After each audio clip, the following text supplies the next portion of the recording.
Chapter 1. The initial arrival of Jiang Ling in Douluo. In the year 2626 of the Douluo calendar, amidst the chill of winter, a woman clad in a resplendent golden gown appeared at the outskirts of Wuhan City. Her skin was remarkably fair, her features nearly perfect, and her figure was enchanting. Anyone who beheld her would inevitably utter words of admiration. Noble, elegant, serene, an array of exquisite descriptors seemed entirely fitting for this woman. She was, in fact, Bibi Dong. Bibi Dong approached a tree and gazed down at an infant nestled in the snow. To her astonishment, in the midst of the frigid winter, a baby, swathed only in a thin blanket, lay peacefully in the snow without a single cry, appearing utterly unaffected by the biting cold, with a rosy complexion as if the chill held no power over him. Bibi Dong cradled the infant in her arms, exclaiming, "How warm! This child is rather peculiar." At that moment, the baby, stirred awake by her embrace, opened his eyes, revealing a clarity not often seen in infants. Upon catching sight of Bibi Dong, his face flushed a vibrant red. Bibi Dong could not help but chuckle at the baby's reaction. "Let us return to Wuhan City together," she said, pinching the baby's cheek affectionately. For years later, a small boy, slightly over a meter tall, with orange-haired medium-length hair and pale orange eyes, donned a loose, pseudo-white training outfit, his form finely sculpted. He wielded a specially crafted short sword, executing powerful swings in the courtyard. "Crimson Dragon unleashed," the boy shouted with fervor, as a crimson glow surged forth from his short sword, manifesting into a 1-meter-long hornless red dragon that burst forth, scorching the air and shattering the massive stones in the courtyard. "Phew! After 2 years of sword training, I have only mastered the third move of the Changhong sword technique," Jiang Ling sighed, gazing at the short sword in his hand. Jiang Ling was the infant whom Bibi Dong had rescued 4 years prior, taking him as her disciple and bestowing upon him his name. Originally a denizen of Blue Star, he had serendipitously discovered a Changhong sword while traveling in Shihai Forest, only to find himself inexplicably transported to the Douluo continent, reborn as a newborn infant. Whether this was a narrative from a novel or an adaptation from a comic was something Jiang Ling could not discern at the moment. As a transmigrator, he naturally possessed advantages, having inherited the martial arts memories of Hong Mao. However, due to his tender age, he had only managed to learn the lightness skill, Lingbo Weibu, and treading snow seeking plum, while his mastery of the Feihong heart method was still at its initial stage, a trifecta of moves, and he had yet to grasp the more profound fire dance whirlwind. Little Jiang Ling, today marks the day of my Wuhan awakening. Why did you not go to witness it? As Jiang Ling pondered how to grow stronger, a sudden voice interrupted his thoughts. A girl with long, flowing black hair appeared at the entrance, her almond-shaped eyes glimmering with indignation, hands resting on her hips. The newcomer was Jiang Ling's senior sister, Hulaina. Though only 2 years his senior, Hulaina towered over Jiang Ling, her physique beginning to mature, much to Jiang Ling's internal chagrin. Well, I figured you would tell me later anyway," Jiang Ling replied, scratching his head and smiling at Hulaina. "True enough," Hulaina mused, nodding in a daze. "What do you mean you would tell me later?" "I'm referring to your attitude. Your senior sister is awakening her Wuhuan, and you choose not to watch?" Hulaina snapped, swiftly appearing behind Jiang Ling and delivering a light punch to his head. Jiang Ling was unperturbed. He thought to himself, how much strength could a girl possess? He quickly stood and helped Hulaina to sit down, saying, "Hey, senior sister, I was just so engrossed in my sword practice that I lost track of time. By the way, what Wuhuan did you awaken?" He deftly changed the subject. In truth, Jiang Ling had not lied on the day of Hulaina's awakening. He had just reached perfection in the first level of the Feihong heart method. "I awakened the Wuhuan of the demon fox, with innate soul power at level 9. Hulaina huffed, her voice ringing with youthful pride. "Wuhuan manifestation." With that, Hulaina sprang up and unleashed her Wuhuan. The already beautiful Hulaina transformed into an even more stunning vision, a golden, fluffy foxtail appearing behind her. Jiang Ling was momentarily taken aback by this spectacle, his hands instinctively reaching out to touch Hulaina's tail, much to her surprise. Flushing with embarrassment, Hulaina immediately dispelled her Wuhuan manifestation. Her cheeks flushed a delicate pink, akin to a water lily braving a cool breeze, yet she bore no anger. Within the Wuhuan palace, the bond between Hulaina and Jiang Ling was the strongest, not merely due to their shared status as senior and junior disciples, but also because Jiang Ling had once defended Hulaina from the bullying of junior soul masters, bravely driving them away and suffering punishment for his actions, leaving him bedridden for several days. Seeing the puzzled expression on Jiang Ling's face, Hulaina blushed as she explained. I just awakened my Wuhuan, but my soul power isn't sufficient to maintain that state for long. Oh, I had forgotten about that. But senior sister, why is your face so red? Jiang Ling inquired, noticing her unusual complexion. It's nothing. Perhaps it's just a bit warm today. Hee, I must go find our teacher. I suspect we will begin attending classes at the academy in a few days. We'll take my leave now, Hulaina said, her eyes darting as she turned and dashed out. Once outside, Hulaina leaned against the wall, her hands caressing her flushed cheeks, muttering, how embarrassing. What had begun as a confrontation transformed into a daze as Hulaina wandered off. A few months later, Hulaina brought news of a significant event within the Wuhuan Palace. Pope Qian Xuanji had failed in his soul hunt against Tang Hao, resulting in a mutual injury, and he was now recuperating. Is today the day? The day our teacher avenges her grievances, Jiang Ling declared, standing in the courtyard with his sword in hand. Over the past 4 years, Jiang Ling had seldom ventured outside. His reasons were twofold: a desire to diligently practice swordsmanship and an aversion to groveling before Qian Xuanji, a man he held in low regard. The more kindness Bibi Dong showed him, the more Jiang Ling felt his own inadequacies, believing himself incapable of assisting his teacher. Moreover, during these years, Bibi Dong had not wielded significant authority within the Wuhuan Palace, and Jiang Ling was reluctant to attract trouble for her.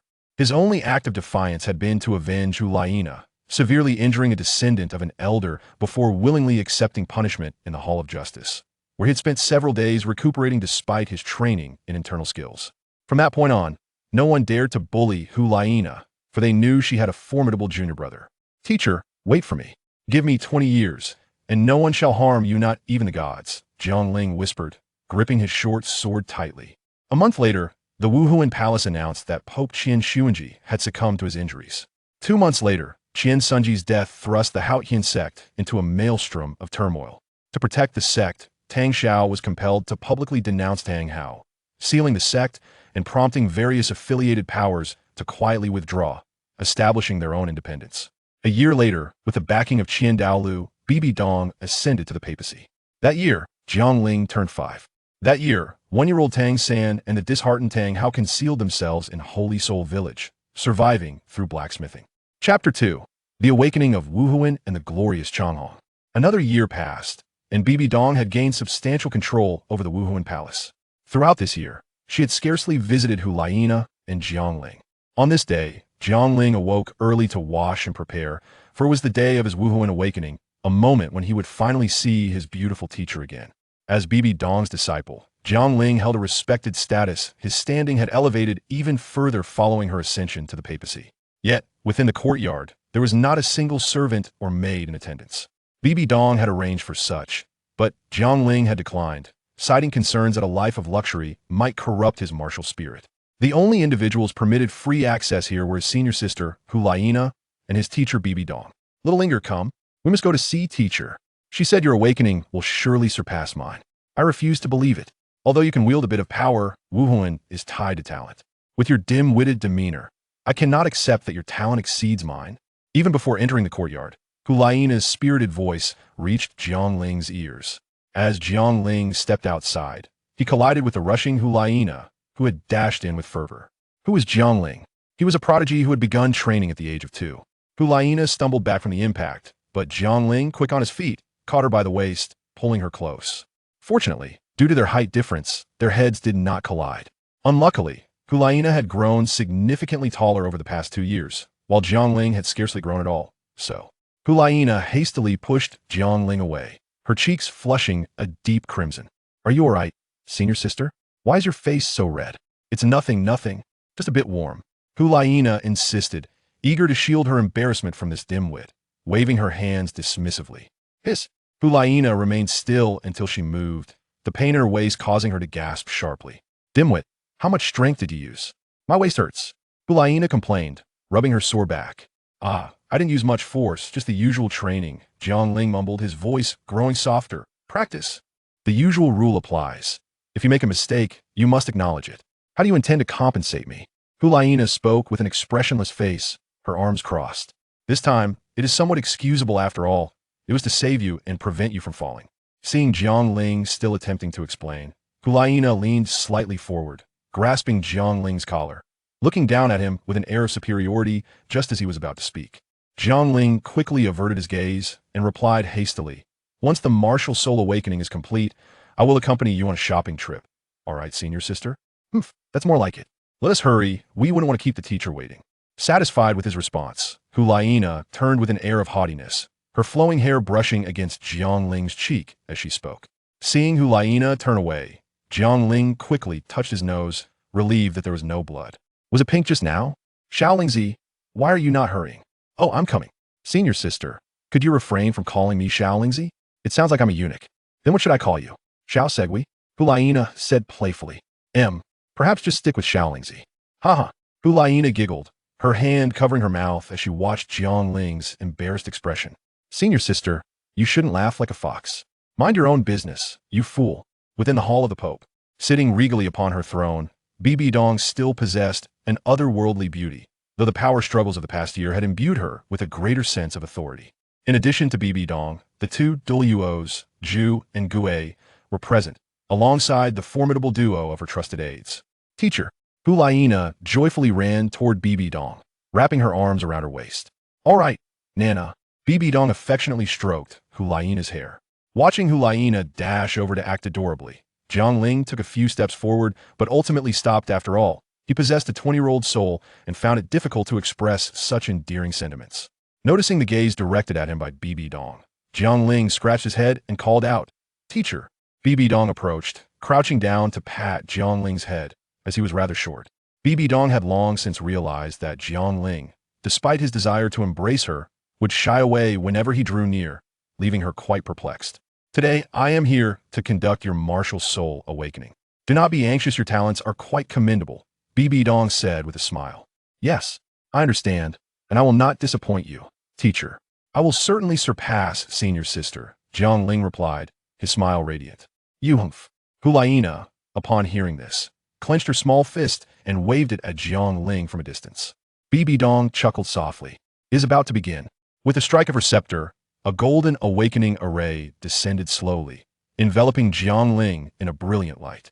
The flying rainbow, true energy he had cultivated for over 4 years, began to circulate and surged into his right hand under the guidance of the golden light. As the golden light faded, Jiang Ling extended his right hand, grasping at the air, and a sword measuring 3 feet and 5 inches appeared in his grasp. Its hilt and guard were completely crimson, while the blade was white, with a red surface slightly lighter than the hilt, resembling a rainbow amidst a clear blue sky. What else could it be but the Changhong sword? Weapon martial soul? Zhu and Gue exclaimed in surprise. After all, aside from a few exceptionally powerful weapon martial souls, beast martial souls generally held greater strength in the early stages of soul master development. As Jiang Ling grasped the Changhong sword, the urge to unleash a set of Changhong sword techniques became uncontrollable. All the true energy he had cultivated over the years transformed into soul power, granting him a substantial reservoir of energy. With a surge of soul power, the Changhong sword instantly turned a vivid crimson, raising the temperature in the hall of the Pope several degrees. Rainbow splendor. With a sweep of his sword, hundreds of crimson miniature swords shot forth, directly striking the floor of the hall of the Pope and creating numerous densely packed small holes. It is worth noting that the materials used for the floor of the hall of the Pope are far from ordinary. Self-created soul skill? How powerful! Zhu and Gue gasped in astonishment. This sword is likely no weaker than that esteemed 7-killing sword, and may even surpass it. To comprehend a self-created soul skill right after awakening is truly a frightening talent. My apologies, teacher, I couldn't hold back," Jiang Ling said, slightly embarrassed as he glanced at the damaged floor. "Not a problem," Bibi Dong replied, shaking her head. "Your martial soul?" "Oh, teacher, my martial soul is called the Changhong sword, a one-handed sword capable of severing hair with a breeze and impenetrable." Though surprised, Bibi Dong, as the Pope, maintained her composure. While she already had an answer in mind, she still inquired, "Come, let's test your soul power." Jiang Ling took the crystal ball, releasing his soul power, which instantly illuminated the crystal ball, emitting a dazzling radiance. Innate full soul power. Aside from Bibi Dong and Jiang Ling, the other 3 were left in shock. The astonishment they felt in this brief moment surpassed what Zhu and Gue had experienced in an entire year. Exchanging glances, Zhu and Gue silently agreed. This child must be cultivated well. Indeed, stabilize your soul power over the next few days, and afterward, I shall take you to hunt for soul rings, Bibi Dong said, crouching to take the crystal ball gently patting Jiang Ling's head. You must strive diligently. You have the potential to become a title Douluo before the age of 30. A title Douluo by 30 years of age? That still feels far from sufficient. Teacher, could you possibly lend me some gold coins? I promised senior sister I would accompany her shopping, but I have no money. Jiang Ling suddenly recalled this matter, speaking pitifully. Bibi Dong chuckled softly, finding the child's innocence endearing. Hulaina, huh? Teacher finds him innocent? You should have seen him taking advantage of your disciple. As she watched the two depart the hall of the Pope, Bibidong's smile faded. As she instructed Zhu and Gui, today's events should be circulated appropriately among the higher echelons. You know what to do. You may leave. Yes, Your Holiness. To secure more resources, one must demonstrate formidable talent. Watching them leave, Bibi Dong took out the crystal ball, noticing it was covered in cracks. Bang! The entire crystal ball shattered. Surpassing level 10, is it? With a wave of her hand, the remnants of the crystal ball vanished. Chapter 3. Green Plum. Master. Jiang Ling had accompanied Hulaina on a shopping spree for an entire day, finally grasping what it meant to accompany a girl on a shopping excursion. One word, exhausting. Baobao Tower. Senior sister, please wait here, I will go buy some drinks. Come back quickly. Hulaina replied with a clear voice, not even glancing back. Suddenly, she noticed a pair of exquisite jade pendants on the counter. Miss, you truly have a discerning eye. This is a pair of yin-yang jade pendants, which also serve as storage soul guides. It is said that those who wear these pendants are a pair of celestial lovers, blessed by fate, destined to become a perfect couple, never to part. A middle-aged man of average build explained to Hulaina with a smile. Oh, how much for this? Hulaina's eyes sparkled with excitement. Hee. This only costs 300,000 gold soul coins. Of course, if you find it too expensive, we can negotiate. Charge it to my card and wrap it up, Hulaina interjected. Is there any problem? She observed the shopkeeper, who was momentarily stunned into silence. And no. I will wrap it for you right away. The middle-aged proprietor hurriedly responded. Holding the jade pendants in her hands, Hulaina revealed a satisfied smile. The middle-aged shopkeeper thought to himself, what a lucky find. The legends surrounding the pendants were indeed well known. They functioned as storage soul guides, each with a capacity of 28 cubic meters. A pair could hold 56 cubic meters and would typically sell for no more than 200,000. Meaning he had just made a profit of 100,000. Senior sister, here is your milk tea. So obedient. Since you've been so good. Let us head back today, Hulaina responded, her eyes crinkling into crescent moons as she smiled. Wha? Really? Long live senior sister. Jiang Ling exclaimed excitedly. Drawing the attention of passers-by, Hulaina quickly pulled Jiang Ling away, embarrassed by the sudden attention. This is for you, since you've run around all day. Don't lose it, or I'll be furious, she warned, handing Jiang Ling the yang jade pendant. What is this? Jiang Ling asked, taking the pendant, feeling its warmth. It's a storage jade pendant. Thank you, senior sister. I was just worried about how to carry my things when hunting in the Douluo forest in a few days. Jiang Ling said, visibly delighted. No need to thank me. Just make sure to keep it close and don't lose it. I'll head back first, Hulaina said, satisfied with Jiang Ling's reaction. If Jiang Ling knew that the pendant was purchased for 150,000, she would surely scold Hulaina for being extravagant. Even without this storage pendant, Bai Dong would have provided Jiang Ling with a storage soul guide, as such items are not particularly rare and can be easily acquired by major powers. 5 days later, in the Douluo forest, Douluo swept through the forest with Jiang Ling in tow. Douluo, my target this time is the flame bird. Ideally one around 700 years old. Your long rainbow sword possesses fire attributes, so it is quite fitting to aim for the flame bird. However, it is important to note that the soul rings provided by the flame bird generally enhance effects, and given that your martial soul is still relatively weak, it is advisable to select attack skills instead. 700 years is rather perilous, Douluo advised. Rest assured, I am confident in my ability to handle a 700-year-old creature. I have already discussed this with my teacher, and as for attack power, my martial soul has never been lacking in that regard, Jiang Ling responded confidently. Very well. We have arrived at the flame bird's territory. The flame bird is a social soul beast. Once we locate it, I will capture it, and after we shake it off, we can proceed to absorb the soul ring, Douluo said, observing a large number of flame birds perched on a parasol tree ahead.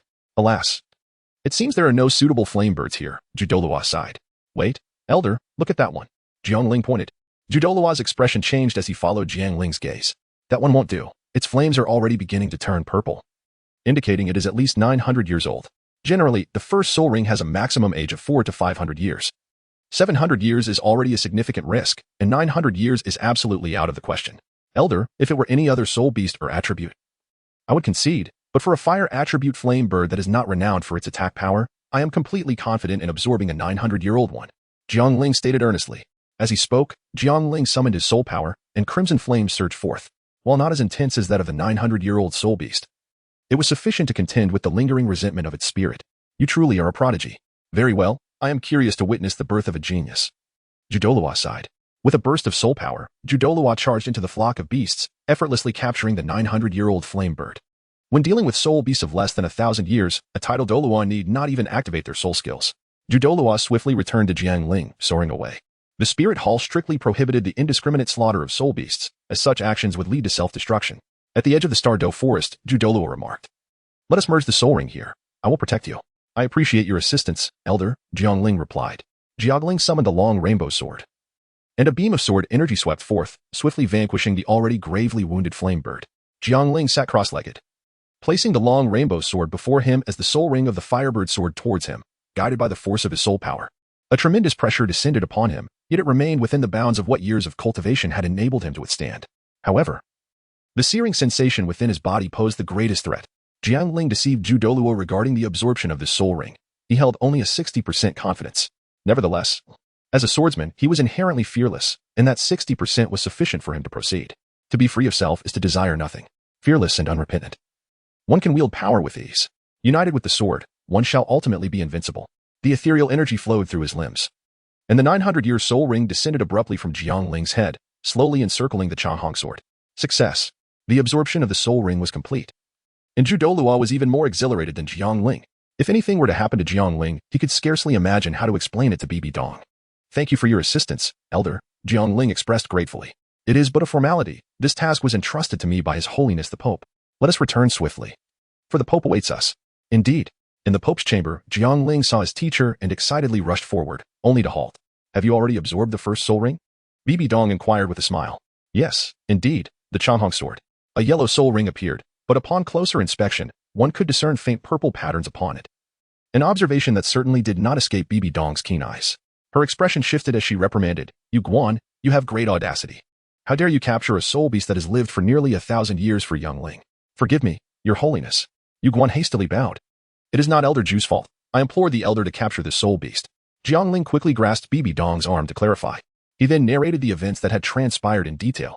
Bibi Dong's countenance softened slightly as she addressed the bowing Douluo. "You may rise." "Thank you, Your Holiness. I shall take my leave now." Yu Guan, astonished, broke into a cold sweat. Very well. With Yu Guan's departure, only Bibi Dong and Jiang Ling remained in the chamber. "What soul skill have you acquired?" Bibi Dong inquired, holding Jiang Ling's hand as they seated themselves upon the Pope's throne. Jiang Ling felt a slight flush on her cheeks. Bai Dong was certainly not a naive young girl like Hu Lina. It was rather awkward for a novice with the soul of a 20-year-old to sit beside a mature woman. Jiang Ling, with unwavering determination, responded, "Teacher, my first soul skill is Name Shock 100 miles, an amplification-type soul skill that enhances speed by 100%.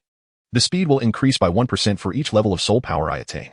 Furthermore, I have acquired the fiery power of the flame bird, allowing me to heal my own wounds during battle, albeit unable to assist others with this ability, and the healing process is not particularly swift." As he spoke, Jiang Ling drew his sword across his arm, and flames enveloped the wound, visibly healing at an astonishing rate. This soul skill is truly extraordinary. Even when you reach level 70 or 80, it will still be applicable. What more could one desire? Bibi Dong, somewhat speechless, gently tapped Jiang Ling on the head. Jiang Ling felt a twinge of shyness. He pondered his current soul power. It must be at level 16 now. After a moment of introspection, he concluded, "Not bad. You should report to the Martial Soul Hall Academy in a couple of days," Bibi Dong instructed. Teacher, I wish to attend classes as well." "Of course. Mere strength is insufficient. One must also acquire knowledge of soul masters and military strategies, for otherwise, one risks becoming a mere brute." Rising from her seat, Bibi Dong spoke, while Jiang Ling cast a glance at her retreating figure, noting her alluring silhouette, causing him to quickly avert his gaze, internally critiquing the inappropriateness of her form. Stealing one last glance, he murmured to himself, "I have matters to attend to, and must take my leave. Remember to dine with Nana tonight." With that, Bibi Dong grasped her scepter and departed from the hall of the Pope. Watching her leave, Jiang Ling whispered to himself, "I shall never be calm." Jiang Ling slapped himself, truly a fool. Chapter 4. Enrollment. That evening, I went to Hu Lina's room for dinner. But the teacher had to leave midway due to urgent matters. What could we do? After all, he is the Pope. Since the teacher ascended to the papacy, the time he spends with us has significantly diminished. Hu Lina, resting her head on the table, spoke with a hint of disheartenment. "It's all right, senior sister. The teacher has only recently taken on the role of Pope, and many in the Elder Hall are still skeptical of him. He must now personally address certain matters, proving himself through results to silence their doubts." Jiang Ling placed a piece of meat into Hu Laiana's bowl, offering words of comfort. Those fellows in the Elder Palace are truly despicable. Hey, you fool, don't put so much meat in my bowl. I want to eat it. You finish it yourself. Hu Laiana remarked, glancing down at her bowl, which was filled with an array of meats, her expression darkening. Both Hu Laiana and Bibi Dong had never been fond of meat, and the abundant dishes on the table were intended for Jiang Ling. The meat is so delicious. Yet you refuse to eat it? I want to eat it. I'll gain weight. If you want to eat it, then I shall. Jiang Ling swiftly took the bowl for himself, devouring the contents in a matter of moments. Now, it's finished. Jiang Ling handed Hu Laiana the bowl. This fellow is taking advantage of me. Hu Laiana's cheeks flushed a deep crimson. She often found herself blushing and shy when alone with Jiang Ling, though she could not quite fathom why. By the way, Xiaolingzi, my teacher has asked me to take you to the academy tomorrow. You'll be in the same class as me. I will introduce you to a few classmates, as you seem rather solitary, spending all your time in that small courtyard. You haven't even met my brother, have you? Hu Laiana remarked. It's not that I couldn't tea before, it's just that I want tea in the future. Jiang Ling replied with an awkward smile. Senior sister, I've had my fill. I shall take my leave now. Jiang Ling yearned to return and practice his swordsmanship. Ah. Well, you may go back first, he replied. Watching Jiang Ling's departing figure, Hu Laiana clenched her fist in frustration. Practicing swordsmanship. Am I not as captivating without a sword? She huffed, lifting her bowl to take a mouthful of rice, her cheeks flushing slightly, as if to suggest that the bowl had been previously touched by Jiang Ling. Upon returning to his humble courtyard, Jiang Ling summoned the Changhong sword, gently caressing its blade. He resolved his training regimen for the forthcoming years. Prior to reaching level 40, his focus would be on swordsmanship and the cultivation of the Changhong heart method, with soul power training as a secondary pursuit. After all, his primary offensive skill lay in swordplay, and while honing his swordsmanship and practicing the heart method, his soul power would naturally increase. Isolating the training of soul power bore little benefit for the heart method. After awakening his martial soul and acquiring soul power, Jiang Ling discovered that the fusion of soul power and true energy birthed a new force, enabling him to unleash both soul skills and the Changhong sword art, significantly amplifying their potency. Conversely, utilizing only soul power or Changhong true energy would limit him to either soul skills or the Changhong sword art alone. Furthermore, the Feihong heart method greatly enhanced his soul power, having ascended to its second layer after absorbing soul rings. Presently, as a 16th level soul master, Jiang Ling possessed at least 5 times the soul power of an ordinary soul master of the same level. Approaching the 20th level, he was determined to fully master the second layer of the Feihong heart method as swiftly as possible. Jiang Ling sheathed his long rainbow sword and returned to his chamber, sitting cross-legged to cultivate the flying rainbow heart method. A crimson membrane enveloped him entirely. The night passed in silence. By the time Jiang Ling concluded his practice, dawn had already broken. Truly, time seems to stand still during cultivation. With a brief sigh, he rose to wash and bathe, feeling not a trace of fatigue. Sister, it's time to wake up. Yesterday, Jiang Ling had forgotten to inquire about the class timings at the academy, nor did he know its location. So he had arrived early at Hu Laiana's residence. After all, arriving late on the first day would reflect poorly and might reach the ears of the teachers. After knocking on the door for quite some time without a response, Jiang Ling suddenly recalled that his sister had given him a key. He retrieved it from the jade pendant and unlocked the courtyard gate. Glancing at the small door, he ultimately decided to knock instead. Knock, knock, knock. Sister, it's time to rise. We must head to the academy. Last night, Hu Laiana had struggled with insomnia, falling asleep only after 2 in the morning. In her dreams, she vaguely heard someone knocking at the door. Who could it be? The courtyard door is locked. How did they enter? Could it be a teacher? Surely, it must be. Otherwise, how could they have accessed the courtyard? If they possess a key, why not simply enter the room? Teacher, I'm here. Listening to the drowsy voice emanating from within the room, it was evident that she had not yet awakened. Teacher? Where are you? Jiang Ling looked around, but there was no one in sight. Creak. The door swung open. Jiang Ling stood frozen in place, a warm current flowing through his nasal passages. On the way to the academy, Hu Laiana walked ahead while Jiang Ling lagged behind. Jiang Ling gazed ahead at Hu Laiana, contemplating several times whether to approach her and offer an apology. Yet, he hesitated, daunted by the memory of the earlier events. He dared not dwell on it. Hastily covering his nose and tilting his head back. Alas! Jiang Ling sighed deeply. Ultimately, steeling his resolve, he thought, what could be worse than death? Unbeknownst to him, Hu Laiana was oblivious to Jiang Ling's inner turmoil at that moment. She was simply overwhelmed by shyness, wishing fervently to vanish into a crevice of the earth, utterly mortified. Without any intention of blaming Jiang Ling's senior sister, I sincerely apologize for what transpired earlier, Jiang Ling uttered as he approached Hu Laiana. Upon hearing Jiang Ling mention the incident again, Hu Laiana's previously calmed complexion instantly flushed with embarrassment, a surge of irritation bubbling within her. Truly, he was such a fool.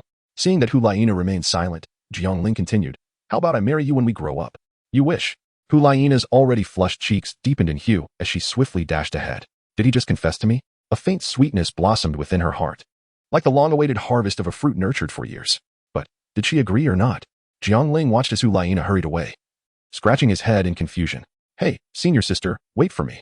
I'm unfamiliar with the way," Jiang Ling called out to the already distant Hulaina, hastening his steps as he displayed his extraordinary lightness of foot, treading upon the snow without leaving a trace.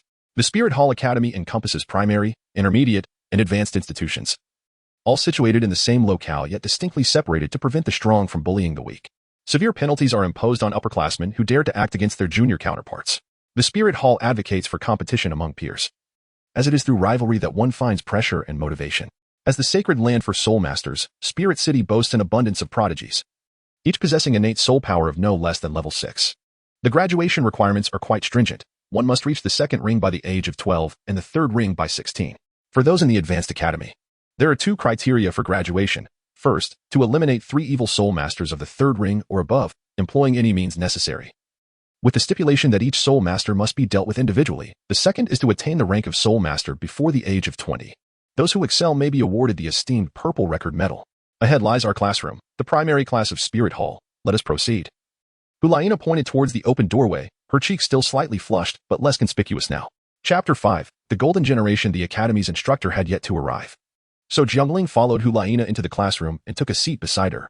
Following the awakening of his martial spirit, Jiang Ling's height seemed to have been unbound, now reaching 1.60 meters, nearly matching Hulaina's stature. "Nana, you've arrived quite early today." A robust youth with fiery red hair entered, striding directly towards Hulaina, disregarding Jiang Ling entirely. "Yin, please refrain from such familiarity. We are not that close yet. Address me by my full name." Hulaina frowned, concerned about the implications of his words with Jiang Ling seated nearby. "Nana, you still speak as though you were 1,000 miles away. Yin means no harm." At that moment, a strikingly handsome young man entered, his features sharp and his build tall and well-proportioned, with silvery gray hair. "Brother, that is not the case. I'm merely unaccustomed to being addressed as Nana outside of family," Hulaina explained, taking Jiang Ling's hand and introducing him. "Xiaoling, let me introduce you to my brother, Xiaoyu, who possesses the weapon martial spirit, Moonblade, and is a level 19 first-ring soul master." "Ah, so you are Jiang Ling? It is truly a pleasure to finally meet you. Nana speaks of you often," Xiaoyu remarked with a warm smile. Before Jiang Ling had the chance to respond, Hulaina interjected, "What are you talking about, brother? When have I ever frequently mentioned this fellow?" Her tone was tinged with a hint of shyness. "Hello, Senior Xiaoyu. I have long heard of your esteemed name. If memory serves me correctly, you should have only recently awakened your martial soul. Yet you have already attained the rank of a 16th level soul master. Is the rumor of your innate full soul power indeed true? You truly live up to being the disciple of the Pope. Perhaps we could engage in a friendly sparring session sometime?" Being youthful at heart, she was eager to test her skills against someone with superior talent. "Of course, I have been looking forward to exchanging insights with you, Senior Xiaoyu." Jiang Ling was also aware of the rumors surrounding his innate full soul power, understanding that it was orchestrated by his mentor. He recognized Bibi Dong's intentions. Only by showcasing his formidable talent could he rightfully acquire greater resources. As for the concern of the tall tree attracting the wind, Jiang Ling felt no apprehension. At least in Soul Land, no one could silently eliminate him beneath Bibi Dong's vigilant gaze. "Greetings, I am Yin, the Lord of Flames, a 19th level first-ring battle soul master. I shall not relinquish Nana." At that moment, a deep voice resonated. "Yin, what is the matter with you?" Jiang Ling suddenly tugged at Hulaina, interrupting her speech, and addressed Yin. "Hello, you may be disappointed. I have already confessed, and Nana has consented. If you continue to persist, I shall not be courteous."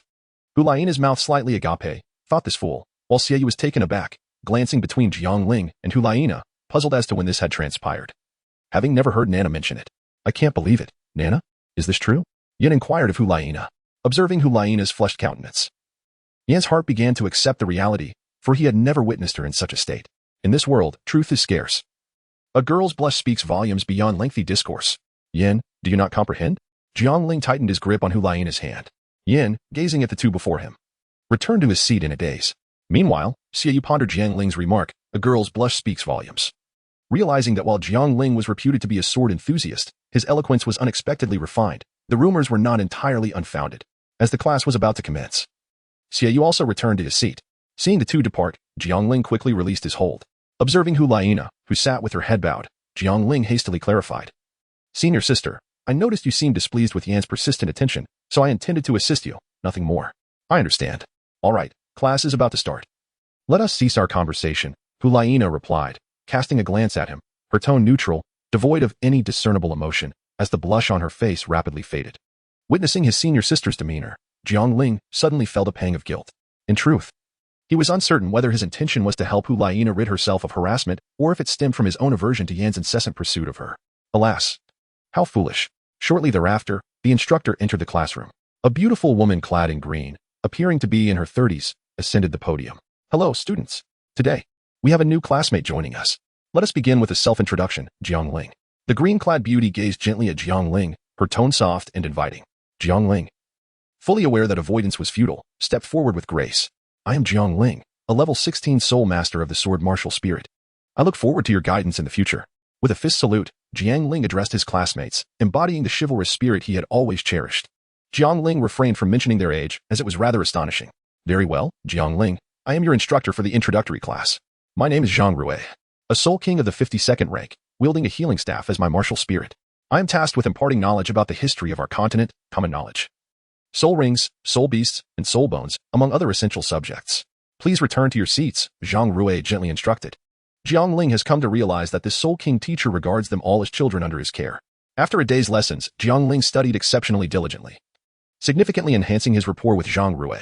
Nana, Jiang Ling, how about we go out for a meal? As soon as classes concluded, Xiaoyu suggested to the two. Not in the mood. I'm heading home first, Hulaina replied, packing her belongings and rising to leave. Jiang Ling let out a bitter laugh, addressing the young lady. Perhaps another day, brother Xiaoyu. I shall take my leave now. What is happening here? I spoke no falsehood. Xiaoyu, perplexed, gazed at the departing duo. Xiaoyu, shall we go out for a drink? Yan proposed. Very well. Xiaoyu, noticing Yan's lingering despondency, felt compelled to offer some guidance. After all, being fellow prodigies, their rapport was rather amicable. Yan and Xiaoyu resided in the academy dormitory, while Hulaina opted to return home, and naturally, Jiang Ling followed suit. Observing Hulaina walking ahead, Jiang Ling felt a twinge of conflict. Despite possessing the soul of a 20-year-old, he had scarcely interacted with women. The girls in Douluo were notably precocious, and Jiang Ling was uncertain if he could keep pace with them. Senior sister, how about we dine out today? Not in the mood. Shall I prepare something for you then? You haven't tasted my culinary skills yet. Not hungry. Ultimately, Jiang Ling, with unabashed persistence, squeezed into Hulaina's abode. After considerable effort, he managed to concoct a bowl of clear broth noodles. Chapter 6, A Wrathful Fury for a Fair Lady. He watched as Hulaina took delicate bites of the noodles. Jiang Ling began, Senior sister. The reason I refer to you as my girlfriend today is that I cannot abide the way Yin clings to you. It feels quite uncomfortable to see him around you. Why do you feel uncomfortable? I haven't said a word, Hulaina replied calmly. In truth, she was no longer angry. Observing Jiang Ling's efforts throughout the day to prepare a meal for her, she recognized his genuine concern and had already forgiven him in her heart. However, his earlier remark, I have no other intentions, had indeed irked her, as it implied that despite him having seen her completely, he still treated her as if she were pursuing him without merit. Unbeknownst to Jiang Ling, Hulaina's inner turmoil was profound. He responded, because I like you. Obviously, I wouldn't want him around you. Upon hearing Jiang Ling's confession, Hulaina's face involuntarily flushed, and she suddenly noticed that his face and neck were as red as a cooked lobster. With a chuckle, she looked at Jiang Ling, finding amusement in the situation, which alleviated her own embarrassment. What are you laughing at? Jiang Ling gazed at Hulaina, who was smiling at him while holding a bowl, his cheeks flushing deeper as he inquired, Xiaolingzi, how can you be so adorable? With that, Hulaina set down the bowl, cupped Jiang Ling's face in her hands, and planted a kiss on his forehead with her lips, still smeared with soup. I am quite tired today. I shall retire for the night. Please wash the bowl and bring it to the courtyard for me. After the kiss, Hulaina sprang to her feet and hurried back to her chamber, her hands brushing against her heated cheeks, marveling at her own boldness. Jiang Ling gently touched his forehead, a foolish smile gracing his face. Is this the feeling of love? That night, Jiang Ling dreamed of marrying his senior, celebrating their union with a night of revelry and joy, only to awaken to the dawn without any further dreams. Since the moment Hulaina and Jiang Ling began to communicate openly, their relationship deepened. With increasingly intimate gestures, holding hands and embracing became commonplace, much to Yan's chagrin. Jiang Ling, I challenge you. The loser must leave Nana, Yan declared boldly, approaching the pair right after class, his voice resonating loudly enough for half the class to overhear. This was a blatant scheme, forcing Jiang Ling into a duel. A crowd quickly gathered, eager to witness the spectacle of two men vying for the affection of one woman. A tale as timeless as it is captivating, especially when the participants are strikingly handsome and beautiful. Jiang Ling gently squeezed Hulaina's palm, signaling her to allow him to handle the situation. Yan, have you lost your mind? Laina is my girlfriend. Why would I engage in a duel with you? Jiang Ling gazed at the robust youth before him, somewhat exasperated. Just answer whether you accept or not. If you cannot even defeat me, you are hardly worthy of Laina. Huh, you dare to utter her name so casually? Jiang Ling responded, a bitter smile forming on his lips. I am willing to fight you, but the stakes will not involve Laina. I cherish her, hence I shall respect her. Propose another condition. Today. Jiang Ling was prepared to act out of righteous fury for the sake of his beloved. No need for that. As long as you fight me. Let Laiina see who truly deserves her. If you manage to defeat me, I will never disturb you again and will avoid you both in the future. Very well. Let us commence. Dear? Yin asked, puzzled. Make haste. I am pressed for time and have a lunch date with Laiina, Jiang Ling retorted dismissively. Arrogant. Yin shouted in indignation. Martial soul manifestation. Ancient martial soul, Flame Lord. As the two prepared to clash, the rest of the class had already retreated to a safe distance. Those remaining were all individuals confident in their own strength. Jiang Ling gestured for Hu Laiina to step back. Xiaolingzi, give it your all. There will be rewards awaiting you upon your victory, Hu Laiina whispered into Jiang Ling's ear. She held no doubts about Jiang Ling's prowess. Well, you say that every time, yet when have you ever delivered? Jiang Ling retorted. Hey, are we still going to fight or not? Witnessing the couple's display of affection, Yan's fury intensified. As he watched his senior sister move further away, he urged, make your move. Aren't you going to unleash your martial spirit? You are not worthy yet. You will pay dearly for your arrogance, kid. First soul skill, Hell's Magma Surge. Yin was now engulfed in rage, disregarding everything else. His sole desire was to send Jiang Ling flying. This fluctuation of soul power? Has he reached level 20 already? Upon Yan's strike, Xiaoyu sensed the change. As Yin charged towards him, Jiang Ling summoned his soul power, invoking the only technique from the long rainbow sword art, rays of sunlight over the 9 provinces. Both wielders possessed fire attributes, instantly raising the room's temperature several degrees. The collision of their fists and palms produced a shockwave that overturned the desks. While Yin was sent flying, remaining unscathed. Though Hu Laiina believed in Jiang Ling's victory, she was taken aback by how effortlessly he triumphed. Xiaolingzi, you've been hiding things from me. What level are you at now? I just broke through to level 18 a couple of days ago. Hu Laiina felt a wave of disappointment. She had only just reached level 20 herself. Senior sister, the reward? Jiang Ling inquired with anticipation. Let's talk about it later. Hu Laiina replied, her cheeks flushed. I admit defeat. I will keep my promise, Yin said as he pulled himself up while nursing his arm. Was that last move a self-created soul skill? Jiang Ling pondered for a moment and replied, I suppose so. Yan's expression was somber, acknowledging the loss with a sense of resignation. He exited the classroom.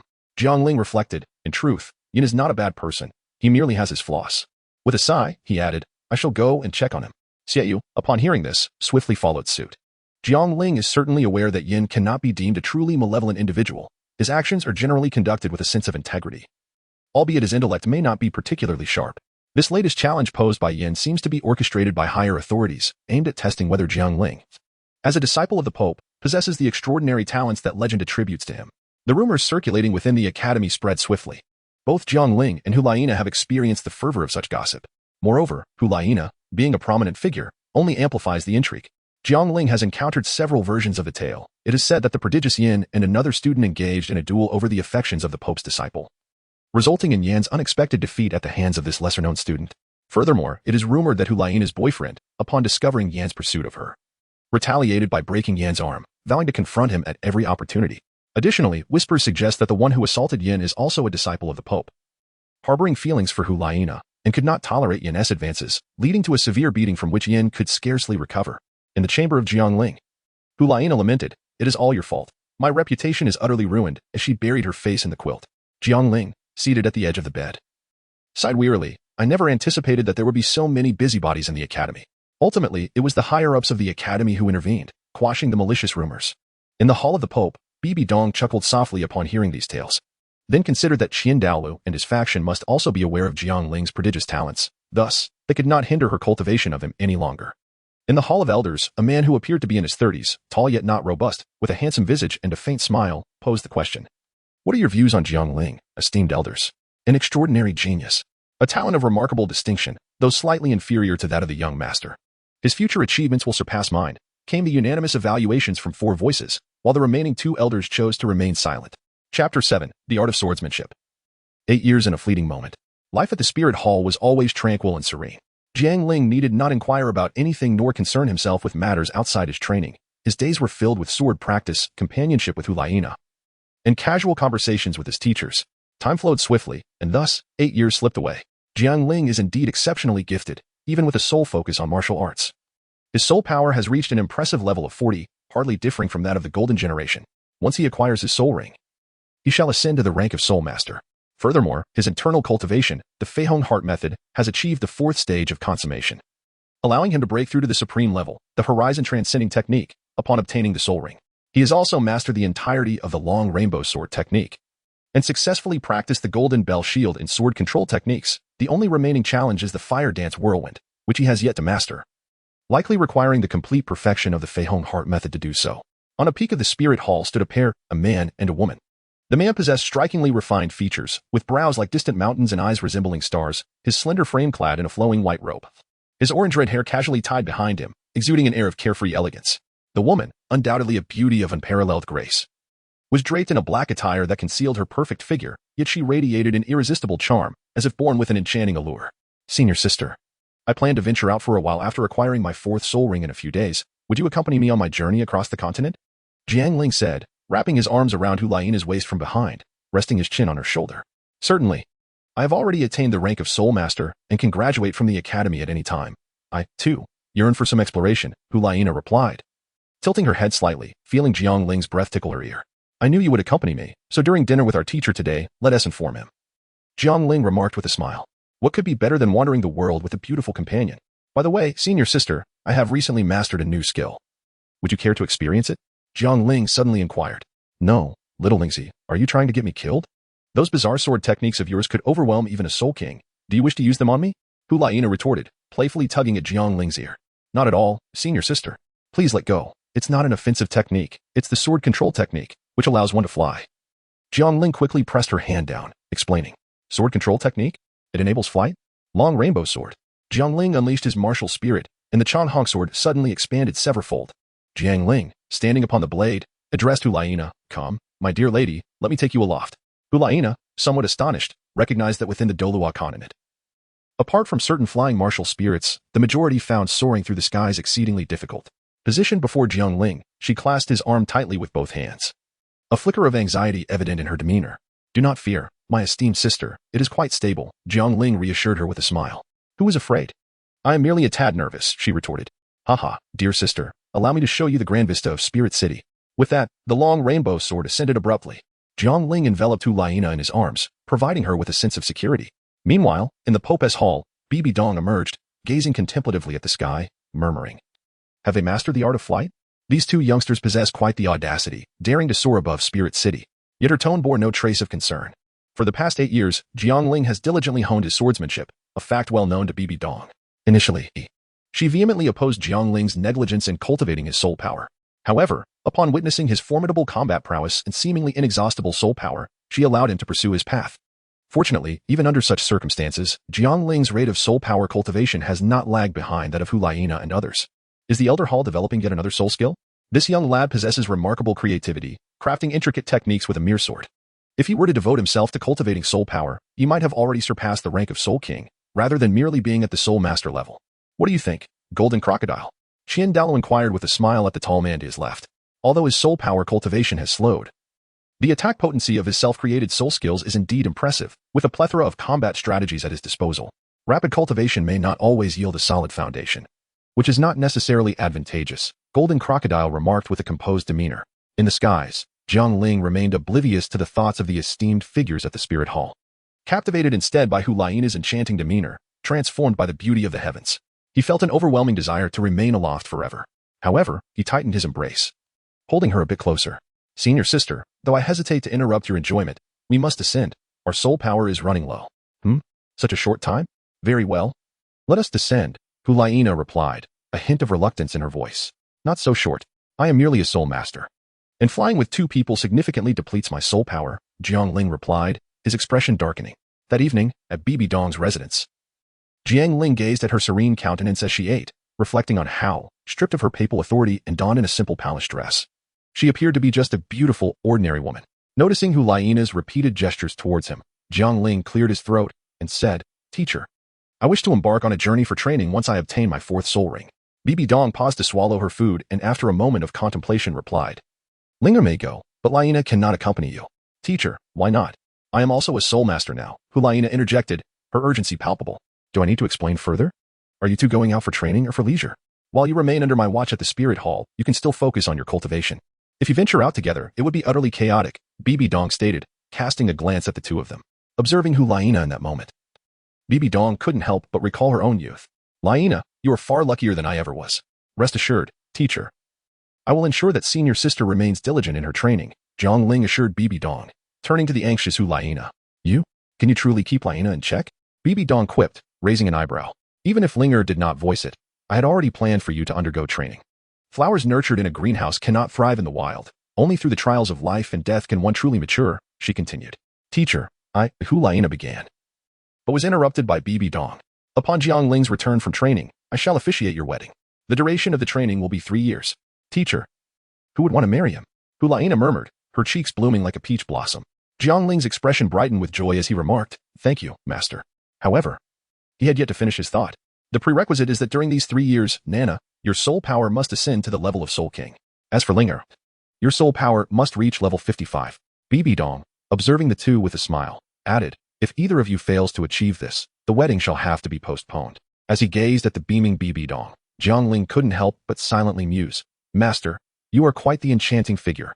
Chapter 8. The Convergence of Spirit and the Wisdom Skull. Rest assured, I have received your message, feel confident in your investment, and continued reading. After dinner, Hu Laina and Jiang Ling walked side by side. They both spoke simultaneously, you go first. Once again, they echoed each other's words in unison. Jiang Ling chuckled softly, raising a hand to caress Hu Laina's cheek as he remarked, this time, you must strive diligently in your training. Hu Laina's cheeks flushed with a rosy hue as she gently replied, I have already reached level 42. And breaking through to Soul King within 3 years is certainly within my grasp. However, you must also exert yourself. If, in 3 years, you have not advanced to level 55, what then? Why are you in such a haste to marry me? Jiang Ling couldn't resist teasing Hu Laina when he saw her adorable expression. You, Hu Laina, infuriated by Jiang Ling's smirk, immediately reached for the soft flesh at his waist and gave it a full 360-degree twist. If you don't reach level 55 in 3 years, I'll kill you sooner or later. Ah, the sharp pain made Jiang Ling gasp. He quickly reassured her, senior sister, don't worry. Reaching level 55 in 3 years is no problem at all. I might even break through to Soul Emperor. That's more like it. Hu Laina released her grip, crossing her arms with a faint smile as she watched Jiang Ling grimace in pain. Pinching the waist, truly a skill women master without being taught, transcending regions, even galaxies. Jiang Ling silently grumbled. Let's go back. Hu Laina took Jiang Ling's hand. Is this supposed to be consolation? Of course. Can I refuse? Of course not. The next day, in the Pope's hall. Teacher, what brings you to summon me today? The schedule has been set. We depart in 3 days to obtain your 4th soul ring, accompanied by the chrysanthemum Douluo. Thus, in the remaining time, Jiang Ling stayed close to Hu Laina. Lingo, I called you here today to give you something. With a wave of her scepter, Bibi Dong summoned a shimmering blue-head soul bone before Jiang Ling. Teacher, this is for me. After all, soul bones were invaluable, especially a head soul bone. Even though Jiang Ling was exceptionally talented and a leading figure among the younger generation of Spirit Hall, the organization wasn't ruled by one voice alone. There was also the Elder Hall. Bestowing this soul bone upon him would undoubtedly place considerable pressure on Bibi Dong. Indeed, this is the Spirit Condensation Wisdom Skull Bone, harvested from a nearly 60,000-year-old holy illusion demon ape. It greatly enhances spiritual power and sharpens the mind, Bibi Dong explained. The Spirit Condensation Wisdom Skull Bone. Wasn't that the championship reward for the Continental Advanced Soul Master Tournament 4 years later? To think it's being given to me now. Jiang Ling mused silently. Teacher, perhaps this should go to senior sister instead.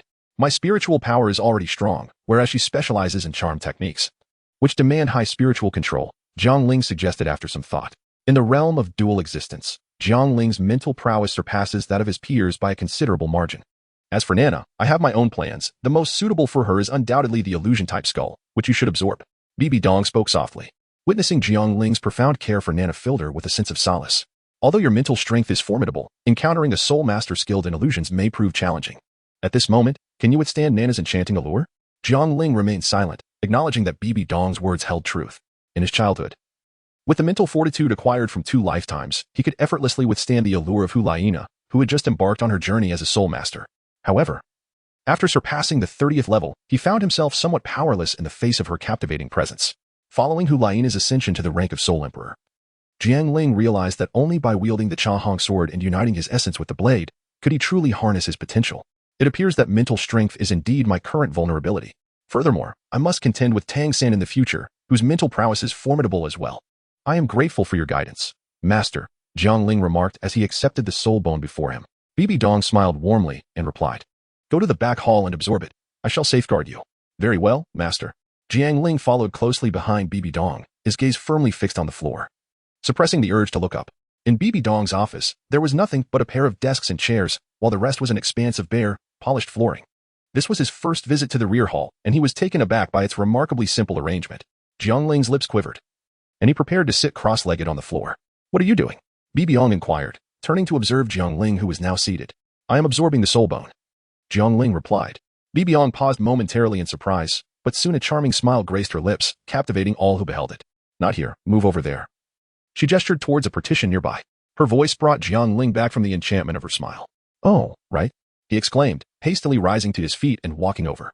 To his surprise, he discovered a bed concealed behind the partition. This bed was crafted from special materials, renowned for its efficacy in enhancing one's focus and alleviating stress. It was a favorite spot for his mentor to rest after a long day of work. It is perfectly suitable for absorbing this soul bone, as it will aid you in your complete assimilation, Bibidong remarked. "Go ahead," she urged Jiang Ling, who stood there momentarily astonished. Okay," he replied. Jiang Ling, with his limbs somewhat stiff, sat upon Bibidong's bed, whereupon a distinctive fragrance wafted into his nostrils. Jiang Ling promptly focused all his attention, refraining from any further contemplation. "Teacher, I shall commence my absorption now," Jiang Ling spoke, feeling as if he were seated on a bed of needles, eager to enter a state of cultivation. "Very well. I shall guard you," he announced.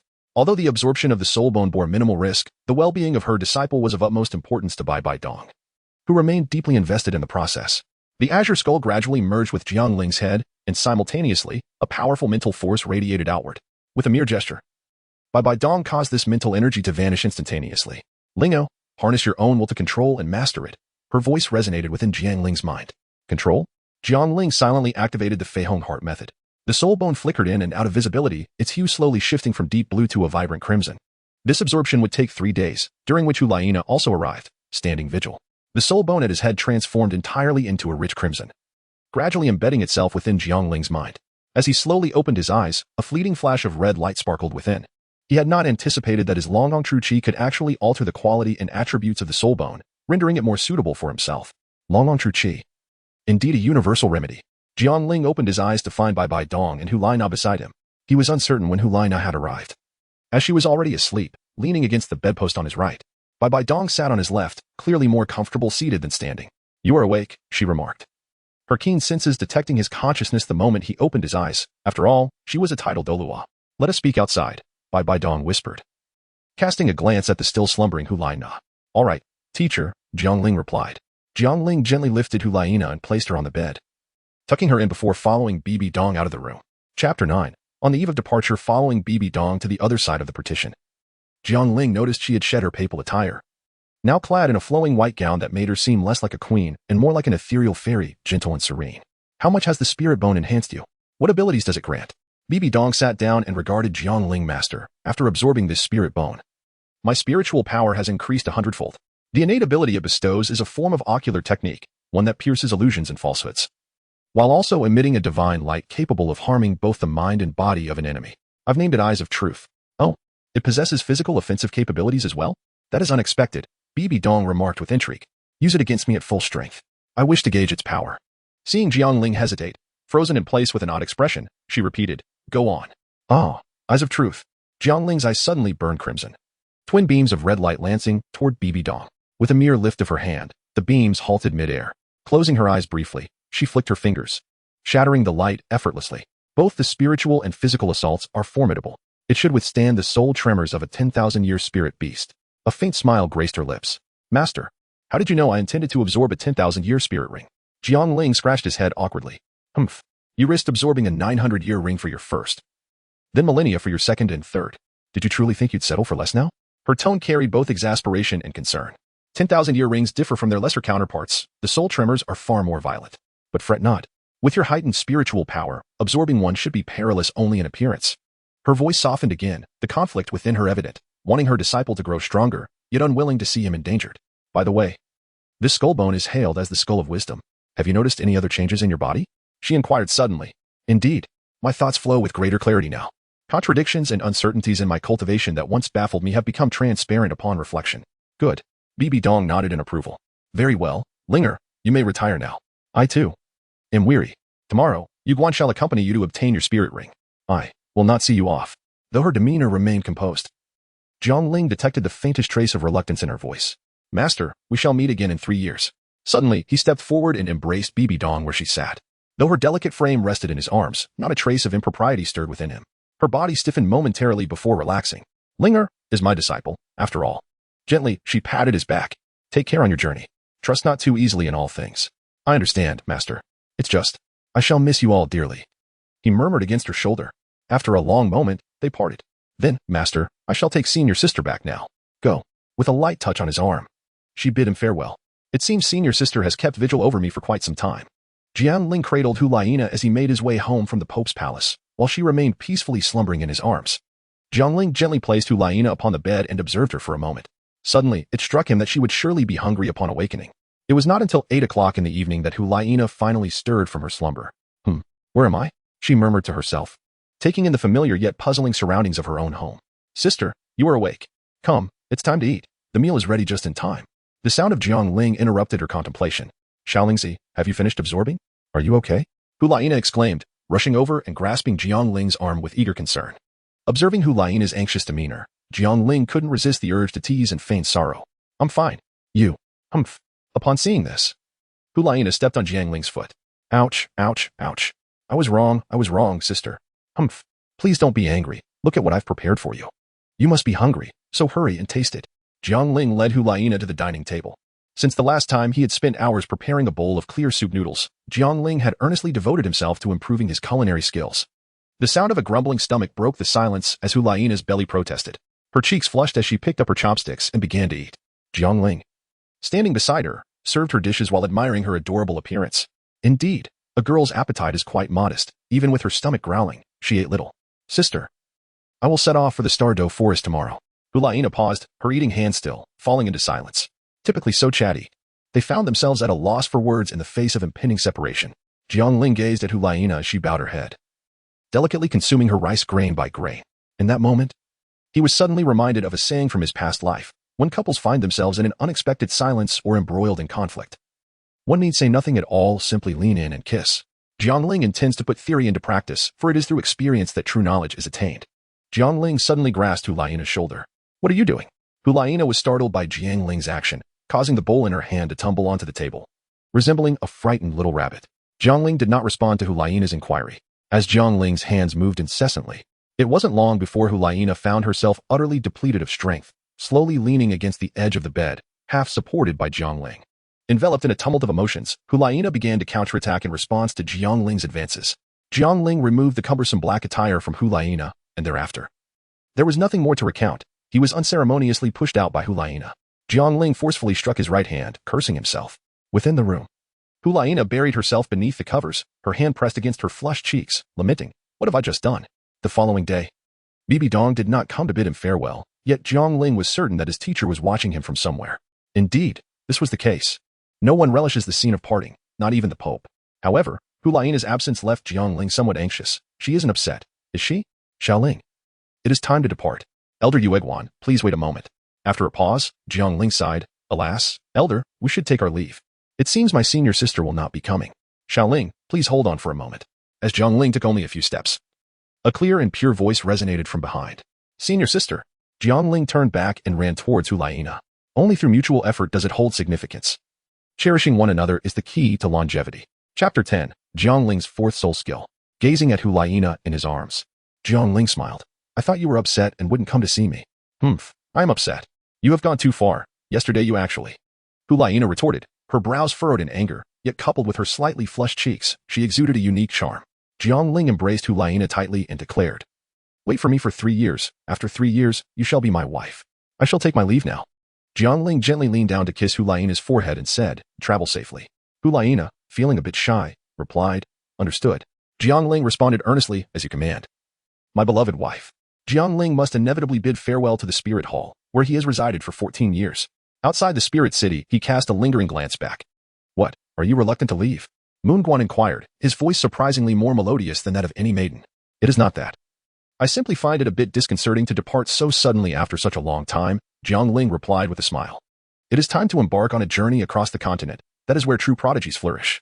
If I am not mistaken, Nana will soon venture out to train as well.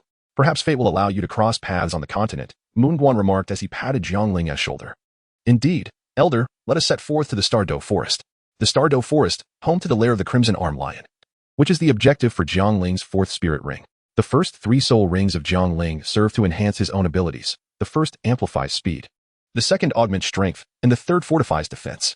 For the 4th soul ring, Jiang Ling intends to acquire an offensive skill. The Crimson Armored Lion possesses formidable power, typically. A 1,000-year lion can contend with a common 10,000-year soul beast, being of the fire attribute. Records indicate that the skills derived from such a soul beast usually entail exceptionally potent area attacks.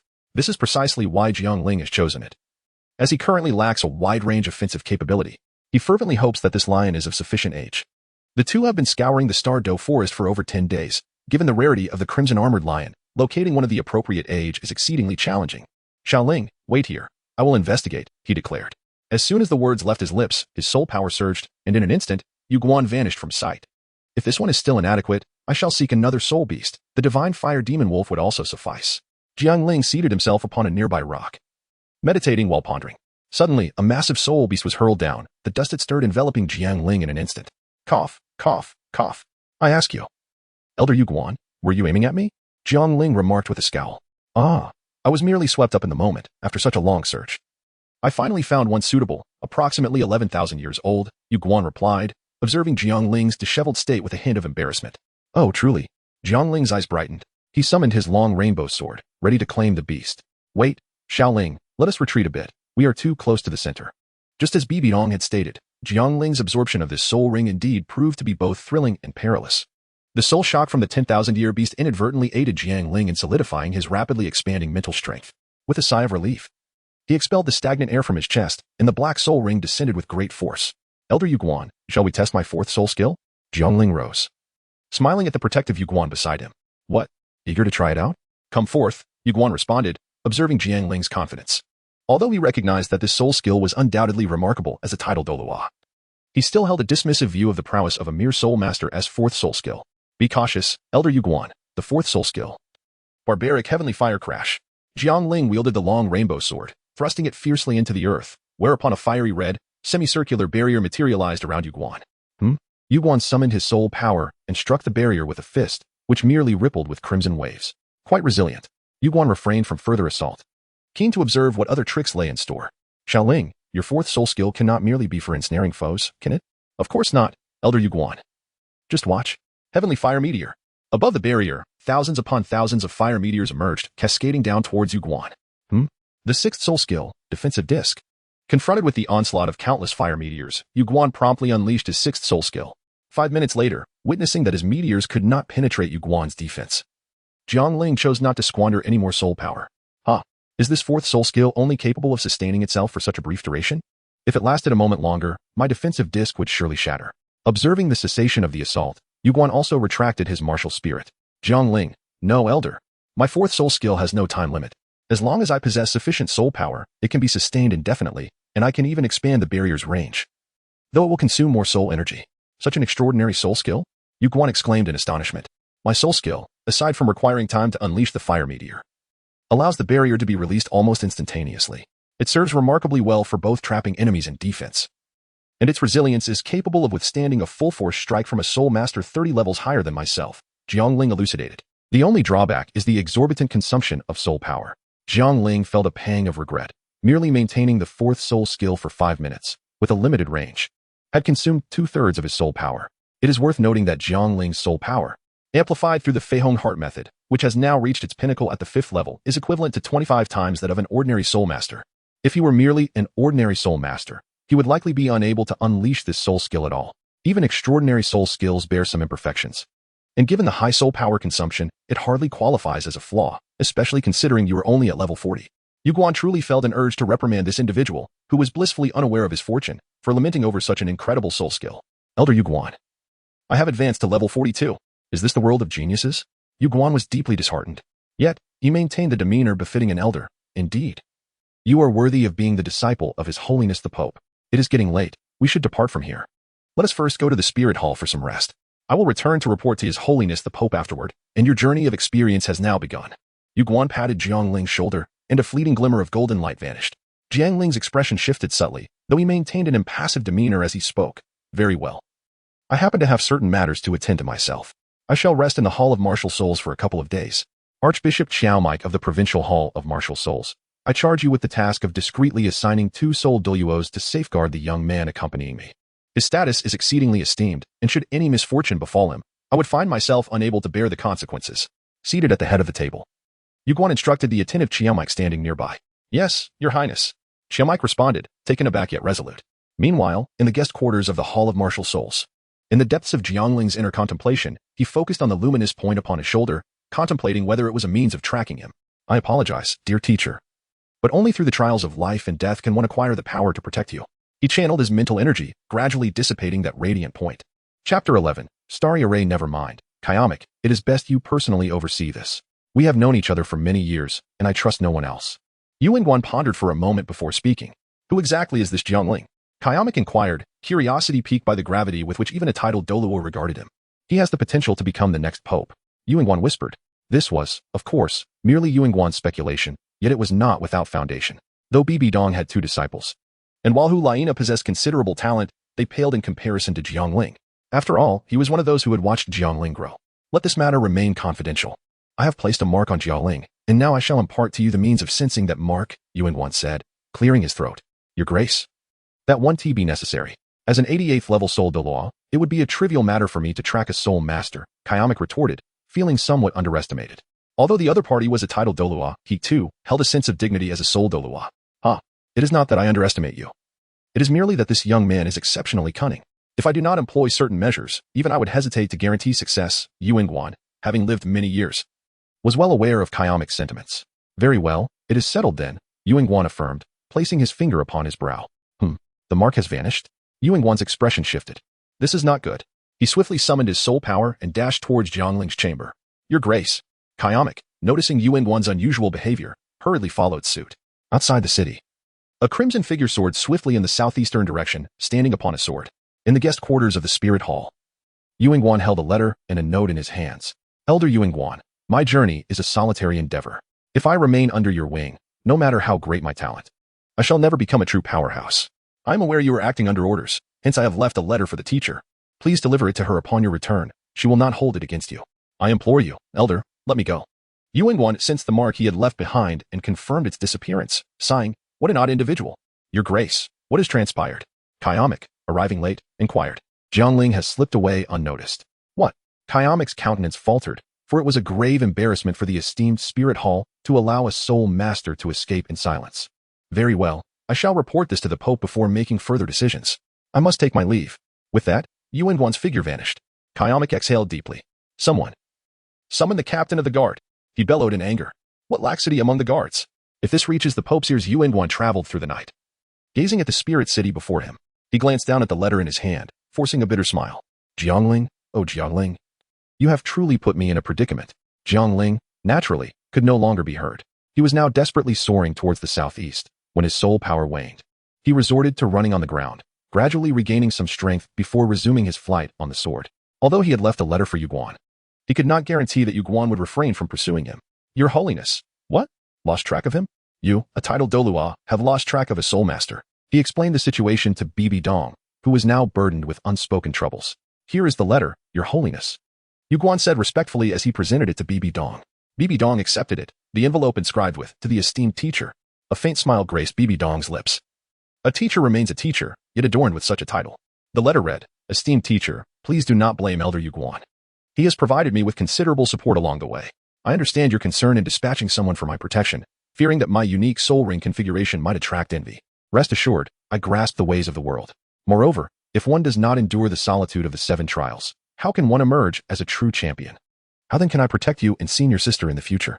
During my absence, please do not overexert yourself. Bibi Dong's expression softened as she regarded the bowing Yuguan. You may leave now. Thank you, Your Holiness. As for Jiang Ling, let him be. Lingo spoke the truth. Under the wings of the mighty, a fledgling never learns to soar. Indeed, Yuguan slowly retreated from the grand hall, leaving Bibi Dong alone once more. She glanced at the letter in her hand and smiled. To protect me? You must strive harder. You are still far too weak. In a secluded forest, Jiang Ling rested beneath a large tree, utterly fatigued. After 5 consecutive days of relentless travel, even he found it taxing. My sword flight is swift after all this time. Elder Yuguan should be unable to catch up. I must hurry into the city for a hearty meal. With a hand on the tree for support, Jiang Ling gradually rose and proceeded towards the vast city ahead. Jiang Ling gazed at the city gate, murmuring to himself, What city have I stumbled upon? Its scale seems rather excessive. Sighing, he addressed a young man ahead of him in line. Pray tell, what is the name of this city? You don't know where you are? The youth replied, astonished. Not at all. Truly, I am unaware, Jiang Ling responded. Observing the well-dressed young gentleman before him, though somewhat disheveled, he could discern with his keen eye that this individual was undoubtedly affluent. Ah, do not take offense, sir. You must be from out of town. I am Bukue, though those familiar with me affectionately call me Liuzi. You have arrived in the capital of the Xinglua Empire. I presume this is your first visit? Would you require a guide? For merely 5 gold soul coins, I can escort you to every notable site. The capital of the Xinglua Empire, Jiang Ling pondered. He was unfamiliar with this place and had not anticipated that after 5 days of flight, he would land here. Sir, if you find that too steep, I can offer my services for just 3 gold soul coins. That is my final offer. Bukue continued as Jiang Ling remained silent. Are you well acquainted with this place? Jiang Ling inquired, eyeing the lanky youth. Indeed, though I appear simply dressed, I am a true local. My knowledge of this city is such that I could tell you which courtesan in any establishment possesses the most ample bosom and fairest legs. Bukue replied with a cheeky grin. Jiang Ling's expression darkened, realizing that he was dealing with a rogue. I do not require your assistance to venture there. Instead, I shall offer you 10 golden soul coins to familiarize me with this city. First and foremost, take me to the finest restaurant here. Very well, my lord, replied Bukue, rubbing his hands together. I shall give you 5 coins up front, and the remainder upon completion of our task. Hey, are you planning to enter the city, or not? It costs 3 silver soul coins to gain entry, barked the city guard at the hesitating Bukue. Ah, dear guard. We wish to enter. I am merely accompanying my lord. Bukue swiftly moved to Jiang Ling's side. Jiang Ling twitched his mouth and handed over 6 silver soul coins. Name? Oh, Jiang Luer. I am Bukue. Very well, here is your identity token. You may enter, the city guard announced. Chapter 12. Royal Secrets. Upon entering the city, one could not help but marvel at its unparalleled splendor, truly befitting the capital of a nation. Young master. You may call me Liuzi, the guide said. All right, Liuzi, lead the way to a grand feast. Jiang Ling, having gone 5 consecutive days without a proper meal, felt his stomach pressing against his back, longing for a restaurant to satiate his hunger. Young master, this starry hotel is the largest establishment in the capital. The cuisine here rivals that of the royal kitchens. Liuzi pointed towards the towering 5-story restaurant ahead. Then let us dine there, Jiang Ling declared, striding forward. Alas, young master, the expenses here are extraordinarily high. A single meal can cost several thousand gold soul coins, and there are soul masters on guard. Causing a disturbance or attempting to dine and dash would be futile, Liuzi quickly interjected, lowering his voice. Why so much chatter? Do I appear to be someone who cannot afford it? Jiang Ling's words are indeed commendable. During his journey of tempering, Hulaina bestowed upon him a card containing a substantial sum of 1 million gold soul coins, truly affirming her status as a wealthy benefactor. Jiang Ling couldn't help but tease Bibi Dong. Teacher, are you raising Linger in poverty while pampering Nana in luxury? The restaurant certainly had its reasons for being expensive, and the service staff's demeanor was exceedingly courteous. Dear sirs, do you have a reservation? No. Just arrange a private room for me and serve a portion of the house specialties. Please be swift. Very well. Would you gentlemen like some ladies to accompany you? Ladies? Jiang Ling was taken aback, quickly regaining his composure and addressing Liuzi with a displeased expression. What kind of establishment have you brought me to? I am a married man. Please do not be angry, young master. This is indeed a restaurant, and the ladies' companionship is merely an ancillary service they offer, as it is quite lucrative, Liuzi hastily clarified. No need, just bring the dishes. Jiang Ling instructed the staff. Ah, young master, given your expenditure here, the ladies are complimentary. Are you quite certain you do not wish for their company? The staff urged again. Thank you, but no. Very well, Shaoli. Please escort our esteemed guest to the private room on the 2nd floor while I go place the order. Upon reaching the private room, Jiang Ling inquired, Liuzi, why was that staff member so eager to recommend the ladies for free? Young master, what you may not realize is that those who can afford to spend lavishly here are quite generous with their tips for the attendants, though the ladies serve without charge. The gratuities they receive often surpass what they earn from the patrons who merely pay for their company, Liuzi explained. Ah, I see. Jiang Ling had gained new knowledge. Yet his thoughts remained tethered to his past life, which was relatively fair. For 2 decades, his existence had been uneventful, a stagnant pool of monotony. His years spent in Wuhuan City were merely dedicated to cultivation, and this encounter with the bustling atmosphere of the marketplace was a first for him. To his surprise, he discovered that this inn was familiar to his companion, who seemed well informed. Have you frequented this establishment? Jiang Ling inquired. Ah, my lord. I scarcely have the means to indulge here. This time, I owe it all to your generosity, although I am merely engaged in the business of information, Liuzi replied. Standing nearby, please, take a seat. There is no need to stand. What else do you know? Share with me the recent happenings in this place, Jiang Ling encouraged. His interest piqued. Recently, there have been significant events. It is said that the second prince of the Xingluo royal family failed in his bid for the throne and was killed. The third prince has vanished without a trace. Liu whispered. Jiang Ling was aware of the cutthroat nature of the imperial throne of the Xingluo Empire, where only the strongest prevailed. Oh, is the third prince you speak of Dai Mubai? Jiang Ling asked. Indeed, my lord, have you heard of him? I have heard whispers. Please continue, Jiang Ling urged. The demise of these two princes was of little consequence, yet it brought misfortune to the two young ladies of the Zhu family, descendants of the Phantom Spirit Cat clan. Rumor had it that the third miss of the Zhu family was betrothed to the second prince, and now, with his death, she would likely face a life of imprisonment. The fourth miss of the Zhu family was engaged to the third prince, and with his disappearance, she too would be left vulnerable, either facing annihilation or being stripped of her soul power and confined. The Xingluo Empire is indeed ruthless, Jiang Ling remarked, sipping his tea. In the past, he had read about such matters with little emotional impact, but now, immersed in this world, he comprehended the weight of these shackles. Indeed, yet such a system has undeniably fortified the strength of the Xingluo Empire, Liu concurred. As their conversation unfolded, the dishes were gradually served, and Jiang Ling focused intently on the delectable food before him. Let us feast, he exclaimed as he indulged heartily in the meal, a stark contrast to his usual demeanor, for he had undergone training in etiquette. Noticing Liu standing awkwardly to the side, Jiang Ling called out, "Why are you standing? Come and eat with me, my lord." Liu stuttered. "Sit down and eat," Jiang Ling commanded. Though he hailed from Blue Star and could not always advocate for absolute equality, he was unperturbed by sharing a meal and conversation. The meal continued until dusk, and Jiang Ling finally reclined in his chair, patting his stomach with satisfaction. "Liu, please reserve a room for me. I shall rest here tonight." "Of course, my lord," Liu responded. "May I take the leftover food home? I wish to share it with my sister." Liu hesitated, feeling a pang of anxiety, as he feared this request might be seen as a slight against Jiang Ling's dignity. "Oh, certainly. Waste is shameful. However, remember to return here by 8 tomorrow. Do not attempt to flee with the money, although I am new here. Finding you would be quite effortless," Jiang Ling warned, subtly reminding Liu of the nature of trust. "My lord, rest assured. I would be delighted to accompany you." "I have no intention of escaping," Liu promptly assured him. "Very well, go now." "Thank you," Jiang Ling replied. As night descended, a gentle chill enveloped the air. Jiang Ling sat cross-legged on his bed, engrossed in his cultivation. Over the span of 3 years, he had ascended an impressive 13 levels, a feat that certainly bore its share of pressure. Yet, Jiang Ling remained unperturbed. He had charted a path of trials for himself, one of which led him to the Sunset Forest. Having realized that he would inevitably become adversaries with Tang San and the others, he resolved that the celestial herbs would not be bestowed upon them. A sound of combat reached his ears. Jiang Ling's formidable spiritual awareness discerned it. To the southwest, Jiang Ling rose from the bed and approached the window, his pupils transforming into a fiery crimson, manifesting the eye of broken illusions. Jiang Ling's gaze pierced through layers of obstruction, finally resting upon a grove of bamboo. Two figures moved with remarkable speed, engaged in a fierce battle. However, the situation was decidedly one-sided. One of the figures possessed only the ability to defend, lacking the means to counterattack. This martial soul, a cat? Jiang Ling's heart began to conjecture the identities of these two figures.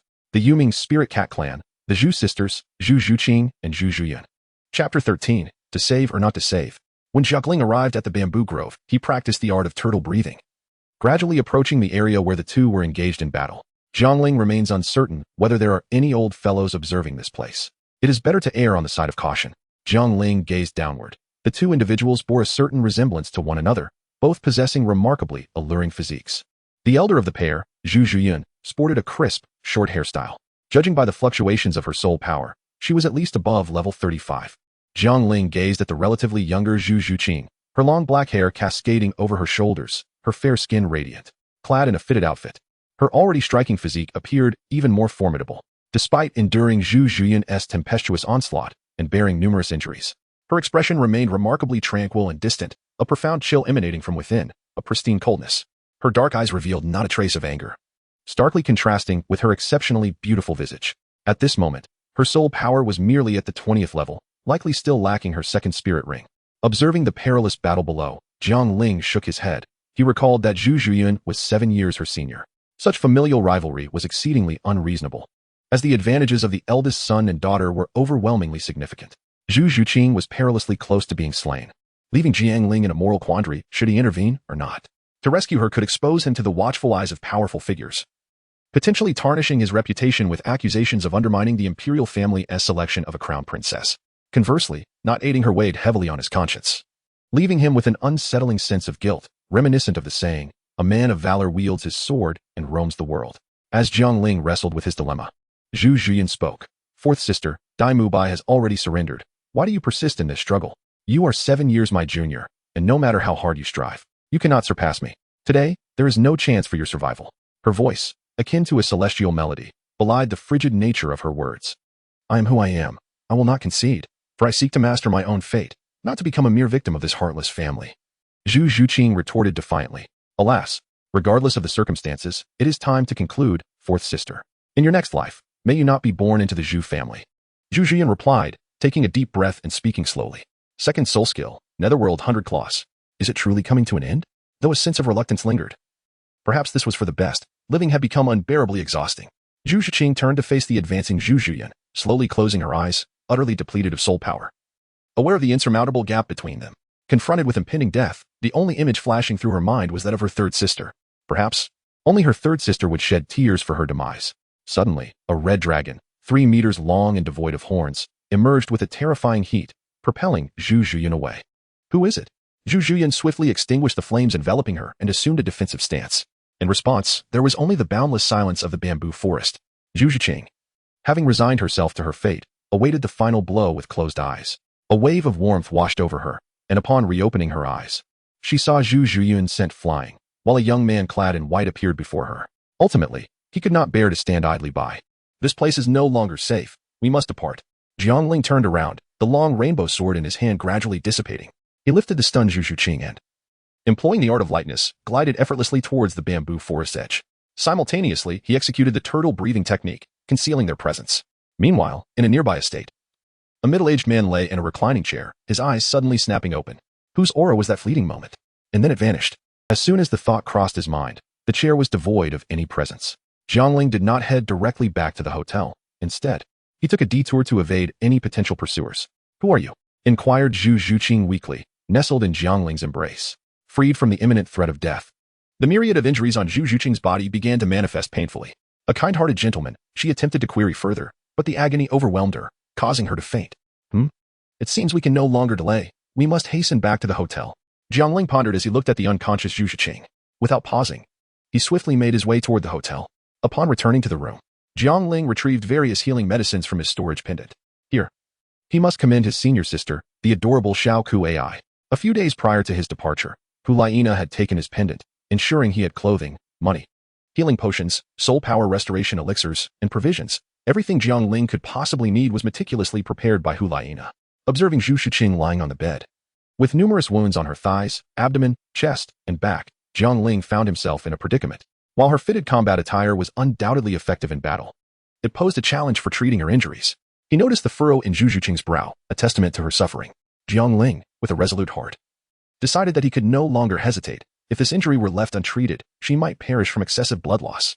With that thought, he swiftly tore away Zhu Zhuqing's trousers and removed her blouse, leaving only her undergarments. The abrupt actions of Jiang Ling inadvertently aggravated Zhu Zhuqing's wound, causing her brows to furrow in pain. Yet, rather than detracting from her beauty, it accentuated a hauntingly morbid elegance.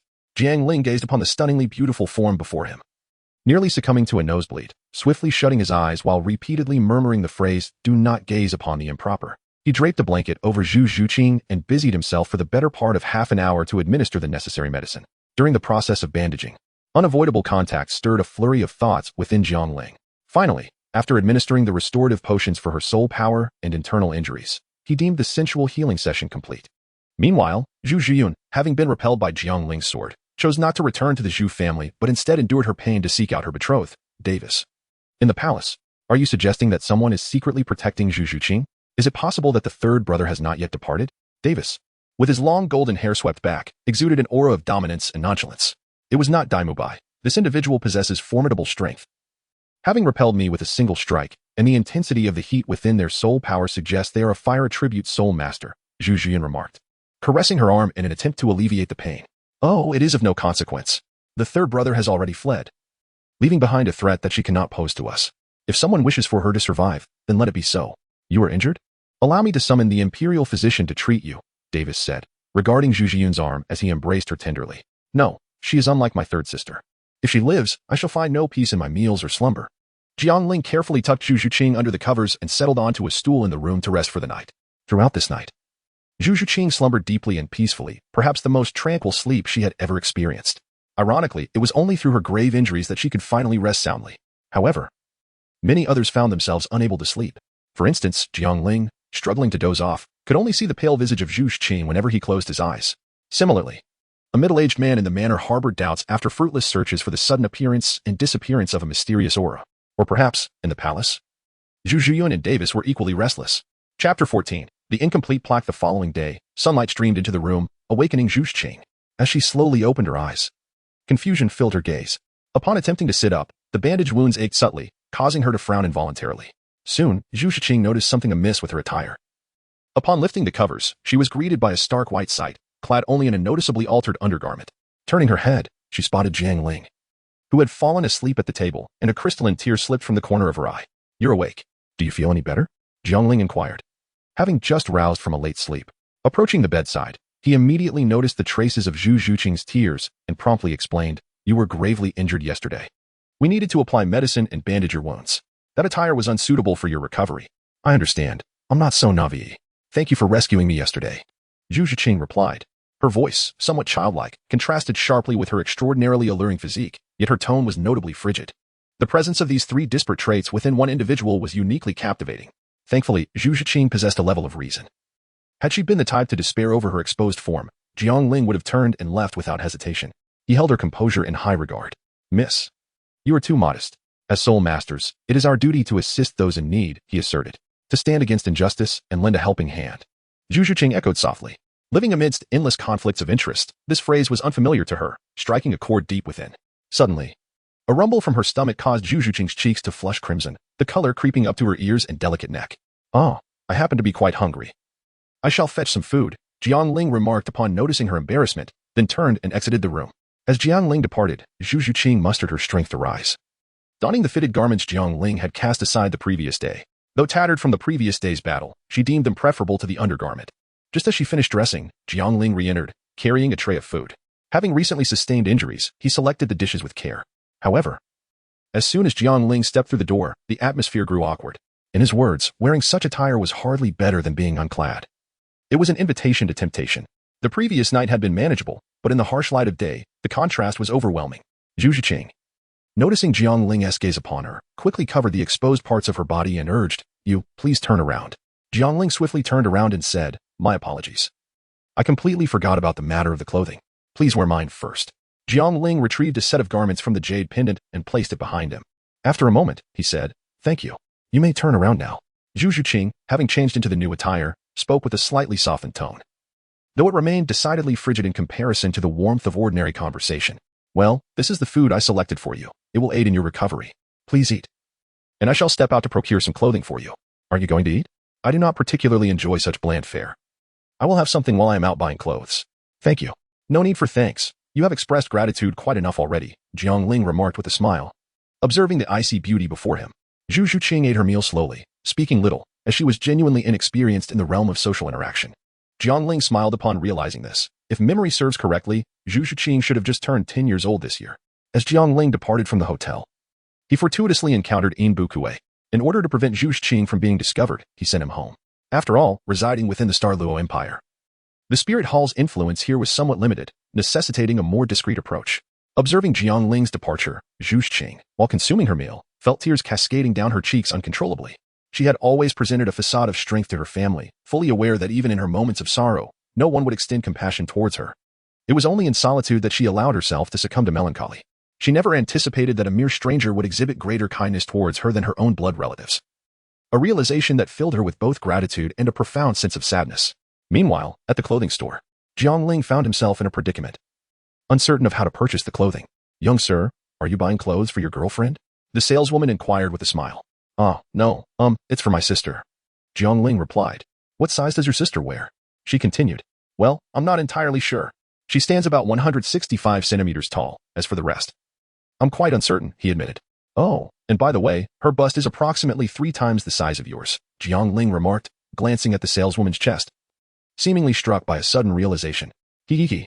The saleswoman's expression darkened instantly, her chest rising and falling as she struggled to suppress the urge to retaliate.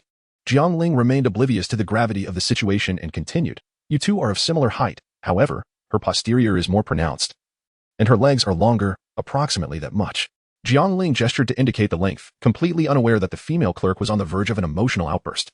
This is about all I know. Feel free to choose, perhaps some palace-style dresses, a few sets of clothing and trousers, something of quality, Jiang Ling instructed the clerk.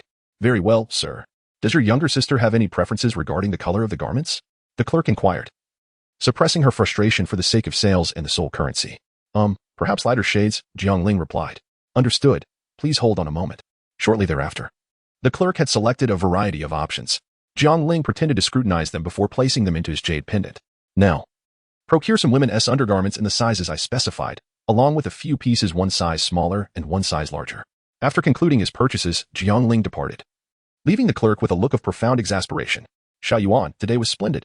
We sold so much at once. This month's salary will be quite substantial. A nearby colleague remarked enviously. True, he is wealthy, but his words are rather sharp. I feel as though I am on the brink of becoming reclusive, another colleague lamented.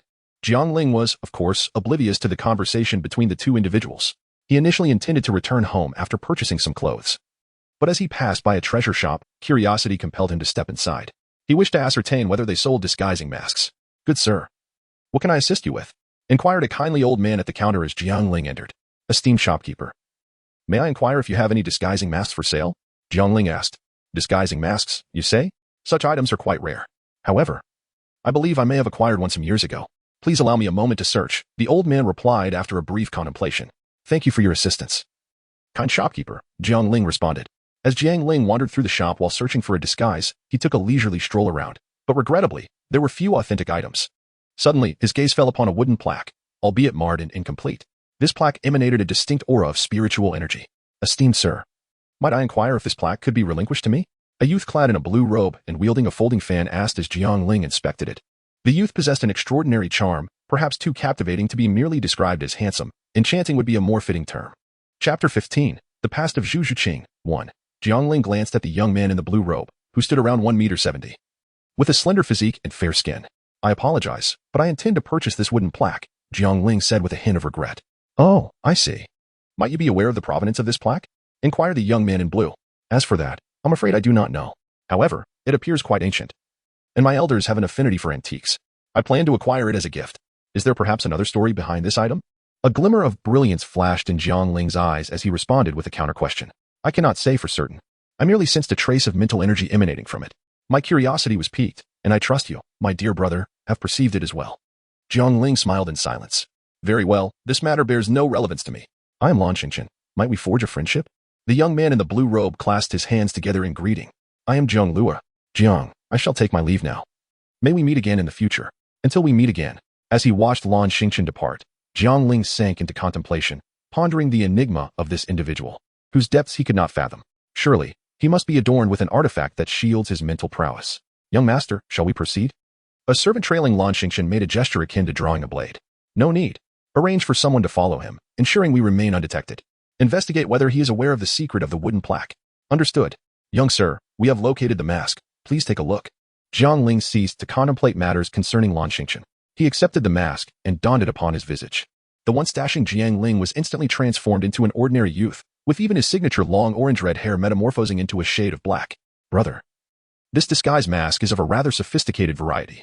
As you have observed, it can alter both hair and eye color. Moreover, it adapts to each individual's unique features, resulting in a distinct appearance for everyone. Excellent. I shall take this. How much do I owe for this and the wooden token? The shopkeeper gazed at the wooden token in Jiang Ling's hand, astonished. This token has been in my shop for decades. Its purpose remains a mystery to me. However, if you desire it, I shall gift it to you as a complimentary addition to the disguise mask.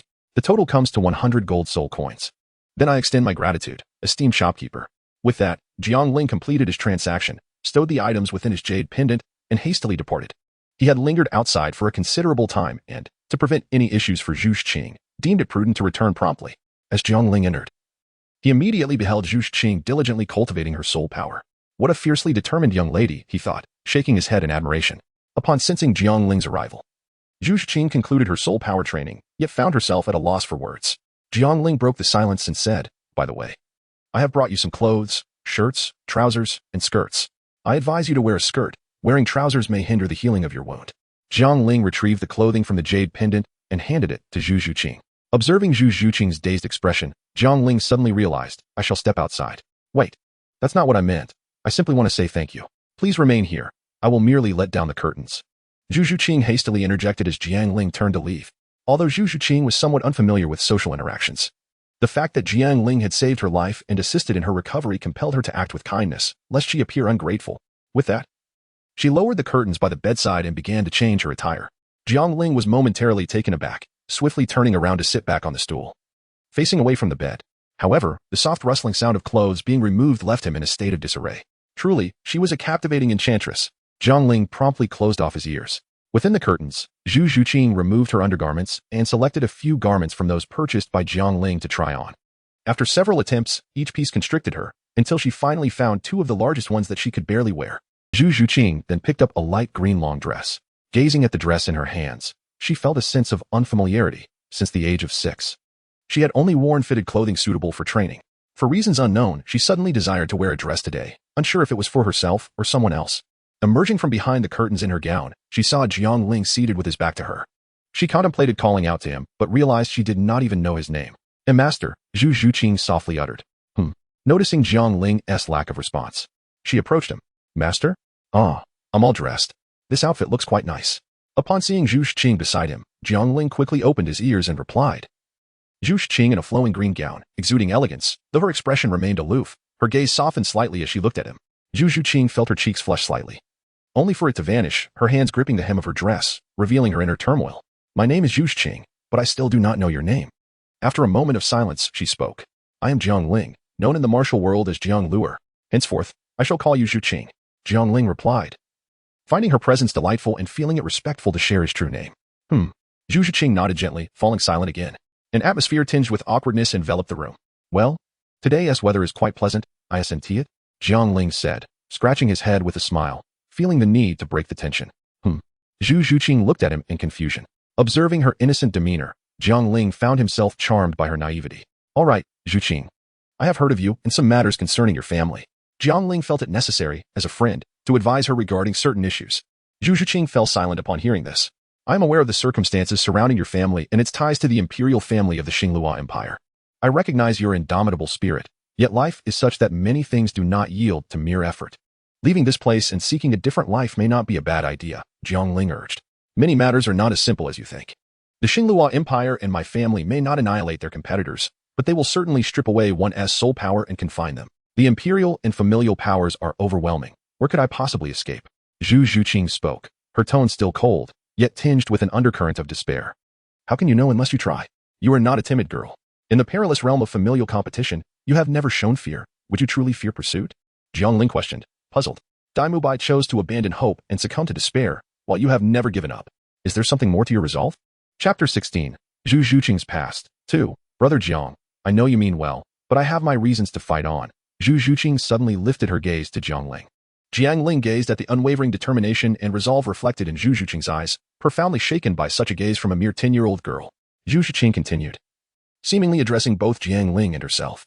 Our family's inherited martial soul is the nether spirit cat, which possesses a remarkable compatibility with the white tiger martial soul of the Star Luo royal family, enabling the powerful martial soul fusion technique, the nether white tiger. Thus, our family is inexorably tied to the Star Luo royal family, elevating the Zhu family's status within the Star Luo Empire. The daughters of the Zhu family are betrothed to the royal princes, who are embroiled in relentless conflict, dragging us into their strife. Our family does not deter this, rather, it allows such developments to flourish. In our generation, there are 3 royal princes, while our Zhu family boasts 4 daughters. With 4 daughters, does that not exempt you, Zhu Qing, from this fierce contest? Jiang Ling inquired. Alas, it is not so simple. In this family, competition begins at birth. My second sister perished 5 years ago, a victim of this vile struggle. Despite Zhu Zhuqing's calm tone, the 2 tears that traced down her cheeks stirred a pang of empathy in Jiang Ling. Wiping away her tears, Zhu Zhuqing continued, in truth, apart from my eldest sister, my second and third sisters have treated me with great kindness, especially my second sister. My eldest sister has sought to assassinate me, wanting to eliminate me swiftly. Though I harbor resentment, I do not blame her. My ire is directed at this heartless system. Zhu Zhuqing clenched her fist, her nails digging into her palm, yet the pain in her heart eclipsed it all. Jiang Ling swiftly grasped Zhu Zhuqing's hands, using gauze to wipe away the blood before applying some medicine. If only I possessed healing soul techniques, he lamented silently in his heart. Zhu Zhuqing seemed oblivious to Jiang Ling's ministrations as she continued. her voice trembling with raw emotion. My second sister was a fool, an utter fool. She naively believed she could use familial bonds to redeem this thoroughly rotten family. 5 years ago, I watched her collapse before my very eyes. Slain by our own father. The words tore from her throat, nearly a scream, as tears streamed unrestrained down her face. Jiang Ling felt a deep sense of solace. Yet he found himself at a loss for words. Gently, he cradled Zhu Zhuqing's head against his chest, tears dampening his garments. In that poignant moment, I realized that to transform this family devoid of affection, and even to alter the very fabric of the Starry Empire, one must possess both strength and authority. Only through such means can true change be realized. For the sake of my second sister, I must relentlessly pursue this path, even if it costs me my life. Zhu Zhuqing withdrew from Jiang Ling's embrace, sitting upright, articulating each word with precision. To alter the governance of a nation is far more arduous than conquering your elder sister. If Dai Mubai had not departed and had triumphed in the struggle for the crown prince's position, perhaps he could have achieved it. Jiang Ling sighed. He is nothing but a coward. At these words, Zhu Zhuqing clenched her fists, her tone tinged with indignation. Jiang Ling, observing the anger radiating from Zhu Zhuqing, realized his indiscretion and swiftly shifted the subject. Zhuqing, are you truly not considering departure? Should you choose to leave, I can assure you that the people of the Starry Empire would never lay a hand on you. You would be free to live your life as you wish. And you would have access to the finest cultivation resources. What Jiang Ling spoke of was not easily achievable in the Douluo continent, and Zhu Zhuqing could readily surmise his true identity. As for the matter of potentially overturning the Douluo Empire, Jiang Ling naturally could not divulge that information, as it constituted a top secret of the Spirit Hall, known perhaps only to Bibi Dong and Qian Renqiwei among others. Zhu Zhuqing, somewhat taken aback, recognized that while she was aware of Jiang Ling's extraordinary nature, she had not anticipated such revelations. Brother Jiang, I have decided to stay, Zhu Zhuqing stated, shaking her head in refusal. Brother Jiang, you must exercise caution in Douluo City. The relationship between the Douluo Empire and your group is far from amicable. While they may not act overtly against you, there are undercurrents of animosity. Zhu Zhuqing pondered for a moment, expressing her concern. Rest assured, I am well aware of my limits, Jiang Ling reassured her. I shall return to my family, she declared. So soon? Your injuries have yet to heal, Jiang Ling exclaimed, intent on dissuading her. My family possesses healing soul masters. Regardless of the circumstances, I am still the fourth young lady of the Zhu family. No one will impede my recovery, Zhu Zhuqing explained. Will you not invite me to your home? Perhaps I could assist you in resolving some troubles, Jiang Ling said, half jokingly and half seriously. Brother Jiang, you saved me. How could I possibly bring harm to you? Zhu Zhuqing replied earnestly. I have nothing to repay you for the expenses you incurred on my behalf. Here, take this, she said, removing a silver bracelet from her wrist and offering it to Jiang Ling.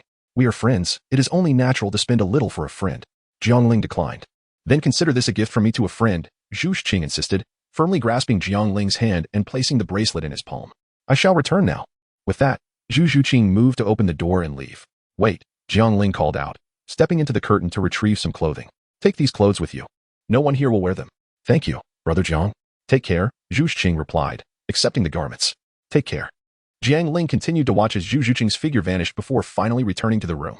Although Jiang Ling yearned to assist her, even the formidable Spirit Hall could not intervene in the internal affairs of others without a complete severance of ties. Thus, he decided to refrain from further contemplation and opted to take a rest, having not slept well the previous night. Jiang Ling hung up the curtains, and what caught the eye was the intimate garments discarded by Zhu Zhuqing, along with a set of worn-out, unwearable fitted clothes. Jiang Ling gazed in silence, lifting the garment of indecency to examine it. Such a size surely indicates that the ones I purchased must be rather small. Jiang Ling meticulously folded the undergarments and fitted attire, placing them into the jade pendant space. Meanwhile, Zhu Zhuqing, having departed from the tavern, made her way towards her family. The efficacy of Jiang Ling's medicine was commendable. Though her injuries had not fully healed, her mobility was no longer impeded. Clad in a delicate green gown, Zhu Zhuqing suddenly halted in her tracks. My dress. Although she longed to retrieve it, the words eluded her, fearing that Jiang Ling may have already seen it. It is perhaps for the best. This parting may be our last, Zhu Zhuqing pondered.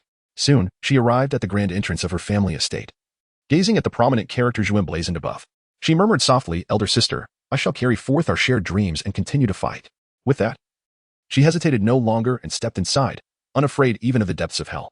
As night descended, Jiang Ling found himself once again plagued by insomnia, his thoughts drifting to that stubborn yet endearing girl. Sighing as he gazed at the moon, he lamented, why must this time traveler be so ineffectual? Suddenly, a thought struck him. He retrieved a jade pendant, extracting a disguise from within. Aha! Chapter 17. Longing 3 days later, at the Yuming Spirit Cat Clan. Zhu Zhuqing stood gracefully in a long gown upon the balcony, gazing into the distance. Are you missing him? A short-haired girl in a skirt approached, her voice as gentle as flowing water. Sister 3. Zhu Zhuqing exclaimed, turning at the sound. No, she replied after a moment of silence. Ever since he chose to evade, I have severed ties with him. I was merely contemplating other matters. Zhu Zhuqing's sister, Zhu Zhuting, mistook her mood for lingering anger and took her hands, wishing to offer comfort. By the way, Sister 4, I have yet to see you in a dress. What has prompted this change in the past few days? Well, I just felt like wearing it for once, Zhu Zhuqing said, momentarily taken aback as a figure flashed through her mind. Miss Fourth, Miss Third, announced a young man at the door, introducing himself as Jiang Ling. He claims to be your friend, Miss Fourth, and has sent me to inform you. Startled, Zhu Zhuqing thought, how could he take such a risk? If something were to happen to him because of me, I would be at a loss. She quickly replied, I do not know this person, see him off. Yes, wait, I shall accompany you.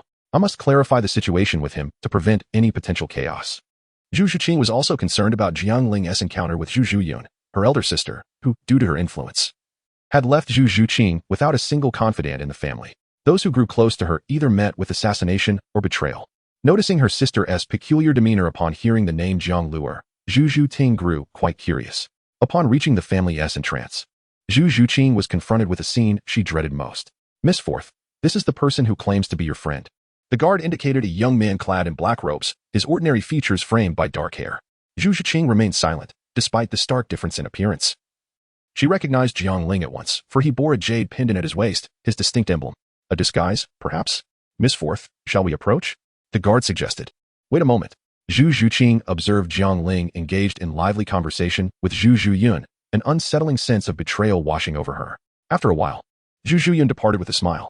Zhu Zhuqing strode forth. Why have you just come out? I've been waiting for ages, Jiang Ling greeted her, his expression brightening. I feared that coming out too soon would interfere with your affairs, she replied coldly.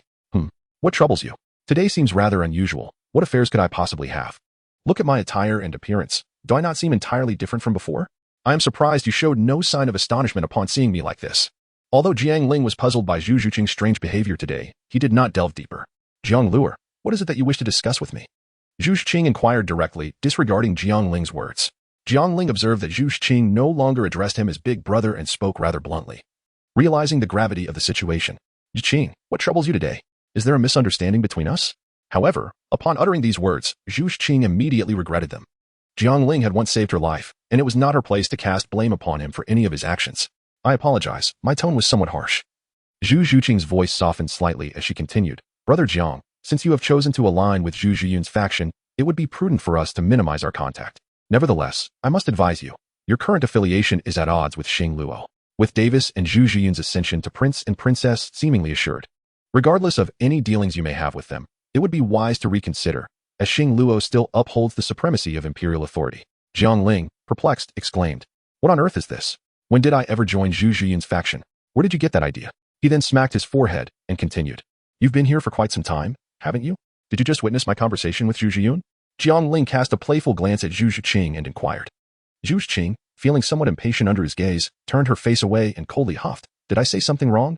Look at how joyfully you conversed with her. You must have gained quite a lot. Ha ha ha. Zhuqing, I never anticipated you possessed such an adorable side, Jiang Ling replied with a smile. You have truly wronged me this time. I had barely arrived when Zhu Zhuyun showed up, likely aware that I came to find you, seeking to probe into my identity. It seems she wields considerable power within this family. The first to learn of my visit was actually Zhu Zhuyun. Yet you both appeared to be enjoying the conversation. Zhu Zhuqing retorted, her lips curling in skepticism. At that moment, she had come to believe most of what he said, realizing Jiang Ling was still on her side, filling her heart with a sense of joy akin to recovering something lost. This was Zhu Zhuyun's strength. Not only was her soul power formidable, but she also possessed a remarkable social acumen, keeping her emotions well concealed. If she were as naive as you, with her feelings written all over her face, it would be much easier to handle, Jiang Ling remarked, stroking the jade pendant at his waist. Zhu Zhuqing was rendered speechless. What does that mean? Are you calling me foolish? Of course, the proud Zhu Zhuqing would never stoop to questioning such a silly remark. She would silently remember it for future reckoning. Let us take a stroll outside. I shall see you off from here. Afterward, you must leave Xingluo promptly. Zhu Zhuyun will not take this lightly. If she fails to win you over, she will surely resort to assassination, Zhu Zhuqing stated, not forgetting the original purpose of her coming here. As she spoke, she pulled Jiang Ling toward the street. I have decided to stay and assist you. The spirit hall's Jiang Ling cannot meddle in imperial affairs. What concern is that of Jiang Ling? Besides, my appearance has changed, Jiang Ling said, allowing Zhu Zhuqing to lead him. You truly need not take such great risks for me, Zhu Zhuqing responded, pausing her steps, lowering her gaze to the ground and speaking softly. I am merely out here to hone my skills. Without danger, how can one truly grow? Jiang Ling replied nonchalantly. This is a straightforward male response. Do not follow this example, lest you remain single. Thank you. After a moment, Zhu Shiqing suddenly spoke, her tone unexpectedly gentle, devoid of any coldness. Jiang Ling was momentarily taken aback. The gentle tone momentarily caused his mind to short-circuit. Ah, right, Zhu Qing, how did you recognize me? Jiang Ling casually remarked to mask his embarrassment. Your jade pendant. Although you have changed everything else, the pendant remains, and you often fondle it. Zhu Zhuqing pointed to the jade pendant at Jiang Ling's waist. Ah, I indeed overlooked that. Jiang Ling picked up the pendant, his gaze filled with tenderness. This jade pendant is of great significance to you, Zhu Zhuqing remarked curiously as she observed the reminiscence reflected in Jiang Ling's eyes. It was gifted to me by someone very dear to me, who also said that if I were to lose it, she would be furious with me. Jiang Ling chuckled as he recalled the past. Senior sister, I find myself missing you a bit. Chapter 18, the initial battle of Xinglua after Jiang Ling's repeated reassurances. Even stating that he could triumph even against the Soul King, Zhu Zhuqing finally felt at ease. Thus, Jiang Ling assured Zhu Zhuqing that he prioritized his life above all else. On the bustling streets of Xinglua City, Jiang Ling and Zhu Zhuqing walked side by side, both having emerged from their earlier tensions, choosing to relax. Especially for Zhu Zhuqing, suddenly having someone to lean on alleviated her internal pressures, and she felt an overwhelming joy. A long-lost smile gracing her exquisite features. Boss, how much for this jade hairpin? Jiang Ling paused at a small stall, picking up a pale green jade hairpin. This one? It's 5 gold soul coins. I'll take it. Certainly, young master, I will wrap it for you. No need. Jiang Ling took the hairpin and walked towards Zhu Zhuqing, who was leaning over a candy figurine stall. Do you like this? Jiang Ling inquired. Yes, my second sister brought me here to buy one before. Boss. I'll have 2 candy figurines, please. Jiang Ling said to the vendor, noticing the slight melancholy in Zhu Zhuqing's eyes. Sure, just a moment. Zhu Qing. Look at this, it's for you. Jiang Ling offered the jade hairpin to Zhu Zhuqing. I see your hair is loose. This color will perfectly complement your long dress. But I don't know how to style my hair, Zhu Zhuqing replied, slightly embarrassed as she accepted the hairpin. I'll help you, just turn around. Jiang Ling said as he took the hairpin. All right. Jiang Ling gently gathered Zhu Zhuqing's long hair, and without the veil of hair obscuring her, he was able to behold the contours of her back from his elevated vantage point. Jiang Ling promptly diverted her gaze, concentrating intently on arranging her hair. After a considerable time, she finally finished. As Jiang Ling's words hung in the air, an unforeseen upheaval occurred. A horse, ridden by a woman, galloped uncontrollably into the street, transforming the scene into utter chaos. Move aside, the equestrian cried out. Zhu Zhuqing, having been playfully tousled by Jiang Ling's hand and utterly flustered by the warmth of his breath, remained oblivious to her surroundings. Consequently, when someone brushed past her, she stumbled directly into Jiang Ling's embrace. Startled by the sensation of something pressing against her, she instinctively reached out. A sudden jolt of realization struck Zhu Zhuqing as she quickly withdrew her hand and leapt from Jiang Ling's arms, her face flushed a deep crimson. Not daring to meet his gaze, Jiang Ling's mind was equally vacant. He swiftly harnessed his spiritual energy to suppress his own agitation. The two stood a body's length apart, an atmosphere of awkwardness enveloping them. Jiang Ling, observing Zhu Zhuqing with her head lowered, broke the silence by saying, I shall go and see what has transpired. Jiang Ling deftly executed the lightness technique, gliding effortlessly through the crowd until he swiftly reached the startled horse. Channeling his soul power through his body, he brought the steed to a halt. With a gentle yet skillful motion, he caught the girl who had fallen from the horse, ensuring her safe descent to the ground before turning to leave. Alas, as the girl seated on the ground prepared to express her gratitude, she looked up only to find that he had vanished, leaving behind nothing but his silhouette. Miss, are you all right? I have arrived too late to rescue you. Jiang Ling had just departed from the crowd when a battalion of armored soldiers surged towards the girl. A palpable aura of menace had just locked onto me, intent on my demise. As Jiang Ling returned to Zhu Zhuqing's side, he grasped her hand and urged, Come with me. What is the matter? Is something wrong? Zhu Zhuqing inquired, sensing an unusual tension as they walked. Indeed, they were being followed. Since detecting the murderous intent, Jiang Ling had unleashed his mental prowess to perceive their surroundings. No, that girl seems to be of considerable status. To avoid complications, it would be wise to leave at once. Oh, Jiang Ling feigned concern. It appears I have lost one of my sachets, likely when I was rescuing someone. Could you help me find it? He patted his body, pretending to have misplaced something. I'll wait here for you. If that girl remains, it could lead to trouble. All right. Zhu Zhuqing, without suspicion, turned back. As she departed, Jiang Ling retracted his smile and swiftly made his way toward the outskirts of the city. To dare continue trailing me, even after I have detected your presence, you must possess a great deal of confidence in your abilities. Jiang Ling chuckled softly.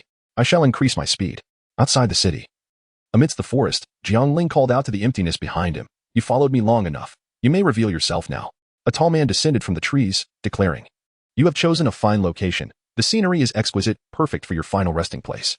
Did Juju send you? I can think of no other who would. Jiang Ling retorted mockingly. She truly is impatient, unable to wait even a single day. Words are futile. True strength speaks volumes. If you perish here, the reasons behind your death and who sought it will become irrelevant. One must die with clarity to return in the next life for vengeance. Jiang Ling smiled, his right hand forming a virtual grip as the long rainbow sword slowly solidified in his grasp. I am Yang Jin, wielding the martial soul of the iron broadsword. Do not mistake me in your next life. He pointed his sword at Jiang Ling, 6 soul rings slowly descending around him. Jiang Ling was not the least bit surprised. Within the city, he had already discerned the presence of a level 68 battle soul emperor through his piercing gaze. With a sweeping motion of his sword, Jiang Ling ignited crimson flames that danced upon its blade. The 4 soul rings of yellow, purple, and black descended slowly. How is this possible? Your second soul ring cannot possibly be 1,000 years old, and your fourth a millennium. Yang Jin exclaimed in disbelief. In this world, nothing is impossible. He scoffed. Even if your soul rings are of a higher grade, what does it matter? You are merely a soul master. Today, your demise is inevitable. I revel in extinguishing talent. A cruel smile crept across Yang Jin's lips as he advanced with his blade. 5th soul skill, blade aura, meteor slash. A torrent of blade light surged toward Jiang Ling. As Yang Jin unleashed his 5th soul skill, clearly intent on a swift resolution. The blade light is too dense. I cannot evade it with the wave step. 7 Suns Divine Art, Golden Bell Shield. Jiang Ling drove his sword into the ground, unleashing his soul power with both hands, manifesting a fiery red bell-shaped aura. The glimmer of blades was already upon him. The myriad flashes of blade light swept through the air, raising clouds of dust that engulfed Jiang Ling. Yang Jin gripped his great sword tightly, his gaze fixed amidst the swirling dust. Though brimming with confidence, he was no fool. A mere 5th soul skill could not be his undoing. 1st soul skill, shock the 100 miles. 2nd soul skill, break the 9 heavens. 3rd soul skill, as solid as a fortress. Jiang Ling has consecutively imbued himself with 3 soul skills, speed, strength, and defense, resulting in a remarkable enhancement. The long rainbow sword technique, soaring like a dragon in the sky. Jiang Ling surged forth from the dust, transforming man and sword into a fiery dragon that lunged directly at Yang Jin. Chapter 19, A Rainbow Piercing the Sun. Yang Jin, harnessing the full extent of his 68th level soul power, gripped his great blade with both hands and executed a sweeping strike. The two forces collided, sending Yang Jin hurtling backward. Jiang Ling's strike was executed with remarkable speed and immense power. As a level 68 Soul Emperor, although he sent Yang Jin flying, he too experienced considerable recoil from the impact. Jiang Ling gazed at the fractured tiger's mouth, where violet flames delicately clung to the surface, gradually mending the wounds. Jiang Ling now appeared rather disheveled, having not entirely withstood Yang Jin's 5th soul skill. His body bore numerous cuts from blades, though none were grave. The violet flames were also working to mend his wounds, albeit at an exasperatingly slow pace. This man wielded a great sword, embodying the path of strength, and could not afford to engage in a direct confrontation. Jiang Ling positioned his sword horizontally before him, adopting a defensive stance. The disparity in our soul power is so vast that you should not possess such formidable strength. Yang Jin burst forth from the splintered wood, wielding his blade with reckless fervor in a frenzied assault. Jiang Ling's mental energy unfurled, keenly capturing Yang Jin's blade movements. His soul power flowed through his body as he executed the graceful steps of the Lingbo Weibu. Although Yang Jin possessed a high level of soul power, his swordsmanship left much to be desired, revealing numerous flaws in the eyes of Jiang Ling, who had mastered the Changhong sword technique. After merely a few dozen exchanges, Yang Jin already bore 3 wounds from Jiang Ling's sword. As the battle intensified, Yang Jin grew increasingly alarmed. This opponent's swordplay was remarkably exquisite. With his 4th soul skill, the thunder slashing strike, Yang Jin unleashed a powerful wave of soul energy, forcing Jiang Ling to retreat with a single stroke. If this is all you are capable of, I fear you may not leave here alive today, Jiang Ling taunted. Is that so? Your swordsmanship is indeed remarkable, and your agility is exceptionally fluid. However, do you truly believe my strikes have not inflicted harm upon you? Yang Jin replied, swallowing a hemostatic pill. Jiang Ling paused, suddenly aware of an unsettling sensation coursing through his body. Blood stained his arm, shoulder, and chest, areas that had just been swept by Yang Jin's large blade. A jolt of alarm surged within Jiang Ling. Although Yang Jin's massive blade had not struck him directly, the force generated by its swing had been unavoidable. Aha! Do you feel it? With your agility, you might evade my blade, but once you engage me in close combat, the force behind my strikes is something you cannot escape. Yang Jin laughed heartily. You may have perfected your swordsmanship and agility to a point of invulnerability, young one. Yet you possess a fatal flaw. Your soul power and physical prowess are far inferior to mine. This is the reason for your impending defeat, Yang Jin declared, as his left hand gently traced the blade's surface, causing it to emanate a crimson glow. With his 6th soul skill activated, Jiang Ling gripped his longsword firmly, his gaze unwavering and filled with indomitable fighting spirit. Are you preparing to unleash your strongest strike? Very well. I shall also put to the test the fruits of my years of cultivation, he proclaimed, ready to execute the Changhong sword technique. Jiang Ling's entire being surged with soul power, the crimson flames swirling around the long Ong sword exhibiting an extraordinarily fierce temperament. As the mountains and rivers shattered, an overwhelming blade aura cleaved through the air, instantly reducing the surrounding trees and rocks within a 30-meter radius to mere dust. Jiang Ling found himself amidst this chaos, akin to a fragile boat amidst raging waves, poised at any moment to meet with a disastrous fate. Jiang Ling was engulfed in a blazing crimson flame, his eyes flaring open, suffused with a deep red hue. The long rainbow piercing the sun, the 26th form of the long rainbow sword technique, represented the pinnacle of his single-target offensive prowess. If Yang Jin's sixth soul skill, shattered mountains and rivers, could be likened to a colossal hand descending with overwhelming might, then Jiang Ling's long rainbow piercing the sun resembled an unassuming arrow, aimed directly at the heart. Boom! The force of the blade approached, overwhelming pressure enveloping his entire being.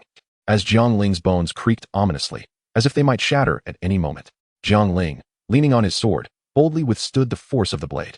In this world, the only one capable of bringing him to his knees was his master. Not even the title of Douluo could accomplish this, let alone a soul emperor. At that moment, Jiang Ling's sword energy surged forth like a long rainbow, breaking through the pressure of the blade and piercing through Yang Jin's chest. Though the process appeared prolonged, it transpired in the blink of an eye. Yang Jin gazed at the wound in his chest, his expression gradually fading as he knelt on the ground. Propped up by his sword, how could this be possible? With Yang Jin gravely injured, the pressure of his sixth soul skill dissipated. Suddenly, Jiang Ling felt a surge of blood in his chest, and he spat out a mouthful of fresh blood. Had it not been for the golden bell shield he activated just before the blade's impact, along with the continuous protection of his third soul skill, he would have been rendered immobile, if not dead. Jiang Ling, disregarding his own injuries, grasped his long sword and approached Yang Jin. He refused to succumb to death, unable to find solace even in healing. Why? You are merely a soul master. How could you possess such formidable power? Yang Jin collapsed to the ground, unable to maintain even the most fundamental essence of his martial soul. Why? Why? In this world, how can there be so many questions? Do you think everyone in this world is as mediocre as you? Jiang Ling scoffed disdainfully. Yang Jin, filled with rage, spat out a mouthful of blood. Having attained the status of Soul Emperor at just over 40, he had never before been labeled as mediocre. Yet, in comparison to Jiang Ling, Yang Jin indeed appeared to be lacking. With a sigh, he realized that his arrogance had reached its end. Such hubris comes at a price. Often a price as steep as life itself. With a sweep of his sword, Jiang Ling ultimately extinguished Yang Jin's existence.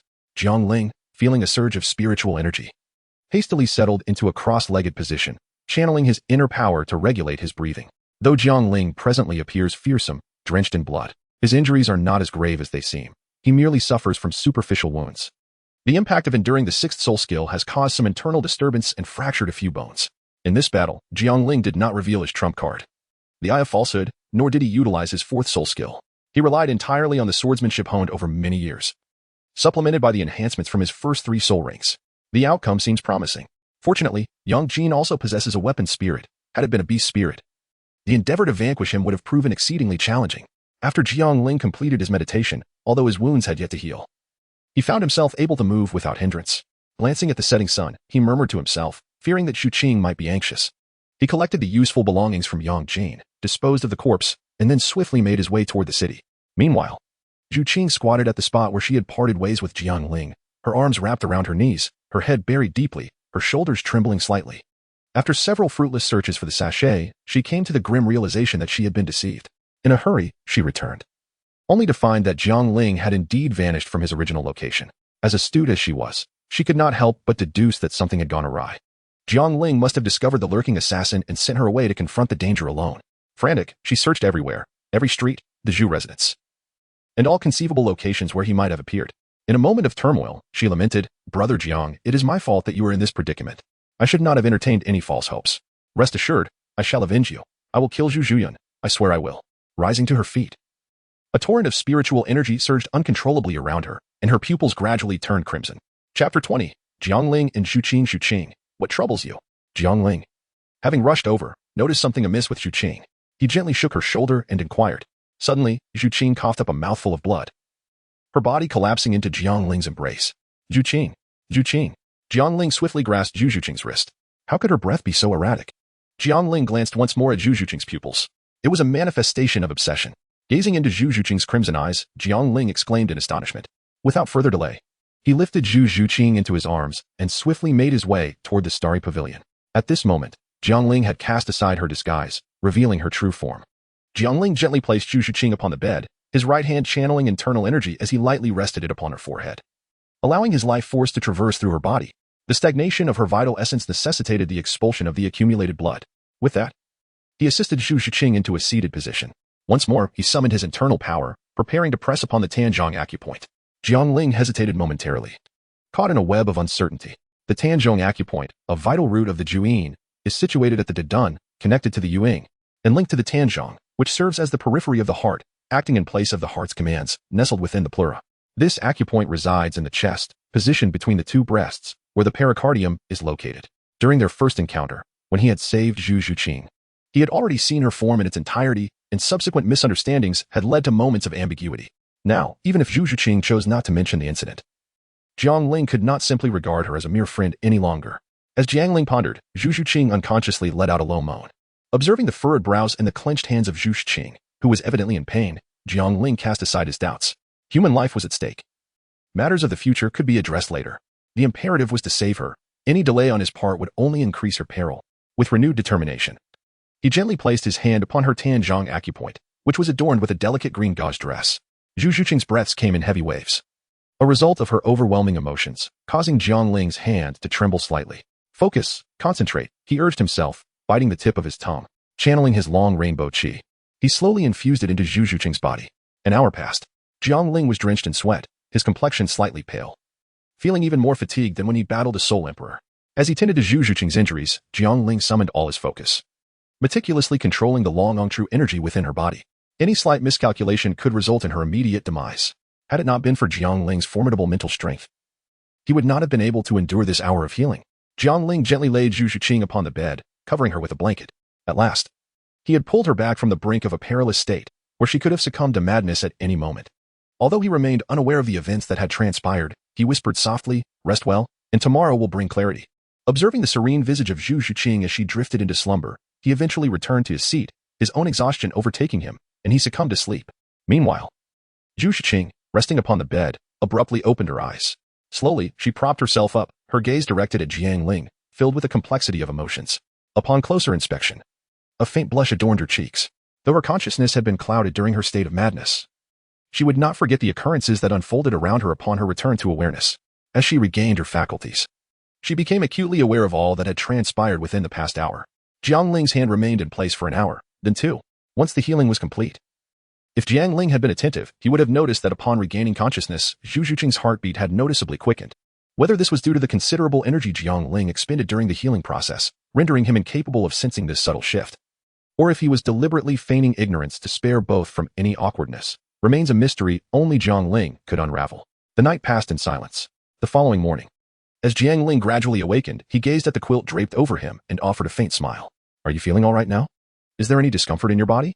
"I'm fine, completely recovered," Zhu Zhiqing replied, emerging from her meditative state, her beautiful eyes now wide open. The years spent with the Phantom Spirit Cat clan had granted Zhu Zhiqing the remarkable ability to maintain an impassive demeanor. Her control over her expressions meticulous to the finest detail. Indeed, she embodied an air of coolness. If it were anyone else who had endured the events of yesterday, they would likely find it difficult to meet Jiang Ling's gaze today. "I must examine you once more," Jiang Ling expressed with a hint of concern. "Oh no, brother Jiang. I am well aware of my own body. Truly, there is nothing to worry about," Zhu Zhiqing quickly declined. The mere thought of an examination that involved touching her chest made her wish to find a hidden crevice to escape into. "That is not an option. I must check you. You cannot fathom how perilous your condition was yesterday. A moment's carelessness could lead to irreversible consequences." The memory of Zhu Zhiqing's crimson pupils, wild and on the brink of madness, filled Jiang Ling with trepidation. "Fine, if you insist," Zhu Zhiqing relented, her sense of modesty battling against Jiang Ling's insistence, and she reluctantly settled onto the bed, sitting cross-legged. She tightly closed her eyes. "All right," Jiang Ling responded softly, nodding gently as he approached her. Jiang Ling sat behind Zhu Zhiqing, channeling the Fei Hong heart method, his hands gently advancing to rest upon her back. The back. No need to press on the chest now." Zhu Zhiqing felt a wave of relief wash over her, her previously tense body beginning to unwind. At that moment, the true energy emanated from Jiang Ling's palms, circulating throughout Zhu Zhiqing's entire being. Zhu Zhiqing sensed a flowing essence racing swiftly within her, and with her body and mind already at ease, she let out a soft moan. Jiang Ling's eyes twitched slightly. "Sister, what are you doing? What strange sound is that?" Zhu Zhiqing also felt something was amiss. Her face flushed crimson, overwhelmed by embarrassment. If there were a crack in the ground, she would surely wish to hide within it. 5 minutes later, Jiang Ling concluded his efforts, exhaling softly as he remarked, "There are indeed no lingering dangers. Now, shall we discuss what transpired yesterday? How did you fall under the influence? Had I not returned in time, the consequences would have been dire." Upon hearing Jiang Ling mention the events of the previous day, Zhu Zhuqing swiftly turned and inquired, "Did you deliberately lead me away yesterday? Was someone planning to harm you? It was Zhu Zhuyan's people, wasn't he? Now it is my turn to ask you," Jiang Ling replied, awkwardly scratching his head. He was taken aback by her unexpected approach. "Answer me." Zhu Zhuqing leaned forward, taking hold of Jiang Ling's hand with utmost seriousness. At that moment, their positions were undeniably intimate. They were still seated on the bed, with Zhu Zhuqing leaning forward and Jiang Ling naturally reclining backward. Yet, neither of them noticed the peculiar nature of their posture. Zhu Zhuqing was too eager to uncover the truth about the previous day's events, while Jiang Ling was momentarily stunned by Zhu Zhuqing's sudden display of commanding presence. Chapter 21. The competitive rules of the Yuming Spirit Cat Clan. It was Jiang Ling who first recognized the awkwardness of their position. "Let us descend before continuing our conversation," he said softly, avoiding eye contact with Zhu Zhuqing. Suddenly jolted to awareness, Zhu Zhuqing realized the peculiarity of their stance, resembling a domineering queen playfully teasing her young companion. In an instant, she released his hand, stood up from the bed, and cast her gaze downward at her toes, embodying the demeanor of a shy young lady. Jiang Ling also descended from the bed, clearing his throat softly as he spoke. "Indeed, yesterday I sensed a palpable aura of menace directed towards me. I could instinctively perceive that it was solely aimed at me. It was only because you remained by my side that he refrained from striking." Jiang Ling meticulously retrieved each item belonging to Yang Jin from the jade pendant. Continuing, he claimed his name as Yang Jin. "These are his relics, presumably belonging to Zhu Zhuyan. Yang Jin, is he not a 68th rank soul emperor, with a martial spirit resembling a great sword?" Zhu Zhuqing's expression shifted dramatically as she inquired breathlessly. "Indeed, you killed Yang Jin?" Zhu Zhuqing murmured to herself, her gaze fixated on the objects Jiang Ling had laid out on the table. After a prolonged silence, Jiang Ling, observing Zhu Zhuqing's daze, hesitated before saying, "It was wrong of me to send you away yesterday. However, had I revealed the truth, you would certainly have opposed my actions, which compelled me to resort to this strategy." As if jolted awake by Jiang Ling's sudden voice, Zhu Zhuqing regained her composure, her gaze resting on the distance of merely a few steps between herself and Jiang Ling. The corners of her lips subtly twitched, forming a crescent-like curve of exquisite beauty. Indeed, like a blooming lotus in a silken brocade, her smile was as graceful as a duck in flight, accentuating her delicate features. The spark in her eyes stirred speculation in others. Although Zhu Zhuqing's hands did not grace her porcelain-like cheeks, the enchanting smile of the ice beauty left Jiang Ling momentarily entranced. In that fleeting moment of distraction, Zhu Zhuqing suddenly collided into Jiang Ling's embrace. The vibrant energy of the long coursed through her body, leaving her drenched in sweet perspiration, her light green gown clinging to her skin. This sudden embrace jolted Jiang Ling back to reality, and he gently patted her back, noticing her heightened emotions. Jiang Ling silently recited the internal cultivation mantra, striving to refrain from dwelling on unnecessary thoughts. After a considerable pause, Zhu Zhuqing, seated across from him, spoke, "Brother Jiang, I was overly agitated just now. You need not take it to heart. It is of no consequence. Do you harbor a deep-seated hatred for Yang Jin?" Jiang Ling inquired, noting her fervent reaction upon hearing of Yang Jin's demise, which suggested a profound enmity. "He is a trusted confidant of Zhu Zhuyuan and her most capable subordinate. Although my second sister did not perish by his hand, he is undoubtedly implicated. I once had my own loyal subordinates, all of whom met their end at her hands." Zhu Zhuqing's hands instinctively clenched, her fingers paling slightly. "It is all over now. Everything is resolved. He is dead, and his demise was quite tragic." Jiang Ling offered in consolation. Wiping away the tears from her eyes, Zhu Zhuqing continued, "Brother Jiang, are you aware that Zhu Zhuyuan commands numerous formidable soul masters under her banner? Why has she not dispatched any of them to assassinate me?" After pondering for a moment and considering the intelligence that Lu Yi had gathered over the past 3 days, Jiang Ling remarked, "Could it be that these soul masters are only permitted to confront the subordinates of their adversaries, while refraining from engaging with you, the competing members of the Zhu family?" Zhu Zhuqing nodded in affirmation, adding, "Indeed. However, there is one more point to consider. In this family rivalry, only individuals below the rank of Soul Douluo are allowed to participate, for those of Soul Douluo caliber are regarded as the Empire's elite combat forces. Ultimately, the roots of our family's competition trace back to the betrothal with the royal family of the Star Luo Empire." Zhu Zhuqing sighed, with a hint of melancholy. Previously, the second prince had allied with the third prince in a contest against the first prince, yet the second prince met his demise, and most of his followers either perished or defected to the service of the first prince, Davis. The third prince, Dai Mubai, opted to depart from the Star Luo Empire, leaving behind even the last vestiges of resistance. Davis has nearly become the nominal crown prince, and his fiancée, Zhu Zhuyun, commands a significant following of soul masters. As for my third sister and me, we have been isolated within the family. Any external soul master who approaches us faces a grim fate. And even within our own household, the servants regard us with trepidation. My sister has chosen to compromise, but I shall not yield, even in the face of death. Zhu Zhuqing recounted her tale softly, her tone devoid of emotion, as if she were merely a spectator, untouched by the turmoil surrounding her. Jiang Ling rose and approached Zhu Zhuqing, gently placing his hands on her shoulders. Gazing into her eyes, he proclaimed, "From now on, you shall no longer be alone. The triumph of this battle shall belong to us."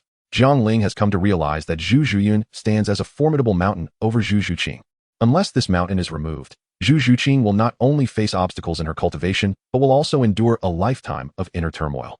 To remove this mountain, she must personally defeat Zhu Zhuyun. "Thank you," Zhu Zhuqing said, nodding earnestly, her voice somewhat hoarse. "You truly express gratitude far too often. Please refrain from saying it again." Jiang Ling chuckled lightly. "By the way, Zhuqing, since I have joined your ranks, could you enlighten me about the strength of our adversaries?" Jiang Ling inquired. After all, Liuzi was merely a ruffian.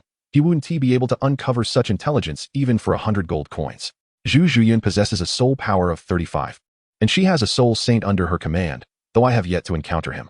Then there's Yang Jin, who is already deceased, along with 5 or 6 soul kings and even more soul sections.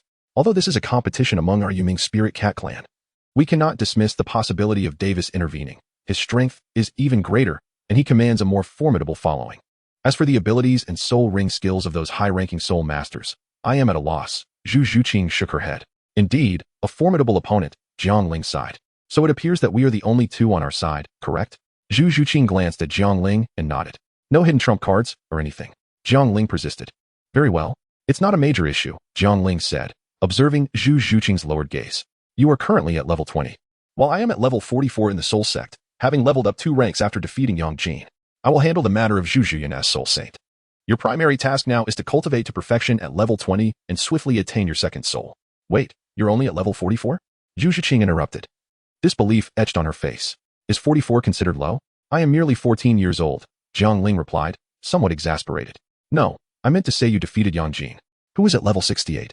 Zhu Zhuqing was taken aback. She had assumed Jiang Ling was either a soul emperor or at least a soul king, never expecting him to be a soul sect. The thought of a soul sect defeating a soul emperor was unprecedented. I possess certain hidden cards that enable me to fight above my level. Can you really defeat a soul saint? Zhu Zhuqing suddenly asked. Not quite. Do you think soul saints are so easily vanquished? Jiang Ling shrugged. Noting Zhu Zhuqing's hesitation to speak, he added. I will seek out soul masters who possess the strength of a soul saint, so do not worry. Still, prioritize your own safety, Zhu Zhuqing murmured. Seeing Zhu Zhuqing's clumsy display of concern, Jiang Ling smiled indulgently. Chapter 22, Preparation Spirit Hall, Wuhuan City tomorrow. Nana will also embark on her training journey. Arrange for a powerful female soul Douluo to covertly protect her, intervening only in life and death situations. Bibi Dong sat regally in the Pope's chair, her beauty undiminished. After years in a high position, an aura of unspoken nobility and sanctity emanated from her, evoking feelings of reverence in those who beheld her. At your command, your holiness. Yu Guan replied respectfully, bowing slightly. Has there been any news regarding Xiaoling? Reporting to your holiness, there is none yet. However, based on the direction Jiang Ling departed, he should currently be within the Douluo city. I have already informed the bishop there to remain vigilant. Very well, I understand. You may leave. After a lengthy pause, Bibi Dong slowly rose and walked towards the back hall, whispering, in this vast Wuhuan city, I am left all alone. Douluo City Zhuqing, you should return first. I have matters to attend to, but I will seek you out later. At this moment, Jiang Ling donned a disguise, rendering his appearance rather ordinary. All right, Jiang Ge. I shall return now. With that, Zhu Zhuqing headed straight home. She was a clever girl, well aware of what to inquire about and what to leave unasked. Jiang Ling gazed at the departing Zhu Zhuqing and proceeded towards a secluded street, quickening his pace with each step. Ultimately, he employed his lightness skill to tread without leaving a trace in the snow, making an extensive detour through the city before finally heading towards his destination, the Spirit Hall, situated in the Spirit Branch Hall of Douluo City. A few days ago, Jiang Ling sensed that someone was stalking him. However, even with his mental prowess, he could not discern the stalker's location. Whenever Jiang Ling attempted to probe with his mental energy, the individual would swiftly retreat. Initially, he suspected the stalker to be Yang Jin, but upon learning that Yang Jin was under the influence of Zhu Zhuyun, he dismissed this possibility. In truth, the pool of suspects was quite limited. Having arrived at this location, he could only think of 2 individuals with whom he had grievances, ruling out Zhu Zhuyun, as their conflict had only begun the day prior. Thus, the only remaining suspect was Lan Xingxian, the young lad who had contended with him over a wooden plaque at the precious treasure pavilion. The stalker chose to shadow him without taking action, leaving Jiang Ling with little recourse. Nevertheless, he would not remain idle. His visit to the spirit hall was not solely to confront Zhu Zhuyun's associates, but also to eliminate this persistent pursuer. As Jiang Ling gazed upon the majestic edifice of the spirit hall that loomed before him, a bittersweet smile crept across his face. He had once exerted great effort to rid himself of an expert who had covertly protected him, yet now, due to a lack of manpower, he found himself seeking assistance. If his mentor in the distant spirit city were to learn of this, he would surely be taken aback. Alas, one could not outwit fate. One must acknowledge their limitations. An enlisting help to establish order would suffice. Jiang Ling stepped inside.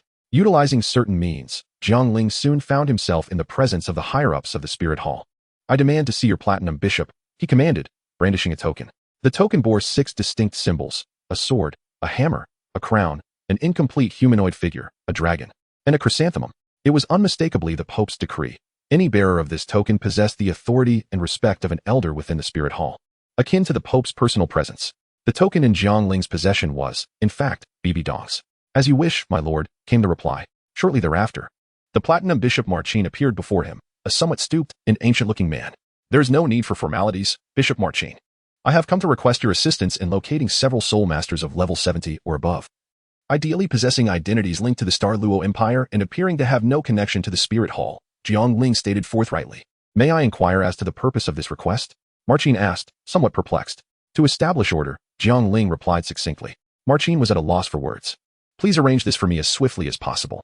By the way, since I hold the Pope's decree, do you not need to report my presence to His Holiness?" Jiang Ling inquired. "Naturally, that is required," Marcin responded after a moment of contemplation. "Very well, then I shall extend my regards to my mentor." With that, Jiang Ling removed his disguise, revealing his true visage. You are a disciple of His Holiness?" Jiang Ling smiled and said, "Your Excellency. The arrangements for personnel should be made promptly. Once everything is in order, have them meet me at the Starry Hotel. Until we meet again." Jiang Ling donned the disguise once more, turned, waved his hand, and departed. Marcin stood in a daze for a moment before retrieving a letter from his pocket. The Pope's disciple with orange-red hair, sharp brows and starry eyes, is secretly seeking information in the direction of Xinglua. In the Yuming Lingcat clan, Zhu Zhuqing lay in a bath barrel. After sweating profusely the previous day and in the morning, she felt somewhat uncomfortable despite having dried off. She decided to take a bath first. Bathing was the perfect opportunity to relax, and Zhu Zhuqing was no exception. As she poured water over her fair skin, her mind drifted to recent events, which felt like a dream. "If I had not encountered him, I would have likely perished by now," she mused, submerging her head under the water, leaving only her long black hair floating atop the surface. Suddenly, Zhu Zhuqing stood up, her hair cascading down her back. Droplets of water glistening as they slid down her curvaceous form, an enchanting figure reminiscent of a girl stepped out from a comic. After drying herself, she picked up a fitted training outfit from the side, hesitating briefly before opting for a long dress instead. Gazing at her reflection in the mirror, she sighed softly, murmuring, "Alas, I am destined to live a life of solitude." Zhuqing, are you back?" A woman's voice called from outside. Zhu Zhuqing recognized it and opened the door. "Third sister, you've come. Why are you bathing in the middle of the day?" Zhu Zhuqing inquired, noticing Zhu Zhuqing's still slightly damp hair with a hint of curiosity. "Oh, I just needed to wash up a bit," Zhu Zhuqing replied, her expression somewhat awkward. While others might not have noticed, Zhu Zhuqing was her third sister, the only person in the family with whom Zhu Zhuqing felt close. "Someone came looking for you yesterday. You seemed a bit off," Zhu Zhuqing observed. "Just a friend, nothing more," Zhu Zhuqing replied. "You didn't tea come home last night?" Zhu Zhuqing pressed further. "Things aren't tea as you think, third sister," Zhu Zhuqing clarified, understanding her sister's misunderstanding. "I know, but you already have an engagement. Although he may be a coward, he is of royal blood, and I fear it could ultimately harm you. You must think it through," Zhu Zhuqing interrupted. "Third sister, you truly misunderstand. We are merely friends. He has a fiancée, and I have no intention of marrying anyone in this lifetime," Zhu Zhuqing said, turning toward the balcony. Speaking softly, "I do not wish to dwell on these romantic entanglements. I simply desire to grow stronger and defeat Zhu Zhuyun," she added resolutely. "Moreover, I have decided to participate in the Xinglua Ancient Realm in a month." "You are mad. The Xinglua Ancient Realm opens every 2 years and is filled with countless treasures. The more one retrieves, the higher the ranking, which indeed garners family attention. However, do not forget that Davis, Zhu Zhuyun, and others will also participate. They are inherently powerful, and with additional followers to aid them, they may not openly attack you, but entering the ancient realm would be akin to courting death," Zhu Zhuting cautioned. "Even if I could evade them, do you think a level 20 soul master can contend with the monsters within?" Zhu Zhuting exclaimed, gripping Zhu Zhuting's arm in distress. Third sister, the entrance to the Xingluo ancient realm is becoming increasingly difficult to open. The last time it opened, only those below the Soul Emperor rank were permitted entry. This time, it may only allow those below the Soul King rank. Besides, entry is randomized. I may not encounter them, and as long as I am careful, I might evade capture. As for the other dangers within the ancient realm, I shall leave it to fate, for in battle, no one can guarantee victory. Yet, I am willing to risk my life for a chance at victory, Zhu Zhuqing declared with unwavering determination. Last time the Xingluo ancient realm opened, Dai Mubai did not dare to enter, and you are now a year younger than he was then. Zhuqing, why must you always be so stubborn? Zhu Zhuting lamented. I once dreamed of changing this decaying family alongside you and second sister, but alas, I am not as brave as you. Third sister, I understand. I will carry our shared dream and continue to fight, Zhu Zhuqing affirmed, embracing Zhu Zhuting with a calm yet resolute demeanor. Zhuqing, I have returned. An unexpected voice interrupted the sisters, and Jiang Ling, whom Zhu Zhuqing had instructed the guard to bring in, appeared. Zhu Zhuting hurriedly wiped away the tears from her eyes and looked toward Jiang Ling, asking, Who is this? Third sister, this is Jiang Ling Luer, my friend. Brother Jiang, this is my third sister, the one who cares for me the most in the family, Zhu Zhuqing introduced. Oh, then I shall not intrude. I will take my leave, Zhu Zhuting said, casting a meaningful glance at her younger sister before departing with a playful tone. As Zhu Zhuting passed by Jiang Ling, her lips curled slightly, and Jiang Ling's expression shifted momentarily before returning to normal. Brother Jiang, please take a seat.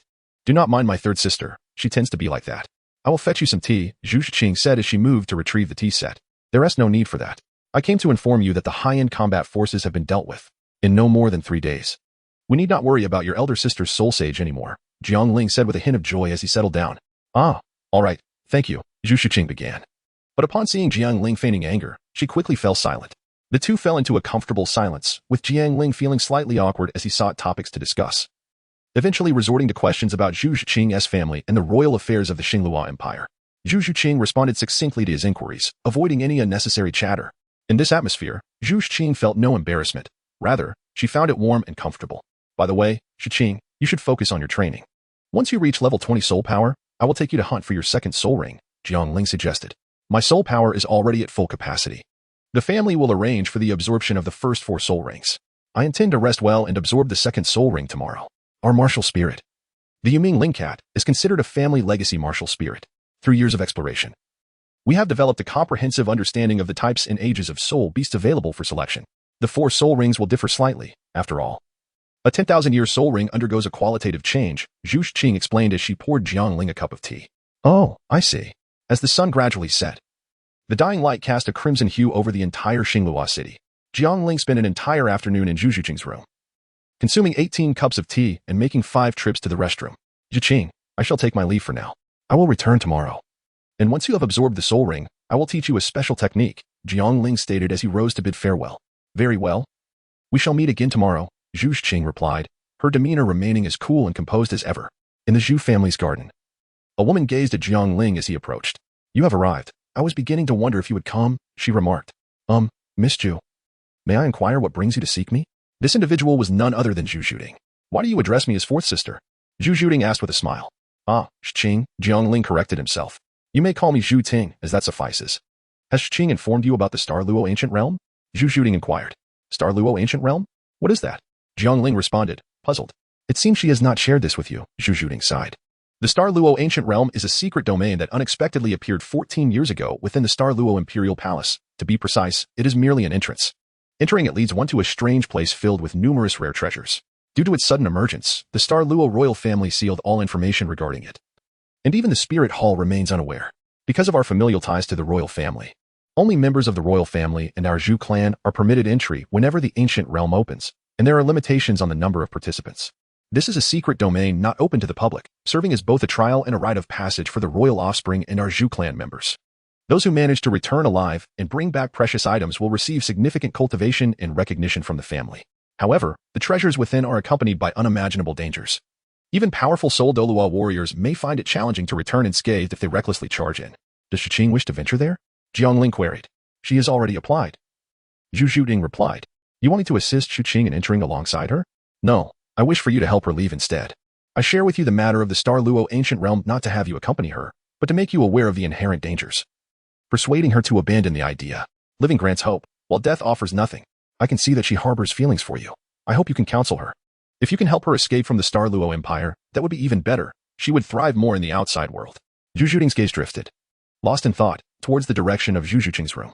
Jiang Ling was taken aback for a moment, and after a long pause, he said, I apologize. Chapter 24. The Guardian's Wrath. You refuse? Do you not wish to save her? Will you simply stand by and watch her march to her demise? Jiang Ling's response evidently took Zhu Juting by surprise, prompting her to step closer and raise her voice slightly. Of course not. I have resolved to accompany her into that so-called ancient realm. As her third sister, you should possess a deeper understanding of what kind of person Zhu Qing is. Even if I were to knock her unconscious and take her away now, she would not find happiness in the future. Thus, it is better to indulge her in a moment of madness. Jiang Ling spoke with a hint of resignation. Zhu Juting comprehended Jiang Ling's sentiments, yet she believed survival was paramount. Very well, I shall make arrangements for your entry into the ancient realm, Zhu Juting concluded before turning and leaving. Jiang Ling gazed at the retreating figure of Zhu Juting, her expression gradually revealing a simmering anger. This girl, after all we have endured together, still dares to conceal matters from me. As Jiang Ling spoke, she was about to return to Zhu Juqing's room to inquire further. However, she reconsidered at this hour. Zhu Juqing must have already retired for the night. Perhaps it would be best to wait until tomorrow. With a sigh, Jiang Ling turned and walked outside. At the pinnacle of the architecture belonging to the Yuming Spirit Cat clan, a burly man clad in armor observed the receding figure of Jiang Ling. This individual was shrouded in mystery. Could he be the one who rescued Zhu Juqing that fateful night? The intrigue deepens. In Zhu Chuyun's chamber, she remarked, Uncle Li. I've received word that Yang Shu, the one sent to assassinate Jiang Luer, sought out my dear sister this afternoon. Yang Shu is yet to return. Could it be that he is already, her tone, sultry yet laced with an undertone of disdain, belied her formal address? I fear the outcome may be dire. This Jiang Luer likely has formidable protectors at his side, Li Muhan stated calmly. He had never been fond of Yang Jin, perceiving him as excessively ostentatious and arrogantly self-assured. Then, Uncle Li, I entrust this matter to you, she concluded. Indeed, Miss, Li Muhan replied with a respectful bow before turning to depart. The following morning, the weather was far from pleasant. A dense fog enveloped the horizon, shrouding the surroundings in a veil of white mist, reminiscent of steam. The sun gradually ascended, dispersing the white fog into the expanse of the sky. Jiang Ling gradually withdrew from her cultivation, a fleeting crimson light flashing in her eyes. At last, she had perfected the flying rainbow technique. The next endeavor would be the fire dance whirlwind. Jiang Ling sensed that her current inability to master it was somehow intertwined with the essence of this world. Although Jiang Ling has yet to master the fire dance whirlwind, he possesses the memory of the rainbow cat martial arts, allowing him to intuitively sense that this swordsmanship can slay deities, becoming his greatest reliance in the future. It is time to seek out Zhu Qing. Rising to his feet, Jiang Ling prepared to venture forth. Thud, thud, thud. As Jiang Ling arrived at the doorstep, a knock resonated through the air. Who are you? Jiang Ling gazed at the middle-aged man before him, whose stature was modest yet remarkably robust. Standing there like an iron tower. You must be the young master Jiang Luer, he said. I have been dispatched to protect you. My name is Nu Zhan, a level 78 soul sage with the martial spirit of the violent ape king. Here is a letter for you. The dark-skinned man smiled warmly as he handed Jiang Ling the correspondence. The violent ape king, a supreme beast martial spirit. Jiang Ling was taken aback by the generosity of this horse master, who, despite the ambiguity of his identity, had acted with such magnanimity and efficiency. Jiang Ling was utterly oblivious that a letter from Yu Guan had betrayed him. Please, come in and take a seat, Uncle Nu, he said. I dare not, young master. Simply refer to me as Nu Zhan, he replied with a respectful gesture. He recalled the stern demands imposed upon him by Bishop Malchin upon his arrival. Jiang Ling smiled faintly. It appeared that this soul saint held a considerable respect for him. Jiang Ling opened the letter and began to read. Dear young friend Jiang Luer, I am Marchin. I sincerely apologize. Within the Xingluo Empire, records of high-ranking soul masters from the Spirit Hall should be well documented. Some of them are engaged in special missions and cannot reveal their identities. Rage Battle is someone I have summoned from elsewhere. He has recently completed a special task and is now at your disposal. Although Rage Battle is merely at level 78, in a true confrontation, even a typical soul Douluo may find him a formidable opponent. Should I need to allocate personnel in the future, I will make arrangements accordingly. This Marchin is rather overly enthusiastic. Does the Pope's decree hold such power? Uncle Nu, did you notice anything upon your arrival? Jiang Ling inquired, igniting a flame that consumed the letter. Well, there are two groups observing this place covertly. One includes a soul saint, although his rank appears to be low. The other is quite cautious. He departed immediately upon my arrival, and my impression is that he lacks considerable strength, likely due to his martial spirit, which is adept at tracking. Rage Battle responded. I see, Jiang Ling murmured. Uncle Nu, if this individual returns to surveil us, do you have the confidence to detain him? Not a problem. Were those two earlier observing the young master? Rage Battle knelt down in apology. Forgive me, young master. I was unaware that their intent was directed towards you. Had I known, I would have acted. The one who slipped away earlier would have found it difficult to escape had I engaged. What are you doing, Uncle Nu? Ignorance is no sin. Jiang Ling quickly helped him to his feet. By all accounts, your obedience to the commands of the Spirit Hall is absolute. Rage Battle is indeed a commendable ally. Young master, that soul saint has not yet left. I shall redeem myself through action. Rage Battle gestured with a killing sign. Very well. Let us first teach him a lesson. Our paths will cross again. Due to Rage Battle's arrival in the matter concerning Li Muhan, considerable time was wasted. And it was not until the afternoon that Jiang Ling reached the Zhu family. Naturally, Rage Battle remained outside to wait. Upon entering the Zhu residence, he fortuitously encountered Zhu Zhuyun. I have the honor of meeting the young lady Zhu, Jiang Ling said with a smile playing at his lips. Jiang Luer, do you truly wish to oppose me? Whatever Zhu Jiqing offers you, I shall double, Zhu Zhuyun retorted, her anger palpable. First, Yang Jin had gone missing. And now Li Muhan was gravely injured.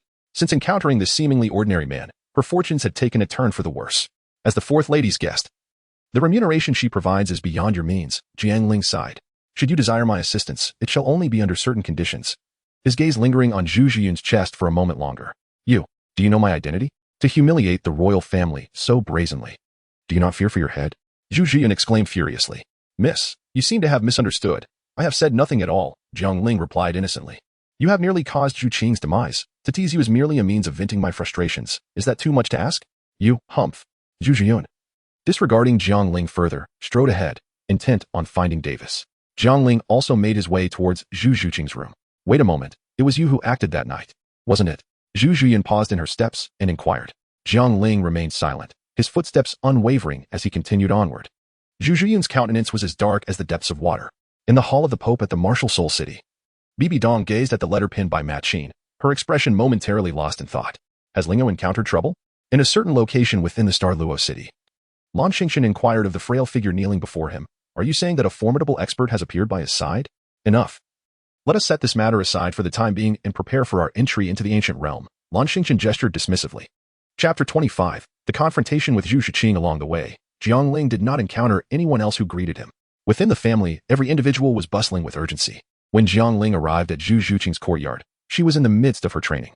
Zhu Qing, you didn't come this morning. I've already absorbed my second soul ring, she said with a calm tone, retracting her martial spirit.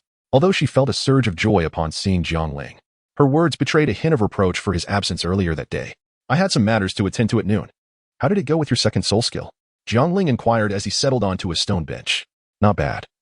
I awakened one of the strongest second soul skills recorded in my family's archives, Zhu Qing replied, her demeanor somewhat eager despite her cool exterior, hinting at an underlying warmth. Do you want me to test it out for you? Yes, that would be fine. Jiang Ling rose and extended his left hand behind his back. Zhu Zhuqing was somewhat perplexed, her eyes reflecting her confusion. I shall use only one hand, and I will not employ my martial spirit, Jiang Ling said with a smile. A few dark lines appeared on Zhu Zhuqing's face. How dare you underestimate me, you insufferable Jiang Ling. With that, Zhu Zhuqing's martial spirit manifested, and her body slightly crouched. Perhaps to facilitate her training, she had donned form-fitting attire today, which accentuated her alluring figure as she squatted. Be careful, she warned. The speed of the phantom spirit cat was remarkable. No sooner had Zhu Zhuqing spoken than her form had already darted forward, leaving behind traces of her movement. Jiang Ling gently closed his eyes, his body turned sideways to evade Zhu Zhuqing's downward strike. Just as her hand descended upon his abdomen, she unexpectedly altered her approach, delivering a horizontal slash. Zhu Zhuqing's fingers glided perilously close to Jiang Ling's sculpted abs, due to the manifestation of her martial spirit. The elongated nails extending from her fingertips resembled the claws of a feline. As they made contact with Jiang Ling's abdomen, the nails elongated further, effortlessly tearing through his garment. Zhu Zhuqing leaped back, creating distance between them, and observed the astonished Jiang Ling, a faint smile gracing her lips. Jiang Ling gazed at the tattered garments. Reflecting on his lapse in caution, he had failed to evade the mishap. To rectify the unsuccessful attempt at embellishment, one must, of course, make another endeavor. Jiang Ling stood with his left hand still resting behind his back, while his right hand gestured invitingly. Humph. Zhu Zhuqing's delicate face turned cold as she launched another attack. With her long legs raised, she swiftly matched Jiang Ling's height. Jiang Ling tilted his head slightly, his right hand seizing Zhu Zhuqing's ankle. A push forward compelled Zhu Zhuqing to bend backward, executing a graceful flip, her left leg striking out, forcing Jiang Ling to release his grip. What a remarkable waist! Jiang Ling marveled. Scoundrel! Zhu Zhuqing paused for a moment, muttering under her breath, in a state of bewilderment. Jiang Ling pondered how to commend your remarkable flexibility, yet found himself reprimanded instead. Unbeknownst to Zhu Zhuqing, Jiang Ling's thoughts were elsewhere as his soul power surged through his body, propelling him into another assault.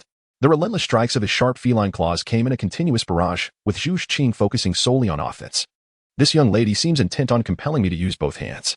Jiang Ling adeptly countered each move, engaging in several exchanges. An opportunity has arisen. Jiang Ling seized Zhu Zhuqing's right wrist, taking advantage of her retraction of the left hand. With a deft twist of his palm, he launched Zhu Zhuqing into the air, sending her crashing downwards.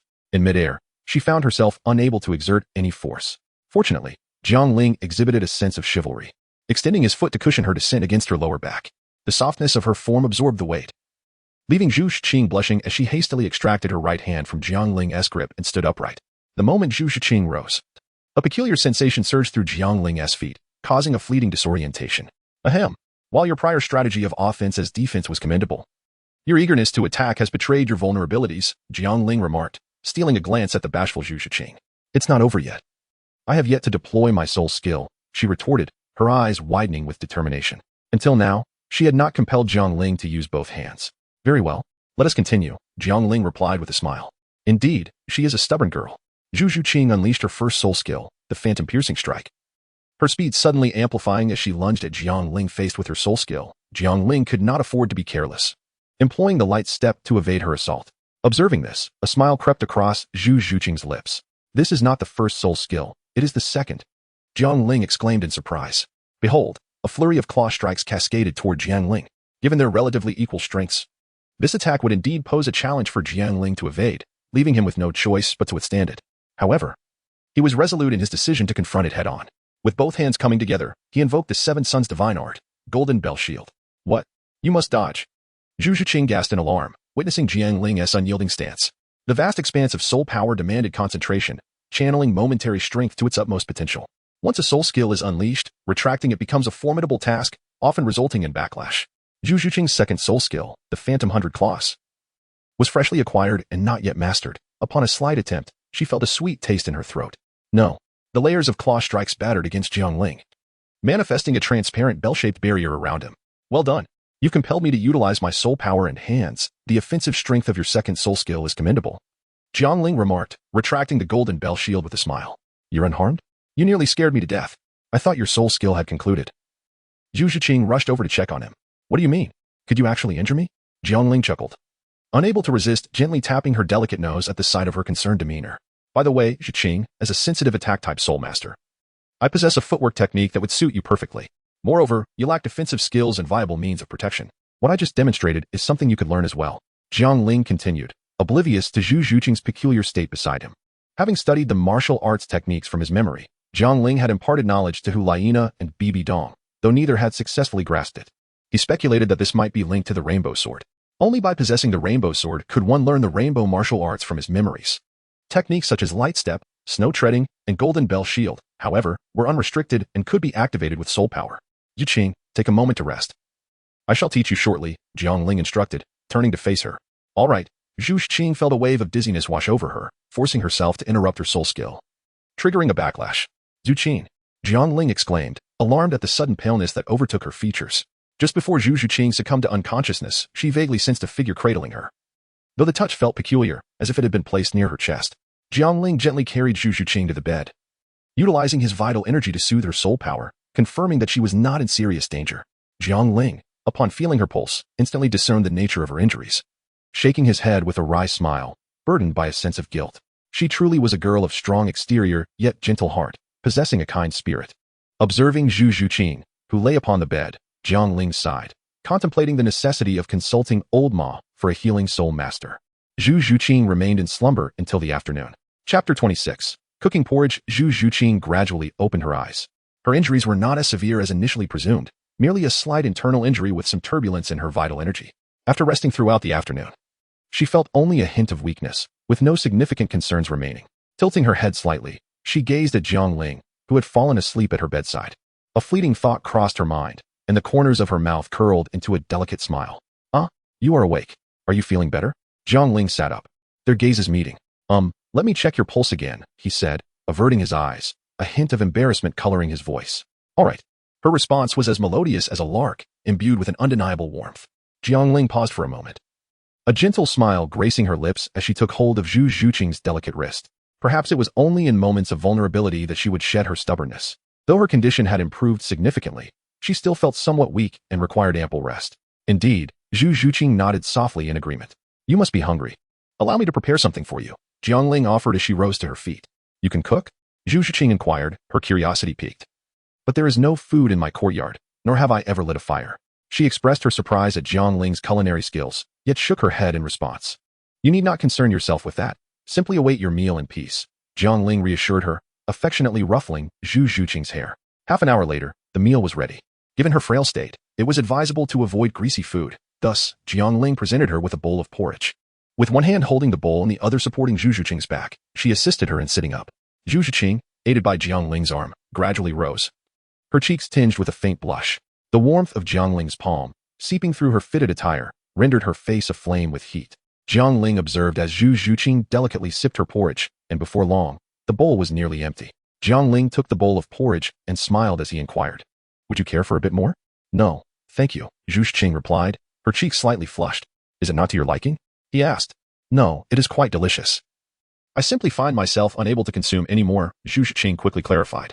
Very well, if you feel hungry later this evening, you may warm it up and enjoy it. Jiang Ling said, placing the bowl down and returning to sit by the bedside. The room once again fell into a tranquil silence. After a moment, Jiang Ling broke the stillness, asking, Zhu Qing, is there something you wish to discuss with me? Jiang Ling still wished for Zhu Zhiqing to personally divulge the matters concerning the starry ancient realm. What is it? Zhu Zhiqing asked, momentarily taken aback and filled with curiosity. Zhu Qing, we are companions, are we not? Since we share this bond, I hope you will not conceal anything from me. Having resolved to assist you, I shall not waver nor shall I be afraid, Jiang Ling expressed earnestly. You already know, brother Jiang. I did not intend to keep this from you, Zhu Zhiqing replied anxiously. The dialect of Jiang Ling has reached such a point that Zhu Zhiqing could hardly be oblivious to the fact that Jiang Ling was already aware of the matters concerning the starry ancient realm. She was no longer afraid of hardship or death. Her only fear lay in the possibility that her soul friend might misunderstand her intentions. Within the starry ancient realm existed a miniature world, fraught with complexities, where even a soul Douluo had once met their demise. Brother Jiang, you possess extraordinary talents. You truly should not take such perilous risks for my sake, Zhu Zhiqing murmured softly, lowering her gaze. Her emotions were tumultuous. She dreaded the thought of Jiang Ling disregarding her counsel and insisting on accompanying her. Yet she yearned to hear him express his willingness to face such mortal dangers for her. I have ventured out to hone my skills, naturally. I shall go wherever danger beckons. Moreover, I have never before encountered the starry ancient realm, and since fate has led me here, I must seize the opportunity. If I can assist you in the process, why should I hesitate? Jiang Ling, apprehensive that Zhu Zhiqing might refuse him again, hastily conjured an excuse. Very well, she conceded. Jiang Ling professes that he does not act for her sake, yet having coexisted within this treacherous family for nearly a decade. Zhu Zhiqing's heart is not necessarily younger than Jiang Ling's. She is well aware of the feeble excuse he offers. Although Zhu Zhiqing has known Jiang Ling for a short time, she believes she understands him quite well. Since Jiang Ling is already aware of her journey to the ancient realm, she knows she cannot dissuade him. All right, Zhiqing, I shall take my leave for now. Starting tomorrow, I will teach you the techniques of movement. I will be your instructor from now on. With a playful ruffle of Zhu Zhiqing's long hair, Jiang Ling stood to depart. Does he consider me a little sister? Zhu Zhiqing pondered, momentarily lost in thought before breaking into a radiant smile. Being a little sister is not so bad. Especially since he already has someone he admires. That girl must be truly remarkable to have captured his affection. As Jiang Ling exited the Zhu residence, night had already fallen. Squatting at the entrance of the Zhu estate all afternoon, Nu Zhan hurried to greet Jiang Ling upon his emergence. Uncle Nu, you weren't waiting here the whole time. Were you? Jiang Ling asked, somewhat astonished. It would be a scandal if news spread that a soul saint with a top-tier beast martial soul was stationed at the entrance. Such a level could easily be regarded as an ancestor of a respectable family. It's nothing. I simply practiced my cultivation nearby all afternoon. Nu Zhan replied with a simple smile. One need not fear talent alone, but rather the combination of talent and diligence. Uncle Nu, you truly need not wait here indefinitely. I will be inside for an entire day. You could attend to other matters, Jiang Ling explained. I have no other tasks to attend to. It suffices for me to remain here. Should you require assistance, I can be at your side immediately to ensure your safety. These trivial guards cannot hinder me. This is my duty, Nu Zhan stated earnestly.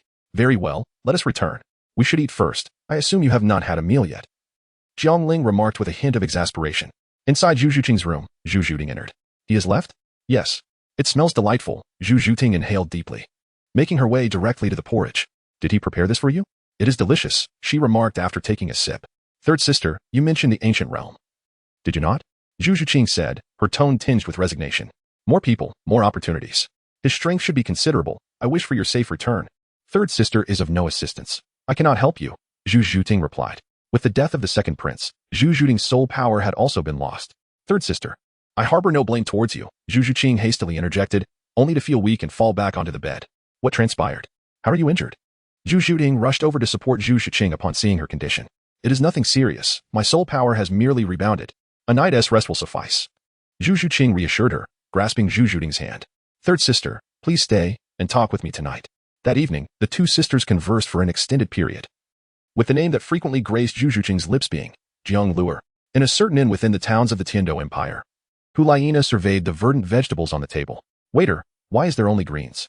Is there no meat available? She inquired, her patience waning. Dear guest, we do not engage in slaughter here. We apologize for the lack of meat, the waiter replied. Very well, it matters not, Hulayina said, picking up her chopsticks and selecting a piece of stir-fried vegetable. Why do I feel that something unfavorable is about to occur? Could it be that Xiaolingzi is in trouble? She murmured, glancing towards the door. Xiaolingzi, where are you? Chapter 27. Listening to your words is like being cleansed by Zhuangzhou. Bang. Jiang Ling's long sword clashed fiercely with Nuazan's, forcing him to retreat several steps as he elegantly performed a series of sword flourishes to dissipate the surging energy from his blade. Even so, his palms throbbed with pain. The fourth soul skill, Brutal Shield, enveloped Nuazan in a translucent, semicircular barrier. Heavenly Firefalls. Jiang Ling's right hand formed a loose grip, and a multitude of crimson meteors materialized above the Brutal Shield. Noticing this, Nuazan did not underestimate the situation. He activated his third soul ring, amplifying his strength. With unwavering determination, he channeled his soul power into his right fist and struck the barrier with all his might. Bang! The barrier shattered instantly. Jiang Ling, feeling helpless, could only unleash the second phase of his fourth soul skill, Heavenly Fire Descends. No more fighting, he said, waving his hand with a hint of frustration. What is wrong, young master? The battle is not yet concluded, Anger Battle remarked, though he too dissipated his soul power. Jiang Ling felt a sense of melancholy. For the past half-month, he had engaged in daily sparring sessions with Angry Battle. Aside from the first day, when his astonishing soul ring configuration left Angry Battle in awe, the remaining days had been consumed by military training. Uncle Angry, what should I do if I encounter someone like you in the future, who is impervious to my attacks? Jiang Ling inquired. Then strive to cultivate and enhance your soul power. I believe that with your innate talent, you will be invincible among your peers, Angry Battle replied earnestly. Emo, hearing your words is akin to experiencing a moment of enlightenment from Zhuangzi. Jiang Ling turned and returned to her room to rest, paying no further heed to the foolishness of the Angry Battle. Tomorrow, they would embark upon the ancient realm. The following day, Jiang Ling arrived at Zhu Zhuqing's side quite early. The Yiming Spirit Cat clan consists of 9 members, with Zhu Zhuqing and Jiang Ling together. The remaining 7 stood alongside Zhu Zhuyuan. The intent gaze directed at one individual could not be concealed, and Zhu Zhuyuan and her companions bore that unmistakable look. Zhu Zhuqing, however, remained indifferent, choosing to disregard it, while Jiang Ling responded with a warm smile. He could not help it. He was the type who, despite the world bestowing upon him anguish, chose to reply with a song, embodying a fervent passion for a nuclear peace in the world. Once everyone had gathered, we proceeded to the palace. A tall, imposing figure clad in a black robe emerged, casting a sweeping glance before speaking in a deep, unembellished voice. Is this truly your father? Jiang Ling employed the art of sound transmission, and his voice resonated within Zhu Zhuqing's mind. Zhu Zhuqing, somewhat astonished, subtly nodded in acknowledgement. Jiang Ling gazed ahead at the figure cloaked in black, his eyes narrowing slightly as his pupils abruptly turned crimson, manifesting the Eye of Destruction. In the fleeting moment when Jiang Ling unleashed his power, the figure in the black robe paused, casting a wary glance around before his gaze settled on Jiang Ling once more, only to shift away again. In that brief instant, an unsettling sensation of being seen through enveloped him. What is wrong, father? Zhu Zhuyan inquired as she stepped forward. It's nothing. Let us keep moving, he replied. That was close. I nearly drew attention. Level 89, perhaps. The starry royal palace possesses an air of coldness and foreboding, a reflection of the unique competitive nature of the Starry Empire. A party of 11, led by Jiang Ling, arrived at a secluded hall where over 20 individuals already congregated. In a moment, we shall open the entrance, and you 30 will enter in succession, proclaimed an elderly man, his countenance both aged and commanding. Upon concluding his words, the elder, alongside a figure clad in black robes and 2 others, exerted their combined force upon a nearby stone tablet. From its center, a blue vortex materialized, expanding rapidly to form a luminous blue portal. At the appearance of this gateway, a noble youth clad in blue attire, with hair of the same hue, exhibited a barely perceptible fervor in his eyes. This portal will remain open for 1 month, within which lies a teleportation array. Only by traversing it can you return. The map previously provided has marked the locations, but given the passage of time, the accuracy may wane. Therefore, it is advisable to locate a teleportation array early during your trials. Should you fail to return by the deadline, there may be no opportunity for your return. Moreover, the space beyond this portal is unstable, meaning your destinations may vary. Now, Those of soul power level 50 and below may enter. The elder's complexion was flushed, indicating that the act of opening this passage was far from trivial. Among the 30 youths, Jiang Ling and Zhu Zhuqing stood among the majority, while Davis and Zhu Zhuyuan occupied the foremost positions. Davis, a robust figure with flowing golden hair and sharply defined features, exuded an undeniable wildness and a captivating charm. Standing at the entrance, he cast a glance at Jiang Ling, his right hand forming a fist with his thumb raised, lightly stroking his neck. "Haha, I shall await you inside." He then strode confidently through the portal. No one else dared to exhibit such audacity. They proceeded to enter in an orderly fashion. At last, Jiang Ling turned to Zhu Zhuqing, nodding gently, and conveyed telepathically, "Meet at Dongming Mountain." As soon as Jiang Ling appeared, a saber-toothed tiger, towering over 3 meters, lunged directly at him under the cover of night. Jiang Ling had built a towering bonfire, upon which rested a massive magical tiger. This space bore a striking resemblance to the real world, and Jiang Ling utilized the flickering flames to study the map. Dongming Mountain was rather distant. He hoped that Shuqin would remain safe and sound. Folding the map away, Jiang Ling sighed, gazing at the roasted meat that emanated an enticing aroma. He wiped the drool from the corner of his mouth. "Everything can wait until tomorrow. For now, it is imperative to satiate my hunger." Jiang Ling tore off a leg, scattering the condiments he carried with him. The following day, Jiang Ling soared directly through the skies, his spirit energy unfurling to sense the surroundings. At the slightest hint of trouble, he would descend. There seems to be a commotion ahead. Are they engaged in combat? Jiang Ling quickened his pace, darting forward. Below, he observed 2 men and a woman locked in battle with a frosty 3-headed serpent. A flicker of disappointment crossed his mind as he contemplated departing. "Brother, we beseech your assistance. We shall reward you handsomely afterward," called out the tall man among the trio, having noticed Jiang Ling hovering above. The other, a frail youth, was utterly overwhelmed by the soul beast, cowering on the ground, and if one looked closely, they would see that his trousers were dampened. These noble soul masters were unable to unleash even a single soul skill in the face of such a ferocious beast. "Help! Help! My father is Prince Xingluo. If you save me, I will grant you anything you desire," the feeble youth cried, prostrating himself on the ground in desperation. Suddenly, a resounding crash echoed as the 3-headed serpent unleashed another icy shockwave, catching the tall man off guard and encasing his entire arm in frost. Jiang Ling shook his head, poised to depart on his sword. Having chosen to arrive here, he accepted the whims of fate regarding life and death, especially since he harbored no fondness for these nobles. "I know the whereabouts of Zhu Zhuqing. I implore you to spare our lives," another young girl cried out. She recognized Jiang Ling, having followed Zhu Zhuqing into the ancient realm. With a sharp glint in his eyes, Jiang Ling drew forth the Changhong sword. The dragon soared through the heavens, embodying the mystical transformations of the divine dragon. The 2 styles of the Changhong sword technique employed by Jiang Ling repelled the 3-headed Jiao Jiao that threatened the young maiden. Have you ever encountered Zhu Zhuqing? Chapter 28. The unfortunate Zhu Zhuqing, the girl, having narrowly escaped the gates of the underworld, was still in a state of shock. Witnessing the young man before her effortlessly fend off the 3-headed beast, she managed to suppress her inner turmoil and responded, "When I was transported here, I coincidentally arrived alongside Zhu Zhuqing and a few others. The others are loyal confidants of the Crown Prince Davis, and upon their meeting, a fierce battle ensued. Zhu Zhuqing was injured and fled toward the southeast direction of Liang Gorge." "What?" Jiang Ling exclaimed, intent on taking flight on his sword. "Benefactor, you have received the message. I implore you to save our lives." The maiden urgently grasped Jiang Ling's arm, her voice laced with desperation. Although Jiang Ling was anxious, he was a person who honored his commitments. With his soul power circulating throughout his body, the Changhong sword emitted a gentle hum as the Changhong sword technique unfolded. He struck down 2 of the 3 frosted dragons. Observing the 2 fleeing frosted dragons, Jiang Ling turned to the astonished trio and said, "You 3 should find the teleportation array and leave this place as soon as possible." Jiang Ling summoned the long rainbow sword. Swordsmanship technique. Rise, bamboo clarity, you must endure. Jiang Ling felt a sense of melancholy. How could this foolish girl be so unfortunate that despite the exceedingly low odds, they would be brought together? Jiang Ling, disregarding all else, devoted himself entirely to the art of swordsmanship, and after an entire morning's journey, finally arrived at the blazing sun gorge. Where could she be? He pondered. Alas, that fiery maiden Zhu Zhuqing truly is fierce. She would rather leap from a cliff than be captured by us, said A. Indeed. It's a pity to waste such a splendid figure. I wonder how the women of the Zhu family possess such exquisite forms, replied B with a click of his tongue. You are courting death. Although we are aligned with the crown prince, Zhu Zhuqing is betrothed to the 3rd prince, making her a member of the royal family. To insult her is to insult the entire royal lineage. Do you think the crown prince would let us off the hook if he found out? Caution C. There are only the 3 of us here. Who would know if we remain silent? I have been with many women, yet I have never encountered a gem like those of the Zhu family. If I could share an intimate moment with her, I would have no regrets even in death. A declared, dismissing C's warning with a look of rapture. What you say resonates with my own desires, brother A. To die beneath the peony blossoms is to be a gallant spirit even in death. Does brother C not feel the stirrings of desire? B retorted. You two will inevitably perish due to your lustful pursuits, C sighed, regretting his alliance with the pair.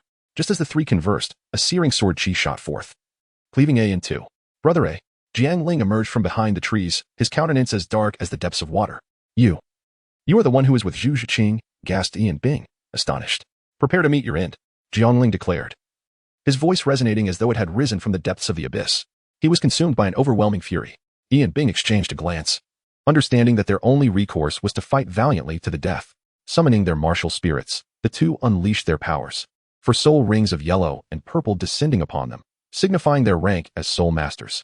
Jiang Ling, who had effortlessly slain even soul emperors, regarded the two soul masters with disdain. Employing the 17th technique of the long rainbow swordplay, a massive crimson orb hurtled toward them.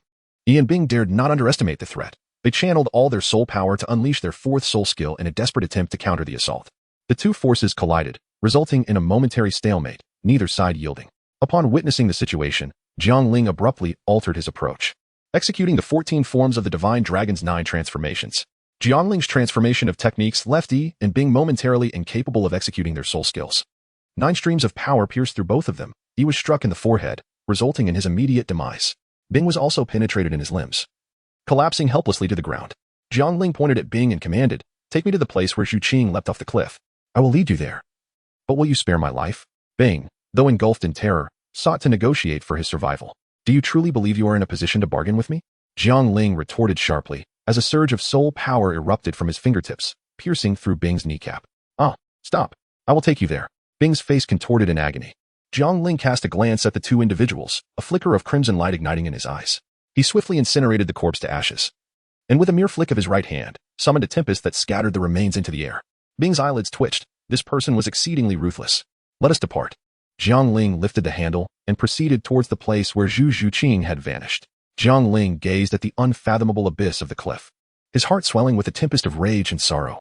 With a swift motion of his long rainbow sword, he swiftly dealt with Bing. "In light of your lack of ill intentions towards Zhu Qing, I shall spare you from further harm. Now depart at once." Jiang Ling forcefully kicked Bing off the cliff.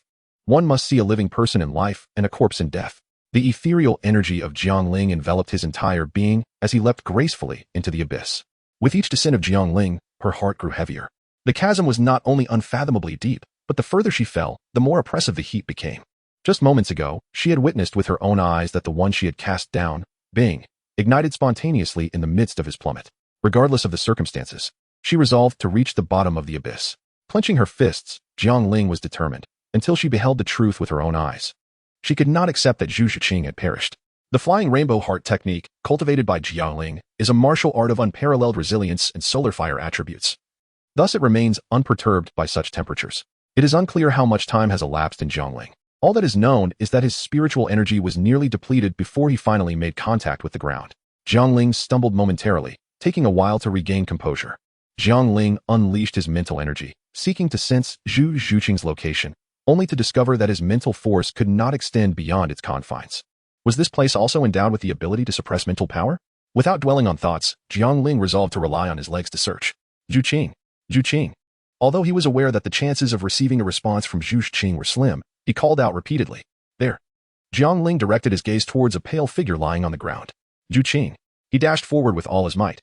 Upon approaching, Jiang Ling's face flushed crimson as he realized the figure was completely unclad. Jiang Ling hastily retrieved the garment from the jade pendant, only to find, to his astonishment, that the moment the clothing was extracted, the jade pendant ignited spontaneously. The garment, enveloped in my spiritual energy, remained unscathed by flames. However, the attire contained within the jade pendant was not afforded the same protection. Jiang Ling once again retrieved the garment, channeling a modest amount of soul power, and indeed, the clothing did not ignite. Just as he intended to cover Zhu Zhiqing, a sudden burst occurred. The fabric was reduced to ashes once more. This time, not only did the garment in his hands catch fire, but his own attire also vanished. Alas, his soul power was entirely depleted. Thus, two bare forms lay exposed to the air. Jiang Ling bent down, preparing to embrace Zhu Zhiqing. Upon making contact with Zhu Zhiqing's skin, Jiang Ling comprehended the reason for her prolonged survival. It was the residual Changhong vital energy from his previous healing efforts that had safeguarded her. Yet he knew this protection would not endure for long. With no alternative, Jiang Ling hastily lifted Zhu Zhiqing and departed from the scene. Stripped of any barrier, he found himself somewhat distracted, and to his astonishment, Zhu Zhiqing was revealed to be a white tiger, her form laid bare before his eyes. Jiang Ling swiftly recited his mental mantra, striving to maintain his composure and prevent his restless thoughts from wandering, refraining from casting glances carelessly. Although Jiang Ling's soul power was utterly depleted, his years of sword practice had endowed him with exceptional physical prowess. He carried Zhu Zhuqing with remarkable swiftness. They needed to escape swiftly. Otherwise, even if they were not scorched to death, they would surely perish from thirst. Chapter 29. A Glimmer of Hope and Desperation. Jiang Ling could not ascertain how long it had been. Beneath this precipice, there was no cycle of day and night, only an endless expanse of crimson and sweltering heat.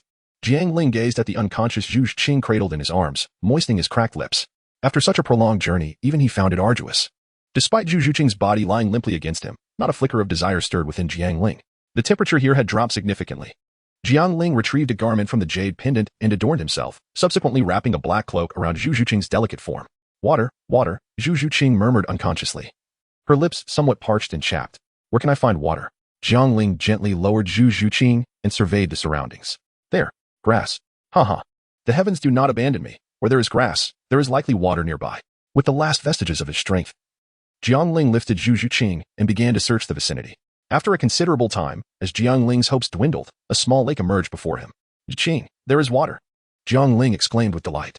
Jiang Ling hurried to the lakeside, gently supporting Zhu Zhuqing as she settled against him, cupping a handful of pristine water and bringing it to her lips. The sound of her urgent gulping echoed, a reflex born from her prolonged dehydration. After ensuring she was hydrated, he tenderly wiped her cheeks before exhaling a sigh of relief. Without hesitation, he shed his garments and plunged into the water. Revitalized. Yet, something felt amiss. Despite the oppressive heat surrounding them, this small lake was refreshingly cool.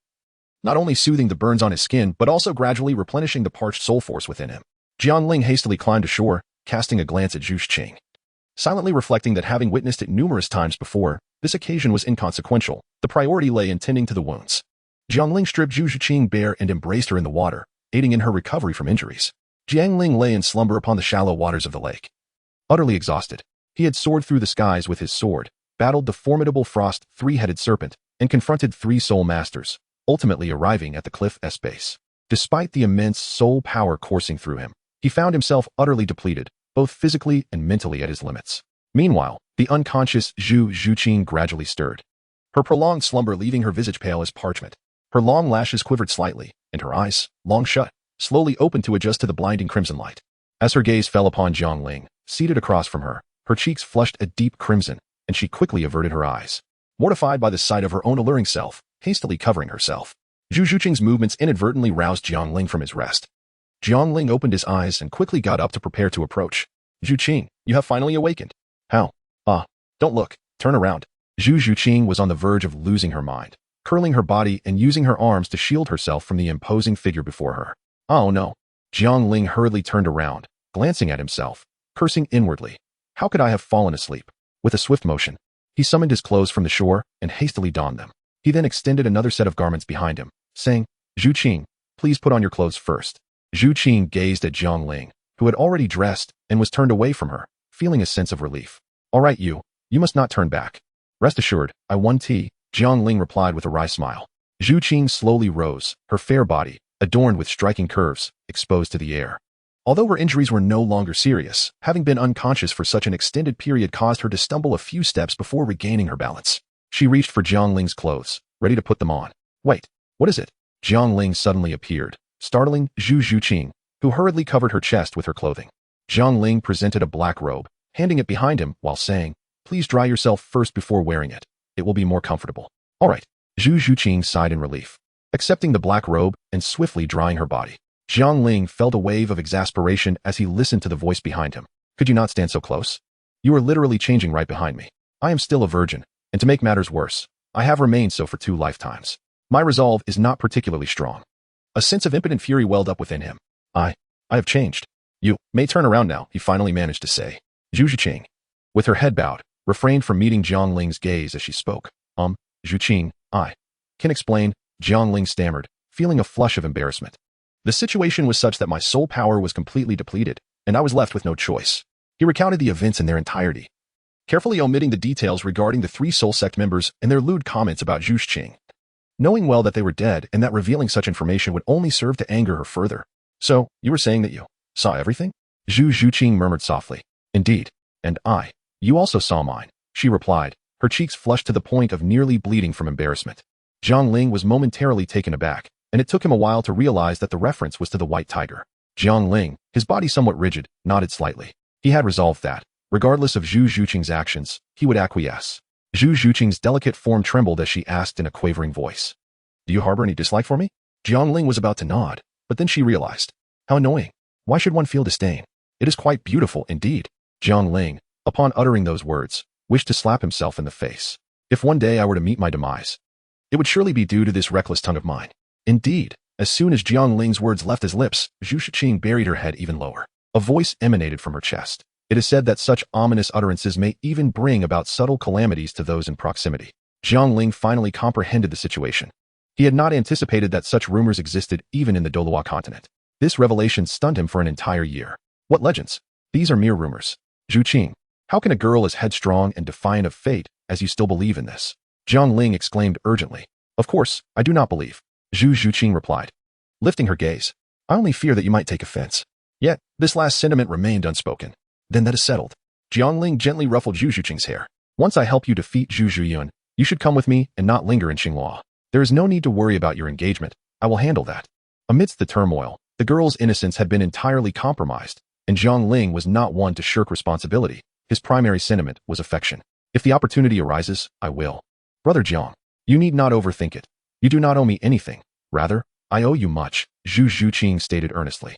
Though she harbored feelings for Jiang Ling, she did not wish to disrupt another's relationship. However, she couldn't help but feel elated at his insinuation of affection, if one could call it that. Hearing Zhu Zhuqing's words, Jiang Ling did not dwell on it further, believing that she had yet to come to a decision. By the way, Brother Jiang, let us leave this place. It feels rather peculiar, Zhu Zhuqing suggested, shifting the topic. There is no rush. I find this location brimming with potential opportunities, Jiang Ling replied casually. Noticing that Zhu Zhuqing was no longer embarrassed about being exposed, which alleviated his guilt. Chapter 30. The Demon Suppression. Well, when the heavens manifest anomalies, treasures are sure to be present, Jiang Ling remarked. Zhuqing, let us swiftly restore our soul power and then return to investigate further. All right, Zhu Zhuqing responded, obediently sitting cross-legged to begin her recovery of soul power. Jiang Ling also sat cross-legged, his soul power having only recovered to 50%. After a while, Jiang Ling and Zhu Zhuqing simultaneously opened their eyes, their gazes locking in a silent exchange. You have noticed as well, Jiang Ling sighed, in this place. One's soul power cannot be replenished. However, he discovered that his Changhong true qi was recovering at an astonishing rate here. Following Jiang Ling's gaze toward the lake, Zhu Zhuqing felt the blush on her cheeks resurface, which had just faded moments before. It was one thing to lapse into unconsciousness earlier, but now that she was awake, how could she meet Jiang Ling's eyes with complete honesty? I have a solution. Please wait a moment. Jiang Ling understood Zhu Zhuqing's reservations. Jiang Ling searched around and discovered an exceptionally robust tree. With a subtle grip of his right hand, the long rainbow sword materialized abruptly within his grasp. The shadow of the sword descended, cleaving the tree into two segments. Rise. Jiang Ling grasped a robust section and cast it directly into the midst of the lake. Zhuqing, this will suffice. You remain within, while I stand without. Jiang Ling spoke, his tone somewhat hesitant, though the awkwardness lingered. There was little choice but to proceed. The two shed their garments, sitting back to back against a tree trunk. Zhu Zhuqing compelled herself to enter a state of cultivation. On a crimson ancient path, two silhouettes traversed the desolate expanse. Come, Zhuqing, take my hand. The journey ahead is long, conserve your soul power. And I shall assist in mitigating this oppressive heat. Jiang Ling extended his hand toward Zhu Zhuqing. But your soul power will be depleted. Zhu Zhuqing wiped the fine beads of sweat from her forehead. Clad only in a black robe, her long hair was tied back. As they advanced, the temperature escalated, reaching a point where it was imperative to shield oneself with soul power. Do not worry, my rank surpasses yours, and I possess a far greater reservoir of soul power. Jiang Ling replied, shaking his head. Zhu Zhuqing nodded gently, placing her delicate hand into Jiang Ling's. Let us proceed. A gentle force enveloped Zhu Zhuqing, protecting her from the terrifying heat of the outside world. To Jiang Ling, this soul power was but a trifling matter. Had it not been for the peculiar nature of this place, which hindered the recovery of soul power, he would have already taken to the skies on his sword with Zhu Zhuqing. After an indeterminate passage of time, Jiang Ling remarked, Zhuqing, look over there. It was at that very spot that I discovered you. Jiang Ling pointed ahead and remarked, now that we have arrived here, I believe our goal is not far off. Indeed, Zhu Zhuqing recognized the place. It was where she had been forced by three individuals to leap off the cliff. During her descent, her garments were torn. And each time she felt herself on the brink of losing consciousness from the heat, an inexplicable power surged within her. Upon reaching the base of the cliff, she managed to walk a short distance before collapsing from exhaustion. Had it not been for Brother Zhang's search for me, I fear I would have become just another pile of bones in this desolate place. Zhu Zhuqing mused. Zhuqing, what are you thinking? Let us go, Jiang Ling said, noticing her dazed expression, waving his hand before her eyes. Oh, brother Jiang, it's just that the spot where I jumped is still ahead. At that time, I faintly heard some roars emanating from there. Zhu Zhuqing regained her composure and replied. Roars? That must be the place. Let us hurry. Jiang Ling urged as he pulled Zhu Zhuqing forward. With Zhu Zhuqing leading the way, Jiang Ling too began to hear the roars. They were unlike those of any animal or living being. Following the sound, they arrived at the edge of a deep well. The well was not large, merely 2 meters in diameter. Peering down, they saw nothing but an endless expanse of red, accompanied by waves of heat and disquieting roars. Roar. It seems this is indeed the spot, Jiang Ling remarked. He hesitated slightly. It was clear that this was not a benevolent place. If he were alone, he would be willing to take the risk. However, with Zhu Zhuqing by his side, losing her soul power, which contained the essence of the Long Hong, would mean her instant demise. Let us return, Jiang Ling said calmly. Why? Are you worried about me? With her intelligence, Zhu Zhuqing was well aware of his concerns. She remained steadfast, her voice resolute. Having come this far, I shall accompany you through fire and brimstone. Very well, Zhuqing. Let us descend, Jiang Ling replied, encouraged by the determination reflected in her gaze. He wrapped an arm around her waist and leaped directly downwards. Within the well, Jiang Ling swiftly employed the technique of thousand gene fall, striving to reach the bottom quickly. In this unknown realm, every action required urgency to conserve every ounce of soul power. The interior of the well was far more expansive than its opening, revealing an endless realm of fiery red. In this blazing world of the well, dark currents surged, and occasionally, violent flames erupted from all directions. These flames bore an extraordinarily terrifying temperature. Should one be touched by them, even a soul king would meet a grievous fate. Jiang Ling summoned a protective barrier with his long rainbow true qi to shield against the onslaught of fiery currents. In this realm, the absence of other life forms is hardly surprising. The environment is so harrowing that even a soul beast of 100,000 years would struggle to endure. The world within the well appears boundless, and as he descends deeper, even Jiang Ling, safeguarded by the long rainbow true qi, can faintly perceive the external temperature rising exponentially. Jiang Ling gazed at Zhu Zhuqing, who pressed her lips together, her cheeks glistening with beads of perspiration that trickled down towards her delicate neck, ultimately vanishing from sight. The true energy of Jiang Ling surged once more, thickening the protective barrier around them. In the depths of this ever-deepening well, a single misstep could spell doom for both Jiang Ling and Zhu Zhuqing. He attempted to speak, but found his throat parched, rendering him unable to utter a word. After a considerable pause, he managed to say, Zhuqing, the water is in my jade pendant. Please take it out and drink. The spring water from the lake was truly remarkable, impervious to evaporation and temperature changes, remaining forever pure and refreshing. The two of them examined the lake, but found nothing amiss. Zhu Zhuqing retrieved the water pouch and placed it by Jiang Ling's lips, signaling him to open his mouth. Jiang Ling was somewhat taken aback, yet he did not refuse. At that moment, he was sustaining the aura shield with one hand while cradling Zhu Zhuqing in the other, rendering him rather inconveniently positioned. After Jiang Ling finished drinking, Zhu Zhuqing took only a few sips. Time passed unmeasured, and Jiang Ling felt somewhat numb. Maintaining his descent like a heavy weight, continuing to plunge downward in a mechanical manner, Jiang Ling's expression grew increasingly grim, as his true energy and spiritual power were severely depleted. In half an hour, if we have not reached the bottom, we shall return, he said to Zhu Zhuqing in a low voice. He needed to conserve his strength, enough to wield his sword and ascend.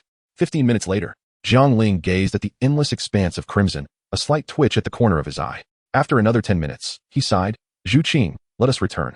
Jiang Ling was filled with an overwhelming sense of reluctance, a profound unwillingness that stirred within him, and had it not been for Zhu Zhuqing's presence beside him, he might have uttered a curse. Wait, brother Jiang, it seems there is a change below. Zhu Zhuqing spoke up. As soon as Zhu Zhuqing's words fell, Jiang Ling glanced downward, where a streak of black began to expand slowly. Zhuqing, close your eyes. Jiang Ling shouted urgently. Almost simultaneously, Jiang Ling's pupils were engulfed in a crimson hue, revealing his piercing gaze. The two were plunged into darkness, the scarlet tint swiftly transforming into an abyssal black.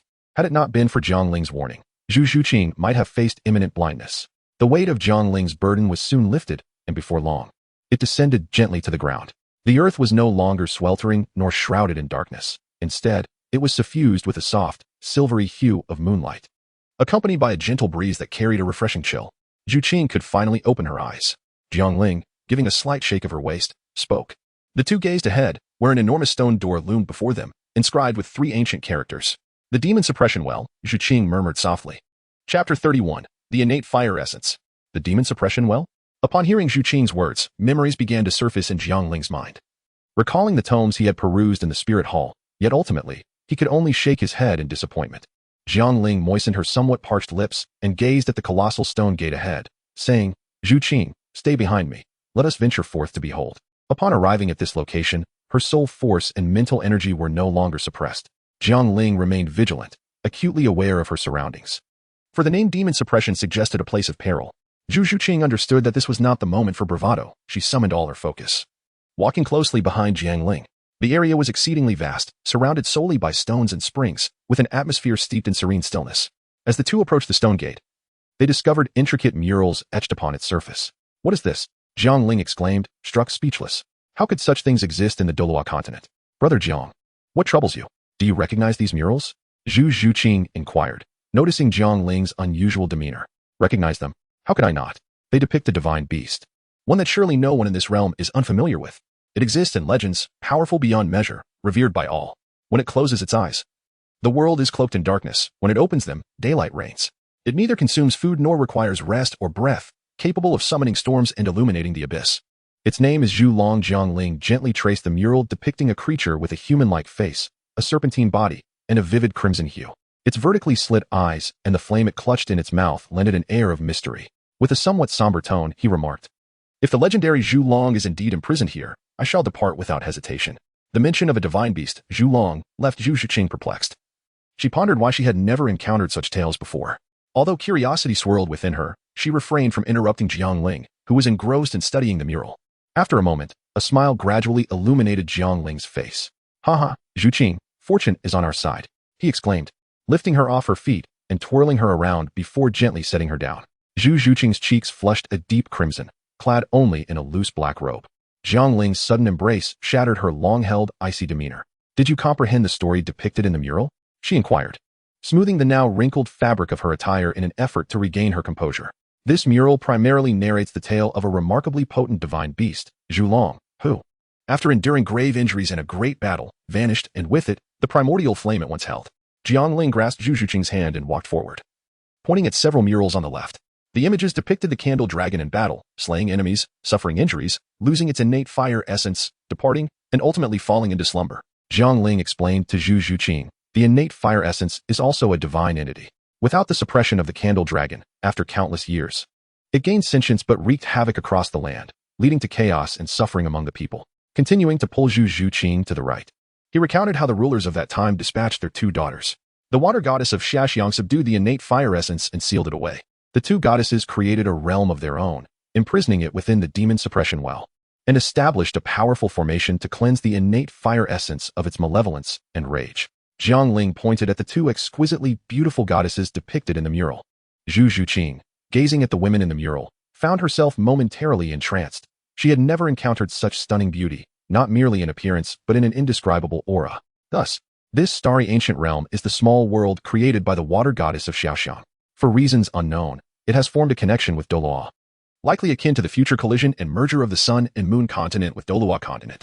However, there should be differences as well. According to Zhu Qing, when it was first discovered, Soul Douluo could enter, but over time, it has increasingly repelled those of greater strength. It may not be long before it becomes completely sealed off, with no further interaction with Douluo continent. Jiang Ling pondered. How do you know these figures? Zhu Qing asked, snapping back to reality. Oh, this? I came across it in a rare tome at the Spirit Hall. This small world should not belong to Douluo continent. It appears to meet every few years, Jiang Ling replied, scratching his head and smiling mischievously. Zhu Qing nodded slightly, choosing to remain silent. Hey, we have discovered such a marvel. There must be countless treasures within. How can you be so composed? Aren't you excited? Jiang Ling remarked, placing his arm around her shoulder as he observed her somber demeanor. Of course I am, Zhu Qing answered, her expression slightly unnatural under the weight on her shoulder. She tried to distance herself from Jiang Ling, but his other hand grasped her arm. Look at you, showing no sign of happiness at all. Come on, learn to laugh like this. Ha! Jiang Ling exclaimed, pulling her closer. Every time Jiang Ling converses with Zhu Qing, the atmosphere often falls flat. Today, however, she is determined to disrupt Zhu's aloof demeanor. A few dark lines appear on Zhu Qing's fair and smooth forehead. As she is taken aback by this unexpected facet of the usually serious Jiang Ling, Zhu Qing slightly struggles in her stance, only to realize it is futile. With a sigh, she remarks, I am uncertain how long we have been here. We should hasten our entrance, resolve matters on this side, and depart. Do you truly wish to remain here indefinitely? Jiang Ling pondered momentarily before ultimately deciding to release Zhu Qing. As the aura of Jiang Ling dissipated, Zhu Zhuqing let out a gentle sigh. Snap. Jiang Ling gently patted down with an arm that slid from his shoulder. The sound, though soft, resonated with clarity. You. The sudden attack on her backside left Zhu Zhuqing's cheeks flushed, her gaze fixed incredulously on Jiang Ling. I'll let you off this time, Jiang Ling remarked casually, not glancing at the embarrassed and indignant Zhu Zhuqing as he proceeded to search for the mechanism to open the door. Jiang Ling himself was bewildered by his audacious actions. His mind had not paused for reflection before his hand descended. Zhu Zhuqing, now in a state of disarray, recalled that Jiang Ling had not always been so frivolous or brazen. Aside from the misunderstandings, he had previously behaved with decorum towards her. When had he transformed? It seemed to have occurred after that fateful confession by the lake. Yet had I not turned him down? Did he not discern my rejection? As Zhu Zhuqing gazed at Jiang Ling, who was diligently searching for mechanisms ahead, she muttered inwardly, "You scoundrel, do you truly intend to play both sides? Go ahead and indulge in your fanciful dreams." Humph. With a decisive press, Jiang Ling activated a protruding stone block. Boom. The grand and imposing stone door began to creak open. Zhuqing, it is unlocked. Jiang Ling gradually stepped back, standing side by side with Zhu Zhuqing. Before long, the stone gate fully parted, revealing the grandeur of the hall within. Chapter 32, The Flame Sprite. As Jiang Ling and Zhu Zhuqing stepped into the grand hall, the previously dim atmosphere was instantly illuminated, the blinding brightness causing Zhu Zhuqing to narrow her eyes slightly. Zhu Zhuqing felt a tinge of astonishment, while Jiang Ling remained unfazed. The abode left by figures of myth and legend struck him as peculiar, yet he felt no sense of wonder. As the lights brightened, the scene within the hall unfolded before the two. At the heart of the hall stood a circular elevated platform, upon which rested a cerulean protective dome encasing a flickering crimson orb. Above the dome dangled a long, translucent bamboo, approximately 1 meter in length, segmented into 9 sections of a delicate green hue. Radiating from the circular platform, intricate markings adorned the floor, extending all the way to the stone walls. The hall was completely enclosed, devoid of any side chambers. Surely, this must be the purification array depicted in the murals, Jiang Ling remarked while surveying his surroundings. Jiang Ling Zhu Zhuqing stood at the threshold, poised to step forward and enter the intricate formation. Jiang Ling fell into a moment of silence before retrieving a garment from the jade pendant and casting it directly into the formation. To his astonishment, as it ascended, it was pierced by a suddenly emerging blue spear formed of water from the ground. Zhu Zhuqing gasped, taken aback by the swiftness of the assault. Jiang Ling's expression darkened. He was certain that he would not have been able to evade such a rapid strike. With a swift motion, the formation was activated, and the crimson hue within the blue protective barrier atop the circular platform began to roil, transforming into an adorable little kitten. Its entire body was a vibrant red, adorned with deep, patterned flames that danced around it. Could it possibly be the innate fire essence? Zhu Zhuqing inquired, her voice laced with astonishment. It would appear so. Jiang Ling found himself at a loss, pondering how such a diminutive creature could wreak havoc upon the world. With a series of chirps, the innate fire spirit appeared quite exhilarated upon spotting the two of them, its petite form tumbling within the confines of the modest protective shield. The fire spirit pointed excitedly at the verdant bamboo above, exclaiming in its playful manner, "Do you wish for me to assist you in removing the bamboo from your head?" Jiang Ling inquired, observing the creature's antics with uncertainty. The fire spirit nodded vigorously, its feline head bobbing as if in fervent agreement. Jiang Ling's lips twitched slightly as he exchanged a knowing glance with Zhu Zhuqing, both understanding without words. It seemed that the creature truly comprehended. However, he mused, if I were to step into this formation, I would be pierced like a hedgehog. Jiang Ling shrugged his shoulders. The little kitten, born of primordial fire essence, raised its right paw and patted its chest. In an instant, the feline form vanished, transforming into a swirling mass of flames. The fire surged dramatically, causing the stability of the grand hall's array to falter. From within the inferno emerged a series of thunderous roars, replacing the earlier gentle sounds of shumi shumi with the terrifying growls that Jiang Ling and Zhu Zhuqing could hear from outside. Jiang Ling reacted swiftly, tossing another garment into the fray. No longer wielding the spear, it was engaging in a battle against the formation. With the Chanhong sword of Jiang Ling firmly grasped in hand, the urge to strike surged within. Casting a glance at Zhu Zhuqing, a sudden thought crossed my mind. If this innate fire essence were as formidable as depicted in the mural, mercilessly slaughtering innocents, would releasing it truly pose no threat to Jiang Ling? Yet, compelling Zhu Zhuqing to share this perilous venture left me in a state of internal conflict. Reluctance battled with the desire to abandon the notion, and my grip on the sword wavered. Zhu Zhuqing, aware of Jiang Ling's contemplations, took decisive action towards the bamboo, unleashing her second soul skill, the spectral claws. I do not wish to become a burden to you, Zhuqing. Without hesitation, Jiang Ling unleashed his 3 soul skills, executing the most formidable sword technique, long rainbow piercing the sun. 2 powerful strikes simultaneously struck the bamboo, and in an instant, it fell to the ground, causing the array beneath to dim and lose its brilliance. Zhu Zhuqing and her companion also landed on the ground. Indeed, the focal point of the array was the bamboo. Bang! The blue protective shield atop the circular platform shattered with a resounding crash, and a fierce red light surged forth, hurtling towards Jiang Ling. Before Jiang Ling could react, the primordial fire essence had already transformed into a feline form and leapt into his embrace. With a sigh of relief upon noticing its non-aggressive demeanor, Jiang Ling felt a weight lift. Zhu Zhuqing, too, was drenched in a cold sweat, overwhelmed by the astonishing swiftness of the event. So rapid that she barely had time to position herself in front of Jiang Ling. The long rainbow sword in Jiang Ling's hand gradually faded away, as he gently cradled the cat in his arms. The feline gazed up at Jiang Ling, its pupils not the same crimson as its fur, but rather a delicate shade of pink. Within those soft pink eyes, there was no trace of malice. Instead, they exuded an aura of purity and innocence. Although Jiang Ling was fully aware that this seemingly harmless little cat was, in fact, the primordial fire spirit that wreaked havoc as described in the mural, he found it difficult to summon any feelings of aversion towards it. The cat extended its right paw, aiming to place it upon Jiang Ling's forehead. Jiang Ling instinctively leaned back, only to see the little kitten's ears droop, revealing a look of grievance. Witnessing such a personified feline, Jiang Ling couldn't help but smirk. "How adorable!" exclaimed Zhu Zhuqing, who, noticing the scene, reached out to embrace the fiery kitten. Observing Zhu Zhuqing's radiant smile, Jiang Ling felt a twinge of jealousy. Indeed, cute pets were the ultimate charm for young girls. The fiery kitten extended its paw towards Zhu Zhuqing, who obediently pressed her forehead against it. "Mother, does father dislike me?" A soft, tender voice echoed in Zhu Zhuqing's mind.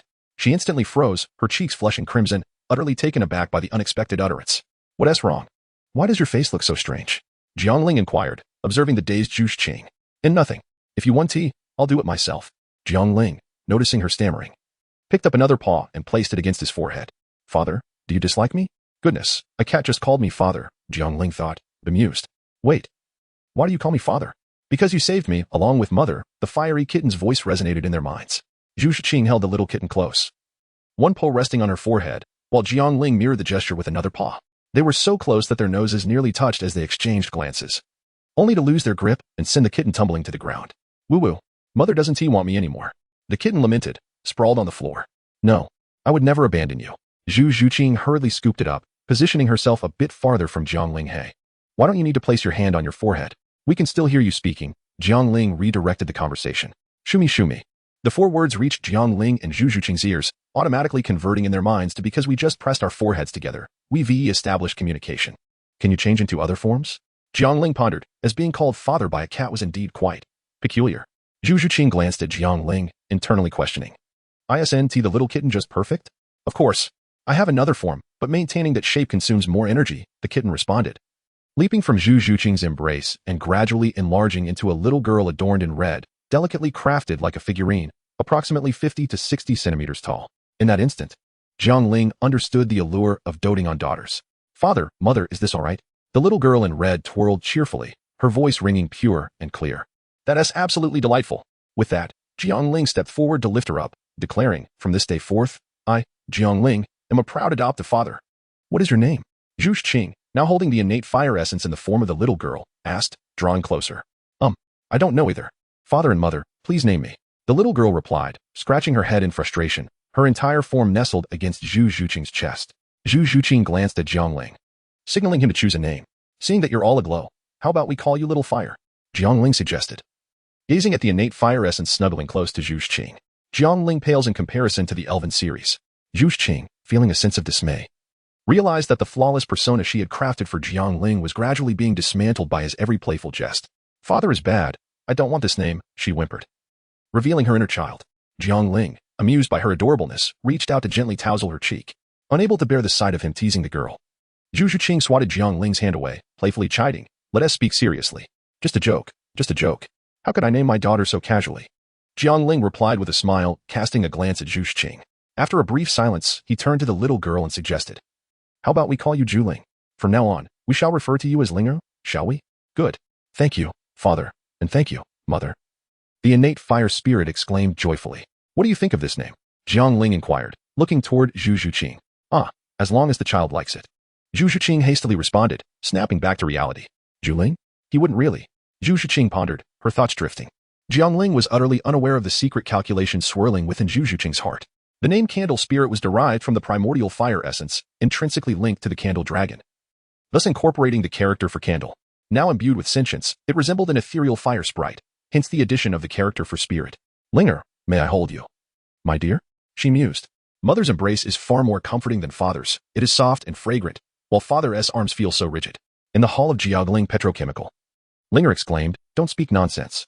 As Zhu Zhuqing's cheeks flushed slightly, Linger insisted, I am not speaking nonsense. I am merely stating the truth. With wide eyes filled with curiosity, she gazed at Zhu Zhuqing. Ahem, your mother has been holding you for quite some time. Do you truly wish for her to become weary? Linger pondered for a moment and replied, then let father hold me for a while, and later I shall let mother hold me. With a thoughtful expression, she extended her arms towards Jiang Ling. Such a good child, Jiang Ling remarked as he took her from Zhu Zhuqing's embrace. Linger, are there any other treasures within this grand hall? Though adorable, Lingo did not forget the matter at hand. Treasures? A flicker of confusion passed through her eyes. Upon noticing a bamboo nearby, her expression shifted to one of sudden realization. She wriggled free from Jiang Ling's hold, retrieved the bamboo, and handed it to him, saying, is this what father meant? Since I awakened, nothing else has come here. This grand hall contains only this single piece of bamboo. Do you know the origin and purpose of this bamboo? Jiang Ling received the bamboo, its ends intricately carved with white cloud patterns, while the middle section was adorned with similar motifs and inscribed with 3 characters, Xiangfei bamboo. Linger was unaware of their significance. She merely sensed the immense water attribute energy contained within the bamboo, which she found unappealing. Zhu Ling shook her head and remarked, does Lingo not recall the events of the past? The past? Linger replied, did I not just mention that I have been here since I awakened? Therefore, I must have been here before as well. Father is quite foolish. Zhu Ling cast a disdainful glance at Jiang Ling. Zhu Zhuqing exchanged a knowing glance with Jiang Ling. Realizing that the formation of the Xiangxiang water god had not only cleansed Linger of her hostility but also erased her prior memories.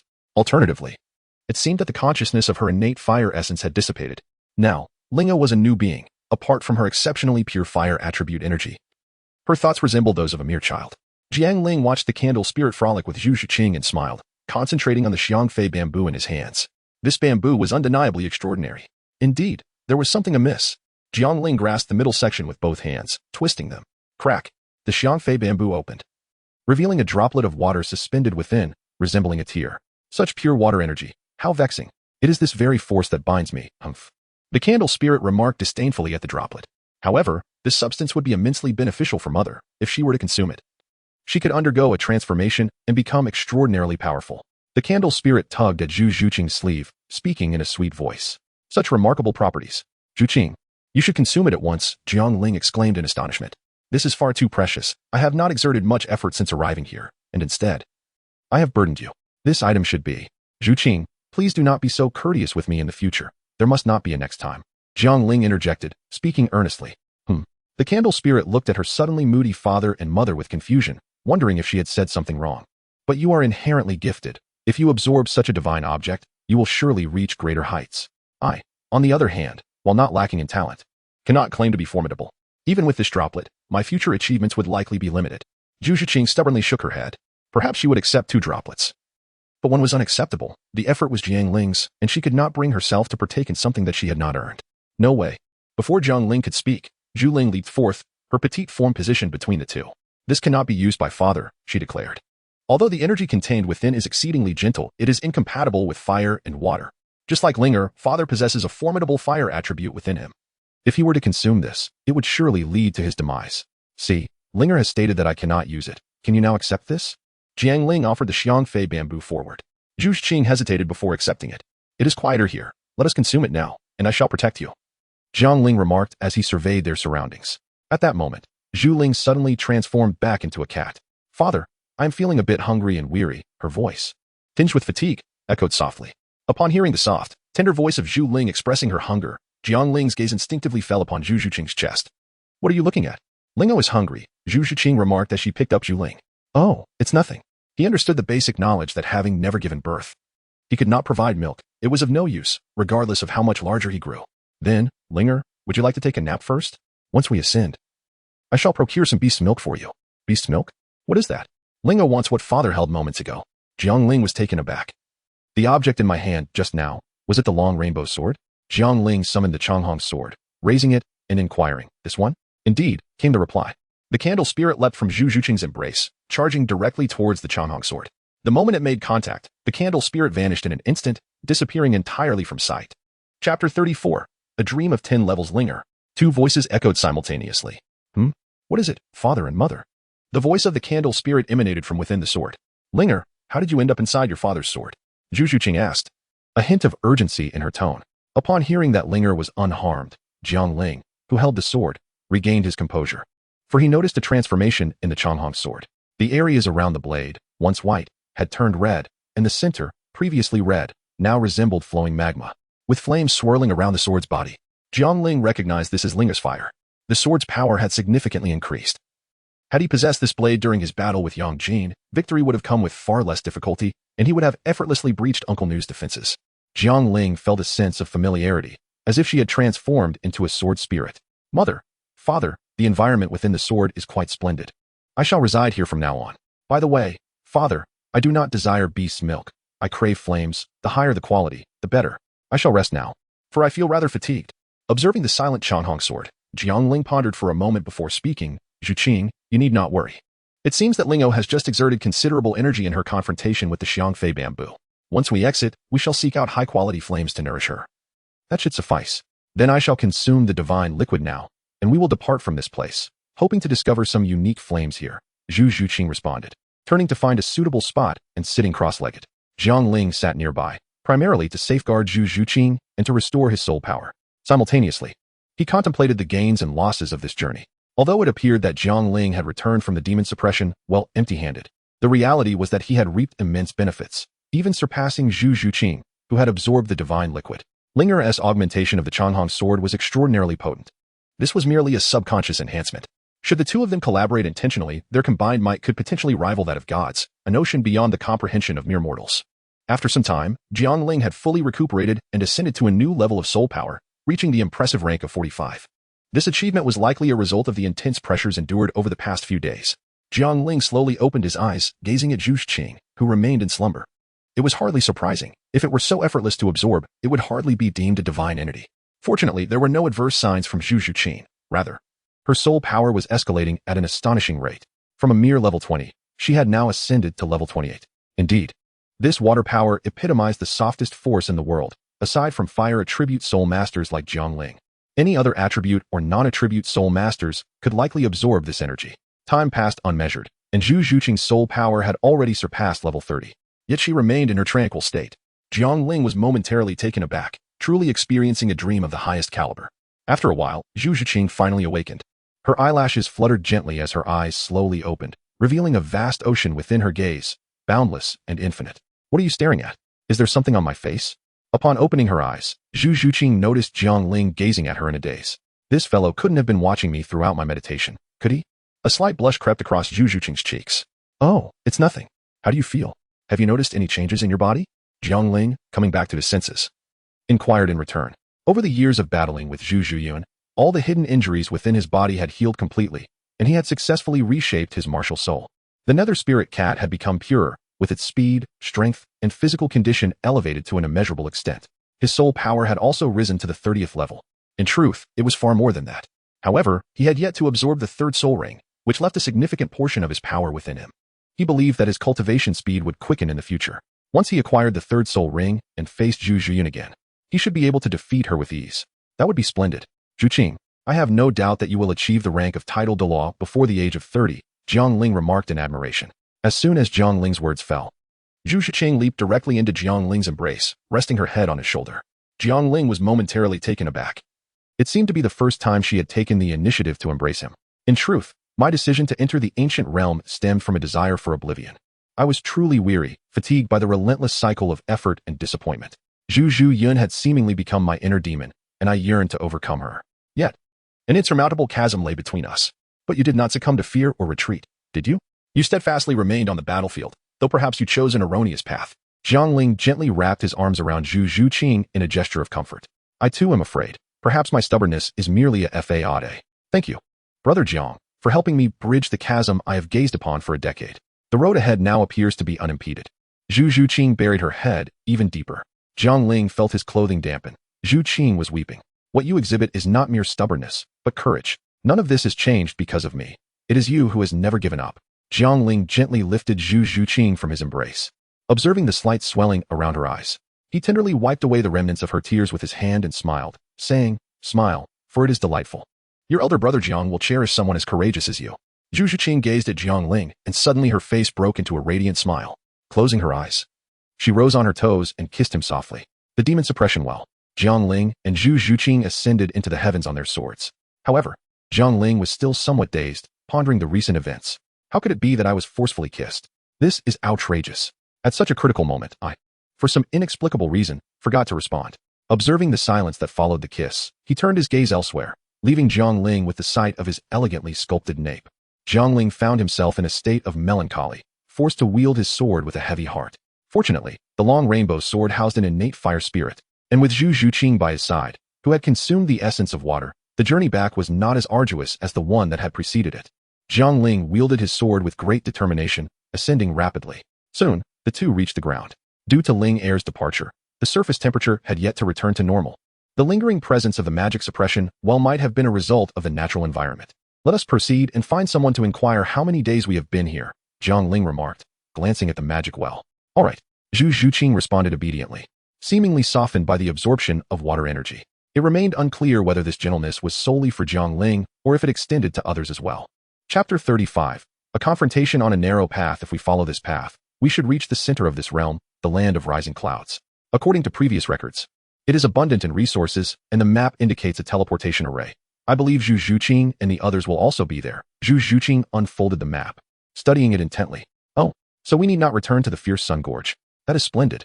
The cliffs there are exceedingly steep, and carrying you up would be quite exhausting, Jiang Ling exclaimed with delight. Zhu Zhuqing shot him a sidelong glance, questioning, what do you mean? Am I heavy? Naturally. Such a teasing remark was beyond Zhu Zhuqing's capacity to voice. She could only ponder it quietly in her heart. As they traveled, they passed by the lake where they had once stood intimately exposed to one another. The tree trunk that Jiang Ling had severed still lay across the water, now devoid of a single drop. How could this be? Zhu Zhuqing gazed incredulously at the desiccated lake. It must be due to the formation. Having broken it and taken the xiangfei bamboo to absorb the essence of the water, this lake has reverted to ordinary water and subsequently evaporated, Jiang Ling gently reassured her, patting Zhu Zhuqing on the shoulder. Let us move on. Zhu Zhuqing nodded softly, knowing that the memories of this lake and the magic suppression would likely remain etched in her mind for eternity. With the peculiar weather no longer present, Jiang Ling and Zhu Zhuqing could discern the passage of time. After 2 full days, they finally arrived at their destination, the land of rising clouds. It seems we are indeed fated to cross paths. Tell me, after 20 days of evasion, why have you finally chosen to confront me?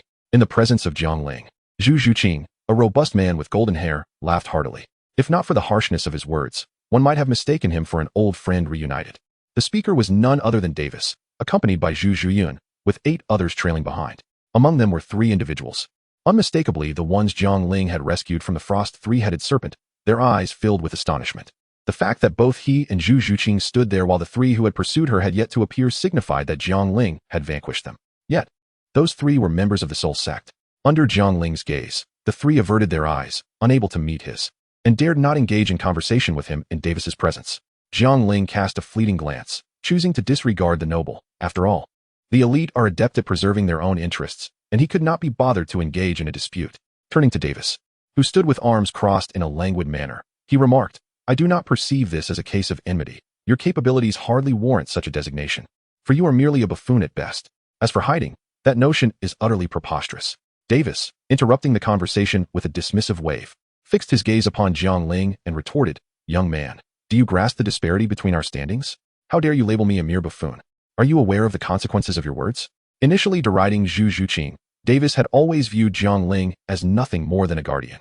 Thus, witnessing a mere guard insult him caused his expression to darken instantly, and he threatened, visibly displeased. Consequences? Jiang Ling responded defiantly.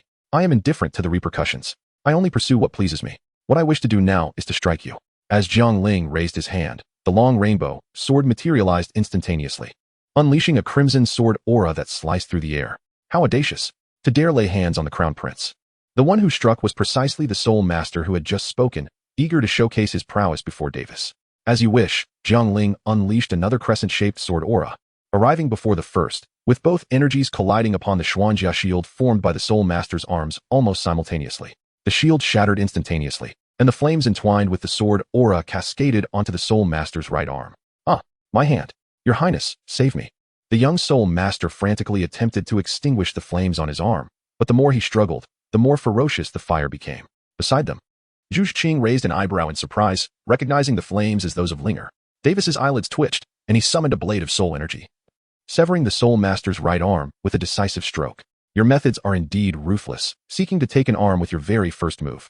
Witnessing the severed limb turn to ash, Davis's fury flared.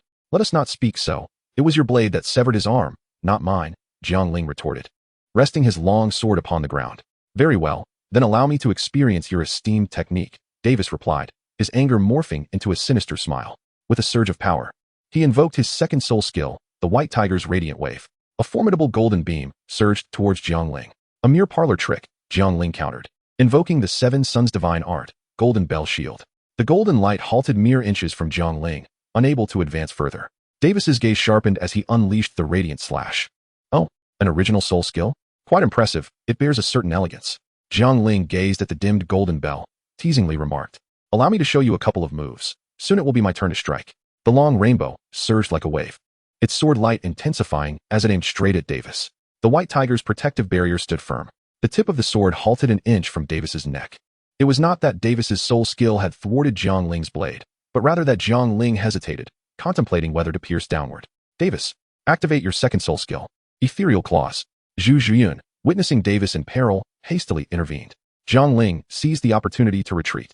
Jiang Ling contemplated. Perhaps it is best to refrain from killing the Grand Prince of the Starry Luo Empire, who is currently at the zenith of his power. A lesson should suffice. Observing Zhu Zhiyun and Davis standing side by side, Jiang Ling mocked, though I have an affinity for fair duels. I am not daunted by the prospect of facing many with just a few. Moreover, calling for help when one cannot prevail is quite fitting for a weakling such as yourself. You. Davis clenched his fists in fury. Although enraged, Davis was not a fool. He discerned that the individual before him possessed strength far exceeding his own, not to mention that he had yet to unleash his soul abilities. Zhu Zhiyun, your opponent is me, Zhu Zhuqing interjected coldly, stepping to Jiang Ling's side. She felt both self-reproach and anger for failing to prevent Zhu Zhiyun's earlier ambush. Casting a glance at the onlookers, she gestured subtly before turning to Zhu Zhiyun, stating, very well, let us engage first. Zhu Zhiyun stepped aside, defiantly lifting her chin towards Zhu Zhuqing. Zhu Zhuqing, noticing Jiang Ling's gaze upon her, nodded in acknowledgement. Trust me. Be cautious. The ferocious beast here lacks soul rings. After leaving this place, absorbing my third soul ring before battling Zhu Zhiyun would be the most prudent course of action. Currently, lacking a soul ability. Even with my body and soul power having undergone transformation, defeating Zhu Zhiyun, who has reached the 37th level, would prove quite challenging. Facing her now was not particularly wise. However, Jiang Ling refrained from offering counsel, for he understood that Zhu Zhuqing had awaited this moment for an exceedingly long time. Zhu Zhiyun, the harm you have inflicted upon me and my second and third sisters will be repaid in full today. My dear sister. That may be quite a monumental task for you. Zhu Zhiyun retorted with a seductive smile, laced with sarcasm. Zhu Zhuqing chose not to engage in further banter. Her soul ring began to glow, her full strength on display. This surge of soul power, 30 levels. How can this be? Zhu Zhiyun's expression shifted dramatically. Your second soul ring was only recently absorbed. How could it possibly have reached 30 levels? She sensed an impending threat. And from Zhu Zhuqing emanated a faint aura of danger. Zhu Zhiyun found her sudden thoughts absurd. What did it matter if she was at 30 levels? She had yet to absorb a soul ring. How could she be my adversary? A glint of murderous intent flashed in Zhu Zhiyun's eyes as she resolved that Zhu Zhuqing must perish here today. The dead posed no threat. She glanced at the two auxiliary soul masters within her ranks. This subtle maneuver did not escape Jiang Ling's notice, and he raised his sword, its brilliance intensifying as he pointed it at the group, declaring, all of you, refrain from any reckless actions. I shall forewarn you, should anyone interfere with their duel, you will all meet your demise. Mark my words, should one act, all shall perish. This warning was directed at Davis, to deter him from acting impulsively. You, do not be so arrogant. We are many, should we fear you? A level 46 soul master behind Davis retorted angrily. Very well, then. Make your move, Jiang Ling replied, his tone remarkably calm as he aimed his sword at the vocal soul master. Seeing Jiang Ling's provocation, the soul master's eyes nearly ignited with fury. Yet he ultimately refrained from striking, fully aware that it could lead to his demise. With the precedent set by Davis, who had suffered the loss of an arm and found a sword at his throat, the others could only swallow their anger. Particularly since this seemingly ordinary man, who even wore a disguise, had yet to reveal his full potential. We will not intervene. This is a matter concerning the Yuming Spirit Cat clan. I trust you will refrain from intervening as well? Davis stated, his words signifying agreement with Jiang Ling's declaration, and the others fell silent. Jiang Ling was slightly taken aback. Davis held considerable prestige among this group. His status as a prince alone could not account for such influence. For while Jiang Ling viewed these individuals as mere trifles, they were regarded as geniuses in the outside world. Upon hearing Davis's remarks, Jiang Ling merely smiled disdainfully and chose to ignore him. The powerful establish the rules, while the weak abide by them. At present, Jiang Ling stood as the strongest in this arena, and it was not for others to intervene in his decisions. Should Zhu Zhuqing truly prove incapable against Zhu Zhiyun, he would undoubtedly take action. Witnessing Jiang Ling's blatant disregard for their master, the crowd was filled with indignation. However, it was best not to act impulsively. Although Davis's expression was far from pleasant, he nonetheless restrained his subordinates. Jiang Ling nodded slightly at Zhu Zhuqing, signaling her to rest assured. Zhu Zhuqing nodded in response. "Ah, you have truly found a commendable partner, maintaining an icy facade of purity, distancing herself from others, yet possessing an undeniable allure that entices men." Zhu Zhiyun observed the others being intimidated by Jiang Ling, her anger morphing into a bitter smile as she mocked. "Words are futile. Let us engage in battle, Zhu Zhiyun." No sooner had she spoken than Zhu Zhuqing advanced with the elegant steps of the ripple dance. Though her practice of the ripple dance had been brief, under Jiang Ling's personal tutelage, she had made rapid progress. Witnessing Zhu Zhuqing's bizarre movements, Zhu Zhiyun assumed a defensive stance, opting for defense over offense. To the onlookers, Zhu Zhuqing's figure appeared as ephemeral as willow catkins, leaving them bewildered as to her next location. Despite Zhu Zhiyun's high spirit power, after several exchanges under such an elusive assault, her arm bore scratches. Seizing a moment to distance herself, she examined her injured arm. "Humph, from here on, you must tread carefully." Zhu Zhuqing paid no heed, swiftly maneuvering to Zhu Zhiyun's side, ready to continue her assault. With the activation of her third soul skill, the Abyssal Spring, Zhu Zhiyun's third soul ring glimmered. Instantly, Zhu Zhuqing's gaze grew somewhat unfocused. "My heart feels so weary." A seductive smile graced Zhu Zhiyun's lips. Unbeknownst to her, it was a smile heralding death. The counterattack commenced. With her spirit in disarray, Zhu Zhuqing struggled against the counteroffensive, sustaining multiple injuries in a brief span. Is it an illusion? Zhuqing, awaken. Jiang Ling felt a surge of anxiety within. Activating her first soul skill, the Abyssal Strike, Zhu Zhiyun's first soul ring shone brightly. Her claws extending suddenly, the speed doubling as they lunged toward Zhu Zhuqing. Jiang Ling tightened his grip on the sword. In the past, Zhu Zhuqing would have been unable to evade the attack, but having consumed the essence of water, she had undergone a profound transformation. Although ensnared in an illusion, her instincts allowed her to evade this lethal strike, resulting only in minor scratches on her shoulder. With a sigh of relief, Jiang Ling felt a sense of ease upon witnessing Zhu Zhuqing's successful maneuver. Reluctantly, he preferred to remain uninvolved unless absolutely necessary. How could she, having fallen victim to my phantom spring, still evade my phantom thrust? Once more, the second soul skill, Phantom 100 Claws. Jiang Ling had witnessed this technique and understood that at this moment, Zhu Zhuqing's state rendered her utterly incapable of evasion. Just as he was about to act, a purple bell-shaped shield, formed from Zhu Zhuqing's soul power, materialized. Golden Bell Shield. This, Jiang Ling observed Zhu Zhuqing's eyes once more. And there was no trace of confusion or disarray. A self-created soul skill? Davis exclaimed. She actually broke free from my underworld's spring-esque grasp. But she must die. Zhu Zhuqing was now poised to strike, her resolve unwavering. The underworld 100-claw slash was unleashed towards the protective aura surrounding Zhu Zhuqing. The disparity in their soul power was insurmountable. Zhu Zhuqing's Golden Bell Shield could not fully withstand the attack. Fortunately, she sustained only minor injuries. However, Zhu Zhuqing was weakened, her stance unsteady from the immense consumption of soul power. How could you have escaped my third soul skill? You are merely at level 30. Zhu Zhuqing could scarcely accept the reality of her defeat. Indeed, she had lost, her soul power depleted, leaving her devoid of combat capability. The potency of your third soul skill is contingent upon your own soul power, is it not? You continuously assaulted me, expending considerable soul power, and relentlessly unleashed your first and second soul skills. The residual power you possess can no longer confine me. Had you not been so impatient, perhaps you could have slain me. Zhu Zhuqing spoke, her voice tinged with exhaustion. She had suffered far greater external injuries than Zhu Zhuqing, and her soul power was nearly depleted. Each time she felt herself on the verge of unconsciousness, a force surged within her, coursing through her limbs and slowly mending her body and restoring her soul power. And what of you? How much soul power do you have left to possibly kill me? Zhu Zhuqing shouted, fear of death evident in her tone. Sufficient. Zhu Zhuqing's right hand manifested sharp claws. Are seeing this, Jiang Ling lowered his head and chuckled softly. Indeed. This is truly you, Zhuqing, externally strong, yet internally gentle. Chapter 37. Winning hearts as the anticipated arrival of death failed to materialize. Zhu Zhiyun gradually opened her eyes. Her back thoroughly soaked. She wished to speak, yet found herself at a loss for words. Zhu Qing dissipated the soul energy in her hands, disregarding the dazed Zhu Zhiyun, and turned to face Jiang Ling. Her smile was radiant. If one overlooked the injuries adorning Zhu Qing's form, I have triumphed. Zhu Qing exclaimed joyfully. Attempting to stride toward Jiang Ling, only to stumble slightly in her steps. Jiang Ling swiftly approached, steadying Zhu Zhuqing's slender waist, allowing her to lean against him. You two, hasten to unleash your martial souls to treat her injuries, Jiang Ling instructed, glancing at the unconscious Zhu Zhuqing and pointing towards the two auxiliary soul masters.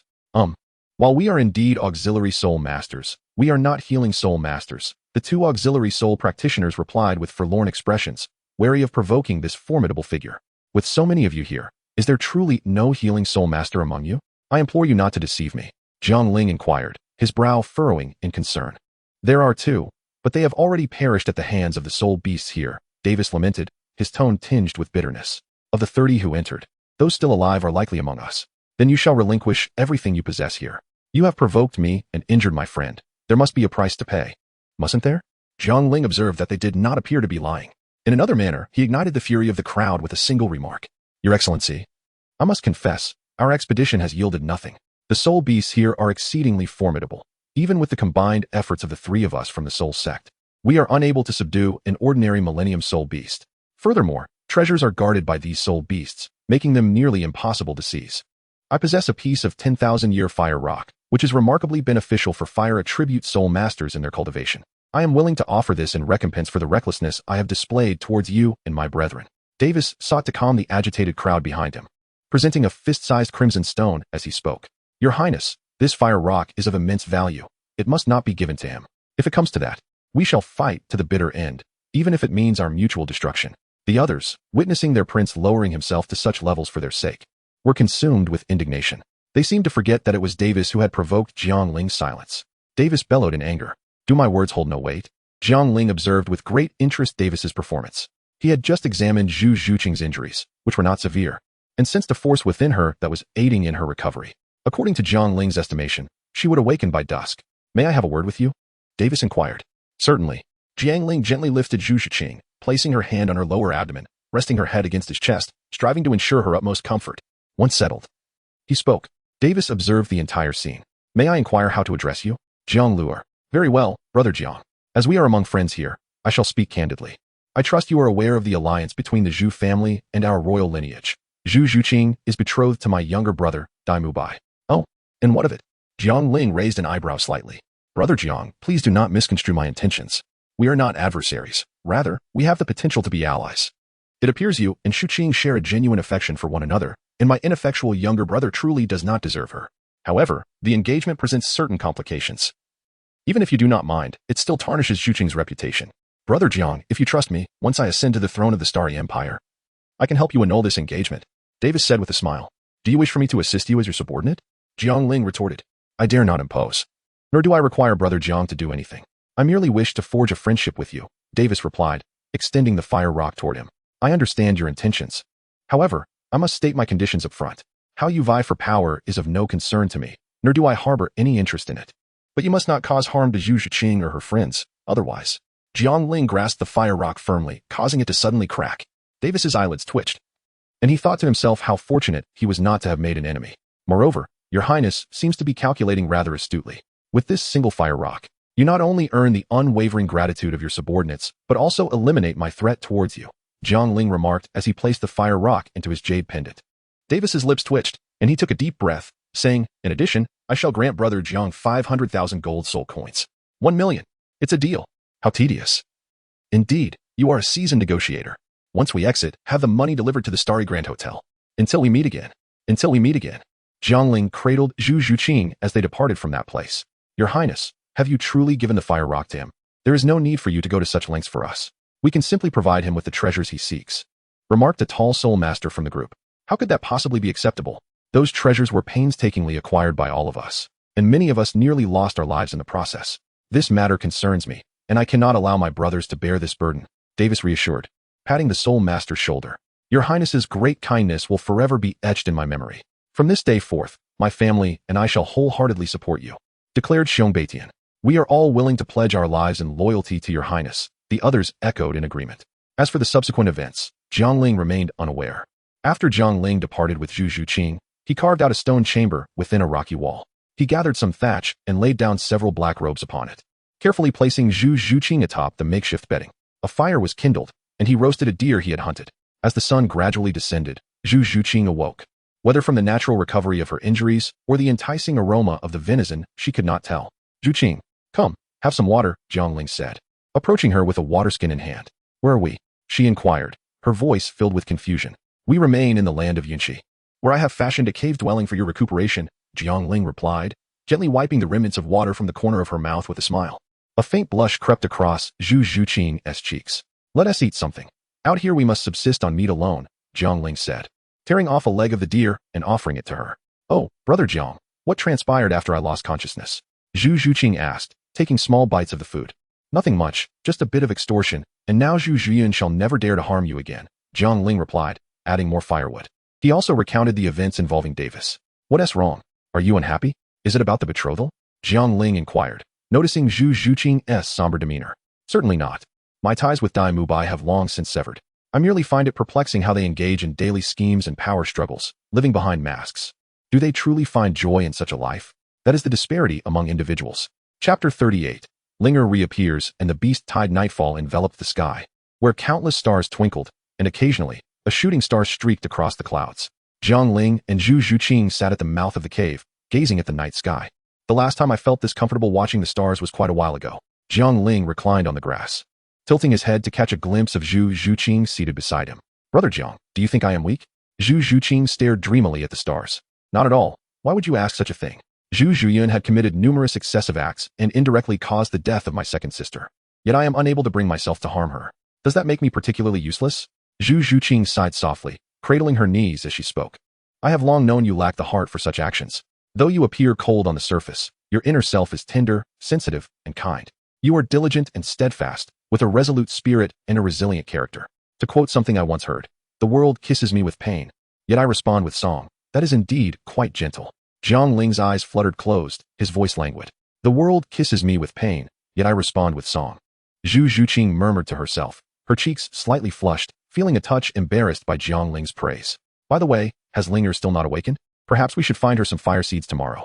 After defeating Zhu Zhiyun, the immense burden on Zhu Zhuqing's heart had lightened considerably, allowing her to feel much more at ease. Although she had not yet altered the fate of her family, that change would come in due time. The silence that followed her words lingered, prompting Zhu Zhuqing to glance over at Jiang Ling, only to find him breathing evenly, already deep in slumber. In a moment of impulse, Zhu Zhuqing reached out and removed Jiang Ling's disguise. Jiang Ling's appearance and hair color had returned to their original state. Zhu Zhuqing gazed for a considerable time, a delightful curve forming at the corners of her mouth, dimming the stars in the sky with her radiant smile. She looked at Jiang Ling's face and slowly leaned down, her cool lips gently pressing against his forehead. After a long moment, her lips parted, and she nestled beside him, resting her small head upon his arm. Meanwhile, in a frigid pool, a disheveled young nobleman with blue hair laughed exuberantly at the spring water before him, his excitement echoing into the heavens.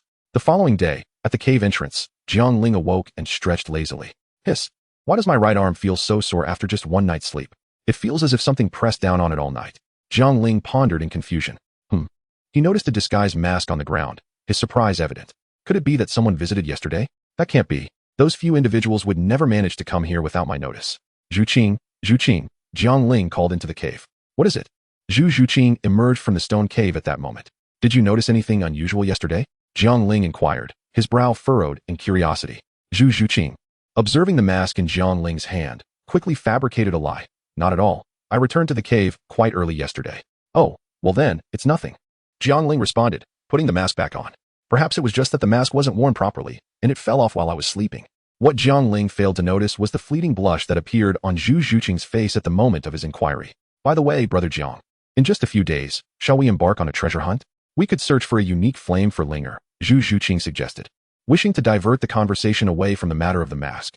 Speaking of flames, it reminds me of the eternal fire stone that Davis bestowed upon us yesterday. I wonder if Linger can make use of it, Jiang Ling exclaimed, smacking his forehead as he recalled his oversight from the previous day. Jiang Ling retrieved the fire rock and drew forth the Changhong sword. Linga? Zhu Zhuqing called out to the sword before her. Mother, is there something you need? I'm feeling quite drowsy, came the soft and endearing voice of Zhu Ling from within the sword. Well, your father has procured a piece of ancient fire rock for you. I wonder if it might prove useful. Ah, ancient fire rock. A fiery, feline shadow sprang forth, landing unsteadily. Zhu Zhuqing quickly scooped her up, while Jiang Ling offered the fire rock. What is the matter, Lingo? You seem so weak. Zhu Ling accepted the fire rock and pressed it to her forehead. The stone transformed into a radiant stream of light, merging into her mind. Father, mother, I must enter a deep slumber for a while. I sense I am on the cusp of growing further. When I awaken next, I shall be able to speak with human words. Farewell, father, mother. With a wave of her paw, Jiang Ling became a streak of light, merging back into the Changhong's sword. Zhu Zhuqing and Jiang Ling exchanged glances, and Jiang Ling gently patted Zhu Zhuqing's shoulder, saying, she only needs to rest for a bit. It is nothing to worry about. Indeed, Jiang Ling glanced at the long rainbow sword, slowly dissipating, sensing that Linger was continuously refining the sword from within. Let us gather provisions for our beloved daughter, he jested, chuckling. Ah, dear mother of the child, get lost. I have nothing to do with you, Zhu Zhuqing retorted, striding forward with her long legs. Oh, how could you say that? Just a moment ago, when Linger was here, you weren't speaking in such a manner, he replied. In the following days, Jiang Ling and Zhu Zhuqing searched for rare treasures near the land of Yunqi and encountered members of the Davis group a few times. Zhu Zhuyun, upon seeing them, refrained from provocation, merely nodding in acknowledgement. This recent setback had imparted her with much composure. On one occasion, they happened upon the Davis group hunting a guardian spirit beast protecting a precious spiritual herb. Upon seeing Jiang Ling, they dared not approach even to gather medicinal herbs.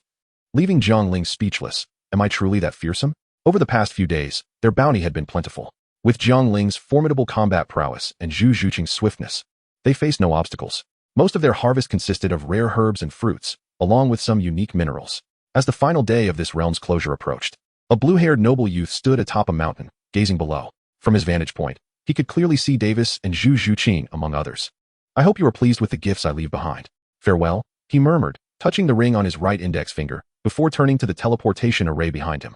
As the array activated, a flash of light enveloped him, and the blue-haired youth vanished from sight. In the Douluo palace, someone emerged. Is it the Yang family's lad? Where's everyone else? Where's the crown prince? Reporting to the elder, I got separated from them. I stumbled upon the teleportation array and returned hastily.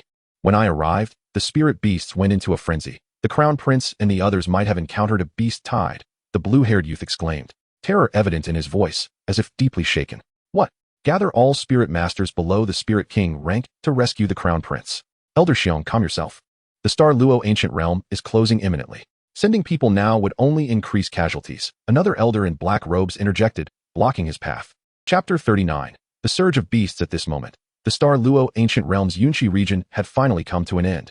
It is time to depart, Jiang Ling said, stretching his body at the cave's entrance, addressing Zhu Zhuqing beside him. Zhu Zhuqing nodded gently. In recent days of tranquility, she had begun to grow fond of this place. Jiang Ling seemed to perceive Zhu Zhuqing's reluctance, offering a faint smile as the Changhong's sword materialized in his hand. With a few graceful strokes against the stone wall, a simple yet charming sketch of the two appeared.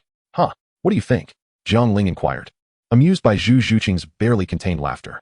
Let us depart swiftly, Zhu Zhuqing urged, not responding to his question. Jiang Ling shook his head and chuckled softly, preparing to follow, when suddenly his smile froze. The ground beneath his feet trembled imperceptibly, and Jiang Ling's gaze sharpened, his pupils transforming into a vivid crimson. He soared towards the stone wall. Glancing back, a cloud of dust swirled in the air, obscuring the sun with the colossal forms and multitude of soul beasts. The scene before him was filled to the brim with various soul beasts. He could see those charging at the forefront, yet the end remained shrouded in mystery. The soul beasts were in a peculiar state, their eyes glowing a fierce red. They were rapidly advancing toward Jiang Ling. A tide of beasts. What is happening?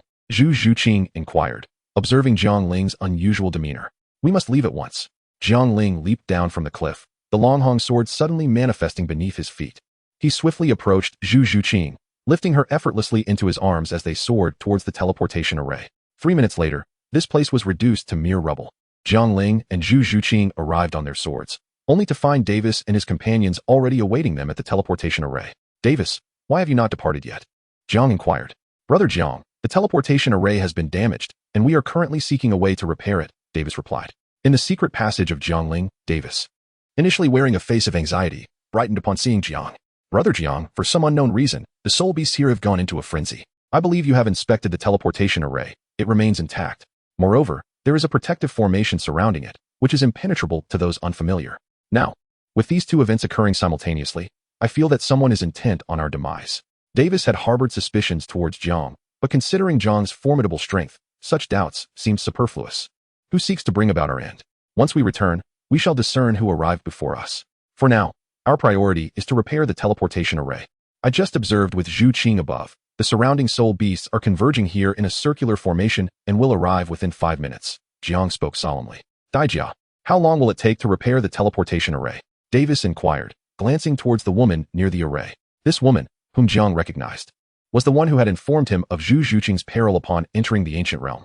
Those who had previously ventured into the ancient realm had encountered similar instances of array damage, prompting the royal family to send personnel to study the teleportation arrays therein. Daijia's grandfather was among them. Your Highness, it will take at least 10 minutes, said Daijia, beads of sweat forming on her forehead. She had only seen her grandfather's handwritten notes and was attempting the actual operation for the first time. Davis's expression darkened upon hearing this. 10 minutes was a formidable span. And how could they hope to fend off the soul beasts for the remaining 5? Very well, Miss Dai, we shall strive to buy you those 5 minutes. Davis. Aside from the 2 auxiliary soul masters and Daijia, the rest will hold back the soul beasts within a 20-meter radius of the teleportation array. No beast is to breach this perimeter within 5 minutes. What? How is that possible? There are so many soul beasts. We would be torn apart in an instant. One soul master collapsed in terror, crying out. Davis was at a loss, for issuing such an order was tantamount to sentencing them to death. Davis. To give up is certain death. To try offers at least a chance, Jiang admonished, observing Davis's hesitation. Upon hearing this, Davis's gaze sharpened, his fists clenched tightly. Indeed. We have no path of retreat. Brothers, let us follow Brother Jiang's counsel. Your Highness, I do not wish to die. I do not want to die. The frightened soul master pleaded, grasping at Davis's trousers. Stand firm against the soul beasts. To falter before battle and shake the morale of our ranks is to be executed. Davis bellowed, striking down with a palm that shattered the man's resolve. Zhu Zhuqing, witnessing this, felt a twinge of compassion in her heart. Jiang Ling grasped Zhu Zhuqing's hand, signaling her to remain calm. He concurred with Davis's actions, although ruthless. Allowing such a person to linger within their ranks could easily precipitate the collapse of a team when confronted with the formidable army of soul beasts. The heirs cultivated by the Douluo Empire were indeed commendable, albeit somewhat arrogant. Daijia, expedite the repair of the teleportation array. Daiming, Daiyu. Assist us while the rest maintain the defensive line, Davis commanded in a grave tone. Yes, Your Highness. Jiang, I am aware of your formidable strength. I implore you to spare no effort in saving my brothers, Davis said earnestly as he looked at Jiang Ling. He harbored a foreboding sense that their survival rested entirely in Jiang Ling's hands. This. Zhu Zhuyin approached him, resting her hand on Davis's shoulder, clearly incredulous. This was the first time she had witnessed this man bowing his head. Davis patted Zhu Zhuyin's hand. I will do my utmost. Thank you. 5 minutes later. The beast tide was less than 500 meters from the teleportation array for 100 meters, 200 meters, 100 meters. Fourth soul skill, wild barrier. The longsword of Jiang Ling was thrust into the ground, and the fourth soul ring ignited, causing a barrier to abruptly rise 100 meters away. This marks the first time Jiang Ling has revealed his true capabilities in the presence of unfamiliar individuals. However, the precarious situation leaves no room for him to conceal his talents any longer. This is the Eternal Soul Ring. Upon witnessing this, Davis, Zhu Zhuyin, and the others were taken aback, their expressions a mix of astonishment. Everyone focused their attention, resolutely on guard. After a brief moment of distraction, Davis shouted to the group. They all snapped back to reality, realizing that their lives were of paramount importance. Daiming, Daiyu, assist Brother Jiang. Yes, came their simultaneous response. Invoking the fourth soul skill to amplify their soul power, Jiang Ling's hands trembled slightly. Although the savage barrier boasted formidable defense, the sheer number of soul beasts was overwhelming. It lasted merely 15 seconds under the relentless assault before being torn to shreds. In that instant of destruction, the horde of beasts surged forward once more. The bodies of Davis and his companions tensed abruptly. The fourth soul skill, Savage Barrier. Jiang Ling once again coalesced, repelling the horde of beasts to a distance of 50 meters. However, half a minute later, it shattered once more, and the beasts had already closed in. Jiang Ling unsheathed the long rainbow, sword from the earth, proclaiming loudly, among the beast horde, there are predominantly century and millennium soul beasts, with no 10,000-year soul beasts in sight, yet they are in a state of utter madness. Everyone, be cautious. Chapter 40, for minutes to death. Although they are all of lower rank, facing such an immense number of soul beasts, even a titled Douluo would find themselves in despair. Human strength has its limits, and there are matters beyond our reach. The 3 soul rings of Jiang Ling illuminate, and the long rainbow sword rests across my chest. Zhu Qing walks beside me. The sky is ablaze with fiery clouds as the long rainbow strikes the waves. With a swift sweep of the longsword, Jiang Ling unleashed the long rainbow sword technique, sending forth a cascade of crimson radiance that felled a multitude of soul beasts in the front line. The first soul skill, White Tiger's fiery light wave, manifested as a blazing cutting line. A golden wave surged forth, obliterating several soul beasts in its path. The fourth soul skill, White Tiger's divine annihilation, intertwined with the second skill, Netherworld's 100 claws, and the first skill, Netherworld's thrust. The fourth skill, soul power amplification, created a dazzling spectacle as various soul techniques illuminated the battlefield in rapid succession. As Jiang Ling stomped the ground, he soared into the air, his sword radiating an intense brilliance as he exerted all his strength to execute the long rainbow sword technique. The dragon soared in the heavens. The long rainbow descended upon the sun, and the energy pierced through the horizon, casting a magnificent light that cleaved through clouds and mist. With the seamless execution of 25 sword strikes, he sent wave after wave of soul beasts flying. Jiang Ling's chest heaved vigorously, relentlessly pursuing the display of power. Yet he found himself somewhat fatigued in the aftermath. Jiang Ling not only had to fend off a soul beast on his own, but also frequently wielded his sword to assist others. Even so, merely a minute had elapsed, and already 2 individuals lay grievously wounded, unable to continue the fight. Jiang Ling's countenance was as serene as water. How I wish to master the dance of fire and whirlwind. With a deep exhale, Jiang Ling's left hand gracefully pointed his sword, the flames entwining the long rainbow, sword revealing an indomitable spirit of battle. The long rainbow, blessed by the innate fire elemental spirit, had transcended its former self. Jiang Ling descended upon the beast horde like an ardent sun, shattering the tumultuous soul beasts into a fractured state. Brother Jiang, can you unleash such a formidable assault a few more times? If so, we shall surely endure, Davis exclaimed, striking aside a formidable gorilla with urgency. He had become desensitized to Jiang Ling's displayed prowess, which resembled that of a human slaughtering machine. Thus far, their collective efforts had scarcely amounted to a fraction of Jiang Ling's might. Brother Jiang, I beseech you, noble expert, grant me further support. For I am on the verge of collapse, implored another soul master, his condition dire, with his arm savagely bitten to the bone. I shall do my utmost. Jiang Ling endeavored to suppress the turbulent soul power. The long rainbow sword was once more brandished, with a single move manifesting 3 forms. The 9 crescent blades instantaneously severed the soul beasts surrounding the soul master. Thank you. There are only 2 minutes remaining. At this moment, the only remaining combatants were Jiang Ling, Zhu Zhuqing, Davis, and 3 burly defensive soul masters. Under Jiang Ling's protection, Zhu Zhuqing had sustained minimal injuries, though her soul power was significantly depleted. The 2 auxiliary soul masters had already exhausted their energy, while the others were gravely wounded. One having perished, this casualty was the result of Jiang Ling compelling Davis to sever his arm. Dai Jia was consumed by anxiety. The lives of her teammates rested in her hands. She dared not lift her gaze, yet the sounds of anguish echoed intermittently, the heavy scent of blood saturating her senses. She was terrified. She was afraid. Hurry and restore us, Dai Jia whispered in desperation. The long rainbow sword in Jiang Ling's hand had already dimmed, yet its blade's radiance surged once more. However, to the discerning eye, it was evident that it was on the brink of extinguishment. The flame along the sword's body flickered like a candle in the wind, ready to be snuffed out at any moment. Long rainbow. Zhu Zhuqing gazed at Jiang Ling, her clenched hands causing her nails to dig deeply into her palms. If only I were stronger, I would not be a burden. With the power of the sun, she gathered her strength and struck down again at the encroaching spirit beasts. In that instant, taking advantage of Jiang Ling's waning strength, a massive serpent's tail swept in, hurling Jiang Ling into the midst of the beast horde. Brother Jiang! Brother Jiang! Upon witnessing this, Zhu Zhuqing attempted to dash into the throng of beasts. Are you mad? Do you wish to throw your life away? Zhu Zhuyun, enduring her own pain, grasped Zhu Zhuqing's wrist and admonished her. Undeterred, Zhu Zhuqing broke free from Zhu Zhuyun's hold and plunged in. With Jiang Ling lost, their defenses crumbled, leaving them with barely 10 meters of space against the onslaught of spirit beasts. Everyone, hold on just a little longer. We have only 1 minute left, Davis bellowed, his own heavily wounded body barely holding on to consciousness. Thrown into the beast horde, Jiang Ling forcibly unleashed a red flood dragon to prevent himself from succumbing to the jaws of the spirit beasts. Jiang Ling knelt partially on the ground, propped up by his sword, surveying the soul beasts that surrounded him. It appeared that even in the absence of rational thought, the instinct of fear still lingered within them. Jiang Ling had taken many lives, instilling a sense of dread in these creatures. Yet, he understood that should one soul beast dare to strike, they would all surge forth in unison. At this moment, Jiang Ling found himself closer to death than ever before in his life. When confronted with mortality, does technique, speed, or strength hold any significance? What is required is a primal instinct for survival, a relinquishment of all thoughts, embracing an animalistic drive to endure. Jiang Ling slowly rose to his feet, his left hand pointing the sword as it gracefully brushed past the dimly lit Changhong's sword, igniting flames in its wake. With the sword directed forward, he commanded, "Kill." As Jiang Ling steadily advanced towards the teleportation array, his sword danced in a manner devoid of finesse, driven solely by an instinctual desire to survive. After shattering yet another colossal soul beast, its fragmented form consumed by flames, Jiang Ling once again caught sight of that graceful silhouette.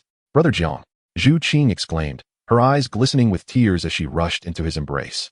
Her voice laced with a quiver of emotion. "Fear not. Follow my lead. We shall return home," Jiang Ling reassured her, gently caressing Zhu Qing's silky hair. The surrounding soul beasts, recognizing the extraordinary opportunity before them, hesitated to approach. If not for an unseen force compelling them, they would have fled in terror from this harbinger of death. In that moment, the soul beasts found themselves paralyzed, neither daring to strike nor to retreat. While they were paralyzed by fear, Jiang Ling was unyielding. A crimson glow pierced through the throng of beasts, blooming once more. "Ha ha ha! We are saved!" Davis bellowed, his laughter booming as he beheld the radiance breaking through. His robust form toppled backward with a thunderous crash. "This, Your Highness!" Jiang Ling clasped Zhu Zhuqing's hand, appearing before the crowd. "Only 20 seconds remain. Let us endure a little longer. It will soon be over," Dai Jia cried, tears cascading uncontrollably down her cheeks. The soul beast seemed to sense that time was fleeting, realizing that the object of its pursuit was on the verge of vanishing, plunging once more into madness. At this moment, the group had been driven to the periphery of the teleportation array. Upon witnessing the scene, Jiang Ling fell into a contemplative silence. Extending his left arm, he enveloped Zhu Zhuqing in an embrace and knelt on one knee, pressing her beneath him, thereby exposing his back to the claws of the soul beasts. "Brother Jiang." Zhu Zhuqing attempted to struggle, yet Jiang Ling held her tightly. "Be still," he said in a low voice. The Changhong sword was thrust into the earth as he invoked the fourth soul skill, Wild Barrier. A small shield materialized around the teleportation array. 15 seconds passed, and the area within the shield was shrouded in darkness, obscured by the soul beasts, save for the flickering crimson glow of the Changhong sword. 10 seconds elapsed, and fissures began to appear in the shield. Jiang Ling's grip on the sword tightened, as though it were a lifeline. At 5 seconds, the shield began to fracture. Zhu Zhuqing closed her eyes, clinging tightly to Jiang Ling. With a resounding crash, the shield shattered, and a horde of soul beasts surged forward, obliterating the teleportation array. The once crimson eyes of the soul beasts gradually returned to normal, leaving them bewildered as they surveyed their surroundings. In the imperial palace of the Star Luo Empire, the cries of "Crown Prince! Crown Prince! Quickly, summon the healing soul masters!" echoed.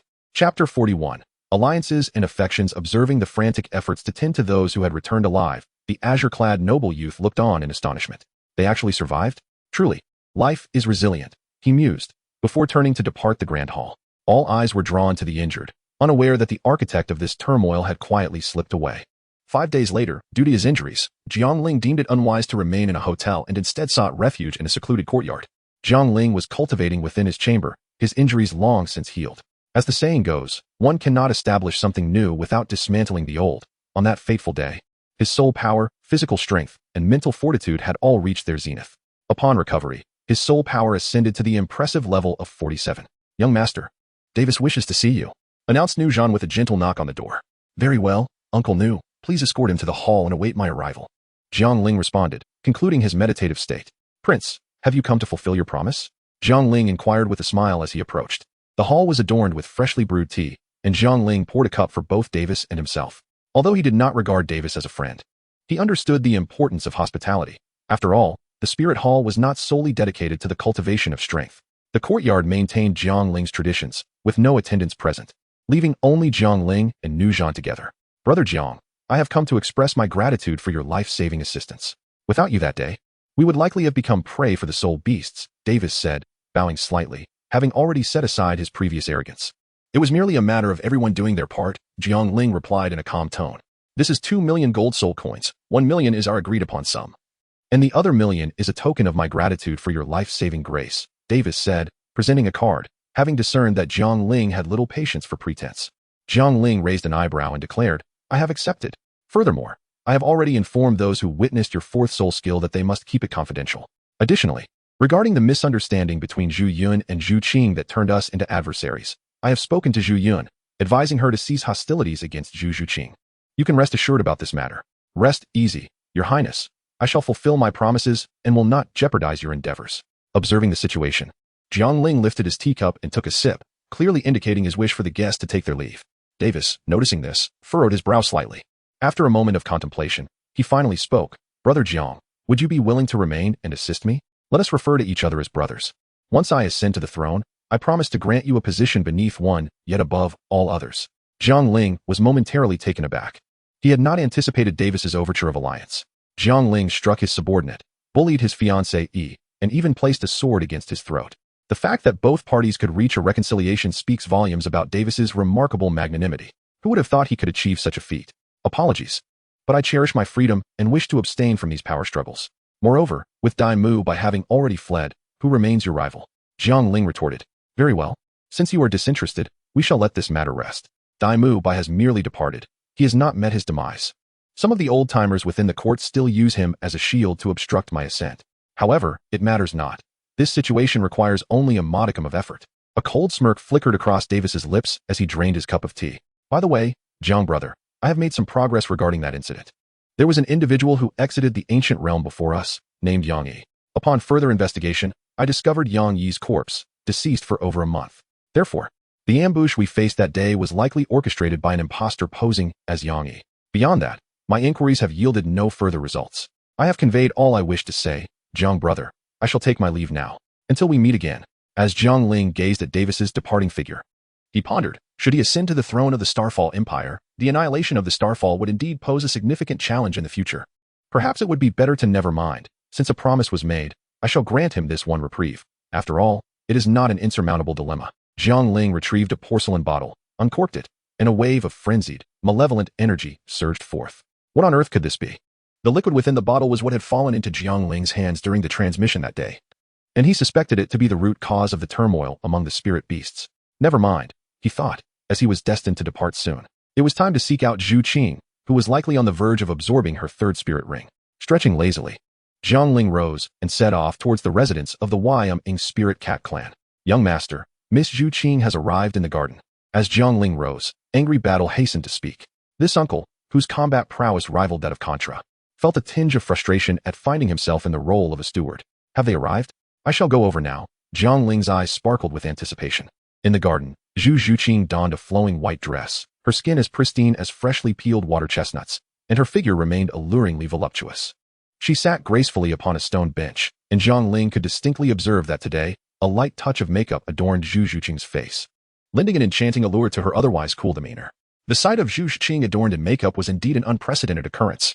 Jiang Ling discreetly employed the technique of stepping on snow without a trace, endeavoring to lighten his footsteps as he passed by and gradually circled behind Zhu Qing. Zhu Qing, with her eyelids gently lowered, appeared somewhat lost in thought as she gazed at her fingers. After recounting the events that transpired with Zhu Zhiyun and Davis in the ancient realm to her elder sister, she had been incessantly urged to seek out Jiang Ling, who even went so far as to select clothing for her and apply her makeup, leaving her utterly embarrassed. In the morning, within the abode of the Phantom Spirit Cat clan, in Zhu Qing's chamber, her sister remarked, Zhu Qing, let me tell you, every man is captivated by beauty, and your Zhang Luer is no exception. Wearing that drab black training attire is simply unacceptable. It is far too mundane. Despite your natural beauty, men can easily succumb to aesthetic fatigue. A change is essential. As the saying goes, a woman adorns herself for the one she cherishes. Do you not wish for Jiang Luer to see you at your most splendid?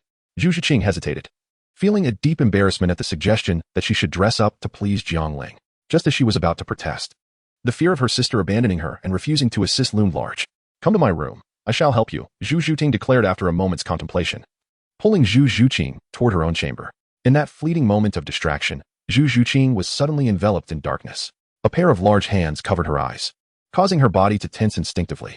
Years of training led her to react without thought, seizing Jiang Ling's hand and attempting to fling it away with a swift motion. Jiang Ling, feeling somewhat speechless, covered Zhu Qing's eyes and was about to speak when a sudden force surged through his hand. Fearing he might injure her, he deftly flipped in midair and landed before Zhu Qing. Elder brother Jiang, I did not mean to. Zhu Qing's cheeks flushed a delicate shade of crimson. Ahem, it's all right. I was merely testing your alertness, and it seems commendable, he responded. Chapter 42. The departure. You look truly lovely today. Is this outfit newly bought? It certainly differs from what I previously gifted you, yet it far surpasses those. Yes, this was purchased by third sister. Your gifts are also beautiful. I truly adore them. Oh, really? And your makeup today compliments you exquisitely. That too was done by third sister. Then I shall learn to paint your visage as well. Very well. Above them, Nuzhan listened intently, his eyes fixated on the two in the courtyard, his anxiety palpable.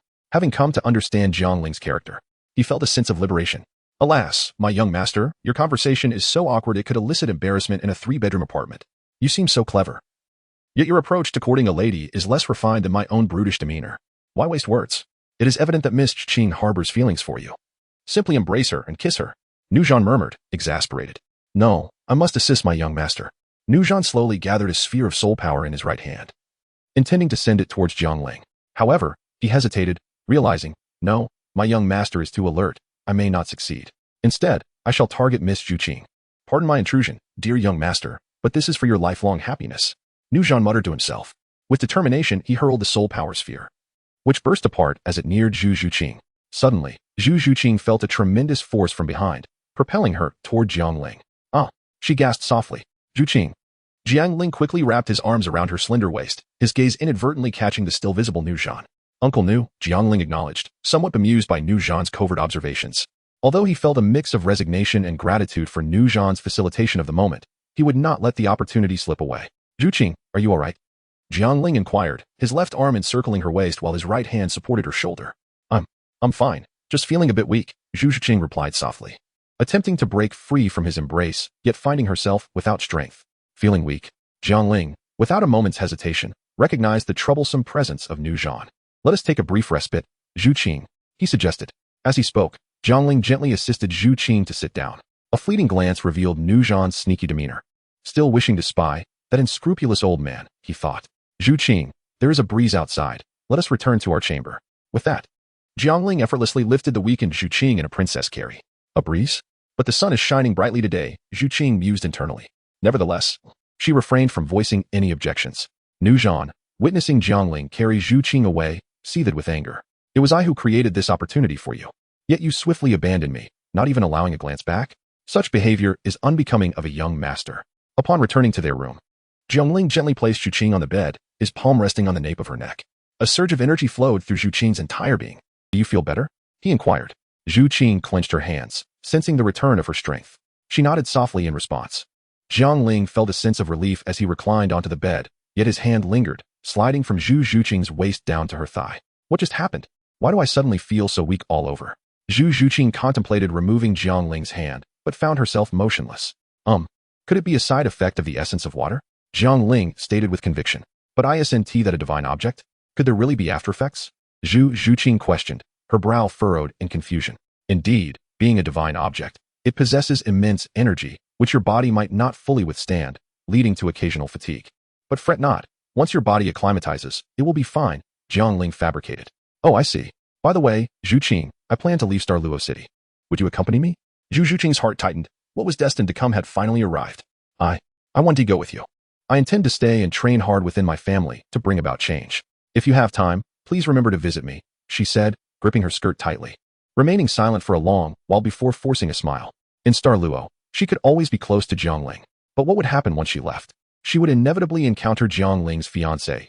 Rather than face the embarrassment of that moment, it seemed wiser to remain here. Why? Jiang Ling hesitated for a moment before asking, although he had already guessed part of the answer. Have you ever considered how you would introduce me to your fiancé?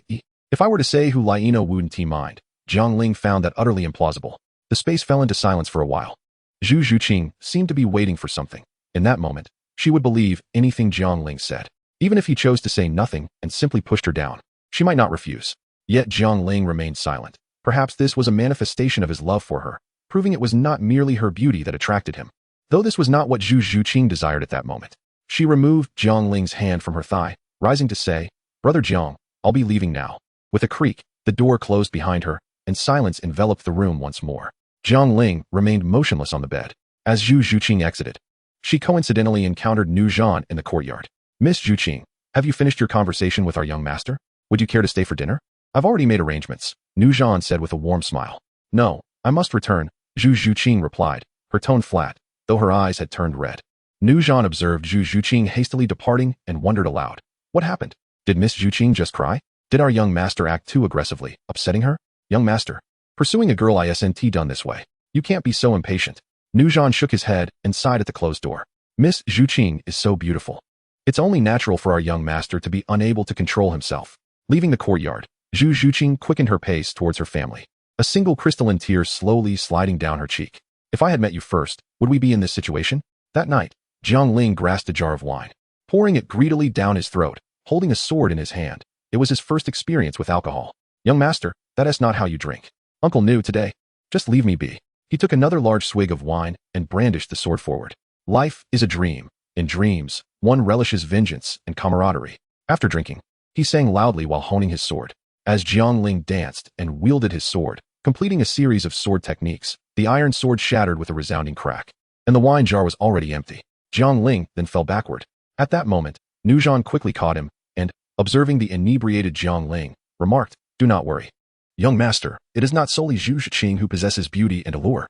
Sleep soundly, I shall procure you a dozen or so lovely companions by tomorrow." Chapter 43. Nuzhan's bold maneuver. The following day, just as dawn broke, Nuzhan departed from the small courtyard, silently making his way to the spirit hall. Inside the hall, Marcin, sitting regally, addressed Nuzhan, "Why are you not by the young master's side? You must know that the young master's injury from the other day has already been reported to His Holiness the Pope. Should anything go amiss, we shall both face dire consequences." "What? The young master's injury is not serious. Why report it at all?" Nuzhan replied with a grimace. "There is no choice in the matter. His Holiness has instructed that all affairs regarding the young master must be reported to her. Anyone daring to withhold information will face severe repercussions. However, you need not worry excessively. I have already clarified the facts, and His Holiness should not hold it against you. Now, do share the purpose of your visit," Marcin reassured him. "Ah, it is like this, Reverend Marcin. The young master has suffered a heartbreak and currently finds himself in a state of low spirits. I wish for you to arrange for a number of beautiful women to assist him in overcoming this emotional turmoil, preferably those who are striking, with ample bosoms, shapely figures, slender waists, and fair skin," Nuzhan hurriedly stated, not forgetting the main objective. "Is this truly what the young master desires? Indeed. Are you certain this is not merely your own wish?" "Nonsense.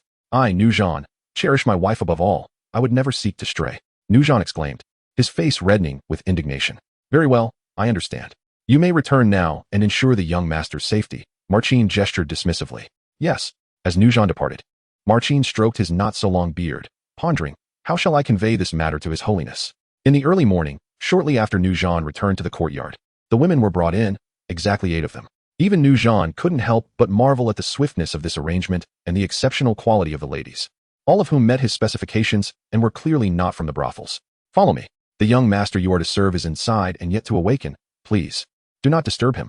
Once he rouses, do as he instructs," Nuzhan directed as he approached Jiang Ling's door. "Yes, my lord," the lead woman replied, already aware of their fate as the companions of a wealthy man, often referred to disparagingly as playthings. They merely hoped their master would not be too unattractive or ill-tempered. However, they found it peculiar that someone would require the service of 8 individuals. The women entered and softly approached Jiang Ling's bedside. "How handsome." At that moment, Jiang Ling, unmasked, displayed a chiseled nose and delicate lips, radiating an air of fresh elegance. Jiang Ling felt an excruciating headache. Having refrained from utilizing his spiritual energy to alleviate the effects of intoxication, the sensation of a hangover was overwhelmingly unpleasant. In a hazy state, it seemed as though someone had entered his chamber. Perhaps it was Uncle No. Yet, why was the air so fragrant? Regardless, he decided to indulge in a bit more slumber. The sun had already risen high in the sky. Jiang Ling slowly opened his eyes, only to be greeted by a blinding expanse of pure white. Turning his head, he beheld a delicate visage. He felt his arms ensconced in a soft embrace, and something pressed against his abdomen. Momentarily stunned, he exclaimed, "What on earth?" Jiang Ling suddenly sprang from the bed, leaping to the doorway. "Who are you?" he demanded. Upon the bed lay several beautiful women, all disheveled, their alluring figures partially exposed. As the one in his embrace stirred awake, the others followed suit. Among them, a slightly older woman rose and performed a respectful bow, saying, "Greetings, young master. We have been sent by Lord Nuazan to attend to your needs." The woman's already disheveled attire left little to the imagination as she bowed before Jiang Ling. Jiang Ling swiftly averted his gaze. A furious battle? Indeed, a furious battle. Jiang Ling burst out of the door, arriving in the courtyard, and shouted, "Nuzhan, come forth at once."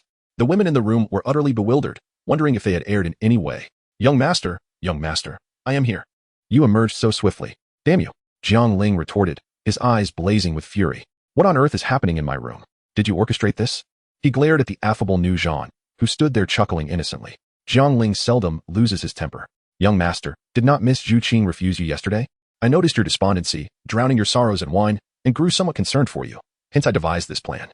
Rest assured, they are all virtuous maidens, selected in accordance with Miss Zhu Qing's standards, equally so." Nuzhan, noticing Jiang Ling's discontent, hastily offered an explanation. "It is utterly absurd. My relationship with Zhu Qing is one of love. Do you understand what love is?" Jiang Ling replied wearily, "Young master, I am already married. Quickly see them off. And do not skimp on the payment." He was too fatigued to engage in further debate with Nuzhan. "Are you truly sending them away? Those maidens are exquisite." Nuzhan persisted, unwilling to relent. "Nuzhan, this matter is not to be mentioned again. Zhu Qing is Zhu Qing, one of a kind. Do you comprehend?" Jiang Ling spoke coldly. Nu Zhan felt a shiver run through him. The young master was indeed angry. Yes, young master, I shall attend to it immediately. Half an hour later, tranquility returned to the small courtyard. Thus, 5 more days passed. During this time, Jiang Ling remained in the courtyard, drinking and practicing swordplay. Meanwhile, after returning from Jiang Ling's abode, Zhu Qing sat curled up on her bed for an entire night, followed by days of diligent training, ultimately absorbing her 3rd spirit ring.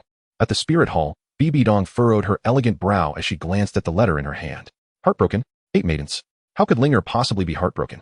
Throughout this period, Linger has been unable to contact Nana, nor would there be any conflict. Could it be that a few days ago Jiang Ling was injured? While Bibi Dong felt pain for him, she would not voice any complaints. Injuries are part of training. Who emerges unscathed? Yet now this Marcin dares to slander Jiang Ling, claiming he has been unfaithful and engaging in indiscretions. Bibi Dong was furious. She had raised Jiang Ling herself, and she knew his character well. Yu Guan, your holiness. Yu Guan emerged from the side, slightly bowing. Go to Xing Luo and verify this matter. Bibi Dong instructed, handing the letter to Yu Guan. Upon reading the letter, Yu Guan was momentarily taken aback before responding, understood. Exiting the hall, Yu Guan, his mind clouded with thoughts, mused, Jiang Ling, you are on the verge of marriage. With a wife who is your childhood sweetheart and your senior sister.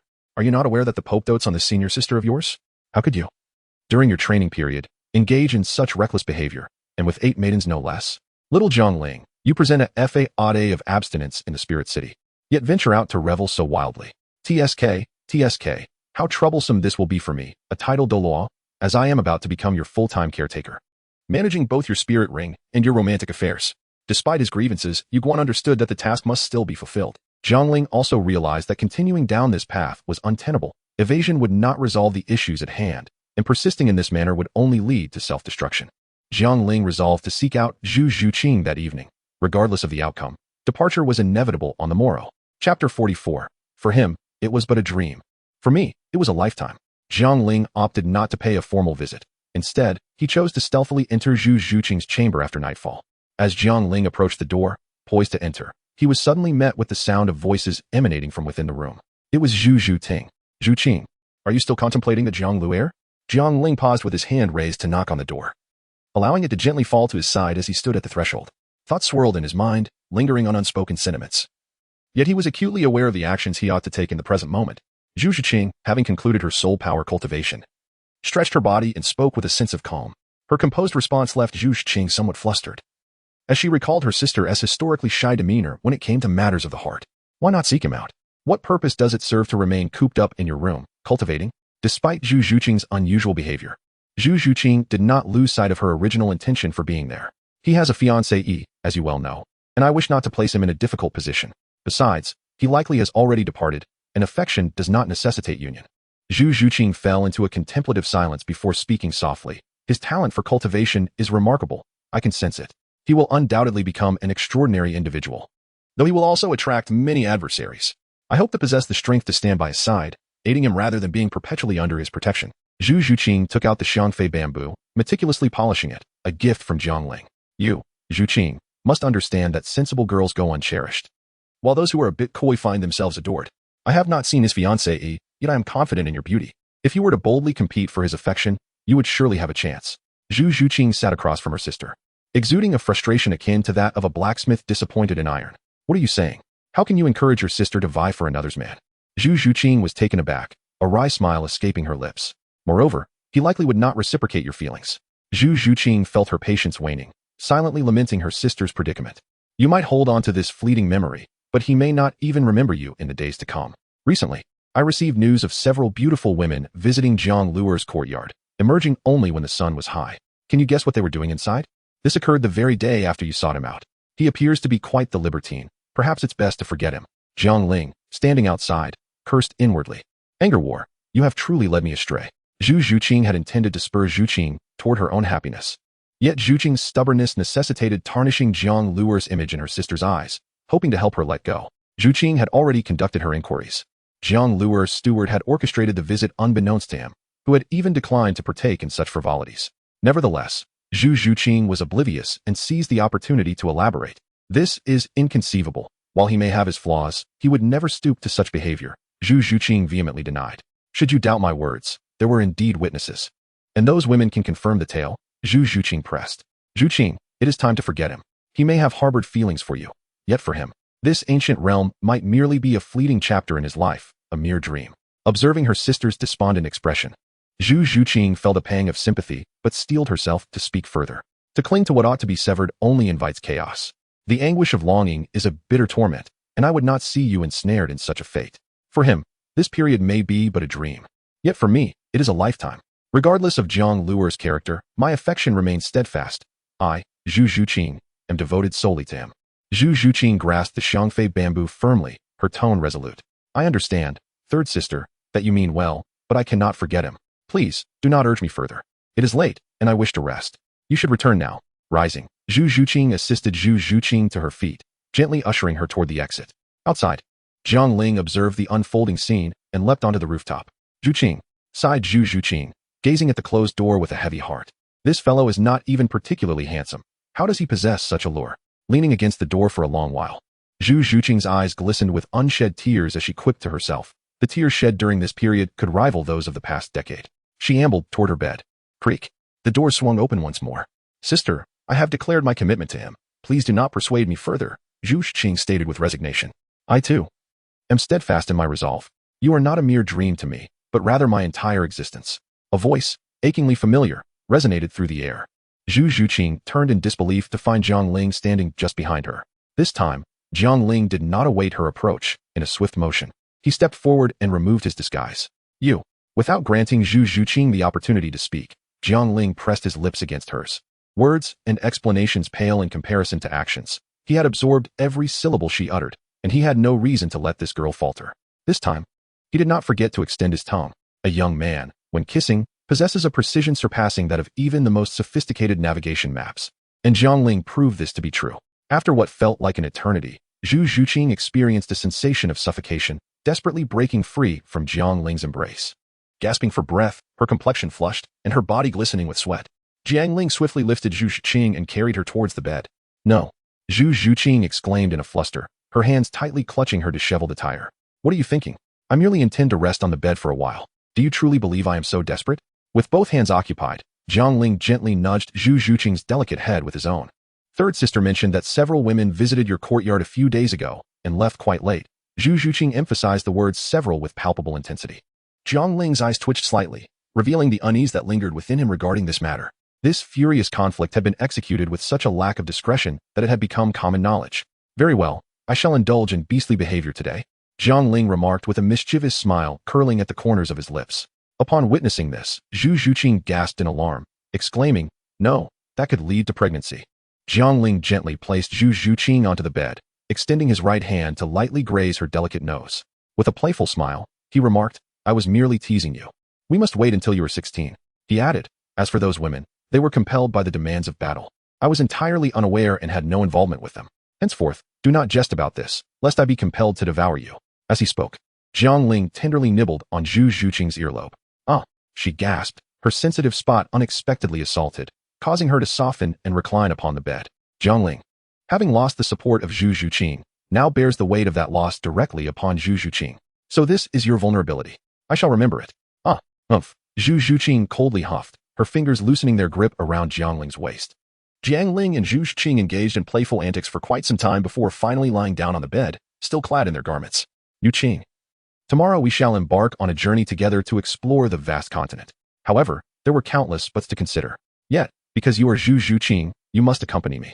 Chapter 45, the next destination, the Sunset Forest. The following day, Zhu Zhuqing and Jiang Ling found themselves in the bustling city of Xinglua, with little to occupy their minds. They merely packed a few essential garments, and, before dawn broke, soared into the sky on their swords. Zhu Zhuqing left a letter for her elder sister, and she could almost envision the expression on her sister's face upon discovering it.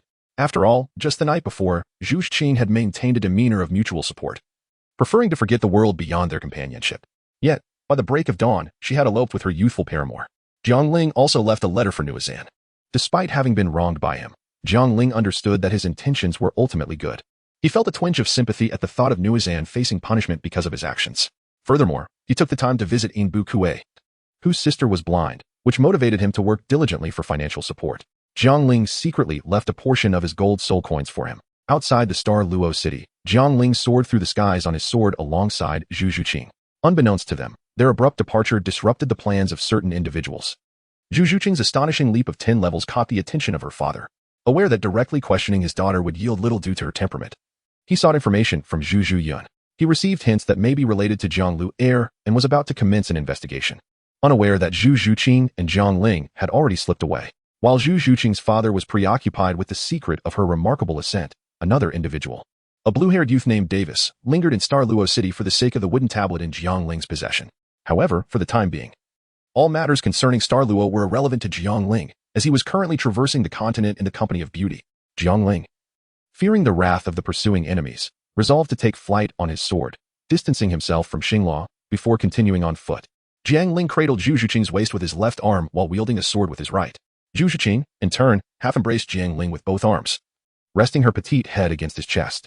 With her gaze cast downward, she observed the fleeting landscapes below, as if lost in a dream. Where shall we go next? Jiang Ling inquired, glancing down at Zhu Zhuqing. I am uncertain of our destination. You decide. I have never left the Douluo Imperial City, so anywhere is fine. Zhu Zhuqing replied, shaking her head. Very well. I shall take you to explore every corner of the continent. We will savor life together, indulging in delights until we grow old. Jiang Ling responded with a smile, secretly adding to himself, to compensate for your unfortunate childhood. A faint smile graced Zhu Zhuqing's lips upon hearing his words. Let us embark, Jiang Ling declared, forming a sword gesture with his right hand, causing their speed to surge dramatically. A startled Zhu Zhuqing tightened her grip around Jiang Ling. On the third day following Jiang Ling and Zhu Zhuqing's departure, Duke Zhu Yuguan discreetly entered the Douluo Imperial City, only to depart again the following morning. In the hall of the Pope of Spirit City, a melodious yet commanding female voice echoed, Have the matters been clarified? Your Holiness. It has been confirmed that the young master's request for 8 maidens was not of his own volition, but rather a misunderstanding, Yuguan respectfully replied. Oh, that is a relief. Bibi Dong's expression softened, her tone becoming gentler. However what? Bibi Dong inquired, narrowing her eyes at the hesitant Yuguan. Speak. Your Holiness, according to my investigations, the young master has indeed developed feelings for a girl in Douluo. She is the 4th young lady of the Nethercat clan, Zhu Zhuqing, and by the time I arrived, he had already left the Douluo Empire with her several days ago, Yuguan stated, bowing slightly as he spoke quickly. Fool. Bibi Dong struck her staff against the ground, unleashing an overwhelming aura that intimidated Yuguan below. A chill ran through him as he thought. The Pope's power grows ever stronger. Your Holiness, shall I bring the young master back? No need. We shall wait until his training concludes.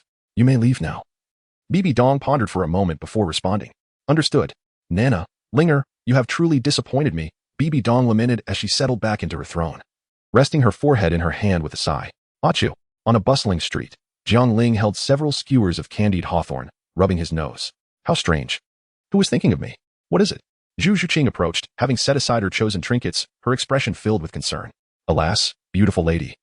Have you given up after such a long selection? It's nothing, just a bit of willow fluff in my nose. Here, candied hawthorn. Jiang Ling offered the treat near Zhu Zhuqing's lips.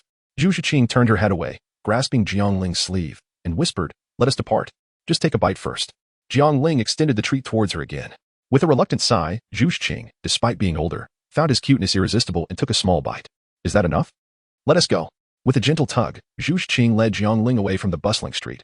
Having grown weary of the curious stares that likened them to pandas, an elderly vendor nearby, watching the pair leave, remarked to a passerby, Seeing these young ones reminds me of my youth with my spouse. The past cannot be reclaimed. Come on now, just look at your appearance alongside your spouse, and compare it to her gentle demeanor. Yours is more akin to a wolf paired with a leopard. Hey, who would continue chatting with you? Their conversation reached Zhu Zhuqing's ears, causing her cheeks to flush, though she was stunningly beautiful and her figure captivating. She had long grown accustomed to the lecherous gazes. However, with Jiang Ling by her side, unmasked, their presence drew a different kind of attention, one filled with warmth and admiration, often leaving Zhu Zhuqing blushing. Stop laughing. She playfully chided Jiang Ling, put on your disguise. I want tea. It's too ugly. Then let me wear it. No way. I want to see your beautiful face. You're infuriating. Zhu Zhuqing snatched the candied hawthorn from Jiang Ling's hand and took a bite. 1 year later, during this time, Zhu Zhuqing and Jiang Ling had not only tasted all the delectable cuisines of the places they visited, but they had also witnessed breathtaking sights and encountered evil soul masters. They dismantled several of the evil soul masters' hideouts, rescuing many, including the granddaughter of the Dragon King and Snake Lady, Mangyuran. Thus, tales of the unparalleled duo, Zhu Zhuqing and Jiang Ling, began to circulate throughout the Douluo continent. The first encounter Jiang Ling had with a soul master left him utterly astonished. A soul master? Perhaps they could hardly be referred to as human anymore. Moreover, the gathering places of these soul masters were confined within the territories of the two great empires. In the blink of an eye, half of the 3 years of training had passed, and Jiang Ling was preparing to venture into the sunset forest to procure the celestial herb. Chapter 46. The manifestation of evil souls within the confines of the Heaven Do Empire. The sky was cloaked in gloom, with a gentle drizzle falling. Two figures advanced slowly through the rain, and upon closer inspection, one would notice that the raindrops evaporated within a foot of the two, seemingly hindered by an invisible force. "Let us seek refuge here for the night. We shall depart tomorrow," remarked a man with fiery orange hair, gazing ahead at a few homes still aglow with light. "Very well," replied the black-haired beauty beside him, her voice ethereal and tranquil, tinged with a slight lilt reminiscent of youth. The two were none other than Jiang Ling and Zhu Zhuqing, who had been traversing the continent. After a year of trials, particularly those involving life and death struggles against soul masters, they had both grown notably more composed. Knock, knock, knock. Jiang Ling gently tapped on the wooden door. "Is there something you need?"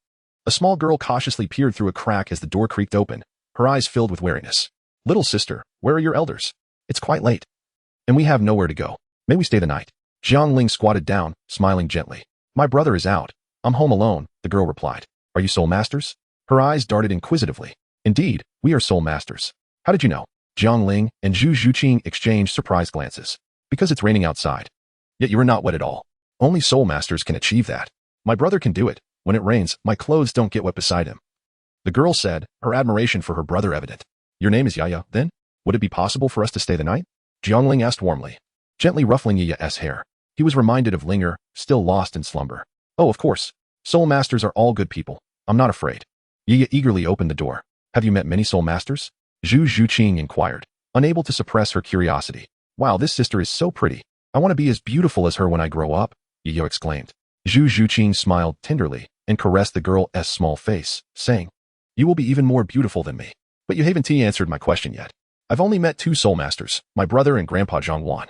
Grandpa Zhang looks fierce but is actually very kind. He is responsible for the awakening of martial souls in the surrounding villages. My brother's martial soul was awakened by Grandpa Zhang. Next year, I will awaken my martial soul too, and when I become a soul master and receive my subsidies, I will buy many things for my brother and Grandpa Zhang." The little girl danced with excitement. "Then you must work hard," Jiang Ling said with a smile. "Yes, yes. By the way, big brother and big sister, you can sleep in my room. I will sleep in my brother's room." The night was tranquil, with only the sound of raindrops pattering against the ground. Jiang Ling's hand slowly ascended to a higher place, only to be gently restrained by 2 slightly cool little hands. "Do not disturb. We mustn't wake the little girl." Jiang Ling, feeling helpless, gently embraced Zhu Zhuqing's waist and slowly drifted into slumber. The following day, the sun gradually ascended, dispelling the lingering gloom accumulated from the night's rain. Zhu Zhuqing glanced at the still sleeping Yaya and took out a few golden soul coins, intending to place them beside her bed. Upon noticing the situation, Jiang Ling halted and shook his head. After a moment of contemplation, he retrieved some candied hawthorn and snacks from his jade pendant and placed them on the bedside. "Let us be on our way," Jiang Ling softly remarked to Zhu Zhuqing. Not long after Jiang Ling and Zhu Zhuqing departed from the village, 3 peculiar figures appeared. As Jiang Ling was making his way, he abruptly halted, turning back to gaze in astonishment. He beheld the village they had just left engulfed in flames, a fierce blaze reaching for the heavens. That is. Zhu Zhuqing's pupils constricted as she spoke, her voice trembling, the long rainbow sword. Jiang Ling lifted Zhu Zhuqing and soared towards the village on his sword. Alas, the blood refinement of ordinary individuals is exceedingly slow. In my opinion, we should directly seek out those lower-ranked soul masters. Those from the academies would suffice, youthful, vibrant, and lacking in significant combat prowess. A middle-aged man with blood-red hair, appearing exceedingly frail, licked his lips with a perverse grin. "If you wish to perish, go ahead, but do not drag us down with you," scoffed another tall man with a scarred face. "I was merely jesting," the diminutive man replied, clearing his throat, a hint of trepidation evident in his demeanor. "Enough. Let us hasten our task and move to the next location quickly. We must not be caught by the spirit hall." A third man, cloaked in black, spoke in a gravelly voice. "Yes, Commander," the other 2 replied respectfully. "Be cautious." The black-clad man suddenly struck the 2, propelling them away while he himself swiftly withdrew. 3 crescent-shaped sword energies shot towards the trio. In an instant, the 3 sword energies transformed into 9, and the frail man, who thought he had evaded danger, was instantly dismembered, while the tall man lost an arm. 1 strike, 3 forms, and 9 transformations. The black-clad man's expression grew grim. The assault had been directed at the 2 from the very beginning.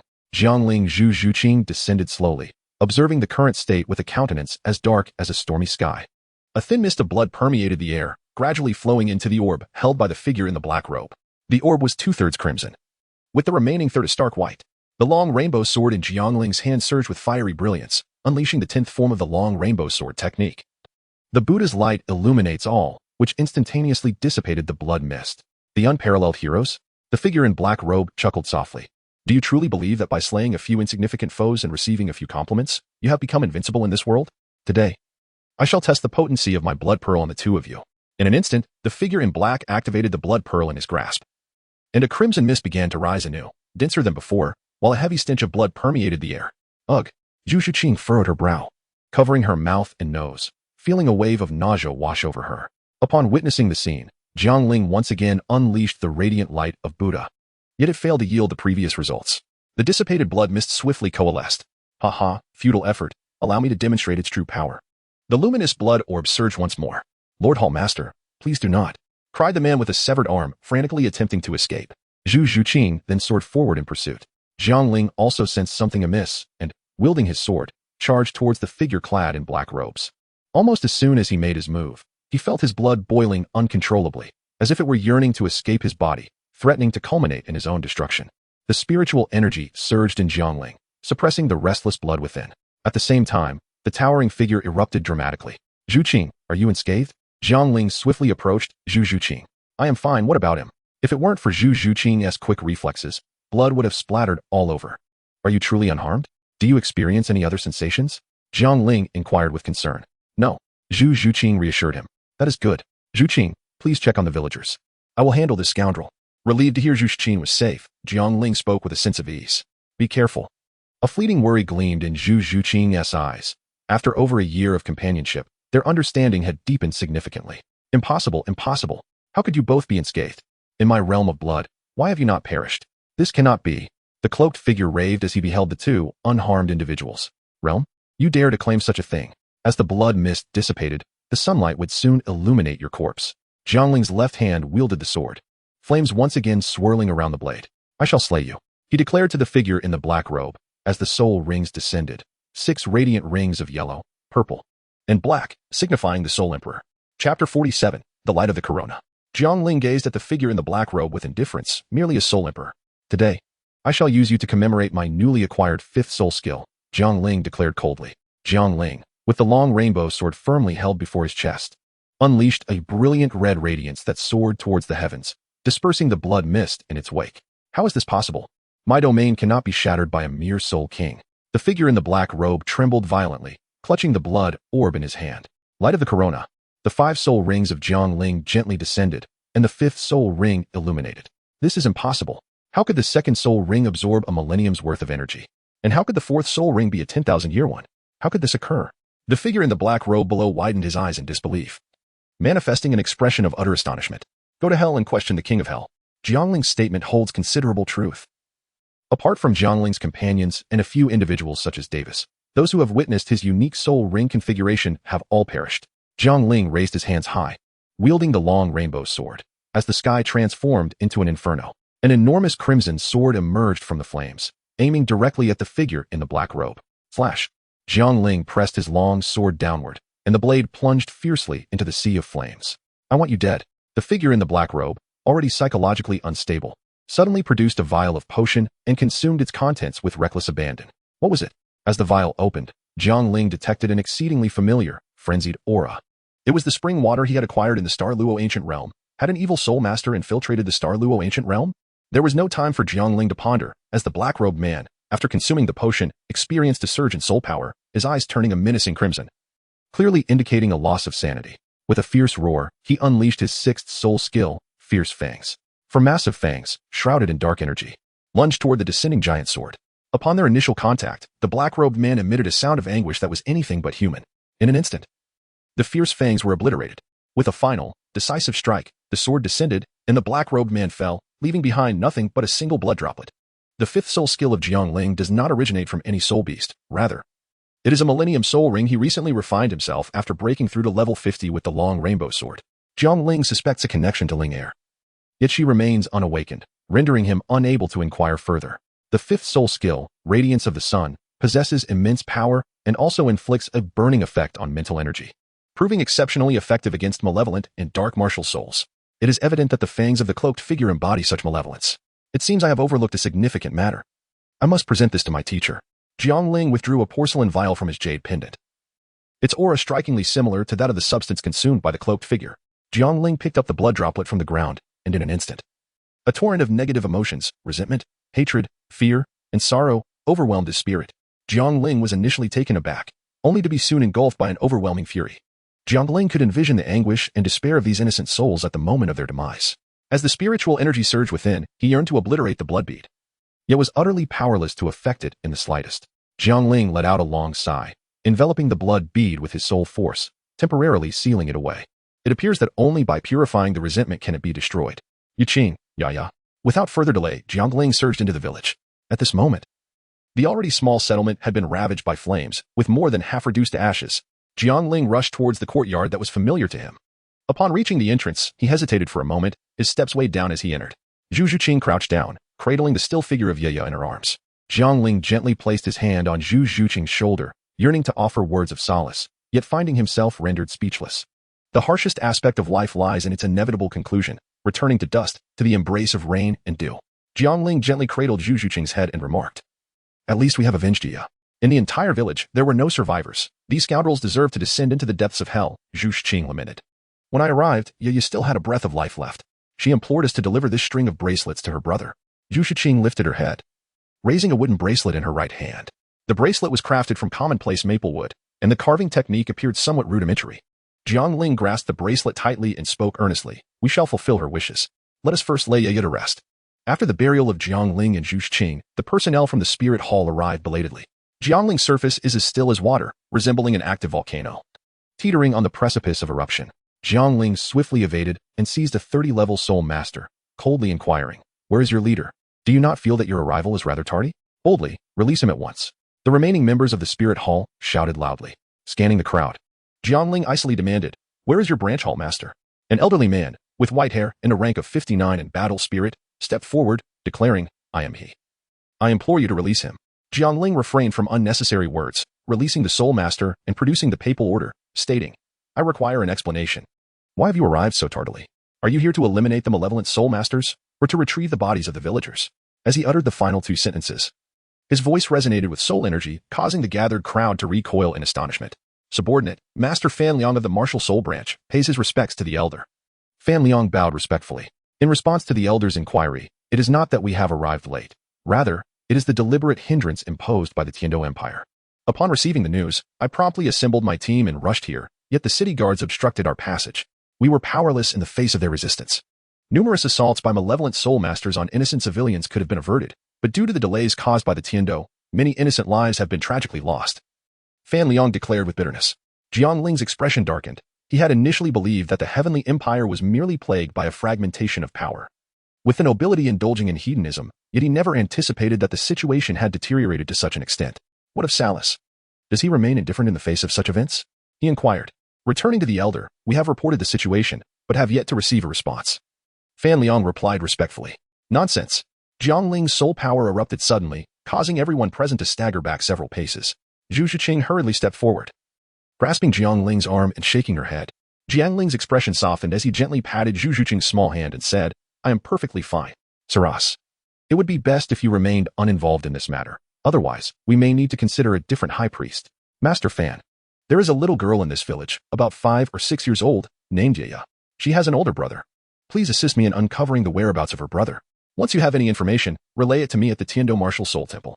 Additionally, should the evil spirit masters reappear to wreak havoc, you are to act immediately. Those who dare to obstruct us shall face no mercy." A fleeting glimmer of murderous intent flashed in Jiang Ling's eyes. However, Fan Liang hesitated, recognizing that any aggression towards the imperial army could potentially incite war. "Did you not grasp my words? Any who dare to impede the extermination of the evil spirit masters shall be met with lethal consequences." Jiang Ling commanded resolutely. "Yes, elder," came the reply. With a sigh, Fan Liang watched Jiang Ling depart and instructed his subordinates, "Ensure the villagers are given a proper burial." Chapter 48. The final reunion. Though Jiang Ling's sword flight is swift, it excessively depletes one's soul energy. Coupled with Zhu Qing, the consumption of soul energy becomes even more pronounced. They can only travel by sword and on foot together. During this time, Jiang Ling entrusted a bottle of the frenzied water he had brought from Xingluo, along with a letter addressed to his teacher, to a messenger, requesting that it be delivered to Xiaoyu for his teacher. The reason Jiang Ling refrains from utilizing personnel from the spirit hall is due to uncertainty regarding Salus's stance. He harbors some distrust towards this platinum bishop. 3 brawny men swagger down the street, causing pedestrians to hurriedly evade their path. Alas, how could it be that we, the 3 brothers, encounter that little enchantress? Gigi lamented. Isn't it because you were captivated by her beauty? Now both of us are suffering the consequences. Mao Mao retorted with evident displeasure. Indeed, it's all your fault, Ben chimed in. Well, one cannot place all the blame on me. Who could have anticipated that the little girl possessed such formidable charm techniques? As 3 spirit kings, we could barely withstand a single attack, Gigi awkwardly countered, feeling the weight of their grievances. All right, enough of this. Let us first complete Miss Hu's task. It is a disgrace for us, as esteemed spirit kings, to be reduced to mending a broken flute. Alas, no more complaints. If we cannot repair the flute, we will not obtain the antidote. Zhu Qing, let us rest for the night to recover our strength, and tomorrow we shall continue our journey. For now, let us indulge in a grand feast, Jiang Ling exclaimed, grasping Zhu Qing's hand and hastily moving forward. Slow down. Zhu Qing's gaze remained fixed on Jiang Ling, her eyes as clear as azure waves. The slight curve of her smile reminiscent of a crescent moon. A feeling known as happiness radiated from her cheeks. She truly relished this sensation. As long as she had him, she would fear no challenges ahead. The figures of Jiang Ling, Zhu Qing gracefully maneuvered past 3 imposing brutes. Jiang Ling paused momentarily and remarked, Hold on. Is that lad addressing us 3 brothers? Gigi turned to his 2 siblings and inquired, What is it? Zhu Qing, suppressing her smile, asked with a puzzled expression. Jiang Ling, without responding, released Zhu Qing's hand and slowly approached the trio. I inquire once more, from whence did you obtain the shao? His voice, deep and unwavering, bore the chill of frost, devoid of any warmth. Who do you think you are, daring to question me? Gigi, a burly figure among them, retorted with an air of arrogance. I shall ask again, from where did you acquire your shao? Jiang Ling had now positioned himself directly in front of the 3, standing nearly 1.80 meters, yet still shorter than them by half a head. What, do you think you're clever? The shao is in my possession, of course. It was seized.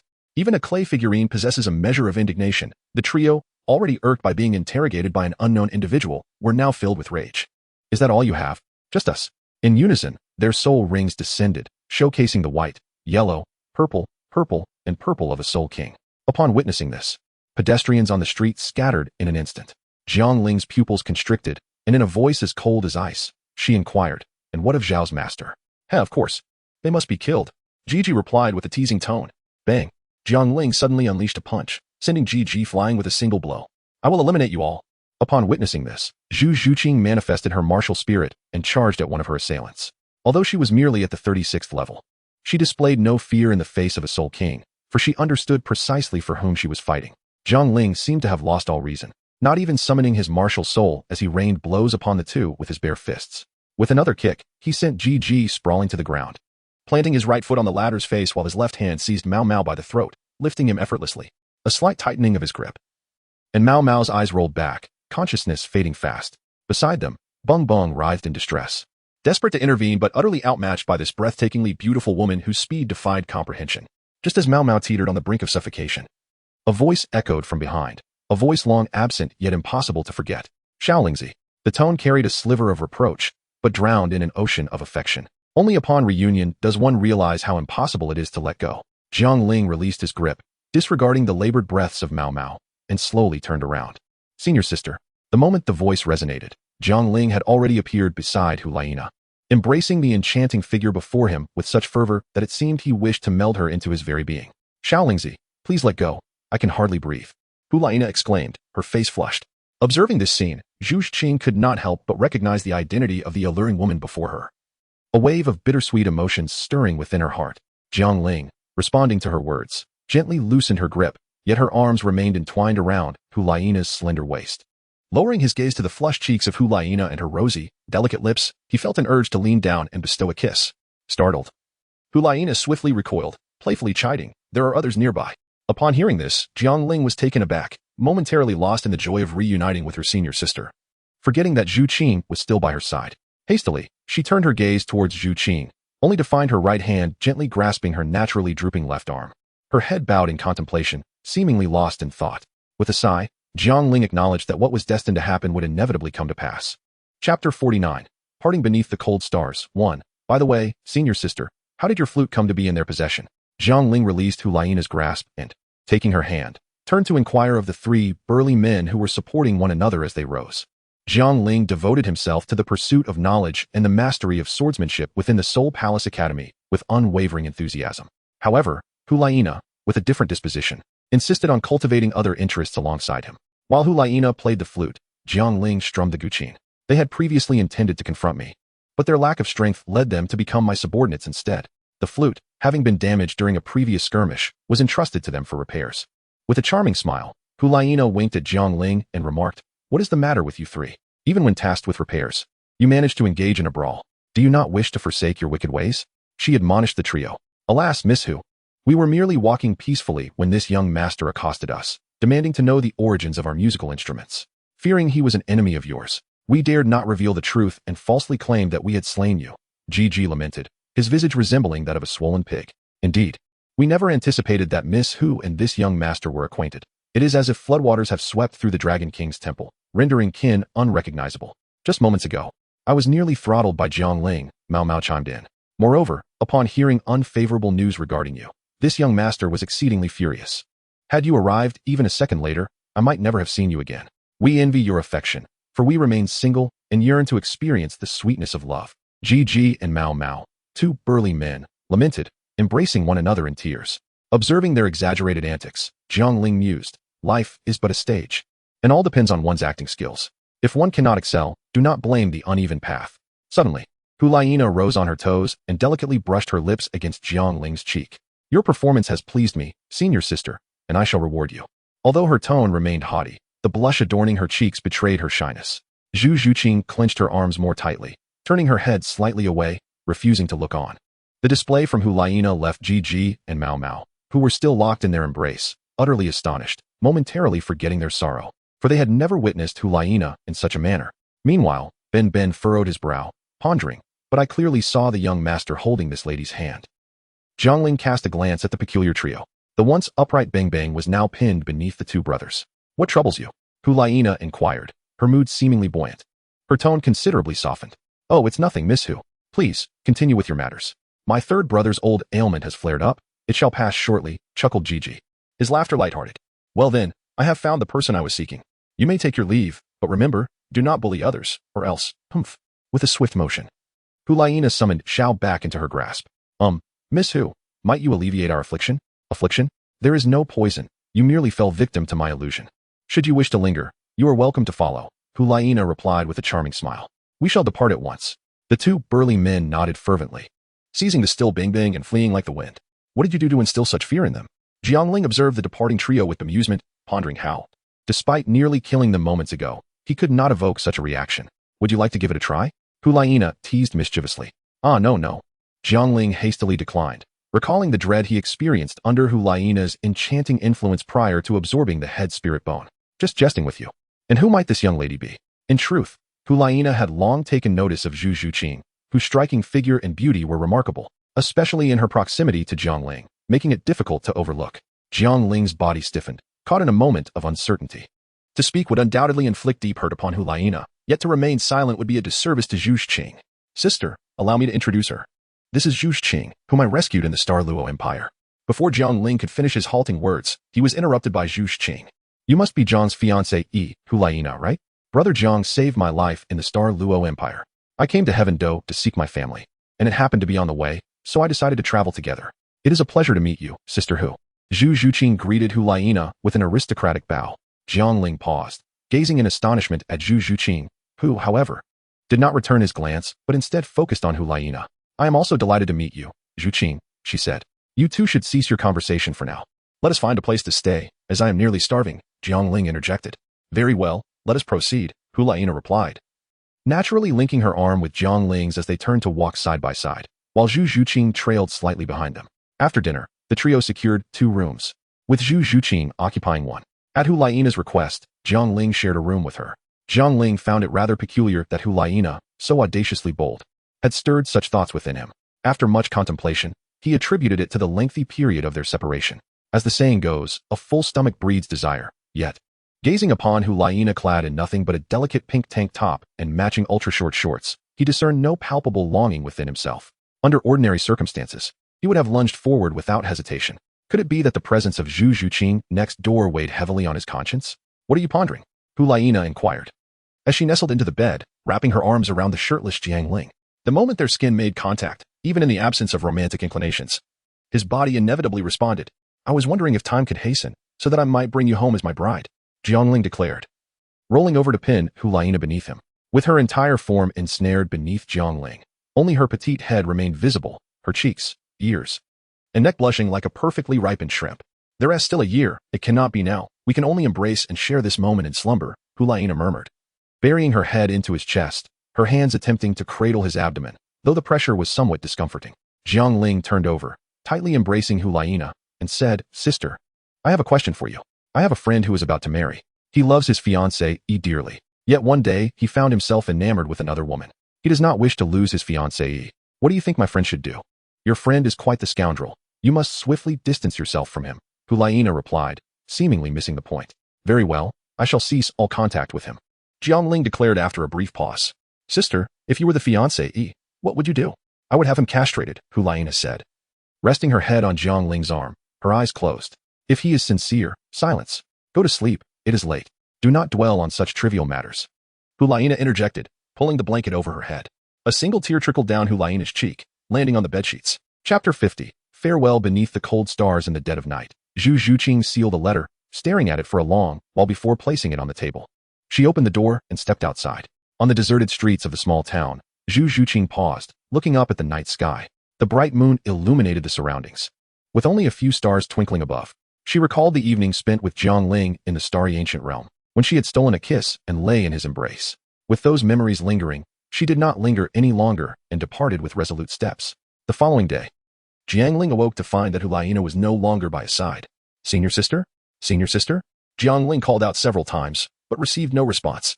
Jiang Ling hastily donned his attire and descended the stairs, seizing the opportunity to inquire of the young attendant. Have you seen the girl who was with me yesterday? Indeed. Young master, the attendant replied, that young lady has gone out to procure some items. Before her departure, she instructed me that if you awoke, you should dine without awaiting her return. And what of the other young lady who accompanied me, the one who appeared rather aloof yet strikingly beautiful? Alas, I have not observed her descending, the attendant responded. Is there aught else you wish to inquire about? She has not come down, Jiang Ling murmured to himself. Oh, that will be all. Please continue with your duties, and thank you, dear attendant. Jiang Ling ascended the stairs and gently knocked on Zhu Zhuqing's door. Yuqing? Yuqing? With a creak, the door opened. Seeing no response, Jiang Ling tentatively pushed the door, discovering it was unlocked. As Jiang Ling stepped inside, his gaze was immediately drawn to the letters upon the table, which he hastily opened. Dear brother Jiang, by the time you read this letter, I will have already departed. I sincerely apologize for my impulsiveness and hope you can forgive me. Do you remember how I initially refused to leave with you? I believed it was because I feared your inability to face your fiancée. It was only yesterday that I realized it was my own fear of confronting Sister Hu. I once thought I was the girl who loved you most in this world, convinced that I could rival Sister Hu, until yesterday revealed my folly. A dragon ought to be concealed within the clouds, just as you should dwell in one's heart. Sister Hu has indeed tucked you away in her heart. Yet the eyes are the windows to the soul. In gazing into Sister Hu's eyes, I see you reflected within them. Her love for you is undeniably pure, devoid of any impurities. The nearly 2 years I spent in your company have been the happiest of my life, but the time has come for me to leave. Having occupied your heart for 2 years, it is now time to return you to Sister Hu. Brother Jiang, let us grant each other a period of time, a moment to muster the courage to confront Sister Hu. During this interval, I shall fondly reminisce about the moments we have shared in the past. Brother Jiang, I hold a deep affection for you, and thus I wish for you to be enveloped by admiration. For the path you tread should be adorned with blooming flowers and filled with the vibrant sounds of life. Do not let my departure cast a shadow of sorrow upon your countenance. Leaving was a choice I made for myself. As you embark on the journey to Tiando, Zhuqing shall no longer accompany you. Zhuqing departs, and is it due to my concealment from yesterday? Jiang Ling sat despondently on the bench. As the sun ascended to its zenith, Hulaina slowly returned. I have procured a multitude of garments for you. The ones I prepared during your last departure must have been nearly exhausted. From her jade pendant, Hulaina produced an array of items, including clothes and shoes. As Jiang Ling observed the industrious Hulaina, an overwhelming sense of guilt surged within him. He approached her from behind and embraced her tightly. After a moment of silence, he softly uttered, I am sorry. Hulaina was momentarily taken aback, her delicate hands resting upon the arms that encircled her waist. She remained silent. In truth, she had long been aware of her feelings. If one were to trace it back, it likely began when Jiang Ling introduced her to Zhu Zhuqing. Having harbored affections for Jiang Ling since childhood, Hulaina was intimately familiar with his habits. Thus, the previous day, she had requested to share a room with him, to sleep side by side, uncertain whether she was asserting her claim over him or succumbing to her fears. Up to this point, Hulaina had only harbored suspicions. However, Jiang Ling, in his naivety, had invoked the pretext of "I have a friend" to probe her feelings, thereby shattering the last remnants of her illusions. At that moment, it felt as though her heart had shattered. She was at a loss for how to proceed. Following such an incident, Hulaina believed she ought to be furious, to slap Jiang Ling and berate him as a scoundrel, to sever their ties. Yet, she found herself unable to act, unable to voice her thoughts, and unwilling to let go. Indeed, the one who falls in love first is often the one who loses. Jiang Ling turned Hulaina's body and kissed her directly. This kiss left Hulaina momentarily dazed. "You scoundrel, I have yet to forgive you, and you dare to push your luck." Hulaina struggled violently. Yet Jiang Ling's arms held her firmly. After a few seconds of shock, she bit down hard. A piercing scream echoed throughout the entire tavern. In the azure sky, a few pristine clouds drifted by. Upon a closer look, two figures weaved among them. Wet Jie, Zanyo, after a day, had arrived at Tiando City. Jiang Ling, with a lisp, bent down to Hulaina in his embrace and spoke. Hulaina's bite had been fierce. 3 days had passed, and Jiang Ling's mouth had still not healed. Observing Jiang Ling's condition, Hulaina couldn't help but laugh. "Smack! What are you laughing at?" Jiang Ling slapped Hulaina's pert backside, his embarrassment turning to anger. "You, humph." The sudden assault made Hulaina's face flush crimson. "If we weren't in the sky, would you dare to act so recklessly?" Smack. "Well, there's no way around it. In the sky, one can do as they please." Jiang Ling playfully slapped again, chuckling. "You. I will bite." Hulaina, unable to contain herself any longer, sank her teeth into Jiang Ling's arm. "Hey, stop it, senior sister, release your bite. The sword is about to fall." In the sky, a flying sword swayed precariously. In the hall of the Pope at the Spirit Hall, "Your Holiness, has something happened?" Yu Guan inquired, observing the troubled expression on Bibidong's face. "Linger has sent word that the Tiando Empire is obstructing the Spirit Hall's efforts to eradicate the evil spirit masters. And as the Platinum Bishop of the Tiando Spirit Hall, Salas has taken no action regarding this matter. Furthermore, he has sent a vial of potion obtained from the evil spirit masters, which greatly enhances soul power at the cost of potential madness. Linger suggests we investigate this potion." With that, Bibidong raised her hand, and the letter fell before Yu Guan. After a moment, Yu Guan spoke. "From the description in the letter, Salas's actions seem intended to diminish the royal family support. The aristocratic sentiments in the Tiando Empire are already strong. If they further obstruct the Spirit Hall's extermination of the evil spirit masters, the empire may not descend into chaos, but the royal family's reputation will surely suffer again." Bibidong pondered for a moment before responding. "Send a message for Salas to resolve this matter promptly. The eradication of the evil spirit masters takes precedence." "But, Your Holiness." Yu Guan hesitated, wanting to persuade further. "Send the order." "Yes, Your Holiness." Seeing Bibidong's resolute demeanor, Yu Guan could only comply. "Is this satisfactory?" Chapter 51. Arrival at Tiando, an unexpected encounter. In the Tiando Empire, where one is born dictates one's standing, even if one is deemed useless. Being of noble birth grants access to the Tiando Royal Academy. Conversely, a commoner, no matter how gifted, is barred entry without a noble title. The Tiando Empire is essentially a realm ruled by aristocrats, with major sects establishing their own dominions and minor factions banding together for warmth. It is exceedingly difficult for the grassroots to achieve prominence. "Senior sister, that must be the Tiando Royal Academy," Jiang Ling remarked, gazing at a grand mountain below. As dusk approached, the sun's afterglow bathed the mountain, the lake, and the forest surrounding the Tiando Royal Academy in a golden hue. The academy is impressive, but it's a pity that it is filled with self-important, arrogant individuals. There are hardly any commendable students. "Have you been here before?" Jiang Ling asked, puzzled. "Not long after you left, I embarked on my own journey. When I departed, the teacher told me you had gone to the Xingloi Empire. And thinking the teacher was deceiving me, I headed in the opposite direction, arriving at Tiando first." Hearing this, Hulaina's face flushed with embarrassment. "Your teacher likely anticipated your thoughts," Jiang Ling chuckled. "We're nearing the city gate. Let's descend." Jiang Ling controlled the long rainbow sword, gently landing. Upon entering Tiando City, Jiang Ling immediately sensed a distinctly different atmosphere from Xingloi. Though both cities were equally prosperous, Tiando exuded an air of extravagance. What shall we do next? Should we head directly to the Spirit Hall, or wait for the teacher's letter? According to the timeline, the teacher's orders should reach the Spirit Hall the day after tomorrow. Hulaina turned to Jiang Ling, her voice soft. While traveling, Jiang Ling had already informed Hulaina about the Empire's interference with the Spirit Hall's extermination of the evil spirit masters and the situation concerning Yaya. "It's too late today. Let us find a hotel to stay overnight and visit the Spirit Hall tomorrow," Jiang Ling decided after a moment of contemplation. "All right. Standing for so long has made my legs sore." Hulaina stretched, her perfect curves on display. "Shall we book a room?" Jiang Ling felt a stir of temptation. 2 rooms. Hulaina shot him a glare, her steps light as she walked ahead. Tiando City was bustling, with hotels flourishing, especially those catering to couples, as they walked. They passed at least 8 or 10 such establishments featuring lavender and violet themes. Senior sister, if the next one is another couple's hotel, we might as well go in. At worst, we can book 2 rooms, Jiang Ling remarked, expressing his weariness from the leisurely stroll akin to shopping. Fine, Hulaina replied, somewhat speechless. I don't recall seeing so many of these hotels when I came last year. Jiang Ling gazed at the sign before him, emblazoned with the 4 characters of Jegging Hotel. It appeared far more unadorned than before, yet it unmistakably exuded the essence of a couple's retreat. The flower language of the Jegging, after all, symbolizes eternal and unwavering love. Please, after you, Jiang Ling said with a smile, gesturing invitingly. What lay behind that smile was a mystery. Well, in we go, Hulaina declared, steadfast in her resolve. Upon entering, they encountered a couple whose affectionate demeanor and contented expression suggested a delightful experience as they emerged. Upon noticing Hulaina, their eyes glimmered with intrigue. And upon seeing Jiang Ling beside her, envy flickered across their faces.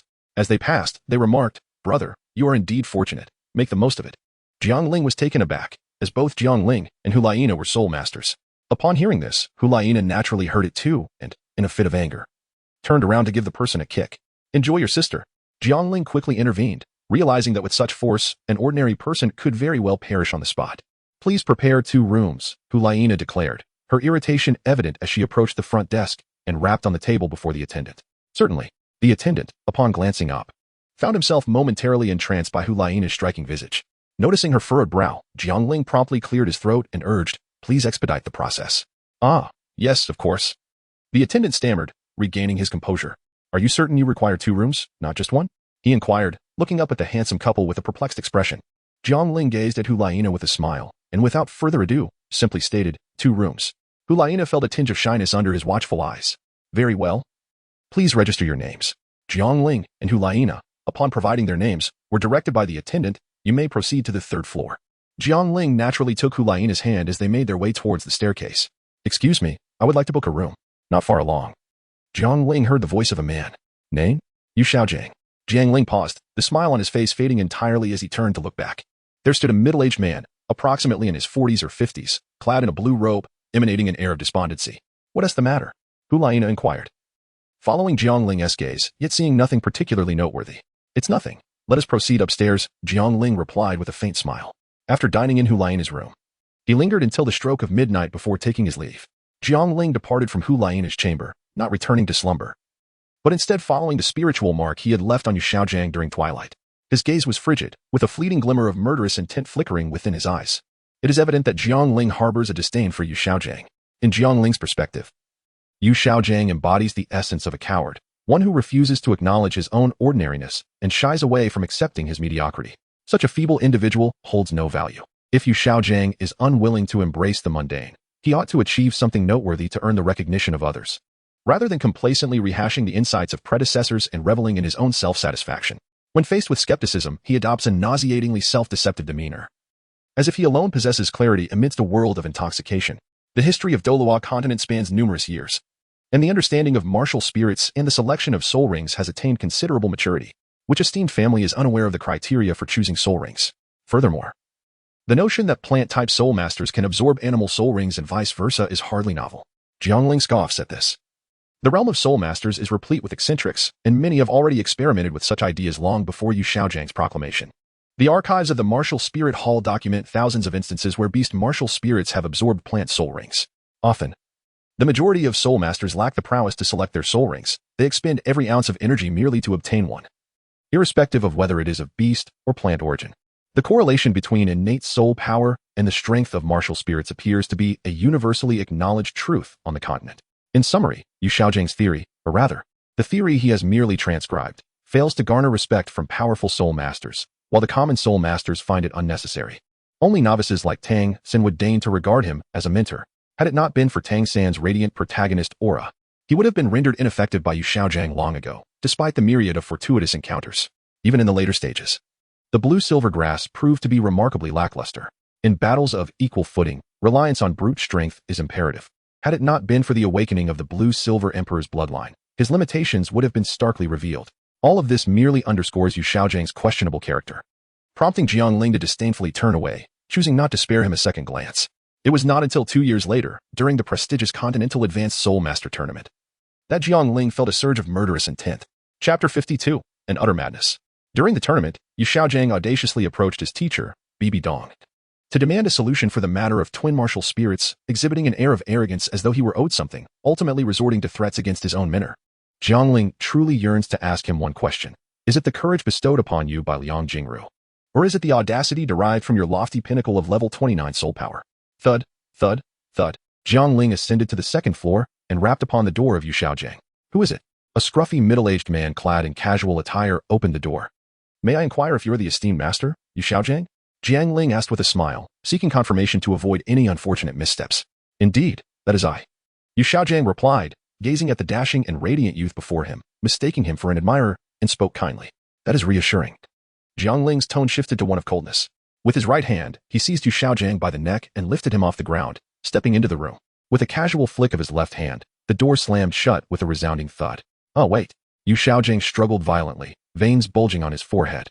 His face turning crimson as he exerted all his strength to pry Jiang Ling's right hand away, yet he gradually found his strength waning. With each ounce of pressure Jiang Ling applied, Yu Xiaojiang teetered on the brink of demise. However, a flicker of hesitation crossed Jiang Ling's mind. Was it fear of causing his mentor sorrow? Or did he feel that allowing Yu Xiaojiang to perish in such a manner was too lenient? Would crushing his proud disciple with absolute dominance bring Yu Xiaojiang greater anguish? Jiang Ling flicked his right hand, unceremoniously hurling Yu Xiaojiang onto the ground. Freed from restraint, Yu clutched his throat, gasping raggedly for air. The rationale behind Jiang Ling's mercy remained known only to himself. Today, I shall spare you. Hand over the Pope's token. If memory serves me right, at this moment Tang Hao had already bestowed the Pope's decree upon Yu Xiaojiang. Who are you truly? A flash of red light illuminated the room, causing the temperature to soar abruptly as the Chanhong sword was poised against Yu Xiaojiang's neck. Wait. I will give it to you, he stammered, beads of sweat forming on his forehead as he retrieved the token from his bosom and handed it to Jiang Ling. Jiang Ling received the order token and, after a brief glance to confirm its authenticity, tucked it away into his jade pendant. The Chanhong sword gradually vanished. And Jiang Ling spoke in an icy tone. I advise you to never set foot in the Spirit Soul City. Otherwise, I shall claim your head. As Jiang Ling turned to depart, upon reaching the threshold, a thought seemed to strike him. He pivoted and remarked, I have heard a classic saying that goes, there are no worthless martial souls, only worthless soul masters. This phrase is quite fitting for you. A lethal blow to the heart. With a sense of delight washing over him, Jiang Ling then stepped away. Meanwhile, Yu Xiaojiang, seated upon the floor, felt a surge of anger that flushed his face red and pale in turn. With a sudden spurt of blood, he collapsed into unconsciousness. Jiang Ling returned to his room, quickly freshened up, and then succumbed to slumber. In the early morning, gentle rays of sunlight, not overly intense, streamed into Jiang Ling's chamber. Jiang Ling remained in a deep slumber, having traveled tirelessly for several days, intermittently wielding his sword. Yesterday, he was preoccupied late into the night due to matters concerning Yu Xiaojiang, and today, it appeared he would have to forego his long-standing morning practice. Creak. The door swung open, and Hulaina, upon noticing Jiang Ling still asleep, treaded lightly. She gently seated herself by his bedside, gazing at him in his dreams. During their time at the Spirit Hall, as the two matured, Hulaina began to feel a sense of shyness. It had been a long time since she had looked at Jiang Ling in this manner. She vividly recalled his adorable visage as a child. Significantly shorter and smaller than herself, yet he would wield his sword with such enthusiasm.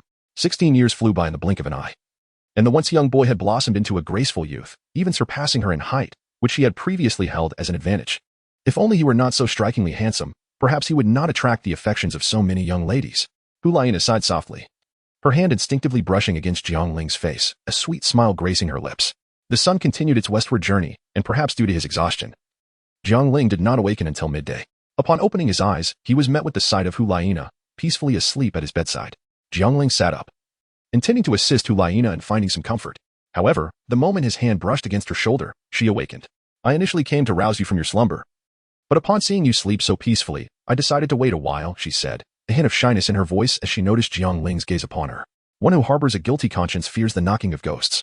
Jiang Ling turned his gaze towards the window and froze instantly. Seen your sister, it seems. It's already afternoon. Give me just 2 minutes. I'll finish washing up immediately. We still have to go to the Martial Soul Sacred Hall. Jiang Ling flung off the quilt without hesitation, striding around the room clad only in his undergarments as he brushed his teeth and prepared to bathe, all before Hulaina's flustered gaze. Torn between fleeing the scene in embarrassment and remaining rooted to the spot, she hesitated in palpable discomfort. Fortunately, the awkward interlude was brief. Within 3 minutes, Jiang Ling had dressed himself properly. All set now, senior sister. Shall we depart? He announced with casual nonchalance, as Jiang Ling and Hulaina stepped out. They encountered the same waiter delivering items to the 3rd floor. The waiter cast a peculiar glance at the pair. Jiang Ling's hair was still slightly damp, and the blush on Hulaina's cheeks had yet to fully fade. Upon reaching the staircase, they overheard the waiters muttering, "These young folks nowadays. So secretive about renting a room. Renting 2 rooms to throw others off the scent. Such a waste. Yet what audacity. They spend an entire night and half a day without even coming down for a meal. Youth is blissfully unaware of the value of their health. Mistaking carnal affairs for treasures. Unbeknownst to the waiter, his murmurs had reached the very ears of those he spoke about, as he continued to deliver his goods. Upon hearing this, Hulaina felt the remnants of her blush surge back to life, her neck flushing a vivid pink. Lowering her head, she hurried down the stairs. Fearful that if she lingered any longer, she might succumb to the impulse of silencing the loquacious waiter. Jiang Ling, also a con, silently lamented, "Goodness. How have you managed to survive this long, dear brother? Do you not understand the importance of discretion and caution?" He promptly pursued Hulaina. Before the spirit hall. He coughed lightly, seeking to alleviate the earlier awkwardness. After all, she was merely an 18-year-old girl. Despite their impending union, her modesty remained intact. Chapter 53. An unpleasant first encounter with the angel thanks to the refined demeanor cultivated over the years by Jiang Ling and Hulaina, the gatekeeper, despite their youthful appearance. Did not dare to be negligent. Naturally, it was impossible to report directly to Salas. Instead, they first communicated with the captain of the guards. With the papal decree in hand, the duo successfully followed the captain into the grand hall of the spirit hall. "The elders are present. I will report to Bishop Salas," the captain said with a slight bow. Jiang Ling gazed at the departing captain of the guard and spoke to Hulaina. "The spirit hall possesses considerable strength. Even the captain of the guard wields the power of a soul sage." "Indeed," she replied, "for this is the spirit hall of an empire. Second only to our spirit hall in Spirit City.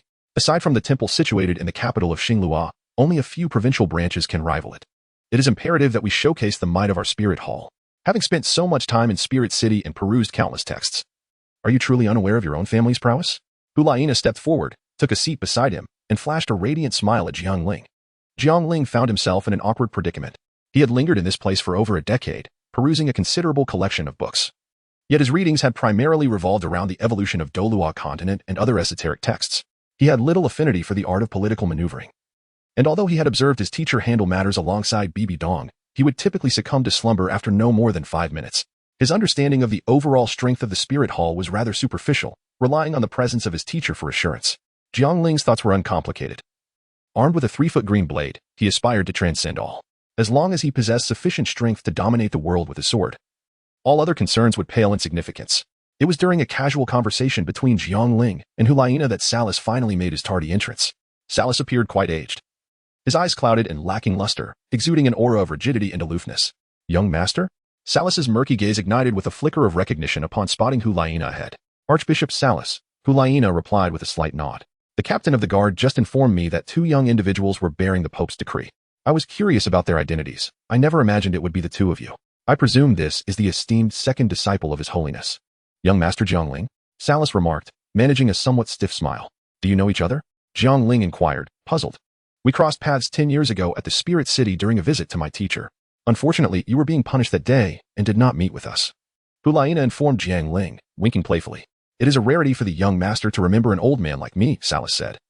A hint of warmth in his voice. Jiang Ling remarked, "Old man, do not be overly sentimental. Remember, this is about my punishment, and you are merely a bystander. While thoughts may linger in the mind, they must not escape the lips. Bishop Salas, since we are acquainted, I shall be direct. I have come to inquire about a matter." Jiang Ling stated plainly.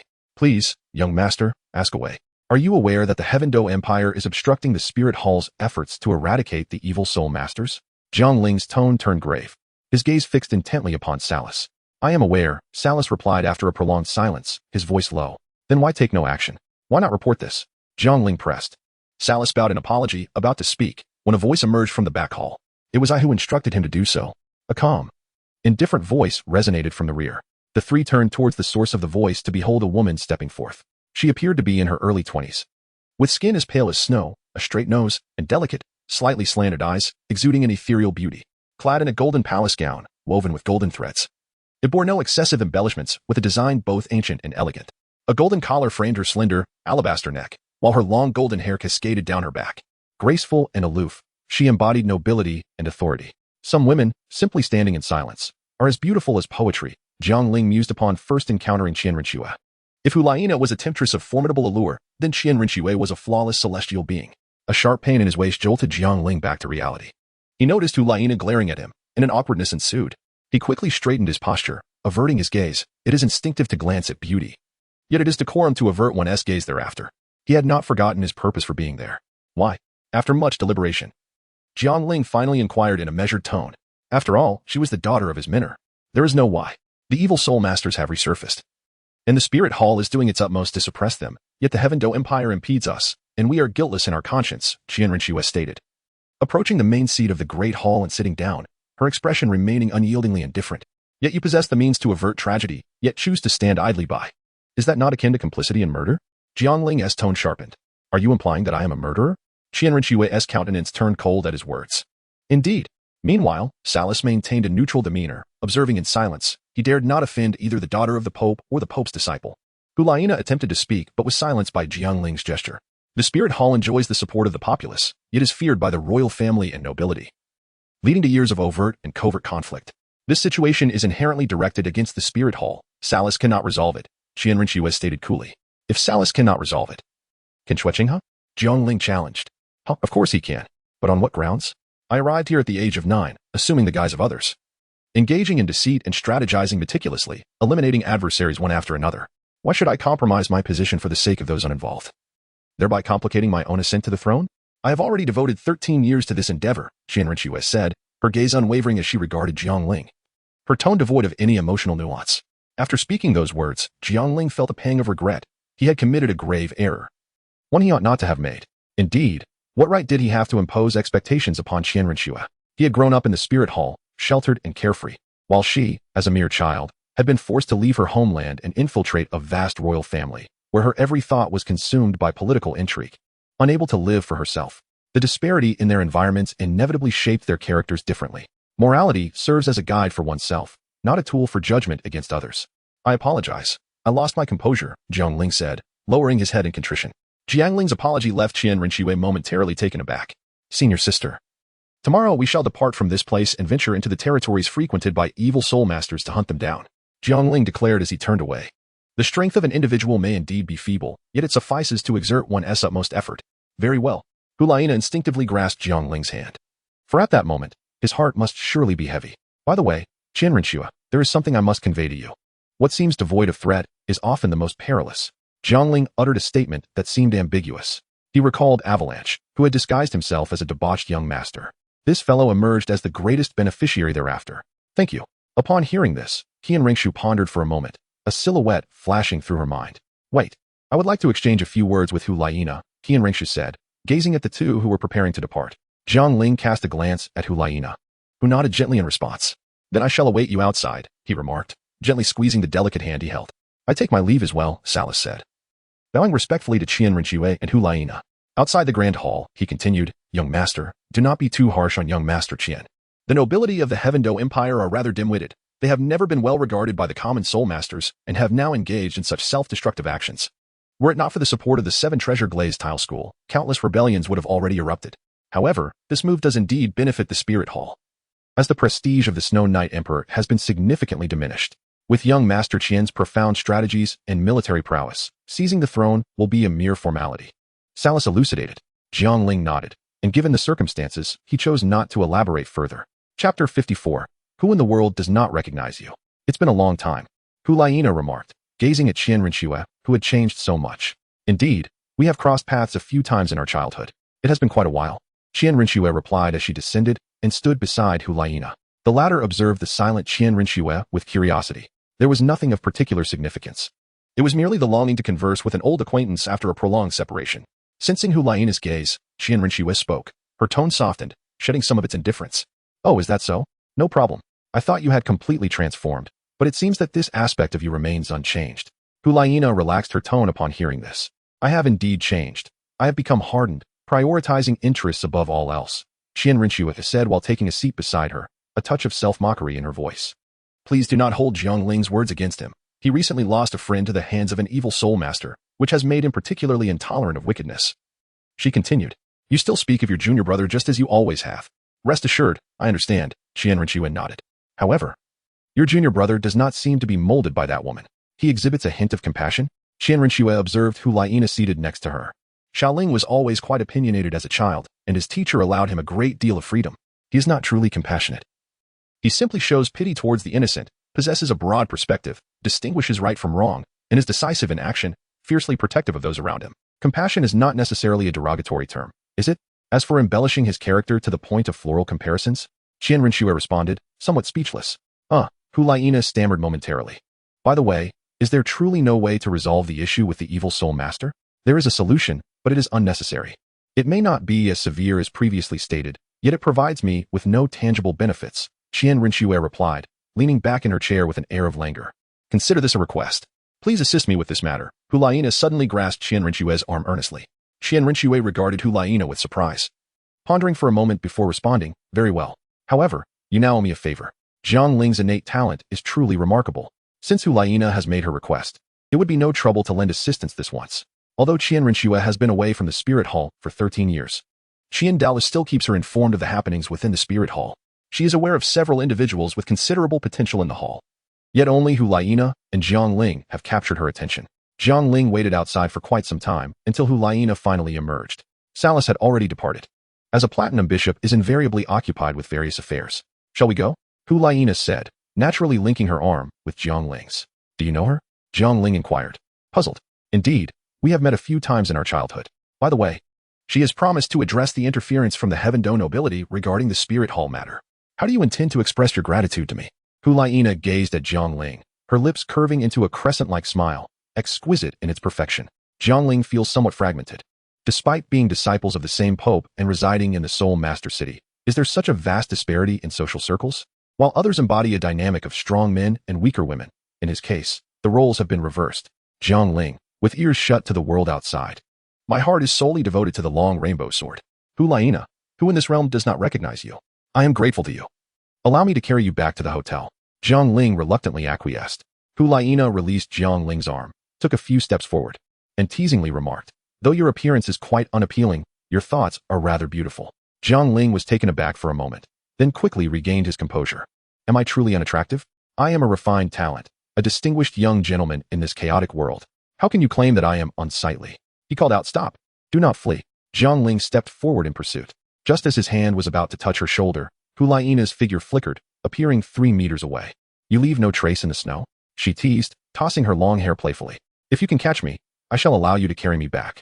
But remember, you made this promise. Jiang Ling's figure flickered and abruptly vanished from sight. In a secluded street of Heaven Do City, as the sun descended in the west, the final rays cast a golden glow upon the horizon, illuminating the street with a vibrant scarlet hue. Jiang Ling walked slowly forward, carrying Hulaina on his back. Hulaina wrapped her arms around Jiang Ling's neck, her eyes gently closed, her body subtly swaying with the rhythm of his steps. Jiang Ling cradled his remarkably resilient legs with both hands, as Hulaina's steady breath brushed against his neck. In such an intimate posture, Jiang Ling harbored no impure thoughts. Only a sense of contentment. Was it the fear of potential loss that compelled him to seek joy? Truly, she was a Navi girl. Qian Rinxue had departed from the Spirit City at a tender age. Despite her acquaintance with Hulaina, their bond could not be profound. To enlist Qian Rinxue's assistance, certain conditions must have been agreed upon. What merit do I, Jiang Ling, possess to win the heart of such a proud girl? He spoke to his senior sister.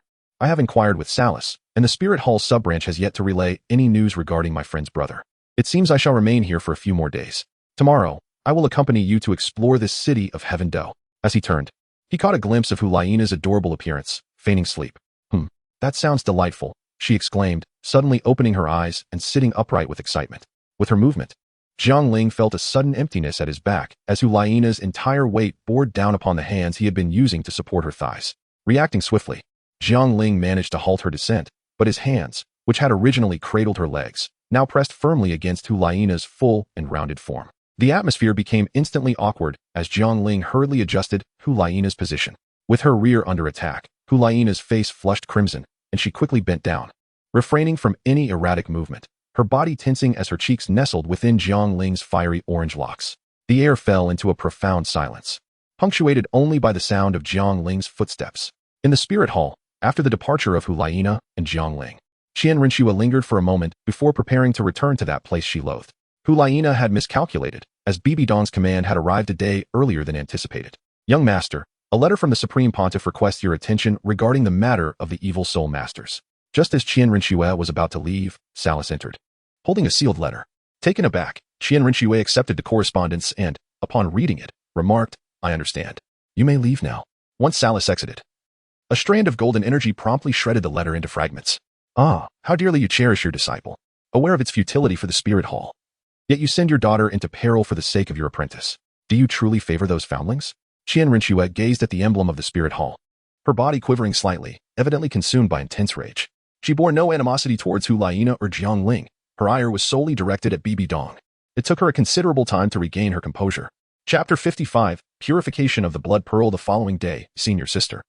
I may not be able to accompany you on your shopping excursion today. Early in the morning, Jiang Ling hurried to Hu Laiina's room. Observing her just out of the shower, clad in a bathrobe and preparing to change, he spoke. What is it? Do you have something to discuss again? Hu Laiina turned around, her damp hair still dripping, a look of curiosity on her face. I just remembered, Jiang Ling continued, that I obtained a blood bead from a malevolent spirit master I defeated previously. This bead, forged from human blood and souls, is steeped in resentment and must be purified before it can be destroyed. The only one I can think of with the ability to purify it is Qian Rinxue. Jiang Ling pressed Hu Laiina onto the chair, taking up a nearby towel to gently dry her hair. His gaze inadvertently drifted towards the loose collar of her bathrobe, revealing a glimpse of pristine white. Through the gap, he could discern an alluring sight. What an unexpected view. Jiang Ling hastily averted his eyes, slightly adjusting his posture. Do you require my company to go with you? Hu Laiina, with her eyes gently closed, allowed him to tend to her hair, finding it rather pleasant, completely unaware of Jiang Ling's unusual demeanor behind her. No need. I plan to disguise myself and head to the palace to seek her out. Yesterday, we entered the spirit hall quite openly, and it would be troublesome if someone were to discover the connection between Qian Rinxue and the spirit hall. Jiang Ling made a concerted effort to divert his gaze. Well, if that's the case, I suppose you've broken your promise again. I shall remember this, and next time, I will retrieve it together with you. In that case, I shall indulge in a leisurely slumber. Hu Laiina sighed, stretching her limbs, causing the originally loose bathrobe to tighten, accentuating her perfect curves. The outline was unmistakably alluring. Jiang Ling truly wished to exclaim, do not tempt me any further. I can hardly withstand it. Just 1 year remains, and it feels interminably long. To behold yet not to partake. With a deep breath, Jiang Ling declared, well then, Senior Sister, I shall take my leave. Very well. Return early, Hu Laiina responded, rising gracefully, her toes barely lifting off the ground as she planted a gentle kiss on Jiang Ling's cheek, followed by a playful lick. Woman, you are indeed a siren. As he strode purposefully down the bustling streets leading to the spirit hall, Jiang Ling contemplated the likelihood of Qian Rinxue being in the palace.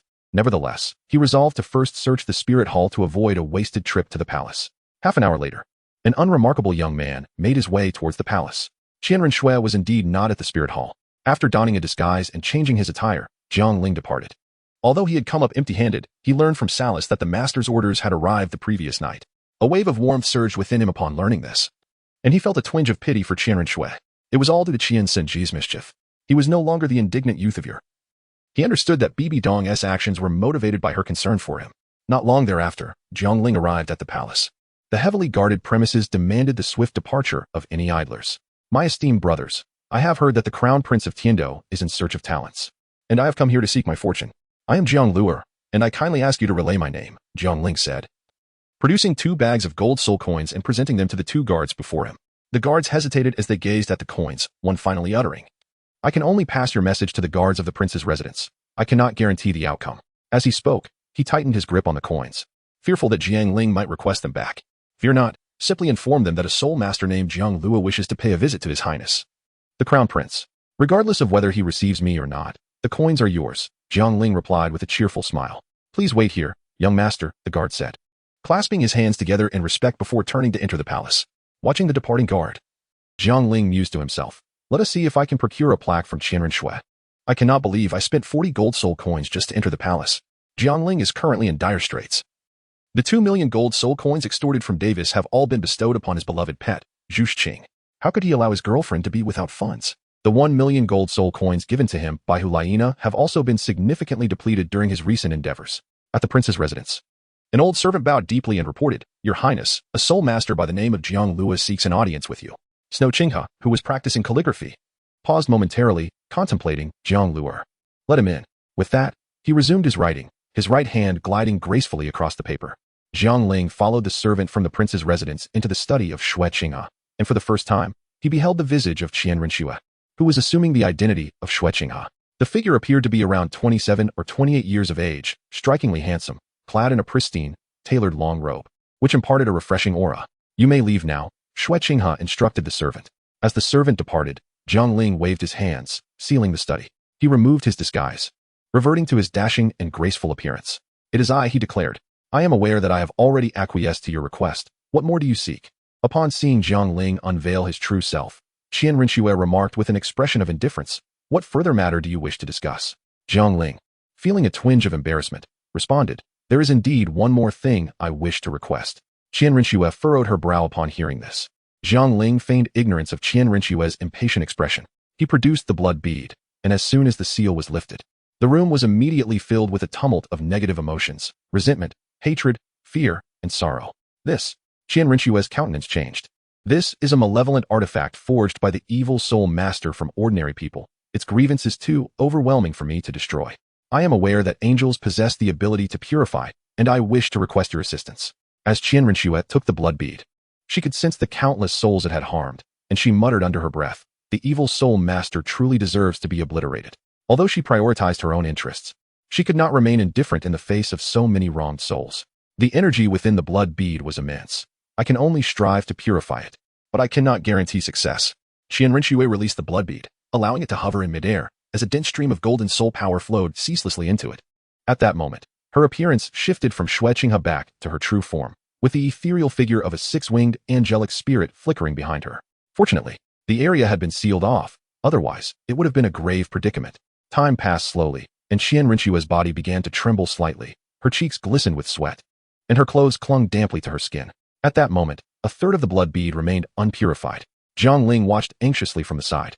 Can you not pause and rest for a while before continuing?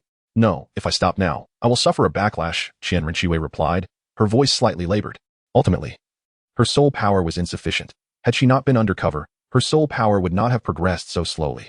At the age of 22, Qian Rinxue, with innate soul power at the peak of level 20, had only just achieved the rank of six-ring soul emperor. Jiang Ling was beside himself with anxiety. If Qian Rinxue were to perish because of him, not only would he be burdened with lifelong guilt, but he would also be at a loss as to how to explain it to his master. Chapter 56, The Sudden Assassination, Part 1. By the way, my martial soul is of the fire attribute. If I transfer my soul power to you, will you be able to utilize it? Jiang Ling seemed to have thought of something and asked anxiously. Jiang Ling recalled that the seraph, the god of the six-winged angels, possessed the dual attributes of sanctity and flame. Could it be that Qian Rinxue could also transmute his fiery essence into a holy one? It was worth a try? Qian Rinxue furrowed her brow, feeling somewhat overwhelmed. Although uncertainty lingered in her heart, this indeed seemed to be the only viable method at present. Very well. Jiang Ling summoned his soul force, channeling it into his right palm, gently pressing it against Qian Rinxue's heart. Qian Rinxue felt the immense, searing soul force surging into her body, the weight upon her easing, prompting an involuntary soft moan to escape her lips. Jiang Ling. Qian Rinxue also realized how peculiar the sound she had just emitted was, a fleeting glimmer of subtle embarrassment and annoyance crossing her eyes. She then coldly commanded, focus. Very well. Jiang Ling found herself at a loss for words, her attention unwavering. You are older, and your words carry weight. After the passage of half an hour, the last trace of crimson from the blood pearl finally faded away. With a sudden crack, Qian Rinxue's soul power dissipated, causing the pearl to fall directly onto the floor. Her feeble body slumped backward. Jiang Ling hastily supported Qian Rinxue by her shoulders, half assisting and half guiding her to a seat. Qian Rinxue possessed an exceptionally fair complexion, unmatched by anyone Jiang Ling had ever encountered. Even in her current frail state, the aloofness and chill of her demeanor remained undiminished. How are you faring? Jiang Ling inquired with a hint of concern. I shall be well after a brief respite, Qian Rinxue replied weakly, before beginning to recuperate her soul power. Upon witnessing this, Jiang Ling refrained from further disturbance, remaining in the room to guard. He picked up the bead that had fallen to the ground, and flames ignited in his hand. In but a moment, the bead was reduced to ashes. Jiang Ling gazed upon the still recovering Qian Rinxue and sighed softly, realizing he owed yet another favor. Jiang Ling sat quietly beside her, observing the recovering Qian Rinxue. Suddenly, he felt that despite Qian Rinxue's apparent prioritization of self-interest and her seemingly cold demeanor, her recent selfless act of purifying the blood pearl indicated that her conscience had not been entirely extinguished. She did not seem like someone who would readily betray Elder Zhu Gui in the future. Jiang Ling pondered what might transpire in the coming years. At that moment, Qian Rinxue's eyelashes fluttered. Upon opening her eyes, she caught Jiang Ling staring at her, and with an irritated glance, she inquired, "What are you looking at?" "Oh, nothing really. I was just lost in thought." "Thank you, sister," Jiang Ling replied somewhat awkwardly, unsure of how to address Qian Rinxue, resulting in such a hesitant term of endearment. Jiang Ling harbored the intention to mend the strained relationship between Qian Rinxue and Bibi Dong. The reason Bibi Dong found it so difficult to accept Qian Rinxue lay in the torment of her inner demons. The mere sight of Qian Rinxue would evoke painful memories from her past. Nevertheless, Qian Rinxue was still her daughter, and it was impossible for her to be devoid of love. Furthermore, the animosity Qian Rinxue had consistently displayed towards Bibi Dong was, in essence, a manifestation of her yearning for maternal affection. Otherwise, she would not have ultimately sacrificed herself to save Bibi Dong, using her final strike, even to the detriment of her divine status. What do you call me? Qian Rinxue was momentarily taken aback by the question. Sister, it is only natural for me to address you as such since my teacher is your mother. Jiang Ling repeated with greater fluency the second time. I have no connection to your teacher, Qian Rinxue replied, her demeanor remaining frigid. I believe there is a connection. Jiang Ling smiled brightly, radiating warmth. Upon witnessing such a sunny smile, the eternal frost within Qian Rinxue's heart seemed to be pierced by a ray of light, leaving her momentarily dazed. In Qian Rinxue's memories, there existed only perpetual conflicts and endless life and death choices. In this world rife with deception, she had seldom encountered such an innocent smile. Suit yourself, Qian Rinxue averted her gaze, her tone still icy. Thank you for your assistance, dear sister. I shall exert my utmost effort henceforth, Jiang Ling said earnestly. Chapter 57. The Sudden Assassination, Part 2. Please wait for me at the door. I will escort you out shortly, Qian Rinxue stated as she rose. All right. Although Jiang Ling did not indicate a desire to leave, there was indeed no reason for him to linger, so he nodded in agreement. Before long, Qian Rinxue stepped outside, her appearance having transformed back into that of Shui Qinghe, her chest unencumbered, and a gentle smile gracing her handsome face, bringing to mind the refreshing breezes of spring. True Shadow Emperor Shui, your soul power is significantly drained. There is no need for you to escort me personally.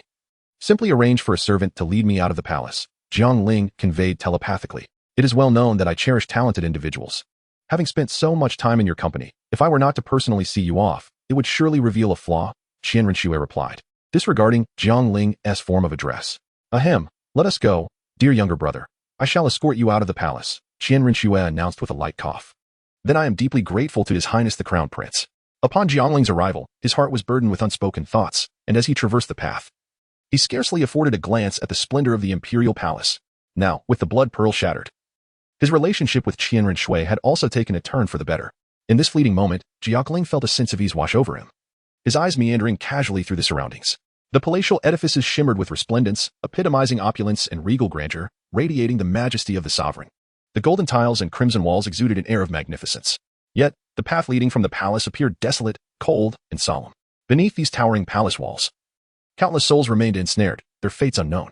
Jiang Ling and Qian Rinxue walked side by side in silence, the only sound being the soft thud of their footsteps against the ground. Sister, keep an eye on the fourth Prince Xuebing and Prince Xuexing in Tiando. To my knowledge, Prince Xuexing owes a life debt to the poisoned Douluo Douluo, and Douluo's presence in Tiando as a guest elder is largely attributable to him, Jiang Ling communicated quietly. Although the original text offers little insight into the brother of the Snow Knight Emperor, Prince Xuexing, he has consistently harbored suspicions regarding Shui Qinghe. Yet he has been hampered by a lack of evidence to substantiate his claims. Furthermore, it is utterly implausible that he has not taken measures against Qian Rinxue without her knowledge, a notion Jiang Ling firmly dismissed. Qian Rinxue appeared somewhat taken aback. Jiang Ling had previously hinted at this, and now he was articulating his concerns with clarity. It seemed indeed prudent for her to investigate the dandy second uncle and fourth brother, Shui Qinghe. As for the poisoned Douluo, I understand. Qian Rinxue's voice resonated in Jiang Ling's mind. The two continued their journey and soon arrived at the palace gates, pausing approximately 50 meters away. I have sent a message to the leader of the 7 Treasure Glazed Tile School. We shall together advise the Snow Knight Emperor. The matter concerning the evil soul masters will soon be resolved, Qian Rinxue declared, her hands clasped behind her back. Very well, I too shall be departing soon. Do take care, sister, Jiang Ling replied, cupping his fist in respect. Qian Rinxue gave a slight nod in acknowledgement. At that moment, a middle-aged man clad in official robes approached the palace, hands tucked into his sleeves, his head bowed and his demeanor anxious. Upon catching sight of the crown prince, he reluctantly made his way toward him to pay his respects.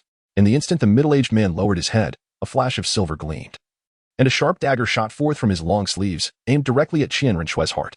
Jiang Ling and Qian Rinxue were utterly unprepared, as they perceived the approaching figure to be merely a soul master of around level 40, thus dismissing him without concern. In an instant, the attack came with astonishing speed. Akin to 1,000 strikes in mere moments, this was the hallmark of a professional assassin. Given Qian Rinxue's status as a soul emperor, she could have easily evaded this assault. However, the overwhelming energy depletion from the purification blood pearl left her with scarcely a tenth of her soul power intact. Yet, passivity was never in Qian Rinxue's nature, and she instinctively retreated. As the middle-aged man thrust his blade, Qian Rinxue stepped back, but in the blink of an eye, Jiang Ling acted with the swiftness of lightning, enveloping his right hand in soul power and reaching directly for the dagger. Strangely, Jiang Ling's soul power met the dagger only to be severed as if it were mere parchment. At that moment, the dagger's tip was a mere 2 centimeters from Qian Rinchue's chest, leaving no room for hesitation on Jiang Ling's part. He clutched the dagger tightly, preventing it from advancing further. Blood flowed like a stream, dripping to the ground and tracing an unbroken line through the air. The middle-aged man cast a surprised glance at the unassuming youth beside him, taken aback by his resolute determination. With forceful effort, he attempted to withdraw the dagger. But Jiang Ling's grip was unwavering. This dagger is oddly peculiar. How could it allow you to keep it? Jiang Ling mused inwardly, channeling his soul power with his left hand. He reached for the middle-aged man's throat. The man reacted swiftly. Realizing the assassination had failed and unable to retrieve the dagger immediately, he had no choice but to retreat. Slipping away like an elusive eel, Jiang Ling's strike merely left a few traces of blood. Intruder! There's an assassin! The palace guards, alerted by the commotion, began pursuing the assailant. Jiang Ling refrained from chasing. He knew that if he did, the assassin would surely be captured, but he feared the possibility of accomplices lurking nearby, ready to strike again in his absence. Are you all right? Jiang Ling removed the dagger embedded in his right hand and turned to Qian Rinchue, inquiring. You are the one in need. Let us return so you can tend to your wound, Qian Rinchue expressed, her concern unusually evident. The dagger was exceedingly sharp, and the force behind the middle-aged man's thrust had penetrated more than halfway into Jiang Ling's hand. Had he exerted a bit more strength, it could have severed his palm. Grasping Jiang Ling's arm, Qian Rinchue led him back towards the palace. Sister, truly, there is no need. I can heal myself, Jiang Ling insisted, remaining still. Unfurling his right hand, flames flickered upon it, gradually mending the wound at an imperceptible pace. Jiang Ling truly could not comprehend the utility of the first soul skill that came as a bonus. Let us go, Qian Rinchue exclaimed, her brow furrowed. In the prince's residence, the healing soul master was tending to Jiang Ling's wounds, while Qian Rinchue stood by the window, lost in thought, unable to fathom Jiang Ling's actions. Young master, for the next few days, please refrain from exerting too much effort with your right hand. Although the wound is healing, it requires several days of rest. The elderly voice of the healer resonated throughout the room. All right, thank you, Jiang Ling replied gratefully. Your Highness, I take my leave, the healer said. Bowing to the window where Qian Rinchue stood, she nodded in acknowledgement. What are you pondering? Jiang Ling inquired as he approached her by the window. Lowering her gaze to her right hand, she reflected on the irony of her situation. Just moments ago, she had been leisurely enjoying the scenery, and now her hand was incapacitated, devoid of strength. With your prowess, you could have slain that assassin before he could strike me, couldn't you? Qian Rinchue voiced her thoughts. She did not believe Jiang Ling's actions were merely a pretense of self-sacrifice. Given his status, there was no necessity for such theatrics. Perhaps. But everything transpired too swiftly for contemplation. I simply acted on instinct, Jiang Ling responded. It was undoubtedly that dagger, a rather rare offensive soul guide, which severed my soul power. Otherwise, my hand would not have been injured, he remarked, handing the dagger to Qian Rinchue, his gaze filled with resignation. Accepting the dagger, Qian Rinchue's thoughts were not on the weapon itself. So when you act on your thoughts, you were initially intent on protecting me, she concluded. If their roles were reversed, she believed she would not have employed such a method. She would have surely chosen to incapacitate the assassin before the dagger could pierce. Thank you, Jiang Ling, she expressed sincerely. For what? You are my sister, and it was my fault that you became a target for the assassin. If I do not protect you, who will? Jiang Ling replied with a smile. Chapter 58-59. News of brother Yaya sister Shui. I must return now. Could you grant me a token? It would make future visits more convenient, Jiang Ling said, somewhat embarrassed. Were it not for the assassination attempt, he would never have broached the subject, but circumstances had changed. After all, he had bravely defended her and sustained injuries. Surely, a token would be forthcoming. All right, Qian Rinchue said, producing a golden badge and handing it to him. This is my personal badge. It grants you free access to the palace. Thank you, sister. I shall take my leave now, Jiang Ling replied. Having left in the morning, he realized that the afternoon was already half over, and he worried that Hulaina might be anxious. Until we meet again, Qian Rinchue said in a neutral tone, though she wished to invite Jiang Ling to dinner. She refrained from voicing it. Watching his departing figure, she murmured to herself, does he truly regard me as a sister? Qian Rinchue shook her head, dismissing such thoughts. Her priority was to uncover who had orchestrated the assassination attempt against her. A sense of clarity began to form within her. At the Kikyo Hotel, within Hulaina's chamber, she fumed. What a foolish boy, a little lecher, a great wolf. He has been gone for so long. It's evident he has been captivated by Qian Rinchue. She glared at the setting sun, her irritation palpable as she glanced at the withered potted plant beside her. Jiang Ling gazed at the door of Hulaina, which was within arm's reach. He clenched his right hand, feeling that he had regained about 50 to 60% of his strength, hoping that his senior sister would not notice. He did not wish for Hulaina to feel distressed on his account. Ahem, senior sister, I have returned, Jiang Ling announced as he pushed the door open. Hulaina, seated by the window, was filled with joy upon hearing his voice and was about to rise, but then hesitated and sat back down. Senior sister? Senior sister? Jiang Ling called out for a long time in the living room without receiving a response, feeling somewhat puzzled. Could it be that everyone had gone out? With this thought, Jiang Ling made his way toward Hu Laina's room. Senior sister, are you here? I've been calling for you. Why didn't you answer me? As he pushed open the door, Jiang Ling caught sight of Hu Laina sitting by the window. Jiang Ling naturally approached, gently resting his hands on Hu Laina's arms, and resting his head upon her shoulder, their ears brushing together tenderly. Jiang Ling cherished the moments spent in close proximity to Hu Laina. She tilted her petite head slightly to the side, distancing herself from him. You returned quite early. Why not wait a while and have dinner with Qian Rinxue before coming back? Hu Laina placed particular emphasis on the phrase quite early. Jiang Ling, the little ant, is feeling jealous once again, and she happened to notice the pot of bellflower beside her, which has been stripped bare. Senior sister, I truly did not mean to. That blood droplet was exceedingly difficult to purify, which is why I returned at this moment, Jiang Ling explained. Ah, yes, indeed. Jiang Ling has learned a valuable lesson. One should never attempt to reason with a girl consumed by jealousy. Jiang Ling gazed intently at the ear within arm's reach, and without a moment's hesitation, he bit down. Hu Laina's body stiffened, her lips parting as if to speak, yet her mind was a blank slate. Hu Laina stood frozen, while Jiang Ling was far from idle. His attentions roamed around the ear, and his hands engaged in their own pursuits. 3 minutes later, Hu Laina felt her body grow weak and limp, the grip of her clenched teeth finally yielding. 2 minutes thereafter, the exchange continued. A gust of wind swept in, stirring the bellflowers scattered on the ground and causing them to twirl gracefully in the air. Jiang Ling extended his left hand and waved, causing the window to suddenly close without a sound, as if to avoid disturbing the enchanting lady in his embrace, who had entered a tranquil state. Jiang Ling lowered his hands, lifting Hu Laina's thigh and effortlessly carrying her from the chair towards the bed. Clothes were gradually tossed aside, some belonging to Jiang Ling, others to Hu Laina. Suddenly, a garment of a distinctly different hue fell down, a pair of pink shorts. The commotion abruptly ceased. Hu Laina's face flushed crimson. Yet at that moment, she felt remarkably clear-headed, gripping tightly. No, we must wait until the wedding day, Hu Laina stammered, feeling ensnared by this fellow again. However, it was undeniably difficult to endure at that moment. Jiang Ling, feeling a sense of grievance, relaxed his arms that supported his weight. As Jiang Ling pressed down fully, Hu Laina instinctively tightened her grip. Fearful, even though it felt unbearably warm, she dared not loosen her hold. Let's try a different approach. I will agree to you, Hu Laina said, her body taut with tension. Jiang Ling's eyes sparkled with realization. Indeed. Hu Laina shyly nodded her head. Regardless, I will not rise unless you agree. Upon hearing this, Jiang Ling turned over to the side. Senior sister, the two engaged in playful banter for quite some time. As the clock approached 10 in the evening, Jiang Ling, having endured hunger throughout the day and weakened from blood loss, found himself ravenous. Although Hu Laina had partaken in a modest lunch, the exertion had left her stomach grumbling as well. They decided to order a meal, which was promptly delivered by the same server as before. Upon witnessing the disheveled male figure entering the women's room, the server hesitated before presenting the food to Jiang Ling. Finally, he spoke. Young brother, may I offer you a word of advice? It is wise to exercise moderation in such matters. Your relentless activities are rather detrimental to your health. Jiang Ling felt a twinge of embarrassment as he observed the earnest and heartfelt words of the server. Was there truly no one else in this vast hotel? Why was it always him? The fleeting joys of spring nights are too brief, and from henceforth, the sovereign shall no longer attend the morning court.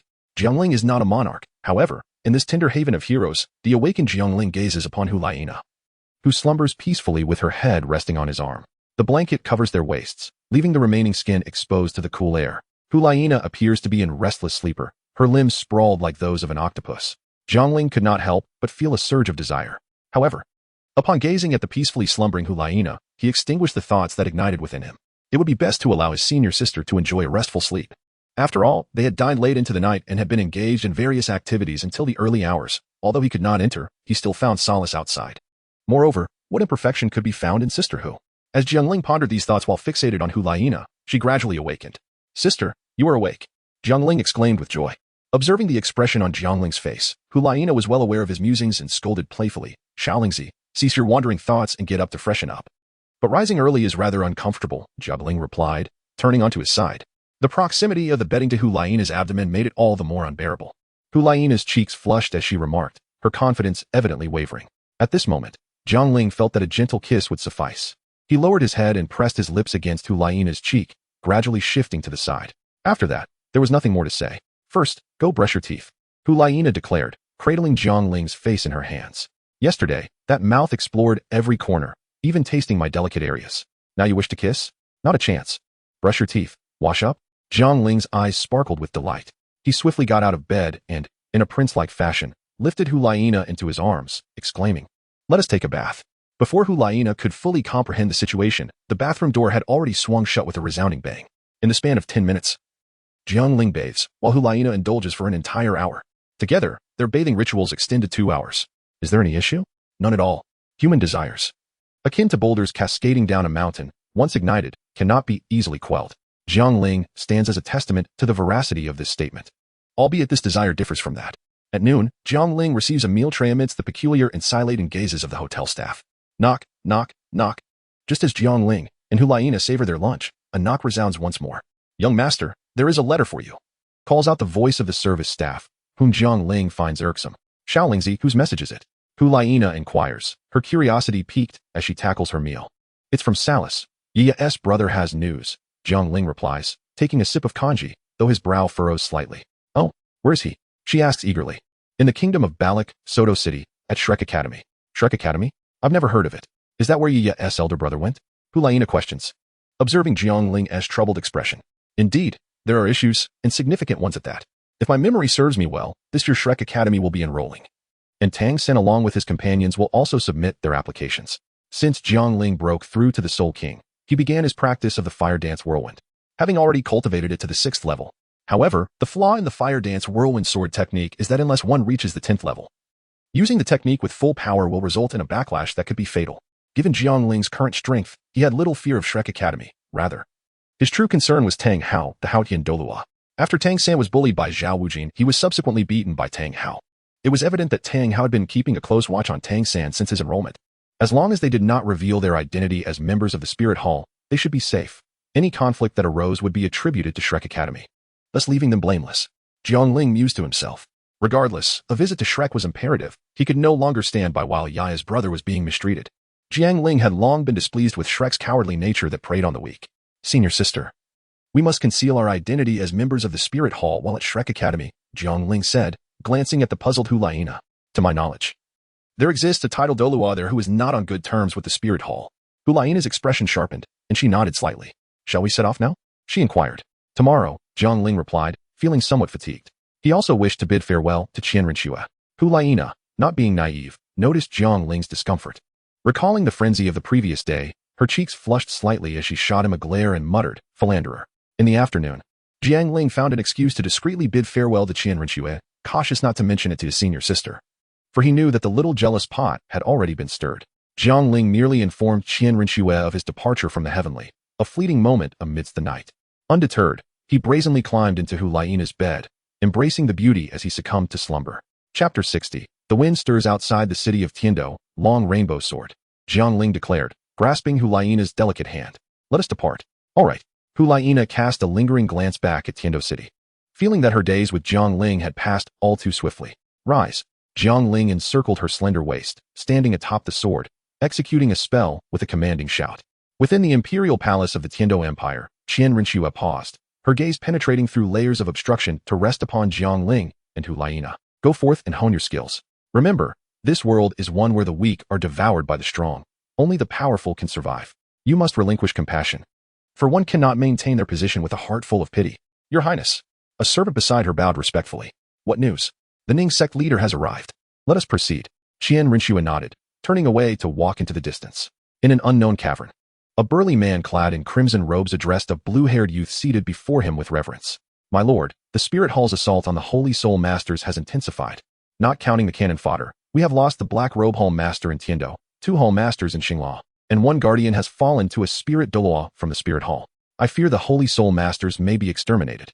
"It matters not," the blue-haired youth replied. Eyes still closed, his tone indifferent.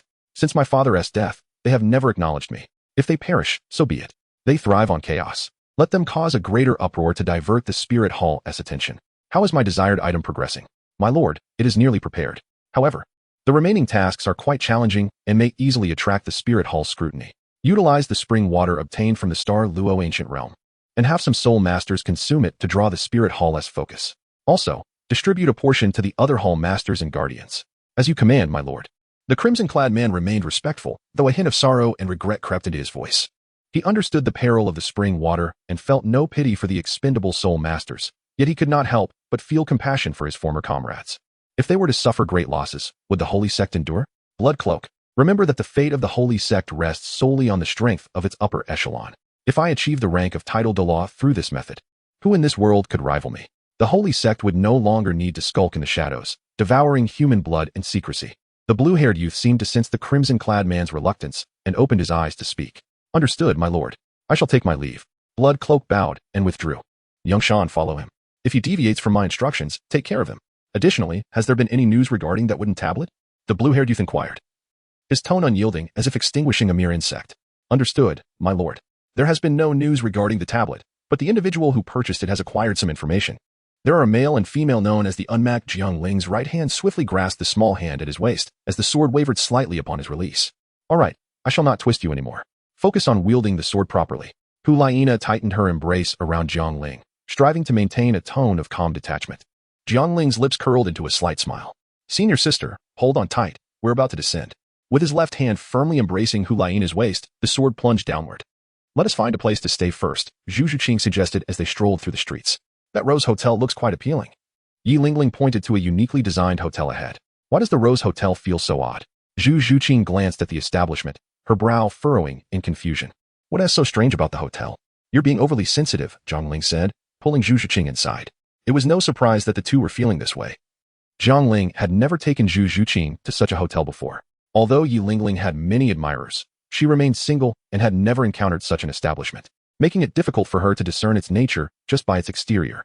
Upon entering the lobby, the decor and colors elicited frowns from both of them. It does feel rather peculiar, Yi Lingling remarked. Since we're already here, we might as well inquire. Hello, could we please have 2 rooms? Zhu Zhuqing spoke up. The attendant, who had been lounging at the front desk, quickly sat up. Upon seeing Zhu Zhuqing, he was momentarily taken aback by her beauty. He then turned to Yi Lingling, astonishment flickering in his eyes. Are you certain you wish to stay here, ladies? Is there a problem? Zhu Zhuqing inquired. No problem. But there is only 1 room left, and our hotel is a couple's establishment, the attendant replied quietly, glancing between Zhu Zhuqing and Yi Lingling. The two exchanged glances. A fleeting moment of embarrassment passing between them. Just then, a gentle voice interrupted from behind. Could we have 2 rooms, please? Zhu Zhuqing and Yi Lingling turned to see an ordinary-looking young man accompanied by a sweet-looking girl. It was Tang San and Xiao Wu. Tang San, dressed simply and wearing a gentle smile, nodded at Zhu Zhuqing and Yi Lingling. Zhu Zhuqing furrowed her brow slightly. She recalled Jiang Ling mentioning that those who always appeared kind and wore a smile were often hypocrites with deep-seated thoughts. She had retorted to Jiang Ling at the time. What about you? Don't you always wear a smile too? That's just my way of being nice to you. Don't you think my smile is bright and radiant? Jiang Ling had responded with a playful tone. Zhu Zhuqing could vividly recall his tone and demeanor from that moment. A hint of nostalgia glimmering in her eyes as a smile involuntarily crept onto her lips. Tang San, perplexed by Zhu Zhuqing's reaction, found himself momentarily taken aback by her transition from disdain to a smile. Noticing Tang San's lingering gaze on her sister, Yi Lingling's expression turned frosty as she stepped in front of Zhu Zhuqing. Isn't it rather rude to stare at a girl like that? My brother isn't staring at her. Don't flatter yourself. She smiled at him first, and I dare say she is trying to entice him. Xiao Wu interjected before Tang San could speak. While she was annoyed that Tang San was looking at someone else, she felt compelled to defend him against the accusation. You are simply unreasonable, Yi Lingling retorted, pulling Zhu Zhuqing back into the moment. What did you just say? Zhu Zhuqing's expression hardened, 3 soul rings descending around her. Utilizing the Lingbo Weibo technique, she swiftly positioned herself behind Xiao Wu. She cared little for the gazes of others, but she would not tolerate disrespectful words. Remarkably swift. A soul sovereign at such a young age. There truly are hidden talents in the world, Tang San thought, momentarily stunned by her agility. Xiao Wu, taken aback by the unexpected maneuver, hesitated but was interrupted by Tang San, who said, I apologize, it was my fault. Please forgive me, young lady. Zhu Zhuqing glanced at Tang San but chose not to engage, taking hold of Yi Lingling's hand. Lingling, let us be on our way. She wished to avoid further interaction with them. All right, Yi Lingling agreed, no longer casting a glance at Tang San and Xiao Wu. Brother, Xiao Wu whined, tugging at Tang San's hand. She is a soul sovereign, and it seems she is trained in something special. We may not be her match. And the girl beside her is likely also a soul master. We do not hold the advantage in numbers, so it would be unwise to engage, Tang San explained. What if that girl truly attacks me? I am confident I could take her down with me, Xiao Wu replied. The attendant, observing Zhu Zhuqing and Yi Lingling about to leave the lobby, couldn't help but feel envious. Not only were they stunningly beautiful, but their strength was also formidable. Excuse me. Are you still planning to stay? The attendant interjected, interrupting Tang San. Now you're pretending. You just want to take her down with you. You wouldn't have the courage to act, would you? Just trying to deceive some naive girls, Zhu Zhuqing remarked. We will stay? I believe that room belongs to me. she asserted as three figures entered the lobby, heading towards the counter, brushing past Zhu Xiqing and Yi Lingling. Zhu Xiqing halted, turning back to look. The trio consisted of one man and two women, the girls dressed flamboyantly, their backs exposed, tall and striking. However, her gaze was drawn not to the girls, but rather to the tall young man among them, Dai Mubai. Disgust flashed in Zhu Xiqing's eyes, accompanied by a tinge of relief for having encountered Jiang Ling. I apologize, ladies, but that room has been booked long-term by young Master Dai. It is his exclusive room. Let me arrange another for you, the attendant said. No way. We won't allow that, Xiaowu countered defiantly, unwilling to accept defeat. As Yu Lingling observed the unfolding drama, Zhu Xiqing reminisced about Jiang Ling, while Tang San and Xiaowu prepared for confrontation with Dai Mubai. Yet, Zhu Xiqing had no desire to witness this. Dai Mubai had already become an inconsequential passerby in her life.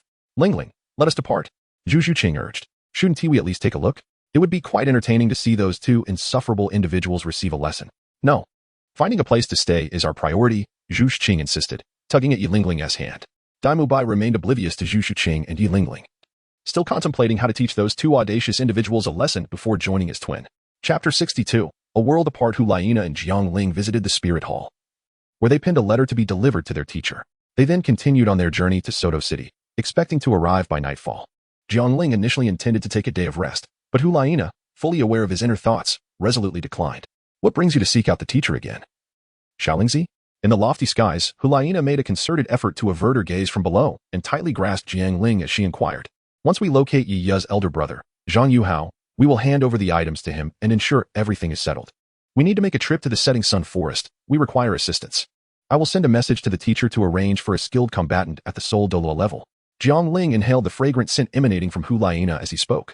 The group from Shrek does not need assistance, but the Setting Sun Forest is a different matter. Douluo is unpredictable. Without a companion, we risk encountering unforeseen troubles. The Setting Sun Forest? But my soul power is only at level 49. It will take at least 2 more months to reach level 50. What purpose do we have in going there? Hulaina expressed her confusion. To retrieve a treasure. Senior sister, if I were to find a way to enable your martial soul, the golden fox, to evolve into the legendary nine-tailed heavenly fox, what would your reward be for me? Jiang Ling playfully pinched the lovely figure in his arms, smiling as he posed the question. How could that be possible? Martial soul mutations only occur during the awakening phase. My martial soul cannot evolve now, Hulaina replied, pressing down on Jiang Ling's mischievous hand. That is not for you to worry about. Just tell me how you would reward me. Although your golden fox is indeed a top-tier beast martial soul, it pales in comparison to the nine-tailed heavenly fox. The reward must be substantial, Jiang Ling asserted, lifting his chin and resting it atop Hulaina's head. If you can truly achieve that, I shall grant you whatever you desire, Hulaina said, lowering herself slightly to escape Jiang Ling's chin, casting him a skeptical glance. All right, senior sister, you have said it. If I succeed, you must fulfill any request I make. Jiang Ling's eyes sparkled with excitement. Immediately after saying this, Hulaina regretted her words, recalling that she had never won a bet against Jiang Ling in the past. Yet, since the words were already spoken, she would not retract them. However, as she observed Jiang Ling's gleaming eyes, she could hardly fathom his intentions, which filled her with a mix of annoyance and irritation. She playfully pinched the soft flesh at his waist, spinning around in a playful manner, and exclaimed, What on earth do you think about all day long? Ah, that hurts, senior sister. Jiang Ling gasped in surprise.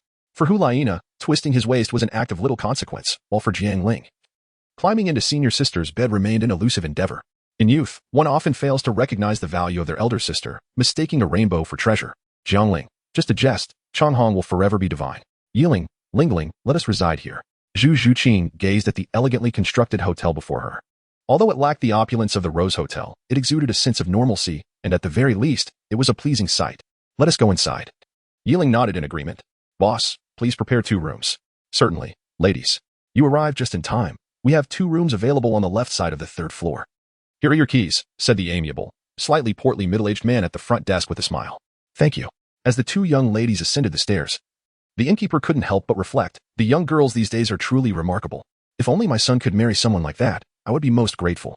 I shall return to my room for a bath first, Zhu Xiqing said, taking one of the keys. All right. Zhu Xiqing entered her room, intending to unwind in a bath after several days of travel. Looking at herself, she couldn't help but frown. At Soto City S-Gate, Hulaina exclaimed joyfully. We've finally arrived. Let us hurry into the city. Senior sister, please support me. I'm utterly exhausted, Jiang Ling replied weakly. This time, we truly exceeded our limits. Observing Jiang Ling's condition, Hulaina placed his arm over her shoulder and supported his waist as they made their way toward the city gate. With her soul power barely depleted, it was effortless for Hulaina to assist Jiang Ling. Once inside the city, after another half hour of walking, the pair stood before the licensed hotel. "Boss, we need a room." Helena helped Jiang Ling into the lobby, addressing the kindly, portly man. "I'm terribly sorry, but we are fully booked," the proprietor replied, glancing at Jiang Ling, whose complexion had turned pale. "All right," Helena said, feeling somewhat helpless, and was about to lead Jiang Ling away. "Young lady, let me offer a word of advice. Is this your husband? It would be prudent to seek medical attention promptly. Such matters can wait. But if this continues, I fear for his very life," the owner cautioned with genuine concern. Helena paused, taking a moment to comprehend, her face flushing as she explained, "No, it's not as you think. He is merely overworked." Looking at Jiang Ling, who was pale and leaning heavily against her, Helena realized he did indeed resemble someone utterly drained. "Little Lingzi, you are truly my nemesis. Being with you has never painted me in a good light," Helena sighed internally, casting a somewhat melancholic glance at Jiang Ling. "It's not my fault. You insisted I wield the sword," Jiang Ling thought, puzzled by Helena's expression. Without further explanation, Helena prepared to leave with Jiang Ling. At that moment, Yiling, having just emerged from her bath, caught sight of them. Her slightly flushed face was obscured by her veil as she mused, "This young man seems quite unfortunate. But his wife is undeniably beautiful." Meanwhile, Zhu Xing, immersed in her bath, felt an inexplicable sense of unease, as if something of great importance was slipping away from her. Suddenly standing, droplets cascaded down her smooth skin back into the water. Ignoring this, she hastily donned her clothes and headed for the door. "Yiqing, what are you doing?" Yiling, who had just approached Zhu Xuqing's door, was taken aback as it swung open, revealing Zhu Xuqing with her hair still dripping. "I'm stepping out for a moment," Zhu Xuqing said, passing by Yiling. On the other side, Jiang Ling, having left Lyson Hotel, felt an emptiness within. Turning back, he found nothing behind him, leaving him in a state of confusion. "What's wrong?" Helena inquired as she noticed Jiang Ling's distracted demeanor. "Nothing, just a slight emptiness in my heart. You're likely fatigued. Perhaps you're experiencing hallucinations. Let us find our lodging soon. If necessary, we can go to the Soul Master Hall in Soto City," Helena reassured him. "Perhaps that's best. Aside from the Pope's Palace, which is quite comfortable, other places seem inferior to this hotel," Jiang Ling replied. As they conversed, they turned a corner and vanished from sight of Lyson Hotel. At that moment, Zhu Xuqing exited the hotel, scanning her surroundings but finding nothing amiss, which left her feeling somewhat disheartened. Yiling also stepped outside. True love is such that even when one cannot see the other, they can still feel their presence. Chapter 63. The enrollment brochure of Shrek Academy. Shrek Academy was rather obscure, and after much inquiry, Jiang Ling learned that from the southern gate of Soto City, one must walk straight to find a village where the academy supposedly resided, though its name remained unknown.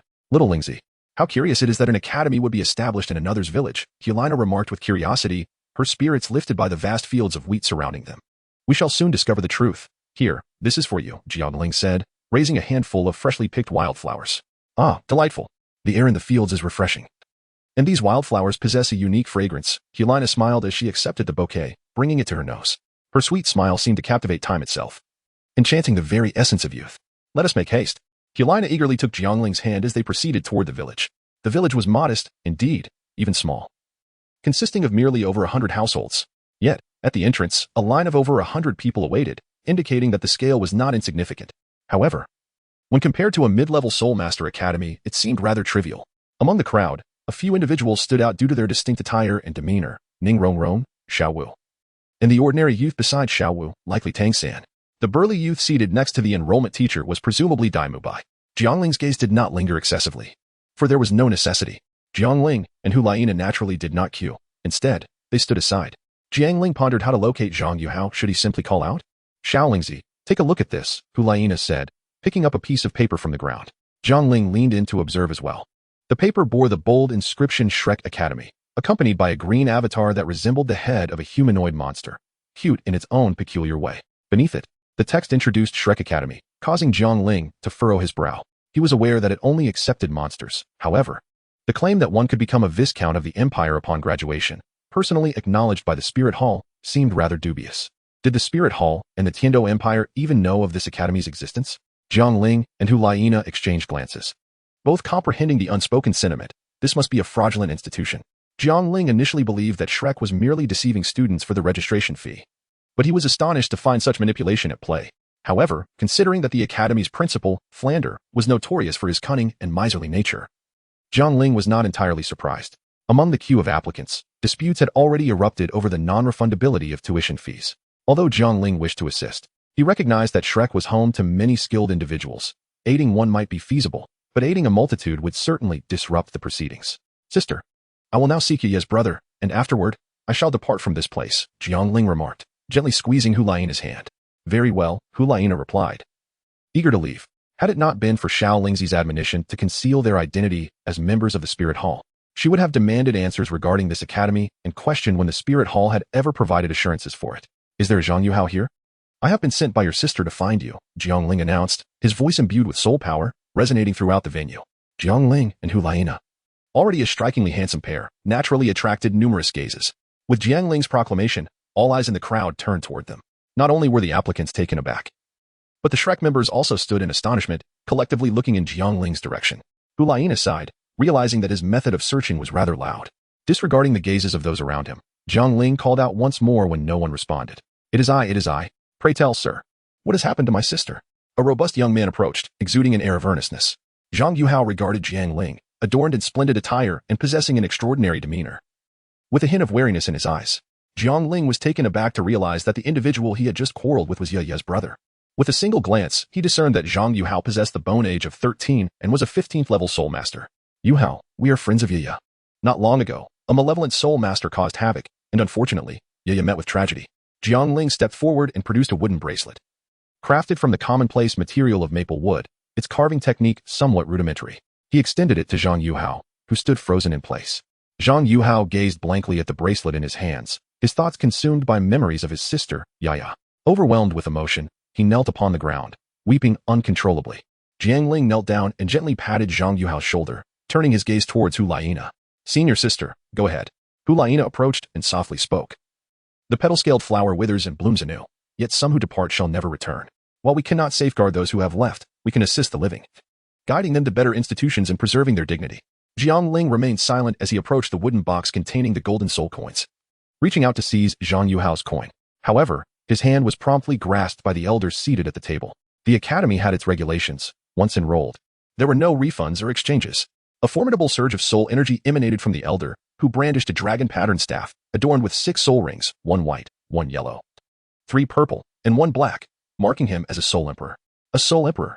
This academy actually harbors a soul emperor, gasped the onlookers in astonishment. Is it your academy's rule to bully the weak? Jiang Ling retorted, flipping his left hand, unleashing a torrent of soul energy. 5 soul rings, 2 yellow, 2 purple, and 1 black, descended as he gripped the long rainbow sword in his right hand, while his left hand swiftly encircled the elder's neck, lifting him effortlessly. Despite possessing 1 less ring than the elder, the intensity and pressure of Jiang Ling's soul power surpassed that of the elder by a considerable margin. The crowd was left in awe, realizing this young man was a soul king, while the likes of Xiao Wu, Ning Rongrong, Tang San, and Dai Mubai were astounded by Jiang Ling's soul ring configuration. How is this possible? According to our teacher's theory, such a soul ring configuration should not exist. Tang San murmured in disbelief. Dai Mubai, equally intimidated, dared not make a move, recognizing that even the soul emperor Li Yusong was no match for Jiang Ling. Young man, do not be too arrogant. A figure darted forward with incredible speed, launching an attack at Jiang Ling. If Jiang Ling were to choose to attack the elder, the blow would be inescapable. In an instant, he flung the old man aside. The shadow had no choice but to abandon the assault and catch Li Yusong. Young man, why did you harm a teacher from our academy? If you do not provide an explanation, you shall not leave today. The figure, around 50 years of age, possessed a robust physique. His facial features were distinctive, with a protruding chin, broad cheekbones, a flat face, and a slight hawk-like nose, exuding a cunning demeanor. He wore a pair of square black-framed crystal glasses. For Cat Hawk, Flander. He was the one who first humiliated my friend. Jiang Ling leaned his sword against the ground, hands resting on the hilt. No refund on the registration fee. That is the academy's policy. Policy? Why was this not made clear beforehand? It is merely an abuse of power over the weak, Jiang Ling retorted with scorn. You. Flander seethed with rage. Chapter 64, Killing with Intent. Dean. Li Yusong exclaimed, his face flushed with shame. Being choked by a mere 5-ring boy was truly humiliating. Flander waved his hand, signaling for him to step aside. At that moment, Hulaina also appeared beside Jiang Ling Xiaolingzi. Hulaina, noticing Flander's hostile demeanor, prepared to unleash her martial soul. Sister, this time, do not intervene. Jiang Ling interrupted, gripping Hulaina's wrist. Jiang Ling remained uncertain whether Tang Hao, concealed in the shadows, recognized the current Hulaina. For the sake of prudence, it would be wise to refrain from taking action. Jiang Ling bore no concern for himself, as his presence in the Spirit City was rather subdued due to his character. Those acquainted with Jiang Ling were predominantly high-ranking officials of the Spirit Hall. Even a platinum bishop like Salis Marchin was merely aware that the Pope had a young disciple but had never laid eyes on him. Xiaolingzi. Now is not the time for bravado, Hulaina expressed her apprehension. Sister, trust me, I will resolve this. Please stand aside, Jiang Ling said with a smile, resting his left hand on the hilt of his sword while casually embracing Hu Laiina's waist. Very well, but be cautious. Flustered by the public display of intimacy, Hu Laiina felt a tinge of shyness. Humph, regardless of what transpired earlier, you must apologize for injuring my academy's instructor. Otherwise, I shall have to take it upon myself to discipline you on behalf of your elders, Flinder declared. Although he was astonished by Jiang Ling's formidable soul ring configuration and recognized that the young man's identity was undoubtedly extraordinary, he felt compelled to act. Failing to reprimand Jiang Ling would tarnish the academy's reputation and complicate future teachings. Moreover, since Jiang Ling had initiated the conflict, Flinder believed he was in the right, and he was confident that the forces behind Jiang Ling could not take action against him. Indeed, I see no fault in refusing to refund the registration fee, Flinder thought. Discipline me on behalf of my elders? You are hardly worthy, Jiang Ling scoffed. Flinder, I have heard of you. You too hail from humble beginnings. You should understand what 10 gold soul coins mean to an ordinary family. This friend of mine is merely a first-ring soul master. Earning a single gold soul coin each month, 10 coins represent nearly a year's income for him. He and his sister rely solely on one another.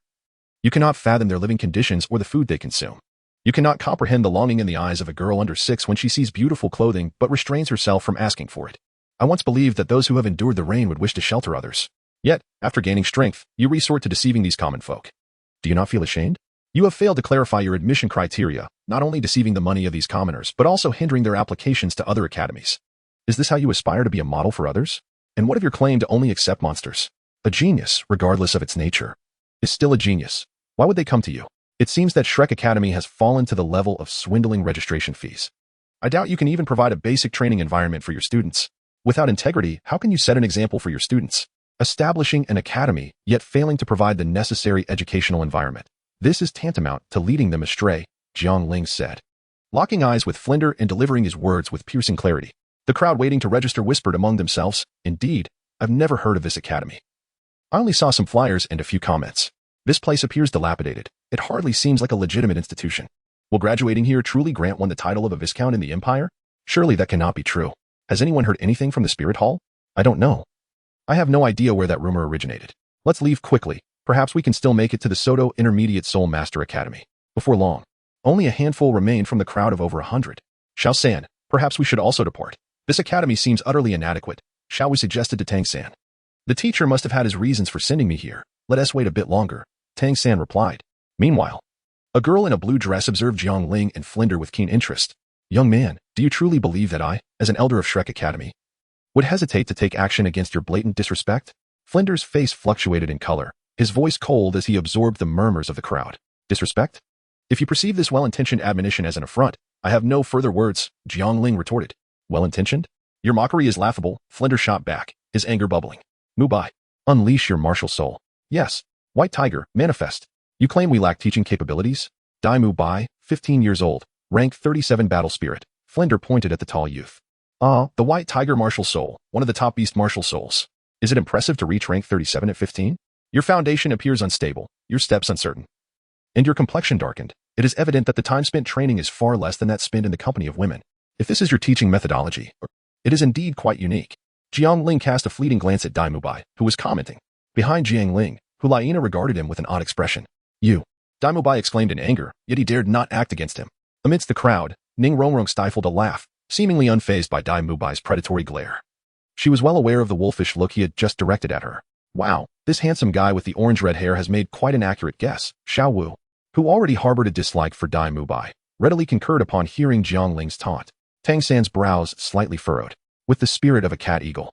This arrogant lad indeed possesses a silver tongue, but it is strength that serves as the true currency of discourse.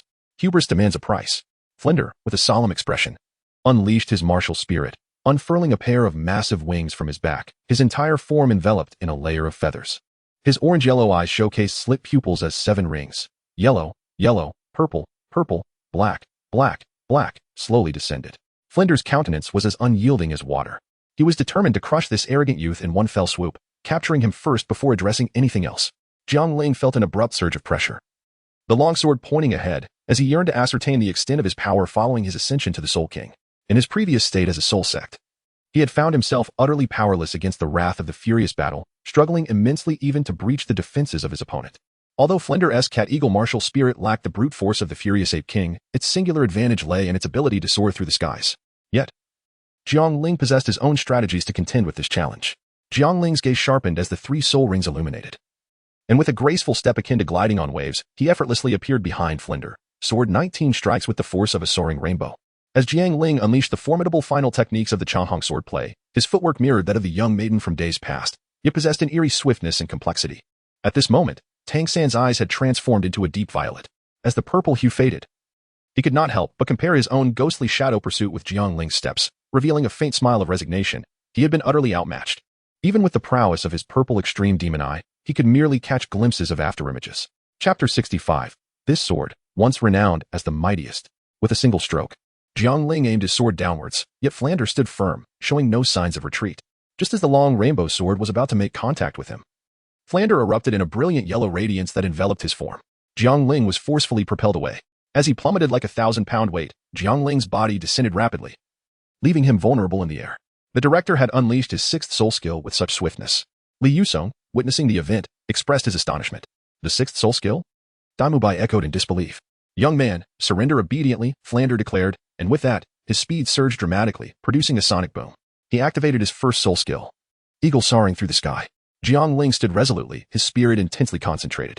He mused, a soul saint is indeed a soul saint, far surpassing a soul emperor by countless degrees. An attack aimed at his left side? Golden Bell Barrier. Flinder's fist struck the golden barrier Jiang Ling had just conjured, producing a resounding clang that reverberated through the air.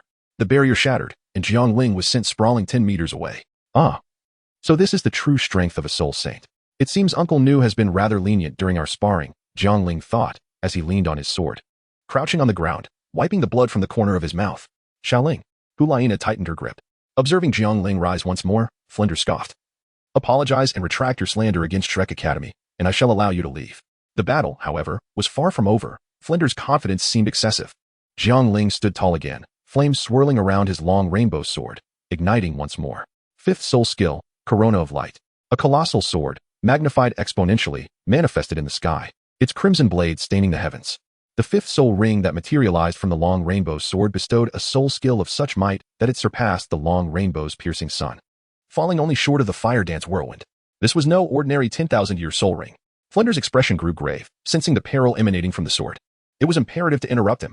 With a swift flap of his wings, Flinder lunged at Jiang Ling's 4th soul skill, Primal Shield.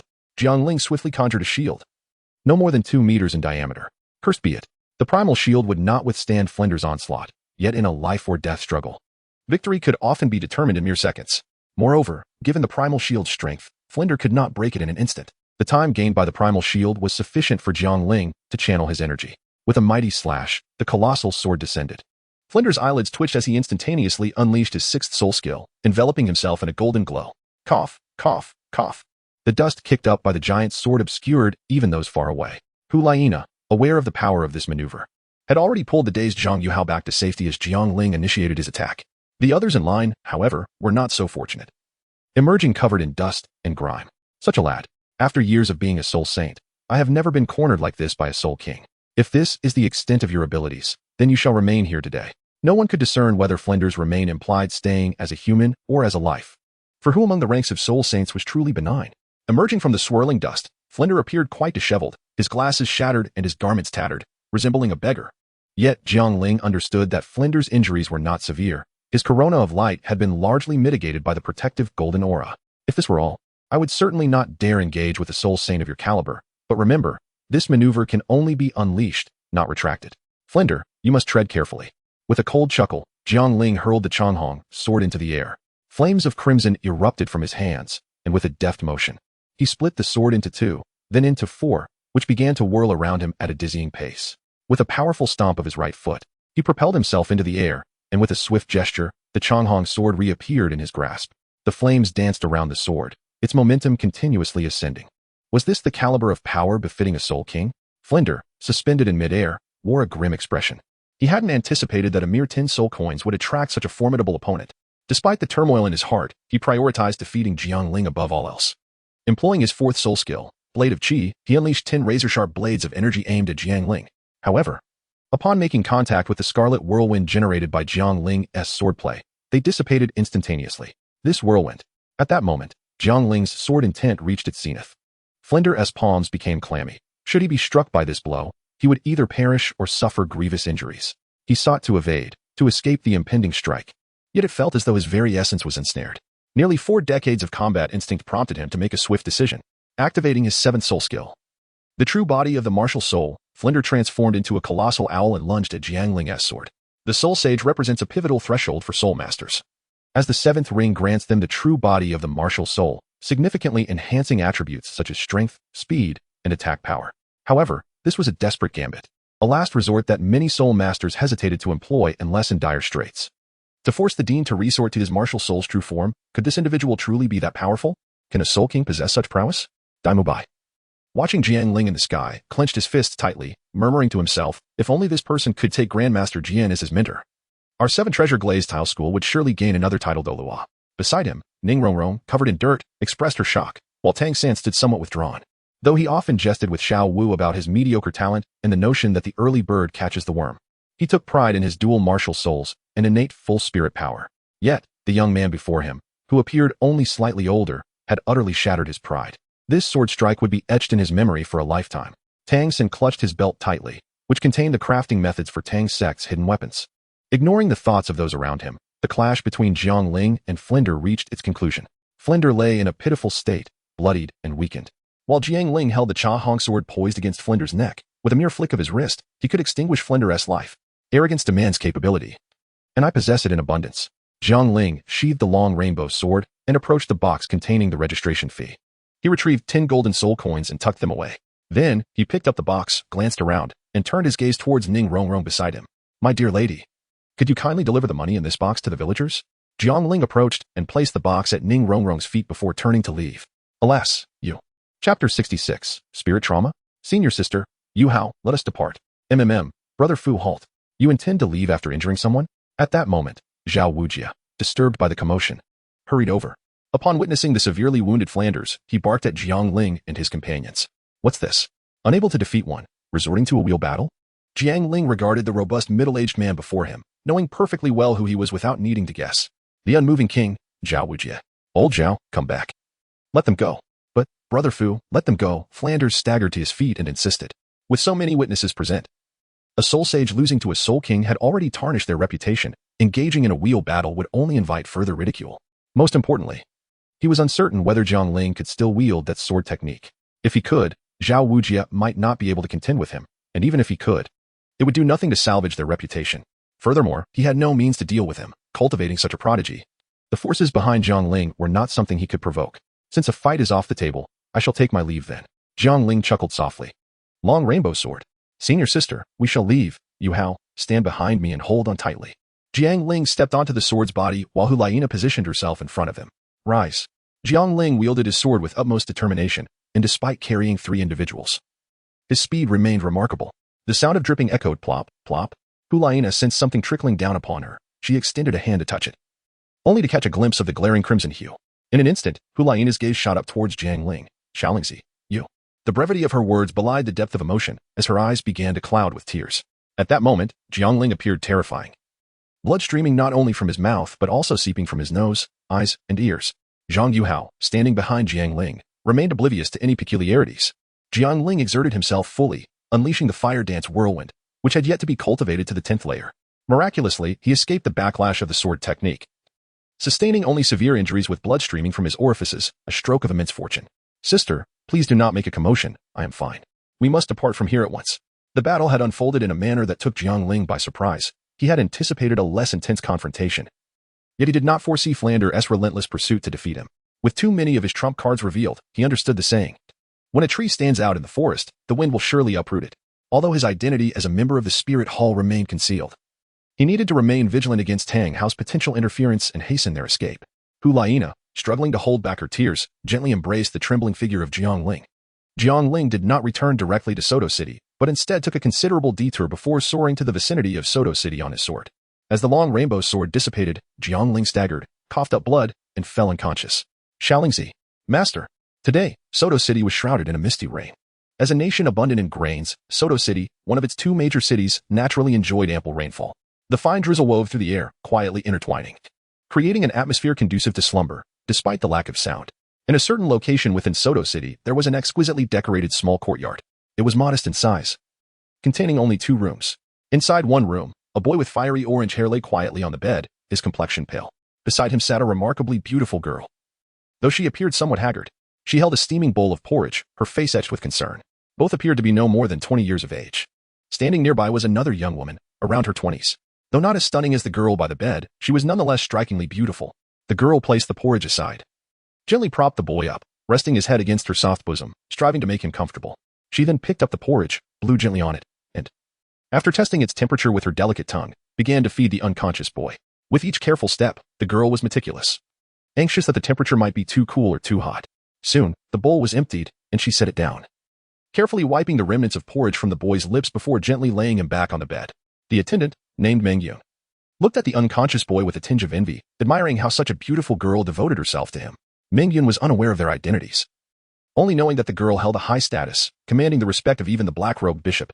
7 days prior, the girl had carried this handsome boy, accompanied by a burly youth, to the spirit hall, where a few words exchanged with the bishop resulted in her being assigned to tend to the boy's injuries and instructed to refer to her as young mistress. Over these 7 days, she learned that the girl's name was Hulaina, and that the boy was affectionately called Xiaolingzi. Though the boy was gravely injured, he was recovering swiftly under Mengyun's treatment. Strangely, however, despite the injuries seemingly healing, he had yet to awaken. Mengyun, let's try treating him again today and see if he wakes up. Yes, young mistress. Mengyun approached and commenced the treatment, having become quite adept after 7 consecutive days. Half an hour later, what is happening? His injuries have clearly healed, yet Xiaolingzi remains unresponsive, Hulaina said anxiously. Kneeling by the bed and gazing at the still unconscious Jiang Ling, young mistress, please do not fret. I pondered all night yesterday, and considering the condition of the young master, it seems he may have suffered a mental injury. Such injuries, given my cultivation as a 4-ringed soul master, are beyond my capability to heal. We would require some treasures to restore the mind or a higher-ranked healing soul master, Mengyun suggested, noting Hulaina's distress. A mental injury? How could that be? Xiaolingzi's mental strength, Hulaina began to retort, but then a recollection struck her mind, recalling what Jiang Ling had said upon their arrival in Soto City. Senior sister. There should be a title Douluo near the Shrek Academy who harbors animosity towards the Spirit Hall. A title Douluo. It must be that person. Hulaina clenched her fists, realizing that only a title Douluo could inflict such psychological harm on Xiaolingzi. Young mistress? Young mistress? Mengyun gently called, noticing the changing expressions on Hulaina's face. Mengyun, does the Spirit Hall here possess any medicinal items for restoring mental strength? Hulaina asked urgently. As far as I know, no. Mengyun replied after a moment of contemplation. Upon hearing this, Hulaina felt a wave of disappointment wash over her. Then please return now and have Bishop Fu Fan prepare a carriage, along with water and food. The sooner, the better. If we cannot treat him here, we shall return to Spirit City. Yes, young mistress, I will go at once. Mengyun turned and exited. Once again, the room fell into silence. You foolish boy. Knowing there was a title Douluo, yet you still dared to take the risk. If you never awaken, I shall never forgive you, Hulaina said, sitting at the bedside with tears welling in her eyes. It is also my fault for not stopping you in time. I take the blame. Knock, knock, knock. A sudden sound of knocking echoed. Come in. The door swung open once more. Hulaina rose, wiping her eyes. Mengyun, did I not instruct you to prepare the carriage? How are you back so soon? Before she could finish her sentence, 2 figures entered the room. Fu Fan, the black-robed bishop of Soto City, and a middle-aged man whom Hulaina had never seen before. His skin was dark and his physique robust. Young mistress. The Pope has sent someone. Their identity has been confirmed, Fu Fan said respectfully. Hulaina had not encountered this man before, but if Jiang Ling were to awaken, he would certainly recognize him. Young mistress, I am Nuzhan, formerly of the Douluo Empire's Spirit Hall. Under the Pope's orders, I have come to protect the 2 young masters. May I inquire where young master Jiang Ling is? Nuzhan addressed Hulaina with a bow. Recalling Jiang Ling's earlier message, Hulaina nodded and replied, I understand. Then we shall return to Spirit City together tomorrow. Return to Spirit City? I have only just arrived. Nuzhan exclaimed, momentarily taken aback. Young mistress, may I ask where young master Jiang Ling is? Nuzhan inquired once more. Genuinely fond of Jiang Ling for his amiable nature and exceptional talent, despite having endured a half-year salary penalty during his time in Douluo. You know Jiang Ling? Hulaina noticed Nuzhan's repeated inquiries about Xiaolingzi and asked. Yes, young mistress, I do. I previously protected young master Jiang Ling in Douluo, Nuzhan affirmed. Xiaolingzi has sustained some injuries and remains unconscious. Our decision to return to Spirit City is also to provide him with healing, Hulaina said softly as she stepped into the inner room. What? The young master is injured? Nuzhan exclaimed in surprise, quickly following Hulaina inside. Upon entering, he saw Jiang Ling lying on the bed and addressed Hulaina solemnly. Young mistress, who was the old fool that harmed young master Jiang Ling? I shall seek retribution against him. In Nuzhan's view, no peer could possibly be a match for Jiang Ling. It had to be an experienced elder who had inflicted such harm. Let us first wait for Xiao Lingzi to awaken, Hulaina replied rationally, well aware that a tidal Douluo was not something they could confront lightly. Bishop Fu, does Soto City have any medicines for restoring mental strength? Though Meng Yun had already informed Hulaina of the answer, she remained hopeful. Young mistress, such medicines are exceedingly rare. As far as I know, we do not possess any. However, I will instruct my subordinates to keep an eye on the auction houses and similar places. Should any appear, they will be brought immediately. Fu Fan answered respectfully. Upon hearing this, Hulaina's expression dimmed. Is young Master Jiang Ling indeed injured by mental force? I possess such a remedy. Suddenly, the fierce warrior beside them spoke up. He retrieved a jade box from his storage soul guide and, upon opening it, a powerful yet gentle wave of spiritual energy emanated forth. Inside lay a dragon-shaped blood ginseng, no larger than a palm. Hulaina snatched the box. Her previously troubled expression now flushed with excitement. Please, sell this to me. Name your price in gold soul coins, and I shall provide it. Or I can offer something in exchange, she implored, her grip on the jade box tightening, her knuckles paling. Even if the fierce warrior were to refuse, Hulaina was determined not to relinquish it. You exaggerate, young mistress. This blood jade dragon ginseng was a gift from young Master Jiang Ling to me. And now it rightfully returns to its owner. Let's focus on healing young Master Jiang Ling, the fierce warrior replied. The blood jade dragon ginseng had been obtained by Jiang Ling in the Douluo ancient realm. Knowing that the fierce warrior would face punishment for sneaking away with Zhu Qing, Jiang Ling had deliberately left this item as compensation. Thank you, Hulaina exclaimed, bowing respectfully to the fierce warrior. Observing this, he quickly turned aside, replying, Young mistress, you are too kind. I am unworthy of such respect. Hulaina glanced at the jade box in her hands, moved to Jiang Ling's side, gently caressing his cheek, murmuring, this time, you must awaken. Fu Fan had already departed. And Meng Yun, after assisting Jiang Ling in absorbing the blood jade dragon ginseng, had also retreated to rest, leaving only Hulaina and the fierce warrior by Jiang Ling's side. Hulaina tucked Jiang Ling's blanket snugly around him. Noticing his pale face gradually regain color, she sighed in relief. Young mistress, there is no need for excessive worry. The blood jade dragon ginseng has been consumed. And Miss Meng Yun just assured me that he will awaken by tomorrow morning at the latest, the fierce warrior remarked, observing Hulaina's diligent care over Jiang Ling. He couldn't help but reflect on the prowess of the Pope. Not only was he formidable, but the disciples he trained were equally gifted, and most importantly, they shared such a bond of affection. In other sects or empires, rivals would wish for each other's demise. Yes, I understand, Hulaina replied, rising to take a seat at the round table. Uncle Nu, I presume my junior brother refers to you in this manner at Douluo as well. Please, join me. You are my benefactor, she smiled warmly. I am unworthy of such compliments, the fierce warrior replied earnestly. Young Master Jiang Ling is approachable and generous. I feel ashamed to receive such praise. Uncle Nu, you are too modest. My junior brother respects you as an elder, and thus you are also my elder. So please sit, Hulaina insisted, gesturing for him to take a seat. The fierce warrior sensed that Jiang Ling's sister was much more astute than Jiang Ling himself. By the way, Uncle Nu, I've heard that my junior brother encountered a kindred spirit named Zhu Qing at Douluo. Are you aware of this? She casually poured him a cup of tea. Ah, yes, well, no, I have heard some rumors, the fierce warrior stammered, feeling overwhelmed by her enthusiasm. Could you share with me the details of my junior brother's relationship with Miss Zhu Qing? After all, it concerns his romantic life, and as his elder sister, I must ensure his well-being, Hulaina said, taking a sip of tea, her lips slightly cracked from exhaustion. The fierce warrior hesitated, recalling the penalties he faced for previously involving himself in Jiang Ling's affairs. Young mistress, I am merely Jiang Ling's subordinate. What could I possibly divulge? You know he is the Pope's disciple, destined to inherit that position. If his partner were of dubious origin, it could endanger him.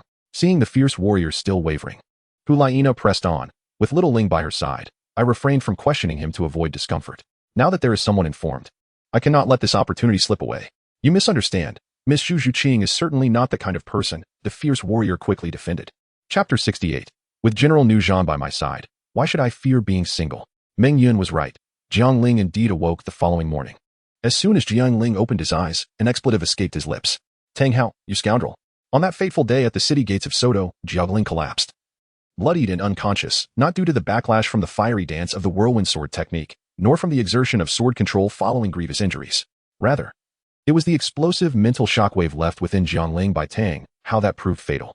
Had it not been for the fusion of a spirit-type soul bone in his head, Jiang Ling would undoubtedly have met his demise. The mental assault instigated by Tang Hao within Jiang Ling was executed with a lack of finesse, appearing rather rudimentary, especially in light of Jiang Ling's formidable mental prowess. Unfortunately, amidst his fierce battle against Flander, an opportunity arose for the attack to take effect. Jiang Ling slightly tilted his head and beheld Hulaina, who was seated at the edge of the bed, seemingly in a state of light slumber. Her delicate hands rested gently between her thighs. Uncertain of how long he had been unconscious, he felt a pang of concern for his senior sister. Jiang Ling turned to the side, intending to place his own hand atop Huliana's slender fingers. During his period of unconsciousness, Huliana not only fed him but also assisted in mobilizing his body, tending to his fingers, arms, and other areas. Thus, upon awakening, Jiang Ling found his body devoid of any discomfort. Jiang Ling grasped Huliana's hands, which felt cool to the touch and somewhat dry, in stark contrast to their previous warmth and smoothness. Huliana's eyelashes fluttered gently as her icy hands were suddenly enveloped in a wave of warmth, ultimately rousing her from slumber. I have awakened you. I merely wish to warm your hands, Jiang Ling said apologetically, gazing at Huliana as she opened her eyes. Huliana seemed still caught in the remnants of sleep, blinking as if to affirm something. This is not an illusion. You have truly awakened, Xiao Lingzi, Huliana exclaimed, tears of joy welling up in her eyes as she tightly embraced Jiang Ling's head within her arms. Jiang Ling felt a sudden darkness before him, followed by an exquisite fragrance that enveloped him, and then a sensation of softness, which was soon replaced by difficulty in breathing. I cannot allow you to act so recklessly in the future, Huliana said earnestly, releasing Jiang Ling from their prolonged embrace. Jiang Ling paused for a moment, then broke into a carefree smile. I shall heed your words, senior sister. Upon hearing this, Huliana's expression softened slightly. You must be hungry. I shall prepare some food. By the way, your friend has arrived. I will go fetch him. Friend? What friend? Just as Jiang Ling was about to inquire further, Huliana had already risen and made her way outside. Before long, a burly man entered the room. Young master, Uncle Nu, you have finally awakened. Why are you here? Speak first, they exclaimed in unison. You speak first, Uncle Nu, Jiang Ling replied with a smile. Young master, I arrived yesterday at the behest of His Holiness, Uncle Nu Zhan said with a hearty grin. My teacher? You have reached the soul Douluo level, Jiang Ling exclaimed in astonishment. It is somewhat fortuitous. I am currently at the 82nd level of soul Douluo, Uncle Nu replied. Impressive. Allow me to pose a question. Can you defeat Douluo? Jiang Ling asked, feeling at ease in Uncle Nu's presence, as he counted him among his few friends, honest and straightforward, though occasionally a source of trouble. I have not fought him directly. Though Douluo has attained the rank of title Douluo, he is not particularly adept at one-on-one combat. If we were to clash, I would have a 40% chance of victory, Uncle Nu pondered before responding. And if I were to flee with determination, what would the odds be? 100%. Uncle Nu replied unequivocally. Jiang Ling nodded. Although he was confident in securing a collaboration with Douluo, it was prudent to keep a contingency plan in place. Is the young master truly going to confront Douluo? Was it he who injured you? Nu Zhan inquired in a grave tone. It was not he who harmed me. Another did. I shall remember this enmity, and in due time, I will exact my vengeance. As for Douluo, it is not about confrontation, but rather about negotiating a deal, which I shall disclose to you later, Jiang Ling replied. By the way, Uncle Nu, please call me Jiang Ling or Xiao Ling. Referring to me as young master while you call me senior sister is rather chaotic. Let us change it, Jiang Ling suggested. Very well, then. Xiao Ling it shall be. Nu Zhan hesitated before agreeing. Xiao Ling, there is something I have considered and feel compelled to share with you. What is it? Jiang Ling sensed an ominous foreboding. After you departed from Xinglua, Elder Yueguan came to inquire about certain matters concerning you, particularly regarding your relationship with Miss Zhu Qing and the 8 maidens I had arranged for you, Nu Zhan said, somewhat embarrassed. Jiang Ling's body weakened, and he reclined back onto the bed, his vision dimming. It's over. My master is aware. Do not be too disheartened, Xiao Ling. I bear good news as well. Nu Zhan quickly reassured him. What good news could there possibly be? The sky has fallen, Jiang Ling murmured, his gaze vacant as he stared at the ceiling. Nu Zhan glanced around to ensure their privacy, then lowered his voice. The young master is, in fact, your senior sister. Yesterday, she inquired about your matters with Miss Zhu Qing. I managed to smooth it over, praising Miss Zhu Qing profusely, declaring your deep affection for her. I mentioned how, during the days without her, you sought solace in intoxication, and even in the presence of 8 beautiful maidens, your heart remained steadfastly devoted to Miss Zhu Qing alone. I believe your senior sister has been convinced. Given her affection for you, once she returns to the Spirit Hall, she will undoubtedly seek the Pope's approval for your union with Miss Zhu Qing. Upon hearing this, Jiang Ling felt a sudden sweetness in his throat. Abruptly sitting up and directing a fierce glare at Nu Zhan, it was truly a moment reminiscent of a dying patient springing to life. Realizing that the fool was none other than himself, how could Uncle Nu and Annie have taken a liking to you? Jiang Ling managed to utter after a pause. Ah.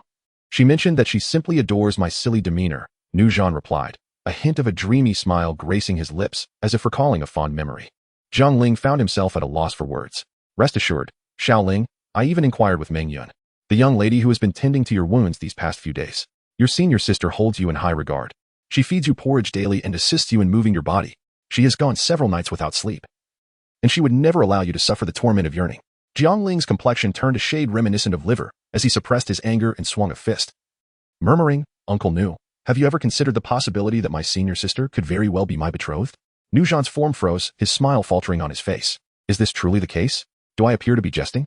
Jiang Ling retorted. You should rest for now. I shall check on Mingyun to see if she has awakened. In a flash, Nuzhan vanished, leaving only his words and the delayed sound of the door closing behind him.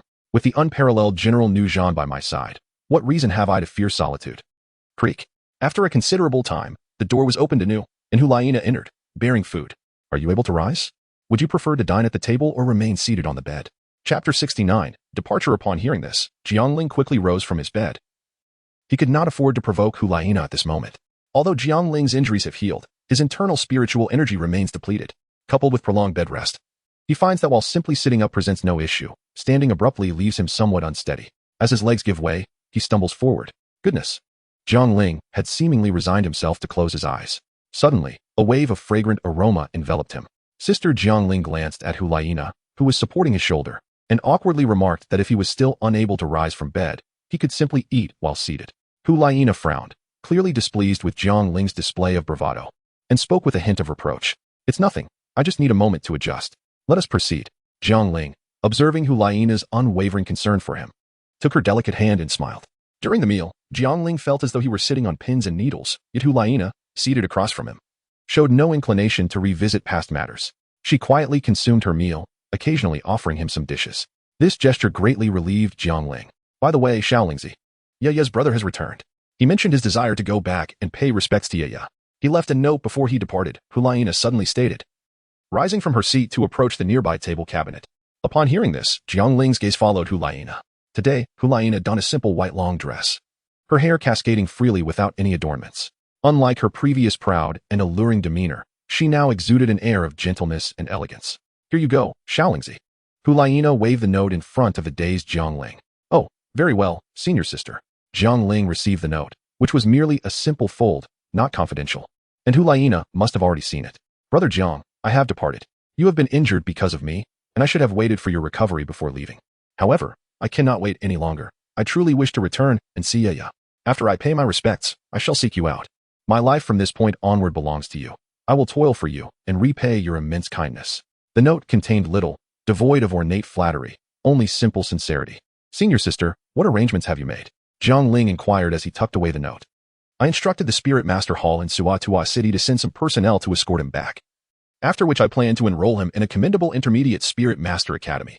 He declined, stating he wanted to repay your great kindness.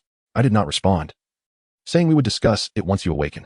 I told him to pay his respects to Yaya and remain at the local Spirit Hall for further news. Hulaina took a small piece of chicken and placed it into her mouth. Very well, then let him go to Spirit City. Jiang Ling contemplated for a moment before speaking. Although Zhang Yuhao's talent could not be deemed extraordinary, it was adequate. With Yaya's passing, he had nowhere else to go. Thus, it seemed prudent to send him to Spirit City. I will make the arrangements. You should eat quickly, Hulaina said, adding some vegetables to Jiang Ling's bowl. All right. After a while, noticing that Jiang Ling had finished his meal, Hulaina collected the dishes and urged, you should go rest. Rising, she intended to take the dishes away. Ah, senior sister, let the servants handle these. You should lie down and sleep for a while. You have dark circles under your eyes. You've worried me these past few days. Jiang Ling suddenly grasped Hulaina's arm and said, there are no servants in the courtyard, Hulaina replied, wanting to provide Jiang Ling with a peaceful environment to recuperate. Aside from regularly bringing meals, only the healing spirit master Mingyun remained in the courtyard. Jiang Ling, without needing to ponder, understood the situation. I'll have Nuzhan come to tidy up later. You go to sleep. Jiang Ling gently guided Hulaina towards the bedside. Had it not been for her frail condition, he would have effortlessly cradled her in his arms. Hulaina offered no resistance, fearing that she might inadvertently harm Jiang Ling. And besides, she was undeniably exhausted, having endured several sleepless nights. In a daze, she found herself gently placed upon the bed by Jiang Ling, who tucked her in snugly, leaving only her delicate head exposed. She remarked, after all, Rage War is a soul Douluo. Would it be appropriate for him to handle such trivial matters? Moreover, it was he who procured the blood jade dragon ginseng that enabled you to awaken.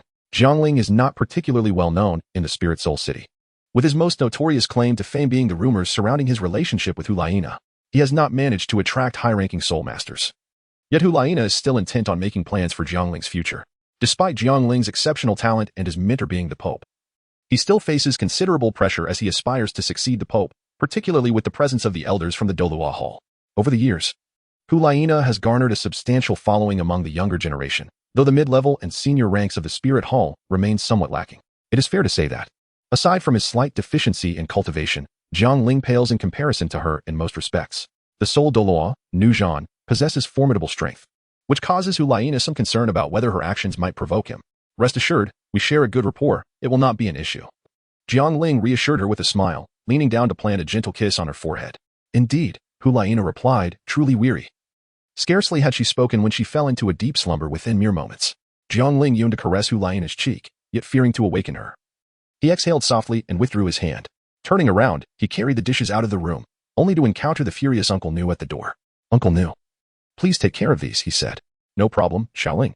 Today, I am truly in awe of you, Uncle Nu replied. If you have the time, do teach me the art of charming young ladies. My partner often scolds me. With a chuckle, Uncle Nu promptly accepted the dishes from Jiang Ling's hands. Were you just peeking? Jiang Ling whispered angrily upon hearing this. Isn't it because my mistake has caused you trouble? I have offended young Master Hulaina, so I thought if she were to unleash her wrath upon you, I could intervene in time, Uncle Nu hastily explained. He then raised his thumb and whispered.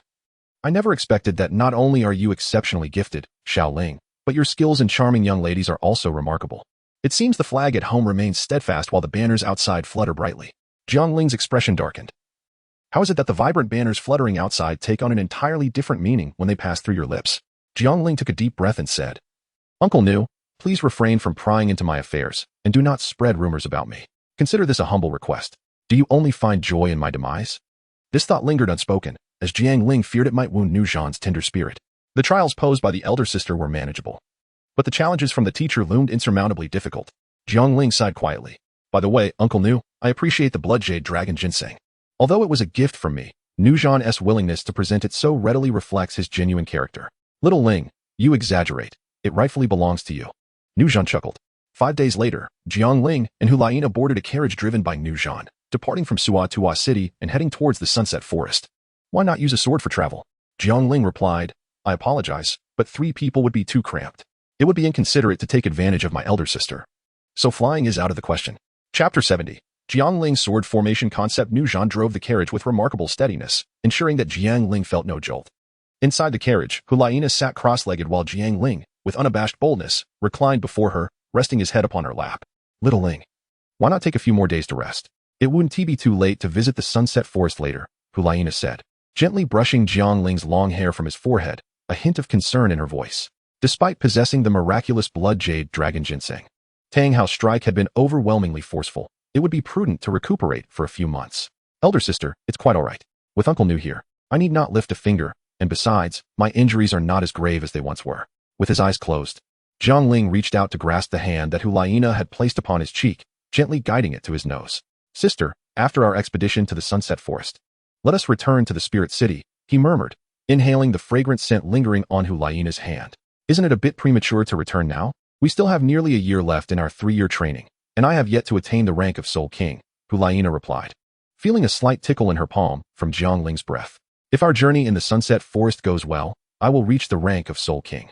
Moreover, I believe I can attain level 55, which would mean we have completed the task assigned by our teacher ahead of schedule. He would not hold it against us upon our return.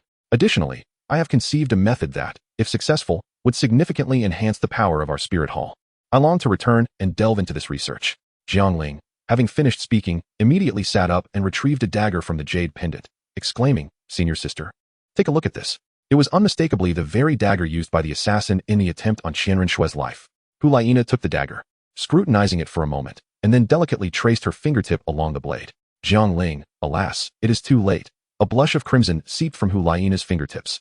In a moment of urgency, Jiang Ling grasped Hulaina's finger and pressed it into his mouth. It was only then that he suddenly remembered he possessed medicine for treating knife wounds. However, at that moment, Jiang Ling was not foolish enough to retrieve the medicine. The sensation of sucking on the young girl's finger was extraordinarily delightful, surpassing even the joy of consuming candied hawthorn in his previous life. Hulaina's face flushed with shyness. Although their relationship had grown sufficiently intimate, only lacking the final step, certain intimate physical contact still elicited a blush. After a while, upon noticing that Hulaina's finger had stopped bleeding, Jiang Ling took out the medicine to apply it. It is worth noting that the medicine Jiang Ling used for treating external injuries was purchased by Hulaina. After applying the ointment, Hulaina shyly withdrew her hand, lowering her gaze to avoid Jiang Ling's eyes. After a moment, she spoke up, Is this dagger a soul guide? Can it sever soul power? Indeed, This dagger is made of decent material, though it cannot be considered exceptional. It is inscribed with a magical array. It can cut through soul power, but it struggles to sever soul skills. Moreover, if there is a significant disparity in strength, it cannot sever the soul power at all. I believe that if we were to use a rarer metal, its effectiveness would be greatly enhanced, Jiang Ling replied. Additionally, I discovered a formation of 36 flying swords in the archives of the Martial Soul Hall. If we inscribe these two core formations onto the dagger, we could certainly fight beyond our level, he continued.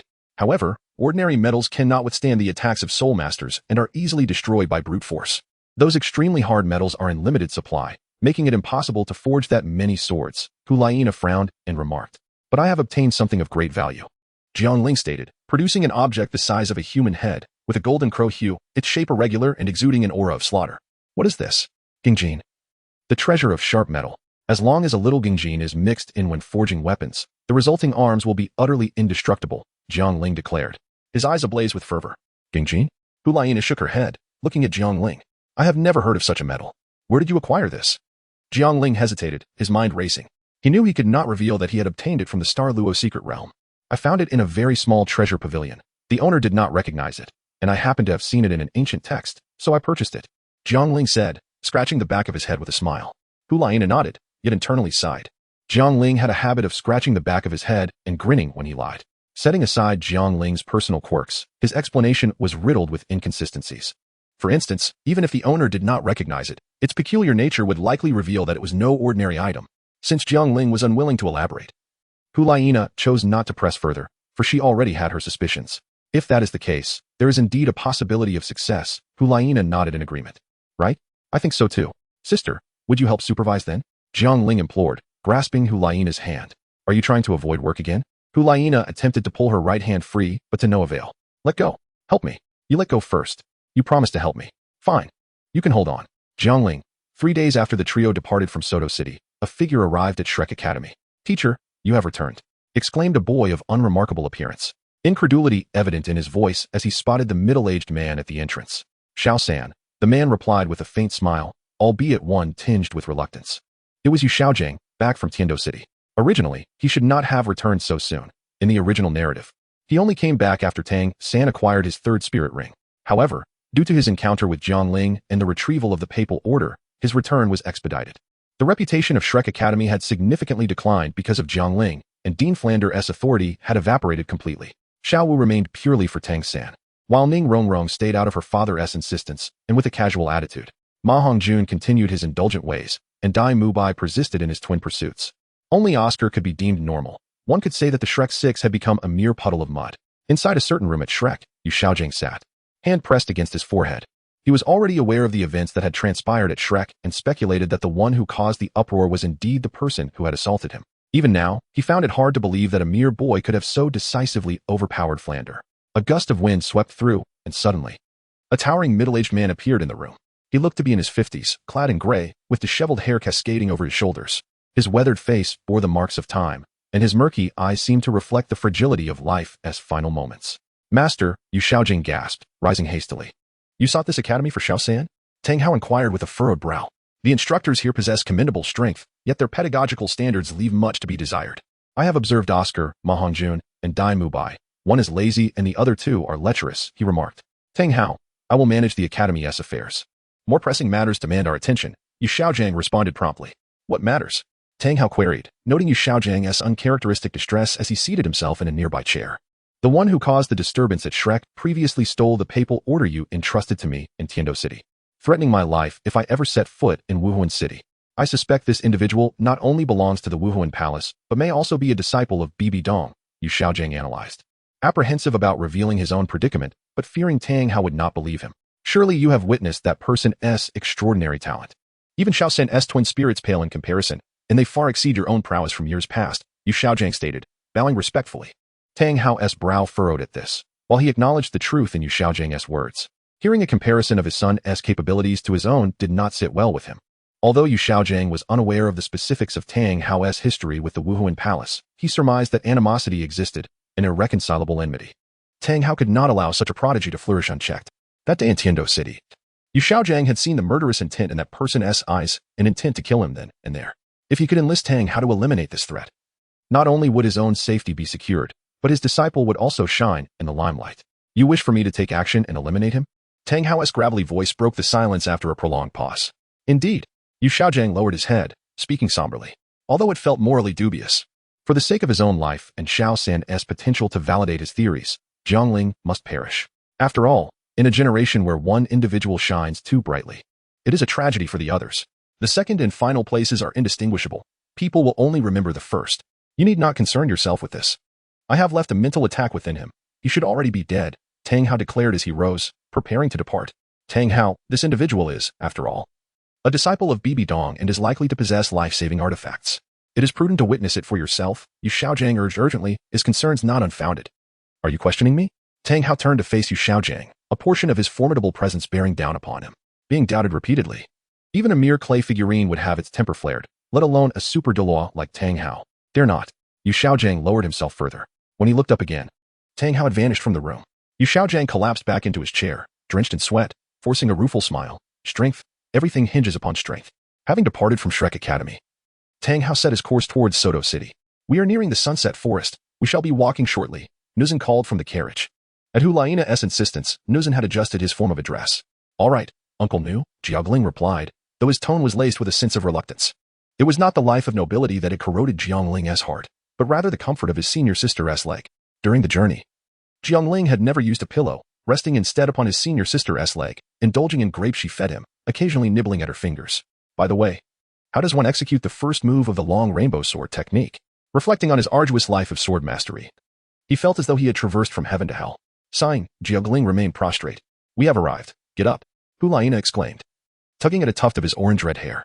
All right, I'm getting up. Let go. You're going to pull it out. Jiang Ling grasped Hulaina's mischief-making hand. Jiang Ling dismounted the carriage and inhaled a breath of fresh air, exclaiming, every day, there are those 24 hours when I yearn not to exert myself. I wish for a wealthy woman to see through my bravado. Just as she stepped down from the carriage, Hulaina cast a sidelong glance at Jiang Ling. The Sunset Forest, situated at the heart of the Heaven Do Empire, while not yet classified as frigid, boasted a temperature considerably lower than that of the Star Do Great Forest. Although soul masters generally possess robust physiques, the sensations of cold and heat are still palpable. Jiang Ling, clad in light garments yet endowed with a fiery constitution, remained impervious to the chill. The frigid air posed no challenge to a battle-hardened soul Douluo of his caliber. Hulaina, similarly attired in simple clothing, felt the bite of the cold. A stark contrast to Jiang Ling's resilience, as she lacked both his strength and elemental affinity. Sister, Jiang Ling, having noticed Hulaina's discomfort, retrieved a coat from his jade pendant and draped it over her shoulders. Shall we proceed inside now? Inquired the imposing Nuzhan, who had secured the carriage. Indeed. Let us head directly to the heart of the Sunset Forest. That is where Douluo resides, Jiang Ling replied. Although Nuzhan was unsure of the basis for Jiang Ling's confidence, he acquiesced, recognizing that the young master's words warranted adherence, especially since the Sunset Forest harbored no particularly formidable soul beasts. Hulaina, however, harbored some apprehensions, given Douluo's notorious reputation and his tenuous connections to the Spirit Hall. Yet, with Nuzhan accompanying them, she refrained from voicing her concerns further. The Sunset Forest, located in the center of the Heaven Do Empire, featured a less dense array of vegetation, thereby facilitating movement compared to the Star Do Great Forest. While the forest was home to numerous soul beasts, few possessed cultivation levels exceeding 10,000 years, with the majority hovering between the millennium and the 10,000-year mark. Coupled with the indiscriminate hunting by soul masters, the overall quality of the soul beasts had diminished. To capture a suitable soul beast now required not only strength, but also considerable patience. With Nuzhan's imposing presence, soul beasts rarely dared to attack. Those that did, oblivious to their peril, were swiftly dealt with by him. Jiang Ling, though not as formidable as Nuzhan, had also mastered the technique of treading on snow and seeking plum blossoms, granting him considerable speed. The three swiftly approached the heart of the Sunset Forest. Stop. Nuzhan suddenly halted. Xiaoling, there is a poisonous formation ahead, he said solemnly. A poisonous formation? This must be the hidden abode of Douluo. Jiang Ling exclaimed with delight. As he spoke, he advanced, enveloping his right hand in a radiant aura of true qi, extending it into the poisonous formation. Xiaolingzi. Hulaina hurriedly moved beside Jiang Ling, attempting to pull him back. Hiss, hiss, hiss. Green wisps of smoke began to swirl around Jiang Ling's hand as it penetrated the formation. It's effective. I'm fine, senior sister, Jiang Ling assured, glancing at the anxious Hulaina with a smile. Douluo's toxic miasma cannot penetrate the indomitable true qi of the long rainbow. You scared me. In the future, if you choose to engage in such perilous actions, to give me a heads up, Hulaina chided, visibly relieved. I promise, Jiang Ling vowed. Senior sister, let us proceed. He took Hulaina's right hand, conjuring a crimson shield around them. then extended his hand towards Nuzhan. Nuzhan shook his head. Xiaoling. This poisonous formation laid by Douluo is specifically designed to target spirit beasts. It poses little threat to spirit masters. As a spirit Douluo, I can remain within for a short duration without issue. Very well, Uncle Nu senior sister, let us enter. Jiang Ling retracted his hand and stepped into the formation. Chapter 72. Douluo who dares to intrude upon my domain. Just as Jiang Ling and his companions crossed into the poisonous formation, a resonant voice echoed from ahead, booming like thunder and clearly infused with spiritual power, shattering the silence of the area. Nuzhan positioned himself protectively in front of Jiang Ling and Hulaina, vigilant. Under the esteemed Douluo, we have come to propose a transaction, Jiang Ling called out, his voice interlaced with spiritual energy, though not as imposing as Douluo's. It resonated throughout the vicinity. A transaction? Haha. What can a mere child like you possibly negotiate? The voice rang out as Douluo appeared merely 10 meters away from Jiang Ling and the others. Tall and slender, he resembled a javelin. His hair and beard a deep green, and his eyes sparkled like emeralds.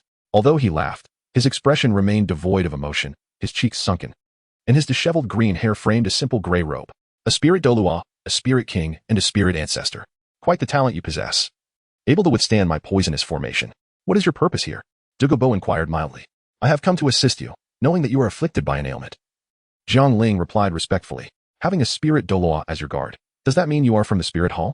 Yet that does not grant you the right to speak so freely in my presence. Douluo's tone turned grave upon hearing this. Indeed, your insight is commendable.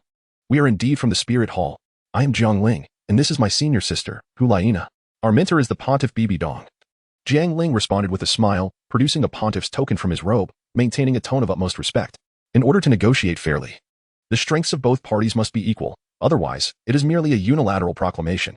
Clearly, Jiang Ling's party was weaker than Douluo's. But mentioning Bibi Dong shifted the balance, allowing for meaningful discourse.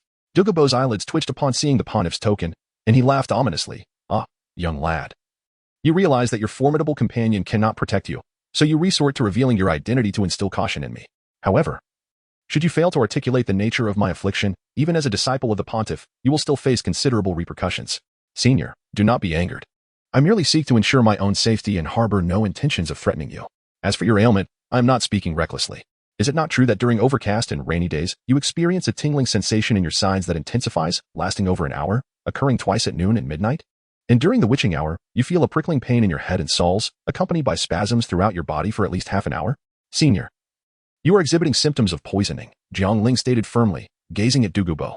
At these words, a chill ran through Douluo's heart. This was his greatest secret. Known to none, not even his closest granddaughter. It could be deemed his sole weakness. And if revealed to his enemies, a fleeting glint of murderous intent flashed in his eyes. Though Jiang Ling and Hulaina were easy targets, he was uncertain about being able to eliminate the spirit Douluo beside him. Furthermore, he was unaware if others were aware of their presence here.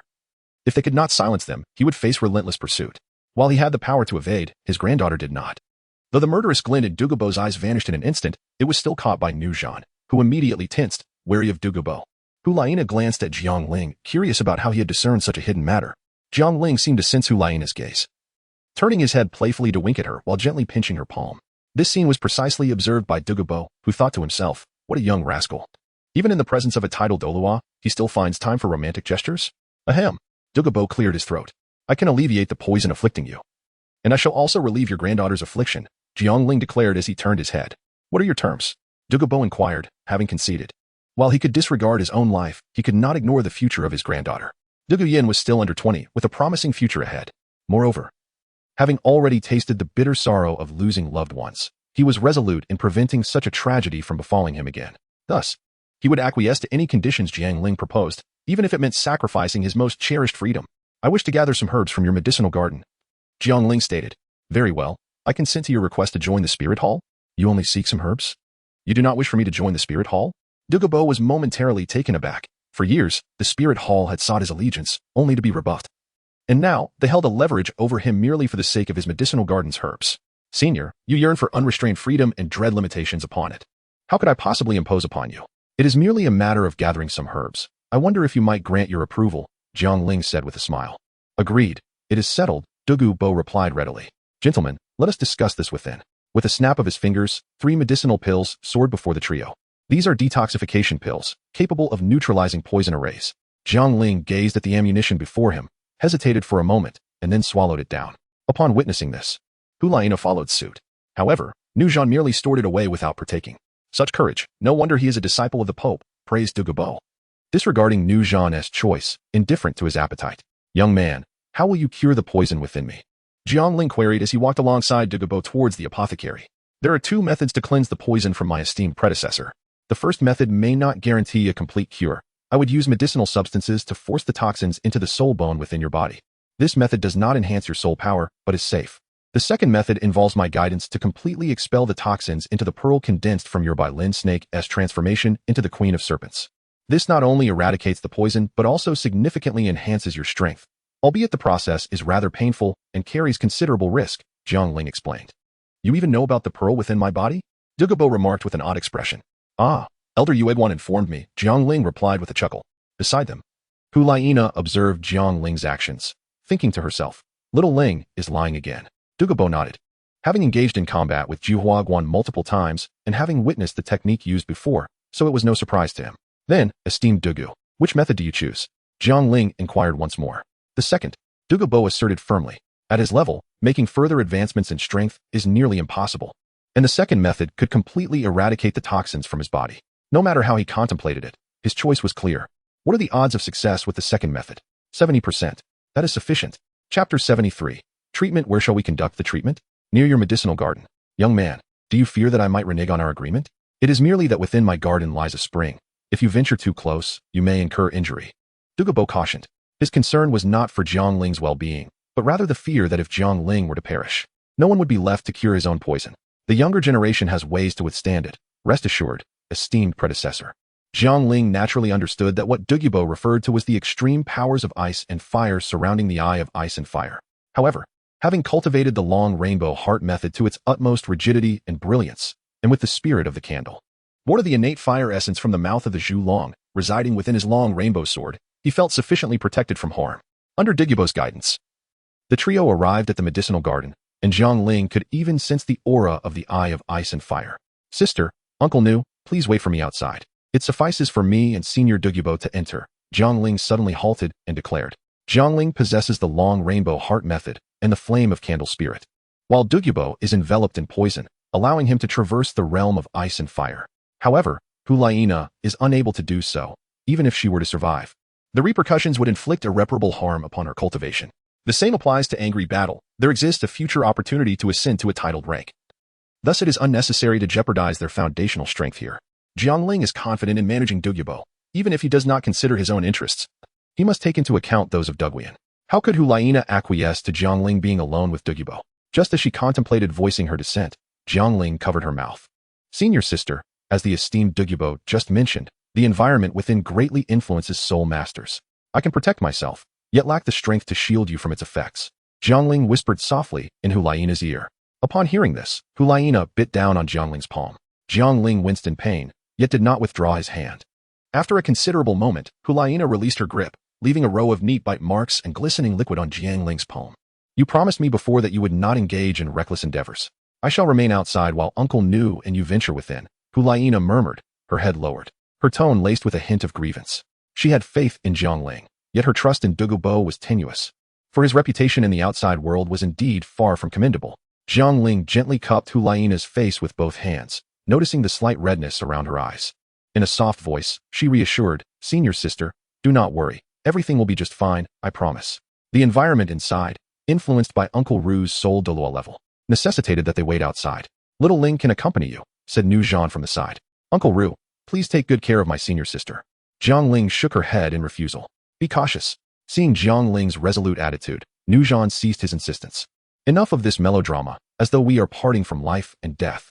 If I intended to act, I would have done so earlier, interrupted Douluo nearby. This Bibi Dong's disciple possesses considerable talent, yet she is excessively sentimental. Let us proceed, esteemed elder, Jiang Ling urged, gently squeezing Hulayina's palm to convey reassurance. Watching Jiang Ling depart, Nu Zhan comforted Hulayina, rest assured, Nana, little Ling is always prepared, and with her identity as a disciple of the Pope, Douluo dares not act against her.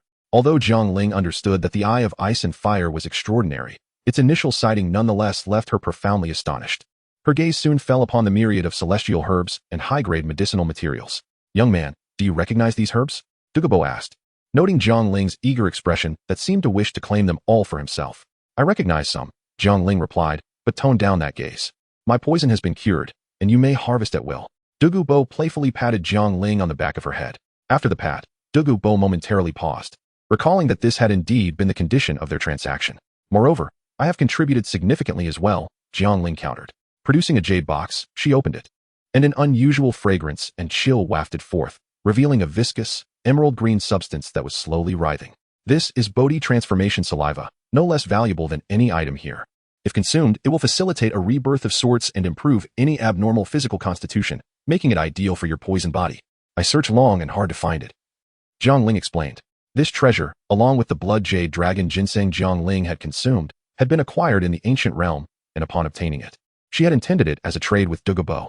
After all, merely preparing a few prescriptions to treat Douluo's ailment was not worth uprooting this treasure trove, which Jiang Ling had no intention of treating as her own garden. While Douluo did not recognize this medicine, he possessed the ability to discern treasures. He thought to himself, it seems this young one indeed has confidence in curing himself. Shall we commence? Douluo inquired. Let us begin. Remove your clothing. Do you think I wish to see the body of an old man? I find it quite unappealing, Jiang Ling urged, noticing Douluo's hesitation. You insolent child.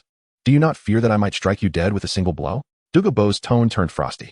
Wait a moment. I will envelop you in flames. And your clothes will be burned away regardless, Jiang Ling clarified.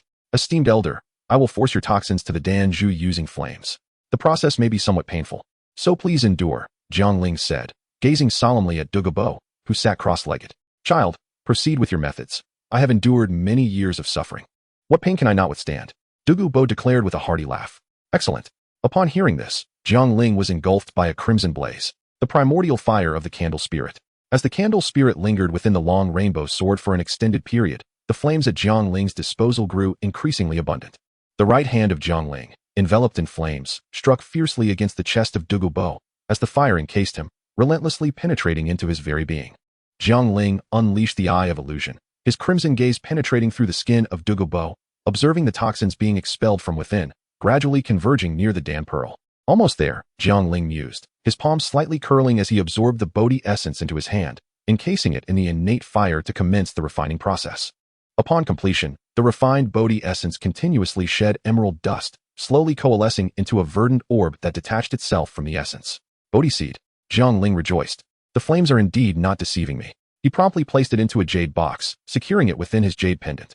Turning his attention to Douluo, he introduced the refined Bodhi essence into his body. With its arrival, Douluo's body, previously ravaged by toxins, began to rapidly mend and rejuvenate. Meanwhile, within Douluo's body, the Dan Pearl responded to the Bodhi essence, gradually dissolving and then reconstituting. The orb's hue deepened, its size diminished, yet its terrifying potency multiplied exponentially. At last, it is done. Jiang Ling wiped the beads of sweat from his forehead, maneuvering the flames throughout his body, as the endeavor demanded an exceedingly high level of mental acuity. Although Jiang Ling possesses considerable mental strength, he has not fully recovered from the blow dealt by Tang Hao. This is particularly true as Jiang Ling opted to recuperate near the Eye of Ice and Fire.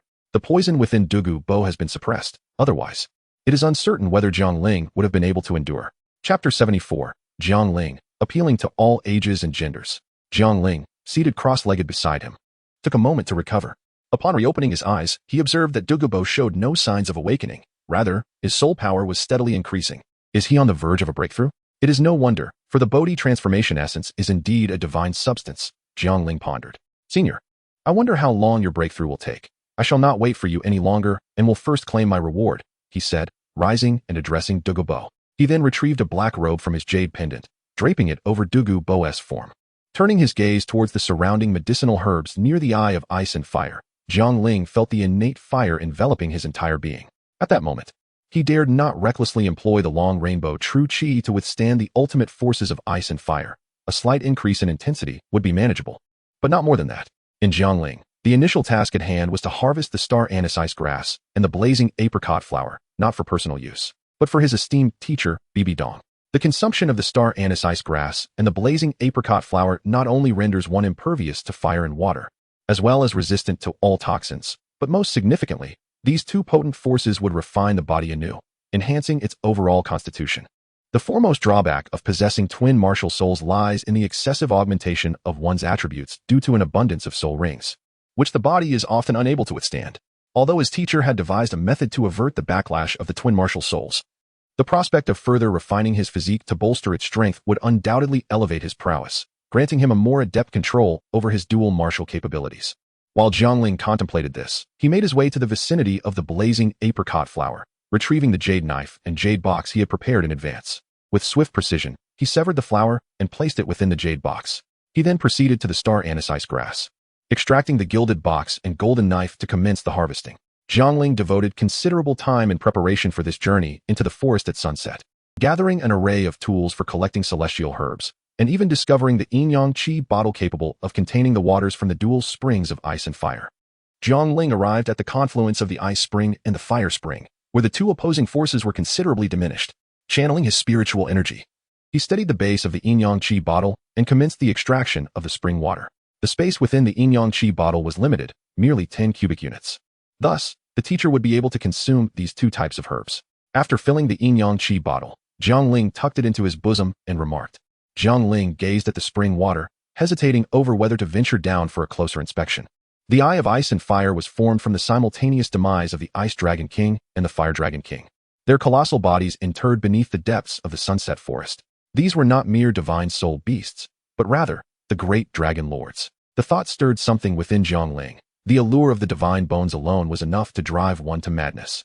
Although entry into the Eye of Ice and Fire required the consumption of two types of celestial herbs, Jiang Ling believed that possessing either supreme fire or supreme ice would suffice for access, with innate fire undoubtedly being among them. However, he sighed, reflecting on his current strength. Even if he could descend, he would not reach the profound depths. Perhaps it was best to wait for another time. With a resigned breath, he turned back to gather celestial herbs, the fragrant Chihuahua immortal product, 9-rank purple Ganoderma, and 8-petal fairy orchid. The Chihuahua tulip would be beneficial for his senior sister, aiding in the evolution of her martial soul. The snowy swan kiss ensured the safety of the capital of slaughter. The autumn water dew could enhance his eye of void, while the coxcomb phoenix sunflower would be perfect for when Ling air awakened. The marvelous celestial chrysanthemum could also serve well for Uncle Nu. One by one, Jiang Ling plucked and stored the herbs. He then harvested a water fairy bone, which nourished the tendons and bones, unblocking the 7 meridians. Originally intended for Zhu Qing, who had since undergone a transformation after consuming the Xiang Fei tears, rendering the herb less effective. Contemplating its potential, Jiang Ling's eyes brightened with an idea. It could be given to Sister Shui. After securing the water fairy bone, he unearthed a 4-leaf ice flower, a specimen not mentioned in the original text, and gathered several high-grade medicinal herbs before arriving at the final celestial herb. It was an ordinary white flower, palm-sized, resembling a peony, devoid of leaves, with striking red petals like fresh blood. The heartbreak red, Jiang Ling mused, pondering whether it would recognize him as its master. Though the remaining herbs were admirable, most were already possessed by the spirit hall, so he refrained from further gathering, leaving some resources for Douluo. Just as he completed his harvest, a resounding howl erupted from behind him, its forceful resonance causing Jiang Ling to cover his ears. Xiaolingzi, outside the herb garden. Hulaina was startled by the commotion and rushed to enter. Half a day had passed without a sound, and this howl was the last straw that broke her resolve.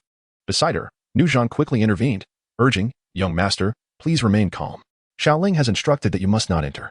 I will go. My rank is higher, and it will not affect me as much. You must wait here and not distract Xiaoling." Upon invoking Jiang Ling's name, Hulaina managed to regain her composure, sighing in relief. Indeed, one creature often subdues another. "Nana, I shall see what the situation is," Nuzhan declared, leaping into the herb garden. Inside, Jiang Ling greeted, "Congratulations, Senior, on furthering your prowess."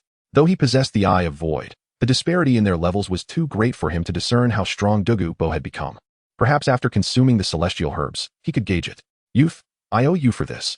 Not only have you cured my ailment, but you have also shattered my long-standing bottleneck at level 91, elevating me 2 ranks directly. Should you require assistance in the future, do not hesitate to ask.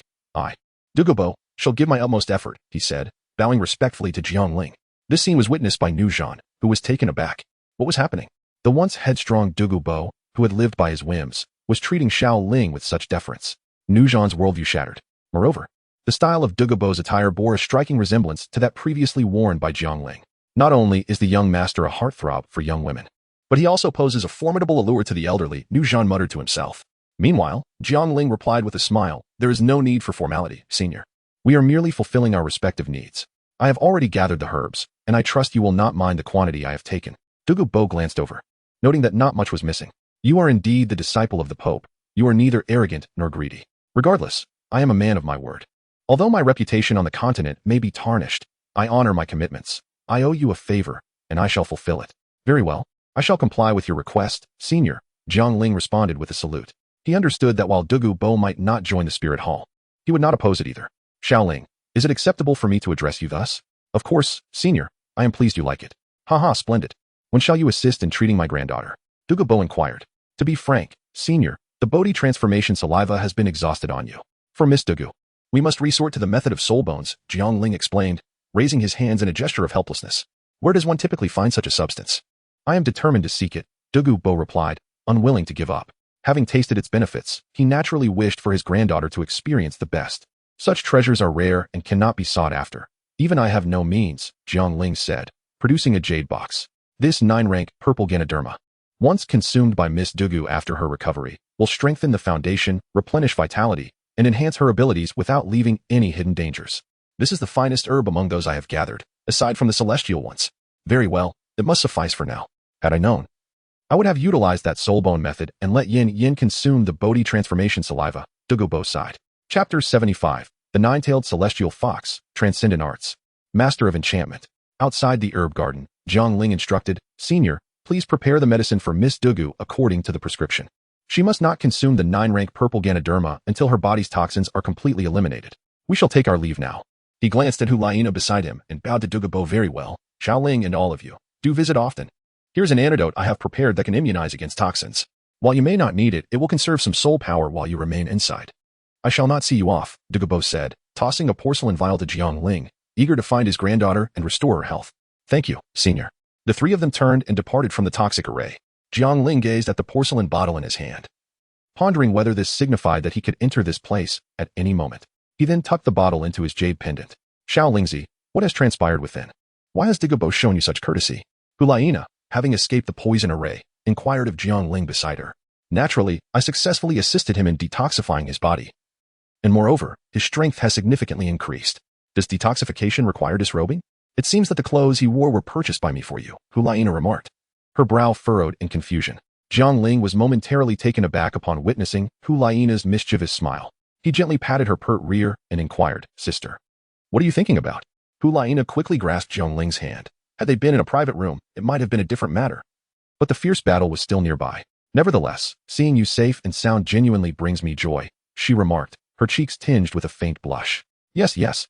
I have indeed caused you worry, but I have successfully acquired everything I sought on this journey, Jiang Ling replied with a smile. Moreover, I have obtained the celestial herbs that can evolve your martial spirit. Sister, do not forget your promise to me. Jiang Ling refers to the promise made by Hulaina, who vowed that if Jiang Ling could facilitate the evolution of the fox spirit soul, she would concede to any condition he proposed. What did I ever promise you?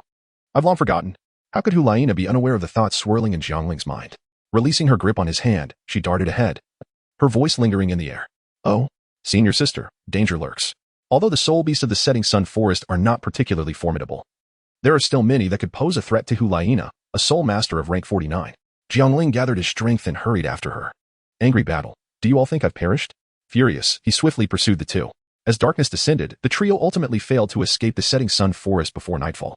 Uncle angry, senior sister, it seems we shall have to rest here for the night, Jiang Ling remarked, observing the dimming sky. Very well, little Ling. I shall set up the tent, Angry Battle replied. Camping outdoors, especially in a soul beast forest, was familiar territory for the three of them. After all, during their quests for spirit rings, it was not uncommon to find themselves lingering in the soul beast forest for several days. After a flurry of activity, Jiang Ling scattered a concoction around the tent to ward off insects and vermin, kindled a fire, and prepared some food to eat. Since they could not leave today, it would be prudent to absorb the celestial herb here. After all, it wouldn't take long. Jiang Ling extracted a celestial herb from the jade pendant, its roots and leaves resembling intricately woven wisteria drapes, delicate and finely arranged. Yet, at its pinnacle blossomed a resplendent golden tulip, exuding an intense fragrance. Senior sister, this is the Douluo tulip. Consuming it allows one to absorb the essence of heaven and earth, as well as the radiance of the sun and moon. It is said to have the potential to facilitate the evolution of one's martial soul, Jiang Ling remarked as he presented the Douluo tulip to Hulaina. In truth, Jiang Ling harbored uncertainties regarding the success of Hulaina's martial soul evolution. Nevertheless, he had indeed uncovered the legend of the nine-tailed celestial fox martial soul within the archives of the Martial Soul Hall. The nine-tailed celestial fox possesses celestial abilities and is skilled in enchantment. Tonight, with the moon hanging high, the timing seemed fortuitous. Hulaina gazed at the flower before her, Momentarily entranced, it must be said that the celestial herb was visually striking. How should it be consumed? She inquired. One must suck the nectar from the petals, gradually drawing its essence into the body, and then cultivate one's soul power slowly, allowing the medicinal effects to permeate every limb and sinew, Jiang Ling explained. He then leaned closer to Hulaina, whispering, "Senior sister, dear best, I am eager to propose my conditions." The breath of Jiang Ling caused Hulaina's ears to tingle. She extended her hand to create distance between herself and Jiang Ling, reproaching him, "Do not disturb me. I am about to take my medicine." Upon hearing the words, Jiang Ling smiled softly. After Hulaina consumed the Qilua Yijingxiang and began to absorb its essence, Jiang Ling rose and approached the formidable figure of Nuzhan. Xiaoling, when camping in the wild, it is naturally Nuzhan, the soul Douluo, who keeps watch. Uncle Nu, this is for you. It is the Qirong Tongtianju. Consuming it will invigorate your limbs and enhance your blood circulation, allowing you to cultivate an indestructible body. Perfectly suited for your violent ape, king martial soul. It may even assist you in achieving a breakthrough. First, consume the flower's core, followed by each petal. But refrain from eating the stem and roots. Jiang Ling had also gifted Nuzhan a blood jade dragon ginseng. Believing that returning a precious herb in exchange was a fair gesture, and he had already come to regard Nuzhan as a confidant. Nuzhan, a commendable individual, proves reliable when matters arise. Yet, he stood in a state of astonishment. While he might not recognize other herbs, he was well aware of the Qirong Tongtianju. As the martial soul of Elder Yueguan from the Spirit Hall was indeed this very flower, capable of nurturing one to the level of a title Douluo. Uncle Nu, do not refuse. This was always meant for you. However, do remember to keep it confidential. Do not let Elder Yueguan know it was I who gifted it to you. Jiang Ling cautioned. Yes, young master. Nuzhan replied respectfully with a bow. I shall first protect you and Nana while I consume it afterwards, Nuzhan added. Very well. I appreciate your efforts, Uncle Nu, Jiang Ling nodded, moving closer to Hulaina. He then ingested the Wangchuan Qiushui elixir and commenced absorbing its medicinal powers. The Wangchuan Qiushui elixir, when consumed, can hone the ability of fire-eyed insight, revealing extraordinary wonders from afar. I wonder how much it will enhance my broken illusion eye. A faint golden radiance enveloped Jiang Ling's head, the shimmering light coalescing into strands that steadily converged towards Jiang Ling's eyes. Yet, as it drew nearer to his gaze, the golden hue transformed into a deep crimson, reminiscent of the time he absorbed the soul bone from his head. Jiang Ling absorbed it with remarkable swiftness, completing the process in less than 2 hours, likely due to its inherent strength. Jiang Ling opened his eyes, which were still a vivid crimson, yet markedly different from before. Previously, when he utilized the eye of broken delusion, his gaze would turn red, but the pupils remained distinguishable. Now, however, his eyes were entirely engulfed in a singular hue of red, reminiscent of flowing magma, entirely unrecognizable as ice. As the crimson gradually receded, Jiang Ling let out a soft chuckle. Indeed, the autumn water-revealing fruit was remarkable. At that moment, Hulaina was also undergoing a transformation. Her absorption manifested in striking phenomena. The immense fox spirit manifested around her, encircling Hulaina, as the golden fur of the fox began to shift to a luminous white. Effective, Jiang Ling exclaimed, alleviating a portion of his earlier concerns. Anger, uncle. You may commence your absorption. I shall guard you, Jiang Ling instructed Nuzhan. Very well. Nuzhan replied after a moment of contemplation, feeling a twinge of impatience at being unable to wield his treasured weapon. Nonetheless, he reassured himself that they were no longer within the depths of the sunset forest, where ancient soul beasts roamed. Little Ling alone was more than capable of handling the situation. Jiang Ling released his spiritual energy, attuning himself to his surroundings while observing the transformation of Hulaina. Chapter 76. This Beast Maiden? An hour later, Nuzhan had completed his absorption, having achieved a speed of absorption twice that of Jiang Ling. Given his status as a soul Douluo, and he had maximized the efficacy of the medicinal essence. The Qirong Tongtianju had only elevated Nuzhan's soul power by 2 levels, but its most significant impact lay in the transformation of his physique.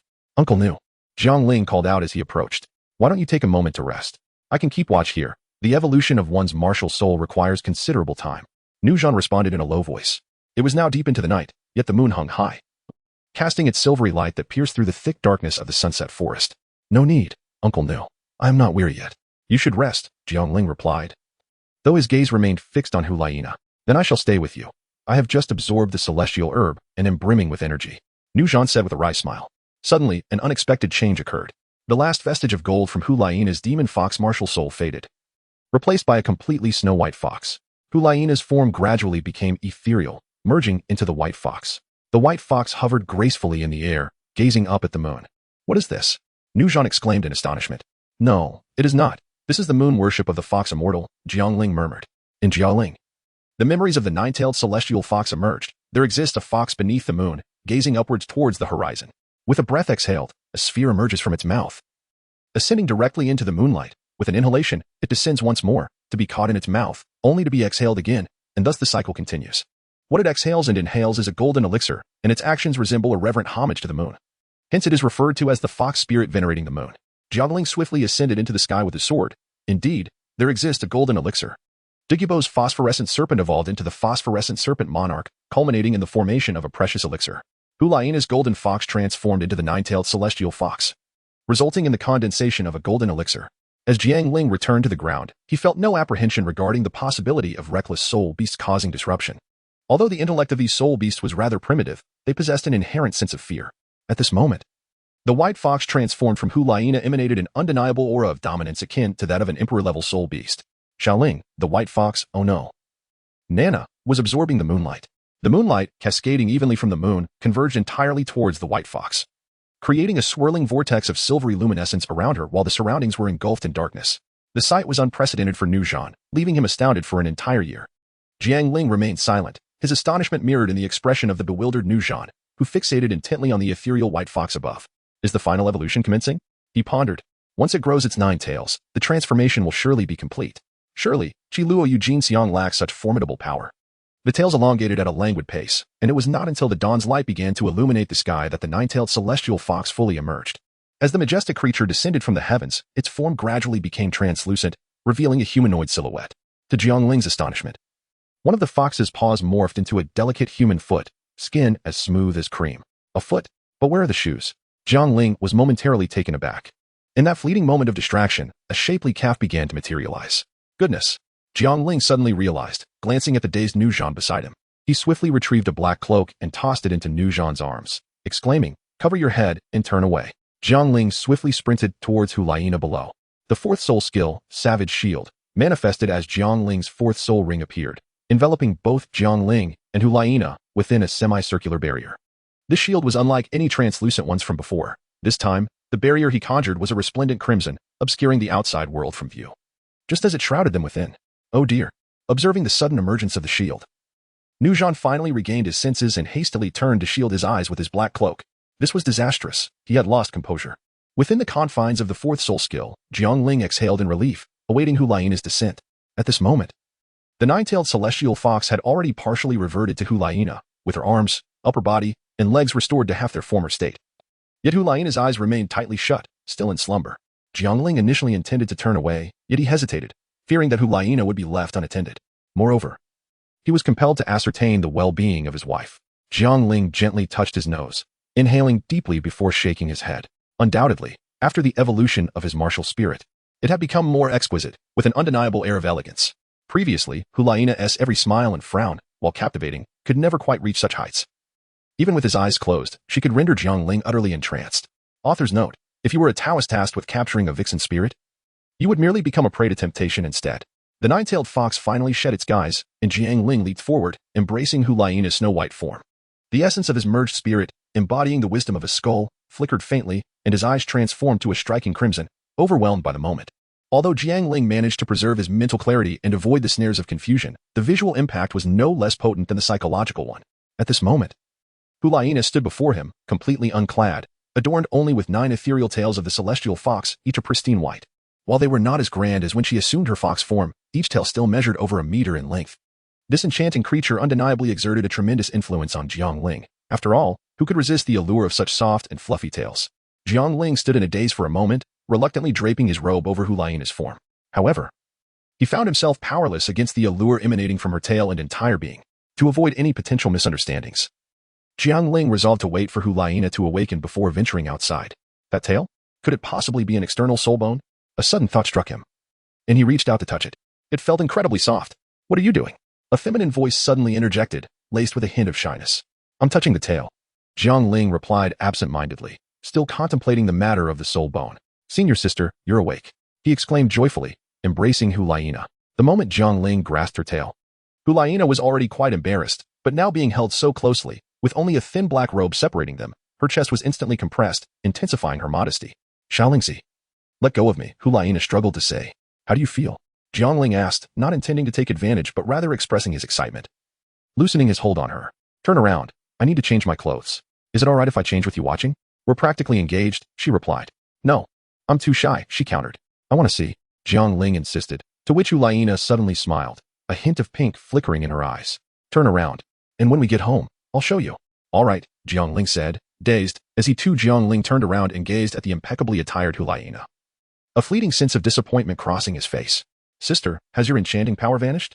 And what about your tail? Jiang Ling inquired, carefully attuning to his surroundings. Yes, I can control those aspects. I merely lost consciousness earlier and am still not fully accustomed to my newfound abilities, which is why they manifested uncontrollably. Once I become proficient, it will be fine, Hulaina elucidated. Sister, is that tail a spirit bone? Jiang Ling asked curiously, having never encountered a spirit bone of such a nature. Unlike Tang San, he had not been fortunate enough to slay a 2,000-year-old man-faced demon spider to obtain one. Well, it's neither entirely that nor entirely not. I'm uncertain how to explain, Hulaina pondered before continuing. It's akin to this. With a slight parting of her lips, she expelled a small golden orb. The tail and this orb are both manifestations that coalesce during the evolution of a martial spirit, she stated, offering the orb to Jiang Ling. Do you understand their purpose? Jiang Ling observed the orb for a moment before asking, what is its function? Hulaina gently closed her eyes, and Nine Tails suddenly emerged, declaring, it enhances all states by 100%, amplifies my allure, and can also be employed as an offensive weapon. As she spoke, one of her tails elongated and expanded, striking the ground and creating a deep crater. Jiang Ling, I have explored enough for the time being. Hulaina opened her eyes and spoke. As for this pill, it seems capable of neutralizing all poisons and possesses the potential for resurrection. Its authenticity remains uncertain. Hulaina gazed at the pill in Jiang Ling's hand and remarked, Senior sister, keep this pill safe and do not reveal it easily. I have a strong feeling that losing this item would greatly harm your well-being. Jiang Ling returned the pill to Hulaina and said, let us proceed outside. Uncle Nu is likely waiting anxiously. As Jiang Ling's words hung in the air, his lips were suddenly captured by Hulaina's kiss. Just as he contemplated a retort, he found her lips had already retreated. Xiaolingzi, thank you. We are almost like a married couple now. What is there to thank for? Jiang Ling observed Hulaina's unexpected seriousness as she took his hand, smiling as he spoke. Senior sister, with your newfound strength, will you bully me once we are wed? That depends on your behavior. If you provoke my displeasure, I shall enchant you and make you kneel in repentance. Such ruthlessness? I must strive to grow stronger then. As the protective barrier gradually dissipated, the two stepped outside. Chapter 77. This path ends here. 1. Uncle Nu, it's all over now. We should hasten our departure, Jiang Ling urged as he patted the weary Nu Zhan, who obscured his eyes with a black cloak. Indeed, it has finally come to an end, Nu Zhan sighed in relief, inwardly adding that he could finally move again. Even though he was aware that Jiang Ling had erected a barrier to shield them from the surroundings, he did not dare to turn around. When Jiang Ling and the others exited the sunset forest and returned to the carriage, it was nearly noon. Hulaina had already advanced to level 50. Yet Jiang Ling had no intention of searching for suitable soul beasts in the sunset forest. The reason was simple, the options were far too limited. It would be better to hunt in the Stardow forest. Xiaoling, where are we headed? Nu Zhan inquired from the carriage. Uncle Nu, we are going to Heavendow City first, and then we shall proceed to the Stardow forest to procure the 5th soul ring for my senior sister. Jiang Ling replied, his eyes closed. As Jiang Ling entered the carriage, he reclined on the lap of the newly seated Hulaina, closing his eyes. He declared, I kept watch over you all night. This is what I rightfully deserve. Why must you still go to Heavendow City? Hulaina inquired, shifting her leg and gently shaking Jiang Ling's head in curiosity. I need to deliver a celestial herb to Qian Renxue. She is undercover in Heavendow and has fallen behind in her cultivation. I hope this herb will assist her, Jiang Ling replied, feeling no need for secrecy, as he believed in transparency. Really? Are you infatuated with her? Hulaina queried, cupping Jiang Ling's face with her hands, applying a slight pressure as she leaned closer. After all, she is the daughter of the esteemed Lord Royce. Her connections are complex, and we, as disciples, should support one another, Jiang Ling mumbled, his cheeks being playfully squeezed by Hulaina. From this angle, Jiang Ling could clearly perceive the exquisite curves and the elegance of Hulaina's graceful neck. A chuckle escaped Hulaina, amused by Jiang Ling's incoherent speech, causing a slight tremor that momentarily dazzled Jiang Ling's eyes. I accept your reasoning, she said, releasing her grip. If it comes to it, you can deliver the herb to her. I shall abstain from going. Jiang Ling rubbed his cheeks and replied, no need. You should go yourself. Women are truly peculiar, he thought. Ah, senior sister, now that your martial soul has evolved, isn't it time to fulfill your promise? Jiang Ling's eyes sparkled as he spoke. Well, what do you wish for me to do? Hulaina blushed at his words. Nothing too excessive. She quickly added. Once we reach Heavendow City, we shall stay there for a night. Sure, it will be a good opportunity to rest and take a bath. Jiang Ling shyly responded after a moment of hesitation. An hour later, within the carriage, Jiang Ling was intently examining a verdant orb between his fingers, while Hulaina lay beside him, already asleep. Upon closer inspection, Jiang Ling's eyes appeared slightly sunken. Despite his earnest arguments, the package had ultimately not materialized, transforming into other conditions. Bodhi seed, Jiang Ling murmured as he scrutinized the green orb in his hand. Only by acquiring the Bodhi seed can one truly comprehend the Bodhi heart. The Bodhi heart is the essence of celestial spiritual energy birthed from the earth itself.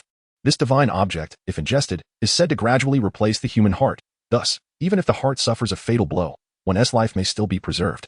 Moreover, the strength provided by the Bodhi heart surpasses that of the previous heart. Most importantly, this entity continuously nurtures the spirit, thereby enhancing one's spiritual power over time. In Jiang Ling's mind, memories of the Bodhisattva teachings involuntarily surfaced, nurturing the spirit, allowing it to grow ever stronger.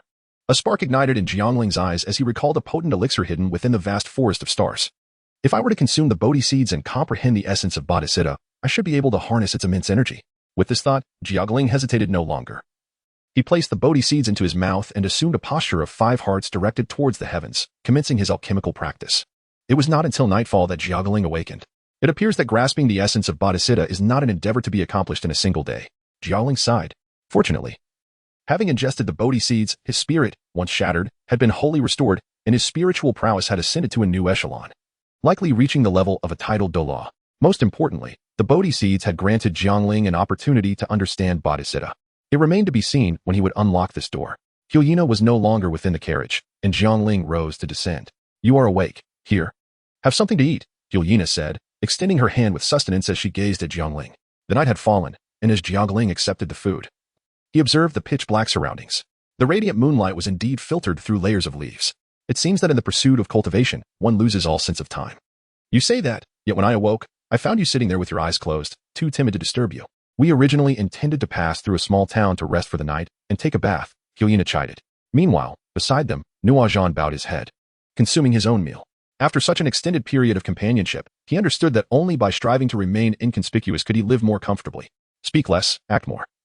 Avoid aimlessly gazing about.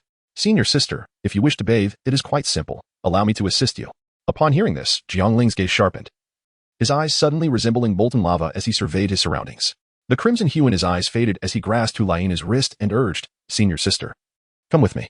Angry War watched the departing duo and sighed. Another sleepless night it shall be. Senior sister, let us cleanse ourselves here. Jiang Ling gestured towards the pool of water below. Raising his right hand, Jiang Ling activated his 4th soul skill, summoning a crimson shield that not only obscured visibility but also elevated the temperature, ensuring the pool's water was not overly cool. This soul skill was something Jiang Ling had thoroughly mastered. After completing this, he began to disrobe. I won't bathe with you. You can go first, or I can. Hulaina remarked hastily. It was a jest, 2 individuals bathing together? Given Jiang Ling's intentions, Hulaina was all too aware that such a situation was untenable, especially outdoors. Though it might be acceptable at home. I can help scrub your back, Jiang Ling offered. That's unnecessary. Please step outside quickly, Hulaina said. Her cheeks tinged with crimson as she nudged Jiang Ling toward the edge of the shield. Chapter 78. This path ends here. After ushering Jiang Ling out, Hulaina exhaled softly, allowing her garments to slip away, and she removed her final piece of clothing before entering the warm waters, undoubtedly a result of Jiang Ling's influence. She had not bathed for several days and could no longer endure the discomfort. Otherwise, she would not have chosen to wash here. Outside the shield, Jiang Ling leaned against a tree, gazing dreamily at the moon. Peeping, only those lacking decorum engage in such despicable acts. Hulaina mused as she gently poured water over her smooth skin. Suddenly, Hulaina turned sharply, sensing an inexplicable presence around her. What was this? It felt as though someone was nearby, she pondered. With her hands clasped at her chest and her eyes half closed, the white 9-tailed fox mark on her forehead flickered faintly, unleashing a formidable wave of spiritual power in the vicinity. After evolving her martial soul into the 9-tailed fox, her mental strength had considerably amplified, reaching at least the level of a soul Douluo. The enchanting power that radiated unconsciously required Jiang Ling to employ his eye of breaking illusions, indicating that her spiritual prowess was formidable indeed. Perhaps I am overthinking this, Hulaina relaxed. Within her perception, Jiang Ling remained just beyond the shield. At that moment, Jiang Ling's clothes were neatly folded and placed on the ground outside the shield. As Hulaina let her guard down and immersed herself in the bath, she suddenly felt an unusual presence in the water. Jiang Ling stood abruptly, lifting Hulaina out of the water, defying even her formidable spiritual strength with his mastery of the breath-holding technique. Senior sister, I believe you might be in need of a back scrubber, Jiang Ling said earnestly. Hulaina's face flushed a deep shade of red. Little Lingzi, put me down. But just to clarify, only a back scrub, no other mischief, or I shall ignore you, she warned, her blush still evident. As Jiang Ling had already descended, Hulaina understood that urging him to ascend once more was futile. She could only issue a warning. Very well, senior sister, I shall heed your words and only rub your back, Jiang Ling assured her. That is much more acceptable. Hulaina turned her back, presenting her smooth, flawless skin to Jiang Ling. The water was shallow, reaching just above her waist. It was crystal clear, allowing Jiang Ling to gaze down and behold the pristine contours beneath the surface. Rub her back. Why are you dawdling? Oh, right, of course. Jiang Ling scoffed at Hulaina's insistence that he could only give her a back rub. Jiang Ling has always believed that when emotions flourish, it is exceedingly difficult to refuse. Much like when the right flirtation strikes, everything unfolds naturally. Had Jiang Ling been less abrasive, perhaps success would have followed.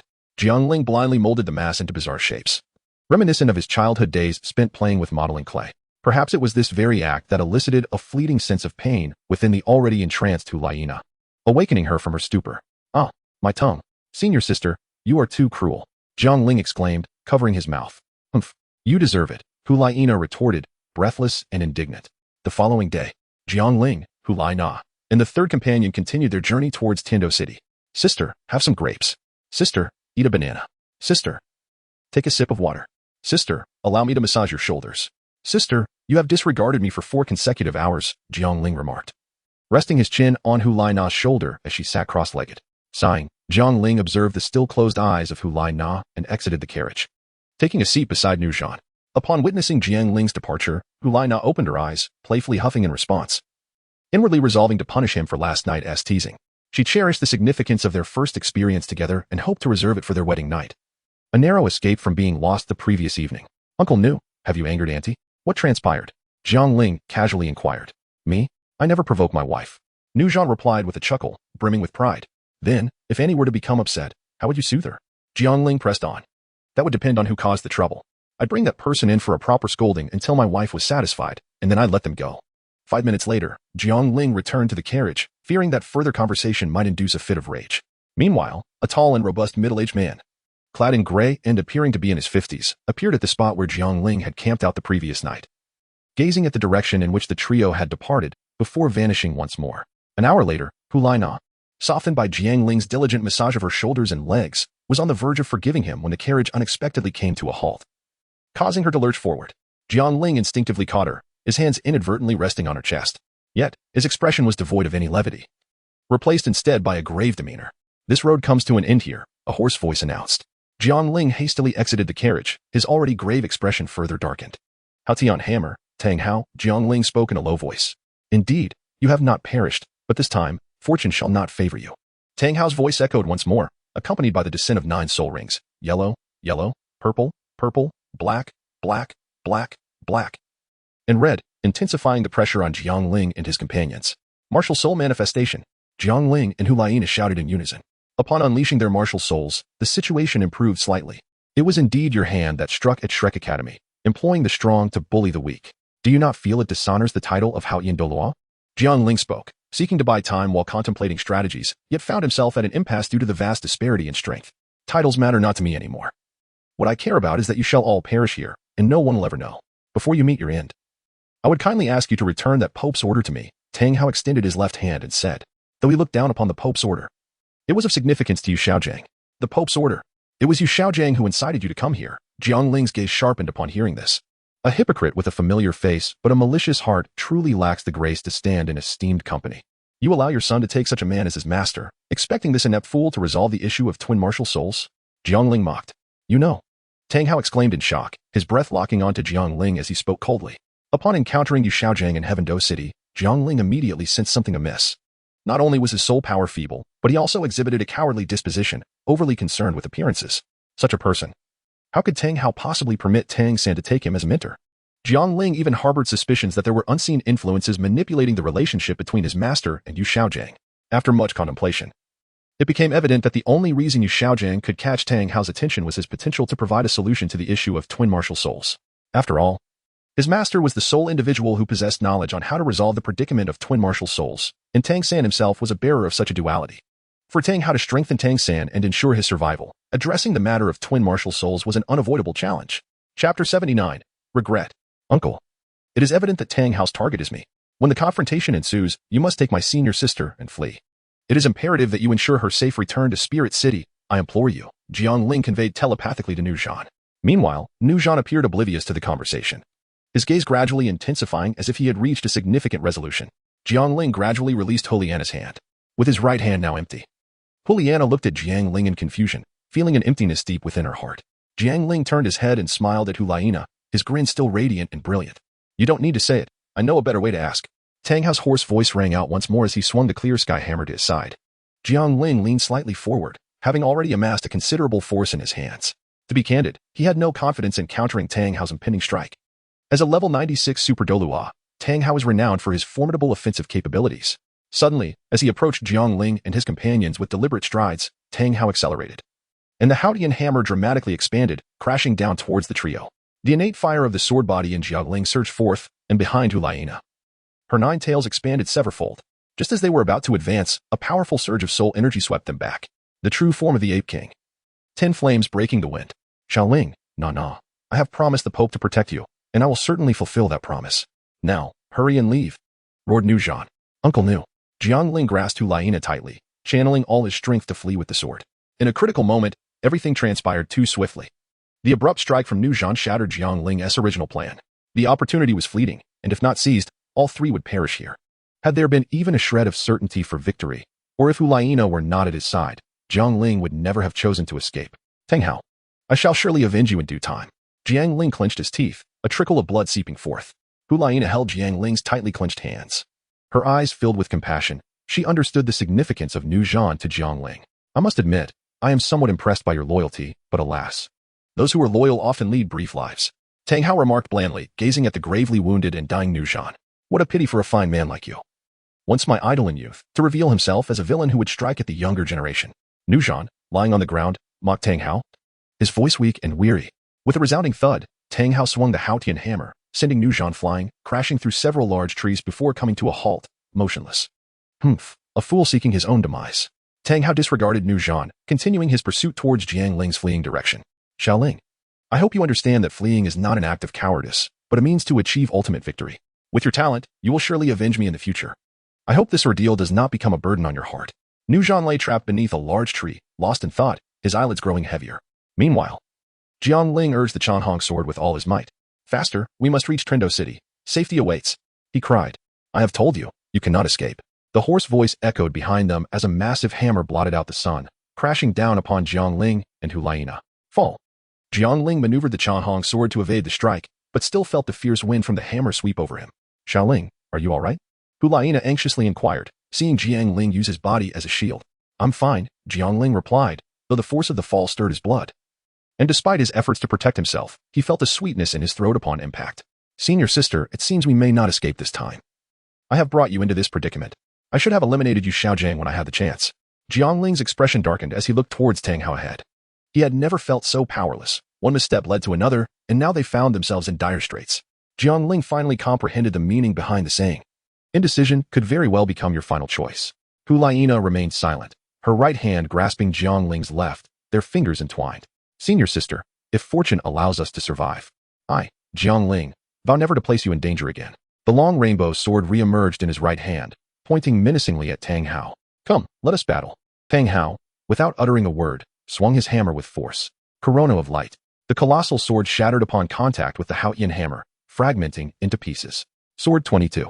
Piercing through clouds and fog. Sword 26. A long rainbow piercing the sun. The 2 radiant sword beams momentarily halted the descent of the hammer. Simultaneously, 9 exceptionally robust, snow-white tails collided thunderously with the Haotian hammer, bracing against it. Juliana, though merely a 4-ringed soul master, found her soul skills lacking in comparison to the prowess of the 9 tails. Jiang Ling unleashed a series of strikes with the long rainbow sword technique, ultimately sending the Haotian hammer soaring into the air. The legendary martial soul, the 9-tailed celestial fox, astonished Tang Hao.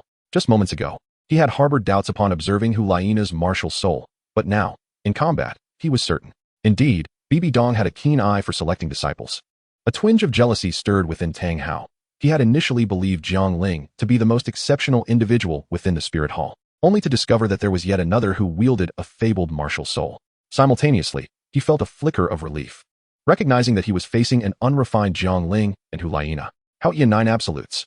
Tang Hao had no desire to inquire how Jiang Ling had knowledge of Tang San's affairs. His sole intention was to vanquish these 2, for allowing them to grow would render his quest for vengeance a mere farce.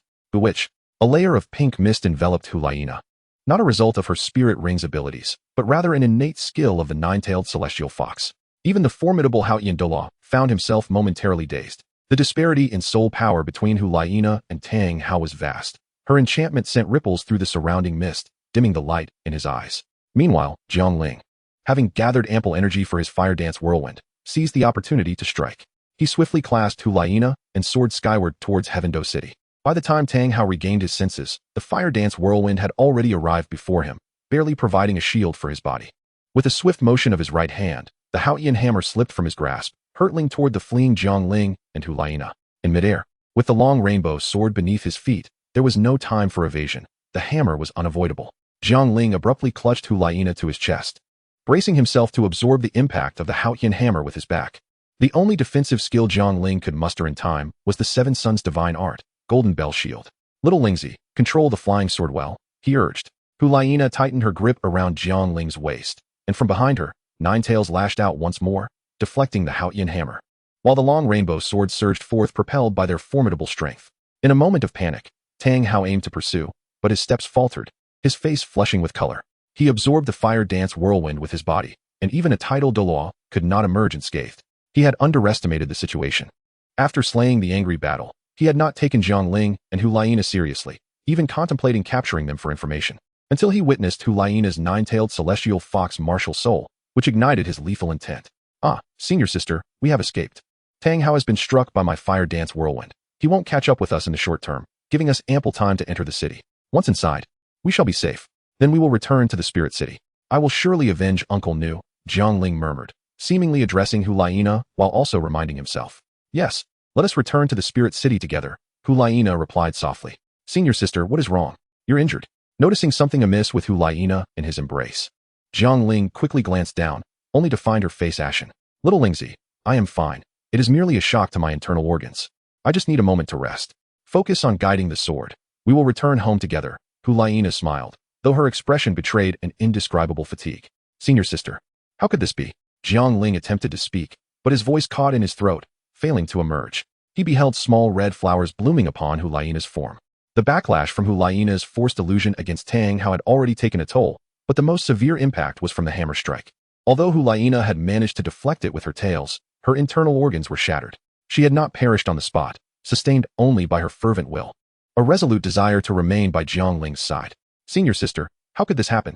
Jiang Ling hastily lowered the cloud cover, placing Hulaina beside a tree, desperately searching for medicine. Sister, do not be afraid. I will tend to your wounds. You will be all right. Trust me, believe in me. Xiao Lingzi. Sister. Jiang Ling, witnessing Hulaina spitting blood, panicked and reached out to catch her. Xiao Lingzi, the medicine within your jade pendant was all purchased by me. It cannot heal wounds such as mine. Do not search any longer. Just talk with me, will you? Hulaina grasped Jiang Ling's hand, smiling softly. Sister Jiang Ling gazed at Hulaina, her body drenched in blood, her forehead dotted with fine beads of sweat. Even amid immense suffering, must you retain a smile for me? A pang of sorrow struck Jiang Ling's heart. Had I known it would come to this, I would have truly given myself to you that night, becoming your genuine wife. Hulaina smiled dreamily. No, you have always been my wife. Hulaina has always been Jiang Ling's wife. Sister, please do not leave me, all right? Jiang Ling supported Hulaina, allowing her to lean against him, whispering softly. Fool. Sister will certainly not abandon you. Please do not cry. I have never seen you weep before, and I wish for it to remain so this time. Hulaina reached out her hand, attempting to wipe away Jiang Ling's tears, but her arm faltered halfway, succumbing to weakness. Jiang Ling hastily clasped Hulaina's hand and pressed it against his cheek. Hulaina smiled gently, opening her palm to rest against Jiang Ling's face, softly murmuring, I shall transform into the winds and rains of this world, forever by your side. It is said that the nine-tailed celestial foxes are profoundly devoted, upon death. They leave no corporeal remains, but instead dissolve into specks of white light scattered across the earth. This white light embodies their spirit and soul, eternally safeguarding their beloved from the shadows of fate. Ultimately, the flame of life reaches its conclusion. Hulaina's form gradually became translucent. Sister, in a state of utter despair, Jiang Ling yearned to grasp tightly, yet found only emptiness. Jiang Ling, you are ineffectual. You constantly proclaim that your strength is meant to protect those you cherish. Yet now you find yourself devoid of even the opportunity to fight for them. Jiang Ling delivered a sharp slap to his own face. As Hulaina was on the verge of vanishing, an unexpected occurrence transpired. The jade pendant, which Jiang Ling had carelessly discarded, began to tremble violently. From the pendant emerged an unassuming white flower, roughly the size of a palm, resembling a peony. Lacking any foliage, the flower was adorned with several astonishing crimson petals. Vivid as blood, its stem anchored to a large stone, which was entirely jet black. The heartbreak red. Jiang Ling suddenly awakened to the realization. In the midst of his fury and the imminent demise of his master sister, who lay grievously wounded, his mind became a tumultuous storm, momentarily causing him to forget the existence of such a divine artifact as the heartbreak red. His master sister had already consumed the Chihuahua tulip. Could the heartbreak red still retain its medicinal efficacy? Jiang Ling extended his palm towards the floating, heart-wrenching red flower, remaining utterly still. The heart-wrenching red flower seemed oblivious to Jiang Ling, soaring directly towards Hulaina as the dark stone beneath the blossoms detached itself autonomously, willingly acknowledging its new master without the need for blood or sacrifice. As Jiang Ling stood in a daze, a wave of joy washed over him. His senior sister was saved. The heartbroken red seamlessly merged with Hulaina's body, which was on the verge of dissipating, gradually solidifying. The vast bloodstains began to fade, and her pale visage turned rosy, yet there were no signs of awakening, as if she were merely in a deep slumber. How could this be? Why is she not awakened? Jiang Ling found himself momentarily lost in thought. Nevertheless, preserving her life was undoubtedly a positive outcome. He promptly lifted Hulaina and decided to head to Heavendoe City to avoid any further complications. In Heavendoe City, within the Hall of Spirits, Jiang Ling inquired anxiously of the soul sage who had just completed Hulaina's treatment. How is my senior sister? The young master, the soul sage began. The patient's physical condition is remarkably robust. Both her spirit and soul power are exceedingly abundant. She hesitated before continuing. Then why has she not awakened? Jiang Ling pressed urgently. I am unable to ascertain the reason, the healing soul sage replied, bowing her head. Useless, Jiang Ling exclaimed, sweeping a teacup from the table to the floor in frustration. The female healer lowered her head even further in response. I apologize. I lost my composure. You may leave now, Jiang Ling said, casting a glance at the shattered porcelain on the ground, a bitter smile gracing his lips. Saras, send a message to my teacher. Never mind, I shall write it myself. Jiang Ling is currently in a state of confusion. Please deliver this letter to my teacher by the quickest means possible. Jiang Ling, unwilling to take further risks, deemed it necessary to summon the title Douluo to escort his senior sister back to the spirit city, perhaps believing that his master might possess a solution. Yes, young master, Saras replied respectfully as he accepted the letter. Also, send someone to search for an individual in the woods outside Mosh Town. Angry battle sage wishes to meet, dead or alive. Once Saras departed, Jiang Ling once again seated himself beside Hulaina's bed. He took her pulse, having done so numerous times before, yet he remained undeterred, hoping to uncover the reason for her unresponsiveness. Knock, knock, knock. Who is it? Came a voice from outside. It is I, Qianrenxue. Jiang Ling opened the door with a wry smile. Qianrenxue gazed at Hulaina on the bed and said, Saras informed me that Hulaina was injured. What exactly transpired? This matter is my fault, he confessed. Jiang Ling succinctly recounted the events. To everyone's astonishment, Tang Hao reappeared, shamelessly pursuing the younger generation. Upon hearing this, Qianrenxue's anger flared. She was unaware of her father's true nature, yet she was acutely aware that he had fallen victim to Tang Hao's hand. Xiaoling, what do you intend to do next? Qianrenxue inquired. I shall seek vengeance upon you Xiaojiang and Tang San, Jiang Ling declared, a flicker of crimson flashing in his eyes. Jiang Ling harbored a murderous intent towards Yu Xiaojiang that surpassed even that directed at Tang Hao. Were it not for him, the true identity of Jiang Ling and Hulaina would have remained concealed. Unable to eliminate Tang Hao for the time being, he resolved to slay Tang San, thereby extinguishing his lineage and allowing him to once again endure the anguish of losing his loved ones. In an instant, a murderous intent emanated from Jiang Ling, causing Qianrenxue to feel a surge of trepidation. Chapter 80, Return. Unacceptable. Tang Hao has not eliminated you. He is likely to anticipate our retaliation and will remain vigilant at Shrek, Qianrenxue remarked with a frown. Jiang Ling's current demeanor was far too impulsive. The utmost priority now is to escort Hulaina back to Wuhuan City for treatment. Xiaoling, I urge you to regain your composure. Qianrenxue approached and gently patted Jiang Ling's shoulder with her right hand. It is I who was reckless, Jiang Ling replied, awakening from his tumultuous thoughts with a bitter smile. Indeed, he was excessively restless at this moment. Rest assured, Sister Xue, I shall not act rashly. My first task will be to return my senior sister to Wuhuan City, Jiang Ling assured her. That brings me comfort. I will discreetly investigate Tang Hao's movements. I have matters to attend to at the palace and cannot linger here for long. I shall take my leave now, Qianrenxue said, casting a final glance at Hulaina before departing. Understood, Jiang Ling nodded in affirmation. Jiang Ling waited in the spirit hall for 5 days. During this time, the personnel dispatched to Mosh Town in search of Nu Zhan gradually returned, bearing only one piece of news. They had discovered signs of a struggle but had found no trace of Nu Zhan. This information, albeit disheartening, offered Jiang Ling a modicum of solace. Perhaps, in this instance, silence spoke volumes. He promptly ordered Salas to center the search around Mosque Town and expand the search outward. On this day, Jiang Ling's mentor, Pope Bibi Dong, also sent representatives to assist. Elder Yueguan, Elder Ghost, you have arrived. Jiang Ling greeted the two titled Douluos with a respectful bow. Where's Nana? They inquired eagerly. Jiang Ling maintained a cordial relationship with Elder Yueguan, while his interactions with Elder Ghost were comparatively limited.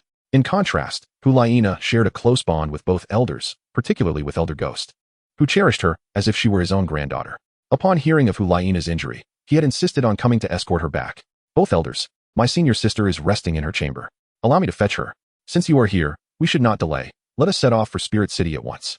Despite the customary expectation for Elder Yueguan and Elder Ghost to rest for a day before continuing their journey to Tiando City, Jiang Ling could hardly wait. Moreover, such travel would have little impact on titled Douluos. Very well. Elder Yueguan and Elder Ghost, who held a profound affection for Hulaina, readily agreed. As Jiang Ling returned to the room, he beheld Hulaina, her complexion radiant yet still ensnared in slumber. He leaned down to bestow a gentle kiss upon her forehead. Whispering softly, "Senior sister, we are home." With a casual flick, he lifted the covers and cradled Hulaina in his arms. This time, Jiang Ling had no intention of returning by carriage. Instead, he would soar through the skies on his sword, matching the ethereal speed of Yuguan. The carriage was simply too sluggish.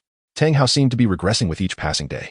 Yuguan, observing the unconscious Hulaina and Jiang Ling's embrace, shattered a nearby table with a furious strike, while the taciturn Gui Mei wore an expression of grim intensity. Jiang Ling fell into silence upon witnessing the situation. Bishop Salas, as soon as news of any impending battle arises, please convey it to me without delay, and also bid farewell to Sister Shui on my behalf, Jiang Ling remarked, glancing at Salas beside him. Indeed, young master, Salas replied respectfully. Elder Yueguan, Elder Gui Mei, let us commence our journey. Young master, elders. The carriage is prepared to escort you out of the city, thereby avoiding any potential troubles, Salas added. Jiang Ling nodded. Outside the city of Tiando, a brilliant red light shot skyward like a meteor towards the spirit hall, followed closely by two figures.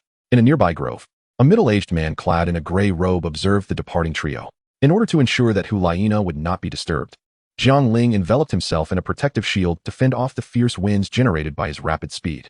After a day of sword flight, Yuguan suggested to the somewhat fatigued Jiang Ling, you should take a moment to rest and replenish your soul power. Jiang Ling replied, it's all right, Elder Yuguan. I am aware of my limits. Let us continue our journey. If you wish, you may leave Nana in my care, allowing you to travel more comfortably on your own. Ghostly Charm, standing nearby, interjected, there is no need. The sword flight will spare my senior sister from unnecessary jolts. Acknowledging this, Ghostly Charm nodded in agreement, recognizing that Jiang Ling indeed needed to avoid any further disturbances. As they traversed to the Pope's Hall in Spirit City, Jiang Ling simultaneously practiced sword flight while consuming herbs to restore his soul power, never once pausing, and thus arrived at the Pope's Hall at an astonishing speed. Upon touching the ground again, his legs buckled, nearly causing him to fall, as he had completely exhausted his strength. Elder Ghostly Charm, I must trouble you to take my senior sister to meet the master, Jiang Ling said, handing Hulaina to Ghostly Charm, but before he could finish his sentence, he fainted.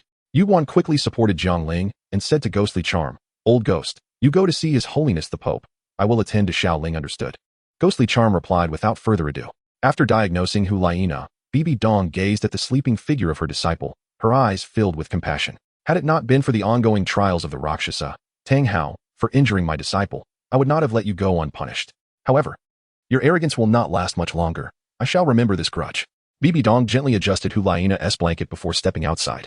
When Jiang Ling awoke once more, he found himself in a familiar scene, his long-absent room, and he beheld his teacher, Bibi Dong, whom he had not seen in over 2 years. As Jiang Ling beheld Bai Dong, a wave of bittersweet sorrow washed over him, compelling him to express his grievances. Yet, when he attempted to voice his feelings, they faltered at his throat, crystallizing into but 2 words, teacher.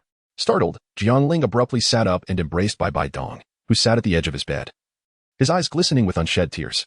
Despite having lived 2 lifetimes, Jiang Ling was merely an orphaned youth of 18 in his previous life, having scarcely engaged with the world. His experiences paled in comparison to the 16 years spent in the Douluo continent.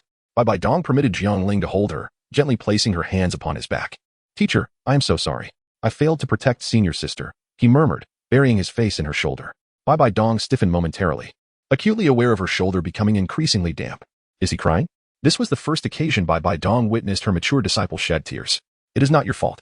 No one could have anticipated Tang Hao's return after so many years, she consoled softly. Teacher, how is senior sister? Jiang Ling released Bai Dong, hastily inquiring.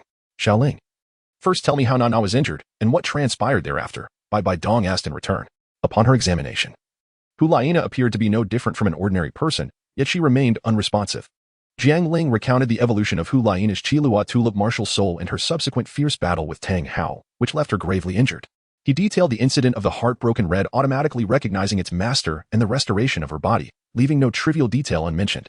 Upon hearing of the heartbroken red's automatic recognition of its master, Bibi Dong's expression reflected considerable astonishment. Chapter 81. Fractured dreams such as the situation, Master. What exactly went awry?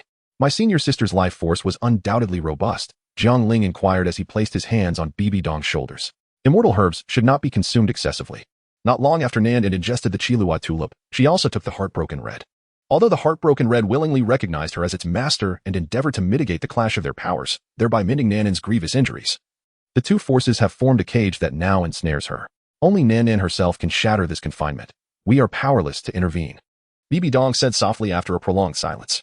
Jiang Ling's lips parted slightly, yearning to voice further inquiries, yet fearful of the answers that might not align with his desires. After a prolonged silence, he tremulously uttered, "Is it true that unless senior sister shatters this so-called prison, she shall remain forever in slumber?"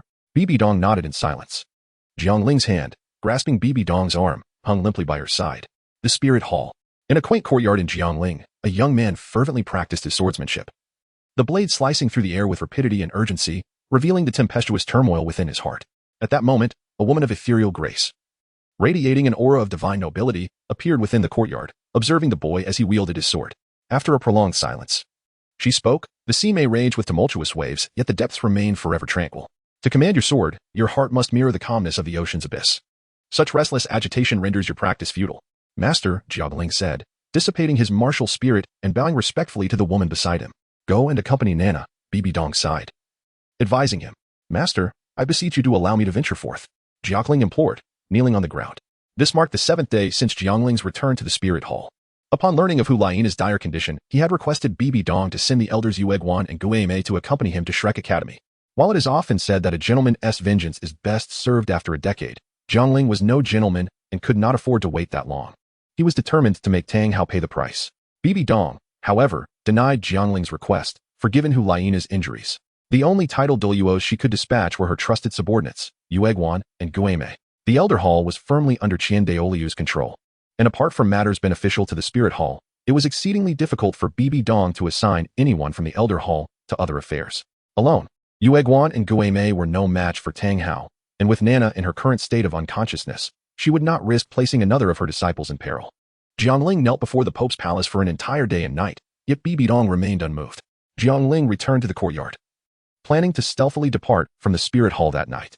However, he was apprehended by Bibi Dong, who had sensed something amiss, and subsequently placed Jiang Ling under house arrest. For the following days, Bibi Dong remained absent. It was then that the recent scene unfolded. Xiao Ling, it is not that the teacher wishes to restrain you, but rather that Tang Hao is beyond your means to confront. Even with the assistance of Yu Guan and Gue Mei, you would still be at a disadvantage. Bibi Dong said, bending down to assist Jiang Ling, a hint of exasperation in her voice. Rest assured, the enmity between us and Tang Hao will eventually be resolved by me, Bibi Dong reassured him.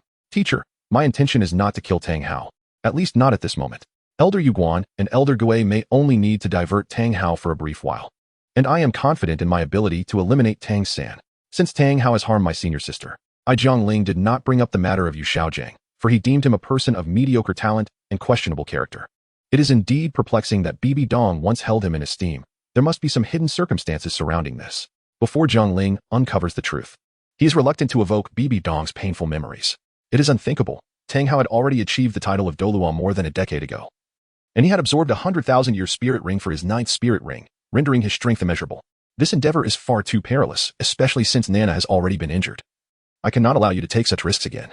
Upon witnessing Jiang Ling's unwavering determination, Bibi Dong's expression darkened, and she reprimanded him sharply. With that, she flicked her sleeve and departed. Teacher, Jiang Ling felt a sense of despondency as he turned and made his way towards Hulaina's courtyard. Confined to his quarters, his only refuge aside from his own room was Hulaina's. Young master, the maidservant attending to Hulaina greeted him respectfully. You may leave for now. Jiang Ling waved his hand dismissively. Upon entering the chamber, he gently lifted Hulaina from the bed and placed her in a wicker chair outside. In recent days, Jiang Ling had spent little time in his own courtyard, returning only for 2 hours each day to practice swordsmanship.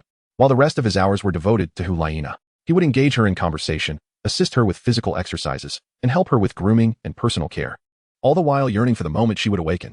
"Senior sister, allow me to tell you a story," Jiang Ling softly said, grasping Hulaina's delicate hand. He recounted a tale of a pair of senior and junior disciples, where the junior was diligently practicing a technique known as the dream blade cut. The senior disciple inquired why he did not join her in play, to which he replied that there was a woman trapped in a dream, and only by mastering this technique could he shatter the dream and awaken her. Although he was preoccupied with his mission to save her, he did not mind the frequent interruptions from his senior. Yet, he never strayed from the practice room. The senior often ventured to the mountains and town, but found the solitude disheartening. One day, the senior awoke to find the junior watching over her bedside. Overjoyed, she wished to invite him for a spring outing, only to discover he had fallen asleep with his sword in hand. Outside, the joyful sounds of children playing revealed that someone was flying kites. She thought to herself that when he awoke, she would request him to craft a paper kite for her. Unbeknownst to the senior in the story, she was lost in a dream, much like you now, dear sister. Yet, unlike the junior disciple, Jiang Ling could not perform the dream blade cut to rescue her. He was powerless even to seek vengeance. "Sister, in 6 months, if you do not awaken, you may miss our wedding. But fear not, whenever you choose to awaken, the wedding shall be held then." Jiang Ling gently placed her hand against his cheek.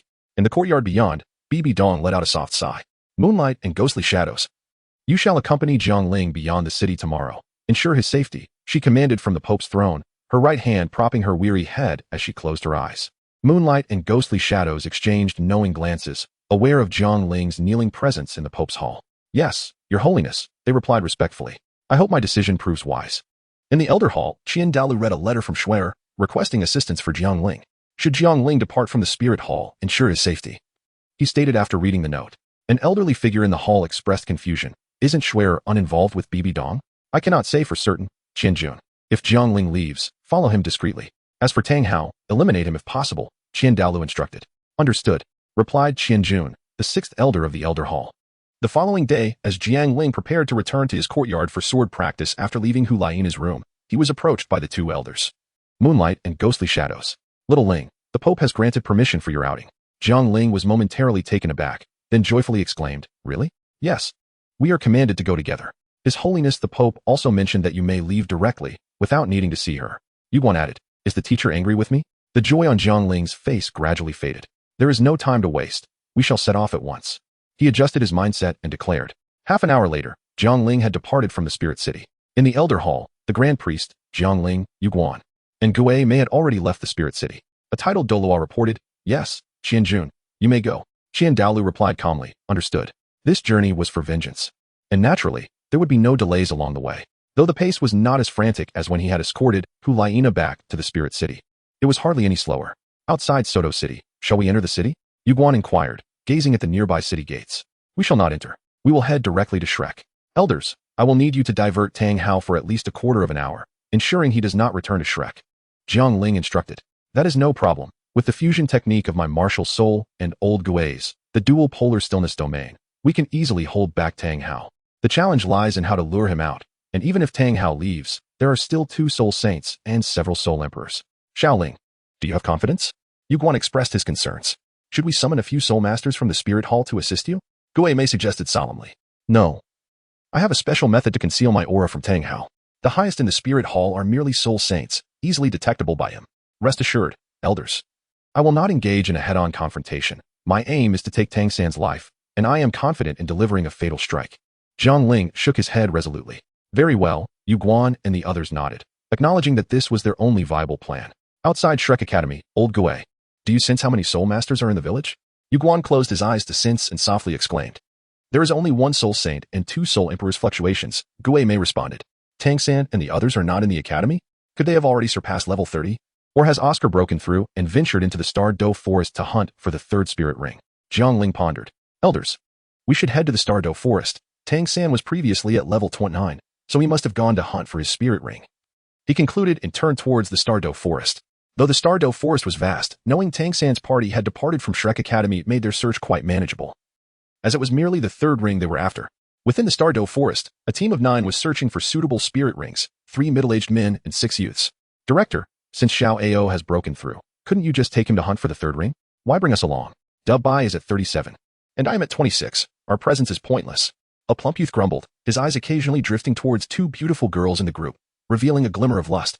The fat youth sported a red mohawk and a couple of small mustaches, his eyes betraying a somewhat lascivious demeanor. "Humph, this is to cultivate your team's synergy," remarked Yu Xiaojiang, who appeared somewhat dejected, before Flandra could speak. "Humph." The plump youth curled his lip and fell silent. Had it not been for Yu Xiaojiang being a friend of Flandra, he would have retorted long ago.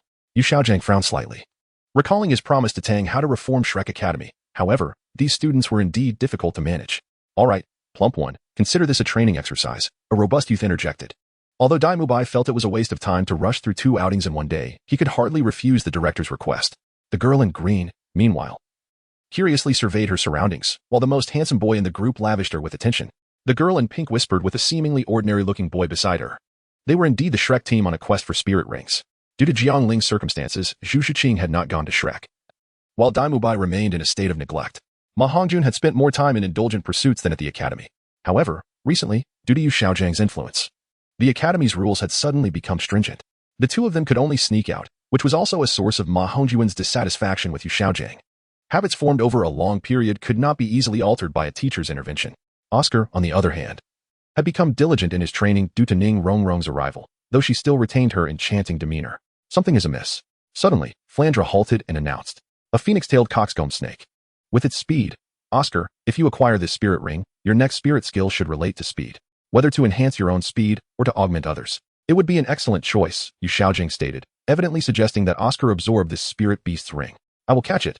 Lao Zhao, keep an eye on the surroundings," Flandra asserted, adjusting his glasses. The phoenix-tailed coxcomb snake, being merely 1,000 years old, was no match for the soul saint Flandra, who swiftly subdued it. "Oscar, stab into its flesh crown to pierce its brain," Flandra instructed, tossing a dagger to him. "Stop." Just as Oscar was about to act, a low voice rang out.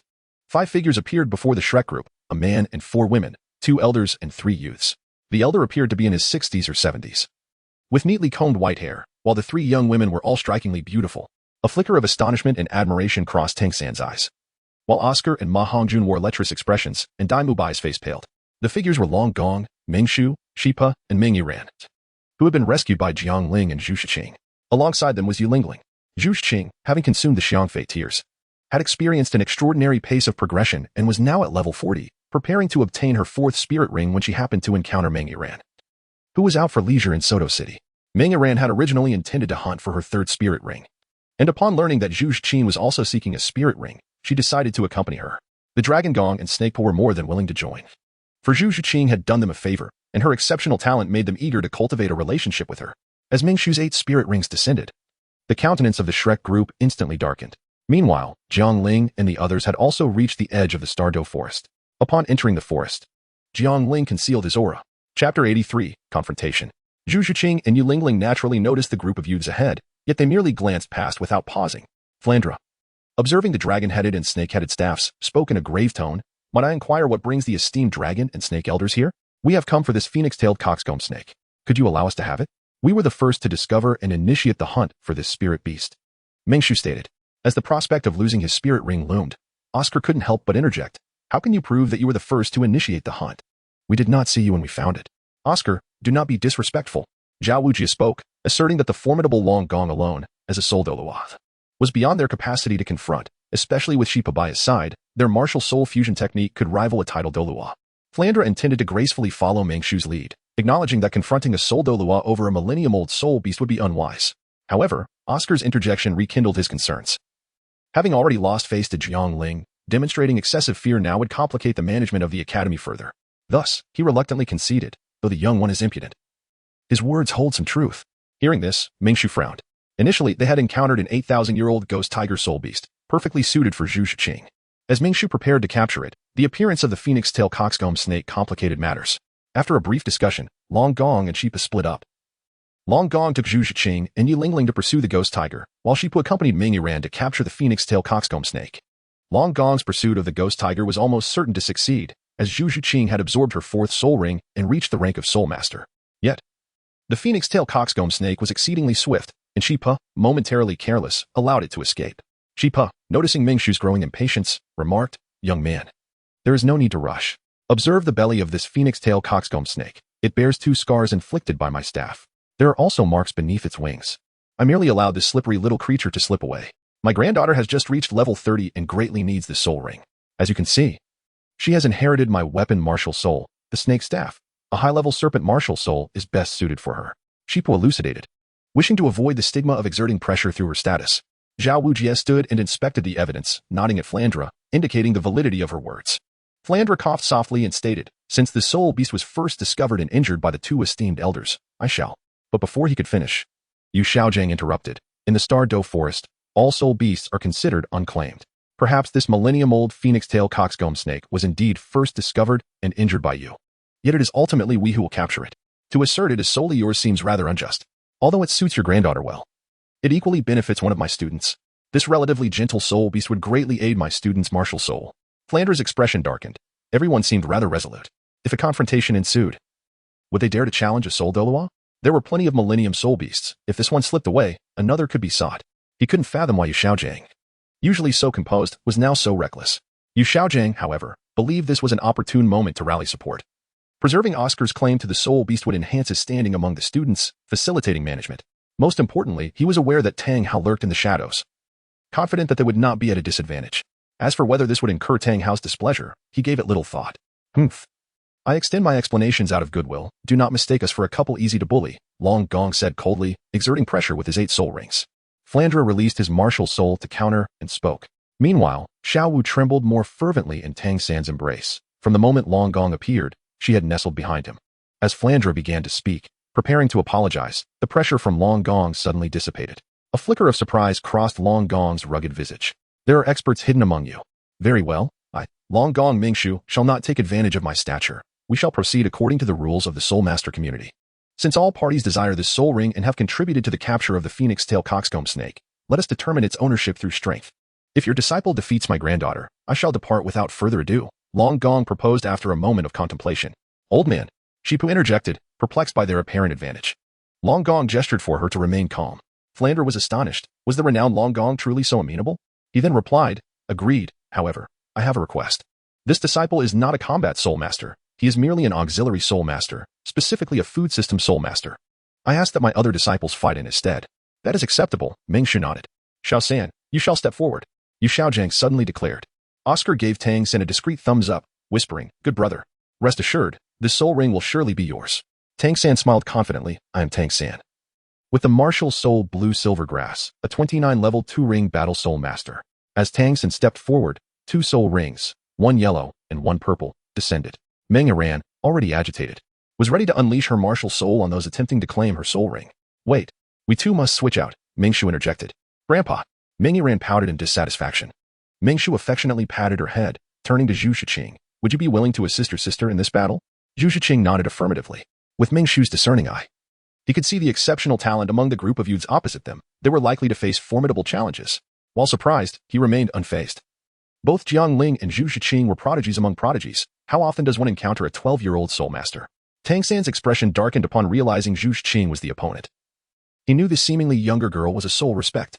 Go, Xiao San. Oscar cheered, noticing the younger girl stepping forward. Zhu Shiqing, martial soul, netherworld spirit cat. Level 42 4-ring soul master. The 4 soul rings, 2 yellow and 2 purple, slowly descended. Her voice remained cold yet resonated deeply within everyone's hearts. Zhu Shiqing's cultivation speed was surely unparalleled in the history of the Douluo continent. Having absorbed the tears of Xiangfei, her training encountered no bottlenecks. How could this be? The last time I saw her, she was merely a soul respect. How long has it been? Meanwhile, Xiaowu and I are still at level 29. And she has already surpassed the soul master rank, Tang San thought, his expression grim. Oscar, feeling despondent, lamented the loss of his soul ring. Dai Mubai, utterly taken aback, exclaimed, how is this possible? When he departed from Xinglua, Zhu Zhuqing was only at level 19. Now, just a few years later, she had far surpassed him. Your Excellency Soul Douluo, is this not excessive? Yu Xiaojiang spoke solemnly.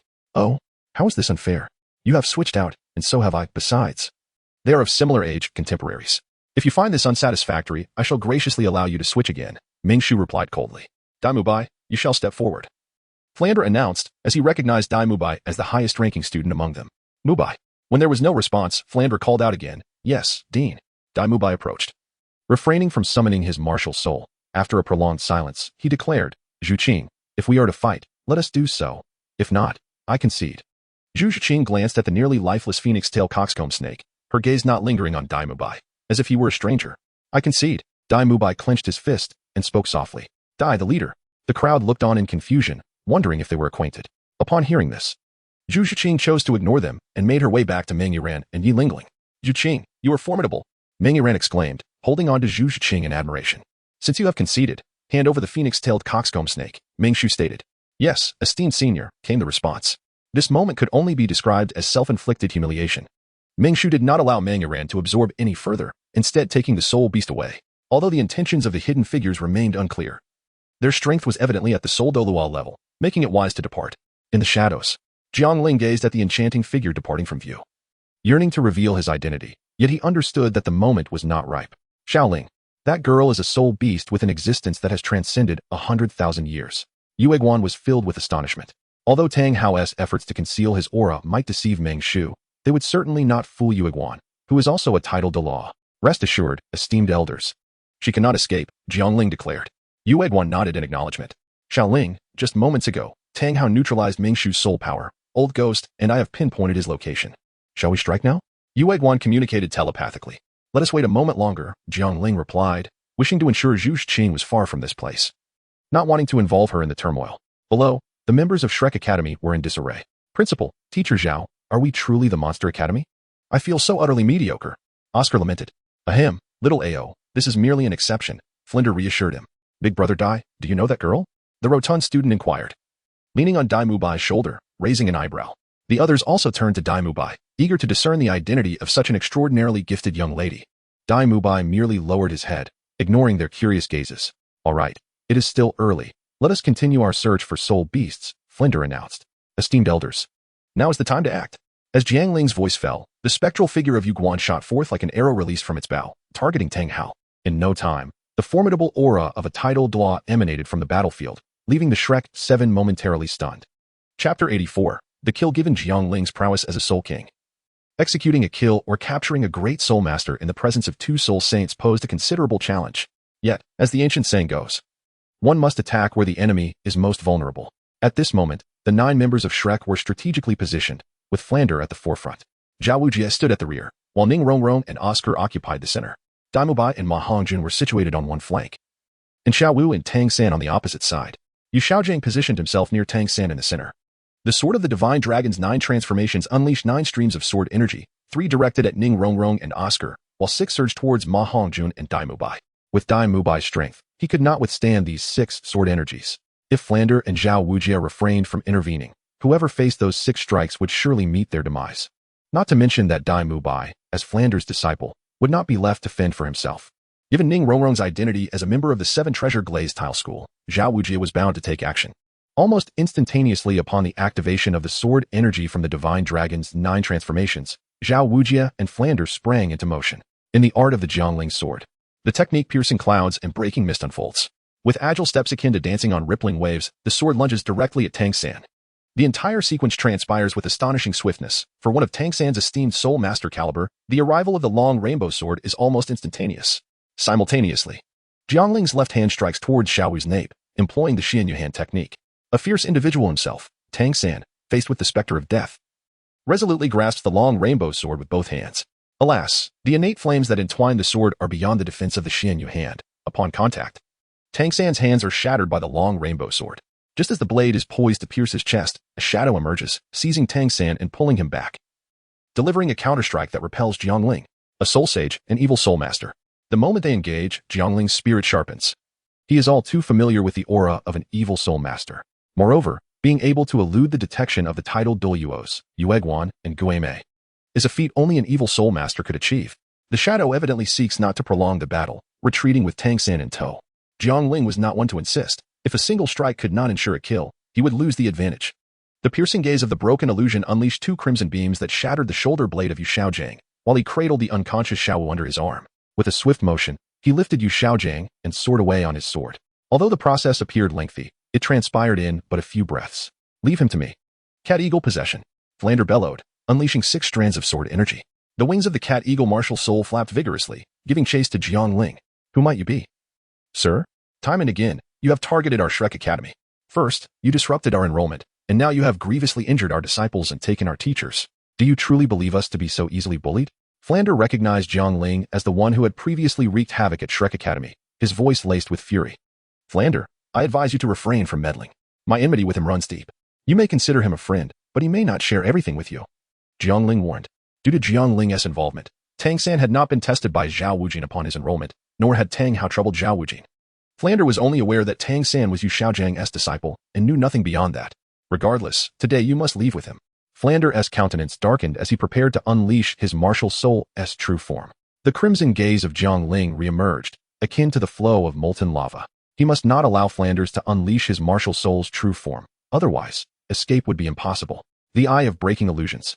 This strike surpassed the previous one that pierced through Yu Xiaojiang's shoulder by an immeasurable degree. A golden radiance enveloped Flanders, who managed to barely withstand the eye of breaking illusions, yet was still sent crashing to the ground, rendering any possibility of pursuit futile.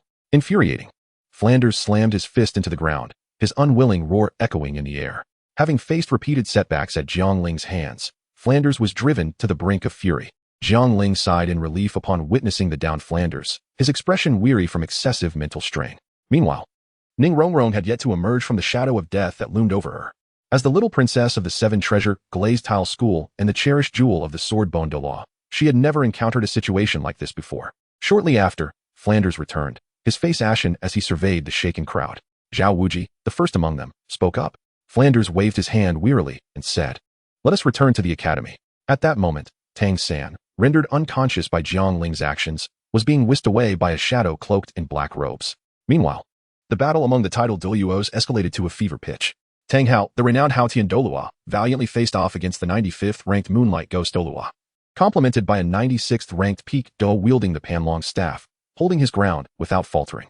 Initially, Moonlight Ghost found himself suppressed by Tang Hao, even having his 2-level stillness domain breached, which startled both combatants. Fortunately, the arrival of the Qianjun Douluo ensured a more balanced confrontation. "Step aside," Tang Hao commanded with a stern visage. The three adversaries aimed to delay him with their offensive maneuvers, igniting worries for Tang San's safety. However, with Zhao Wuji and Flanders at his side, he felt a slight alleviation of concern. "Old Ghost, how long has it been?" Moonlight inquired. Having just endured a heavy blow from Tang Hao, his energy was yet to stabilize. "Approximately 15 minutes. Hold on a bit longer." Seeing no intention from the three to yield, Tang Hao refrained from further conversation and swung his Haotian hammer. Just as the four prepared to clash again, the ground trembled violently. A soul beast resembling a cross between a monkey and a gorilla burst forth, its eyes gleaming like lanterns, its body cloaked in darkness. Each part of its form was adorned with muscles more formidable than granite, protruding like small hills, its size rivaling that of a mountain. This Titan Great Ape was a 100,000-year-old soul beast. The Titan Great Ape regarded the group ahead with cautious eyes, its heavy white breath billowing forth. It sensed the presence of Xiao Wu, yet she had vanished. A soul beast of this caliber should be in the central area. How could it appear on the outskirts of Stardo? Moonlight pondered, perplexed. Ghost shook his head, while the silent Qianjun Douluo tightened his grip on the Panlong staff. Realizing the predicament had grown dire with the arrival of the Titan Great Ape alongside the formidable Tang Hao. Without delay, Tang Hao seized the moment as the Titan Great Ape drew the attention of Moonlight and his companions. With a powerful strike of the Haotian 9 absolutes, he unleashed the Great Sumeru Hammer. Without pausing to observe the outcome, he directed his energy towards Shrek's direction. Retreat. As the smoke dissipated, Qianjun Douluo wiped the blood from his lips and cast a wary glance at the Titan Great Ape. Meanwhile, Jiang Ling sought a secure location, unceremoniously dropping the unconscious Xiao Wu to the ground. He intended to take her back to the Spirit Hall, where she could serve as a soul ring for his second martial spirit. He then turned his attention to Yu Xiaojiang, who had fainted from the pain of a pierced scapula. With a flick of his fingers, he unleashed a blade of qi that pierced Yu Xiaojiang's knee. Yu Xiaojiang, who had been unconscious, jolted awake. The pain contorted his features as he gazed at Jiang Ling in terror, as though confronting a demon from the depths of hell. "You're awake. Now, I will ask, and you will answer. No questions allowed. First, did you inform Tang Hao of my identity within the Spirit Hall?" Jiang Ling stated. Seated upon a nearby stone, Yu Xiaojiang cowered, hesitant to respond. Jiang Ling exhibited a hint of impatience as the crimson sword aura re-emerged at his fingertips. "I confess. It was I who informed Tang Hao," Yu Xiaojiang quickly interjected. "Secondly, why would my teacher hold any affection for you? Do not claim it is due to your talent." Jiang Ling stated with a solemn tone. "You truly are a disciple of Bibi Dong," Yu Xiaojiang exclaimed in astonishment. Jiang Ling furrowed her brow, unleashing a crimson sword energy from her fingertips, piercing through Yu Xiaojiang's other leg once more. "Hissa, did I invite your inquiries? Is my teacher someone you can address?" Jiang Ling's gaze was icy as she looked down at the prostrate Yu Xiaojiang. At that moment, her fondness for him stemmed from possession of this. Trembling, Yu Xiaojiang retrieved a bead from his bosom, his body riddled with wounds. was not only in excruciating pain, but also endured an unbearable burning sensation. What is this? Jiang Ling inquired, accepting the bead. The orb was two-toned, one side black and the other red, and under the scrutiny of Jiang Ling's formidable mental prowess, it revealed a powerful illusionary magic contained within. I am uncertain of its nature. I acquired it by chance. When this bead is immersed in water and consumed by a woman, as long as I possess it, everything I do will appear flawless in her eyes, Yu Xiaojiang elucidated. Upon hearing this, Jiang Ling's expression darkened. He pressed his foot firmly against Yu Xiaojiang's chest, his gaze piercing as he looked down at Yu Xiaojiang and inquired, "Have you ever committed any egregious acts against my teacher?" And no, this pearl merely fosters her affection towards me. It does not manipulate her thoughts, Yu Xiaojiang hastily replied. You approached my teacher because of her status as the holy maiden of the spirit hall, did you not? Indeed, I sought to leverage her identity to promote my theories, aiming for universal recognition of my ideas. With the layers of his insincerity stripped away, Yu Xiaojiang revealed his true self, speaking with a frenzied fervor. Upon witnessing the scene, Jiang Ling furrowed his brow and pressed down forcefully, causing Yu Xiaojiang to spit blood. Be honest. So, you pursued Lu Erlong using this method as well? Jiang Ling inquired. Is this something you are aware of? Yu Xiaojiang, startled from his stupor by Jiang Ling's actions, responded in astonishment. Indeed, at that time, Lu Erlong, Flander, and I were traversing the continent, and I found myself enamored with her. However, my spiritual power was feeble, and initially, she was infatuated with Flander. I was unwilling to accept this, so I resorted to this means. To his surprise, Yu Xiaojiang remarked, I never imagined Lu Erlong was your sister. And on her wedding day, she was humiliated by your second uncle. Jiang Ling retorted with mockery, how unexpected. Jiang Ling found himself at a loss for words. Despite possessing such an extraordinary artifact, Yu Xiaojiang continued to suffer repeated defeats. Indeed, a rotten orange remains just that, a rotten orange. How many women have you harmed with this object? Jiang Ling spoke coldly. It is no longer effective. After this, the pearl has lost its purpose. I have experimented numerous times, and it has proven futile, Yu Xiaojiang hurriedly replied. In that case, you may as well perish. Jiang Ling remarked flatly as he stowed away the enigmatic pearl. No, please spare me. I beg you, have mercy. The innate fire ignited in Jiang Ling's palm, striking down upon Yu Xiaojiang's crown. In the span of a single breath, he was reduced to ashes. Chapter 85. After the battle, Jiang Ling cast a glance at the ashes strewn upon the ground, his right hand flicking with a flourish, sending the remnants swirling into the air. Now that you are awake, there is no need for pretense, he remarked, turning to the motionless Xiaowu lying on the ground. Observing her lack of response, Jiang Ling chuckled softly as he approached her. With the invocation of his second soul skill, enchantment, and his first soul skill, waist bow, he drew near to Xiaowu. Unfazed by her sudden assault, Jiang Ling swiftly grasped her throat with his right hand, lifting her effortlessly. Applying a gradual force, he cast her aside, sending her crashing against the stone wall. In the midst of a brawl, Jiang Ling's penchant for throttling his opponents increasingly resembled the actions of a certain white-haired character from a prior life, anime. What have you done to my brother? Xiaowu, her complexion ashen, leaned against the stone wall, gradually rising to her feet. When the dark-clad figures whisked Tang San away, Xiaowu had already succumbed to Jiang Ling's blows. Why do you, a spirit beast, venture into the human realm? Wouldn't it be preferable to reign supreme in the Stardow Forest? You know I am a spirit beast. Xiaowu's face paled at his words. Do you think you've concealed your identity well? Are you aware of Tang San's lineage? He is the son of the Haotian Douluo. Your true identity has long been exposed. You have been kept alive solely to await Tang San's ascent in power, at which point you will be slain to serve as his soul ring. Jiang Ling, seated upon a stone, continued. As the two venerable elders of the Moonlit Ghost sect have yet to arrive, it seems prudent to amuse myself by toying with this rabbit to pass the time. This is impossible. My brother would never do such a thing. Xiaowu's pallor deepened, yet her reliance on Tang San compelled her to argue against Jiang Ling's assertions. 100,000-year soul ring. What soul master wouldn't covet such a treasure? Have you not observed how much more Tang San values his strength over your companionship? Moreover, after spending so much time together, have you not noticed any of his extraordinary abilities? Has he ever imparted wisdom upon you? Jiang Ling scoffed. Jiang Ling and Tang San are destined not to be friends, but rather adversaries, foes. For an enemy, any opportunity to strike will not be overlooked by Jiang Ling. My brother's intentions are solely to grow stronger in order to better protect me. As for those unique skills, there must be a reason he refrains from imparting them to me. Xiaowu felt a tightness in her throat, yet she resolutely replied, her tone considerably softened. In the past, she would have deliberately avoided such matters. Do you truly believe in those words? Jiang Ling remarked with a hint of mockery. Upon hearing this, Xiaowu pursed her lips, falling silent. Upon witnessing the scene, Jiang Ling felt an overwhelming sense of ennui and leaned languidly against the stone wall, pretending to doze. After a moment, Xiaowu bit her lip and inquired, what precisely have you done to my brother? Jiang Ling's lips curled in a sardonic smile. Indeed, a love-stricken mind. I have already vanquished it, Jiang Ling remarked casually. Jiang Ling was taken aback as he beheld Xiao Wu's body tremble violently, her eyes turning a deep crimson. Jiang Ling swiftly approached her, his palm striking the small of her back to seal her soul power. Within the vast Douluo forest, one cannot act recklessly. Summoning the Titan giant ape and the sky blue bull python would spell disaster. "I will surely kill you," she exclaimed, collapsing to the ground, her eyes a fiery crimson. Her voice as cold as an ice cellar. "Let us first ensure your survival," he replied. As Jiang Ling's words faded, two piercing sounds cut through the air. "Xiao Ling," the two elders called out. Upon seeing them, Jiang Ling bowed respectfully. "Did you succeed?" Yu Guan inquired, concerned, as he and Gue Mei had sustained considerable injuries. A failure on Jiang Ling's part would mean a significant loss. "I incapacitated Tang San, but he was rescued by a malevolent soul master, and the soul beast was captured." Jiang Ling replied after a brief contemplation, omitting the matter of Yu Xiaojiang. Xiao Wu, who lay weakly on the ground, brightened at the news. Tang San was alive. "Elders, are you injured?"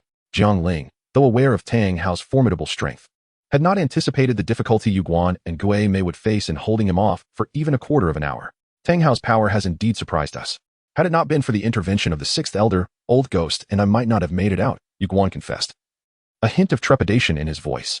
Xiao Wu, upon hearing this, paled. Tang San's father was truly a titled Douluo. This man with the auburn hair had not deceived her.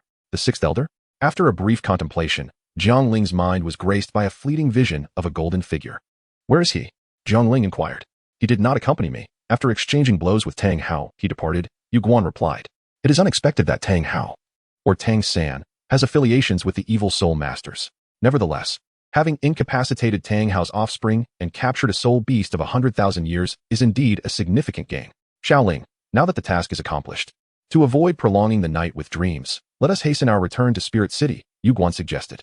"There was also a 100,000-year Titan giant ape that appeared on the outskirts of the Douluo forest," he added.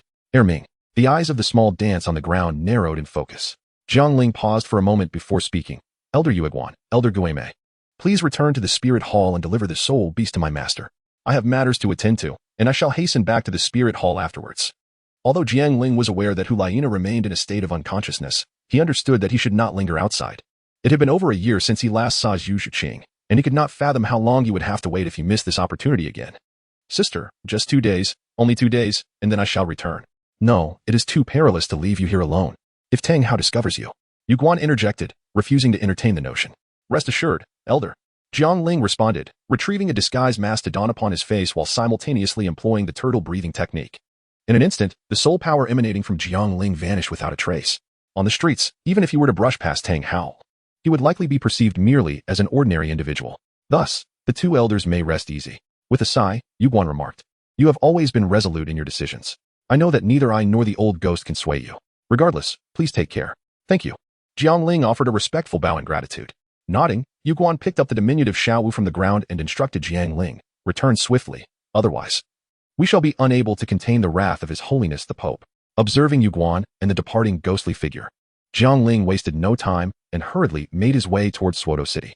Jiang Ling was unperturbed by the prospect of angering Tang Hao. Until the relationship between the Haotian sect and the Spirit Hall had completely deteriorated, it was not yet Tang Hao's time to act with impunity. Unless he were to disregard the Haotian sect and unleash a brutal slaughter upon the Spirit Hall's branches, such actions would lead to his demise. And the destruction of the Haotian sect would inevitably follow. If a disciple of a sect could be expelled without implicating the entire sect, chaos would already reign supreme in the world. Outside Douluo City, at Shrek Academy, Flinder returned to his chamber, weary and slumped into a wrought-tin chair, his eyes shut tight. Hand pressed to his forehead. After all these years of running the academy, he had faced casualties, but never had he felt such profound exhaustion. Even contemplating the closure of Shrek Academy, Flinder sensed that he was kept in the dark about certain matters. Why was that orange-haired youth so intent on targeting Shrek? What did his last words signify? How had Yu Xiaojiang provoked this individual? Who exactly was Tang San, and why did this person seek to eliminate him? Furthermore, who was the sinister figure shrouded in dark energy that had appeared later? Flinder gently massaged his temples. The answers to these questions were elusive, and he had engaged in combat twice without even knowing the enemy's name, identity, or motivations. He was equally ignorant of his own allies' identities. After 2 battles, anyone would feel their resolve wavering. Upon returning to the academy, Flinder dispatched Zhao Wujie, Li Yusong, Lu Qibin, and other battle soul masters to search for Jiang Ling's whereabouts. Though he held little hope, suddenly, a voice, aged yet commanding, echoed within the room. Tang Hao had returned to the academy and conducted a search. Discovering that only Tang San and Xiao Wu were missing, along with the absence of Yu Xiaojiang, Flinder regarded the sudden appearance of the figure without a hint of surprise. Remaining seated, I ask you, where is Tang San?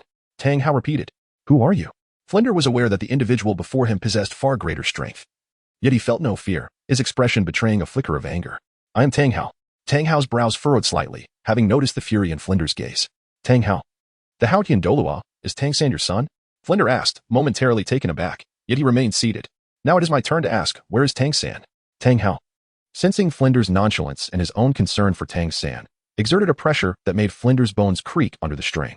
When his soul power diminished, Tang Hao spoke again. Now we can converse properly. Flinder wiped away the blood at the corner of his mouth, a sense of humiliation washing over him, yet he felt helpless. We were attacked, and Tang San was injured and taken away by a man in black. Flinder placed his hand on his chest as he spoke. A man in black? What man in black? I do not know. He was cloaked in black, but his aura resembled that of an evil spirit master, Flinder replied. Tang Hao breathed a sigh of relief. Being taken away was still salvageable. And the fact that the enemy chose to rescue Tang San indicated that he would not be harmed in the immediate future. He believed Tang San's intelligence would ensure his survival, at least until Tang Hao could find him. And Xiao Wu and Yu Xiaojing? They were taken by a boy with orange-red hair. Were you attacked by him? You and Zhao Wujia, two soul saints, could not stop a soul king? Useless. Tang Hao exclaimed angrily, having initially thought the assailant was a soul saint or a soul Douluo with special hidden abilities, only to discover he was merely a soul king. Flinder grasped the implication of Tang Hao's words and asked solemnly, do you know him? Who is he? What transpired between you? And what role did Xiao Gang play in this? Humph. You are not worthy to question me. Such disrespect shall serve as a lesson. Tang Hao snorted coldly and stepped outside. He intended to retrieve Xiao Wu. 100,000-year soul beast must not fall into BB Dong's hands. Tang Hao's heavy snort reverberated through Flinder, causing him to feel as though his insides had shifted, and he could not suppress a mouthful of blood. Meanwhile, Ning Rongrong also sent word to the 7 Treasure Glazed Tile School. She wanted to return. Here, all she did was run in circles. Initially, there was Xiao Wu, a fellow girl, but now she was entirely alone, forced to endure the lecherous gazes every day. It was simply too dull. Dai Lao. You haven't said who that exquisite girl is? Ma Hongjun inquired. Shut up, fatty. If you keep asking questions, don't blame me for being rude, Dai Mubai shot back. Humph, what is so great about it? If you're not going to say, then I'll go find my Asyong, Ma Hongjun retorted, turning to leave the village. Oh, how could it come to this? Oscar sighed, murmuring to himself. Ma Hongjun had an unpleasant encounter with Tang San and Xiao Wu on the first day of school. After Yu Xiaojing's arrival, he faced strict demands, further fueling his discontent. Dai Mubai and Tang San were not quite friends, and with Xiao Wu's disdain for his lifestyle, they seldom interacted. It was better to avoid disdainful glances than to endure them, so he decided to seek out his twin in Soto City. Among the 6, only Oscar played the role of the mediator. However, he too was preoccupied, having failed the ring hunt and narrowly escaped death. He felt utterly exhausted. Who are you? Why did you save me? Tang San, his face grim, gazed at the shadowy figure ahead. His hands were crippled, leaving him with only half of his Tang sect skills. This was more unbearable than death. You need not know who I am. I did not save you for your sake, but rather because you may prove useful to my master, the shadow replied. My hands are gone. What use could I possibly have? Tang San replied with a bitter smile. If my master deems you useful, he will naturally grant you a pair of hands. The shadow spoke indifferently. What did you say? Tang San exclaimed in astonishment. In Soto City, a youth of ordinary appearance strolled through the bustling streets. This was Jiang Ling in disguise, to prevent his identity from being exposed again. He chose not to rely on the spirit hall for his search, but instead opted to gather information from the beggars in Soto City. To seek news. He headed to the tavern, knowing that no one would be more knowledgeable than the beggars. In just half a day's time, Jiang Ling located the leader of the beggars and swiftly acquired information regarding Zhu Zhuqing's whereabouts. Jiang Ling gazed at the hotel before him and stepped inside. Excuse me, kind sir. May I inquire about a certain individual? Could you please tell me which room Zhu Zhuqing is in? Jiang Ling subtly slipped a pouch of gold soul coins to the attendant. Ah, let me check for you, young master, the attendant replied, his expression shifting upon receiving the pouch. She is in room 109. In that case, could you arrange a room that is closest to hers? Jiang Ling requested. Unfortunately, all the adjacent rooms are occupied. The only one available is directly opposite, the attendant replied, somewhat troubled. That will suffice. Please remember to keep this discreet, Jiang Ling instructed. Of course, young master, it is done. May I ask, are you related to this young lady? The attendant hesitated, aware of the gravity of breaching customer confidentiality. Should anything go awry, he would bear the consequences. However, the sum Jiang Ling offered was exceedingly generous. I am her fiancé, hoping to surprise her. If she learns of my arrival too soon, it would spoil the surprise. Jiang Ling smiled knowingly. Oh, I see. The attendant's face lit up with understanding. Here, take this. He discreetly handed Jiang Ling a small vial. This is a remedy from my hometown. I have personally tested it, and it is more than sufficient for an entire night. I typically do not share it with others, he whispered. Jiang Ling was exceedingly cautious, wishing to clandestinely meet Zhu Shiqing without drawing the attention of others, particularly that of the formidable Long Shi. Chapter 86. The encounter. Upon his arrival, Jiang Ling had already inquired about Zhu Shiqing and the others. They had departed in the morning and had yet to return. Jiang Ling moved a chair to sit by the window. The sun, having traversed a magnificent journey, gradually descended towards the horizon. Only the last vestiges of twilight remained, painting the sky in hues of crimson, while the peach-colored clouds continued to drift aimlessly. This scene evoked memories of Jiang Ling's experiences with Zhu Shiqing in the starry ancient realm. At that time, the unfortunate Zhu Shiqing encountered adversaries upon entering the ancient realm and was compelled to leap into the fiery sun gorge. The gorge bore a similarly crimson hue, yet its temperature was terrifying compared to the warmth of the present moment. It was in the depths of the gorge that Jiang Ling discovered the unconscious Zhu Shiqing, and they endured several days of arduous survival and ambiguous intimacy. In the blink of an eye, nearly 2 years had passed since the events of the starry ancient realm. As Jiang Ling gazed absent-mindedly out the window, his thoughts shifted once more, recalling the martial soul temple in Heaven-Do City. On that day, he had engaged in a quarrel with Qian Rinxue. After leaving the martial soul temple, it was beneath this very sunset that he carried his senior sister through several streets.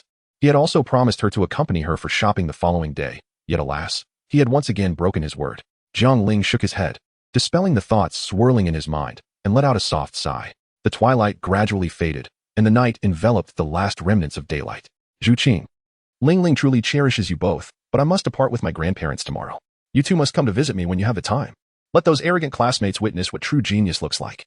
At the entrance of the hotel, Meng Yiran reluctantly spoke while holding the hands of the two young ladies. We certainly will, Yiran Jia, Zhu Qing replied, her tone unusually gentle. The veiled girl beside her also nodded slightly. Oh, by the way, remember to bring Lu Ergu along. I still owe him for saving my life last time, Meng Yiran added, her cheeks flushing slightly. Upon hearing Meng Yiran mention Jiang Ling, Zhu Qing's eyes momentarily glazed over. It had been quite some time since they last met. We definitely will. All right, Yiran. Let Zhu Qing and Ling go inside. We should return to the hotel, Meng Shu said from behind Meng Yiran. Thank you both for assisting Zhu Qing in acquiring her soul ring today. Zhu Qing expressed her gratitude to the esteemed dragon and snake. Though her demeanor was cool, she did not lack the necessary etiquette. Nonsense. You and Ling may address me as grandpa, just like Yiran. If you don't mind, Meng Shu chuckled, recognizing that befriending Zhu Qing was a wise choice for the family's future. Thank you, Grandpa Meng. Well, it is getting late. We should head back, Meng Shu said with a smile. Jiang Ling quietly gazed out the window below, her attention entirely captivated by Zhu Shiqing. She absorbed not a single word of their conversation. Qing, is this Jiang Luo truly the name of your beloved?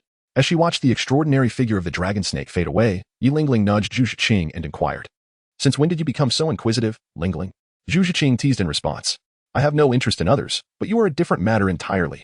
I am genuinely curious to see what kind of person has captured your heart so completely, Ling retorted defiantly. As their banter continued, they entered the hotel. With Zhu Shiqing's silhouette vanishing from view, Jiang Ling regained her awareness and closed the window. Zhu Shiqing returned to her room and, as was her custom, began her cultivation. She had no other passions. During her time with Jiang Ling, they would take leisurely walks and engage in conversation. After their separation, she reverted to her taciturn nature. Dedicating herself to rigorous training for cultivation not only strengthened her but also provided a temporary escape from thoughts of Jiang Ling Shiqing. Suddenly, while in deep meditation, Zhu Shiqing heard someone calling her name. The voice was familiar, a sound she often dreamed of in her slumber, its tone and inflection indistinguishable. Yet this time, she had not yet succumbed to sleep. Could it be yet another auditory hallucination? Slowly, she opened her eyes and turned to the figure illuminated by the light. Her expression momentarily dazed. Yu Qing. Rising to her feet, Zhu Shiqing's smile bloomed like a flower, though a glimmer of tears sparkled in her eyes. Jiang Ling gazed tenderly at Zhu Shiqing, akin to a sea breeze making a wish, destined to meet amidst mountains and seas. Zhu Shiqing's beautiful eyes sparkled like stars, holding the weight of eternity in a single glance. The two stood merely 3 meters apart, enveloped in a profound silence. After a prolonged moment, Jiang Ling slowly approached, extending his arms to embrace the somewhat rigid figure of Zhu Shiqing. I thought you would not come to find me, she murmured, burying her face in Jiang Ling's embrace, her voice tinged with sobs. Upon hearing this, Jiang Ling was momentarily taken aback, a bittersweet expression gracing his lips as he tightened his embrace slightly. The girl, despite her decision to part ways, still harbored the hope that the boy would seek her out. I am sorry, Jiang Ling murmured softly, his cheek pressed against Zhu Shiqing's hair. Jiang Ling brought her out from the Starry Empire, yet he failed to take proper care of her. It matters not, brother Jiang. How did you know I was here? Is sister Hu also here? Zhu Shiqing released herself from Jiang Ling's embrace, forcing a smile. The feeling of grievance was but a fleeting moment. It was her inherent nature to be understanding and empathetic. Jiang Ling did not respond to Zhu Shiqing's question. Instead, She lowered her head and pressed her lips against hers, gently wiping away the tears that glistened at the corners of Zhu Juqing's eyes. After a prolonged moment, their lips parted. Jiang Ling gently pulled Zhu Qing to sit by the bed, and after a moment of silence, he spoke.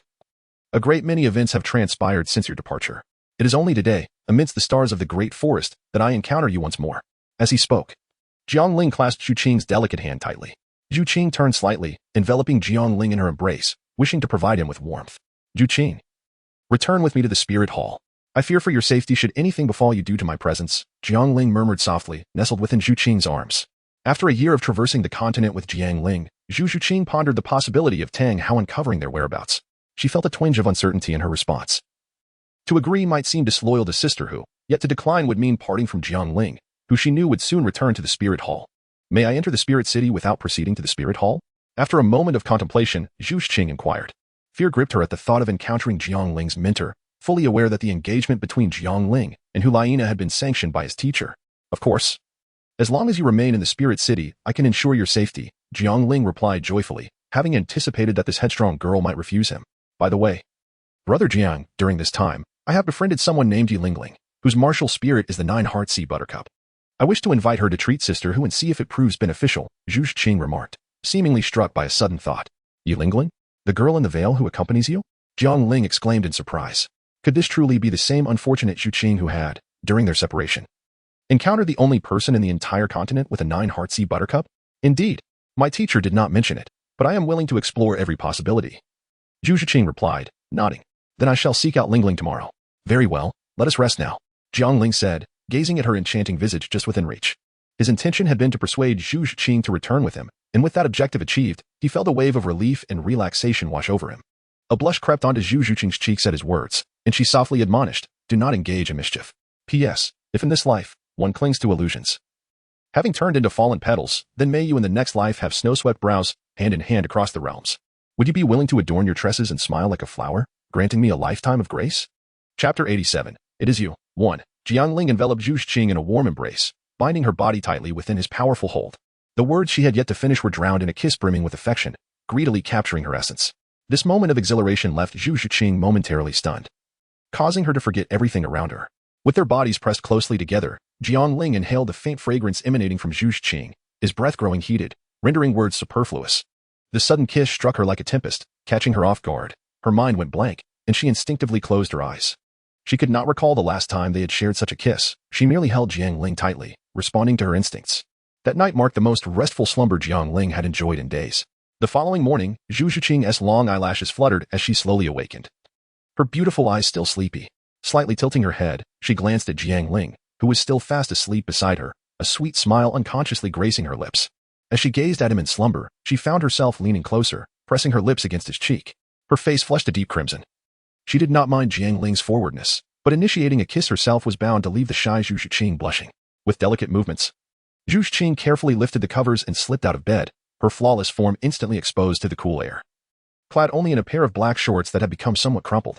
After neatly tucking the blanket back, she noticed Jiang Ling remained undisturbed by her actions and let out a quiet sigh of relief before turning toward the bathroom. Yi Ling awoke early as well. As a support-type soul master, her training progressed more slowly than that of combat soul masters, so she was naturally diligent in her practice, especially after meeting Zhu Qing. Her dedication intensified. When Zhu Qing and Yi Ling first met, their soul power was comparable, yet Zhu Qing had now acquired her 4th soul ring. Although Yi Ling was delighted for her dear friend, it inevitably stirred her competitive spirit, for both were regarded as prodigies and harbored their own pride. After concluding her morning training, Yi Ling, as was her custom, made her way to Zhu Qing's room, gently pushing the door. She found it curious that Zhu Qing had not yet opened it. How strange. Why is Zhu Qing so late today?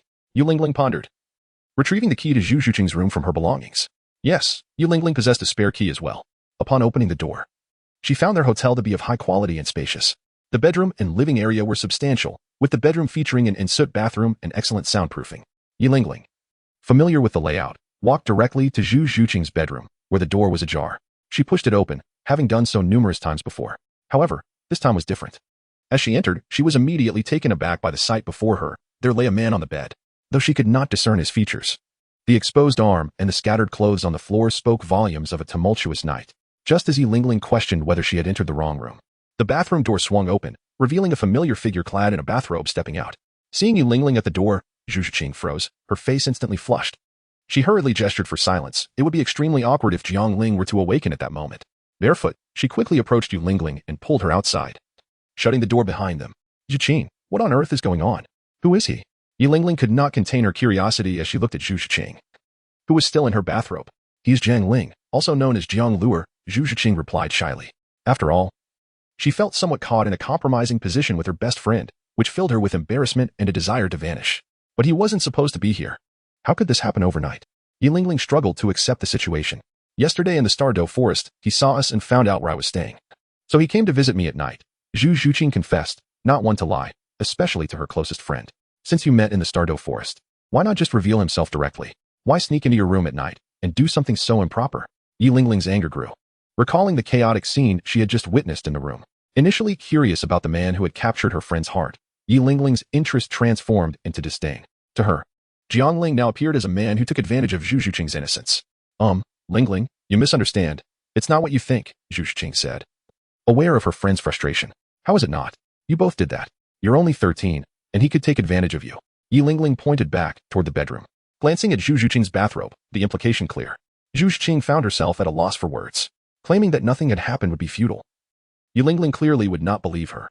It was impossible to explain that they merely exchanged kisses and gentle touches. Asking her to articulate such things would be akin to challenging a titan. Just trust me, Lingling. It's not as you think. Zhu finally managed to utter, her cheeks aflame. Yu Lingling observed her stubborn friend and sighed inwardly, thinking, Zhu has completely fallen under his spell.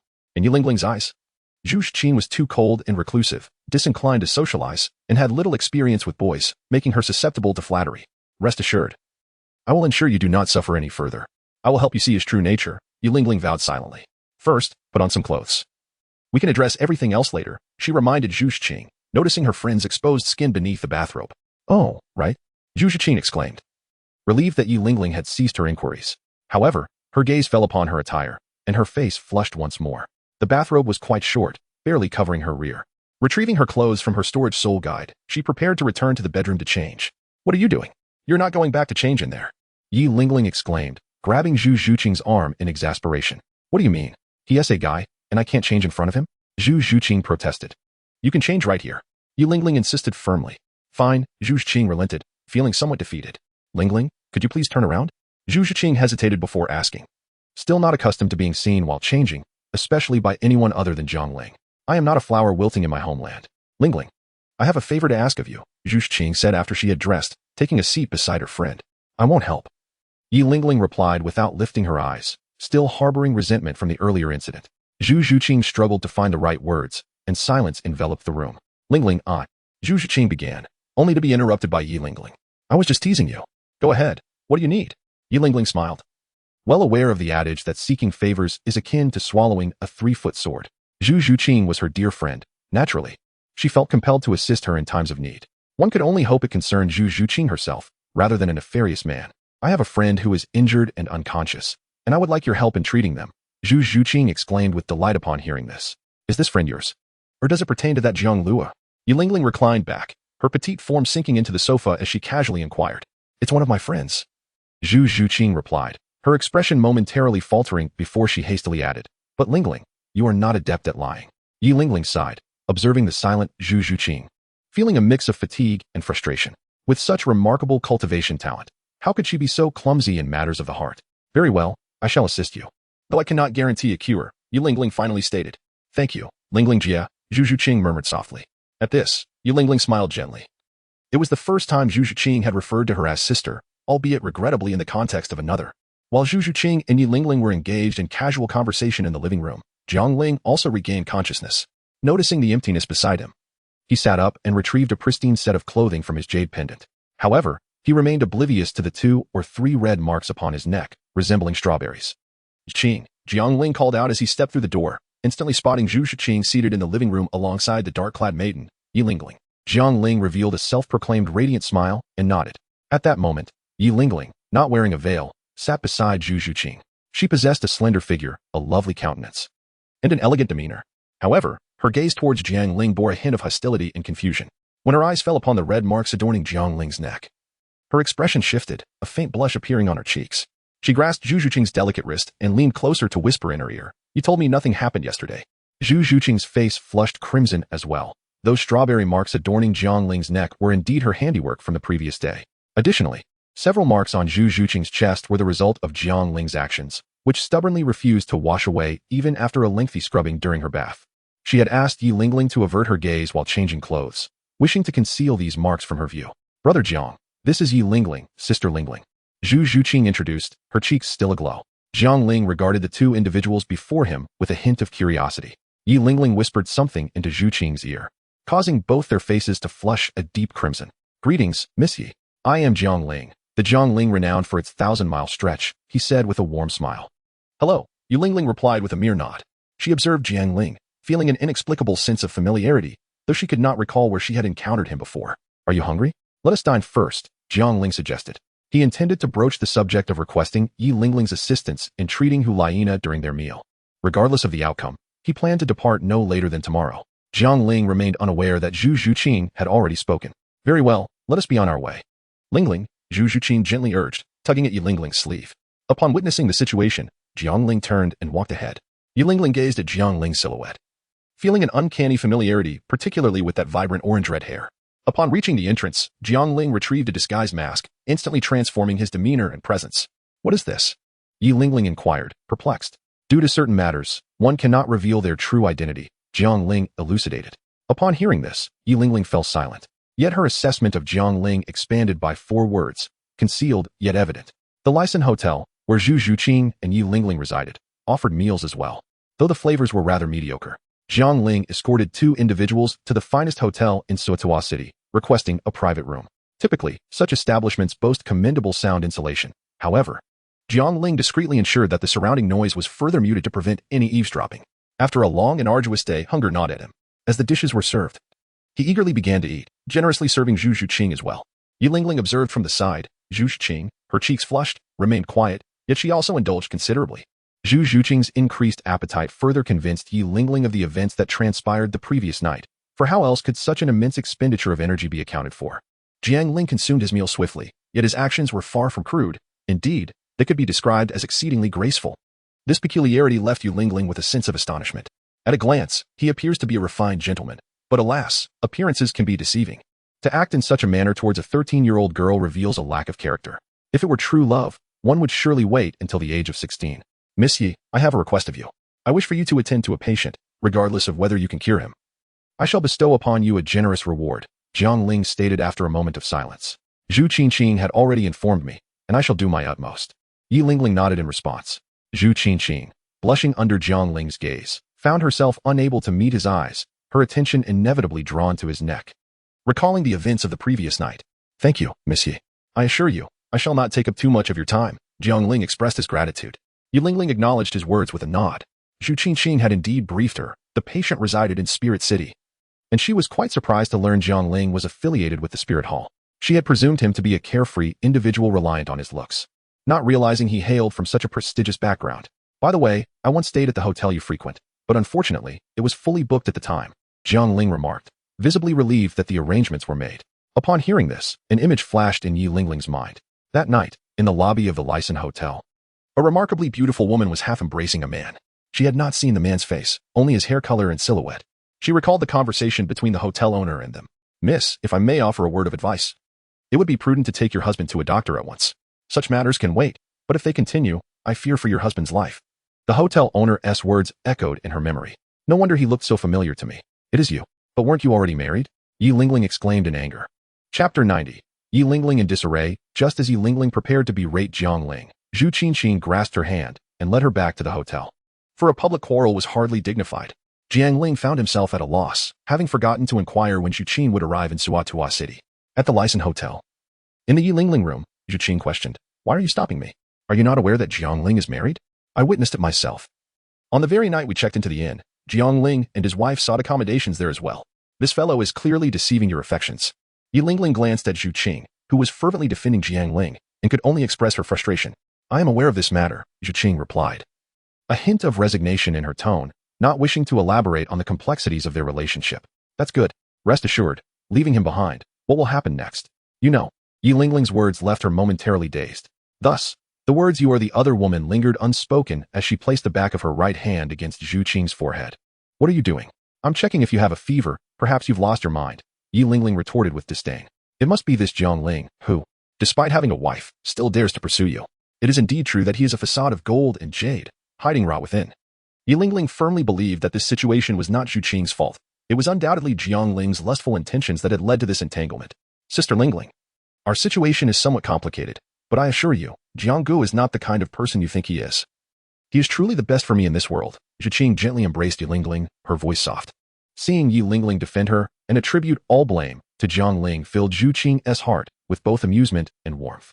After all, besides Jiang Ling and her third sister, only Yi Lingling genuinely cared for her. Yet, Zhu Qing did not feel sorrow. She sincerely believed herself fortunate, possessing more than most. Yi Lingling sighed softly, lightly patting Zhu Qing's back. To her, Zhu Qing appeared to be blinded by love, perceiving only Jiang Ling's virtues. Can you share what has transpired between you two? Yi Lingling inquired. Zhu Qing momentarily hesitated, recalling the myriad experiences she had shared with Jiang Ling, uncertain where to begin. When did she first develop feelings for him? Was it when he steadfastly vowed to assist her? Was it during their shopping excursions, or when he styled her hair? Or perhaps during their candid encounters in the ancient realm? Or had she felt a spark from their very first meeting? As Zhu Qing became lost in reminiscence, Yi Lingling interpreted her silence as further confirmation of Zhu Qing as being ensnared by Jiang Ling's charms. All right, I shall not pry further. But I must inquire about the patient I am to treat. Yi Lingling released Zhu Qing from her embrace. The sound of Yi Lingling's voice jolted Zhu Qing from her reverie, leaving her momentarily at a loss for words. Do not deceive me. It is Hulaina. Who is Hulaina? Jiang Ling's senior sister. And Yi Lingling noticed Zhu Qing's evasive gaze, her intuition suggesting that Zhu Qing was withholding information.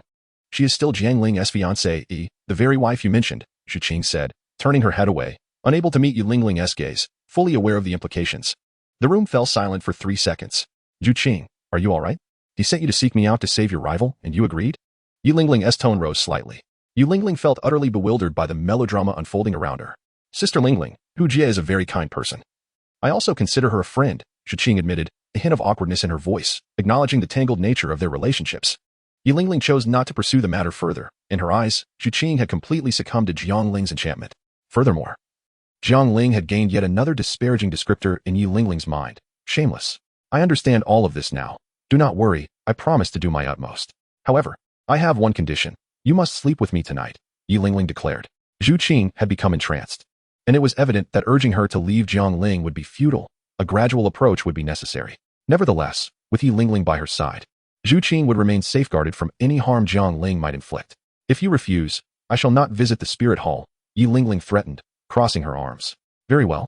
I shall sleep here, but I will inform Jiang Gu, Zhu Qing replied softly, her lips parting slightly. Jiang Ling remained oblivious to the tarnished image he had cultivated in Yi Lingling's heart.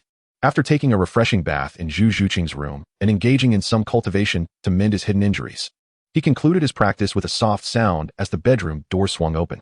Zhu Qing, Jiang Ling smiled serenely, rising to grasp Zhu Qing's delicate hand. How are things? It's all clarified now. It was my fault, Jiang Ling sighed, gently embracing Zhu Qing's slender waist. Not at all, everything is fine. Sister Lingling is my friend, and she will know sooner or later, Zhu Qing replied with a smile. By the way, Brother Jiang, Sister Lingling has invited me to stay at her place tonight. What should I do? Jiang Ling was momentarily taken aback by her words. Tonight, you will have to rest alone in my room, Zhu Qing said with a hint of resignation. Why should that be? You are my girlfriend. It is unreasonable for you to accompany her instead of being with me, Jiang Ling retorted indignantly. All right, perhaps Sister Lingling is concerned that you might harbor improper intentions towards me, Zhu Qing responded, her smile revealing a teasing tone as she observed Jiang Ling's childish demeanor. How could that be? I managed to restrain myself during last night's circumstances. Jiang Ling began to protest, only to have Zhu Qing place a small hand over his mouth, playfully admonishing him. No more talking. Perhaps it had been too long since their last meeting, and Jiang Ling's various indiscretions had gone largely unopposed by her, leading her to acquiesce to his advances. Reflecting on it now, Zhu Qing felt a warmth spread across her cheeks, unable to believe she had acted in such a manner. Very well. Jiang Ling lowered his gaze towards Zhu Qing, his face gradually drawing closer. What are you doing? Zhu Qing attempted to retreat, but Jiang Ling encircled her waist, leaving her body to lean back slightly. Her cheeks flushed as she whispered, not tonight. It's only afternoon. Jiang Ling seized Zhu Qing's delicate lips in a passionate bite. Whoa. Zhu Qing exclaimed, blushing deeply. It's still daytime. Where has Yi Lingling been? It's been half an hour. Why hasn't she returned? Yi Lingling pondered, sensing Zhu Qing's prolonged absence. Could it be that scoundrel Jiang Ling? With urgency, Yi Lingling rose and headed outside. Upon reaching Zhu Qing's door, She opened it and stepped inside. Glancing at the tightly shut bedroom, she hesitated to push the door open, fearing the sight of something inappropriate. Suddenly, a thought crossed her mind, and her face turned crimson. She raised her hand and knocked heavily on the bedroom door. Chapter 91. I suspect she likes you. The hurried knocking startled Zhu Zhuqing. Her face aflame as she pushed Jiang Ling away and hastily donned the disheveled clothes strewn about on the floor. Initially irritated by the interruption, Jiang Ling's annoyance faded as he beheld Zhu Zhuqing's flustered demeanor, finding her unexpectedly adorable. Her fair skin, a delightful sight, captivated him. Sensing Jiang Ling's gaze, Zhu Zhuqing threw his clothes back at him in a mix of embarrassment and anger. Put your clothes on quickly. I want tea, Jiang Ling retorted. Tossing the clothes back and lying on the bed, covering himself with a blanket, leaving only his eyes exposed.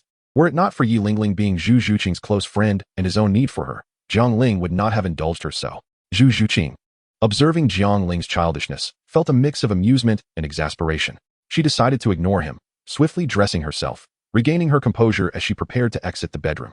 Before leaving, she shot a glare at the culprit. Jiang Ling. Zhu Zhuqing opened the door a third of the way, then promptly shut it behind her. Lingling Jia, she called softly, her face still flushed.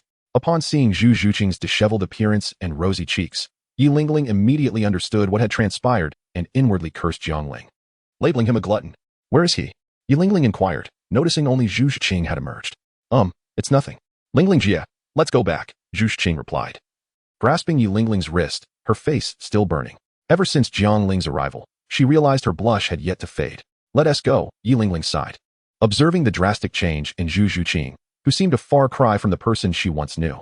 Unbeknownst to Yi Lingling, this side of Zhu Zhuqing was exclusively revealed to Jiang Ling afterward. Yi Lingling insisted on not letting Zhu Zhuqing out of her sight, leading her back to their room after dinner. Miss Yi, we set off tomorrow morning, Jiang Ling reminded. Understood, Yi Lingling replied coldly, turning with Zhu Zhuqing and ascending the stairs, not allowing either of them a moment to converse. Yi Lingling's demeanor left Jiang Ling perplexed. What was the matter? Shouldn't she be angry with him? As the moonlight spilled through the window, Jiang Ling found himself unable to sleep for a long time, opting instead to meditate and cultivate his soul power. The elixir of celestial herbs had not significantly enhanced his soul power. He had only just reached the 53rd level. Oh, the celestial herbs. Jiang Ling let out a bitter smile, retrieving a jade box from his bosom and turning it over in his hands. He was struck by a sense of forgetfulness, realizing that he had neglected to bring the celestial herb. Due to the matters concerning Hulayina, Jiang Ling had not thought of the herb while in the Spirit Hall of Heavendo City, or even upon meeting his teacher in Spirit City. The octagonal ice grass and the fire apricot blossom could be presented to his teacher upon his return to the Spirit Hall. However, the water fairy jade bone must be delivered personally to Sister Shui, given the herb's rarity. Furthermore, the assistance from the 6 offerings of the Spirit Hall was undoubtedly linked to Qianren Shui, and Jiang Ling wished to express his gratitude. Without their intervention, his journey would not have been as smooth. He tucked the jade box away. Very well, I shall take a detour to Heavendo City. Traveling by sword will not consume much time, he murmured to himself. The following day, outside Suatua City, Yi Lingling, somewhat fatigued, looked at the desolate surroundings and mockingly remarked to Jiang Ling, how are we to proceed without hiring a carriage? Shall we simply walk? Jiang Ling cast a glance at Yi Lingling, who seemed to be as irritable as if she had consumed gunpowder early in the morning, and chose to disregard her. I am magnanimous enough not to hold grudges against the petty, he thought. However, what puzzled Jiang Ling was that he distinctly recalled the original text describing Yi Lingling as a taciturn and mute sister. How could this be? Jiang Ling remained oblivious to the reason behind Yi Lingling's profound anger today. It stemmed from her clandestine glimpse at the lingering crimson strawberry mark upon Zhu Zhuqing's bosom from the previous day. The awkwardness of its placement left Yi Lingling blushing throughout the night, depriving her of slumber. Long rainbow sword. Jiang Ling ascended first, followed closely by Zhu Zhuqing, who, familiar with the routine, embraced Jiang Ling at the waist and addressed Yi Lingling, saying, Sister Lingling, Linger's martial soul can soar. Hold on to me from behind. Ah. Very well, Yi Lingling replied, observing Zhu Zhuqing's intimate hold on Jiang Ling. She felt an urge to separate them, yet what would follow? It would be unbecoming for her to grasp Jiang Ling herself. The thought of embracing the scoundrel Jiang Ling was far less appealing than death itself. As Yi Lingling stepped onto the blade, Jiang Ling called out, Steady yourselves. Let us commence. Jiang Ling had not noticed that Zhu Zhuqing had altered her way of addressing him. In truth, this change had been long contemplated by Zhu Zhuqing. Initially, it was acceptable to call him Brother Jiang, but as their relationship deepened, this form of address began to feel somewhat distant. Particularly after learning that Hulayina affectionately referred to Jiang Ling as Little Lingzi, she felt the urge to adopt a different appellation. Moreover, when Meng Yiran began to call Jiang Ling Luerge, a term of endearment that conveyed a greater intimacy, it stirred a twinge of jealousy within her. Being younger than Jiang Ling, she could not bring herself to call him Little Lingzi, nor did she wish to emulate Meng Yiran. Although she contemplated addressing him as Brother Ling, Zhu Zhuqing found herself unable to utter it, ultimately settling for the more modest Linger Ge. Jiang Ling remained oblivious to the turmoil within the heart of the girl behind him, as he immersed himself in swordplay. An unsettling thought began to gnaw at him. Something was amiss with Yulingling. Jiang Ling was acutely aware of her fixation on him, yet her peculiar attachment to Zhu Qing, with whom he was in a romantic relationship, raised further suspicion. Just moments ago, Yulingling had appeared disheveled. In the previous night she had shared a bed with Zhu Qing. Moreover, she possessed a key to Zhu Qing's room.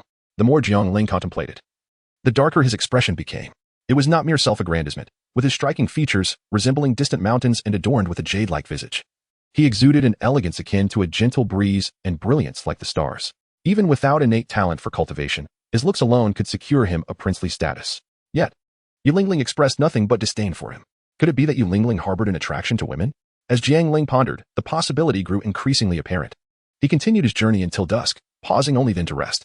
Regrettably, there were no nearby towns. He had no choice but to set up a tent within the woods, kindle a fire, scatter some insect-repellent powder, and prepare the provisions he had set aside for dinner. Zhu Qing, have you eaten well?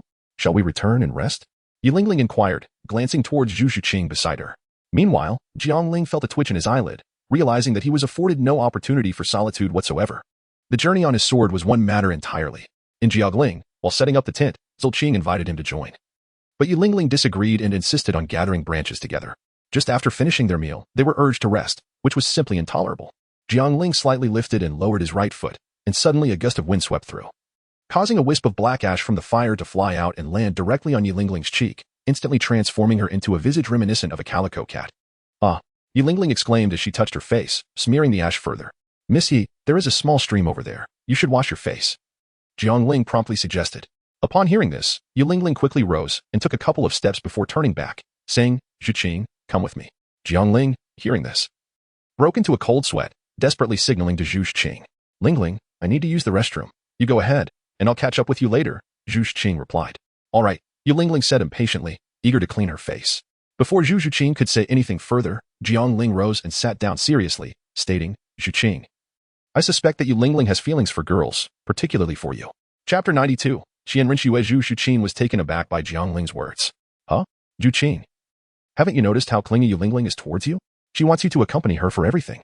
Moreover, given my looks, she ignores me completely and even shows signs of disdain. Is that a normal reaction for a young girl? Jiang Ling earnestly pointed out. Linger, you misunderstand. Lingling is perfectly fine. She is just concerned about me. Zhu Qing replied, suppressing a smile at Jiang Ling's serious assertion of his own handsomeness. She had an inkling of Yulingling's feelings, but was unsure how to explain it to Jiang Ling. I'll go see if Lingling has finished washing her face, Zhu Qing said, rising and straightening her clothes. She quickly bent down, pressing her lips against Jiang Ling's cheek.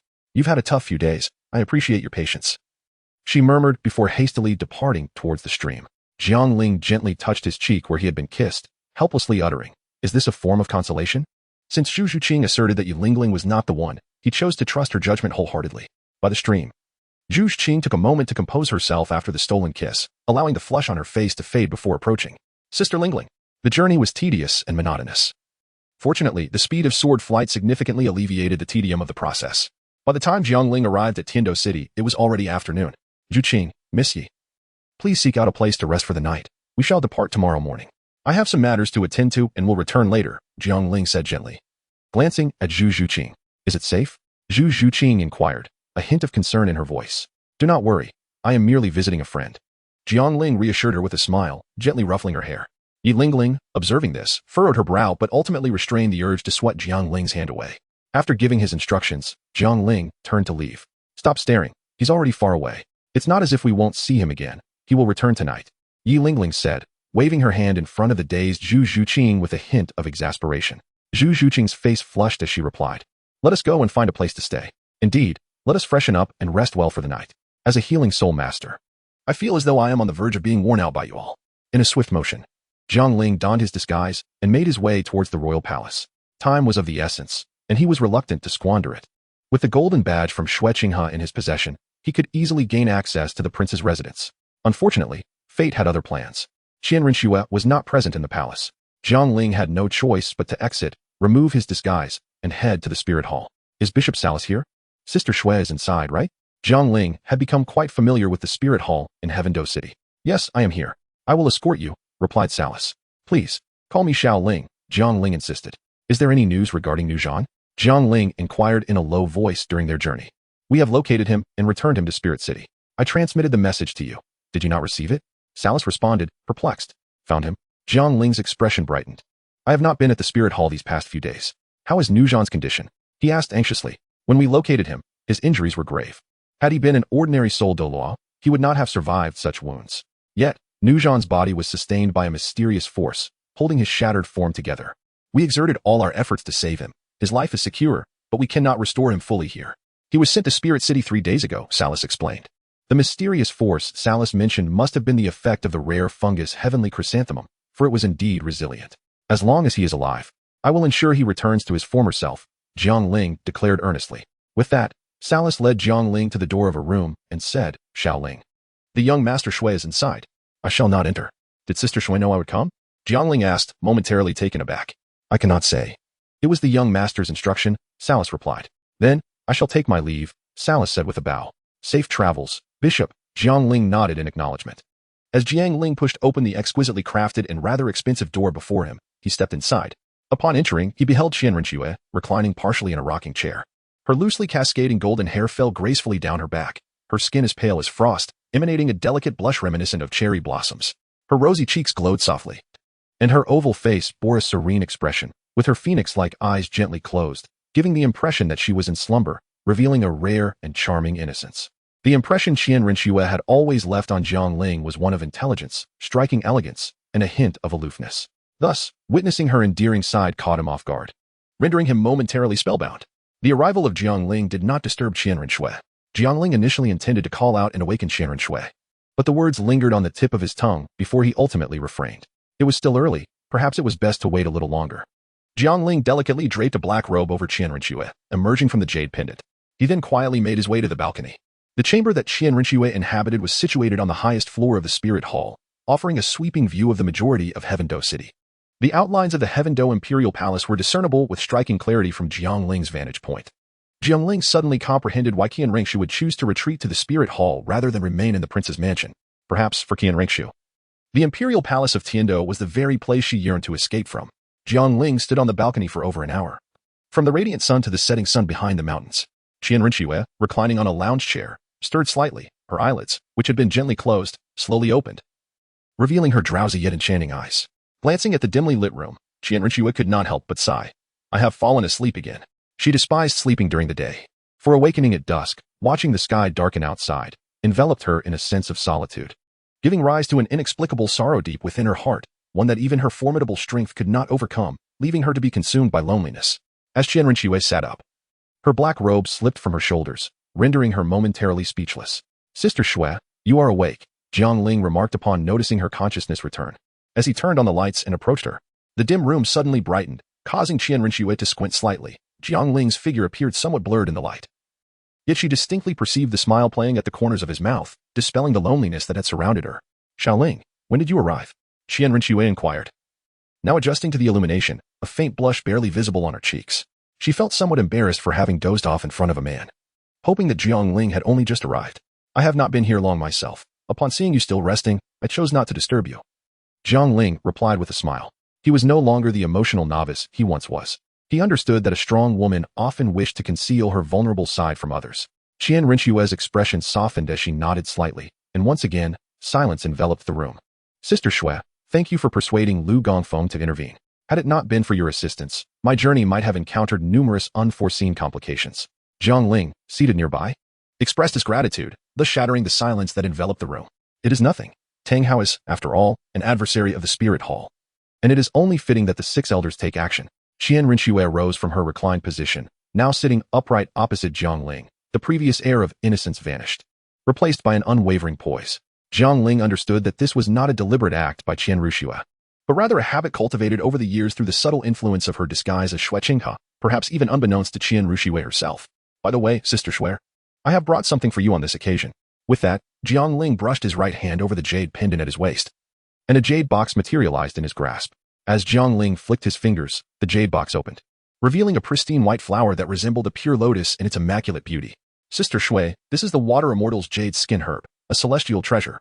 Consuming it nourishes the tendons and fortifies the bones, facilitating the flow of energy through the 7 channels and 8 meridians, greatly benefiting one's cultivation. As he spoke, Jiang Ling handed the jade box to Qian Renshui. Is this considered my reward? Qian Renshui inquired, gazing at the jade box in her hands. No. This is a gift from me to my sister, as her younger brother, Jiang Ling replied earnestly. What Qian Renshui has always lacked was not talent or resources for cultivation, but rather emotional connection. Her most cherished possession was indeed her feelings.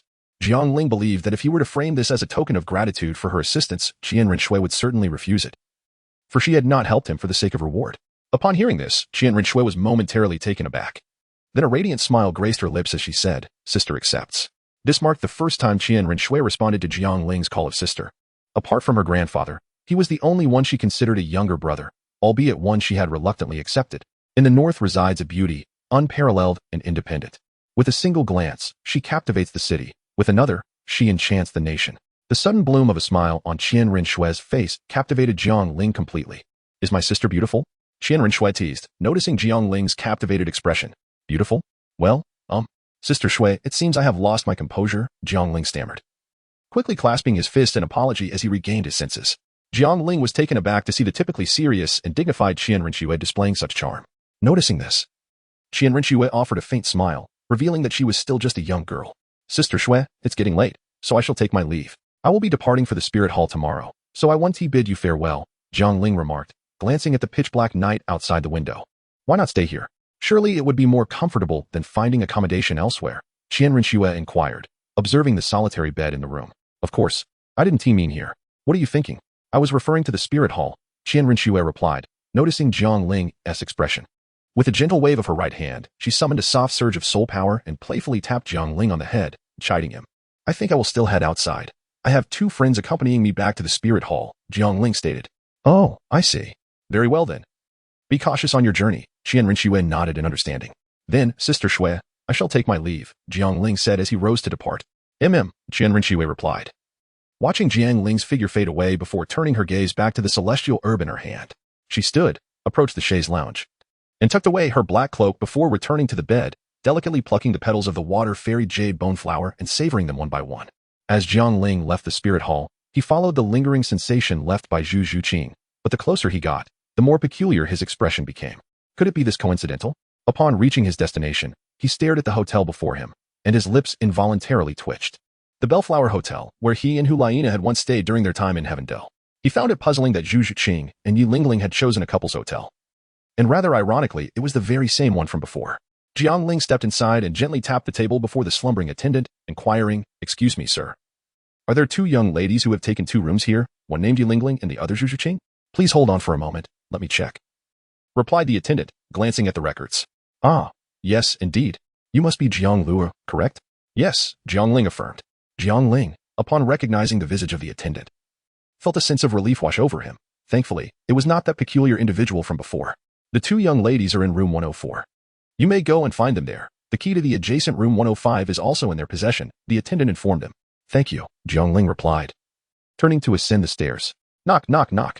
Zhu Qing, I have returned, Jiang Ling called out, gently ruffling Zhu Zhuqing's hair. Brotherlinger, allow me to escort you to your room, Zhu Zhuqing said, clutching Jiang Ling's mischievous hand and holding it close. Zhu Qing, the key is right here, next door. You can go by yourself, Yi Lingling interjected, seizing Zhu Zhuqing's hand and retrieving a key from her grasp before tossing it to Jiang Ling with a cool demeanor. Have you forgotten your promise to me? Yi Lingling addressed Zhu Zhuqing, just as Jiang Ling's arm had barely registered the astonishing elasticity of Zhu Zhuqing's bosom. It was abruptly pulled away by Yi Lingling, leaving him momentarily speechless. I endure. Jiang Ling took the key and was about to depart when a voice called out from behind him. Young master, is it truly you? I almost thought I had mistaken you for someone else. Ha ha, do you still remember me? Jiang Ling regarded the server beside him, who was adorned in a manner befitting their role, and felt an involuntary shiver run down his spine. For it was the very same server who had previously incited Hu Laina's explosive wrath. Young master, have you changed your companion? The server inquired softly, glancing at the young woman before Jiang Ling. She appears less mature than the last one, yet she possesses a beauty of her own, albeit a youthful one. Do take care of yourself, young master, and refrain from repeating the mistakes of the past. Before Jiang Ling could intervene, the server had honorably ushered him to the guillotine of fate. Scoundrel! Yi Lingling's face flushed crimson. With a resounding crash, she slammed the door behind her. Can they hear us? I was speaking so softly, the server remarked, momentarily taken aback. You have 3 seconds to vanish from my sight, or else, Jiang Ling warned. His expression darkening. I apologize. Jiang Ling watched the waiter dash away in a blur and, with a sigh, tapped his forehead. He vowed never to set foot in this hotel, the Jiujing Hotel. Again, he would rather perish outside than return. Yi Lingling remained indignant, attempting to persuade Zhu Shiqing. Yet, Zhu Shiqing was lost in thought, pondering whether her brother Ling and Hulaina had reached the final stage of their journey. Chapter 94, Nine-Heart Begonia. With the affairs of Tiando concluded, Jiang Ling wasted no time and hastened towards Wuhuan City. Upon entering Wuhuan City, the trio did not proceed directly to the Wuhuan Palace. In the city of Wuhuan, Jiang Ling acquired a charming residence under the name of Zhu Shiqing, a verdant courtyard adorned with a grove of bamboo. Miss Yi. I wish to speak with Shiqing in private, Jiang Ling expressed, casting a meaningful glance at Yi Lingling, who stood beside Zhu Shiqing. Sister Lingling, Zhu Shiqing interjected. Sensing her friend's impending protest, please. Reluctantly, Yi Lingling, swayed by the pleading look from her dear friend, agreed and turned towards the bamboo grove. Yu Qing. I apologize for the inconvenience, but you must bear with this situation for the time being. I will swiftly discuss our circumstances with the teacher. Jiang Ling said softly as he embraced the enchanting figure before him, once Yu Lingling had departed. No, let us wait until sister who awakens. I am quite well here. Zhu Qing replied, biting her lip as she spoke with a serious tone. Her reluctance stemmed from a sense of guilt towards Hulaina, who was still recovering from her injuries. How could she, in good conscience, stand by Jiang Ling's side at such a moment? Moreover, Zhu Shiqing wished to spare Jiang Ling any discomfort. Upon hearing this, Jiang Ling fell silent, merely embracing Zhu Shiqing tightly in his arms. Jiang Ling harbored uncertainty regarding his teacher, Bibi Dong, particularly due to her past heartaches. Although he was a disciple of Bibi Dong, Hulaina was also among her students. This predicament was ultimately his own fault, and it was something that his teacher detested above all. He genuinely feared that she might take drastic measures against him. As he walked alongside Yu Lingling on the path to the papal palace, he pondered the audacity of certain individuals. How could they possess such a thick skin? Openly courting other young ladies despite being betrothed? It was one thing to pursue another, but to do so irresponsibly was beyond reproach. Yi Lingling remarked with a tone of derision. Yi Lingling was well aware of Jiang Ling's esteemed position as a disciple of the reigning pope. Yet this knowledge did not deter her from standing up for Zhu Shiqing. In her eyes, Jiang Ling's decision to leave Zhu Shiqing alone in the verdant courtyard, without the courage to bring her back to the spirit hall, epitomized the behavior of a callous and irresponsible man. Jiang Ling cast a glance at Yi Lingling, remaining silent. On one hand, he did not wish to stoop to the level of this young girl. On the other hand, he found himself at a loss for words to counter her. Observing Jiang Ling's lack of retort, Yi Lingling let out a soft hum and chose to refrain from further discourse. Given Jiang Ling's actions along the way, she was reluctant to offer assistance. However, she felt compelled to honor her promise to Zhu Shiqing. Jiang Ling did not first seek an audience with Bibi Dong. Instead, he proceeded directly to Hulaina's courtyard with Yi Lingling. In truth, Jiang Ling held little hope for Yi Lingling, as the multitude of formidable healing soul masters within the spirit hall were at a loss, and Yi Lingling was merely a soul master. His only solace lay in the extraordinary abilities of the Nine-Heart Begonia. Upon entering the long-absent courtyard, Jiang Ling pushed the door open. Young master, you have returned. A servant within the courtyard exclaimed, momentarily taken aback before hastily bowing. Indeed, Jiang Ling nodded in acknowledgement. Miss Yi, please follow me, he instructed Yi Lingling, who followed closely behind him. Jiang Ling took a gentle breath and pushed open the door to Hulaina's chamber. The girl, resembling an angel, lay there in serene tranquility. Yi Lingling, standing nearby, felt somewhat dazed. Unlike the fleeting glimpse of Jiang Ling's back she had seen that day, she now beheld Hulaina's visage and demeanor. Such striking beauty was a rarity in Yi Lingling's life, making it difficult to forget. Yet, in just a few short months, the vicissitudes of life had become apparent. Before Jiang Ling could utter a word, Yi Lingling brought her hands together slightly, conjuring a delicate pink begonia flower. The petals, a harmonious blend of white and pink, were resplendent in color, and the flower's form was exquisite. Leaves and tendrils cascaded gracefully from either side of Yi Lingling's palms, swaying gently in the breeze. Resembling a demure maiden whose flowing hair veils her face, exuding deep affection and captivating grace. The Nine-Heart Begonia, a complete healing, accompanied by a subtle fragrance. A beam of white light descended from above. This ethereal light took the shape of petals, gently cascading down to envelop Hulaina. Jiang Ling, equally astonished, soon transformed his expression into one of hope. Perhaps, this truly could work. In Jiang Ling's first encounter with Yi Lingling utilizing her martial soul, he sensed an unparalleled vitality emanating from the begonia flower. A radiant light enveloped Hulaina for a full quarter of an hour. As Yi Lingling trembled, the Nine Hearts Begonia dissipated, leaving her unsteady on her feet. Miss Yi, Jiang Ling, who had been attentively observing the healing process, swiftly moved to her side and steadied her shoulder to prevent her from falling. Are you all right? He inquired with concern. I'm fine, just let go of me. Yi Lingling replied, feeling a deep sense of discomfort at the touch of this bothersome individual. She struggled to free herself. Yet her soul power and physical strength had been entirely depleted, rendering her almost affectionate in Jiang Ling's embrace. Her complexion flushed a deep crimson, but fortunately, her veil concealed it, sparing her from Jiang Ling's notice. Jiang Ling was unaware of the myriad thoughts occupying Yi Lingling's mind. Supporting her as she sat on the bed, he eagerly inquired, "Is there any effect? Can it be cured?" Within her, there resided two exceptionally pure and potent forces, presumably derived from divine herbs. Each energy source had the potential to benefit her for a lifetime, and the fact that both were present in her body, consumed within a remarkably close time frame, was extraordinary. Yi Lingling furrowed her brow and responded.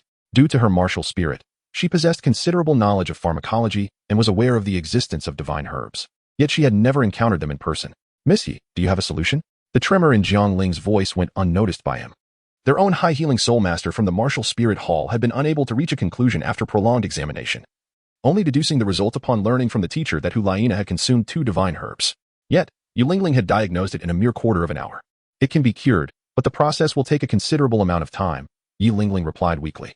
"It is quite taxing for Yi Lingling to fully heal her. She would need to harmonize the 2 disparate energies, gradually enabling Hu Laina's body to absorb them.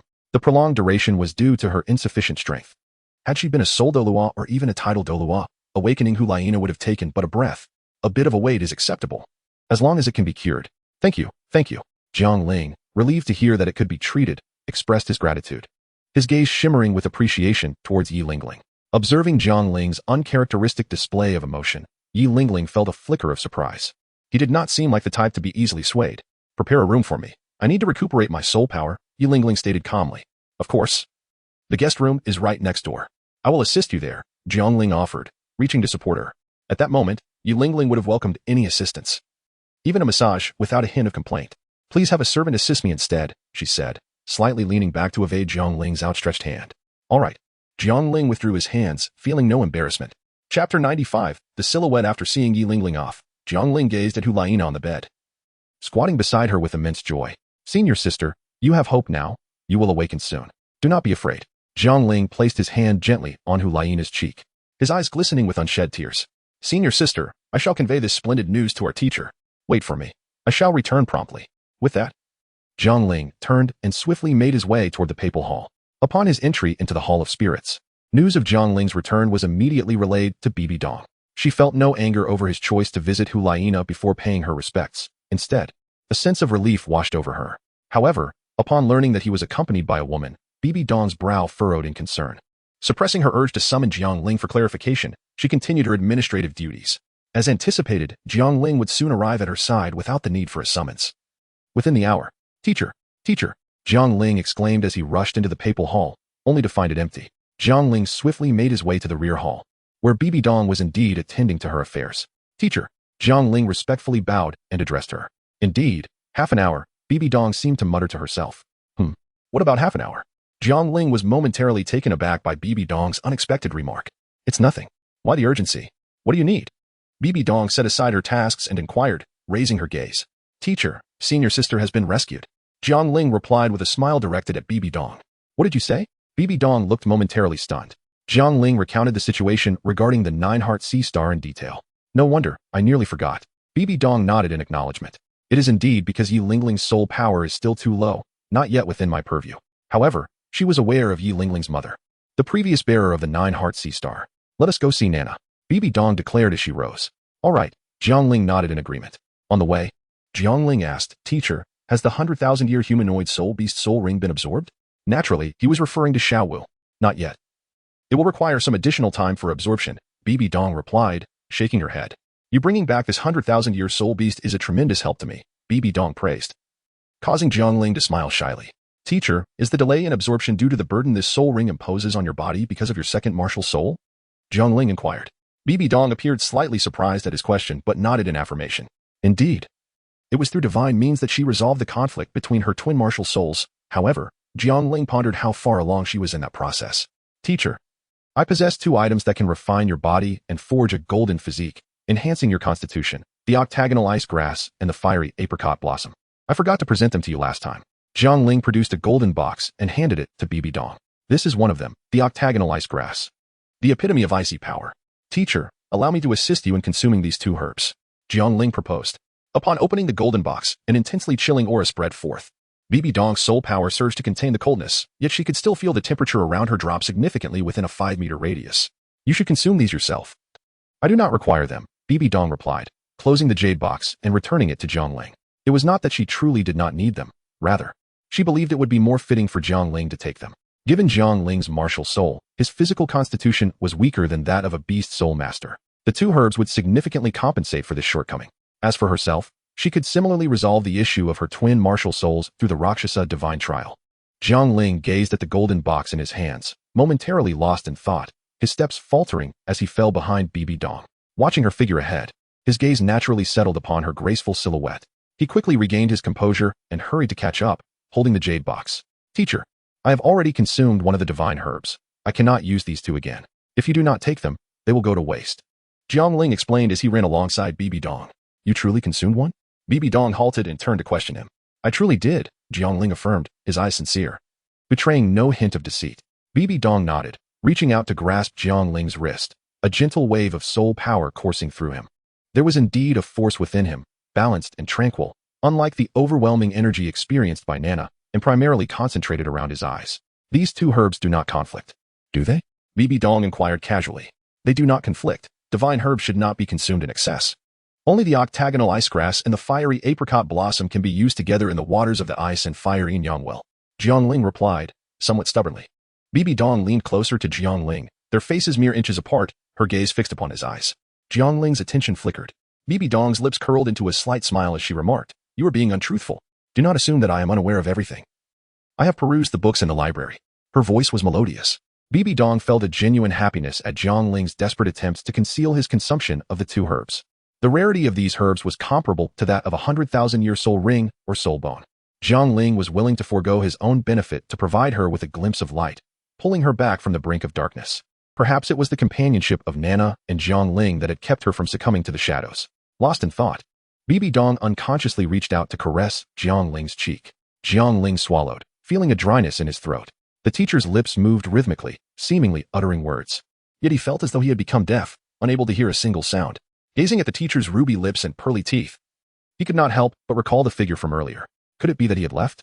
A subtle smile played at the corners of Bibi Dong's lips as she affectionately ruffled Jiang Ling's hair, saying, Come back to your senses. With her gesture, a delicate fragrance wafted into Jiang Ling's nostrils. Bibi Dong's tender touch brought him back from his stupor. Observing her walking ahead, Jiang Ling murmured to himself, Why does it feel like the allure of my teacher is even more potent than that of my senior sister? Jiang Ling hastily shook his head, casting aside the irreverent thoughts that clouded his mind. Following Bibi Dong, he refrained from glancing at his teacher's retreating figure. As he regained his composure, Jiang Ling pondered how to persuade his teacher to consume the divine herb. That was of utmost importance. Soon, the pair arrived at Hulaina's courtyard. Bibi Dong approached Hulaina, grasping her hand to keenly sense the changes within her body. Chapter 96. It wasn't intentional. Indeed, the 2 forces had diminished somewhat, albeit marginally, likely corresponding to the healer's strength. Bibi Dong rose and spoke. Where is your friend? I wish to meet her. Turning to Jiang Ling, she inquired. Oh. She is recovering her soul power in the next room after exhausting herself, healing my senior sister, Jiang Ling replied. If this treatment continues, how long will it take for my senior sister to awaken? Jiang Ling asked after a brief silence. Approximately 2 years, Bibi Dong responded. Very well. In that case, take good care of Na and do not neglect your own cultivation. In a few days, I shall assess the results of your training. Ensure that the 9-heart sea pomegranate soul master is well accommodated. Make every effort to meet her requests for Nana's treatment. I shall return to the academy now. Bibi Dong imparted a few instructions to Jiang Ling before preparing to leave. Wait, teacher, Jiang Ling exclaimed as he saw Bibi Dong reach the door. What is it? Bibi Dong turned back, her expression one of curiosity. Ahem, I have something else to report, Jiang Ling said, clearing his throat. Let us go to my courtyard. It would be disruptive to disturb my senior sister's rest here. Very well. Bibi Dong nodded and stepped outside, though she found Jiang Ling's behavior somewhat peculiar. She chose not to dwell on it. Jiang Ling observed the retreating figure of Bibi Dong and discreetly exhaled in relief, promptly hastening to catch up. He possessed a means to persuade Bibi Dong to consume the octagonal mystic ice herb and the fiery apricot blossom. The room in Jiang Ling was meticulously cleaned daily during his absence, remaining tidy and pristine, devoid of any disorder. Upon entering, Bibi Dong settled gracefully into a chair. Upon witnessing this, Jiang Ling inwardly lamented. The teacher truly prefers to remain seated rather than stand. Jiang Ling casually closed the door and took a seat opposite Bibi Dong. Bibi Dong looked at her disciple with a hint of confusion. Something about Jiang Ling's behavior seemed amiss. Master, do you know what happens when the two celestial herbs, the octagonal profound ice grass and the fiery apricot blossom, encounter each other? Jiang Ling inquired, producing a golden and silver jade box from his pendant. Ice and fire are mutually restraining. Both are celestial herbs, so I surmised that their extreme powers would counteract one another, Bibi Dong replied, uncertain of Jiang Ling's intentions. Had he not yet given up on the idea of me consuming them? But who could force me against my will? Indeed, when these two celestial herbs intersect, they will be constrained by each other's essence. However, after 10 breaths, their effects will completely dissipate. Thus, this is the optimal moment to consume them. Jiang Ling remarked with a smile. As soon as he finished speaking, Jiang Ling swiftly opened the jade box. A momentary clash of cold and heat erupted, only to settle into tranquility. The red light and white mist entwined before becoming still. Master, if you do not consume them, these two herbs will become useless, Jiang Ling urged, pushing the celestial herbs toward Bibi Dong with urgency. Bibi Dong sighed as she gazed at Jiang Ling, reflecting on her disciple's occasional brilliance juxtaposed with his adorably foolish moments. Jiang Ling noticed the sigh on Bibi Dong's face and paused, wondering if something had gone awry. In a moment of daze, Jiang Ling watched as Bibi Dong waved her right hand, causing two celestial herbs to soar into the air and fly directly towards him. Realizing with a start, Jiang Ling exclaimed, "Oh no, I forgot. My teacher is a titled Douluo." Alarmed and shocked, he attempted to flee, but found himself ensnared by an overwhelming force of soul power that bound his body in place. At this moment, Jiang Ling could only grit his teeth and endure. "Open your mouth," Bibi Dong urged, her brow furrowed. When she saw Jiang Ling remain unmoved, she reached out to grasp his mouth, attempting to pry it open. As she brought her delicate hand close to his lips, Jiang Ling bit down, savoring the smoothness of her palm. Startled by the unexpected assault, Bibi Dong swiftly withdrew her hand, her control over her soul power faltering, causing the ethereal herbs floating in the air to plummet. A faint flush crept across her cheeks. Had this scene been witnessed by the specters of Yueguan, it would have left them utterly astonished for a century. They had never encountered the proud and regal Bibi Dong in such a flustered state. Bibi Dong could hardly believe Jiang Ling's audacity as she gazed at him in disbelief. Jiang Ling's complexion flushed a deep crimson, yet he remained remarkably composed. Seizing the moment while Bibi Dong was still in a daze, he extended his right hand to grasp the celestial herb that had yet to touch the ground, forcefully shoving it into Bibi Dong's mouth, which was agape in astonishment and fury. Almost instinctively, Bibi Dong attempted to shield her face with her hand, but Jiang Ling preemptively caught her. Alas, the physical prowess of a titled Douluo was beyond Jiang Ling's capabilities. He was propelled forward by Bibi Dong, one knee collapsing to the ground. His cheek pressed against a soft surface. Fortunately, Jiang Ling's intervention delayed Bibi Dong's response just enough, allowing him to cram the celestial herb into her mouth in the final moment. The herb melted upon contact, transforming into a liquid that slid down Bibi Dong's throat. Unfazed by this, she looked down at Jiang Ling, her mind a blank slate. It seemed as though her palm had been licked, and her chest had been assaulted. "Traitor!" Bibi Dong exclaimed in a mix of shame and fury. With a surge of soul power, Jiang Ling was flung against the wall.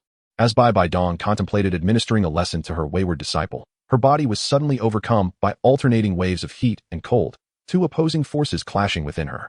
Rising to his feet, Jiang Ling recognized that the effects of the two celestial herbs were taking hold. Ignoring the pain coursing through his body, he retrieved the yin-yang qi bottle and urgently urged, "Master, absorb the medicinal effects from here and refrain from resisting with your soul power." The bottle contained the precious waters from the ice and fire yin-yang well. Aware that this was not the time for reprimands, Bibi Dong hesitated no longer and leapt into the bottle as Jiang Ling instructed. Watching her vanish, Jiang Ling rubbed his chest. Although he had not sustained any serious injury from the force of his master's soul power, discomfort was inevitable. What a predicament, he mused with a wry smile. Once master has absorbed the effects, who knows how she will deal with me? Jiang Ling could not help but lick her lips once more, the lingering scent of milk still wafting around her nose. It seemed, perhaps, that it truly was quite delightful. Jiang Ling was startled by the thoughts that had emerged within him. He quickly slapped his cheeks to awaken himself, daring not to ponder further. He stood faithfully beside the bottle of yin and yang, awaiting the emergence of Bibi Dong. Jiang Ling gazed at the bottle, involuntarily recalling the astonishing scene from earlier. The remarkable elasticity, the delightful fragrance. For 20 minutes, 3/4 of the time was spent in contemplation. Never mind, I shall cultivate while I wait. As night fell, darkness enveloped the Soul City, yet Jiang Ling's courtyard remained brilliantly illuminated. Jiang Ling has concluded his cultivation, while Bibi Dong has yet to fully absorb the two celestial herbs. After all, refining the golden body requires considerable time. Meanwhile, Tang San, whose hands were rendered useless by Jiang Ling, accompanied Liang Shan to a cavern. "Do not speak recklessly, just follow me. Otherwise." Liang Shan's hoarse voice echoed outside the cave, warning the youth beside him. Chapter 97. Skin as beautiful as porcelain. Liangshan entered the cave, navigating several twists and turns before unveiling the final door. The interior of the cavern was devoid of darkness. A cascade of water poured down from an unknown source, splashing into a pool within the cave. Silvery moonlight cascaded from above, illuminating the still waters and evoking an air of melancholic beauty. In the center of the pool rested a meditation platform, intricately carved with the head of an enigmatic beast, mesmerizing and eerie.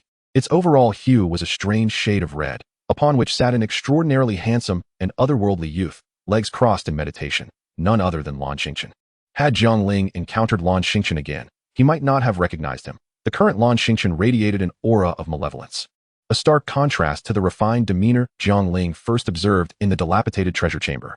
Master. Liangshan knelt on one knee, speaking with utmost respect. What is it? The youth's eyes remained tightly shut as his cold voice resonated. Master, I was ordered to locate Jiang Luer and seize the wooden token. I found traces within Sotua City, but unfortunately, I was a step too late. Liangshan lowered his head, his tone grave. By chance, I discovered that Jiang Luer's true name is Jiang Ling, a disciple of the current pope, Bai Bai Dong. A disciple of Bai Bai Dong? No wonder. Lan Xingqian slowly opened his eyes, his expression impassive. And then? I continued my pursuit, but Jiang Ling has a formidable soul Douluo by his side, making it impossible for me to strike. Subsequently, the Haotian Douluo, Tang Hao, appeared out of nowhere and, for reasons unknown, killed the soul Douluo and severely injured Jiang Ling and Hu Laina, but ultimately, Jiang Ling managed to escape. I feared being discovered by Tang Hao and dared not approach too closely. When I attempted to pursue Jiang Ling again, he had already entered Heavendo City. Oh, so you returned empty-handed? Lan Xingqian directed a piercing gaze at Liangshan, the aura of a soul Douluo suddenly locking onto him, causing Liangshan to collapse to his knees under the pressure. Master, though I did not capture Jiang Ling, I did bring back Tang Hao's son, Tang San. Liangshan broke out in a fine sheen of cold sweat, speaking hurriedly. Having been ambushed by Tang Hao, Jiang Ling is naturally unwilling to relent, bringing two titled Douluos for revenge. I intervened just as Jiang Ling was about to kill Tang San. Liangshan proposed, the enemy of my enemy is my friend. Perhaps we can leverage this to form an alliance with Tang Hao. As soon as he finished speaking, the oppressive pressure dissipated, and Liangshan exhaled a sigh of relief, drenched in cold sweat, while also astonished by Lan Xingqian's rapid rise in power. Is it that boy outside? Lan Xingqian mused. An alliance may be premature, but the sudden reappearance of the long-vanished Haotian Douluo suggests that a storm is brewing. This could be our opportunity. A bloodthirsty smile graced Lan Xingqian's lips. Bring him in. Lan Xingqian commanded. Yes. Liangshan respectfully retreated. Once I attain the title of titled Douluo, my subordinates, consisting only of Liangshan and a few soul saints and soul emperors, will be insufficient. The long-lost Haotian Douluo is a valuable asset. Lan Xingqian gazed outward, seemingly perceiving Tang San in his blue attire beyond the layers of rock. Tang San felt a conflict within. He had surmised that his savior was likely a malevolent soul master. His instincts urged him to flee, yet he hesitated, unwilling to abandon the chance to restore his hands and seek vengeance. I cannot leave. I must remain here to heal and take revenge. Xiao Wu is still in his hands. A flood of hatred surged within Tang San, as a figure flashed through his mind. Come with me. The master wishes to see you. Liangshan nodded at the unyielding Tang San. The numerous traps within the cavern offered little chance of escape. Should Tang San attempt to flee, it would spell certain doom. Tang San obediently followed Liangshan, though a chill ran down his spine. Liangshan is injured. It seems the master he speaks of is a capricious individual. Master, I have brought the person. Liangshan knelt. He subtly gestured to Tang San, urging him to kneel. Tang San ignored Liangshan's signal. Lacking hands, he could only bow slightly towards the strikingly beautiful youth before him. Haha, indeed a character, yet to earn special treatment. One must prove their unique worth. Lan Xingqian laughed heartily at the plain-looking youth before him. What makes you special, and what do you think warrants my reconsideration? Lan Xingqian's expression turned icy, his voice cold as ice. Tang San found himself at a loss for words. His life had been saved by another, and he had come here to heal his hands, relying on others. In Lan Xingqian's view, only the strong or those he deemed worthy deserved to stand alongside him. And clearly, Tang San did not fit that mold. Having pride is commendable, but lacking the strength to match it will only lead to your demise. Liangshan, take him away. He is yours now. Lan Xingqian instructed Liangshan, then closed his eyes to continue his cultivation. Tang San was bewildered. He had assumed his capture would confirm his value. Yet now, he faced dismissal merely for not kneeling. Move. Liangshan's expression darkened as he seized Tang San by the shoulder and dragged him away. As dawn approached, the sky gradually brightened with the pale light of morning. After a night of waiting, the yin-yang duality bottle finally began to stir, trembling violently.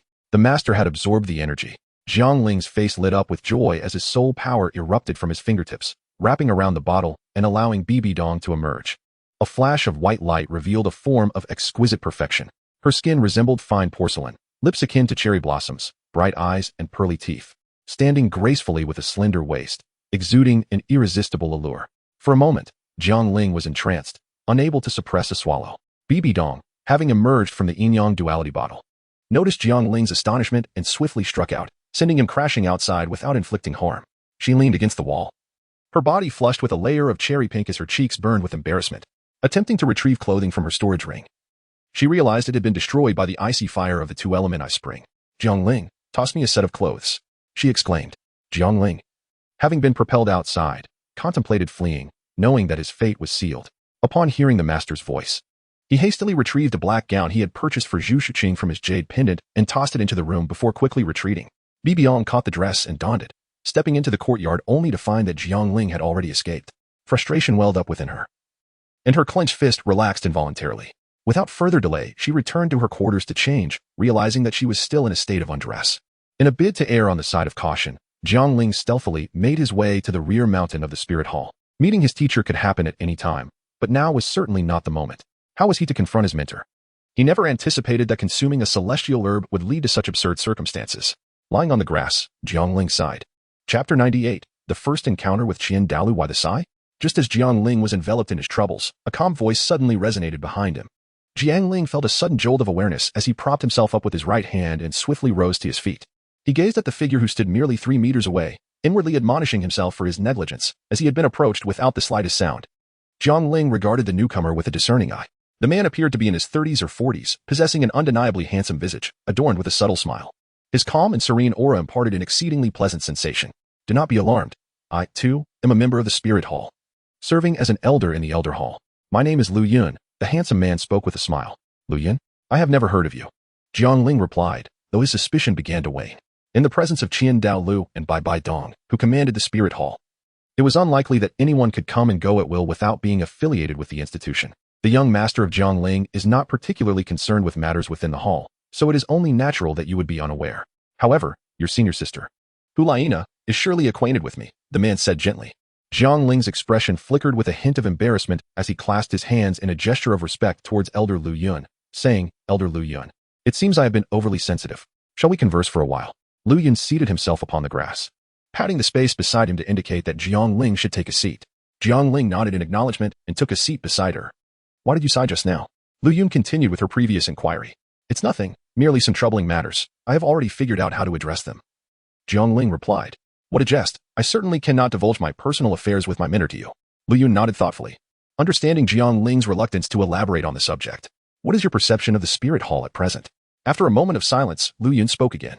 Jiang Ling cast a somewhat surprised glance at Lu Yun and remarked, the Spirit Hall aids the common folk in awakening their martial spirits, earning the adoration of the masses. The Spirit City is revered as the sacred ground in the hearts of all soul masters, and the titled Douluo possess dominion over more than half of the continent, firmly establishing themselves as the foremost power. This information, however, is merely what the outside world conveys. I am referring to what you perceive. Lu Yun chuckled heartily, clearly pleased by Jiang Ling's words. What I perceive? Beneath the seemingly formidable facade of the Spirit Hall lies a critical flaw, Jiang Ling declared boldly. Upon hearing this, Lu Yun was momentarily taken aback and responded solemnly. What leads you to such a conclusion? While the Spirit Hall is ostensibly governed by my teacher, Bibi Dong, it is evident that the Elder Hall and the Douluo Hall predominantly regard the High Priest Qian Daolu with reverence. Surely, Elder Lu Yun is more aware of this than I. He continued, for a colossal force to ascend to greater heights, it requires but a singular voice. Are you suggesting that the High Priest should relinquish some of his power? Lu Yun inquired curiously. That is your interpretation. I did not explicitly state such. Jiang Ling replied with a smile. Lu Yun, upon realizing this, could not help but chuckle softly and remarked, you clearly imply that yet hesitate to articulate it directly. You, my friend, should embrace a bit more youthful spirit and not overthink matters. Caution and prudence are essential for longevity. Lu Yun, hearing this, was rendered speechless, pondering how a disciple of the Pope could be so cautious, leaving little room for the others to thrive. Who do you believe will be the next Pope? Will it be you, or perhaps Hulaina, or Qianrenchue? Given that it is just the two of us here, feel free to speak freely. No one will ever know, Lu Yun suggested. Upon hearing this, Jiang Ling's eyes flickered with a hint of intrigue. Are we so well acquainted? He mused, nevertheless. It matters not to indulge in idle chatter. After a moment of contemplation, he continued, the position of the next Pope will certainly not be mine. It is far too exhausting and cumbersome. As for whether it will be senior sister or sister Shui, I am uncertain. Either would suffice. Jiang Ling then reclined upon the grass, contrasting the fervent ambition of others who strive relentlessly for ascension. You, on the other hand, seem to bemoan the toil and trouble. Lu Yun remarked with a sigh. Each has their own aspirations. Jiang Ling replied dismissively. By the way, are you well acquainted with Qianren Shui? Lu Yun seemingly inquired without intention. Ah, Sister Shui, yes, we are quite familiar. I regard her as my sister, Jiang Ling affirmed with a nod. Did she consent to this? Lu Yun asked curiously. Indeed, otherwise, how could I address her as Sister Shui? Jiang Ling replied, closing his eyes. However, I believe my senior sister has a greater chance of inheriting the papacy, he added. Oh, what leads you to that conclusion? Jiang Ling sat up, stating, Senior sister is favored by our teacher, possesses remarkable talent, and merely needs to accomplish a few deeds benefiting the spirit hall. That may not be the case. Lu Yun countered. Qianren Shui's talents are undeniable, and as an undercover agent in the Heaven Do Empire, should her plans succeed, it would be a monumental contribution to the spirit hall. Even if the Pope were to oppose her, it would be of little consequence. For the spirit hall cannot be entirely dominated by a single individual. Lu Yun remarked with a scoff. Indeed. The Lu Yun before him was none other than the renowned Qian Douluo, who claimed invincibility in the skies. Jiang Ling harbored suspicions when Lu Yun mentioned Qianren Shui. And now, with the casual mention of her undercover activities, it became apparent that his identity was far from that of an ordinary elder. While Saradas acted in cooperation with Qianren Shui, and the Zhuge Douluo was a confidant of Bibi Dong, making them privy to such matters was somewhat justifiable. However, others ought not to be aware. Furthermore, Lu Yun displayed little reverence when mentioning Jiang Ling and Hu Lina, maintaining a calm demeanor, which suggested his allegiance to Qian Douluo. Yet, when discussing Qianren Shui, there was no trace of respect, only a glimmer of fondness in his gaze. Upon the mention of Bibi Dong, a note of admiration tinged his tone, yet no hint of fear was present. Only Qian Douluo could afford such a stance within the spirit hall. Lu Yun snapped back to reality, playfully patting Jiang Ling's head, jesting, You clever lad, attempting to pry secrets from an old man. I am Jiang Ling, honored to meet the esteemed elder. I hope you will forgive any offense. Jiang Ling rose and clasped his hands in respect. He bore no significant ill will towards Qian Douluo. When did you discern my identity? Qian Douluo inquired with a nod. It was when you mentioned Sister Shui. Jiang Ling responded. Ah, recently, Shui has frequently mentioned you in our correspondence, and she has never concerned herself with matters from the papal hall.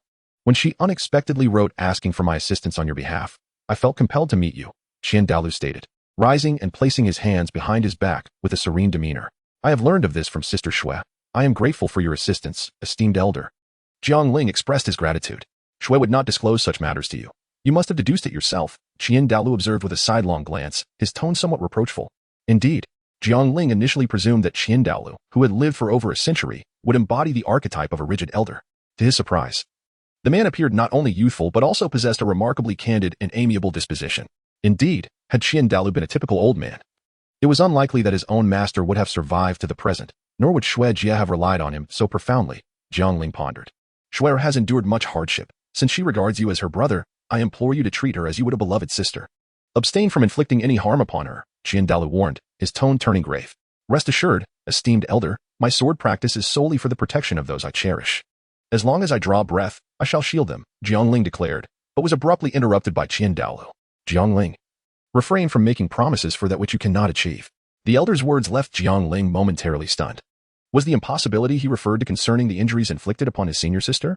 In youthful arrogance, he had once believed that all matters in the world were within his grasp, yet as time passed, he came to realize that human capability has its limits.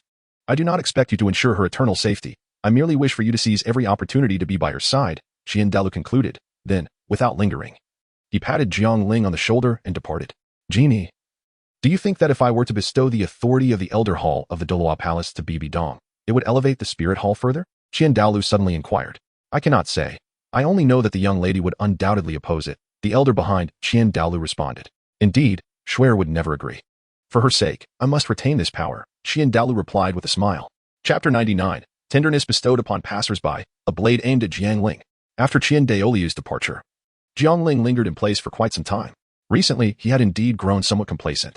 Since leaving the Spirit Hall to embark on his travels, he sensed a subtle change in his sword. In earlier days, Jiang Ling's essence was untainted, and his sword reflected that purity. Albeit when untouched by experience, a sword hard akin to a blank canvas. 3 years of wandering through the tumult of life, encountering joy, anger, sorrow, and fear, as well as the cycles of life and death, had stained that canvas with myriad hues. His swordsmanship had flourished, yet his sword heart had dimmed. Seated cross-legged, The Changhong sword materialized before him, suspended in midair. What is a sword? A sword possesses two edges. It can injure others as easily as it can harm oneself. The sword signifies a sovereign, yet it also embodies solitude. Wielding a 3-foot azure blade, one must naturally traverse the world with audacity. A common man, when incensed, may spill blood in mere steps. A disagreement can swiftly lead to drawn steel, and drawing a sword often results in taking a life. To a swordsman, there exists only the sword, the heart, and the self. But what, then, is my sword? Jiang Ling questioned himself. The Changhong sword seemed to resonate with its master's emotions, beginning to tremble violently. In a moment of reverie, Jiang Ling envisioned his senior sister, Zhu Qing, his teacher, and Shui Jia, among others. My sword exists to protect those I love, my family, and my dearest friends. Why do I wield my sword? I do so to safeguard you all. The voice of Jiang Ling resonated as he grasped the long rainbow sword suspended in midair, striking with a single sweep.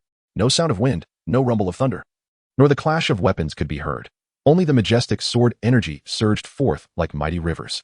It stretched far like a vast rainbow across the sky, and closed like a conflagration of 1,000 flames layered upon one another. The sword was named Guardian. In this moment, Jiang Ling's heart resonated with clarity, and his sword intent soared to the heavens. With one stroke, the heavens and the earth transformed. From the heights of the Pope's palace, Bibi Dong gazed at that singular strike, her eyes gleaming with joy, yet overshadowed by astonishment, whispering, "Little Ling." Soon, a glimmer of resolution appeared in her gaze. In the distance, Douluo observed the radiant sword light, his pupils constricting as he uttered in disbelief, "Domain." He had actually touched the threshold of the domain. As the master of the killing god domain, Douluo comprehended the significance of that strike, realizing how challenging it was to comprehend a domain on one's own. Even he, a pinnacle powerhouse standing atop the Douluo continent, had not succeeded. Truly, a prodigy of remarkable talent, he sighed. Unbeknownst to Douluo, Jiang Ling's understanding of the sword path stemmed from a casual remark. Will he pose a threat to the young lady? Should we take action? Jin Ao voiced his concerns. His loyalty lay with the Spirit Hall, yet more so with the Qian family. Jin Ao, let this matter rest. Do not even entertain the thought of acting against a junior, Douluo admonished with a frown. Jiang Ling remained oblivious to the watchful eyes of the powerful figures lurking in the shadows. At this moment, he was still immersed in the profound contemplation of his swordsmanship. Previously, Jiang Ling believed that the sword was merely a tool for offense, requiring the severance of all emotions and attachments, a relentless pursuit of strength without hesitation or regret. However, his perspective had evolved. He now understood that a true swordsman must possess a conviction, a clear understanding of the purpose behind their practice and the reason for wielding the sword. For this is the essence of true strength. It was not until the afternoon that Jiang Ling departed from that place, returning to the courtyard of Hulaina. "Release me. I must see Jiang Ling," exclaimed Miss Yi. "My lady, the young master is not here," came the response. As Jiang Ling reached the entrance of the courtyard, he was immediately met with the sound of a heated argument within. What is happening? How can one be so disrespectful to Miss Yi? Jiang Ling strode into the courtyard, admonishing those present. To his surprise, several Spirit Hall guards had taken residence there. "Jiang Ling, you have finally chosen to show yourself. Is this the manner in which you solicit assistance? Not only have you dispatched someone to shadow me, but you also prohibit my departure from the Spirit Hall," Yi Lingling exclaimed, her voice laced with indignation upon seeing him. Upon hearing this, Jiang Ling's expression darkened as he turned to the guards, speaking in a low, stern voice. "What is the meaning of this? Who permitted you to treat my esteemed guest in such a manner?" The guards, sensing Jiang Ling's anger, quickly bowed and explained. "Young master, please forgive us. We are acting under the orders of His Holiness to covertly protect Miss Yu." Such eloquent words, Yi Lingling interjected coldly from the side. "Yet is it not merely a guise for surveillance?" Upon hearing the words, Jiang Ling briefly contemplated and quickly discerned the situation at hand. After much difficulty in locating someone capable of healing his senior sister, it was only natural that his mentor would keep track of Yi Lingling's whereabouts. It appeared that Yi Lingling desired to depart from the Spirit Hall, which compelled the guards to intervene and obstruct her, regardless of the motivations behind their actions. They had no justification for confronting Miss Yi. Jiang Ling addressed the guards, urging them to apologize to her and depart, asserting that she was entitled to absolute freedom in this space. "Miss Yi, we sincerely apologize for our transgressions." Several guards exchanged glances and bowed in unison to express their contrition. "Leave at once. I do not wish to see you again," Yi Lingling replied firmly, her tone revealing that her ire was not directed at the guards, who were merely following orders. Rather, her frustration was aimed at Jiang Ling, who had been absent for an extended period, leaving her without any familiar company. She had attempted to seek out Zhu Qing, but was thwarted from exiting the Spirit Hall. Did they perceive her as a prisoner? "Why are you still hesitating? Depart at once," Jiang Ling commanded, sensing their reluctance. "Master, but the order from His Holiness, I will explain matters to my mentor." "Now leave," Jiang Ling retorted, a hint of anger in his voice. "Yes." The guards, feeling as if a great burden had been lifted, hastily retreated. Such pretentiousness. Where were you all this time? Yi Lingling scoffed. Jiang Ling found himself at a loss for words, bewildered by the guards who were reasonable with him yet unleashed harsh words upon me. Is there no sense of justice left in this world? He expressed his remorse, acknowledging his temporary preoccupation that led to a lapse in time. I apologize. This matter was my oversight. Take this, Jiang Ling said, retrieving a medallion from his waist and presenting it to Yi Lingling. What is this? Yi Lingling inquired as she accepted the medallion. It is the papal medallion. With it, you may enter and exit the spirit hall at your leisure. However, I must advise against venturing into certain areas, Jiang Ling elucidated. Yi Lingling stood momentarily stunned, having been well-read since childhood. She understood the significance of the papal medallion and was taken aback by Jiang Ling's generosity. No, thank you. I have already resolved to depart, Yi Lingling replied. Returning the medallion to Jiang Ling paused in surprise upon hearing this, perplexed as he inquired. Why would you receive superior cultivation resources here? It would not hinder your training. It is not a matter of cultivation, Yi Lingling replied. I simply do not wish to remain here, given my current capabilities. It will take at least 2 years to cure your sister's ailment, and I cannot possibly stay here for that duration. If you wish for me to continue treating her, you may come to Tiando, and I will do my utmost. Jiang Ling forced a smile, realizing that taking his senior sister to Tiando for treatment was fraught with peril, potentially endangering Yi Lingling as well. Tang Hao loomed over Jiang Ling like a sword suspended above his head, after failing to capture Tang San. Jiang Ling set his sights on the blue-silver emperor, intending to leverage Yin as a threat against Tang Hao. However, the blue-silver grass was too commonplace, leaving Jiang Ling utterly ignorant of Yin's whereabouts. It seemed imperative to devise a plan to eliminate Tang Hao and avert future troubles. Jiang Ling's resolve hardened. Yet his immediate priority remained to secure Yi Lingling's presence. I am willing to offer this item as a reward, hoping that Miss Yi will choose to stay. Jiang Ling produced a jade box. Jiang Ling opened the box, revealing an exquisite 8-petaled orchid. It was the legendary 8-petal immortal orchid, and though Jiang Ling felt a pang of sorrow, he believed that all sacrifices were worthwhile for his senior sister. This is the 8-petal immortal orchid, Yi Lingling exclaimed, her delicate hand covering her mouth in astonishment. Recognizing that Hulayina had consumed an immortal herb, she was equally aware of the significance of this 8-petal orchid. Naturally, Miss Yi recognized its importance and understood how vital it was for support-type soul masters. Jiang Ling earnestly implored, I hope Miss Yi will remain to tend to my senior sister. As she gazed at the precious treasure before her, Yi Lingling could not deny the stirrings of her heart. You truly care for your senior sister. With this one, you have expended a total of 3 immortal herbs for her, Yi Lingling remarked, feeling a sense of injustice for Zhu Zhuqing. Jiang Ling furrowed his brow, puzzled by Yi Lingling's sudden mention of this matter. If you wish for me to stay, then you must part ways with Zhu Qing, Yi Lingling continued. That is impossible. Miss Yi, although you are a friend of Zhu Qing, you have repeatedly provoked me regarding my relationship with him. Do you not think such conduct is excessive? Or do you truly believe I am easy to bully? Jiang Ling reprimanded sternly. Even a clay figurine possesses a modicum of spirit. Jiang Ling had already lowered his stance considerably, yet Yi Lingling remained so aggressive, making such an outrageous demand. With a sharp rebuke, Jiang Ling turned on his heel and made his way outside, intending to visit Nuzhan. Stunned by Jiang Ling's admonition, Yi Lingling remained momentarily speechless, only regaining her senses after he had departed. Anger surged within her as she exclaimed, Excessive? You dare to accuse me of being excessive while you straddle 2 boats? Observing the direction in which Jiang Ling had left, she rose to pursue him, determined to confront him. Although Jiang Ling has departed, the papal insignia remains in the possession of Yi Lingling. No one on the road dares to obstruct her. Jiang Ling had long been informed by his teacher about the location where the furious battle had taken place and the subsequent recovery. He initially intended to arrive after Bibi Dong had completed her absorption of the celestial herbs. However, a series of unforeseen events delayed his arrival until now. Jiang Ling adjusted his mindset and quietly stepped inside, while Nuazan remained in a state of unconsciousness. After inquiring with the soul master treating Nuazan, he learned that the prognosis was not optimistic, and a lengthy period of treatment would be necessary. Yi Lingling arrived a bit late, hurrying along, her brow glistening with sweat from her exertions as a healing soul master. Standing at the doorway, she gazed at the robust man in the hospital bed and the despondent Jiang Ling seated nearby, her mouth slightly parted. The words she longed to express were swallowed back down. Suddenly, she felt a sense of confusion regarding Jiang Ling. Was he truly the person she had always believed him to be? Jiang Ling also noticed Yi Lingling, yet chose to disregard her. A petal-shaped beam of white light cascaded upon Nuzhan, gradually merging into his being. Yi Lingling, standing at the threshold, had her eyes gently closed, cradling a begonia blossom in her hands. The healing process endured for a full 10 minutes. As the white light dissipated, Yi Lingling felt a wave of dizziness engulf her. She hastily grasped the doorframe, only to succumb to weakness and collapse. Having already treated Hulayina that morning, her soul power had yet to fully replenish. Now, administering aid to Nuzhan, who was nearly 50 levels beneath her, proved to be an arduous endeavor, ultimately overwhelming her to the point of fainting.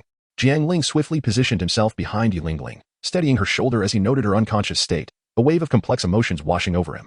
You, who can easily forgive the guard that collided with you and even come to the aid of a grievously injured stranger, why do you single me out for such treatment?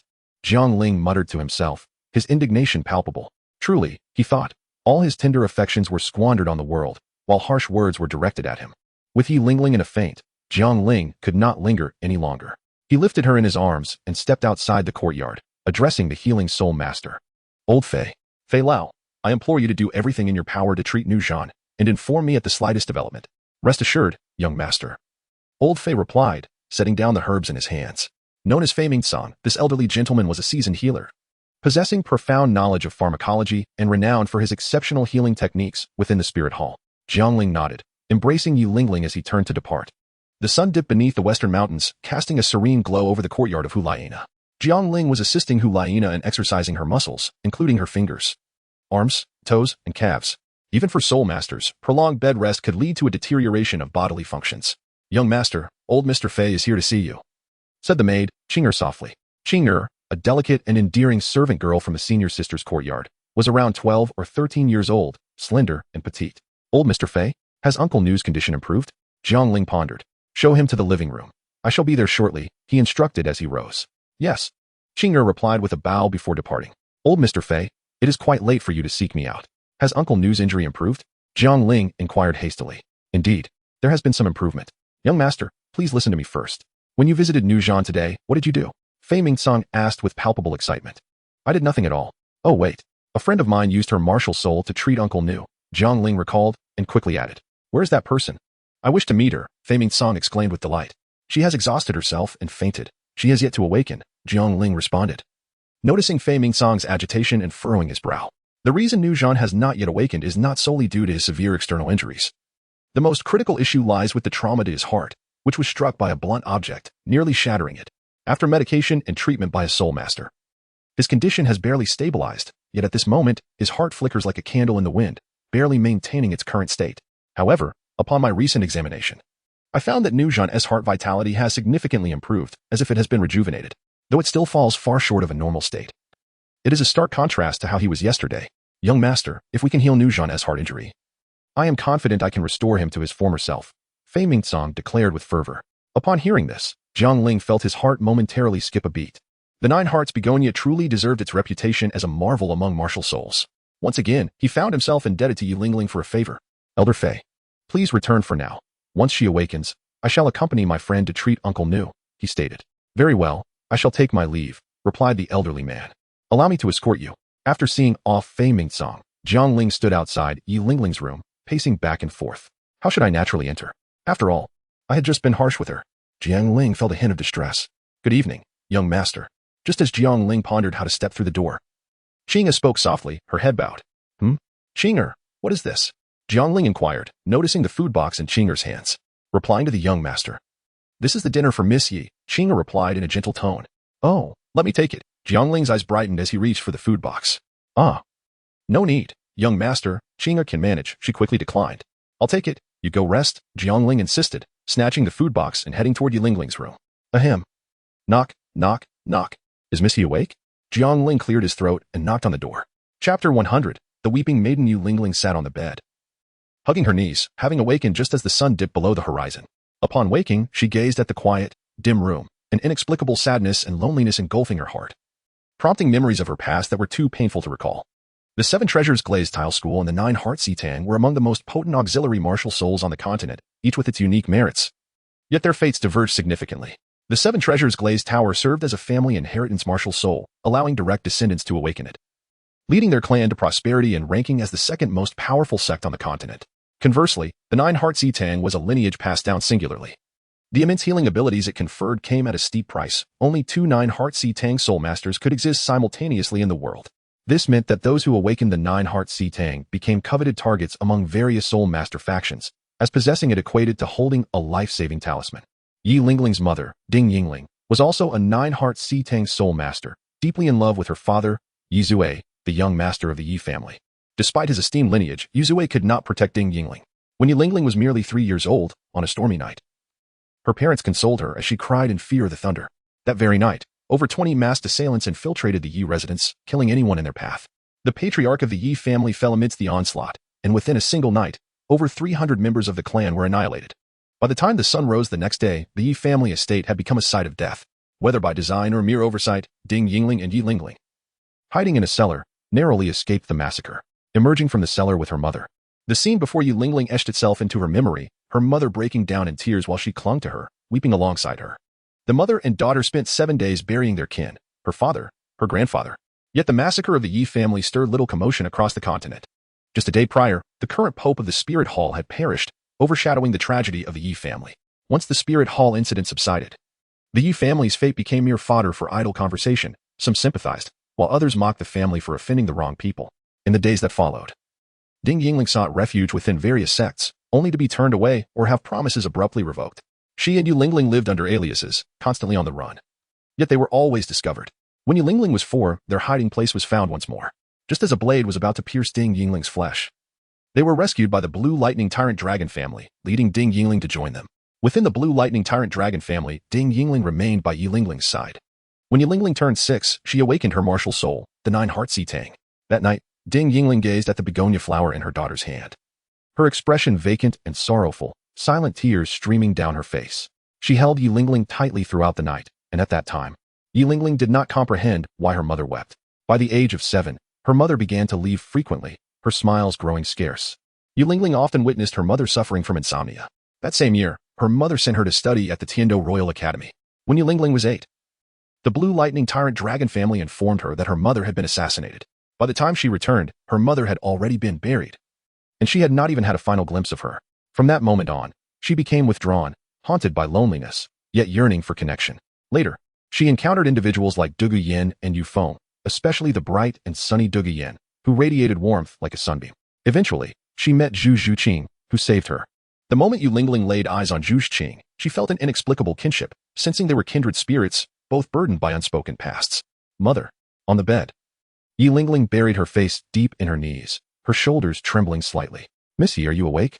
Jiang Ling's voice broke through. "It should be time for you to be awake," he mused, puzzled by the lack of response from the room. "What is it?" Just as Jiang Ling prepared to leave, Yi Lingling's soft voice emerged from within. "I knew you hadn't had dinner yet, so I brought you some food," Jiang Ling said from outside the door. Upon hearing this, Yi Lingling initially wished to decline, but a wave of hunger surged within her. She touched her flat stomach, wiped the tears from her eyes, and said, "Come in." Creak. "Why is it so dark in here?" Jiang Ling pushed the door open, switched on the light, and asked, perplexed. "Oh, I just didn't get around to it," Yi Lingling replied softly, pulling back the covers and stepping down. Have you been crying?" Only upon turning on the light did Jiang Ling notice the redness around Yi Lingling's eyes, indicating she had indeed been weeping. "I haven't." She averted her gaze and whispered, "I apologize for this afternoon. It was my fault." Jiang Ling assumed Yi Lingling was still upset and offered his apology. As Jiang Ling was about to speak, a sudden cooing sound interrupted him. Upon hearing the noise, Jiang Ling was momentarily taken aback, while Yi Lingling's face flushed a deep crimson, her exposed neck taking on a delicate pink hue. "Ah, my apologies, miss you. Please, do indulge in your meal." Observing the rosy complexion on Yi Lingling's cheeks, Jiang Ling quickly realized the situation and hastily placed the food box on the table, unveiling its contents one by one. "Let us dine first," he urged. Noticing Yi Lingling still standing in place, "Thank you," she replied, gracefully taking her seat at the dining table. Her posture was elegant, yet she ate with commendable speed, delicately feeding herself morsels into her cherry-like mouth. She was indeed famished, having exhausted her spiritual energy and having run for quite some time. Jiang Ling sat quietly to the side, reflecting that, from this angle, she appeared quite gentle and serene, albeit somewhat frail. His gaze descended to Yi Lingling's chest. "Could you please refrain from staring at me?" Yi Lingling shyly remarked. Under normal circumstances, she would have scolded Jiang Ling and sent him away, but at present, she was still enjoying the meal he had provided. Indeed, believing that Jiang Ling had noble intentions and was a virtuous gentleman was merely a misconception on her part. Yi Lingling mused. "Ah, I apologize. I lost my train of thought." Jiang Ling responded with a smile upon hearing her words. Jiang Ling's casual attempt to mask his embarrassment, however, took on a different connotation in Yi Lingling's ears. She gazed intently at a girl and remarked that he seemed lost in thought. Was this not a display of frivolity? He already had a fiancée and a girlfriend who happened to be her close friend, yet he still spoke so lightly. "Do you have something to say?" Yi Lingling set down her chopsticks and inquired, her gaze fixed on Jiang Ling. "Why are you suddenly angry for no reason?" Jiang Ling, upon meeting Yi Lingling's eyes, felt an overwhelming sense of helplessness. Chapter 101. the depths of aversion inextricably entangled. It's nothing significant, really. I merely wanted to express my gratitude. The individual you treated this afternoon is my dearest friend. He sustained those injuries while trying to save me.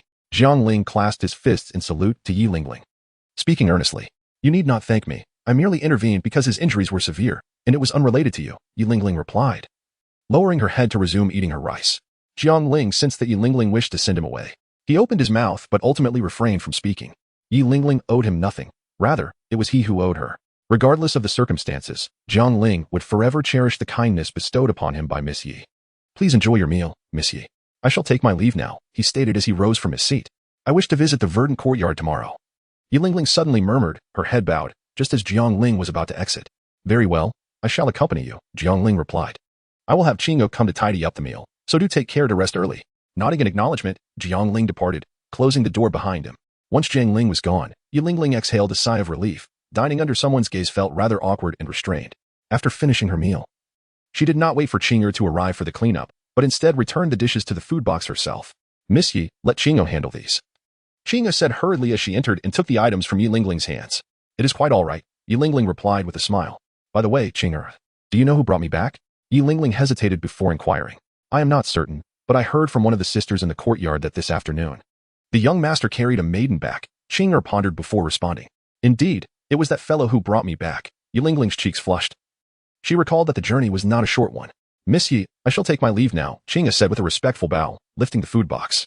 Yi Lingling nodded in response. After Qing'o departed, Yi Lingling made her way to the bathroom, shedding her outer garments.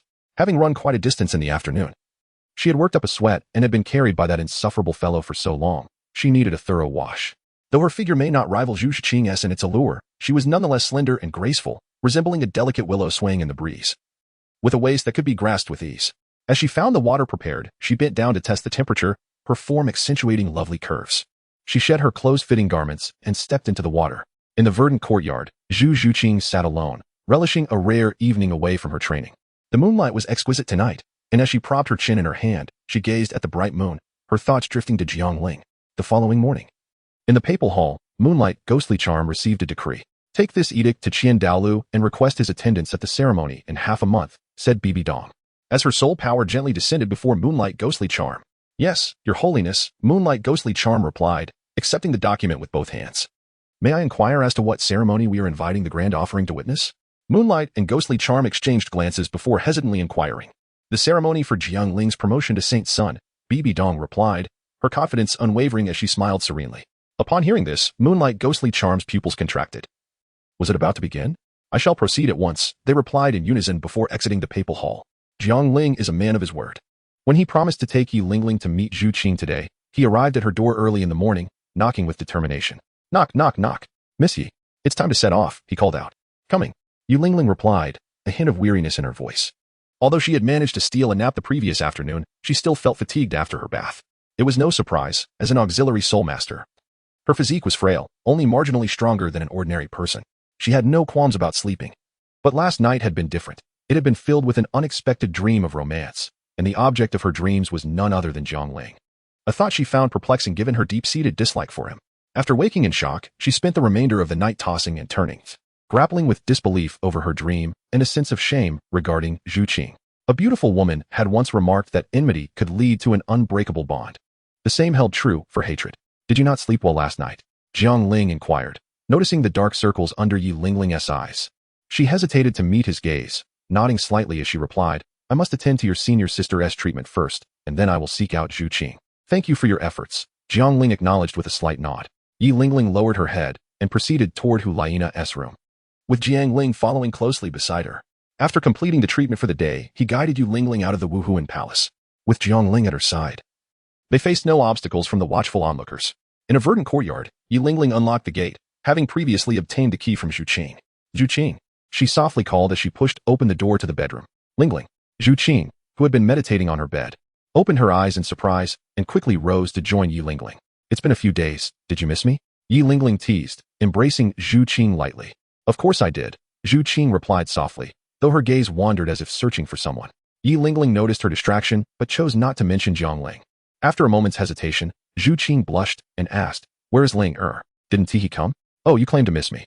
But it seems you're more concerned about Jiang Ling, Yi Lingling sighed. releasing Zhu Qing and sitting beside her.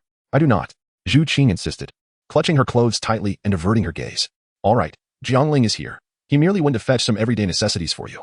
He knows your reserved nature and that you prefer to stay indoors, so he thought of things you might overlook, Yi Lingling explained. Noticing Zhu Qing's shyness and choosing not to tease her further. As she spoke, Yi Lingling was taken aback by her own words. Why was she defending him? Zhu Qing, upon hearing that Jiang Ling had indeed come, felt a surge of joy and failed to notice Yi Lingling's sudden change of heart. Within the Hall of Offerings, Bibi Dong proposed making Jiang Ling the Holy Son, prompting various reactions. What do you think, Genie? Qian Douluo asked the elderly man sitting to his left. I oppose this, Genie declared, his stern visage revealing no emotion. He believed that the next pope should be Qian Renxue. The others exchanged glances, remaining silent. After all, they were all titled Douluos and not easily fooled. Since Qian Douluo had asked for their opinions, it was clear he was inclined to agree with Bibi Dong's suggestion. Jiang Ling possesses exceptional talent. I see no reason to reject Bibi Dong's proposal, Qian Douluo said, tightening his grip as the edict transformed into a streak of light in his palm.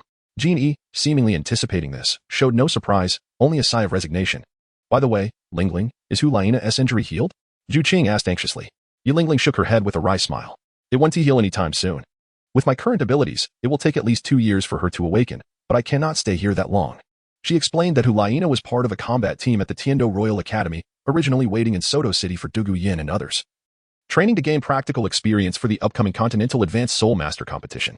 Though she felt indifferent towards the competition as a team member, she felt obligated to return for training, having initially expected her visit to the Wuhuan Palace to last only 10 days or so. However, the situation had proven far more complicated than anticipated. Must you leave? Zhu Qing asked softly after a moment of silence, fully aware of what this meant for Jiang Ling. Yi Lingling remained silent. In her absence, other auxiliary soul masters would surely step in. Although the Tiando Royal Academy had its shortcomings, there were always a few outstanding individuals. She had contemplated leaving earlier due to her loneliness in the Wuhuan Palace, feeling alienated and angered by the palace's covert surveillance. Now, however, her desire to leave stemmed from a subtle shift in her feelings toward Jiang Ling, further complicated by the dream she had experienced the previous night. Her instincts whispered that her decision would profoundly affect her life. Lingling, though it may seem selfish, I still wish to ask you to stay, Zhu Qing said earnestly. Bowing in respect, Yi Lingling was taken aback. She understood Zhu Qing's stubborn nature. What is so special about him that you would go this far? Yi Lingling exclaimed, her frustration rising as memories of her dream resurfaced. Zhu Qing, undeterred, sat across from Yi Lingling and hesitated before speaking. Lingling, I hail from the Yuming spirit cat family of the Star Luo Empire. My family has been intermarried with the royal family for generations, thus becoming entangled in the brutal power struggles that plague the empire. It is said that the most difficult life is that of a royal child.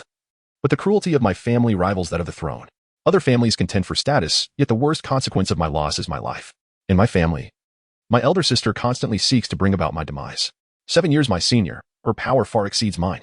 My second sister, who cherished me, has passed away. And my third sister's abilities were rendered useless. The prince I was betrothed to has fled. You may find this hard to believe, Lingling, but my cultivation talent is rather ordinary. 2 years ago, I had to even acquired a second soul ring. It was only after consuming a rare treasure that I experienced a transformation, and that treasure was given to me by Jiang Ling. He saved me the first time we met. Zhu Qing recounted their shared experiences, downplaying her own hardships, but revealing the tragic nature of her childhood. Yi Lingling felt a pang of empathy and moved closer, gently embracing Zhu Qing's head against her abdomen. Her prejudices against Jiang Ling began to fade. Ling is a man of deep emotions. I am acutely aware of Hu Lai's significance in his heart. If she remains in a comatose state, Jiang Ling will never find happiness, and that is not what I desire. Therefore, Lingling, I implore you to save her. I can offer no greater repayment for your kindness. Do not mention it. Even if you had not saved me, I would still assist you simply for calling me Lingling. I previously believed Jiang Ling to be a fickle individual unworthy of you, and that is why I sought to undermine him. I wanted you to see his true nature, hoping it would dissuade you from him, but I had not anticipated the trials you both have endured together. I apologize. Yi Lingling spoke apologetically. No. It is my fault for not clarifying earlier. Sister Lingling, would you be willing to stay? Zhu Qing raised her head, looking at Yi Lingling with a hint of urgency in her eyes. Yi Lingling nodded helplessly. Thank you. Zhu Qing stood up, her lips pressing softly against Yi Lingling's cheek. This scene was fortuitously witnessed by Jiang Ling, who had just returned from shopping. Crash. The sound of a copper pot clattering to the ground echoed through the air. Linger, what are you doing? It smells delightful. Zhu Qing inhaled deeply, observing Jiang Ling, who was busy preparing ingredients alongside a pot of crimson broth, and inquired with curiosity. I am cooking. This is called hot pot, and you will understand shortly. Here. Try this, Jiang Ling explained, picking up a piece of wolfberry cake and offering it to Zhu Qing's lips. This was a special dessert he had instructed Qing'er to prepare for her. Remembering that Ling Ling was still nearby, Zhu Zhuqing's cheeks flushed slightly. Yet she still parted her lips and took a bite of the wolfberry cake from Jiang Ling's hand. Seeing this, Jiang Ling smiled faintly, gently ruffling Zhu Zhuqing's hair, and said with a warm tone, "It will be ready soon. I noticed you didn't have breakfast this morning. You must be quite hungry." Humph. Yi Lingling, clad in a black dress, glanced at Jiang Ling and the two, her heart silently scoffing. "I haven't had breakfast either. I was busy treating your senior sister in the morning. Why don't I receive such attention from you? All right, it's time to eat," Jiang Ling announced as he observed the hot pot broth bubbling vigorously. Upon hearing this, Zhu Zhuqing settled beside Jiang Ling, feeling that this was the happiest moment she had experienced in the past few days. Yi Lingling, having been fed a considerable amount of dog food, initially contemplated sulking and refusing, yet her growling stomach would not permit such a stance. Although the dog food was sweet, it could not quell her hunger. Reluctantly, she pulled a stool to sit beside Zhu Zhuqing. "How do we eat this? Do we just drink the soup?" Yi Lingling inquired, gazing at the rolling crimson broth. "Miss Yi, you cannot drink this soup. It is extremely spicy," Jiang Ling replied, breaking into a sweat. "Just dip the sliced beef and lamb rolls I prepared into the broth for a brief moment, and then you can enjoy it."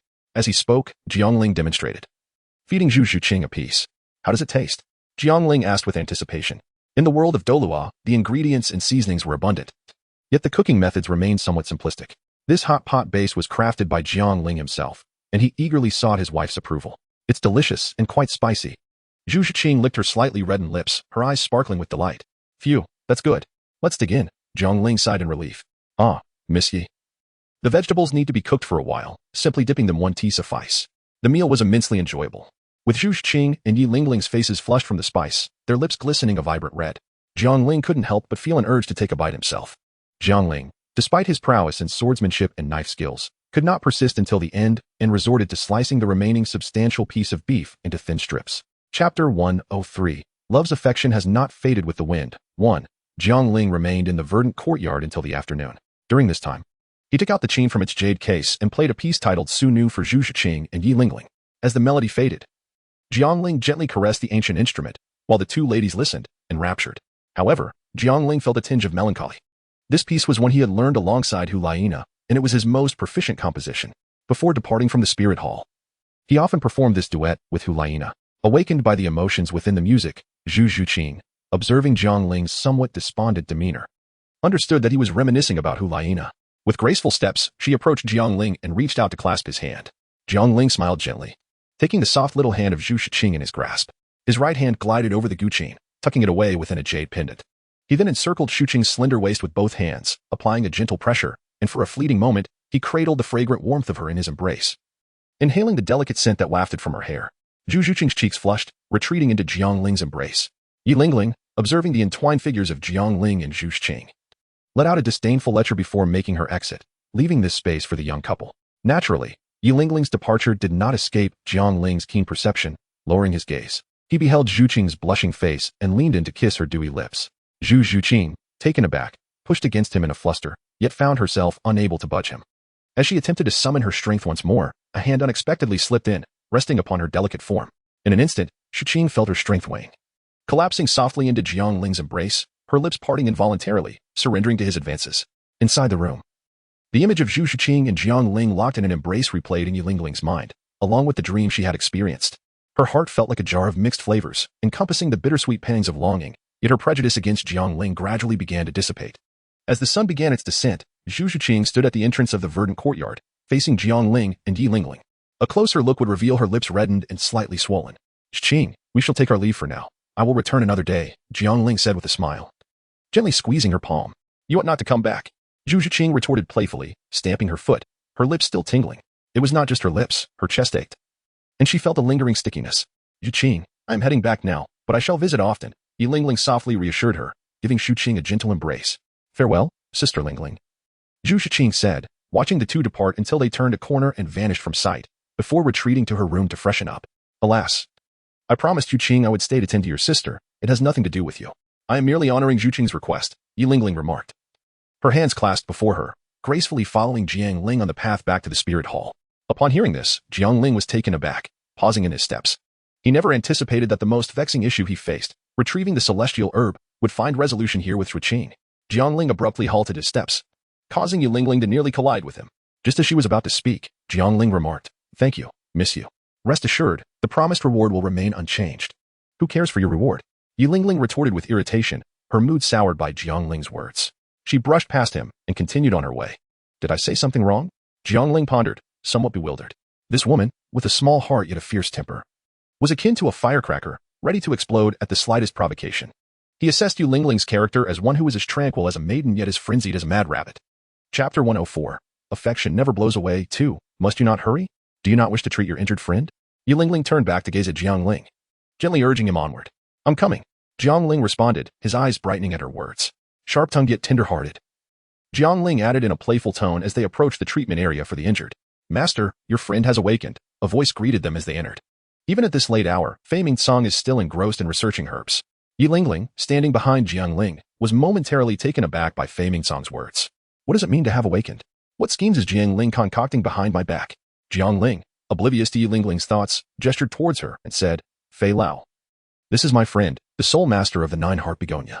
Jiang Ling had not noticed that when he mentioned the Nine-Heart Begonia, there was not a trace of pride in Jiang Ling's eyes, but rather a profound sense of desolation. The Nine-Heart Begonia indeed had the power to revive a heart that was on the verge of ceasing its beating. Truly, it deserved its reputation as the most extraordinary martial soul on the continent. Fei Ming-song gazed at Jiang Ling with excitement and said, let us commence the treatment. Jiang Ling, clearly reluctant to engage in idle chatter regarding her martial soul, replied with a somewhat frosty tone, let us begin the treatment. The Nine-Heart Begonia once again opened the eyes of Fei Ming-song, a seasoned healing soul saint.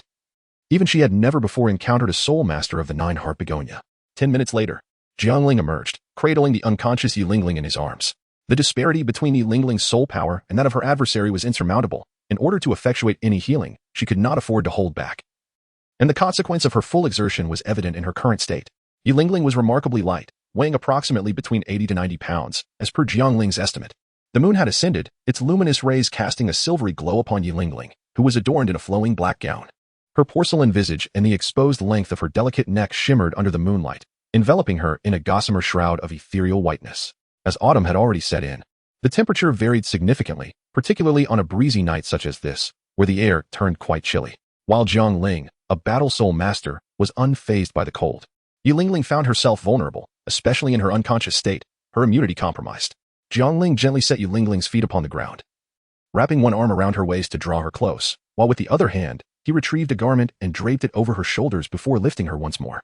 However, unlike before, Jiang Ling seemed to have become somewhat rigid, losing the softness she had exhibited earlier. Jiang Ling attributed this to the biting cold, causing her muscles to tense.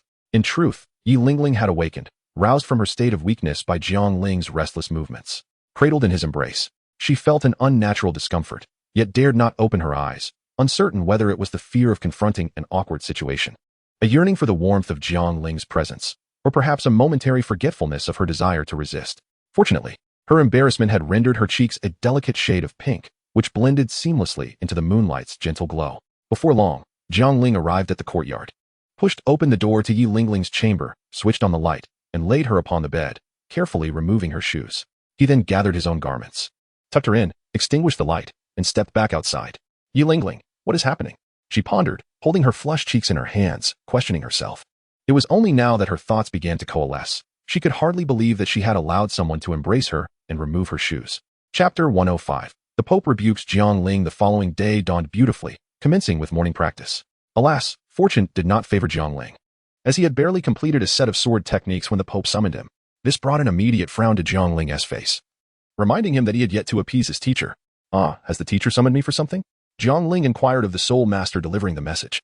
Young master, I am not privy to that information, the soul master replied respectfully. Very well, I shall prepare and come shortly. Jiang Ling intended to delay his visit. Young master, the Pope requests your immediate presence. I implore you not to make it difficult for me. The soul master bowed even lower, pleading earnestly. Let us go then. Jiang Ling replied helplessly. To live is to endure. To die is to be resolved. Lingo has met the teacher. Upon entering the hall of the Pope and Jiang Ling, he promptly bowed deeply, lowering his head, unwilling to meet Bibi Dong's gaze. Jiang Ling's restraint elicited a slight amusement within Bibi Dong, which soon turned into a mix of embarrassment and annoyance upon the realization that her disciple had seen her unclothed. However, today was a day for serious matters, and this issue would have to be set aside. Rise, Linger. I have summoned you today to discuss an important matter. I intend to appoint you as the Holy Son of the Spirit Hall, a decision that has already been ratified by the Elder Hall. The ceremony for your elevation will take place in half a month, Bibi Dong stated with an air of finality, as if proclaiming rather than consulting. Jiang Ling felt somewhat speechless at this revelation, realizing he was the last to know. What? Do you wish to refuse? Bibi Dong shot him a cold glance. No. How could I dare? I am very pleased, Jiang Ling replied, scratching his head and managing a sheepish smile. His mentor had always been stern with him, and now, burdened with the weight of his own secret, he found himself utterly subdued by Bibi Dong's formidable presence. Regardless, it is merely a matter of becoming the Holy Son. Not the Pope, he thought to himself, though he was taken aback that Qian Douluo had actually consented, observing Jiang Ling's evident discomfort. Bibi Dong couldn't help but let a slight smile tug at her lips. By the way, Master, I wish to use Xiao Wu, the 10,000-year-old soft-bone rabbit, as a prize in the upcoming elite competition for advanced soul masters across the continent. I intend to draw out Tang Hao and his son to hunt them within the spirit hall, Jiang Ling suddenly declared, having lost to Tang San. He recognized that although he had rendered Tang Hao's hands useless, leaving such a threat unaddressed was perilous. Moreover, he was determined to avenge his grudge against Tang Hao. Using Xiao Wu as bait, he was unafraid that Tang San would remain hidden. If Tang San appeared, Tang Hao would not stand idly by. Even if they did not come, who could snatch the first place from Jiang Ling's grasp? In the original tale, Tang Hao managed to rescue Tang San simply by catching the spirit hall off guard. But this time, Jiang Ling had meticulously woven a grand net, waiting for Tang Hao to ensnare himself. Does this spirit beast have a connection to Tang Hao and his son? Bibi Dong inquired. As far as Lingo knows, Tang Hao's son has been close friends with this 10,000-year-old soft-bone rabbit since childhood, Jiang Ling replied. How truly traditional, Bibi Dong remarked, somewhat taken aback. The Tang family's ancestral teaching dictates that males marry spirit beasts from 10,000 years and up, while females must marry the wall, beginning their journey to divinity. Jiang Ling mused silently, what a farce. But alas, your lineage shall meet its end at the edge of my blade. Very well. Bibi Dong contemplated for a moment before speaking. Although I cannot act with full force, it will not be difficult to detain Tang Hao at the spirit hall. Provided we are prepared. It will merely delay the absorption of this spirit ring. Additionally, one crucial point remains. Any harm done to my disciple must come at a cost. A surge of murderous intent flashed through her, sending a chill down Jiang Ling's spine. With the formalities addressed, only personal matters remained. Kneel, Bibi Dong said. Her gaze fixed on Jiang Ling, her tone devoid of warmth. Jiang Ling felt somewhat bewildered. One moment they were engaging in pleasant conversation, and the next, the atmosphere had soured. Nevertheless, Jiang Ling complied. After all, it was his teacher. With a swift motion of her right hand, Bibi Dong sent a black dress soaring towards Jiang Ling, unmistakably the very garment he had gifted her just 2 days prior. This dress hardly seemed to fit the measurements of Nana. Seated regally upon her papal throne, Bibi Dong elegantly crossed her stunning legs and remarked, It appears I may have made an error in my purchase. A few beads of perspiration formed on Jiang Ling's forehead. You have known each other since childhood. How could you possibly buy the wrong size? Bibi Dong's crimson lips moved coldly as she spoke. In response, Teacher, this dress is indeed not for my senior sister, but rather belongs to a young woman I encountered in the Star Luo Empire, Jiang Ling replied, gritting his teeth. Is she the girl from within the city? Bibi Dong casually inquired. Yes, Jiang Ling suddenly lifted his gaze. Teacher, please do not look at me like that. I have not sent anyone to follow you. I merely arranged for someone to protect Yi Lingling. When you took her away yesterday, I was already aware. Bibi Dong gazed at Jiang Ling, her expression a mix of disbelief and anger, causing her heart to flutter with an unnoticeable alarm as she attempted to clarify the situation. Upon hearing this, Jiang Ling couldn't help but smile wryly. Realizing that there were indeed hidden talents surrounding his teacher, talents he had failed to perceive even with his current mental acuity. Master, this matter is entirely my fault. I implore you not to hold Xu Qing accountable, Jiang Ling said, bowing respectfully to Bibi Dong, his voice filled with earnestness. This is a personal matter for you. It does not concern me. However, one thing is certain. Do not allow Nana to feel sorrow, Bibi Dong remarked, her gaze flickering with emotion. Certainly, how could I possibly cause my senior sister distress? Jiang Ling replied, momentarily startled, relieved to find that Bibi Dong did not appear enraged by Xu Qing's presence. He was about to rise when Bibi Dong sharply commanded, Stay on your knees. Who permitted you to stand? Master, Jiang Ling protested, his half-risen knees returning to the ground. Feeling somewhat aggrieved. You remain kneeling because you have disobeyed my orders and shown disrespect toward me, Bibi Dong asserted, her tone softening slightly as she spoke the last part. I have my own means to address the issue of your twin martial spirits. Why did you not heed my counsel and consume those 2 celestial herbs yourself? Bibi Dong's voice took on a serious tone, for the celestial herbs would greatly enhance her physique, yet the more beneficial their effects, the more she felt a twinge of regret. Jiang Ling, endowed with exceptional talent, gallops ahead, instilling in Bibi Dong the hope that he might surpass her. Should the teacher truly be able to resolve the dual martial souls entirely, then why does she still endure such torment? Had I not chanced upon this knowledge, it is likely the teacher would never have confided in me or my senior sister. Upon hearing this, Jiang Ling spoke solemnly.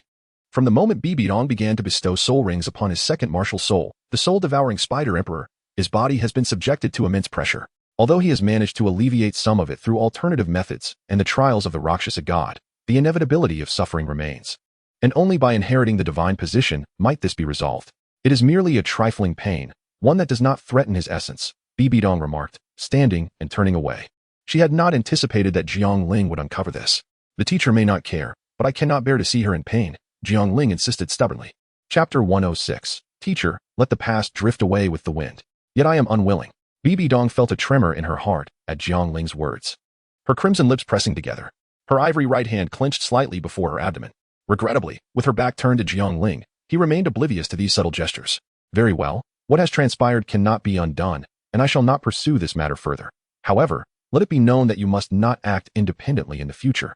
Bibi Dong declared, turning to face him, her expression restored to its noble and serene demeanor. Rise, she said softly, her tone gentle. Thank you, teacher, Jiang Ling replied, flashing a smile, mentally adding that he would dare again next time. The teacher is weary as well.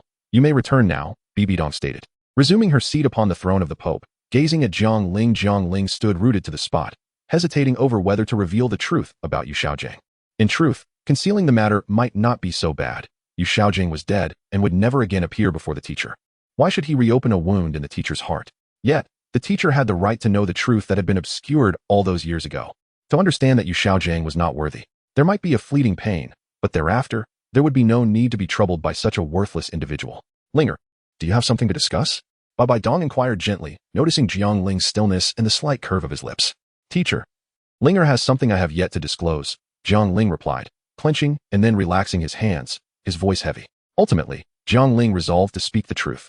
Oh, what is it? Bibi Dong asked, her brow furrowed in curiosity, unaware of what could cause her disciple such inner turmoil. I killed Yu Xiaojing. Jiang Ling's words struck like thunder on a clear day, plunging the entire Pope's hall into an eerie silence, where even the faintest sound of a falling pin could be heard. What did you say? Bibi Dong exclaimed, snapping back to reality, her voice laced with fury. The overwhelming aura belonging to the pinnacle of Douluo enveloped the Pope's hall, forcing Jiang Ling to kneel on one knee. As the floor around him began to crack under the pressure, with a sudden cough, Jiang Ling's chest heaved, and he could not suppress the torrent of blood that erupted from his mouth. The glaring crimson on the ground roused the furious Bibi Dong, who hastily restrained her formidable presence. Gazing at the bloody Jiang Ling, she hesitated to offer assistance, instead coldly declaring, I require an explanation. As Jiang Ling attempted to rise, he faltered and succumbed to a fit of coughing, ultimately resigning himself to sit upon the ground. During my training alongside my senior sister, I encountered Yu Xiaojing and Tiando. Aware of the entanglements between you and Yu Xiaojing, I took it upon myself to teach him a lesson. In the process, I discovered the token he possessed, the Pope's token. Although there are 6 such tokens, each bears its own distinctions, and this particular one belongs to the Houghton school. Jiang Ling produced the token and proclaimed, Bibi Dong, with a swift motion, drew the token into her grasp, inspecting it momentarily. Indeed, it was the one belonging to the Houghton school. She then inquired, what does this have to do with your slaying of him?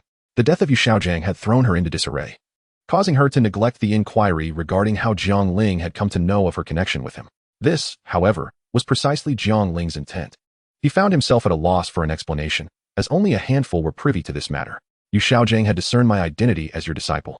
As Tang San's mentor, Tang How would inevitably be informed and act against my senior sister and me, all at the instigation of Yu Xiaojing. Upon my departure from the Spirit Hall, my true intention was to eliminate Yu Xiaojing. Jiang Ling continued, his voice laden with intensity. Hearing this, Bibi Dong sank back into the Pope's chair, torn between her most cherished disciple and a man she once held affection for. Master, that scoundrel Yu Xiaojing is unworthy of your affection. His advances towards you were merely a ploy to exploit your status, to propagate his theories and gain the recognition of the entire continent. Your feelings for him stemmed solely from this, Jiang Ling asserted with fervor. Jiang Ling produced a bead of deep crimson and black hues. This bead harbored an extraordinarily potent delusion. When immersed in water, any woman who drank from it would develop an affection for the man holding the bead. Upon hearing this, Bibi Dong was taken aback. Reaching for the bead in Jiang Ling's hand, she recognized it as the very same bead once possessed by Yu Xiaojing, albeit in a completely black form at that time. Now, it exhibited both black and red colors, the familiar darkness resonating with her own essence, while the red was entirely foreign. With her current strength, she could discern the bead's peculiar nature. After parting ways with her, Yu Xiaojing had employed this very bead to captivate Lu Erlong, with the red portion embodying Lu Erlong's essence. Jiang Ling continued to elaborate. She had almost completely believed Jiang Ling's words. The illusion cast upon the beads was vividly etched in her memory.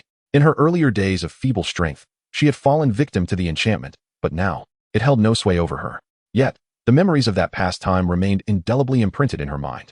She had not anticipated that the 2 months of recollections that had supported her through that dark and solitary period were, in fact, intricately devised by him, steeped in sordidness.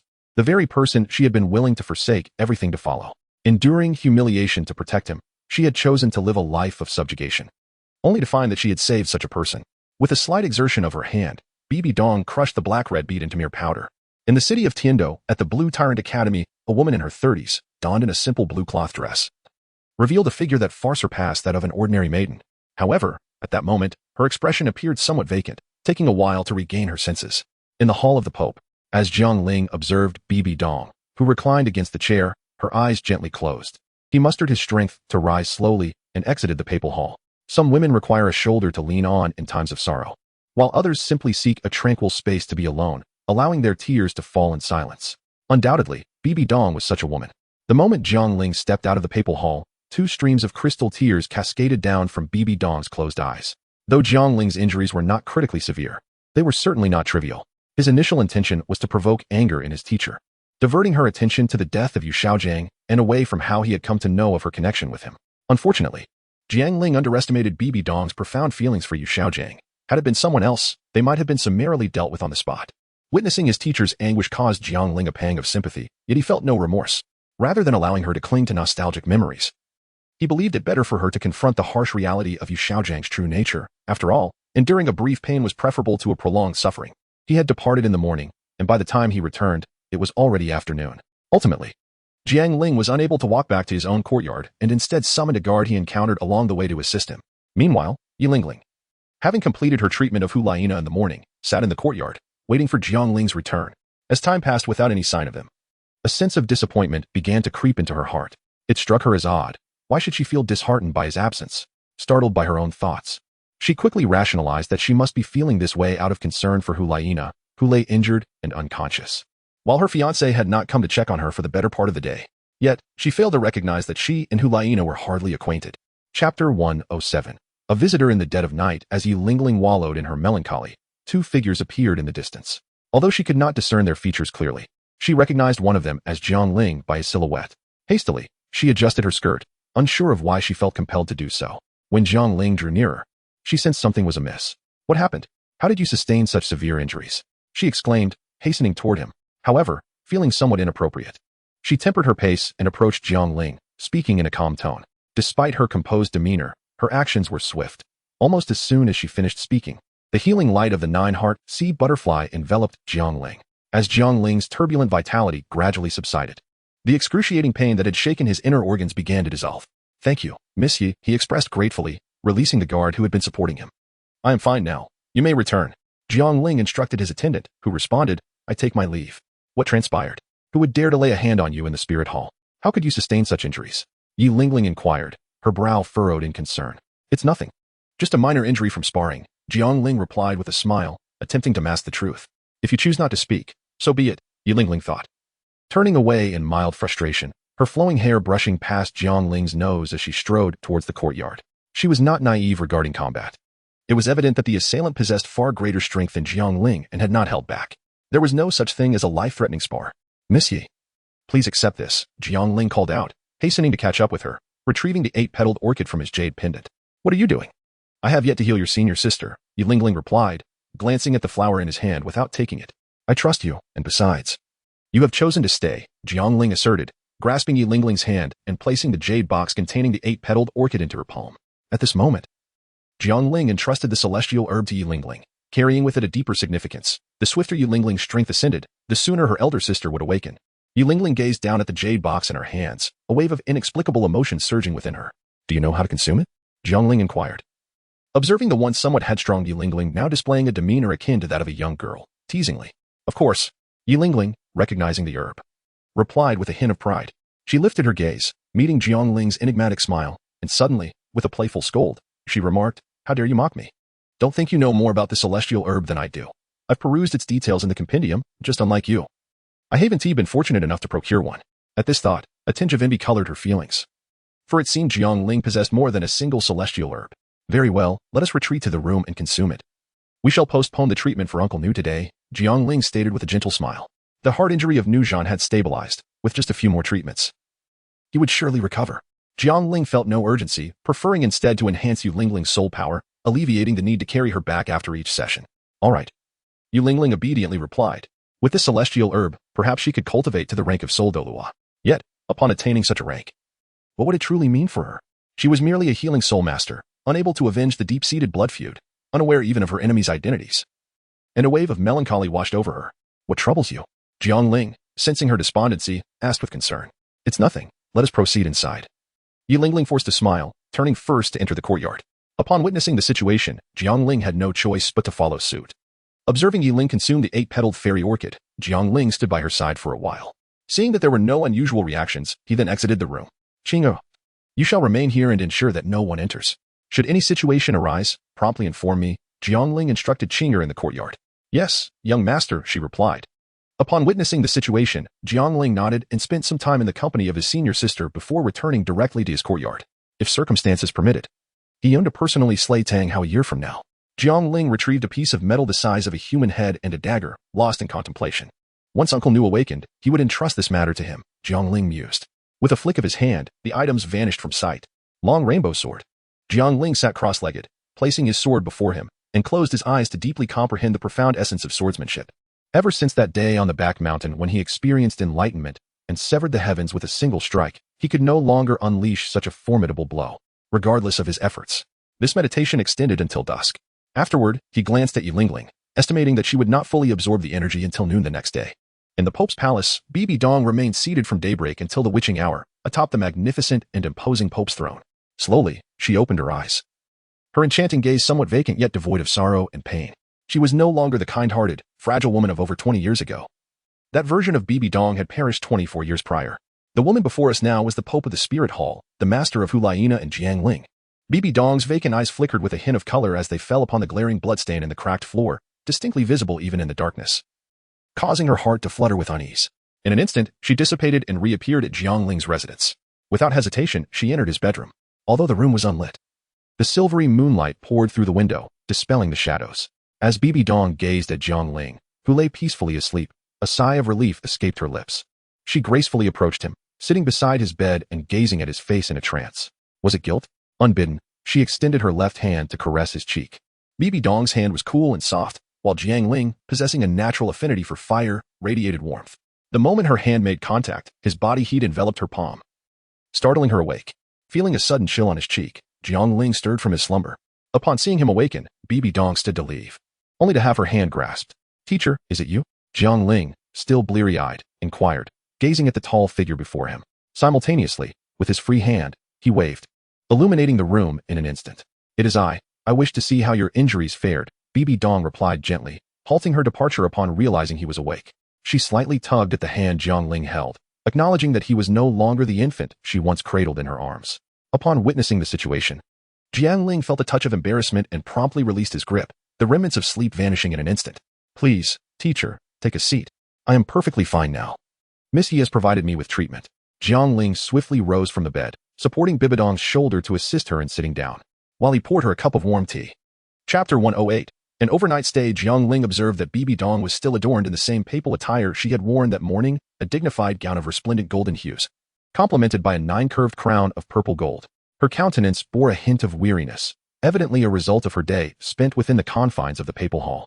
As the hour grew late and the tea had turned cold, Jiang Ling summoned his soul energy, gradually warming the water in the cup. Teacher, please wait for me a moment, he gently uttered, placing the steaming tea into Bibi Dong's hands. She nodded faintly, her thoughts in disarray, uncertain of her next course of action. Thus, she complied with his request to wait. Once Jiang Ling departed, Bibi Dong cradled the teacup in her hands, sipping the tea delicately. Before long, Jiang Ling returned with a pot of lotus seed and longan porridge, having employed his long rainbow true chi to expedite the cooking process. Teacher, do indulge in some nourishment, he said with a smile as he ladled the porridge into a bowl. This lotus seed and longan porridge is not only beneficial for replenishing energy and calming the spirit but also delightful in flavor.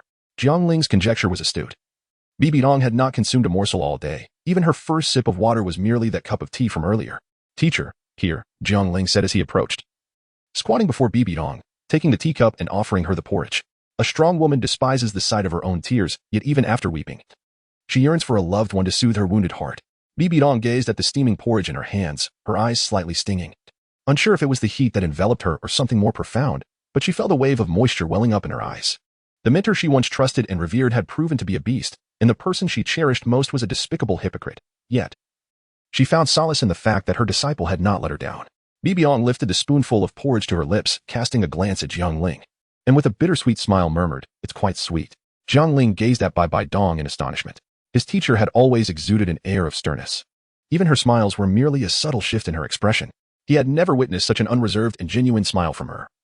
Nor had he encountered the almost coquettish remark, "It's quite sweet," which momentarily left him spellbound. Having spent years in the company of Hu Liena and Zhu Qing, "What's the matter?" Bai Dong inquired, noticing Jiang Ling's intense gaze upon her. "Oh, it's nothing. I just thought it might be a bit inconvenient for you to drink porridge," Jiang Ling replied, regaining his composure as he pointed to the opulent golden crown atop Bai Dong's head. Upon hearing this, Bai Dong acknowledged the weight of the crown. Slightly tilting her head, she removed the ornate headpiece with her right hand. Freed from its constraint, her long hair cascaded down to her waist. Tossing the crown onto the bed, she intended to resume her meal of porridge. "Wait a moment," Jiang Ling said as he rose to his feet. Jiang Ling approached Bai Dong, who, in an effort to prevent Jiang Ling from toppling the bowl of porridge, cradled it close to her chest. Although she was uncertain of Jiang Ling's intentions, she refrained from intervening. Jiang Ling retrieved a purple jade hairpin from his pocket, gathering Bibi Dong's flowing hair, reminiscent of rich black brocade, into an elegant updo, securing it with the exquisite pin. "This will suffice," Jiang Ling remarked, surveying his handiwork with satisfaction. "May I proceed?" Bibi Dong inquired earnestly, her gaze fixed upon Jiang Ling, who found her expression adorably naive. "Indeed," Jiang Ling replied with a smile, nodding in affirmation. Seated upon the bed, Bibi Dong took delicate sips of her congee while Jiang Ling observed from a nearby stool. "You possess quite a number of feminine items," Bibi Dong suddenly remarked after swallowing her morsel. Jiang Ling, caught off guard, felt a slight flush of embarrassment, aware that she referred to the skirt and the jade hairpin. "I still require more," she continued, seemingly unfazed by his discomfort, as she handed her bowl to him with a soft tone. "Ah, certainly," Jiang Ling responded promptly, grateful for her lack of inquiry. Bibi Dong appeared genuinely hungry. Jiang Ling had prepared approximately 3 bowls of lotus seed and longan congee, which he consumed entirely.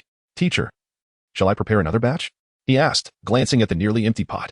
"There's no need. I am quite full," Bibi Dong replied, her cheeks faintly flushed, acknowledging that she had indulged a bit too much. "Now that I see you're well, I shall take my leave," she stated, rising gracefully, her hand sweeping to place the bowls steadily on the table, while she neatly tucked away the purple and gold crown from the bed. Jiang Ling gazed out at the night sky, realizing that it was nearly past midnight. He spoke, "It is quite late, master. Why don't you stay the night here?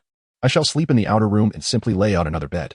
However, before Bibi Dong could respond, Jiang Ling interrupted. "There are no buts about it. Do take your rest." Jiang Ling, lifting the bowl of porridge, was about to depart from the room when he suddenly paused at the door, turning back to gaze at Bibi Dong. "Teacher, no matter what happens, my senior sister and I will always be by your side. You shall never be alone." With a warm smile, he added, "It's quite late. Do take care and rest." His radiant smile illuminated Bibi Dong's heart, which bore countless wounds. "Indeed, I still have my disciples," she mused, her lips curving into a faint smile as she regarded the closed door. Turning away, Bibi Dong gently touched the edge of the bed, shedding her papal robes and slipping into the embrace of her nightclothes beneath the covers. The lingering warmth of Jiang Ling remained on the bed, warding off the chill. Unlike her usual insomnia, she soon drifted into slumber. As the Pope, she had many responsibilities, and her troubled thoughts often robbed her of peaceful nights. Outside, the autumn wind howled, carrying away the last vestiges of summer's warmth, enveloping the land in a cool embrace, leaving only Bibi Dong's chamber untouched. As dawn broke, the crisp autumn breeze wove through the woodland homes. Jiang Ling rose and stepped into the courtyard, preparing to practice his swordsmanship, when he sensed the lingering presence of his teacher within her room, leaving him momentarily astonished. Jiang Ling had assumed that the teacher would rise early, yet he was taken aback to discover that she too indulged in the luxury of slumber.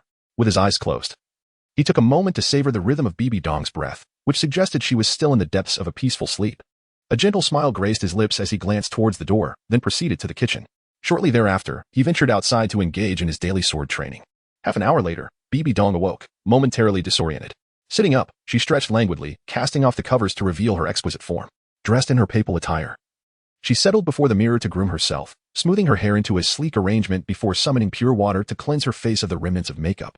Her fingers brushed against the purple golden crown of the Pope, yet after a brief hesitation, she withdrew her hand and picked up a nearby purple jade hairpin instead. As she prepared to depart, she opened the door only for a slip of paper to flutter downwards. Bibi Dong reached out to grasp the note. "Teacher, breakfast is in the kitchen pot, hot and ready. Remember to eat after you rise." A soft smile played on her lips as she tucked the note away and made her way to the kitchen. Chapter 109. I believe in the person behind me. When Jiang Ling returned from his sword practice, the courtyard was utterly deserted. Upon entering the room, he found some remnants of the meal left behind. Naturally, the esteemed Pope would not concern herself with such trivialities, for the servants would attend to the cleanup. Jiang Ling gazed at the half-bowl of porridge on the table, accompanied by an abundance of sweet and sour spare ribs, spiced eggplant, and a partially bitten steamed bun. He placed a hand on his stomach. Having skipped breakfast and practiced swordplay for an entire morning, he indeed felt quite hungry. Jiang Ling sat down, picked up his chopsticks, and began to feast. Although the dishes had cooled slightly, their flavors remained delightful, and Jiang Ling held a firm confidence in his culinary skills. Nothing pierces the heart more profoundly than my cooking. Before long, the table was cleared of all remnants of food. He lifted the half-bowl of porridge left by Bai Dong, channeling his soul power, and soon steam began to rise. Jiang Ling raised the bowl and drank it all in one gulp. The clean plate initiative starts with me, he mused with satisfaction at his creation. He then rose and departed, heading towards his senior sister, for if his calculations were correct, Jiang Ling's 8-petal immortal orchid should be nearing the end of its absorption process. As Jiang Ling arrived at the entrance of Huliana's courtyard, he spotted a familiar figure swiftly approaching. Yin, when did you return? Jiang Ling inquired with a smile. Taking a few steps forward to gaze at the robustly built Yin. Jiang Ling possesses a physique that is relatively well-proportioned, whereas Yin's stature is notably robust. Like Jiang Ling and Huliana, Yin, along with others such as Xiaoyu, ventured out into the mainland for training. Observing Jiang Ling, who greeted him with a smile, Yin chose not to respond and proceeded towards the courtyard. You cannot enter now, Jiang Ling interjected, concerned that disturbing Jiang Ling might cause her harm. In response, Yin, with a stern expression, unleashed a powerful punch towards Jiang Ling. Have you lost your mind? Jiang Ling exclaimed, swiftly grasping Yin's fist. However, Yin appeared undeterred, channeling his soul power to break free from Jiang Ling's grasp, then launching a relentless series of strikes aimed directly at Jiang Ling's vital points. Jiang Ling deftly evaded several strikes, delivering a powerful palm that repelled Yin, though it failed to inflict any harm upon him. In a furious tone, he declared, if you continue in this manner, do not blame me for being impolite. Impolite? I'm most eager to witness how you intend to demonstrate your rudeness, Yin retorted, finally breaking his silence with a cold smirk. Martial soul manifestation. Upon witnessing the scene, Jiang Ling's countenance darkened, and a surge of indignation welled within him. He had not anticipated that Yin would awaken his martial soul. Considering that Jiang Ling had yet to complete her absorption and must not be disturbed, he realized the urgency of subduing Yin to prevent further chaos. Sunshine over the 9 provinces. Jiang Ling lunged forward, delivering a palm strike upon Yin, dispersing his soul power without inflicting physical harm. Gripping Yin's shoulders, he coldly commanded, calm yourself. Yin struggled in vain, ultimately conceding defeat. His teeth clenched as he glared at Jiang Ling in fury, demanding, why is Nana gravely injured and unconscious? Lying in bed, while you remain unscathed. He had just returned to the Spirit Hall today and fortuitously encountered Zhang Ping, an exceptionally gifted student from the Spirit Hall Academy, who was also a participant in the high-level Soul Master competition. Prior to the Group S expedition, she had been in the same class as Jiang Ling, Huliana, Yin, and Xiaoyu. It was she who informed Yin of Huliana's grave condition. Upon hearing Yin's inquiry, Jiang Ling fell into a contemplative silence, even the grip on Yin's shoulder loosening slightly. Perceiving this change, Yin summoned his strength to break free from Jiang Ling's hold, yet refrained from striking again. Over the span of nearly 3 years, the chasm between himself and Jiang Ling had not diminished. Rather, it had only widened. Answer me, Yin demanded once more, his voice low and resolute. Why is it that you emerged unscathed, while Nana suffered such grievous injuries? Jiang Ling furrowed his brows and spoke coldly. It seems unnecessary for me to explain anything to you. Understand this. I am Nana's betrothed. You ought to address her as Huliana. Jiang Ling felt a tinge of anger. As soon as Yin arrived, he resorted to violence. The fact that I refrained from harming him was already a concession made in consideration of our camaraderie as classmates. Yin lacks the qualification to act thus. Surely, I have the right to demand an explanation, Jiang Ling thought. A silvery figure rushed over, speaking up. Xiaoyu, you have returned as well. Jiang Ling remarked with a wry smile. As an elder brother, he should be aware of how his sister was injured. Xiaoyu took a deep breath and spoke in a solemn tone. Indeed, I should be informed. Jiang Ling nodded in agreement. There was no need for concealment or deceit. It was indeed he who had inadvertently revealed their whereabouts in Tiando City. I have caused my senior sister trouble, he admitted. Jiang Ling spoke calmly, after enduring heart-wrenching experiences. He could now express himself with tranquility. Yet beneath this calm surface, how many tumultuous waves churned. As soon as Jiang Ling's voice fell, the crescent blade of evil moon had already pointed towards Jiang Ling. Though Jiang Ling holds the esteemed position of a disciple to the Pope, his sister lies in a state of unconsciousness, and it seems rather feeble of him to remain inactive. Stop. A feminine voice rang out. In an instant, Jiang Ling stood before Jiang Ling, her gaze fixed upon the glimmering blade of the moon. Who are you? Xiaoyu inquired coldly regarding the seemingly delicate girl before him. How dare you, Jiang Ling, indulge in such clandestine affairs? I am Yi Lingling, summoned by your esteemed Pope to tend to Huliana's injuries. I thank you, Miss Yi, for your healing efforts on behalf of my sister, but please step aside. I have a score to settle with Jiang Ling. Xiaoyu, clearly skeptical of such a youthful girl being sent by the Pope, hesitated to offend her. I am unaware of the matters between you, but the Jiang Ling I know. The individual behind me has shown nothing but meticulous care for Huliana after her injury. I firmly believe his involvement is innocuous, Yi Lingling asserted. But he has already confessed, Xiaoyu retorted. Yi Lingling, feeling a surge of urgency, turned to Jiang Ling, imploring him to explain. Miss Yi, this matter does not concern you, Jiang Ling interjected. While he felt indifferent towards Yin, he carried a sense of guilt towards Xiaoyu, as Huliana, his only sister, had fallen into this state while attempting to save him. You infuriate me, Yi Lingling exclaimed, stamping her foot in frustration. Miss Yi, I must ask you to step aside. Yin spoke up, taking the initiative where Xiaoyu had remained silent. Yi Lingling, feeling somewhat awkward, clenched her small fists within her sleeves, her mind racing to devise a means to avert conflict. Suddenly, a thought struck her. She hastily retrieved an item from her bosom and proclaimed, Behold, what is this? A papal order, gasped Xiaoyu and Yin in astonishment. How could you possess a papal order? If you recognize it as such, then you must also understand that the bearer is an elder of the Spirit Hall. Are you truly raising your weapons against an elder? Yi Lingling exclaimed, her voice firm. Xiaoyu and Yin exchanged glances and reluctantly sheathed their blades. I shall not permit any fighting here, Yi Lingling reiterated with resolve. Initially intending to forbid any harm to Jiang Ling, she felt the phrasing might be misconstrued. Yes, elder, Yin and Xiaoyu replied, bowing their heads in resignation. Jiang Ling, come with me. Your assistance is needed for the treatment. Yi Lingling turned, addressing Jiang Ling with a frown, clearly displeased with his previous silence. Chapter 110. I am not like you. I am his brother-in-law. Jiang Ling, feeling helpless, had no choice but to follow along. Yin and Xiaoyu, upon witnessing this, also wished to join. What are you doing? Yi Lingling turned to them, her voice laced with cold authority. Elder Yi, I wish to visit Nana. I am her brother. Xiaoyu explained. And him? Yi Lingling cast a glance at Yin. After a brief pause, Xiaoyu replied, he is Nana's classmate. Yin answered with a serious expression. Very well, you are not permitted to enter, Yi Lingling stated icily. On what grounds? Yin retorted in fury, barely restraining himself from acting. For if not for Yi Lingling's possession of the Pope's decree, he would have already acted. The patient requires peace and quiet. No unauthorized individuals are allowed to disturb her, Yi Lingling asserted, her tone rising slightly. Upon witnessing the scene, Jiang Ling realized that Yi Lingling was deliberately making things difficult for Yin as a means of venting her frustrations. He chose not to intervene. While Jiang Ling felt a flicker of anger towards Yin's actions, he recognized that, although he owed some individuals an explanation, Yin was certainly not among them. Do you regard me as a mere bystander? Yin retorted, his fury manifesting in a sardonic smile, his presence radiating a formidable energy. Before he could respond further, Xiaoyu hastily interjected to halt the unfolding tension, but it was too late. Ah, Yi Lingling exclaimed, taken aback and stumbling a few steps, only to feel a hand encircle her waist, preventing her from falling. Jiang Ling, casting aside Yi Lingling, swiftly appeared before Yin, seizing him by the throat with his right hand and lifting him effortlessly. You have gone too far, Yin, Jiang Ling uttered in a deep voice. Astonished that Yin could be so reckless as to lay a hand on Yi Lingling, Yin's mouth fell slightly open. Yet no words escaped his lips as he struggled to pry Jiang Ling's grasp from his throat.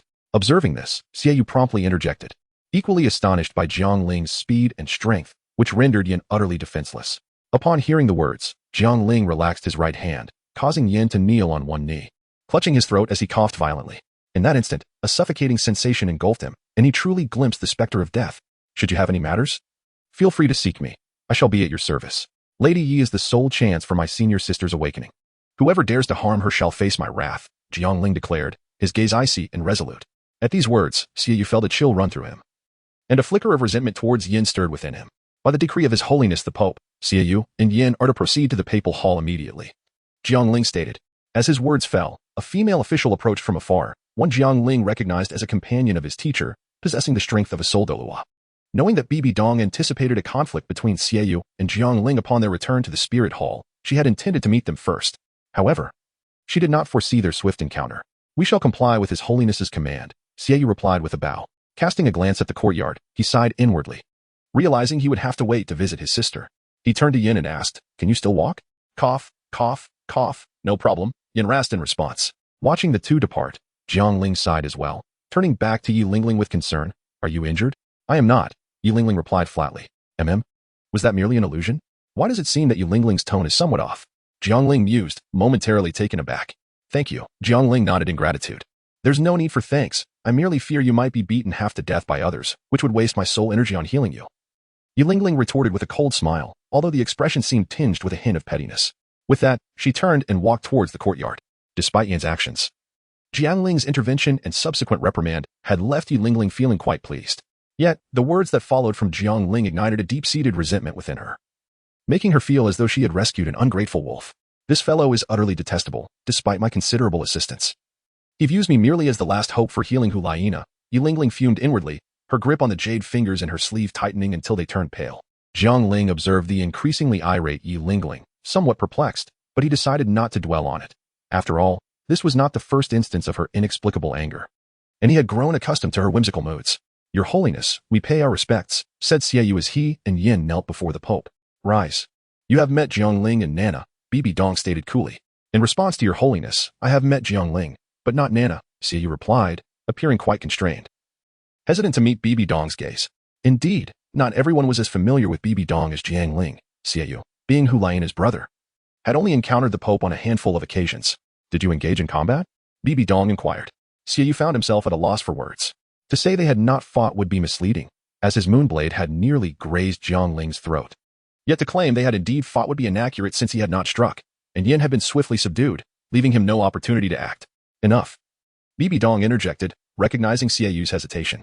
The injuries sustained by Nana are largely unrelated to Jiang Ling. They were inflicted by Tang Hao, the nemesis of the Spirit Hall. Tang Hao? The Haotian Douluo? Both Yin and Xiaoyu exclaimed in surprise. If that is the case, why does Jiang Ling accept the blame for Nana's plight? Yin queried, confusion evident in his tone. At this, Xiaoyu furrowed his brow, sharing the same doubt, yet he understood that questioning the Pope's words was beyond their place. He wished to caution his friend, but decorum forbade him from speaking out in the Pope's presence. Nana was injured while attempting to save Xiaoling. This admission stems from self-reproach and a sense of guilt towards Xiaoyu, Bibi Dong remarked, not placing any blame on Yin, then turned her attention back to Xiaoyu. Now that I have conveyed the matter to you, I expect no further discord.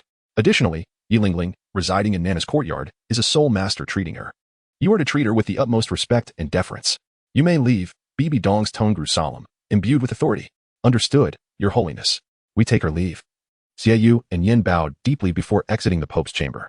Once outside, Xiaoyu and Yin both exhaled deeply, feeling the weight of the Pope's presence lift. Xiaoyu, let us hasten to visit Nana, Yin suggested. I can go, but you cannot. Have you forgotten your actions? Xiaoyu replied, casting a knowing glance at Yin. Yan's temperament mirrored that of his martial spirit, fiery and easily incensed. Though not inherently malevolent, he harbored an excessive affection for Hulaina. Who could have imagined that girl was truly a guest of the Pope? Yin lamented. Moreover, you have angered Jiang Ling, who will not treat you with the same courtesy he extends to me. I shall go first. Once tempers have cooled, you can extend your apologies, Xiaoyu said, patting Yin's shoulder before preparing to depart. Yin, heed my advice. While we may be classmates and friends with Jiang Ling, he is, after all, a disciple of the Pope and may one day become the Pope himself. There are distinctions of status that must be acknowledged, Xiaoyu paused, turning back to emphasize his point. Yet you were about to confront him just moments ago, Yin countered, momentarily taken aback. I'm not like you. I'm Jiang Ling's uncle by marriage, Xiaoyu replied earnestly, before channeling his soul power and swiftly moving ahead. After a brief silence, Yin muttered to himself in frustration. Chapter 111, The Light Sweat of Delicate Garments. Miss Yi, I observe that your soul power has reached level 40. Once stabilized, I shall accompany you to obtain your fourth ring, Jiang Ling remarked to Ling after completing her treatment. Due to the unique nature of the 9-heart seed buttercup martial spirit, the selection of soul beasts and their corresponding rings is influenced more by the attributes of the soul beast than by its age. Gentler creatures are preferable. The maximum age for the fourth ring is 5,000 years, and given that Ling has consumed celestial herbs and the gentle nature of the soul beast, absorbing a 6,000-year ring should pose no issue. Of course, this is merely Jiang Ling's conjecture. The ultimate decision lies with Ling's desires. Do you have any specific requirements for your fourth ring? Jiang Ling inquired, handing her a towel. Due to the enhancement of her soul power, Ling had extended the duration of her treatment. Exhausted from the exertion, she breathed slightly heavier, her cheeks flushed, and beads of perspiration glistened upon her skin. Jiang Ling could even detect a unique fragrance wafting from her, reminiscent of delicate flowers kissed by dew. I'm not entirely sure. Previously, I relied on the counsel of the Academy's instructors. Please, you decide for me, Ling replied, shaking her head as she took the towel to wipe her face. Very well, leave it to me. Jiang Ling nodded, already contemplating the type of soul beast he would pursue. As he spoke, he noticed several strands of Ling's hair sticking to her forehead and cheek due to the towel's application, giving her a slightly disheveled appearance. Don't move. Jiang Ling softly instructed. What is it? Yi Lingling shyly replied, feeling Jiang Ling draw closer, her already flushed complexion hiding any signs of unusualness. Jiang Ling gracefully lifted a few strands of hair, inadvertently brushing his fingertips against Yi Lingling's cheek. She felt her heartbeat momentarily falter, and a slight tightness constricted her throat. A few strands of hair had adhered to her face, but they were now neatly arranged. Jiang Ling remarked softly and then scrutinized her visage to ensure no detail had been overlooked. The moment Jiang Ling's hand departed, Yi Lingling hastily lowered her head, her delicate hands overlapping over her abdomen, subtly revealing her already flushed neck. She hung her head in silence. Thank you, she murmured after a brief moment, her voice barely audible. Young Master Xie Yue has arrived, came the report from Qing'er as she entered, just as Yi Lingling found herself at a loss. What does he want again? Surely he isn't here to trouble you once more? Yi Lingling asked, her tone tinged with irritation. He should not. He is the elder brother of senior sister, here to visit her, Jiang Ling replied. That is acceptable, but should he attempt any aggression? You must not refrain from defending yourself. If you sustain any injuries, I shall not tend to you, Yi Lingling said, her relief palpable yet still playfully admonishing. Understood. Yi Lingling instantly regretted her overt display of emotion. I shall take my leave now. With her gaze averted from Jiang Ling, she hurriedly exited the room. Jiang Ling gazed at Yi Lingling's retreating figure, murmuring to himself, has she become overly concerned about me? Jiang Ling, my sister's courtyard has become yours, hasn't it? Even I. Her brother must announce my presence, said Xie, who had been waiting outside, his face dark with displeasure. I apologize. I truly did not wish to disturb my senior sister. At the time, you had not yet returned, and I inadvertently forgot about you, Jiang Ling replied, his tone imbued with regret. Aunt Mei, in the future, when Xie arrives, there is no need for announcements, he may enter directly. But do ensure that Yin is not allowed in, Jiang Ling instructed the woman beside him. Understood, young master, Aunt Mei responded. Xie, upon hearing this, could not help but chuckle, relieved that Yin had not accompanied him. Without further ado, he stepped into the room, leaving Jiang Ling outside to grant the siblings a moment of privacy. Remaining in the courtyard, Jiang Ling approached a swing he had crafted for Hu Laina. In times past, when sword practice had become tedious due to Hu Laina's incessant interruptions, Jiang Ling had often fashioned such trinkets to entertain her, on occasion when he had inadvertently angered her. These small creations had served as tokens of his contrition. Riding bamboo horses, weaving around the bed, playing with green plums, living together in Chang'an, two children harboring no suspicions. Jiang Ling recited softly, reminiscing about the past, a smile blossoming on his face. After a while, Xie emerged, glancing at Jiang Ling on the swing. Shall we take a stroll? Let us head to the back mountain, he suggested. Jiang Ling rose in agreement. Then, Xie retrieved an object from his storage soul guide and tossed it to Jiang Ling. It was a jar of wine. Jiang Ling took the wine, uncorked it, and inhaled its fragrance before pouring it into his mouth. You drink? Xie inquired in astonishment. He was aware that Jiang Ling abstained from alcohol, and he had merely tossed it to him for mockery. Yet, Jiang Ling's action left him utterly astounded. Previously, they had shared a drink, with Hu Laina sampling a bit as well. Jiang Ling had only consumed a small amount before becoming inebriated, urging Hu Laina for a kiss. Had it not been for Hu Laina's intervention, he would have certainly faced her wrath. Since that episode, Jiang Ling had sworn off alcohol, indulging only once or twice during his years of training. The occasion he referred to was when he drank for Zhu Zhuqing at Xingluo. But his capacity for liquor was hardly commendable. Xie chuckled at this and took several hearty gulps from another jug, pausing in contemplation before asking, How long until my sister awakens? It may take over a year, Jiang Ling replied quietly, settling down with the wine jug and taking a few more swigs, swiftly depleting half of it. The Holy Lord informed me that I had misjudged you. I acted impulsively this morning. Xie, seated beside him, recognized that he was not unreasonable. The fact that Jiang Ling and Hu Laina had returned alive after the assault from the Haotian Douluo was a stroke of fortune amidst their misfortunes. Moreover, Jiang Ling had avenged himself by slaying the instigator and incapacitating Tang Hao's son, which alleviated much of the resentment Xie harbored towards him. I do not care for your opinion of me. I merely blame myself for failing to protect my senior sister, Jiang Ling retorted, his face flushed. I slightly glazed from intoxication. You brat, I was trying to console you, yet you. Xie pointed at Jiang Ling, but ultimately refrained from continuing. Are you not afraid of my disapproval of Nana marrying you? Xie threatened. Do you really think you can defeat me? Besides, would my senior sister heed your words? Jiang Ling scoffed. Xie felt a twinge of embarrassment at this retort. Just as he was about to argue, he glanced at Jiang Ling's drunken state and sighed. Forget it. What am I even debating with a drunkard? You are the real drunkard. 5 minutes later, Xie found himself carrying Jiang Ling forward. They had only left the courtyard half an hour prior. You see, if you can't drink, then don't. Why put on a show? Watching you drink so quickly, I genuinely believed your tolerance had increased after 3 years of training. See, you thought of abandoning this fellow there. Chapter 112, Bathing and Changing Clothes for No Reason Initially. Xie intended to carry Jiang Ling back to his sister's quarters, But after a moment's reflection, he decided to take Jiang Ling to his own home instead. In the courtyard of Jiang Ling, devoid of any servants, Xiaoyu unceremoniously tossed him onto the bed, intending to leave without further ado. Let him remain here. Being a soul master, he is unlikely to succumb to a drunken demise. Unattended intoxication shall serve as a fitting punishment for your mockery of me, Xiaoyu mused, crossing his arms as he stood by. With a light chuckle, he turned and departed, shutting the door behind him. Upon exiting, Xiaoyu contemplated visiting his sister but hesitated, fearing he might disturb her. After a brief moment of indecision at the threshold, he ultimately refrained from entering. When Jiang Ling emerged from her bath, dressed anew, she found both Jiang Ling and Xiaoyu absent. Inquiring with Aunt Mei, she learned they had gone out. As the sun gradually dipped towards the horizon, transitioning from a golden hue to a crimson dusk, and finally yielding its last rays to the encroaching darkness, the fiery clouds morphed into somber shades, heralding the ascent of the moon and the onset of night. Where has he gone? Is he still tending to that old man? Jiang Ling lamented softly, her doe-like eyes gazing out the window. Surely, he has not resorted to violence, she fretted, her delicate hand instinctively tightening around her skirt. After a moment's contemplation, Jiang Ling resolved to slip on her shoes and investigate the neighboring courtyard. Grasping a lantern from beside her, she exited her room. The night was particularly dark, with the moon intermittently obscured by thick clouds, unsettling her heart as she hastened towards Jiang Ling's abode. The courtyard lay shrouded in shadows, the gates slightly ajar. With a hesitant hand, she pushed it open, the creaking sound echoing ominously in her chest.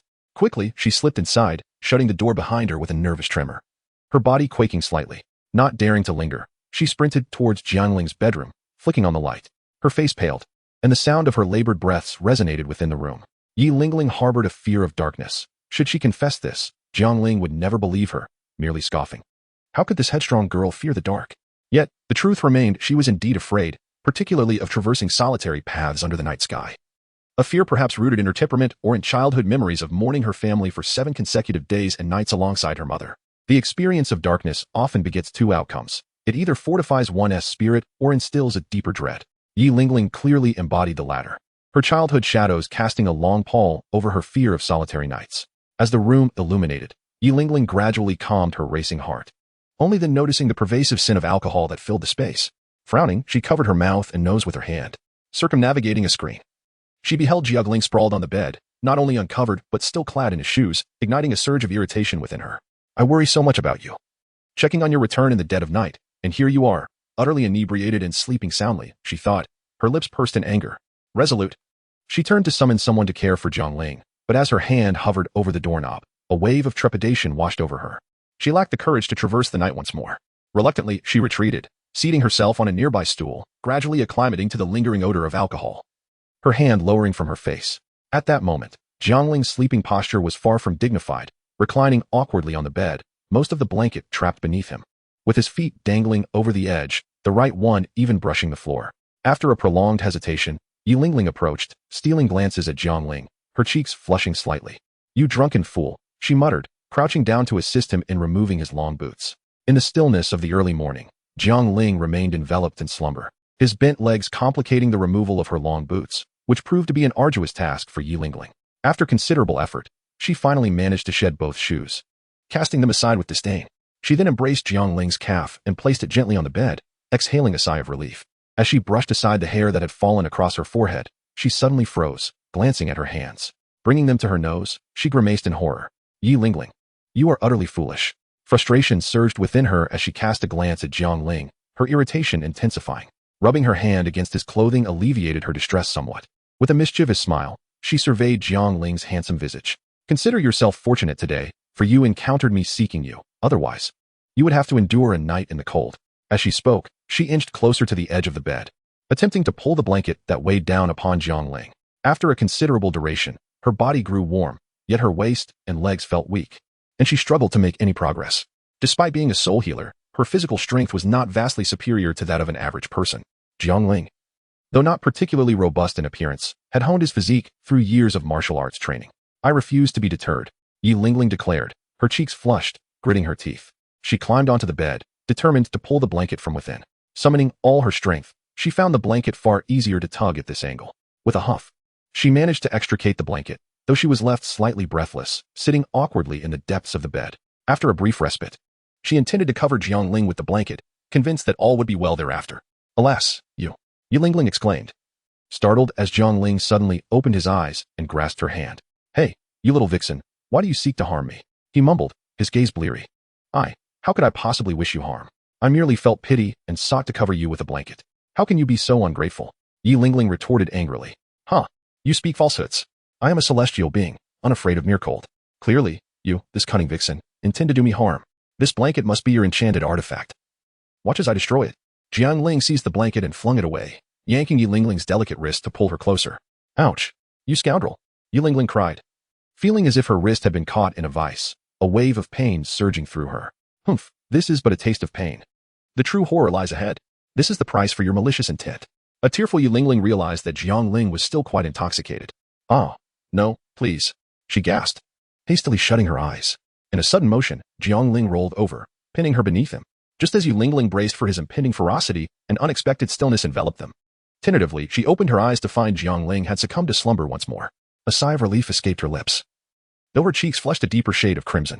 She found herself firmly trapped beneath him, his cheek resting against her neck. And she could distinctly feel the warmth of his breath against her skin. Chapter 113. Hee, my dear wife.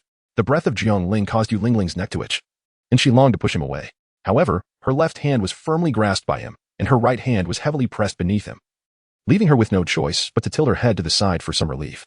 This cannot continue, she thought, not only questioning her ability to endure the night, but also fearing the embarrassment she would face when Jiang Ling awoke. Yi Lingling bit her lip. Feeling the weight of his body on her and already sensing a painful pressure in her chest, she was tempted to bite Jiang Ling awake, yet was apprehensive about encountering the same intimidating demeanor he had shown earlier. The thought of being ensnared in such a predicament left her at a loss for a means of escape. Curse be it, she lamented. I should not have sought you out. Her wrist ached, her chest throbbed, and her neck itched.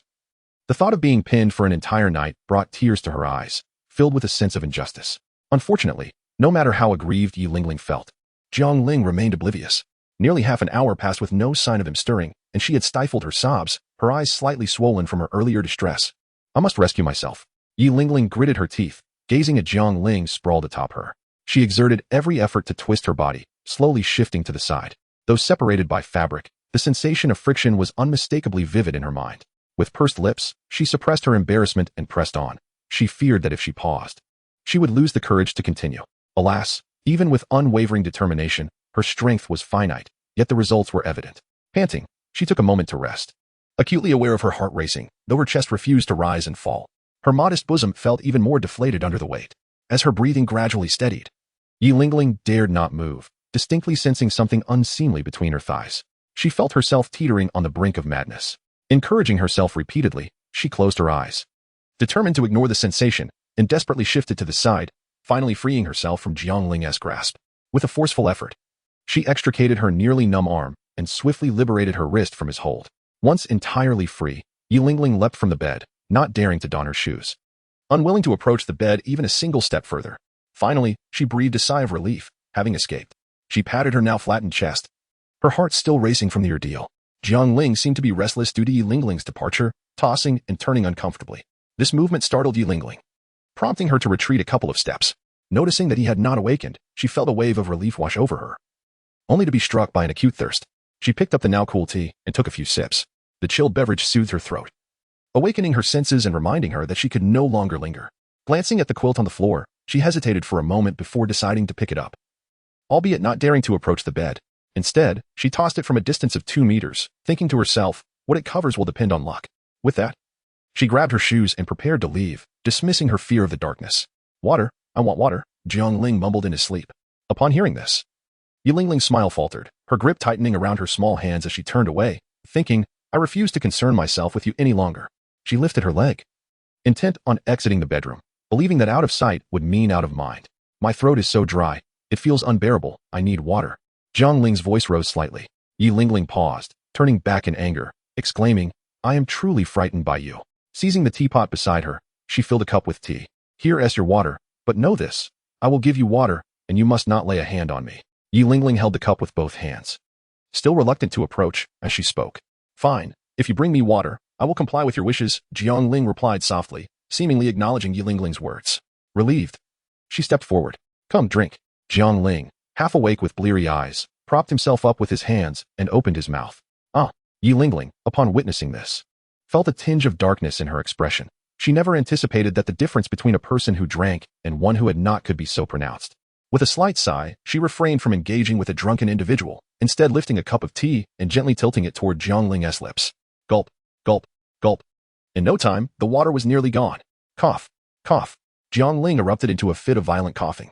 Ling, startled, hurriedly sat by the bed, placing the bowl aside, supporting Jiang Ling, and gently patting his back, exclaiming, "How could you choke?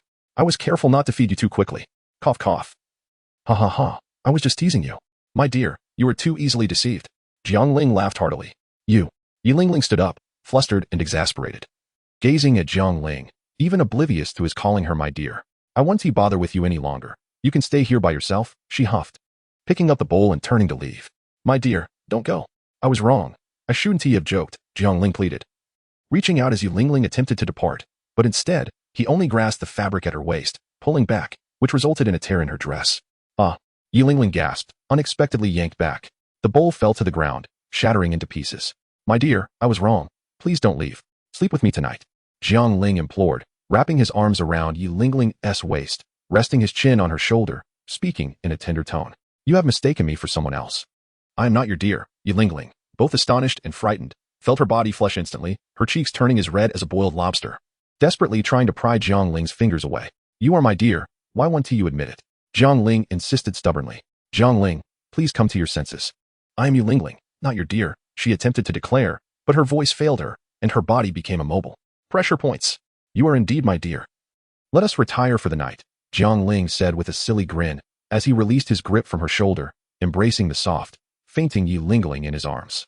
Jiang Ling gently laid Ling flat upon the bed. "What is this? How troublesome," he said, perplexed as he gazed at the garments in his hands. With a casual motion, he tore them into shreds, followed by her small dress and trousers. In an instant, the little lamb was stripped bare. Ling's eyes widened in fury, helplessly witnessing the unfolding scene, unable to utter a word. The fear within her surpassed even her embarrassment, as a glistening tear slipped from the corner of her eye. My dear wife," Jiang Ling chuckled, having just made contact with Ling. He glanced down at himself and casually tore off his own clothing. Jiang Ling engaged in a bout of chaotic nibbling, some bites even taken with fervor. Ling could only watch helplessly as Jiang Ling acted on his whims, her embarrassment compounded by her own involuntary reaction. However, due to his inebriation, Jiang Ling seemed unable to find his way, ultimately succumbing to slumber while still embracing the immobilized Ling. Chapter 114, a wonderful misunderstanding lifting the teapot beside her. She filled a cup with tea. "Give me water. But let me be clear, if I provide you with water, you must not lay a hand on me," Ling said, cradling the cup in both hands, still hesitant to approach. "Very well, as long as I receive water to drink, I shall heed your every word," Jiang Ling responded, seemingly hearing her, his eyes closed as he spoke softly. Relieved by his response, Ling took a step forward. "Here, drink this." Without delay, she immediately contacted her brothers on the road, mobilizing various hidden forces until the late hours of the night, yet no news arrived. In the face of Su Zichuan's skepticism, Guy merely smiled calmly, fully understanding the feelings of Mu Yun and Su Zichuan at this moment, akin to his own disbelief upon first hearing the news. Aotian pondered for a moment. The adage of helping others to the end resonated with him. Deciding to assist the siblings in establishing their foundation, he reasoned that ultimately they would be unable to control the Jiang family, and gaining strength for self-preservation was not without merit. After all, Aotian did not wish to witness their inadequacy lead them to a lifetime of persecution by the Jiang family. Qin Fengzhan suddenly interjected coldly. "If you dare to fire that gun, everyone will perish alongside you." Just then, Feng Jiping's vehicle arrived, stopping beside Qin Fengzhan's car. He stepped out and observed the two locked in a standoff, uncertain of what to say as he lingered nearby. The feudal god had no choice but to step forward, venturing alone into the forested Chang'e Palace to negotiate with Qianqing in order to protect the homeland. Qianqing swiftly consumed the feudal goddess Huage, continuing the pursuit of the fleeing Koitian. Regarding such a humanized emperor system, Lei Yu was quite satisfied. This upgrade finally allowed him to experience what it meant to possess the most formidable emperor system. To Lei Yu, anyone else was merely a collection of data. Astonished, Aotian promptly seized Shui Er's arm, unleashing a surge of true energy. If he were to assist Shui Er in establishing her foundation, he needed to be fully aware of her condition, otherwise, he could not predict the dangers that might arise. How could that be possible? First, you deceived the sealing decree. And second, you led the crown prince to his demise in the isolated city, Ling Sai remarked. Xiang Feng's words caused Xianyuan Yinshan to halt momentarily. He slowly turned around, gazing at Xiang Feng with a look of astonishment, utterly taken aback that Xiang Feng would utter such words. "East King, my subordinate was just about to report this matter. General Yang has gone after the West King's lady," Luo Dagong quickly interjected. Great one. Did you summon me for something?" Zhang Liang, Sensing the unease in Lu Dehua's tone, was reluctant to prolong the encounter, uncertain of what had transpired to prompt such a direct approach. Did he expect Zhang Liang to compose a song for him? The world was undergoing monumental changes as the residents of Quitamondo went about their daily lives, diligently working and living amidst the fall of the gods. 3,000 miles beyond floating Pagoda City, there stood a towering mountain peak, eroded by wind and sand over the years, appearing to be on the verge of collapse. Yet, even so, it stood proudly, an undeniable spectacle, albeit one seldom appreciated by anyone. Many tourists flocked to the Caribbean islands, driven by mere curiosity about pirates, thus providing a substantial economic boon to the local populace. A wife implored her husband to accompany her to the flower street to witness the auction of the courtesan's first night. This was no longer a mere peculiarity, but rather a sign that the world was on the brink of extinction. Yin Er felt a tinge of shyness. Hiding within her room, too timid to venture outside, while Jin Yang had already set out early with Duo. Mine Kue wielded a saber, its blade gleaming coldly as he swiftly dispatched 6 or 7 green camp soldiers, surrounded by his 200 hired men, who defended him against the assaults from the Qing army on either side. Chapter 115. Yearning for the stars. Jiang Ling arrived at Xieyu's residence and forcefully kicked open the door. Knock? I might as well be smashing the door down. Xieyou, come out. Jiang Ling bellowed. Why are you causing such a ruckus so early in the morning? Xieyou, startled by the sudden outburst, was infuriated to see Jiang Ling. He had just returned yesterday, without having a meal or resting. After meeting the Pope, he had shared a drink with Jiang Ling, then discussed Hulaina's situation with Yin, remaining occupied until late into the night. Just as he was enjoying a sweet slumber at dawn, he was confronted by Jiang Ling's intrusion. Sleep? What nonsense! After I got drunk yesterday, what happened? Jiang Ling stepped forward, gripping Xieyu's collar and demanding answers. What could have happened? I carried you back to your home, of course. After drinking so heavily, I genuinely thought you had become formidable, Xieyou retorted, swatting Jiang Ling's hand away. Noticing Jiang Ling's disheveled appearance, he added, what on earth happened to you? Though Jiang Ling's hair was not completely unkempt, its disorderliness was certainly unflattering. Never mind that. What happened after you brought me back? Jiang Ling inquired again. I left right after. Did something happen? Xieyou sensed something was amiss with Jiang Ling and asked. At Xieyu's question, Jiang Ling felt his face heat up, recalling a certain scene from earlier. He quickly dispelled any indecent thoughts and asked in a serious tone, I'm fine. Did you mention my drunken state to your senior sister, or arrange for anyone to look after me? No. After I brought you back, I was worried about disturbing Nana, so I left immediately. Don't you know how you behave when you drink? Would I dare to arrange someone to attend to you?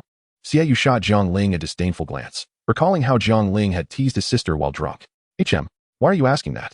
Could it be that something happened last night? Xieyou questioned, puzzled. Nothing. You're overthinking it, Jiang Ling replied coldly, turning to leave. Hey, you broke my door. You'll need to fix it. Xieyou shouted at Jiang Ling's retreating figure, staring at the door panel lying on the ground. Yi Lingling trudged back to her abode, taking a moment to recuperate. Fortunately, she returned early, just as dawn broke, so no one saw her. After regaining some strength, she headed to the bathroom to wash away the marks Jiang Ling had left on her body. Any slight fondness Yi Lingling once felt for Jiang Ling had been utterly shattered by the events of the previous night, leaving only disdain and fear. Why won't they come off? Why won't they disappear? Yi Lingling desperately scrubbed at the lingering bite marks on her chest, her skin turning crimson. Yet the marks remained conspicuous. Sobbing quietly in the bathtub, she hugged her knees, overwhelmed by her emotions. Jiang Ling returned to his residence and refreshed himself, hesitant to visit his senior sister. Instead, he opted to practice swordsmanship amidst the trees, only returning as the sun began its descent. Ah, Qing'er, come here, come here. Jiang Ling called softly, concealing himself behind the doorframe as he observed Qing'er tidying up in the courtyard. Young Master Ling, are you calling me? Is there something you need? Qing'er inquired, puzzled by Jiang Ling's stealthy demeanor at the doorway. Shoo. Jiang Ling urgently gestured for silence, waving his hand for her to approach. The young master, Qing'er, hurried back, lowering her head and speaking softly. Young master, may I ask, has Miss Yu exhibited any unusual behavior today? Miss Yu?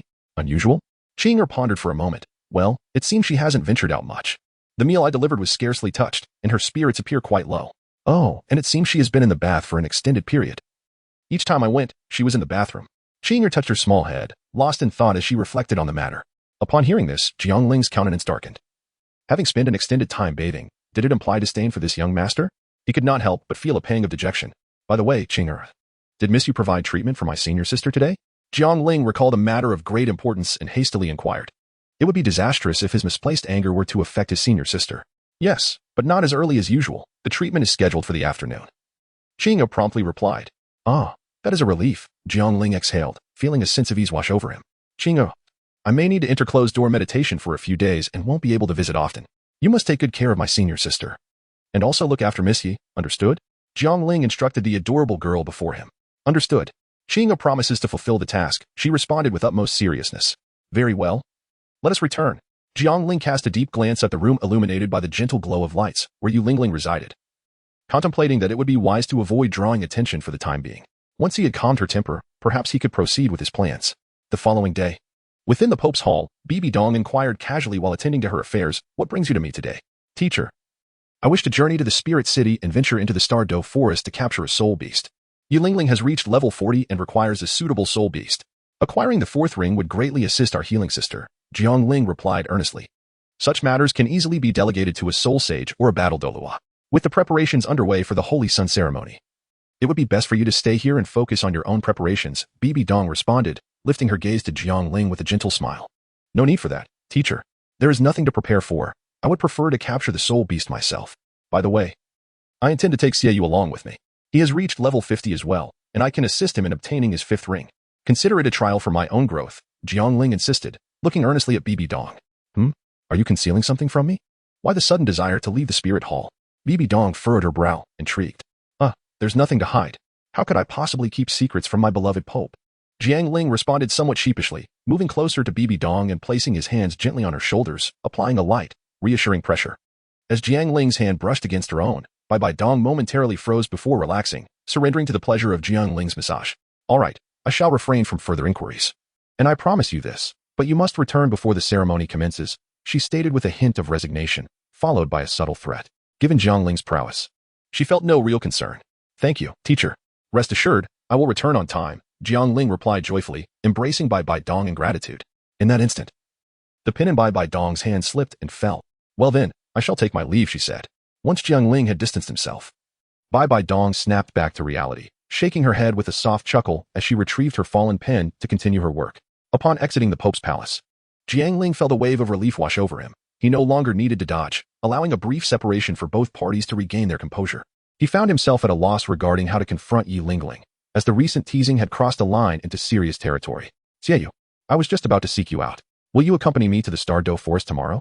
Jiang Ling inquired upon encountering Xiaoyu on his way back. "I'm not going," Xiaoyu promptly declined. "This is an order from the Pope. I was tasked with assisting you in acquiring the fifth ring." "Do you dare defy the command?" Jiang Ling threatened. "I wish to visit my sister. Will you join me?" Xiaoyu responded. I have matters to attend to, so I shall decline for now. See you tomorrow," Jiang Ling quickly refused, turning away to depart. Chapter 116, Night-Laid Lion Tiger. That direction leads to the back mountain. "Are you headed there for something?" Xiaoyu regarded Jiang Ling's retreating figure with an odd expression before dismissing it and proceeding to visit his sister. Jiang Ling indeed ventured to the back mountains, yet nothing of significance transpired. It was merely a desire to avoid awkwardness. He initially intended to meet Zhu Shiqing but felt too ashamed, as he had indeed strayed, and worse still, it was with his wife's close friend, an uncomfortable predicament. Hence, he opted to hone his swordsmanship in the serene solitude of the mountains. Amidst the thick carpet of fallen leaves in the forest, he practiced his swordplay, the leaves swirling and dancing in the wake of his blade, while the crunch of leaves echoed beneath his feet. The crisp autumn breeze caressed his face as the leaves crunched underfoot, and the wind stirred his garments, with the sun rising in the east and setting in the west, marking the passage of a day in tranquil reflection. The following morning, at the entrance of the spirit hall, Xiaoyu arrived late. "Are you prepared to depart?" Jiang Ling tossed the reins of his steed towards Xiaoyu. This was no ordinary horse, it was a dragon-scaled steed. Pure white and imbued with a trace of dragon blood, renowned for its remarkable speed and endurance, far superior to those of regular cavalry. Dragon-scaled steeds were rare and notoriously difficult to tame, typically owned only by influential factions or nobility. Despite their prowess, they paled in comparison to Jiang Ling's ability to traverse the skies on his sword. "Depart? Aren't we waiting for anyone?" Xiaoyu replied, taking the reins and dismissing Jiang Ling's complaint. "Everyone is present. What are we waiting for?" Jiang Ling casually remarked.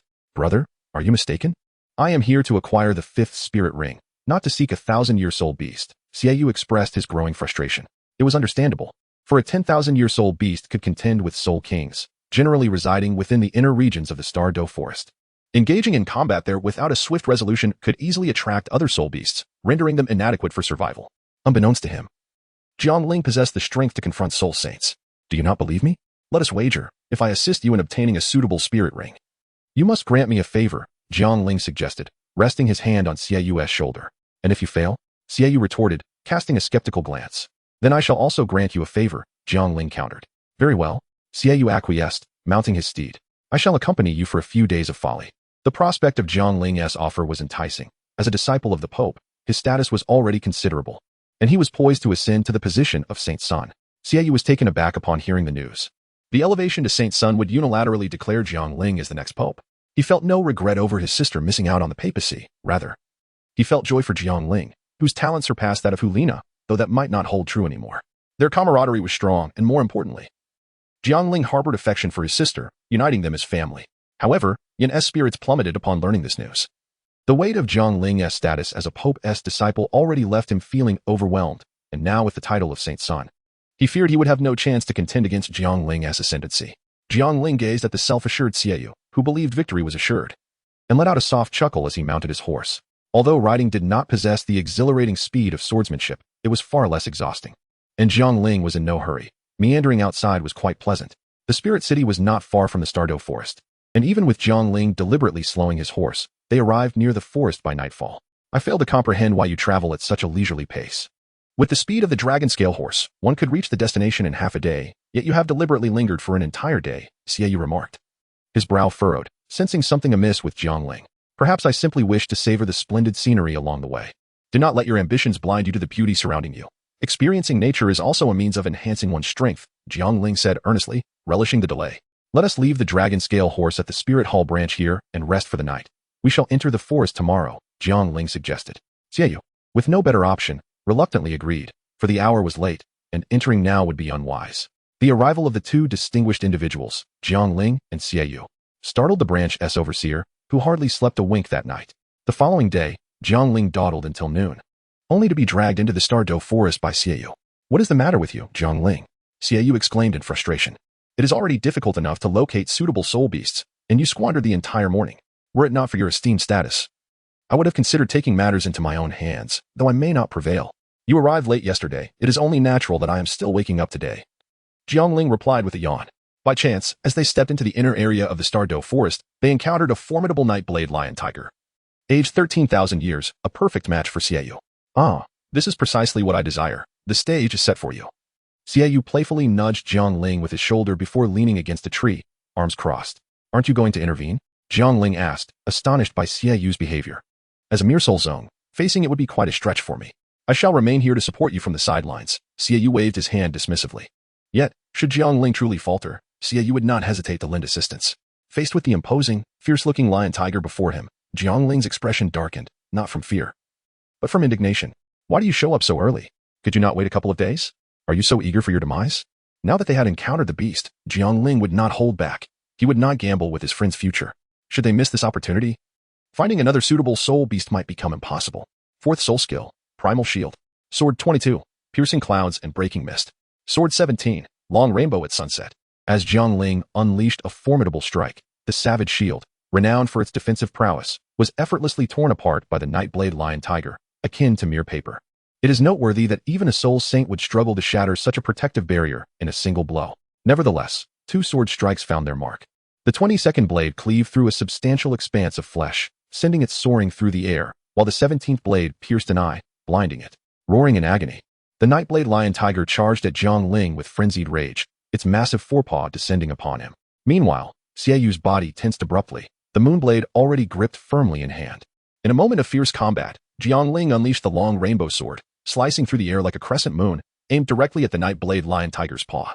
The Nightblade Lion Tiger, sensing the sword's formidable edge, retracted its paw slightly, revealing glistening, icy claws that emerged from within its flesh. Dark as forged iron and seemingly shimmering with an ethereal light. Clang! The clash of their forces reverberated throughout the arena. Indeed, the Nightblade lived up to its name, as its claws remarkably withstood the brilliance of the long rainbow sword. In that instant, Jiang Ling's hand tingled from the impact. I shall not indulge you any further, he uttered casually, indifferent to whether the beast comprehended his words. He then positioned his sword before his chest, pointing skyward. A crimson radiance danced along the blade, coalescing at its tip before shooting upwards, piercing the heavens. With a single stroke, the world transformed, manifesting Jiang Ling's fifth soul technique, the radiance of the sun crown. Chapter 117. Do not lose it, or I shall end you. A colossal crimson sword descended with immense force, and the Nightblade Lion Tiger, now reduced to a single eye, was overtaken by fear, instinctively seeking to flee. Attempting to escape, Jiang Ling's left hand formed a phantom grip. Shrouded in layers of primal energy, resolutely thinking, I may lack many things, but not soul power. It appeared he truly lacked nothing. Shaking off any errant thoughts, He gazed at the severely injured Nightblade Lion Tiger below and called out to Xiaoyu, "What are you dawdling for? Drag it away from here and find a new place to absorb." Oh, Xiaoyu responded, snapping back to reality. As he hoisted the soul beast and moved towards the outskirts, he was genuinely astonished by Jiang Ling's prowess. Was this sword truly merely a fifth soul technique? In truth, Jiang Ling had held back. Otherwise, that strike would have obliterated the Nightblade Lion Tiger entirely. Following the malevolent moon, Jiang Ling remained vigilant, acutely aware of the surroundings. The recent clash of swords had undoubtedly attracted other soul beasts. "Let us absorb here. I shall safeguard you," he declared after a brief moment of concentration. Allowing his spiritual energy to extend outward, scanning the vicinity, Jiang Ling approached the matter with utmost seriousness, demonstrating his unwavering dedication. The malevolent moon nodded in acknowledgement. Wielding the moon blade to swiftly end the life of the Nightblade Lion Tiger, from which a dark soul ring gradually emerged. Without hesitation, the malevolent moon settled into a cross-legged position, adopting the 5 hearts facing heaven posture. Jiang Ling stood quietly to the side, contemplating his sword. The sword can be divided into several layers: sword power, sword aura, sword intent, sword momentum, and the way of the sword. The first layer, sword power, merely relies on the advantage of the blade. A wielder who possesses only this level cannot truly be considered a swordsman. The second layer, sword aura, signifies a practitioner who has entered the realm of swordsmanship, yet many falter at this juncture.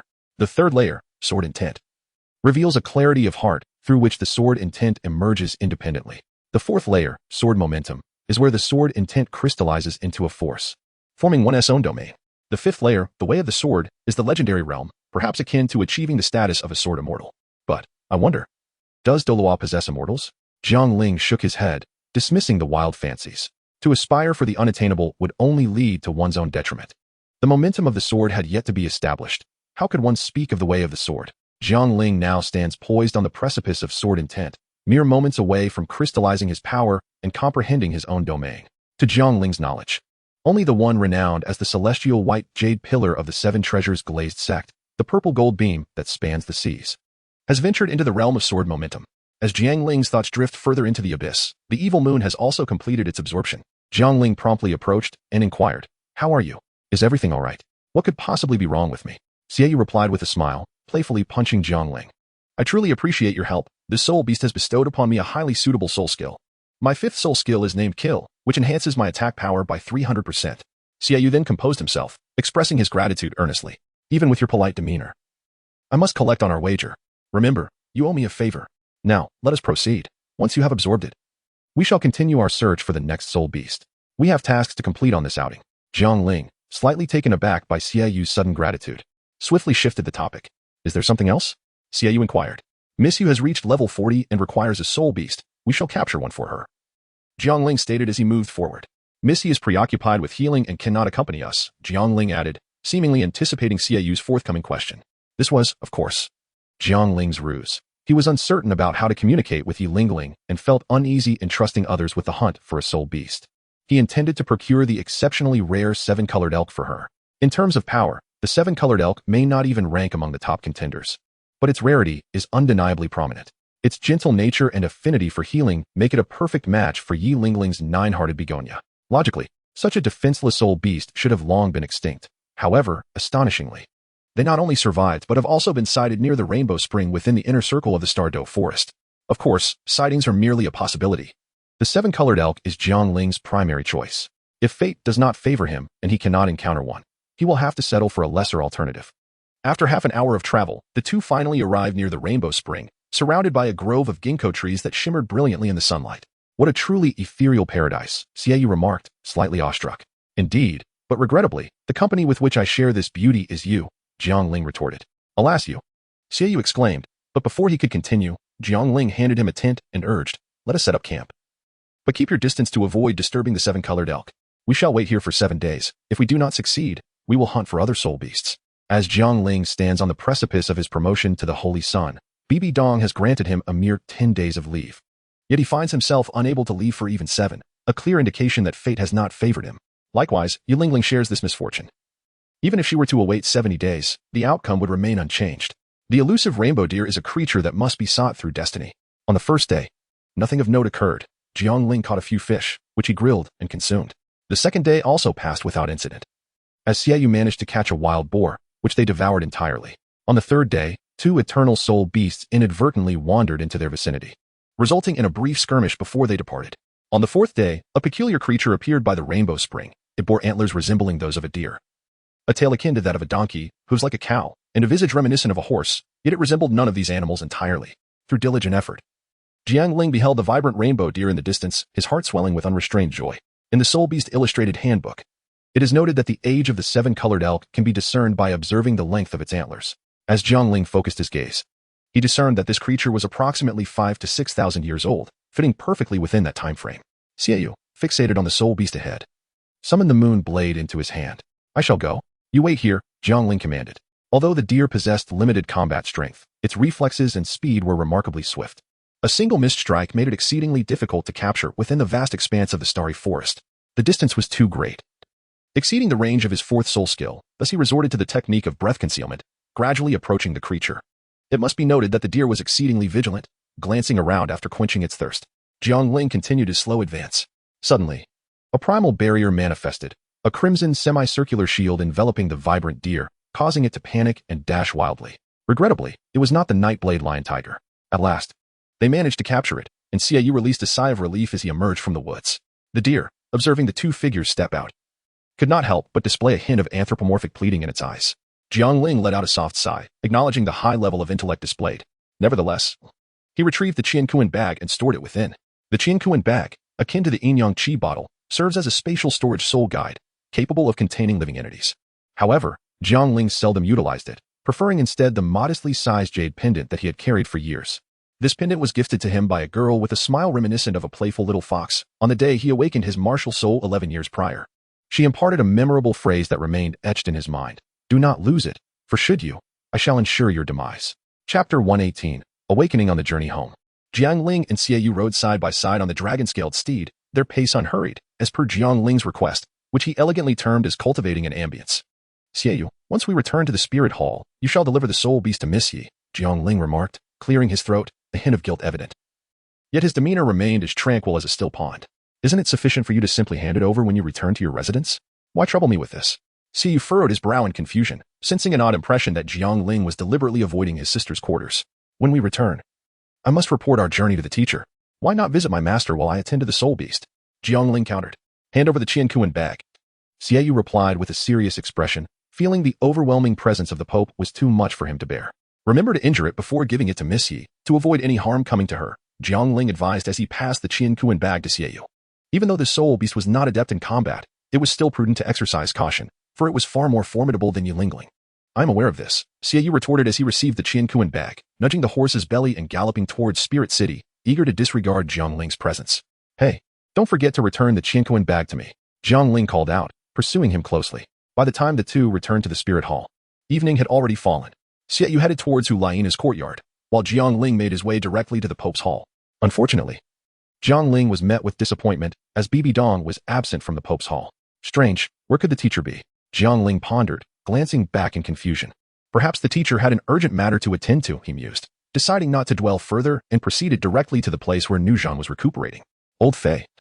Jiang Ling greeted, and Fei Ming Song responded with delight. Ah, young master, your news travels swiftly. Nuzhan has just awakened. Uncle Nu has woken? Jiang Ling exclaimed in surprise. Indeed, did not the girl Yi inform you? Fei Ming Song replied, puzzled by Jiang Ling's ignorance. Not at all, I was out on business and have just returned. Jiang Ling chuckled ruefully. Would she tell me? Oh, I see. No wonder the person accompanying Miss Yi for her treatment has changed these past few days, Fei Ming Song said, stroking his beard thoughtfully. Old Fei, I shall check on Uncle Nu now, Jiang Ling stated, eager to proceed without delay. Wait a moment. Nuzhan is currently absorbing the medicinal concoction I prepared for him to restore his strength and familiarize himself with his body. He will require a little more time. Fei Ming Song quickly interjected. In truth, Nuzhan's external injuries had nearly healed, and with the aid of the elixir, he would regain 70% of his strength upon awakening. The remaining 30% would take less than a year to fully recover. Although Jiang Ling felt anxious, he refrained from acting impulsively. Recognizing the importance of restoring Fury's combat strength, he paused his steps and inquired, has Uncle Fury's cardiac injury healed? It has recovered to 90%. With one more treatment, it should be nearly complete. I must credit Miss Yi. The 9-heart begonia truly is a miracle, Fei Ming Song replied with a look of admiration. Miss Yi. Jiang Ling sighed inwardly, feeling increasingly indebted to her. He then fell silent, sitting quietly by the side, patiently awaiting Fury's awakening. By the way, I informed Miss Yi yesterday that Fury might awaken today. She mentioned another treatment today, Why has she yet to arrive? Fei Mingsong murmured as he cast a glance toward the door. As Jiang Ling listened intently, a sense of unease gripped his heart. Miss Yu was also coming. Should he withdraw? At this moment, he ought to be absorbing the fourth spirit ring, and it seemed unlikely that she would arrive today. The furious battle was on the verge of awakening, and Jiang Ling was reluctant to depart. Indeed, as Jiang Ling had surmised, Yi Lingling was presently engaged in absorbing her fourth spirit ring. Although she had intended to postpone this until the following day, the spirit beast would not permit such a delay. Before Yi Lingling could intervene, Xia Yu struck the deer spirit with a decisive blow, even if she refrained from acting. The spirit beast would not survive until the next day. Reluctantly, she had no choice but to delay by a day and arrange for Qingyo to convey the message that old Fei would be unable to come. Jiang Ling waited for another 10 minutes when suddenly a surge of spiritual energy emanated from within the room. It worked. Jiang Ling sprang to his feet and made his way inside. Uncle Nu, he exclaimed, addressing the figure still seated in the bathtub. Xiaoling, I knew you would turn misfortune into fortune, Nu Zhan replied, his expression lighting up at the sight of Jiang Ling, his voice booming with excitement. As if he himself were not the one injured. How are you feeling, Uncle Nu? Is your body recovering? Jiang Ling inquired with concern. Almost there, Nu Zhan said, donning his clothes and patting his chest with ease. The two then discussed the events following Tang Hao's attack on Nu Zhan. Upon hearing that Hu Laiina remained unconscious, Nu Zhan smashed the table with a palm strike. Kid, I healed you, and yet you still wish to destroy my home? Fei Mingsong rushed in upon hearing the commotion, his eyelids twitching at the sight of the shattered wooden table. Ah, my apologies, Elder Fei. I couldn't control my strength, Nu Zhan said, scratching his head in embarrassment. Be more careful, Fei Mingsong replied, his expression softening as he offered a word of caution. Once Fei Mingsong left the room, Nu Zhan's expression darkened once more. That Tang Hao truly shames the title of a senior on this continent. I must avenge Nana, Nu Zhan declared with indignation. I shall go and seek an audience with His Holiness the Pope to confess my shortcomings. Nu Zhan slapped his thigh and stood up. Confess what? Jiang Ling sensed something amiss and quickly grabbed Nu Zhan's arm. It is my duty, as commanded by His Holiness, to protect you and Nana. If I have failed in this, I must accept punishment, Nu Zhan stated as he bowed toward the direction of the papal hall, his voice low. This is not your fault. No one could have anticipated Tang Hao's actions. The master will not hold you accountable, Jiang Ling reassured him. Seeing Nu Zhan still burdened with guilt, Jiang Ling added, Uncle Nu, I have a task for you. If successful, we may have the chance to confront Tang Hao in a year's time. What is it? Nu Zhan asked eagerly, his interest piqued at the prospect of revenge. Jiang Ling retrieved a chunk of celestial metal, roughly the size of a human head, along with a substantial piece of extraterrestrial iron and a set of blueprints. The blueprints depicted 36 distinct swords, each meticulously illustrated with detailed forging techniques. The extraterrestrial iron was acquired from Bibi Dong at Jiang Ling's request. Uncle Nu, once your injuries have healed, take these items to Gangshin City and seek out the finest blacksmith there. See if it is possible to forge these creations, Jiang Ling stated. Jiang Ling had already consulted the finest blacksmiths of the Spirit Hall, yet none could forge it. Enraged warrior picked up the blueprint with a glance, then grasped that piece of gung gold exuding an aura of solemn lethality. Excellent. His tone was resolute and unwavering, asking no questions. I shall depart with haste. These swords are exceedingly intricate. Even if they can be forged, the process will not be brief. Enraged warrior stored the items away, his voice grave, then extended his hand toward Jiang Ling. What? I have no coin. The cost of forging these will undoubtedly be steep. Enraged warrior met Jiang Ling's gaze with slight embarrassment. His wages had all been handed to his wife. Setting aside the sheer hardness of the celestial meteorite iron, the gung gold he had just touched surpassed it 100-fold. Coupled with the complexity of the blueprint, any capable smith would demand a princely sum. Jiang Ling was well aware of this. Here, 5 million gold spirit coins. Jiang Ling produced a card. Good. Enraged warrior reached out to take it. Xiaoling, you haven't let go. Enraged warrior observed Jiang Ling's fingers still tightly gripping the other end of the card and reminded him. My mind wandered for a moment. Jiang Ling released his grip, speaking with a hint of awkwardness. Jiang Ling's heart bleeds. Senior sister, I hope you do not blame me. Consider this 5 million as the betrothal gift you have bestowed upon me. Indeed, this card was acquired by Jiang Ling from Hu Laiina. Chapter 119. Long live the pure love god of war, Minotaurs, retreat. Jiang Ling watched as angry battle collected 5 million gold soul coins, sighing inwardly. He decided not to ponder further and spoke softly. In 7 days, my ceremony of ascending to the position of the Holy Sun will commence. Uncle Angry, perhaps you could stay a few more days before heading to Gangshin City? Angry Battle was momentarily taken aback. Having been in a prolonged stupor and still unaware of many matters, Angry Battle, I pay my respects to the Holy Sun, he quickly said upon regaining his senses. Ready to bow before Jiang Ling. Uncle Angry, what are you doing? Whether as the disciple of the Pope or the Holy Sun, I remain myself. And we are friends, Jiang Ling hastily supported Angry Battle, feigning displeasure. Very well, Xiaoling, congratulations to you. A fleeting expression of difficulty crossed Angry Battle's face. which was soon replaced by a look of understanding. That's more like it, Jiang Ling replied with a smile. Uncle angry, it's truly wonderful that you are alive. Jiang Ling enveloped Nu Zhan in a warm embrace, his eyes glistening with unshed tears, though none were there to witness this poignant moment. Nu Zhan, momentarily taken aback, found himself perplexed by the unspoken sentiment, yet he could perceive the depth of Jiang Ling's emotions and gently patted his shoulder. It's getting late. I must take my leave now, Nu Zhan stated, as Jiang Ling reluctantly released him, softly turning away to exit, concealing his reddened eyes from view. Had the holy sun been weeping just now? Nu Zhan murmured to himself, watching Jiang Ling vanish into the distance. As Jiang Ling hurried towards his residence, he fortuitously encountered Qing'er. Qing'er, why are you not with senior sister? He inquired. Ah, young master, Qing'er exclaimed, finally recognizing Jiang Ling and promptly bowing. Miss Yi instructed me to convey a message to Elder Fei, stating that she would be unable to attend tonight's treatment. And how is Miss Yi faring? Jiang Ling asked, nodding in response. She is currently absorbing her soul ring. When I left, she had not yet completed the process, Qing'er replied, a look of envy crossing her features. Though she too had awakened her martial spirit, her innate talent was not particularly exceptional. Very well, I understand. Please attend to your matters, Jiang Ling said, gently ruffling the young girl's hair. Yes, young master, Qing'er responded, her cheeks flushing as she bowed again and spoke softly. Jiang Ling, not wishing to squander any more time, promptly arrived at his senior sister's courtyard. After a moment's hesitation, he pushed the door open and stepped inside, having not seen his senior sister for several days. In the courtyard, besides Qing'er, there was also a maid, and then there was Aunt May. As Jiang Ling entered, another young maid was already asleep, her head resting on the stone table.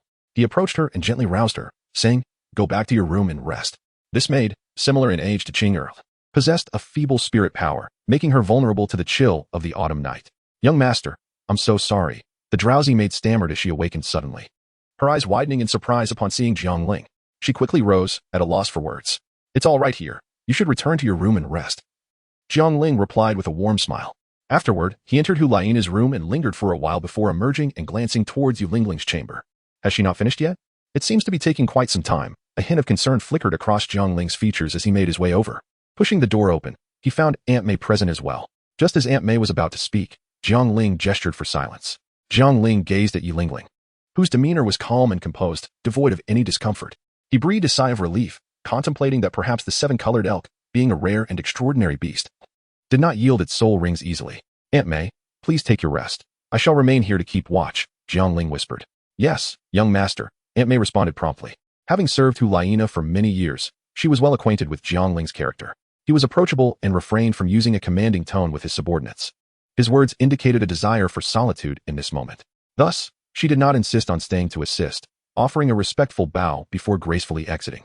With the sound of the door closing, the room was left with only him and Yu Lingling.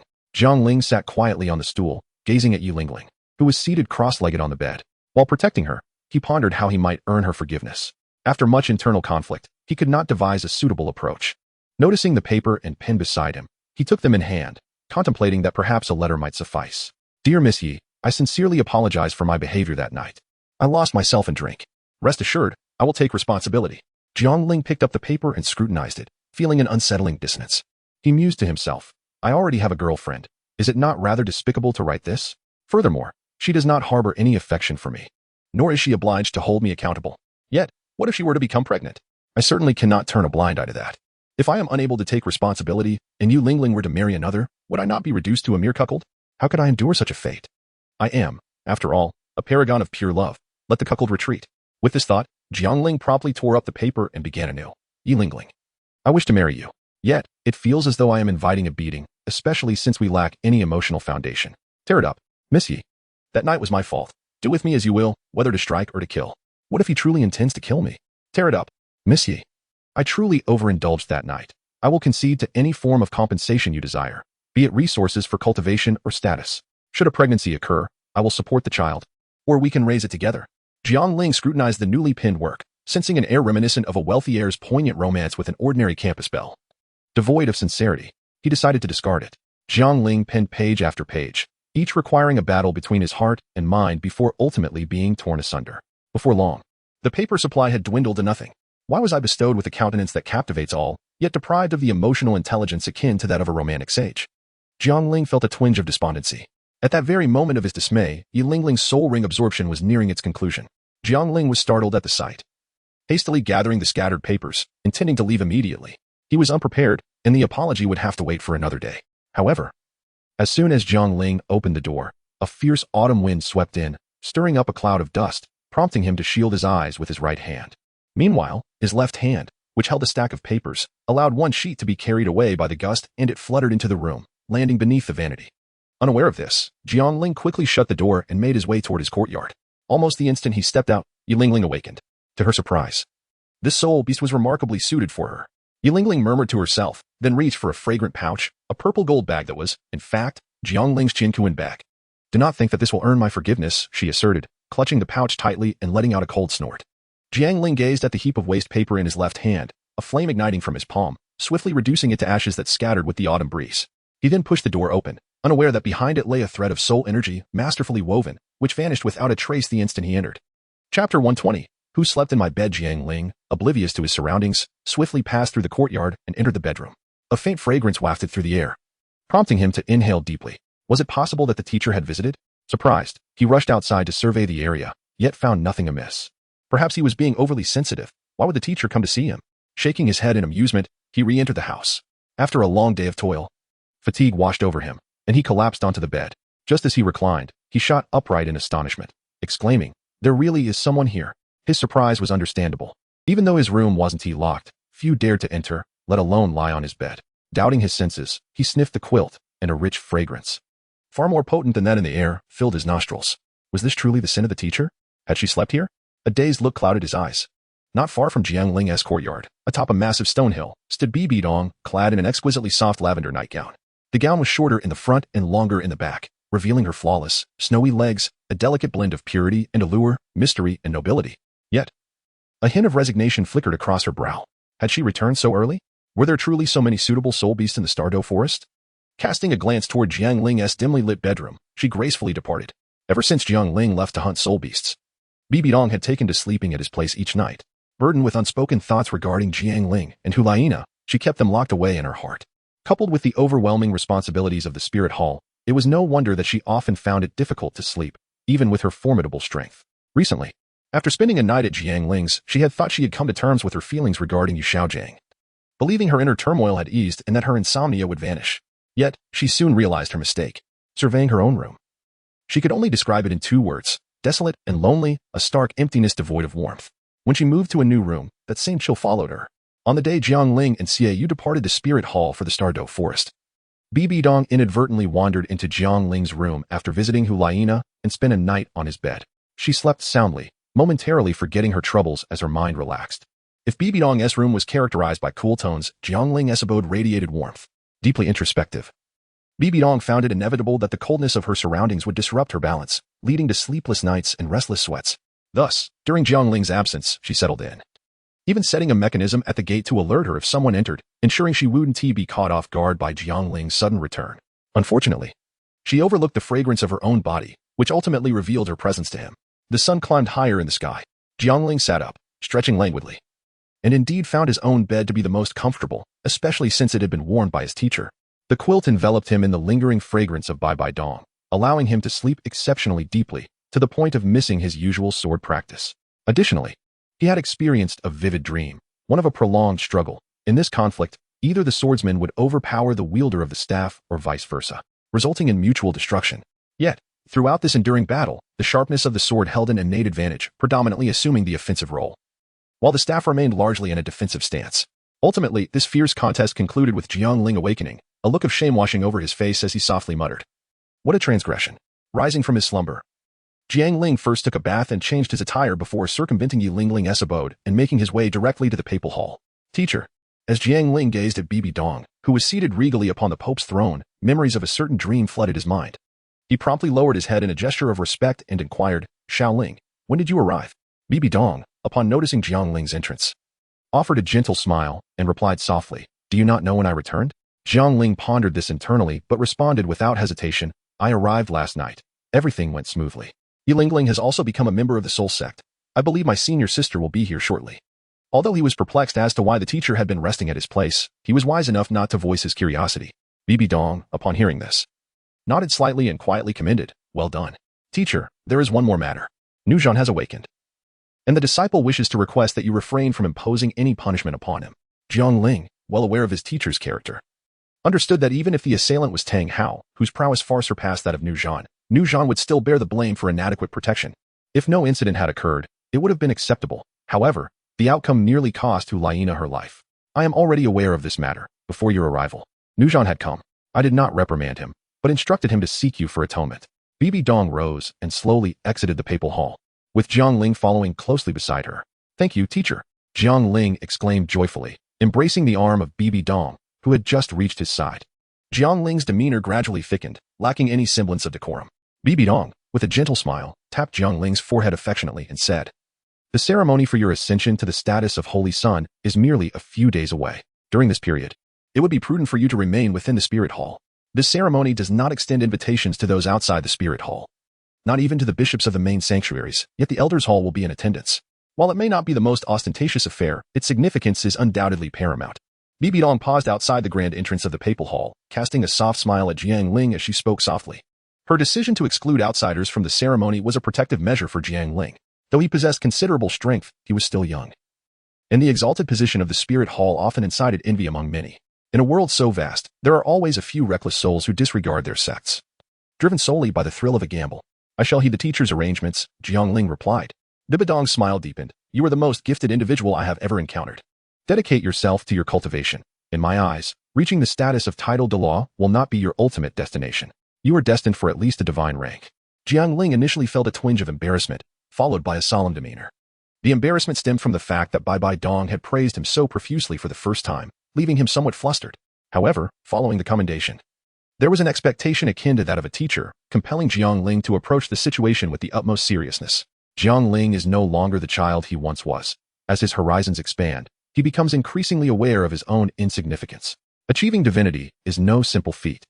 All he can do is diligently practice his swordsmanship, striving to master a single strike capable of toppling the entire realm. Jiang Ling accompanied his teacher for quite some time, engaging in extensive conversation and sharing a meal together. He noticed that his teacher had become more talkative and gentle, perhaps having unlocked some inner turmoil. Chapter 121. A Good Life. After parting ways with Bibi Dong, Jiang Ling went directly to seek out Xie Yue, as his Qiankuan bag was still with Xie Yue. He felt an urgency to retrieve it, fearing that if he delayed, he might never have the chance to reclaim it, having already suffered a loss of 5 million. Jiang Ling could hardly bear the thought of losing the Qiankuan bag as well. As Jiang Ling arrived at Xie Yu's residence, he was immediately met with the sound of a heated argument within. Xie Yu, what did you say to Jiang Ling and that girl surnamed Yi? Why does Aunt May still not allow me to visit Nana? A coarse voice questioned Xie Yu, laced with dissatisfaction. Yan? Jiang Ling furrowed his brow at the door. I'm telling you, Yan, I truly have no power in this matter. If she does not forgive you, then so be it. Besides, I've already informed you that my sister's condition is quite stable. There is no need for concern. Moreover, my sister is already betrothed to Jiang Ling. If you continue to disturb her, and one day Jiang Ling grows weary of it and decides to confront you, I will not intervene. I must warn you.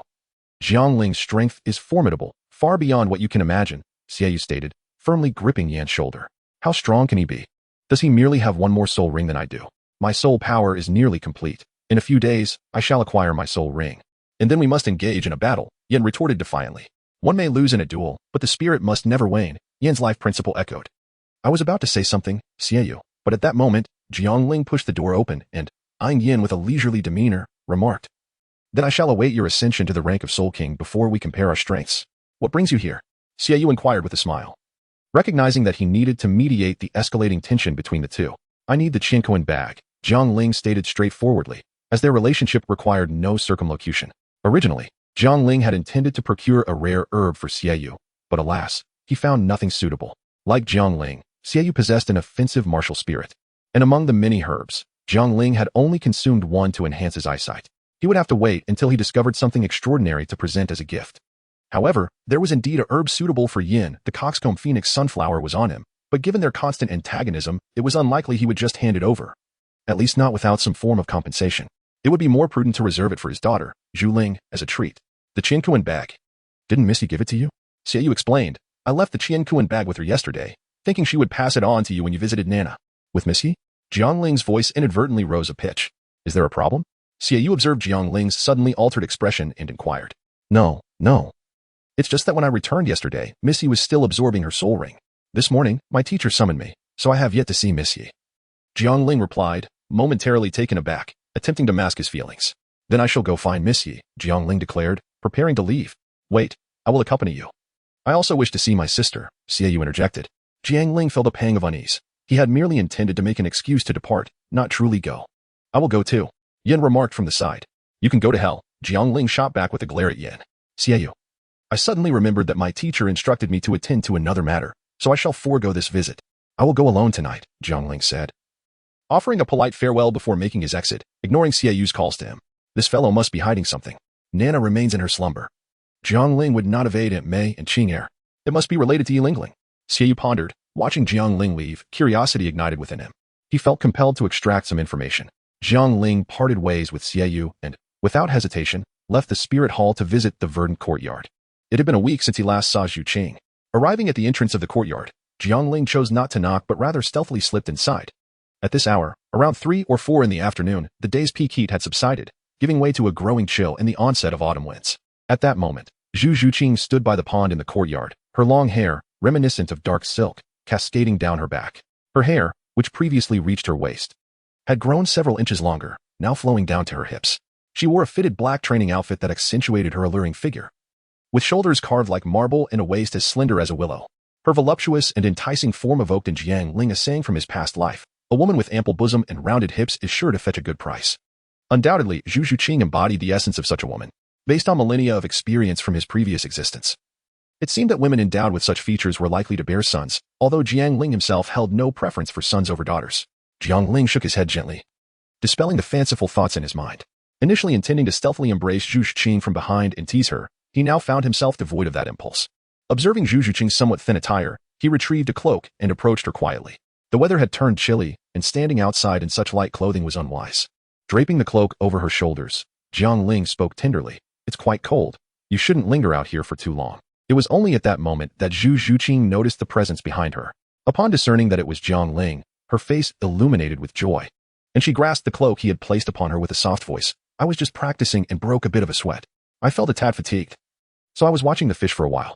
When did you arrive? Zhu Qing inquired, gazing at Jiang Ling. I've been here for a little while, admiring your silhouette. Jiang Ling replied, wrapping his arms around her waist as they stood side by side, smiling. Admiring my silhouette? Zhu Qing asked with a look of confusion. Indeed. I once heard elders say that women with well-rounded figures are destined for motherhood, and I found myself pondering how many children you might bear for me in the future. Jiang Ling teased, a playful smile curling at the corners of his mouth as he watched Zhu Qing's lips twitch into a faint smile. Caught off guard by his words, Zhu Qing's cheeks flushed crimson with embarrassment and indignation. You have delusions of grandeur. I won't bear you a single one, she retorted, attempting to break free from Jiang Ling's embrace to flee towards the room. Jiang Ling tightened his embrace, unable to suppress his strength, and said, all right. I won't tease you any longer. I came today to discuss something important with you. Upon hearing this, Zhu Qing ceased her struggles, nestling further into Jiang Ling's arms as she awaited his words. In just a few days, I will become the holy son of the Spirit Hall, and there will be a ceremony. I shall take you along to witness it, providing you with a respite from your confinement. After all, it has been quite some time since you ventured outside, has it not? Jiang Ling's tone grew slightly reproachful towards the end. There is nothing lacking here. I simply do not enjoy going out, Zhu Qing replied, her cheeks flushed, though the truth was that she merely disliked venturing out alone. Do you think your teacher will notice if I attend the ceremony to see you assume the mantle of Holy Son? A sudden anxiety gripped Zhu Qing, causing her small hands to clutch the cloak tightly, twisting it in her grasp. Fool, my teacher is already aware. The last time we were here, one of her attendants spotted us, Jiang Ling remarked, gently tapping Zhu Qing on the head. What did your teacher say? Zhu Qing inquired timidly, disregarding Jiang Ling's playful gesture. She was eager to learn about Bibi Dong's opinion of her. Alas, Jiang Ling's expression darkened. What did the esteemed Pope say? Noticing Jiang Ling's somber demeanor, Zhu Qing felt a pang of anxiety, her throat tightening as she pressed for an answer. Chapter 122, The Eerie Night My Teacher Said. Jiang Ling observed Zhu Qing, who was on the verge of tears, and ceased to tease her. Gently patting her small head, he smiled and said, my teacher mentioned that she would not interfere with my decisions, allowing me to handle matters on my own. Upon hearing this, Zhu Qing was momentarily taken aback, and then playfully punched Jiang Ling in the chest, not with much force, but rather as an affectionate gesture. With a pout, she exclaimed, I won't talk to you anymore. You keep making fun of me. Though her face bore the signs of irritation, her heart brimmed with joy. The Pope's statement of non-interference in Jiang Ling's choices was tantamount to tacit approval of her existence. Had the Pope opposed her, she would have truly been at a loss. To make it up to you, hurry and change your clothes. I shall take you out for some fun, Jiang Ling softly urged as he grasped Zhu Qing's fist. No? Isn't it a bit too late? Zhu Zhiqing glanced at the sky, realizing that nightfall would arrive in less than an hour. It's not late at all. There is a city where the nightlife is the most vibrant. I will take you there, so quickly change your clothes. Jiang Ling playfully smacked her on the backside, prompting her to hurry. Embarrassed by the sudden touch, Zhu Zhiqing's face flushed crimson. She pursed her lips and, with a bashful demeanor, dashed into her room to change. Upon witnessing the scene, Jiang Ling broke into a smile, raising his right hand to inspect it, exclaiming, "The elasticity is truly remarkable." When Zhu Zhiqing emerged, clad in her attire, Jiang Ling was once again captivated. Previously, Zhu Zhiqing's attire had been quite simple, either consisting of practical garments or those that Jiang Ling had purchased for her. However, at that moment, she wore a gown interwoven in shades of moonlight white and soft pink, its hem and cuffs adorned with silver thread. The cuffs were delicately embellished with pale yellow floral patterns. A pinkish-white sash cinched her slender waist, which could hardly be grasped in one hand. Atop her head, she wore a light pink jade hairpin, completely transforming her usual icy demeanor into an enchanting grace reminiscent of a refined lady of high society. A subtle touch of makeup enhanced her features, her fair skin resembling the tender beauty of a water lily, her bright eyes sparkling like clear streams. And her luscious crimson lips were utterly irresistible, leaving Jiang Ling entranced. "Shall we go?" Zhu Zhiqing said shyly, noticing Jiang Ling's dazed expression. Yet, internally, she felt a surge of joy, affirming the adage that a woman adorns herself for the pleasure of the one she cherishes. "Oh, yes, let us depart," Jiang Ling replied, entirely unperturbed by any awkwardness as he grasped Zhu Zhiqing's hand.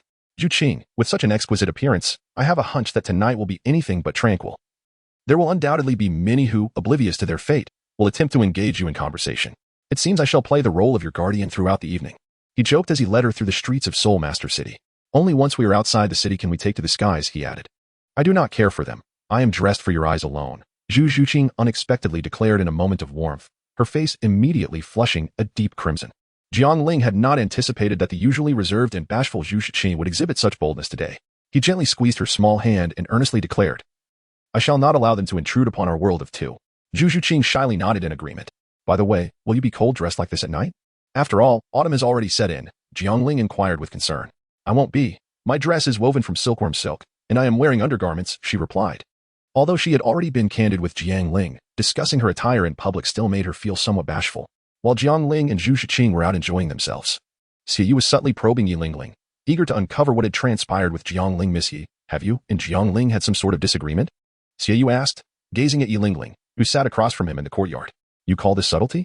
You must have a misunderstanding of the term," Yi Lingling thought, knowing that if Jiang Ling were present, he would undoubtedly voice this concern. Yi Lingling was taken aback by the directness of the handsome young man before her, her delicate features growing cold as she retorted, "What did Jiang Ling tell you?" She felt a surge of anger. Xie, momentarily stunned, realized that there was indeed an issue. After pondering for a moment, he replied, "Jiang Ling has shared everything with me in detail.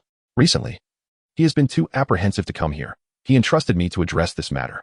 In his heart, Xie thought, "If I respond this way, as long as Miss Yi agrees to resolve the issue, I will indirectly learn what has transpired." Meanwhile, Yi Lingling's expression was marred by frost, her fist clenched tightly. How dare he share this matter with someone else, and in such detail? In her mind, she had already envisioned Jiang Ling facing dire consequences. "Get out," she exclaimed, glaring at Xie with gritted teeth. Taken aback, Xie expected a negotiation to ensue. However, seeing her fury, he worried that the conflict between Jiang Ling and Yi Lingling was far more severe than he had imagined, fearing it might adversely affect his sister. With this thought, he quickly interjected, "Miss Yi, please listen. Jiang Ling acknowledges his mistake. He simply feels too ashamed to confront you directly. He is willing to make amends, no matter the cost. He only asks that you do not harbor resentment." "Did he say this himself?"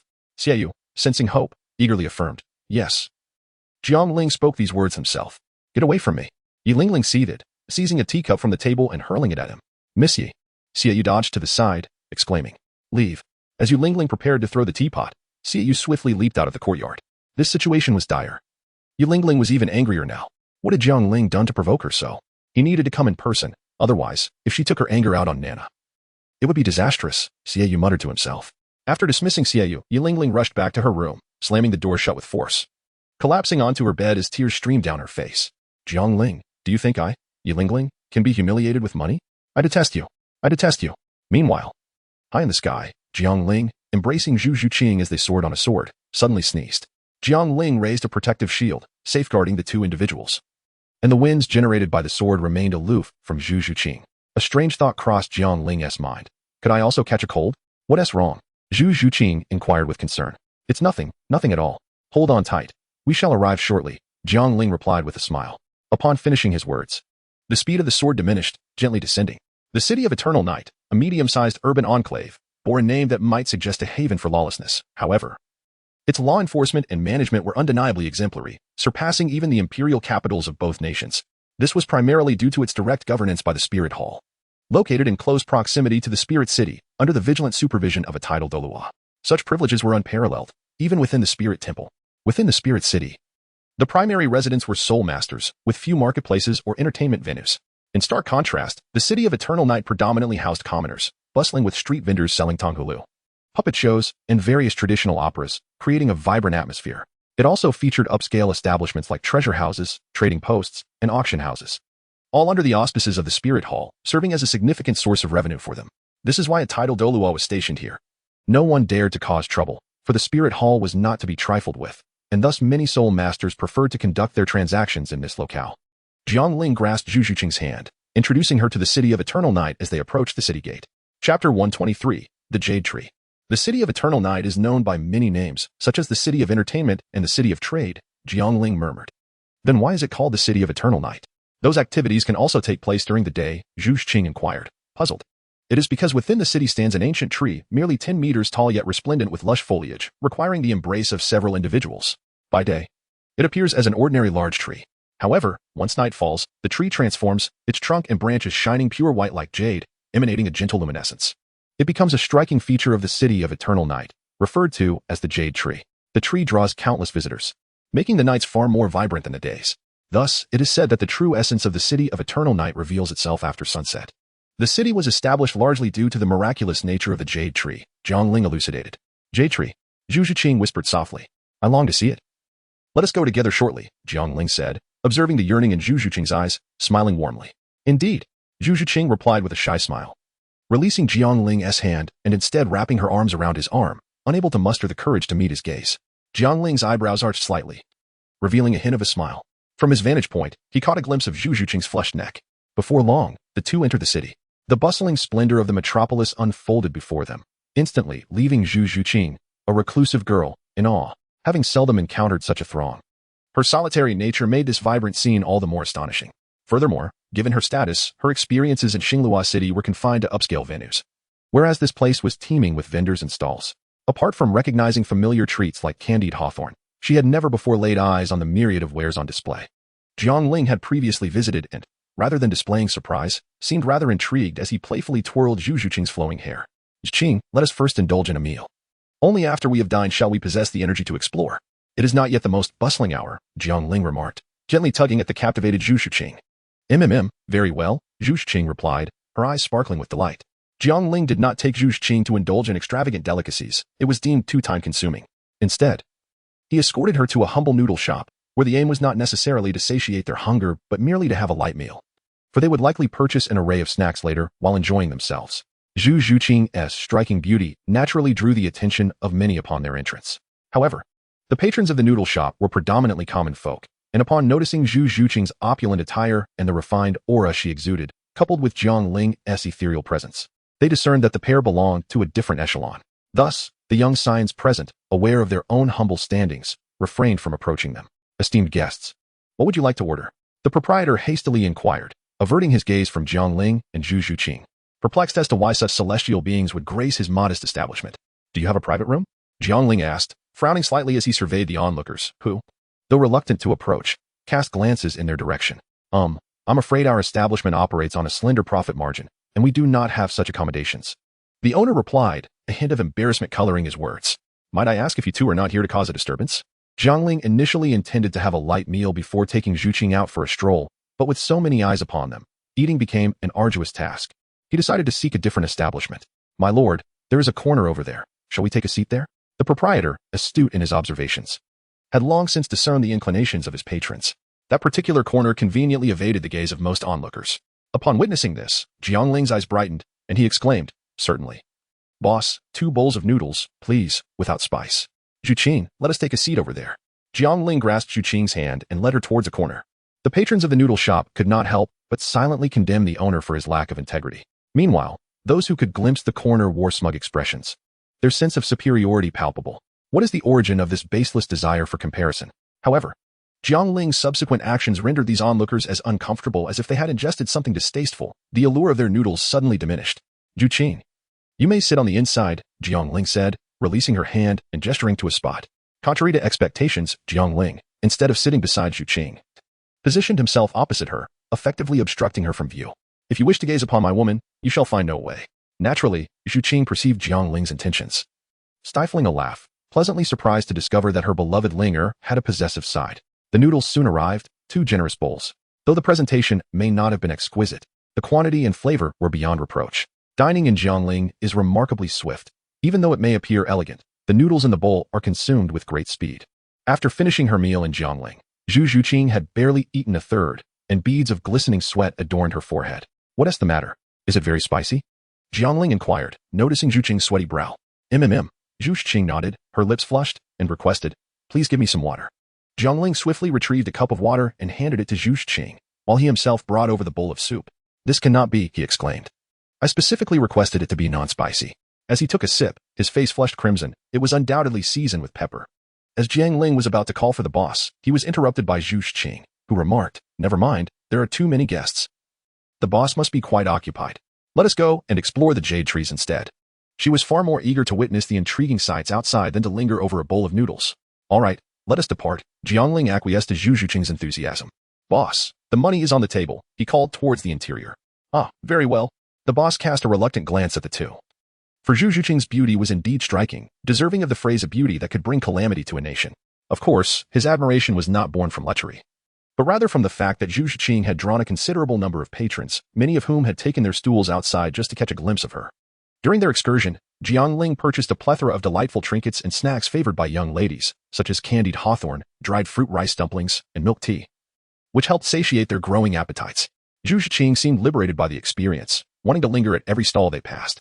After nearly an hour of wandering, they had yet to reach the jade trees, and Jiang Ling felt a slight fatigue in his legs. Brother Linger, there is a stall selling masks. Shall we take a look? She suggested. Certainly, Jiang Ling replied. Ah, young lady, are you interested in buying a mask? Indeed. Jiang Ling gazed at the dazzling array of masks, some half-faced, others full, depicting demons and spirits, as well as elegant designs that exuded charm. Then, under Jiang Ling's astonished gaze, Zhu selected 2 half-masks, one rather rugged, the other a floral design. With a mischievous smile, she handed the floral mask to Jiang Ling, saying, You should wear this. As you wish, my lady, Jiang Ling replied with a hint of reluctance, accepting the delicate mask and placing it upon her face. Zhu donned her own mask, instantly obscuring her exquisite features. This was perhaps for the best, as it would minimize the likelihood of causing a scene, Jiang Ling mused. Throughout their journey, they had managed to avoid trouble. It seemed the imposing presence of the spirit hall held considerable sway here. However, they encountered numerous gentlemen who, having gazed at Zhu a moment too long, found themselves chastised by their female companions. Many young ladies were fixated on Jiang Ling, while their male counterparts dared not express their displeasure. It was a case of allowing officials to set fire while prohibiting the common folk from lighting lamps. Chapter 124. A young girl, a sudden gust of wind swept through, causing Zhu to shiver involuntarily. Cold? Jiang Ling chuckled, recalling how someone had asserted it was not. Prepared, she retrieved the red hooded cloak she had purchased earlier and carefully draped it over Zhu. Thank you. Zhu exclaimed joyfully, perhaps caught up in the merriment or simply distracted by the delightful surroundings. In such a public setting, their intimacy had diminished the shyness that had previously enveloped them. Seeing the charming visage of Zhu, Jiang Ling could not resist the urge to gently stroke her delicate nose. Subsequently, as Zhu donned a cloak that concealed her graceful figure, the attention of onlookers significantly diminished. Ah, it is time for the lantern riddle. Participate, and you may win delightful prizes. A commotion in the distance caught Zhu's attention. Lantern riddles? Brother Ling, let us head over there. Zhu's face brightened with joy as she grasped Jiang Ling's hand and hurried towards the riddle stand. Take your time, Zhu. At this moment, Jiang Ling held the delicate hand of Zhu with one hand, while grasping the half-eaten candied hawthorn with the other. The whimsical trinkets could not be stored in a storage device. Jiang Ling appeared akin to a forlorn man accompanying his girlfriend on a shopping excursion. Ah, dear girl. Would you care to solve some riddles?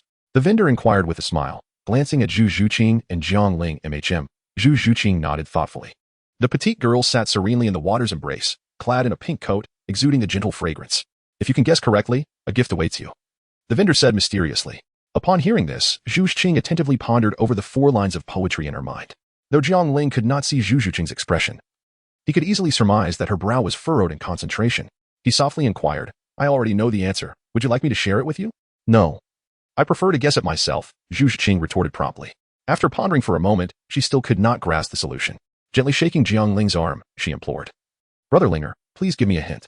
Her tone was light and tender, reflecting her earlier refusal of Jiang Ling's assistance.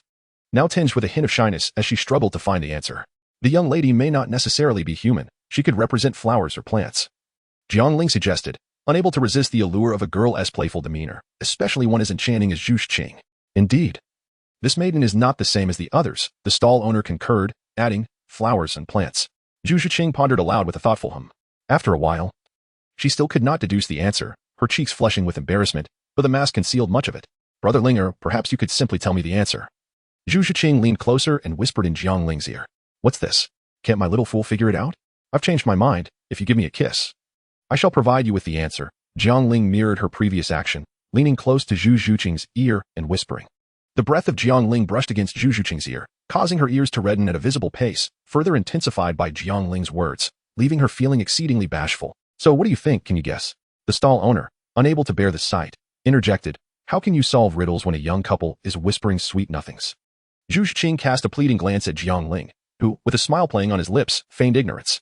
In truth, if Zhu Zhiqing had persisted a little longer, Jiang Ling would have relented. Humph, you are being spiteful, Zhu Zhiqing exclaimed in frustration, rising on her toes to meet Jiang Ling's lips. Her delicate teeth gently nibbling at his lower lip. Ouch, you. Jiang Ling quickly rubbed his lips, which bore no blood, only the imprints of her teeth. Humph. You didn't specify how to kiss, Zhu Zhiqing teased with a sly smile. You, Jiang Ling chuckled, shaking his head before turning to the stall owner. It's the lotus flower. Yes, indeed, the lotus flower. The stall owner grinned, turning to fetch a gift. Lotus flower, Zhu Zhiqing murmured, connecting it with the riddle and experiencing a sudden realization. Miss, this is for you. The stall owner presented a vibrant green lotus lantern. The lantern, though merely a finely crafted crystal sculpture and not particularly valuable, captivated Zhu Zhiqing with its exquisite beauty. Thank you. Jiang Ling nodded in appreciation toward the stall owner. No need for thanks. Enjoy your time, and may you both have a long and happy life together, the stall owner wished with a respectful gesture. We appreciate your kind words, Jiang Ling replied with a smile. Although Zhu Zhiqing's cheeks flushed from embarrassment, her heart swelled with happiness, even surpassing her delight in receiving the lotus lantern. Perhaps weary of the dazzling array of stalls or perhaps having lost the thrill of novelty, Zhu Zhiqing began to feel fatigued. Thus, Jiang Ling led her to a tea house to watch a Peking opera. The opera narrated a tale of folk legends, detailing how the villain Zhou Shi deceived and mistreated the maiden Song Yinzhou, and how her sworn sister Zhao Pan'er cleverly devised a plan to save her. To Jiang Ling, the story was a trite blend of joy and sorrow, leaving him indifferent as he merely sought respite, while Zhu Zhiqing was utterly engrossed. This Zhou Shi truly is a beast in human guise, so tender and considerate when courting, yet transforms entirely after marriage, Zhu Zhiqing scoffed. Linger, will you be like that? I've heard that men often stop cherishing what they have once they possess it. She quietly inquired of Jiang Ling. At that moment, Jiang Ling, resting his head on the table, was taken aback by her sudden question. Ah, am I being attacked even while resting? I can't speak for others, but I, Jiang Ling, shall never stop loving you for a lifetime, he declared, sitting up straight with gravity. Zhu Zhiqing stifled a laugh, replying, I was just teasing you, silly. I merely thought Zhao Pan'er in the play resembled Ling Ling, who also opposed my feelings for you. But I am not Song Yinzhou, and you are not Zhou Shi. Nonetheless, Lingo, I truly appreciate your answer, and tonight, I grant you permission to be mischievous. She whispered, her cheeks flushed as she leaned closer to Jiang Ling. Zhu Zhiqing had never doubted Jiang Ling's feelings for her. When she mentioned Ling Ling, Jiang Ling subtly shifted, betraying a hint of embarrassment. What is it? Zhu Zhiqing asked him, noticing his silence. Oh, it's just that you compared you to Zhao Pan'er, but I don't see the similarity. Zhao Pan'er is clever, while Ling Ling can be a bit naive, Jiang Ling remarked, hoping Zhu Zhiqing wouldn't read too much into it. After all, Zhu Zhiqing believed Jiang Ling and Ling Ling had a strained relationship. You mustn't speak ill of Ling Ling. You don't know, Zhu Zhiqing began, but hesitated. What is it? Nothing. Nothing at all. The opera has ended. Let us go see the Yushu, she proposed, glancing at the concluding performance. Sure, after we see the Yushu. We've nearly explored this place. Don't forget what you just promised, Jiang Ling said, rising with a smile. I know. Let us hurry, Zhu Zhiqing urged. Her face still flushed. Chapter 125, Have we truly broken through? As they strolled, they found themselves very close to the Yushu. Exiting the tea house, they walked less than half an hour before catching sight of the shimmering white light radiating through the crowd. However, the throng was indeed overwhelming. One could hardly exaggerate by calling it a sea of people. So many people. How will we squeeze in? Zhu Zhiqing lamented, gazing at the mass ahead. It's almost midnight, the most beautiful time for the Yushu. It's perfectly normal for there to be a crowd. Don't worry. I will ensure you get a close-up view of the Yushu, Jiang Ling reassured her, gently patting her head. In truth, It would be quite simple for Jiang Ling to reach the front. All he needed to do was close his eyes, raise his right hand in a sword gesture, summon his sword, and with it, traverse the distance effortlessly. However, flying was prohibited in the city of Nightshade, just as it was in other major cities. While Jiang Ling's status would allow him to disregard this rule, he felt there was no need to break such conventions. Zhu Zhiqing glanced at the crowd again. Recognizing that many among them were soul masters, not wishing to trouble Jiang Ling, she softly suggested, "Shall we wait a bit longer until the crowd thins out?" "There's no need for that. I have a way to ensure you see the most beautiful Yushu," Jiang Ling replied confidently. As soon as he spoke, a crimson hue flickered in his eyes, as if magma were about to erupt. With a mere glance, he discerned the strength of the crowd before him. Most were soul masters, predominantly around the 30th to 40th ranks, with over 20 soul kings, 5 soul emperors, 4 soul saints, and 1 soul Douluo. Jiang Ling's eyes returned to their normal hue as he enveloped Zhu Zhiqing in his embrace, draping her hooded cloak over her head. "What is this for?" Zhu Zhiqing was momentarily taken aback by Jiang Ling's actions, yet she did not resist. Instead, she inquired softly, "You'll find out soon enough. For now, hold on to my waist tightly and rest your head on my shoulder." "Do not look around," Jiang Ling replied with a tranquil smile. Zhu Zhiqing bit her lip and complied, reassured by the cloak's cover, ensuring that no one could discern her face. Jiang Ling lifted Zhu Zhiqing's pert posterior with both hands, causing her feet to barely graze the ground. Zhu Zhiqing let out a soft gasp, her elongated lashes fluttering delicately. Jiang Ling feigned ignorance and said, "We shall set off now." Due to the ample coverage of the cloak, from the outside, one could not discern that Jiang Ling was cradling a young maiden. Jiang Ling subtly emanated the aura of a soul king as he maneuvered through the crowd, drawing upon his earlier observations. He deliberately avoided the stronger individuals above the rank of soul king. The soul Zun level members of the soul sect, upon recognizing Jiang Ling as a soul king, could only harbor silent resentment, cursing him inwardly. Had their glares possessed lethal power, Jiang Ling would have surely been reduced to mere flesh and blood. Zhu Zhiqing understood the rationale behind Jiang Ling's embrace. While the onlookers could not discern her presence clearly, she was able to see through the gaps in his hood. Jiang Ling's actions were undeniably somewhat unethical. Those outside regarded him with an insatiable gaze, and she feared that such scrutiny would gradually erode her courage to move forward. The peculiar positioning of her form, particularly regarding her backside, only intensified her feelings of bashfulness. With this thought, her heart swelled with shyness. Her cheeks flushed like clouds at sunset, undeniably adorable. Jiang Ling, resolute in his indifference to the glaring onlookers, wore a thick skin. Today, he was determined to lead Zhu Qing to the forefront. Who would dare obstruct him? Although none dared to impede Jiang Ling, the journey was far from short. As he listened to the rapid beating of Zhu Qing's heart, a flurry of whimsical thoughts began to surface in Jiang Ling's mind, only to be swiftly quelled. Akin to chives cut down repeatedly, resembling the relentless nature of wildfires that cannot be extinguished, only to be revived by the spring breeze, Jiang Ling gradually succumbs, seeking to feel the softness of her own hands and the gentle warmth upon her chest. Everything culminates as Jiang Ling reaches the forefront, marking the conclusion of Zhu Zhiqing's embrace. Gazing upon the tranquil and delicate jade tree before her, Jiang Ling's restless heart begins to find solace, and Zhu Zhiqing feels the same. She has never encountered such an extraordinary tree. No, it is more accurate to say, a gem of white jade. The radiant light emanating from the jade tree is undeniably intense. Yet Zhu Zhiqing does not find it glaring. Rather, it resonates with her in an almost mystical manner. With her hands clasped before her and her eyes gently closed, Zhu Zhiqing appears to transcend this realm. Gulan Zhuqing? Jiang Ling is startled by Zhu Zhiqing's peculiar state. Is this a breakthrough? Jiang Ling is taken aback. Can one truly achieve such a transformation merely by gazing upon the jade tree? Though Jiang Ling was taken aback, his hands moved with alacrity as he employed the tortoise breathing technique to conceal the fluctuations of Zhu Zhiqing's soul power. It was not until half an hour later that Zhu Zhiqing slowly opened her eyes. At that moment, her soul power had astonishingly reached the 44th level. Ascending 2 levels in merely half an hour left Jiang Ling speechless. Such a pace of cultivation was almost extraordinary. "Brotherling, I have just broken through," Zhu Zhiqing exclaimed with delight, her face radiant like the sun, eager to share her joy with Jiang Ling. But he interrupted her, saying, "Let us speak outside." Although the number of visitors had diminished considerably, there were still around 100 people present.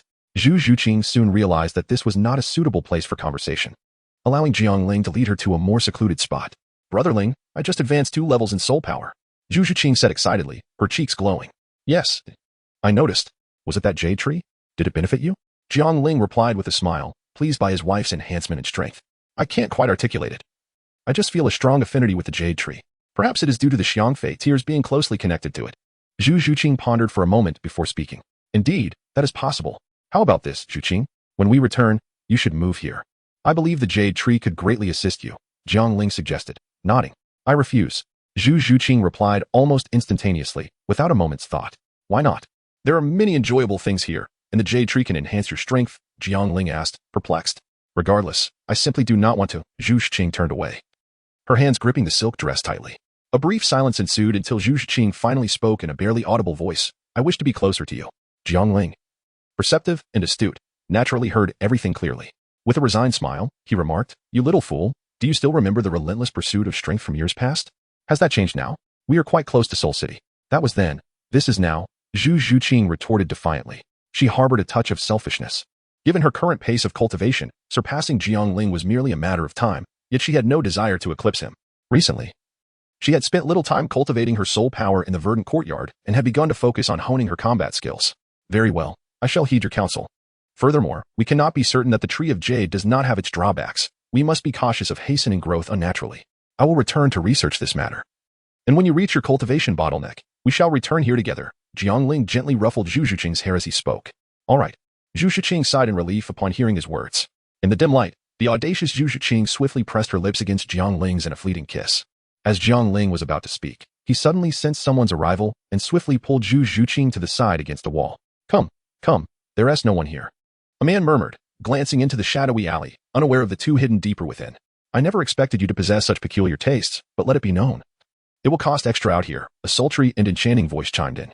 Jiang Ling and Zhu Shiqing, both skilled soul masters, observed the scene with clarity. The woman was dressed provocatively, adorned with heavy makeup, exuding a strong aura of the night. Rest assured, it won't be lacking for you. Isn't the outside stimulating? Don't you enjoy it? The man remarked as he began to unfasten the woman's garments. Of course I do, she replied, her laughter a flurry of petals. Yet before she could utter more, she suddenly covered her face and pointed towards Jiang Ling's direction, exclaiming, Someone's here. Chapter 126, Do Not Inquire. The answer is simply the last room. Given the prowess of Jiang Ling and his companion, they ought not to have been detected. Yet, the urgency of the man and woman was palpable. Before Jiang Ling could make a move, the man eagerly pressed forward. Embarrassed, Zhu Shiqing quickly turned away, her foot inadvertently snapping a twig. The middle-aged man, also a soul master, whispered into the alley's depths, Who goes there? This alley was a dead end, sealed off, resembling a useless storage space, accessible only from the front. Even if Zhu Shiqing had remained silent, Jiang Ling would have interrupted the intimate couple. He had no interest in witnessing their quarrel, especially with Shiqing by his side. Let us depart, Jiang Ling said, guiding Zhu Shiqing outward, disregarding the man entirely. As they approached, the woman caught sight of Jiang Ling, her eyes sparkling with interest. She unconsciously licked her red lips, allowing her half-undone attire to fall, revealing a generous expanse of skin, and flashed a flirtatious smile at Jiang Ling. Young brother, do come to my Linglong Tower. I shall treat you well. And there will be no charge. You will experience the true heights of earthly pleasure, she purred enticingly, casting a glance at Zhu Shiqing. Having navigated the world of vice for many years, she instantly recognized Zhu Shiqing's innocence. Though her voice was soft, all three heard her clearly, and the ordinary woman seemed unperturbed by the displeasure of her male companion, emboldened by her association with Linglong Tower. Jiang Ling, seemingly indifferent, led Zhu Shiqing onward, while the latter cast a frosty glance of disdain at the woman. The man observed Jiang Ling and Zhu Shiqing as they passed by, particularly fixating on Jiang Ling's strikingly handsome visage, which only served to deepen the scowl etched upon his already unattractive face. It was one thing to be blessed with good looks, but to have a girlfriend of such breathtaking beauty was infuriating enough. What truly incensed him was that the woman he had paid for was utterly captivated by Jiang Ling. This uncle could endure much, but this was intolerable. Wait, I command you to stop. The man, incensed by Jiang Ling's disregard, reached out in anger, his hand aimed at, Zhu Shiqing. He himself was bewildered by the direction of his own hand. Perhaps his mind had disconnected from his body. As a mere spirit master of merely a few decades, he stood no chance of reaching Zhu Shiqing. Just as she prepared to retaliate, Jiang Ling had already taken action. He seized the man's arm with a firm grip, causing him to cry out in agony. Jiang Ling, having administered a slight reprimand, released the man and spoke, My friend, I do not intend to disturb your affairs. To clarify, we were the ones who arrived first. It is you who have intruded upon us. Let this matter rest here. Should you persist in this manner, do not blame me for my lack of courtesy. Beside him, Zhu Shiqing felt increasingly uneasy. Even the moonlight could not conceal the flush upon her cheeks. What did he mean by we arrived first? Although they indeed had come before, the implication seemed rather ambiguous. Yes, I acknowledge my ignorance, having offended an esteemed individual, the man mumbled, bowing his head in hasty apology, realizing he had encountered formidable opposition. Let us depart, Jiang Ling whispered softly, squeezing Zhu Shiqing's hand. Once they had vanished from sight, the man turned back to the woman who appeared dazed. Anger bubbled within him, and he seized her clothing, forcefully pushing her against the wall. Her head struck the surface with a sound that was neither loud nor soft, and she winced, exclaiming, Are you insane? What are you doing? What am I doing? I am claiming what is mine. I have already paid, and even if you are backed by Linglong Tower, I am unafraid. He retorted, tearing away her final garment. 3 minutes later, the woman emerged from the alley, casting a glance back at the darkened passageway, muttering under her breath. What a waste. Discarding the crumpled paper she had just used to wipe herself, she sashayed away. Meanwhile, Jiang Ling and Zhu Zhuqing were strolling along the street. The earlier scene having left Zhu Zhuqing in a state of shock, her gaze lowered. Zhuqing, let us rest over there for a moment, Jiang Ling suggested, pointing to a secluded spot with decent lighting. All right, Zhu Zhuqing replied obediently, her head nodding slightly. Despite the late hour, the streets remained bustling with activity. The two of them settled beneath the shade of a tree, observing the ebb and flow of people nearby and the distant throngs. Jiang Ling retrieved the hawthorn and raisins he had purchased earlier, arranging some crispy snacks before Zhu Zhuqing. Would you care for a taste? Jiang Ling inquired, lifting a hawthorn to Zhu Zhuqing's lips. With a gentle tilt of her head, Zhu Zhuqing nibbled the hawthorn from his grasp. Brother Lingo, please be sure to bring Sister Lingling along next time, she said, her words muffled by the fruit in her mouth. Jiang Ling paused in peeling a banana for Zhu Zhuqing and smiled, saying, all right, next time I'll bring Misty along. He gently wiped the remnants of hawthorn from the corner of Zhu Zhuqing's mouth and handed her the peeled banana. Perhaps fatigue had set in, or the hour was late. Zhu Zhuqing exhibited subtle signs of drowsiness. Let us find a place to stay, Jiang Ling suggested, pressing his hand against his knee to rise. He extended his hand towards Zhu Zhuqing. Oh. Zhu Zhuqing murmured as she grasped Jiang Ling's hand for support, standing up quietly. Seeing Jiang Ling's intent to seek accommodations, she felt a flutter of shyness mixed with anticipation. The city of the night, a vibrant hub of tourism and commerce, boasted an abundance of inns and hotels. After walking a mere few hundred meters westward, they encountered a luxurious hotel. This will do, Jiang Ling declared. All right, Zhu Zhuqing replied softly, her cheeks flushing with a deeper hue, clearly aware of what was to unfold shortly. Upon entering the lobby, they noticed a young couple, seemingly around 18 or 19, ahead of them. Hello, I would like 2 rooms, the young man requested. Apologies, we only have one luxurious couple's suite available, the lobby attendant responded with a smile. Only one couple's room? The young man appeared somewhat bashful, glancing at the girl beside him. To his surprise, she responded with poise, it's fine, the bed is large enough. We can sleep separately. Very well, let us take it, the young man agreed, paying and receiving the key before proceeding with the girl. Jiang Ling, witnessing this, felt a hint of helplessness as he prepared to depart with Zhu Zhuqing. Excuse me, are you two looking to stay? The lobby attendant called out to Jiang Ling and Zhu Zhuqing. Yes, but I thought you had no rooms left, Jiang Ling replied, turning around. We do have one luxurious couple's suite remaining, the attendant smiled. All right then, we shall take that one. Excellent, here is your key. Please enjoy your stay, the cheerful attendant said, delivering service with utmost sincerity. As Jiang Ling and Zhu Zhuqing reached the staircase, the voice of the attendant echoed behind them. Are you 2 guests at our establishment? We still have one luxurious couple's suite available. Jiang Ling and Zhu Zhuqing exchanged a glance, with Jiang Ling's eyes reflecting a mix of helplessness and admiration. Truly, it would be a grave loss not to promote such a brother to the position of chief manager. On the other hand, Zhu Zhuqing was filled with embarrassment and irritation, bewildered by the presence of such a hotel attendant. Chapter 127, The Reappearance of the Evil Soul. The hotel was undeniably luxurious, aptly embodying the theme of romance. A grand heart-shaped bed dominated the space, surrounded by drapes reminiscent of delicate pink gauze. The walls and furnishings were adorned in varying shades of pink. However, it was the shower area that made their faces flush, separated by sheer fabric that did not reach the floor. It aligned with the top of the bathtub, exposing its form. The enormous tub was transparent, and if Zhu Zhuqing were to sit inside, Jiang Ling would have an unobstructed view of her flawless silhouette. The entire room exuded an atmosphere of suggestive opulence. It was not only Zhu Zhuqing who felt a wave of heat. Even Jiang Ling could not help but feel a stirring within, his cheeks warming. Zhuqing, you should go ahead and wash up. I feel a bit warm. I'll step out to the balcony for some fresh air, Jiang Ling suggested, noticing Zhu Zhuqing's discomfort as he made his way to the balcony. The balcony's design was less audacious, adorned with opaque drapes, while its transparent glass walls ensured sufficient sound insulation. Although they had already explored each other's bodies intimately, it did not preclude feelings of shyness, especially in circumstances where one might observe the other bathing. Much like those who are unafraid of injury or death, yet dread the darkness. The fear often lies not in the night itself, but in the unknown lurking within that obscurity, where one's imagination may wander into terrifying realms. Similarly, as Zhu Zhuqing bathed in the tub, Jiang Ling's presence beside her would inevitably lead her to speculate about his thoughts, and her mind would gravitate toward feelings of bashfulness. As for bathing together, that would likely only occur when emotions ran deep and uncontainable. Upon seeing Jiang Ling head towards the balcony, Zhu Zhuqing felt a twinge of guilt. Yet she breathed a heavy sigh of relief as her tense body gradually relaxed. She removed her and draped it over a hanger, followed by shedding her silk gown, leaving only her intimate garments.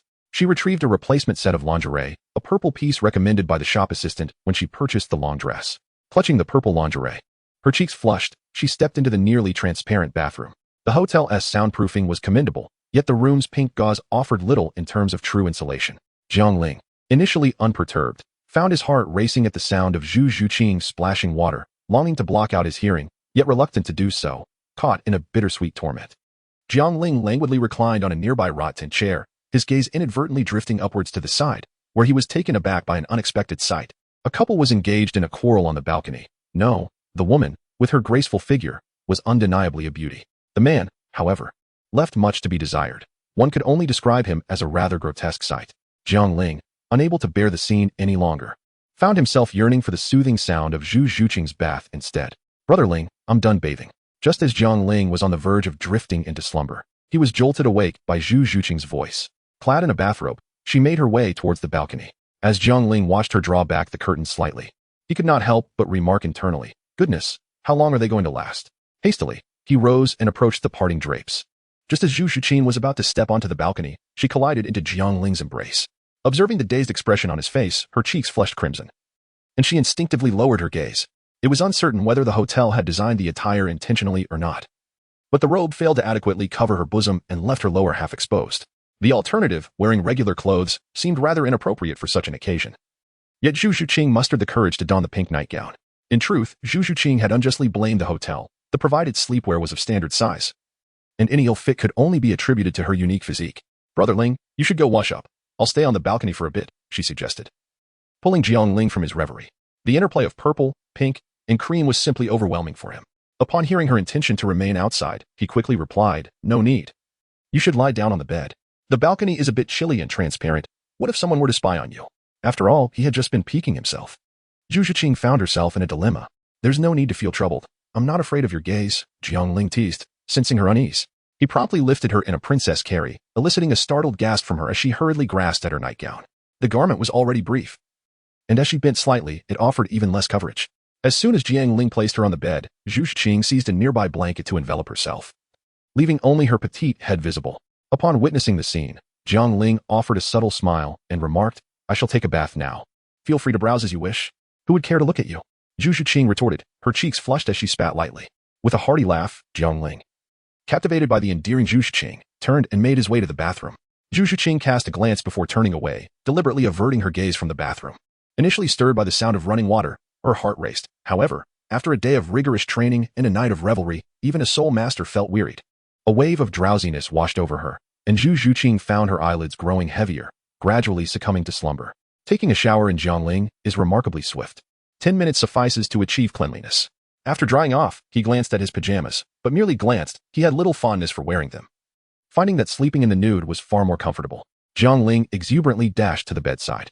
"Xiao Qingqing, I have arrived," he exclaimed with a light-hearted tone, embodying the playful demeanor of a young scion teasing a young lady. As Jiang Ling observed Zhu Zhuqing's lack of response, he couldn't help but climb onto the bed, gazing at her delicate visage with a resigned smile. At that moment, Zhu Zhuqing was fast asleep, a sweet smile gracing her face, likely the result of a beautiful dream. Watching her, Jiang Ling smiled with fondness, gently adjusting her position to ensure her comfort and carefully tucking her in. Once he had completed these tender tasks, he settled into the covers himself, preparing to drift off to sleep. Just as he lay down, Zhu Zhuqing instinctively nestled closer, wrapping her arms around Jiang Ling.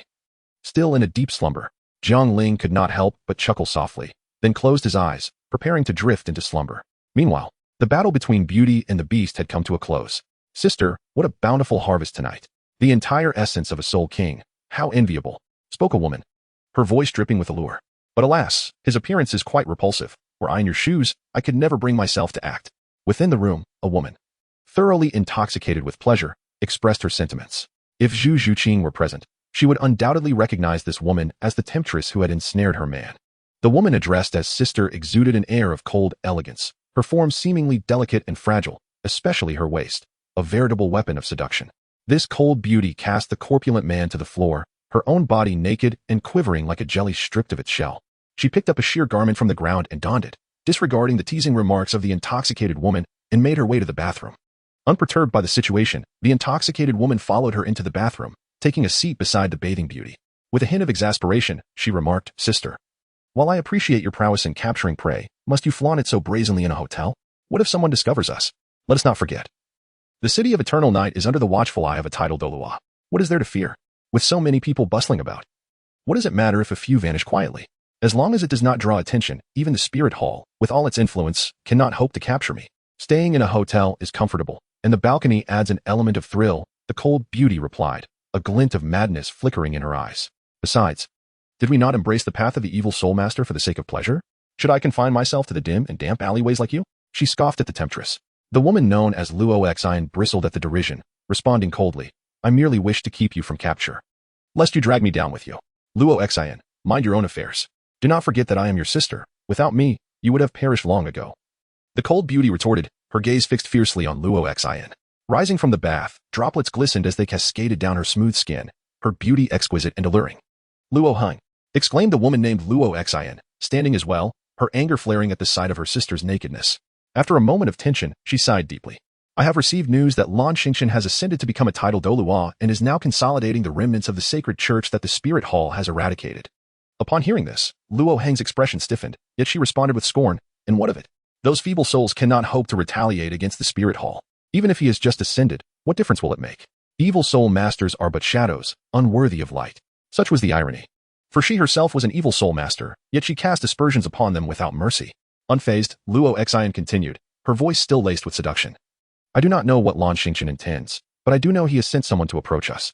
If we do not comply, we shall face endless pursuit, ultimately leading to our demise. Then let the fish perish with the net. Luo Heng's gaze was icy and fierce. Luo Heng.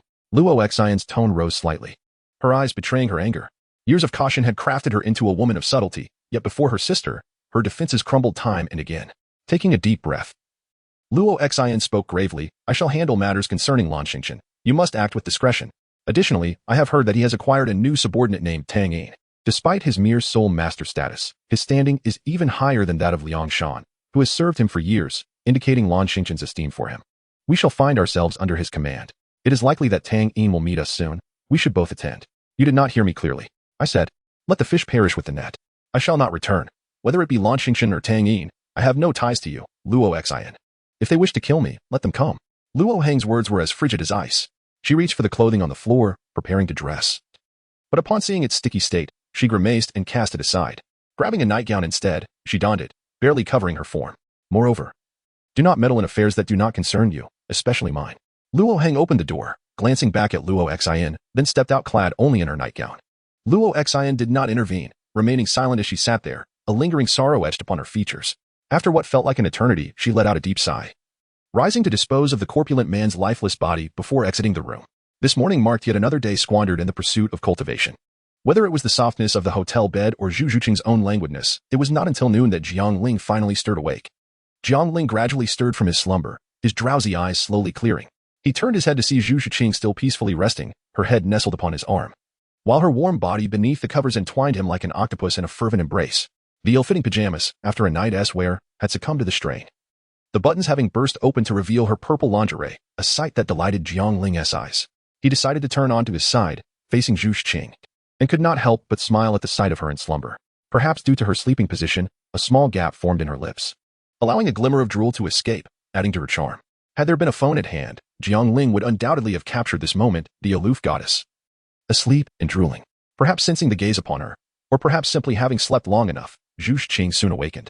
Upon opening her eyes, she found Jiang Ling intently watching her, causing her cheeks to flush a rosy hue. What are you doing? She asked shyly. Nothing. Just contemplating how a certain someone promised to join me in mischief but ended up falling asleep alone. What do you think I should do to punish her? Xiao Qingqing. Jiang Ling inquired with a serious demeanor. No punishment should be given, Zhu Zhuqing replied softly, burrowing deeper into the covers until only the tip of her head remained visible. In Jiang Ling, the playful kitten was not spared, as it was swiftly scooped up into the embrace of the blanket. With a gentle tug, it burrowed underneath, rolling over to find itself atop Zhu Zhuqing, the blanket cascading down to envelop both of them. Zhu Zhuqing possessed a voluptuous figure, one that could serve as a blanket above and a comforter below. The two engaged in their playful antics for nearly an hour, during which Zhu Zhuqing not only became a blanket, but also a comforter. Their frolic only ceased upon her pleas for mercy.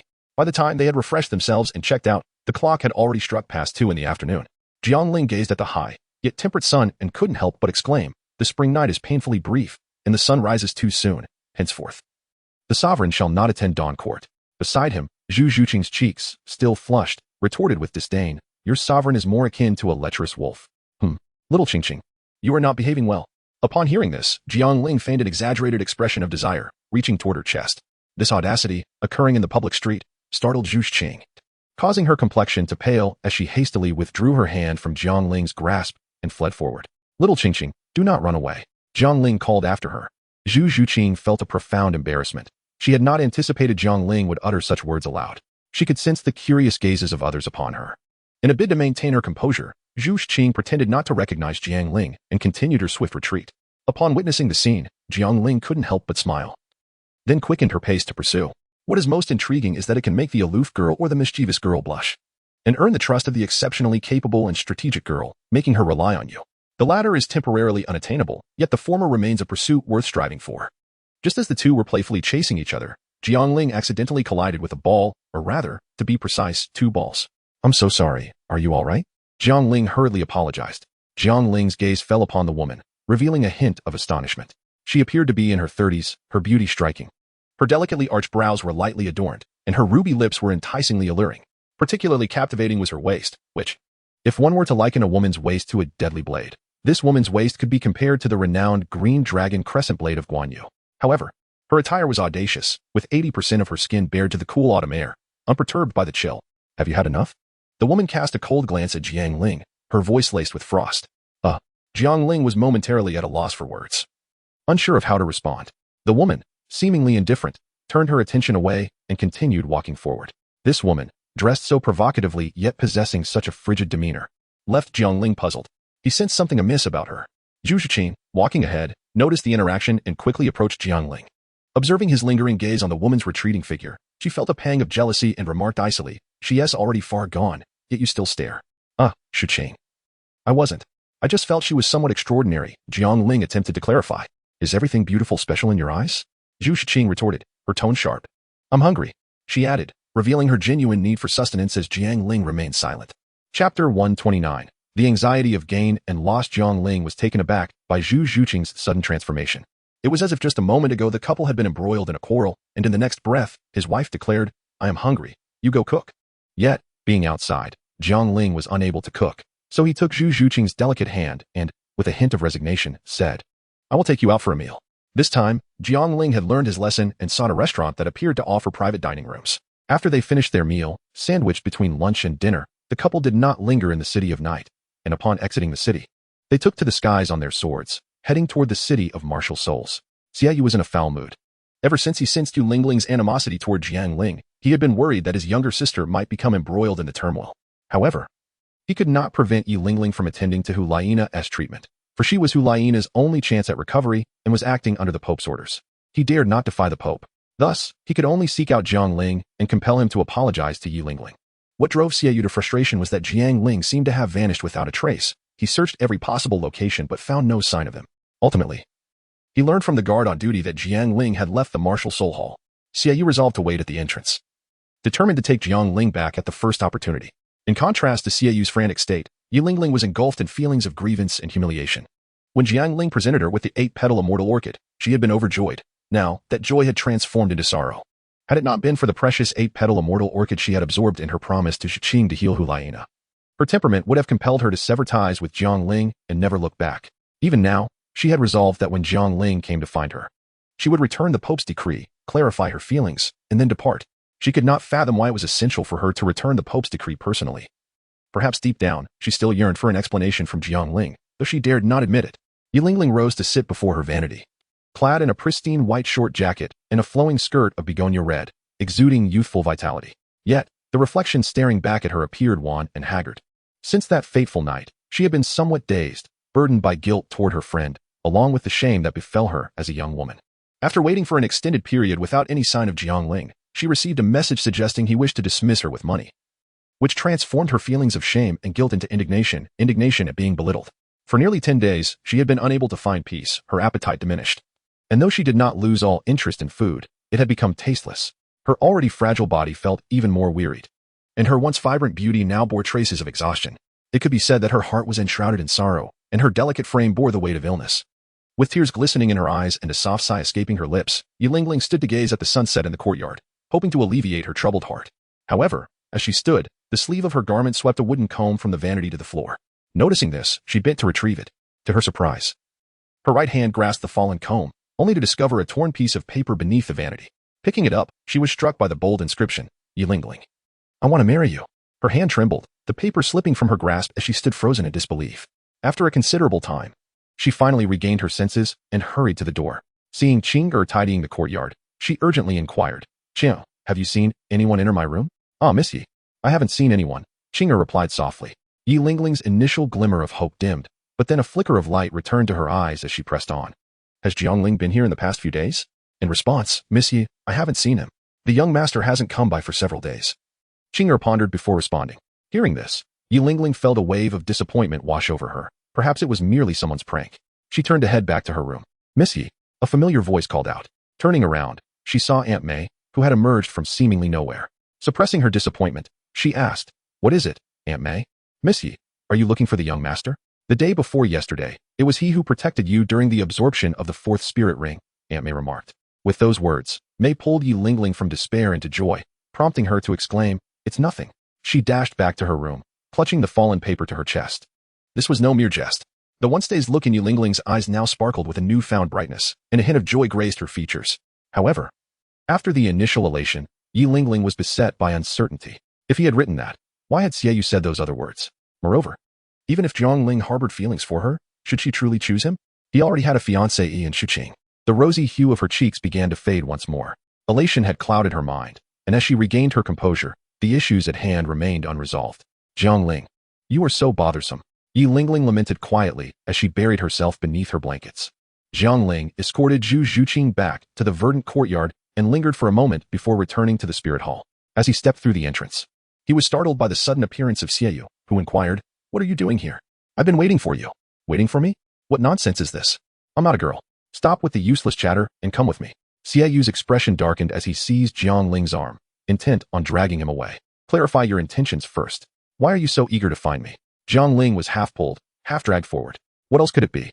Tell me, did you offend Miss Yi? Xiaoyu demanded. No, where did you hear such a falsehood? Jiang Ling replied, maintaining his composure. As the ancient saying goes, one who harbors a storm within yet appears as placid as a lake may be worthy of the title general. Still playing coy? I noticed something was amiss with you the moment you returned from the soul hunting. I initially thought you merely angered Miss Yi, yet I never imagined you had offended her so grievously. I intended to offer compensation on your behalf and plead for her forgiveness. But as soon as I mentioned your name, she dismissed me without hesitation. Had I not discovered this early, how long were you planning to keep it from me? What if Miss Yi were to misdirect her anger onto Nana because of you? Even if Miss Yi is kind-hearted and does not blame Nana, would she wholeheartedly tend to your well-being, knowing she harbors resentment against you? Or perhaps she is magnanimous, distinguishing between kindness and grievance. Yet do you not feel a sense of shame? Let us not forget, Nana is your fiancée. Is there not a time to set aside your pride and refrain from squabbling with a girl for the sake of Nana's awakening? Having vented his frustrations at Jiang Ling for quite some time, Xiaoyu felt a sense of satisfaction, though some of his assertions were not entirely accurate. It was not he who intended to compensate, but rather expected Jiang Ling to take responsibility himself. Chapter 130. Cherish the present. Xiaoyu, you. Jiang Ling's face paled at the words. What have I done? Are you not grateful to me? Xiaoyu raised an eyebrow, coldly retorting. Thank you indeed. You are truly a great friend. Jiang Ling wrenched his arm free from Xiaoyu's grasp, gritting his teeth. While Xiaoyu had said much, Jiang Ling took little to heart. Although he found Jiang Ling's personality somewhat peculiar, he knew she would not misplace her anger onto her senior sister. A kind-hearted individual would not lash out at others simply because they themselves had been wronged. As for feeling shame, Jiang Ling indeed experienced that sentiment and had contemplated apologizing. Though he was not yet prepared, given the peculiar nature of the situation. What truly caught Jiang Ling's attention was the revelation that Xiaoyu had approached Jiang Ling, attempting to use monetary incentives to elicit her forgiveness. This statement lingered heavily on Jiang Ling's mind, causing him considerable distress. Xiaoyu, the second pitfall of the Douluo continent. The first being the fury of battle. It is evident that Jiang Ling now perceives Jiang Ling as an irresponsible and frivolous scion of wealth. Initially hesitant, Jiang Ling finds no reason to be conflicted any longer. Xiaoyu has already made a decision on his behalf. In this situation, failing to provide an explanation would lead to a future that is irrevocably lost. Jiang Ling turned to seek out Jiang Ling, while Xiaoyu wished to follow. Jiang Ling spoke. What do you intend to do? I can manage on my own. Do not complicate matters for me. What do you mean by complicating matters? I am a mediator, you know, Xiaoyu retorted, displeasure evident in his tone. A mediator indeed?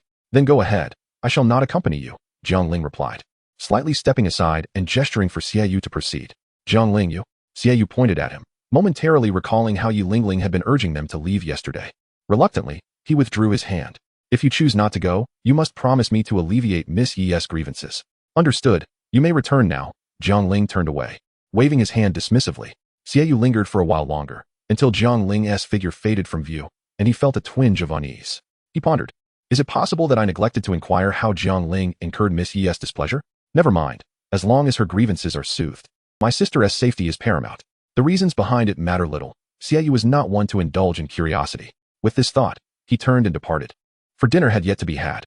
Jiang Ling's pace back to the courtyard was initially swift, yet as he approached the entrance, his speed diminished. He remained uncertain about how to confront the situation. His feelings for Yi Lingling could not be dismissed as mere indifference. There was undoubtedly a sense of fondness.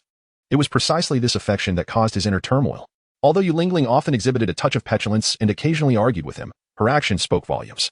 Whether it was her delicate frame standing before him to shield him from the moonblade, or the concern reflected in her eyes when he was accidentally harmed by their teacher, her kindness in healing Nuzhan, and even the memories of that drunken night they shared, all these instances indicated that their relationship transcended mere friendship. Yet, he feared that his feelings for Yi Lingling were more rooted in gratitude and guilt than in genuine affection. Was this truly fair to her? Furthermore, this was merely Jiang Ling's perspective. He had no insight into Yi Lingling's true thoughts. From his viewpoint, she might very well harbor a deep resentment towards him. Jiang Ling had long hesitated to meet her, primarily due to the uncertainty that lingered in his heart. Should Yi Lingling choose to leave, he pondered. What right would he have to beg her to stay, and in what capacity could he do so? The destination remained unchanged, despite the lengthy journey and the slow pace. There would eventually come a day of arrival. As Jiang Ling stepped into the courtyard, the introspective inquiries he had posed to himself yielded no answers. Yet, he understood that this time he could no longer evade the truth. He pushed the door open and entered. Upon entering, his gaze immediately fell upon Yi Lingling, who sat lost in thought on the bed. Even clad in her short coat, she appeared considerably thinner than before, her cheeks pallid and worn, evoking a surge of compassion within him. In that moment, the wavering Jiang Ling suddenly clarified his feelings. He resolved to keep this girl by his side. Some moments, once missed, are irretrievable. Some individuals, once lost, are difficult to reclaim. The instant Jiang Ling laid eyes on Yi Lingling, he realized that if they were to pass each other by this time, it would become nearly impossible for him to enter her heart again. Yi Lingling, noticing Jiang Ling's entrance, hurriedly concealed the paper behind her back, lowering her head in silence. This scene, if Yi Lingling were to don a phoenix coronet and flowing robes, would evoke the image of a bride, while Jiang Ling, having just stepped through the door, resembled a groom entering the bridal chamber. Yi Lingling's reaction took Jiang Ling by surprise. He had expected her to weep or at least cast him a frigid glance. Instead, she merely glanced at him once before returning her gaze to the ground. Jiang Ling approached, her lips trembling slightly as she managed to utter, "May I sit here?" Yi Lingling, her head bowed, remained silent, leading Jiang Ling to assume her consent and take a seat merely 30 centimeters away. The atmosphere thickened with an awkward silence. Neither spoke, and Jiang Ling felt a pressing need to shatter the stillness. Just as she began to speak, Yi Lingling's voice emerged simultaneously. "You go first." "No. You go first." A faint blush crept across Yi Lingling's cheeks. Jiang Ling couldn't help but smile faintly and gently said, "You go ahead. Did you tell Xiaoyu about that night?" As the memories of that evening surfaced, Yi Lingling found it difficult to articulate her thoughts, her voice barely a whisper. "No. He must have guessed it himself. Rest assured, Miss Yi, you likely only inferred that I had upset you, without knowing the full truth," Jiang Ling replied hastily. Yi Lingling nodded. The heavy burden in her heart finally lifted. Jiang Ling's silence confirmed that what Xiaoyu had said that day was false, and he had not used money to humiliate her. A sense of joy bubbled within her, lightening her words considerably. "What were you about to say?" Yi Lingling asked softly. "I was hesitant on my way here, caught between anxiety and nostalgia, overly concerned with the past, while fretting over the future. I feared you would not forgive me, that we could never return to how we once were. Yet I also worried that if you did forgive me, we might truly revert to our former selves." Jiang Ling spoke after a long silence, looking at Yi Lingling. At that moment, Yi Lingling found herself perplexed by Jiang Ling's words, gazing at him in confusion. "I no longer wish to be merely friends, yet I do not want to lose you. Yesterday is history, tomorrow a mystery, and today is a precious gift from heaven. I want to cherish you as one would treasure a gift," Jiang Ling concluded, resting his hand on Yi Lingling's shoulder before leaning down to kiss her. As his lips met hers, Yi Lingling finally comprehended that Jiang Ling seemed to be confessing his feelings. A whirlwind of emotions surged within her, sourness, sweetness, and guilt. Her heart felt as if it had been turned upside down, a blend of every flavor imaginable.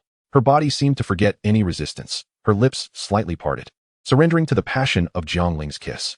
Chapter 131. Preparation on your behalf for Jiang Ling.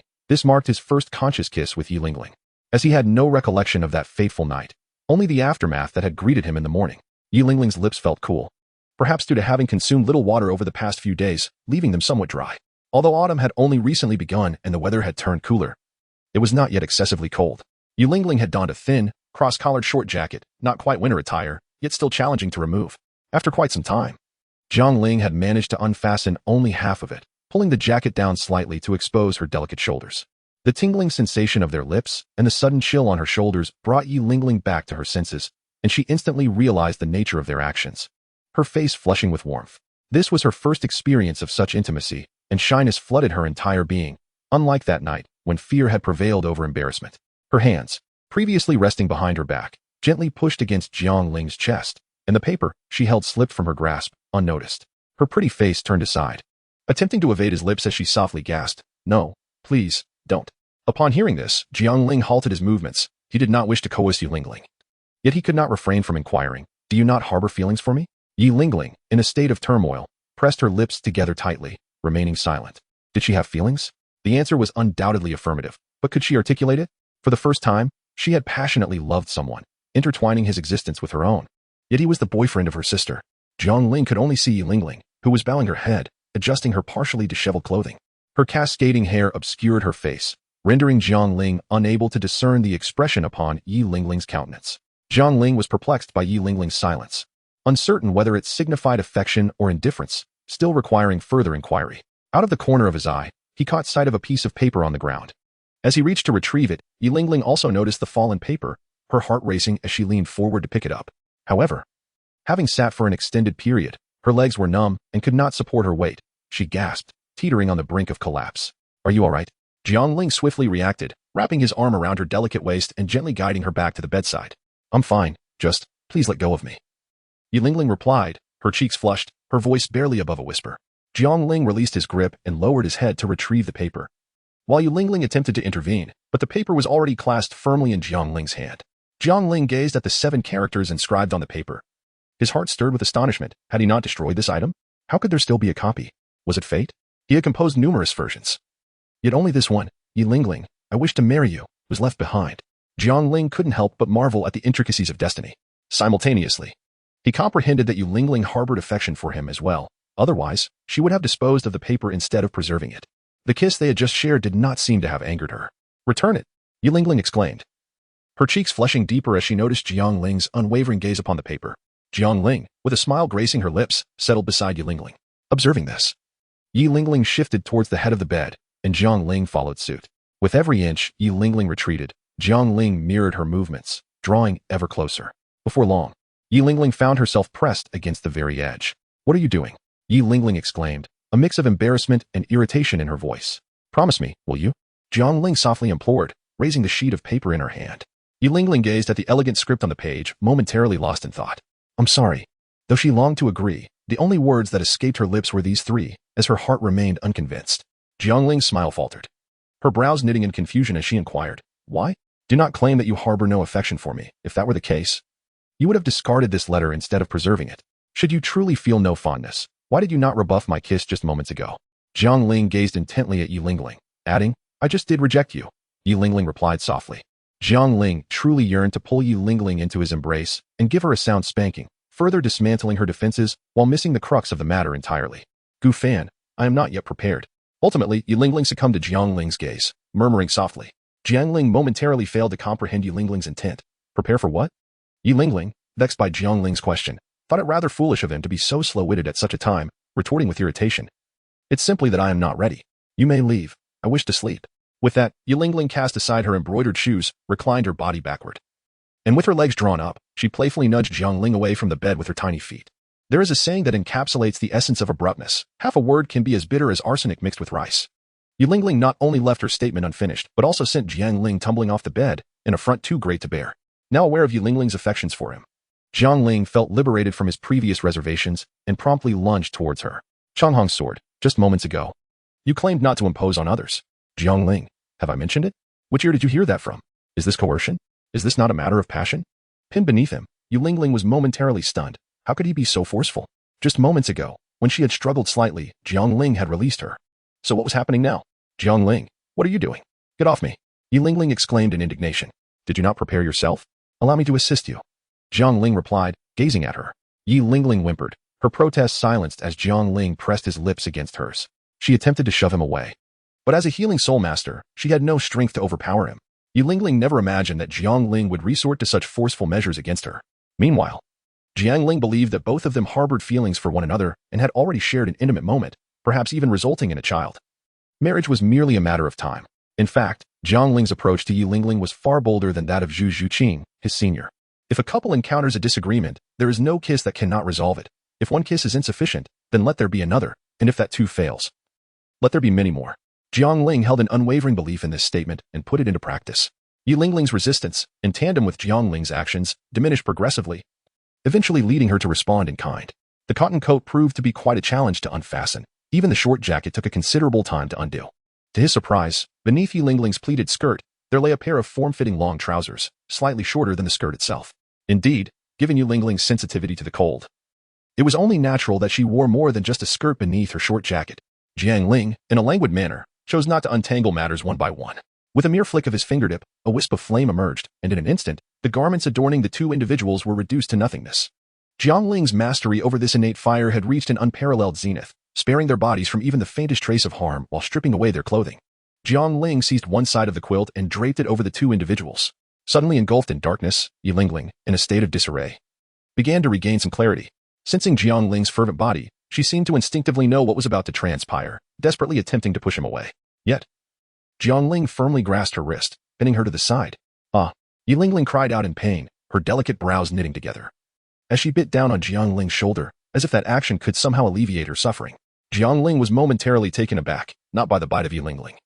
For he scarcely felt the pain in his shoulder, his mind was engulfed in a fog. How could this be? That night should not have unfolded in such a manner. After a while, Jiang Ling regained his senses, realizing the grave mistake he had made. As he attempted to move toward the exit, Yi Lingling embraced him tightly. Her voice choked with tears, imploring, "Do not move, it hurts so much."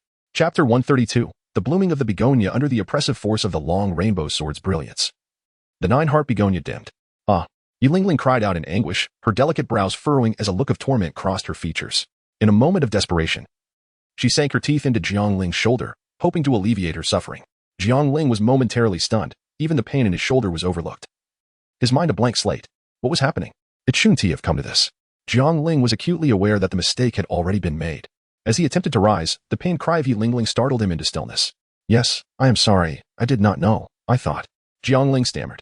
Yi Lingling, who had been biting down on Jiang Ling's shoulder, finally released her grip. Her shoulders trembled as she sobbed softly, reminiscent of a pear blossom weeping in the spring rain. Jiang Ling, possessing the innate ability of ocular arts, had consumed the autumn water elixir. Even in the depths of darkness, Yi Lingling's visage was distinctly illuminated before him. A cascade of tears streamed down her face, and in that fleeting moment, Jiang Ling felt as if he had committed an unspeakable atrocity, a deed of the gravest kind. Her tears seemed to converge into a river, and Jiang Ling found himself submerged within its depths. Jiang Ling embraced Yi Lingling closely, gently turning her from a supine position to her side, cradling her in his arms. Yi Lingling's cheek pressed against Jiang Ling's chest, and he could feel her scorching tears. Each droplet struck his heart with a painful thud, perhaps exhausted from her weeping. Yi Lingling gradually drifted into slumber amidst her sobs, while Jiang Ling remained remarkably alert. Jiang Ling shifted his body to one side, causing Yi Lingling, who was lost in slumber, to furrow her brows slightly before eventually relaxing once more. Noticing that Yi Lingling had not awakened, Jiang Ling let out a sigh of relief. As he observed the redness around her eyes and the distinct traces of tears upon her cheeks, a pang of tenderness and guilt washed over him. Gently wiping away the remnants of tears from the corners of her eyes, Jiang Ling quietly descended from the bed, carefully tucked her in with the blanket, and donned a fresh set of garments he had retrieved from beside him, before stealthily exiting the room. Jiang Ling did not return to his courtyard. Instead, he seated himself on the steps at the entrance. The night was tranquil, with only the sporadic chirping of insects breaking the silence. And the silvery moonlight bathed Jiang Ling in its luminous glow. Jiang Ling retrieved a meticulously folded bedsheet from the jade pendant, and at its center lay a striking patch of blood red, evidence of an incident that had transpired just days prior. Staring at it in a daze, he found himself pondering the events of that fateful night. Since the final act had not occurred, where had this sanguine stain originated? The cool autumn breeze wafted through, gently lifting Jiang Ling's garments and dispersing his tangled thoughts. With a mere wave of his hand, the bedsheet vanished from sight. Why dwell on such matters? Yi Lingling was already his woman, and he had inadvertently caused her pain, twice, no less. Thus, it was his duty to wholeheartedly atone for and cherish her. With this clarity, Jiang Ling's spirits lifted, and he rose to retire to Yi Lingling's chamber. Yet, upon reaching the door, he hesitated. Perhaps it was best to let her rest. She had wept for so long. He murmured to himself, wary of disturbing her, and turned back to his own room. Time flies like an arrow. A century can pass in the blink of an eye, so what is a mere night in comparison? Jiang Ling rose early as always, yet instead of practicing swordplay, he chose to spend some time with his senior sister. He gently kneaded her arms, legs, shoulders, and feet, in order to help Hulaina loosen her muscles. Jiang Ling had taken the trouble to learn the art of massage. Jiang Ling glanced out of the window, sensing that the time was ripe, and rose to head to the kitchen. After a short while, "Young Master Gu, you have arrived," exclaimed Qing'er, who had just awoken, her eyes still heavy with sleep. She looked towards the handsome youth in the courtyard, uncertainly rubbed her eyes, and upon confirming it was indeed Jiang Ling, her face flushed, and she hurried over to offer her greetings. "Oh, Qing'er, good morning," Jiang Ling replied with a smile, glancing up at her before returning his attention to selecting the red dates. Jiang Ling, inherently charming, treated the maidens with gentleness. Any young girl who had encountered him, often in her teenage years, found herself secretly enamored, much like Qing'er. Conversely, women in their 30s or 40s regarded Jiang Ling as a junior, akin to Aunt May. Upon seeing Jiang Ling's smile, Qing'er felt an undeniable joy, banishing even the remnants of sleep that lingered after her awakening. "Young master, what are you selecting?" "Allow me to assist," she volunteered, crouching beside him as she observed his deliberations. "Very well," Jiang Ling replied after a brief contemplation, nodding as he pushed a large bag of red dates towards her. "Qing'er, from this assortment, please choose those that are a deep crimson, ensuring the skin is free of wrinkles, the stem end devoid of hollows or dark powder, and exhibiting a good degree of elasticity. I shall leave this task to you while I attend to other matters." Qing'er, a bit bewildered by the specifications color, skin, stem end, was about to inquire further when she noticed Jiang Ling had already departed for the kitchen. Nevertheless, she devised a method of her own. Picking up the red dates Jiang Ling had previously compared, scrutinizing each one to retain the similar and discard the dissimilar. In truth, the entire bag contained exceptional dates, but among them, a select few stood out as the finest. It was these superior dates that Jiang Ling sought, for only such ingredients could yield a congee of unparalleled quality. Jiang Ling returned to the kitchen, selecting high-quality glutinous rice and yam. Upon encountering Yi Lingling yesterday, Jiang Ling noticed that she had lost considerable weight, likely due to a lack of nourishment. Her spleen and stomach weakened, compounded by the loss of blood she suffered the previous day, leaving her with insufficient vitality. A nourishing porridge made of red dates, yam, and glutinous rice would be most appropriate for her recovery. When Qing'er brought the carefully selected red dates, Jiang Ling began to cook, initially using a high flame to bring it to a boil, then reducing it to a gentle simmer while preparing other dishes. Amidst the clattering of pots and pans, Yi Lingling awoke. As she stirred from her slumber, a searing pain beneath her made her gasp involuntarily, her delicate brows knitting together in distress. After a moment of confusion, she recalled the events of the previous night and quickly threw back the covers. The bedsheets bore a startling crimson stain, reminiscent of a blooming red flower. She felt a wave of sorrow, wishing to weep for the 2 instances of forced intimacy she had endured, but found herself bereft of tears, perhaps having cried them all out the day before. Yi Lingling retrieved a set of cotton garments, intending to dress and rise, but while the short jacket was manageable, the trousers presented a challenge. Just as she found herself lost in despair, the door swung open, and Jiang Ling entered, one hand holding a tray while the other cradled a steaming clay pot. Startled, Yi Lingling hastily covered herself. Jiang Ling closed the door with his foot, placed the food on the table, and glanced at Yi Lingling with a smile, saying, "You're awake. Just wait a moment, and we can eat soon." He lifted the lid of the clay pot, preparing to serve the porridge. "What tricks are you playing now? Don't you think you've tormented me enough?" Yi Lingling responded, ungrateful, her nose tinged with emotion as she grabbed the pillow behind her and hurled it at Jiang Ling. Unfortunately, her strength faltered, and it fell to the ground a couple of meters away from him. "Believe it or not, I did not intend for these 2 incidents to happen, but I will take responsibility," Jiang Ling said as he approached with a bowl of well-prepared porridge, picking up the pillow and placing it back behind Yi Lingling with a serious expression. "Who asked you to take responsibility?" Yi Lingling, still fuming, attempted to throw the pillow again, only to have Jiang Ling seize her wrist. "You." Yi Lingling's protest was cut short as Jiang Ling captured her lips with his kiss. An unusual scene unfolded in the room. The woman sat on the bed while the man stood beside it, leaning down to kiss her, one hand holding a steaming bowl of porridge and the other firmly grasping both of her hands. Yi Lingling was momentarily stunned before she bit down on Jiang Ling's lower lip. "Foolish girl, you really bit me," Jiang Ling exclaimed in pain. Chapter 133. Next time, I'll bite your tongue off. Fortunately, Jiang Ling's grip remained steady, and the bowl of porridge was not overturned. "Humph, you lecher. Next time, I'll bite your tongue off," Yi Lingling retorted with a cold smile. Jiang Ling was momentarily taken aback and retorted, "Is there even a next time?" Yi Lingling's cheeks flushed with embarrassment as she realized her slip of the tongue. In a fit of anger, she exclaimed, "You big-headed ghost," and hurled a pillow at Jiang Ling. However, Her vigorous motion inadvertently aggravated her injury below. The pain itself was not the worst. Rather, it triggered a cascade of ailments within her frail body, akin to a series of complications. Already weakened from blood loss the previous night and having consumed nothing throughout the night, Lingling's emotions fluctuated wildly. This playful scuffle with Jiang Ling left her feeling dizzy, causing the pillow to slip from her grasp and fall to the ground. Her complexion turned ashen as she helplessly leaned back. Jiang Ling was taken aback, hastily supporting Lingling's shoulders to allow her to lean against him. Observing her pallid complexion, a look of self-reproach crossed his face. Jiang Ling, knowing full well that Lingling's health was frail, had still teased her, provoking her ire.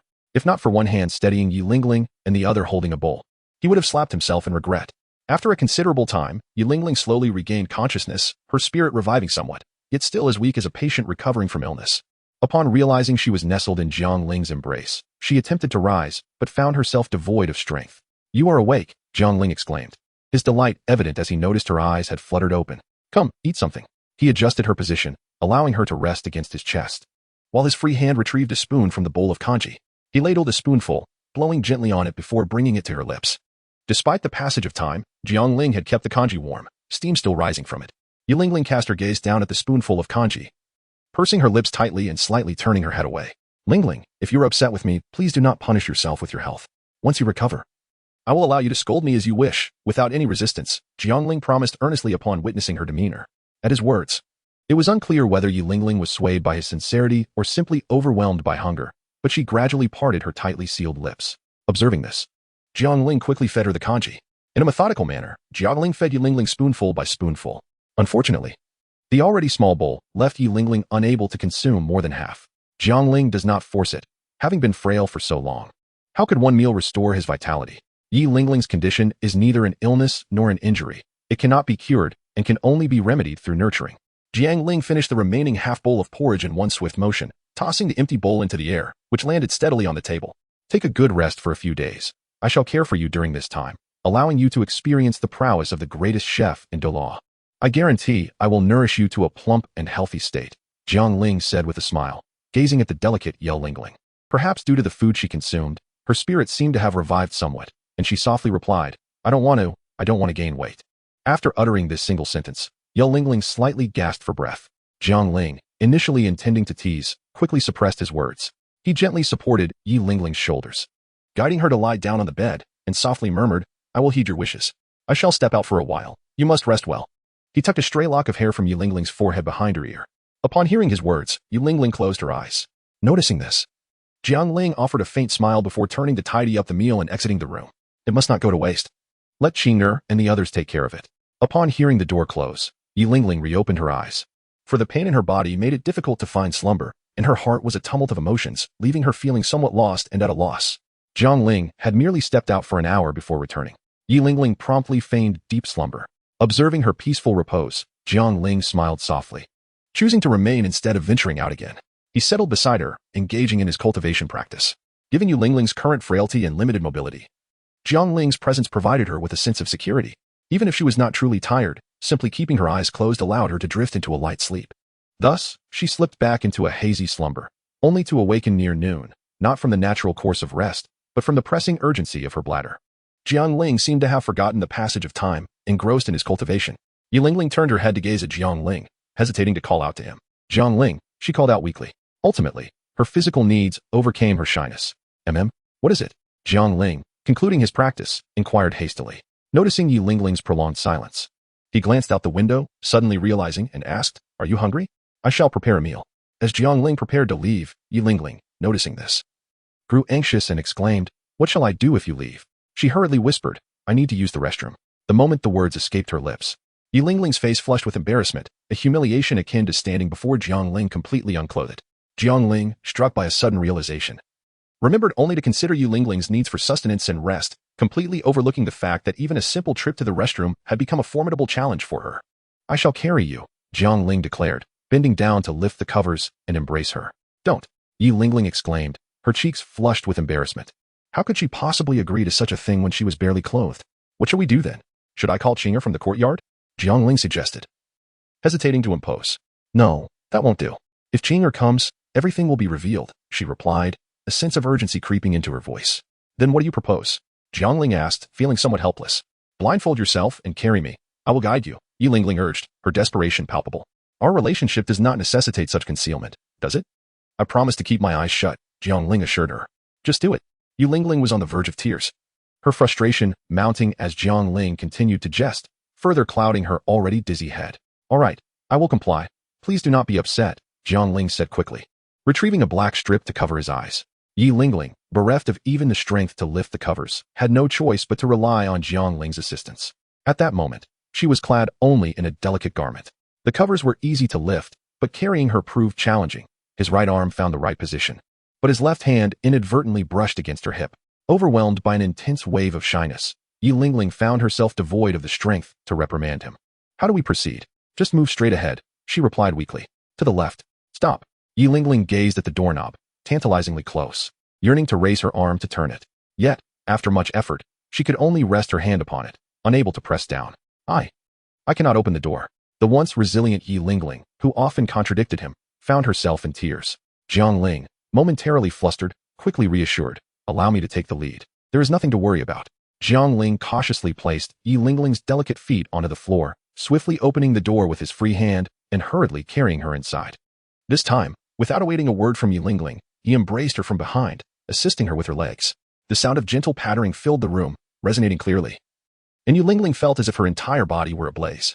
If given a second chance, she would rather choose to suffocate. Jiang Ling seemed to perceive the warmth emanating from Yi Lingling's body and gently consoled her. Lingling, there is no need for you to feel shy before me. I shall undoubtedly marry you. We are already one. Listening to Jiang Ling's words, Yi Lingling bit her lip in silence. Who said we are one? If it weren't for you, I wouldn't be in this predicament. A cat weeping for the mouse, how hypocritical. The necessity of visiting the restroom arose once more that evening. However, by then, Yi Lingling had regained some strength and managed to don her dress, though she still could not walk unaided, requiring Jiang Ling to carry her to the door. Once there, she was able to manage on her own, with the barrier of clothing and the door. Yi Lingling felt a sense of relief, no longer as shy as she had been at midday. In the ensuing days, Jiang Ling took it upon himself to prepare meals, crafting a variety of nutritious dishes, each distinct from the last, personally serving and feeding Yi Lingling. Her complexion improved markedly, and she found herself eating far more than usual. Under Jiang Ling's meticulous care, the grievances in Yi Lingling's heart gradually dissipated. The mistakes had already been made, and she forced herself to cease dwelling on Zhuching, seeking solace instead. By the second day, Yi Lingling could barely manage to rise from bed, though her gait was somewhat awkward and she could not stand for long. On this day, while Jiang Ling was absent, she discreetly stowed away the blood-stained sheets. By the third day, the swelling around her injury had diminished, and she was able to move about more normally, albeit with a pallid complexion. On this day, Jiang Ling once again brought food into the room. Lingling, it's time to eat, he called out. You need not prepare meals for me every day. I'm nearly recovered. If you have matters to attend to, please do so. Yi Lingling replied softly, yet the joy radiating from her features betrayed her fondness for Jiang Ling's attentiveness. That won't do. Your health has only just begun to improve. I must ensure you reach a weight of 120 pounds, Jiang Ling teased. Oh, spare me. I have no desire to gain such weight, Yi Lingling retorted, shuddering at the image of a plump girl that flashed through her mind. What harm is there in gaining a bit of weight? I would love to drive a tank, Jiang Ling remarked, coming up behind her and wrapping his arms around her slender waist with a laugh. Today, Yi Lingling was adorned in a cloud-patterned brocade dress, featuring delicate embroidery of begonia flowers. Even though the garment was somewhat thick, her waist remained slender. Her beauty was striking, radiating an air of grace. Yet Jiang Ling knew that this graceful beauty was anything but demure. A tank? What do you mean by that? Yi Lingling asked, puzzled, as she continued to set the dishes Jiang Ling had brought on the table. Oh, it's nothing at all, Jiang Ling replied, stifling a laugh. Up to no good. I see. It's evident you harbor ill intentions. Tell me, are you speaking ill of me? Yi Lingling turned to glare at Jiang Ling, but before he could respond, she broke into a smile. Never mind. Today I'm in a good mood and won't hold it against you. Let's eat, she said, dismissing his hand from her waist. Very well, he replied. By the way, Lingling, tomorrow marks the ceremony for my succession as the Holy Sun. I will be fetching Zhuching to the Wuhuan Palace. You should come along. Yi Lingling paused, her hand halting midair as she chewed her food, momentarily silenced. I will speak to Zhuching about our situation. You need not worry. Jiang Ling reassured her, sensing her trepidation as he gently patted her head. No, I must do it myself, Yi Lingling insisted suddenly. Lingling, you need not be so adamant. I have made my decision. I owe it to Zhuching and Miss Hu to clarify matters. I should speak to Zhuching directly, regardless of whether she forgives me, she continued, casting an accusing glance at Jiang Ling. This is all your fault. Jiang Ling chuckled awkwardly. Although Yi Lingling had accepted Jiang Ling, it did not mean she was free from anger or resentment. Why was it that others enjoyed sweet romances, followed by weddings, before finally entering the bridal chamber? Yet for her, it was the bitter taste of unrequited love first, followed by being forcefully claimed, skipping the romance and wedding entirely, and being thrust into the bridal chamber. Young master, His Holiness wishes to see you. Just as Jiang Ling was lost in thought, a voice called from outside the door. What could the Pope want at this hour? Yi Lingling inquired. Most likely something regarding tomorrow's ceremony. I must attend to it, Jiang Ling replied hastily, finishing his meal and preparing to leave. Oh, and Lingling, my teacher will likely keep me for some time. Please go find Zhu Qing and bring her here. Understood. Yi Lingling nodded. Give me a kiss. Jiang Ling suddenly leaned in, his cheek close to hers. My hands are greasy.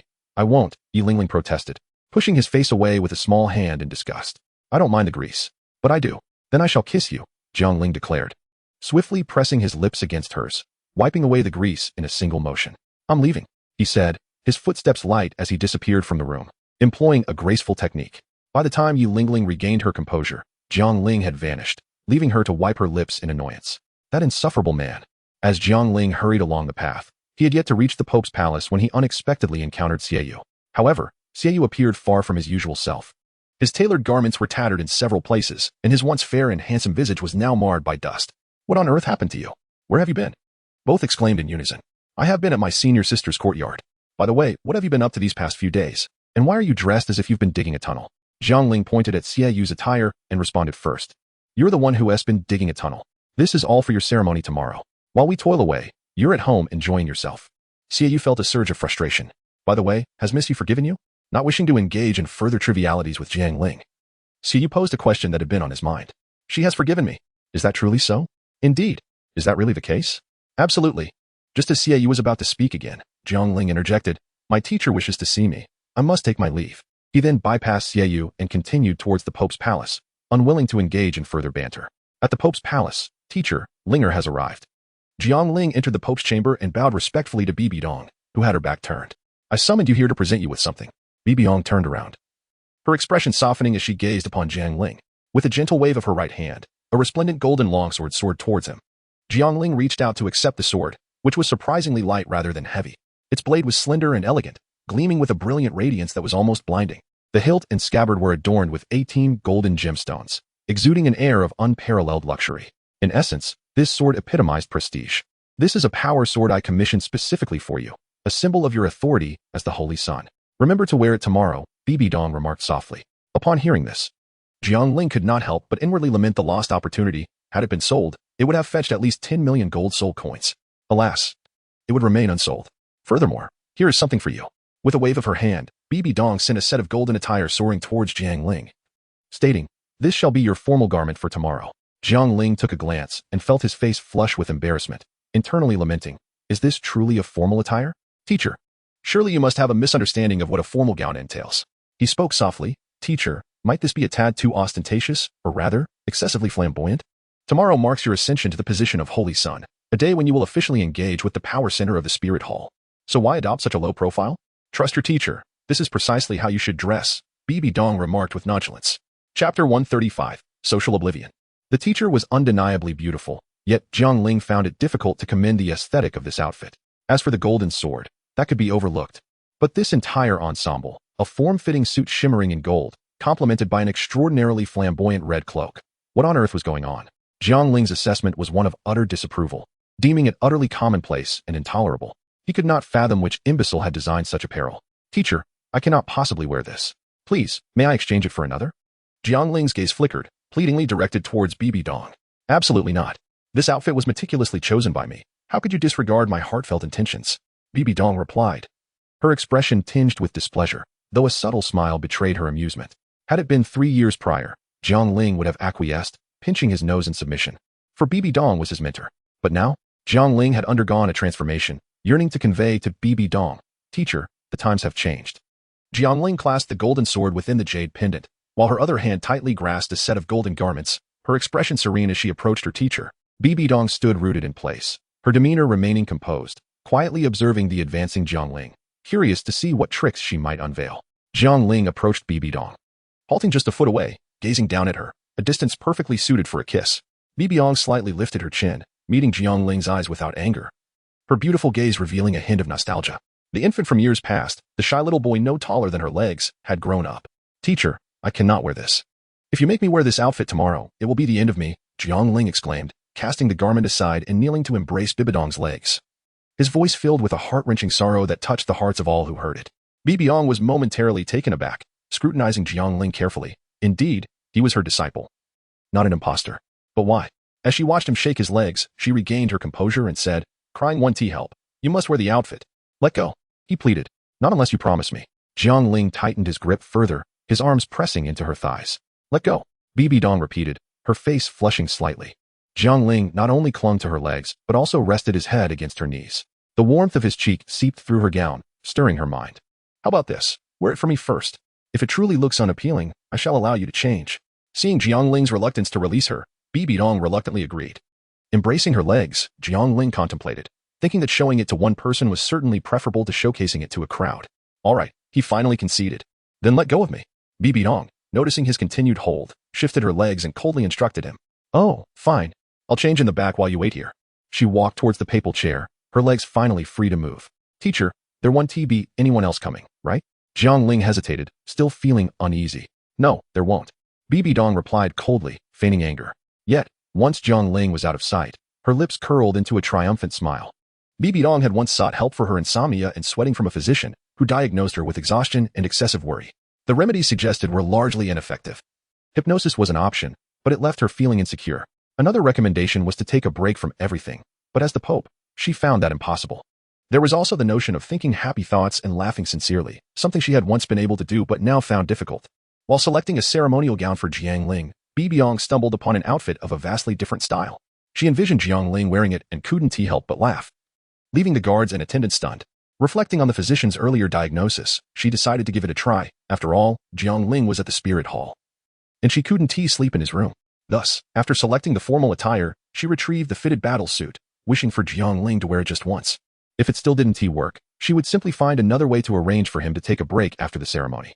Sitting in the papal chair, her chin rested on her hand, she longed for Jiang Ling's bed, which provided such comfort. Meanwhile, in the midst of a difficult change, if Jiang Ling knew Bibidong's thoughts, he would surely question her angrily. Was he merely a tool for her amusement, of lesser importance than a bed?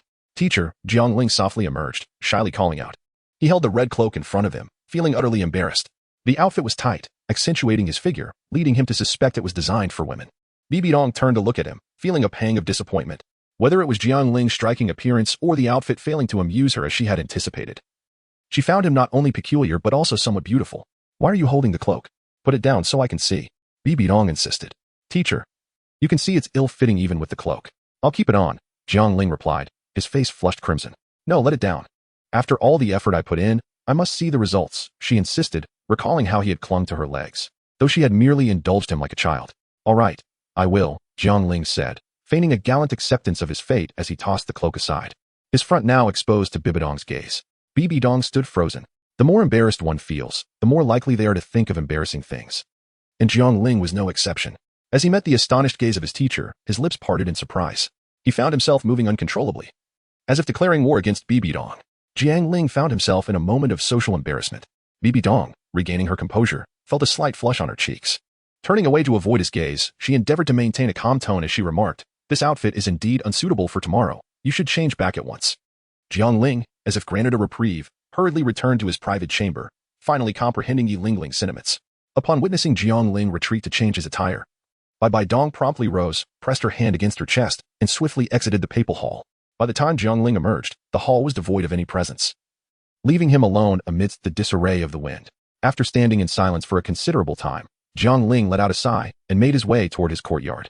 Shortly after Jiang Ling arrived at the courtyard, a stern-looking woman, an associate of Bibidong, came hurriedly. She handed Jiang Ling a package and departed without uttering a single word. Chapter 136, The Eve of the Ceremony. Upon opening the package, Jiang Ling was taken aback to find an exquisite gown within. The splendid combination of white and gold, adorned with intricate flame embroidery, emanated an air of opulence and elegance, far surpassing the previous form-fitting battle attire in sophistication. How infuriating! How could the teacher stoop to such a trickery against me? Upon encountering the garment, Jiang Ling immediately grasped its significance. The tight-fitting battle attire was evidently a deliberate choice by the teacher. Yet, the reason behind this eluded him, for he knew the teacher was not one to indulge in such trivialities. Yi Lingling, having departed from the spirit hall, paused at the entrance of the verdant courtyard. Several times she contemplated pushing the door open, only to halt her hand, her face betraying a conflict of emotions. Within the courtyard, Zhu Zhiqing cradled her face in her hands, lost in thought as she gazed into the pond, resembling a breathtaking painting. The autumn breeze whispered through a nearby thicket of bamboo, infusing the scene with an ethereal ambience. She promised to escort me to the ceremony. Yet she has yet to arrive, Zhu Zhiqing mused, her heart sinking as she surveyed the unyielding door. With a sigh, she slumped against the stone table, her ample bosom pressing against it, as if threatening to burst free. Knock, knock, knock. Lingo, brother. Zhu Zhiqing's expression brightened, and she hurriedly rose to the entrance. With a creak, the door swung open. Lingo, sister, what brings you here today? Upon seeing that the visitor was not Jiang Ling, Zhu Zhiqing felt a twinge of disappointment. However, her spirits lifted upon recognizing Yi Lingling, though she couldn't help but glance past her, searching for Jiang Ling. What's the matter? Disappointed to see someone other than the one you yearn for? Yi Lingling teased, noticing Zhu Zhiqing's demeanor. Not at all. Zhu Zhiqing replied bashfully, pulling Yi Lingling into the courtyard. After a brief exchange, Yi Lingling pondered how to broach the topic of her relationship with Jiang Ling. Yet each time the words hovered on the tip of her tongue, they proved too challenging to voice. Sister Lingling, why hasn't Brother Ling come? Zhu Zhiqing inquired, noticing Yi Lingling's reticence regarding Jiang Ling. Oh, that. He was indeed supposed to come, but the Pope summoned him unexpectedly. I was sent to bring you to the Spirit Hall. Yi Lingling recalled the purpose of her visit, momentarily suppressing her apologies. Really? Then let's hurry, Zhu Zhiqing exclaimed, rising with enthusiasm and grasping Yi Lingling's hand. Indeed, Yi Lingling mused, contemplating how love could truly transform an individual. As Zhu Zhiqing and Yi Lingling made their way toward the Spirit Hall, two lean men lingered 100 meters behind, their gaze fixated primarily on Yi Lingling. Zhu Zhiqing suddenly turned back, scrutinizing the seemingly ordinary street with a sense of unease. What's wrong? Yi Lingling asked, puzzled. I feel as though someone is watching us. Perhaps it was merely my imagination, Zhu Zhiqing replied calmly. Sister Lingling, let us proceed. Around the street corner, one of the lean men leered. What a remarkable girl, able to sense us from such a distance. Her figure and beauty are exquisite. If I could share a night with her, I would die without regrets. His pallid complexion and unkempt appearance suggested a life of indulgence. At this point, you still have such thoughts? Perhaps you should consider how to explain this to the master. The other lean man replied, his expression grim. What I have to fear? We can simply wait for an opportunity to knock out and abduct Yi Lingling. That girl is mine too, the lecherous man licked his lips. This is the Spirit City. Do you think you can just snatch someone at will? The grim man retorted, barely containing his frustration with his companion. If not for his inferior strength, he would have taught the lecherous man a lesson. What do you propose then? If it weren't for your secret of departure, we wouldn't have lost track of her, the lecherous man scoffed. I informed you beforehand of my departure, and you consented. It was your infatuation with the brothels that caused us to lose her, the grim man replied, his face reddening. Take these grievances to the master and see if he will listen to your excuses, the lecherous man warned coldly. I caution you, we are in this together. And any hint of discord will lead to your downfall. You're right. Though the Spirit City was heavily fortified, they believed that once Yi Lingling was alone, they could act swiftly, still harboring a glimmer of hope. After a quarter of an hour, both men wore expressions of dismay. They had witnessed Yi Lingling and the girl in black enter the Spirit Hall. What shall we do now? The distraught grim man grasped the lecherous man's throat and growled. Wait until she comes out. The lecherous man pushed him away, his own expression darkening. Wait? We don't have that luxury. Soon enough, the master will learn of our failure. The grim man pressed. What can you do about it? Go in and seize her? The lecherous man snapped. The grim man sank to the ground in despair. Meanwhile, Yi Lingling led Zhu Zhiqing into the Spirit Hall for the first time, not the sacred temple or the main hall, but the Spirit Hall of the Spirit City. Jiang Ling's childhood home. Zhu Zhiqing, intrigued, surveyed her surroundings. Yi Lingling hesitated throughout the journey, still unable to confide in Zhu Zhiqing, subtly indicating that the moment was not right. Yet Zhu Zhiqing, perceptive as ever, sensed Yi Lingling struggle to express herself and gently asked, Sister Lingling, do you have something to discuss with me? Zhu Zhiqing, I indeed. Yi Lingling began, biting her lip, ready to share everything. Yet fate intervened. Miss Zhiqing, Miss Yi. From a distance, Nu Zhan, who had been seeking Jiang Ling, spotted one familiar face, the beloved of the young master, and another, his savior, and greeted them cheerfully. Chapter 137. Indifference brings freedom. Yi Lingling observed the newcomer and inwardly sighed. Very well, I shall seize the opportunity to speak later this evening. Greetings, esteemed elder. Zhu Zhiqing offered a formal bow upon recognizing Nu Zhan, her voice cool and distant. Zhu Zhiqing and Nu Zhan were not well acquainted, having only crossed paths a few times in Jiang Ling's company during the Douluo Empire. Listening to Jiang Ling, one could discern her prowess. Yet she had never witnessed Nu Zhan's true strength. What lingered in her memory about Nu Zhan was the incident in Luo City, where Jiang Ling sought the company of 8 mature women. According to Third Sister, it was this individual, close to Jiang Ling, who had orchestrated the affair. Nonetheless, since it concerned Jiang Ling, she later clarified that nothing untoward had transpired. Zhu Zhiqing bore no resentment, recognizing her own fault in the matter.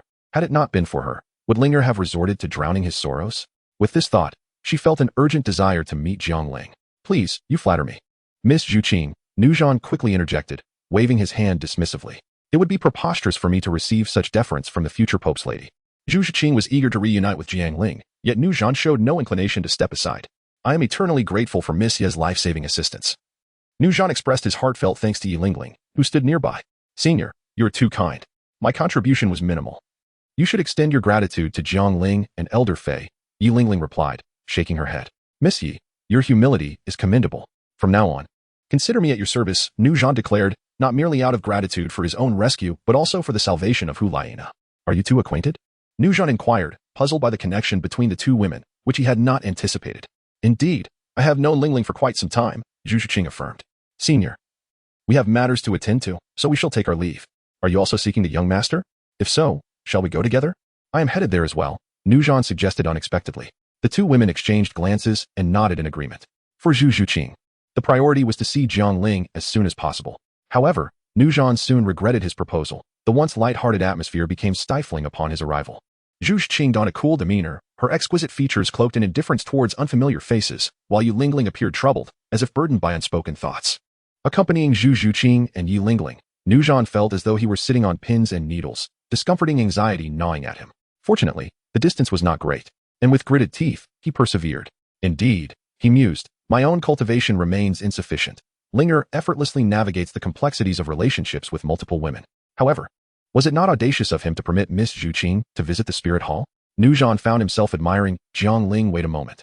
If Miss Zhuqing is here, surely Linger is aware. A sudden realization struck Nuzhan with alarm.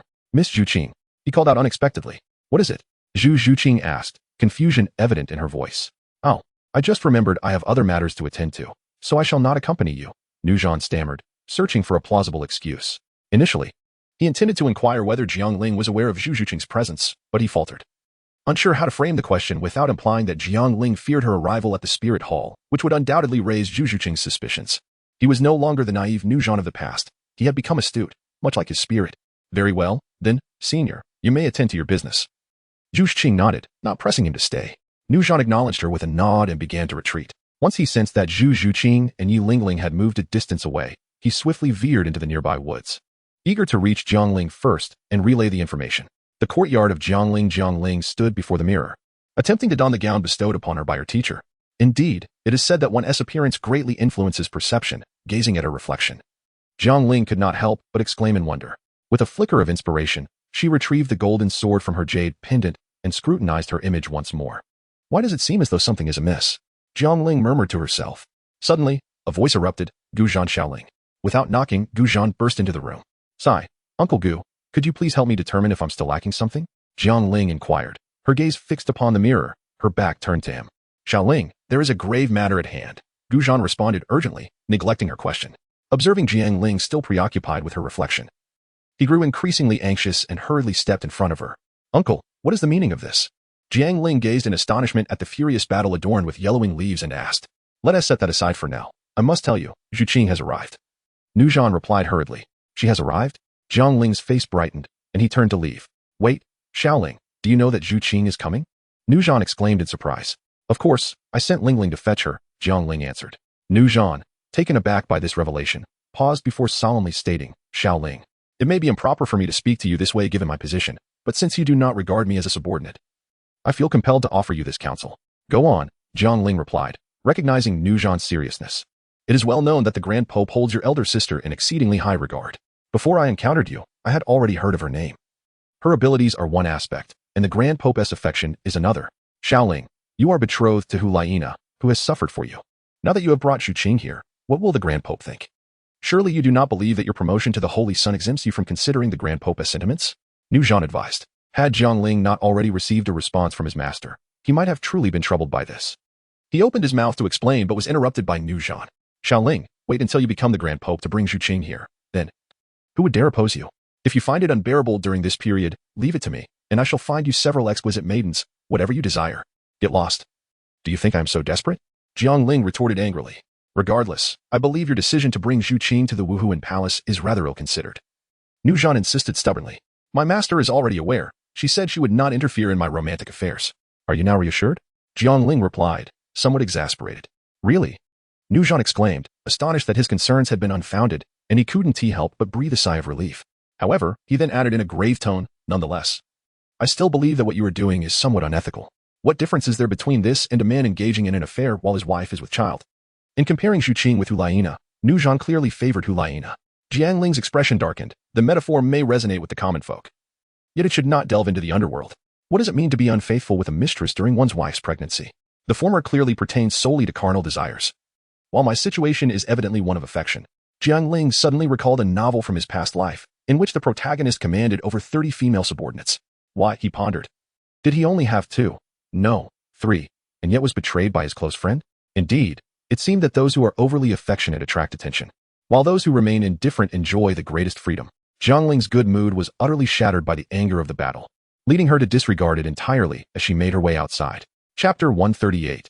Night. Upon encountering the 2 closely adjacent courtyards that came into view, Zhu Qing suddenly altered her intentions, deciding to first pay a visit to Hulaina. Miss, please hold on. May I ask who you are? As Zhu Qing stepped into the courtyard, she was called to a halt by Aunt May. I am Zhu Qing, she stammered, unsure of how to introduce herself. A friend of Hulaina? She hesitated to articulate. Aunt May, this is Zhu Qing. My friend, and also a friend of Jiang Ling and Hulaina, who has come to visit Hulaina, Yi Lingling interjected to clarify. Aunt May's expression softened as she responded. If she is a friend of Miss Yi, then there is no issue. Please follow me. Aunt May maintained a distance of 7 steps from Zhu Qing, a measure that allowed her to strike swiftly if necessary. Despite Zhu Qing being brought by Yi Lingling, Aunt May remained vigilant, wary of the possibility that someone might deceive Yi Lingling with the intent to assassinate Hulaina. Zhu Qing noticed Aunt May's subtle movements but chose not to comment, feeling no displeasure. Instead, she felt a sense of admiration. Meanwhile, Yi Lingling, who was not versed in combat, remained oblivious to the underlying tension. By a twist of fate, the 3 women met in such an unexpected manner, one in a deep coma, another unaware that her dear friend had betrayed her, and the last one clutching her coat tightly. Zhu Qing gazed at Hulaina, who lay peacefully on the bed, her complexion rosy yet unresponsive. Feeling a mixture of envy and guilt, she envied Hulaina for having endured injuries to protect Jiang Ling, while guilt enveloped her for being by Jiang Ling's side at such a moment, feeling as though she had taken advantage of a vulnerable situation. Yi Lingling, unaware of the emotional turmoil, stood resolutely at the doorway. As Jiang Ling entered the courtyard, he immediately sensed the presence of several individuals within the room. Rather than stepping inside, he chose to remain in the courtyard, patiently awaiting their emergence. At the entrance, Yi Lingling happened to catch sight of Jiang Ling and stepped out. Though her demeanor appeared somewhat despondent. Why have you come out?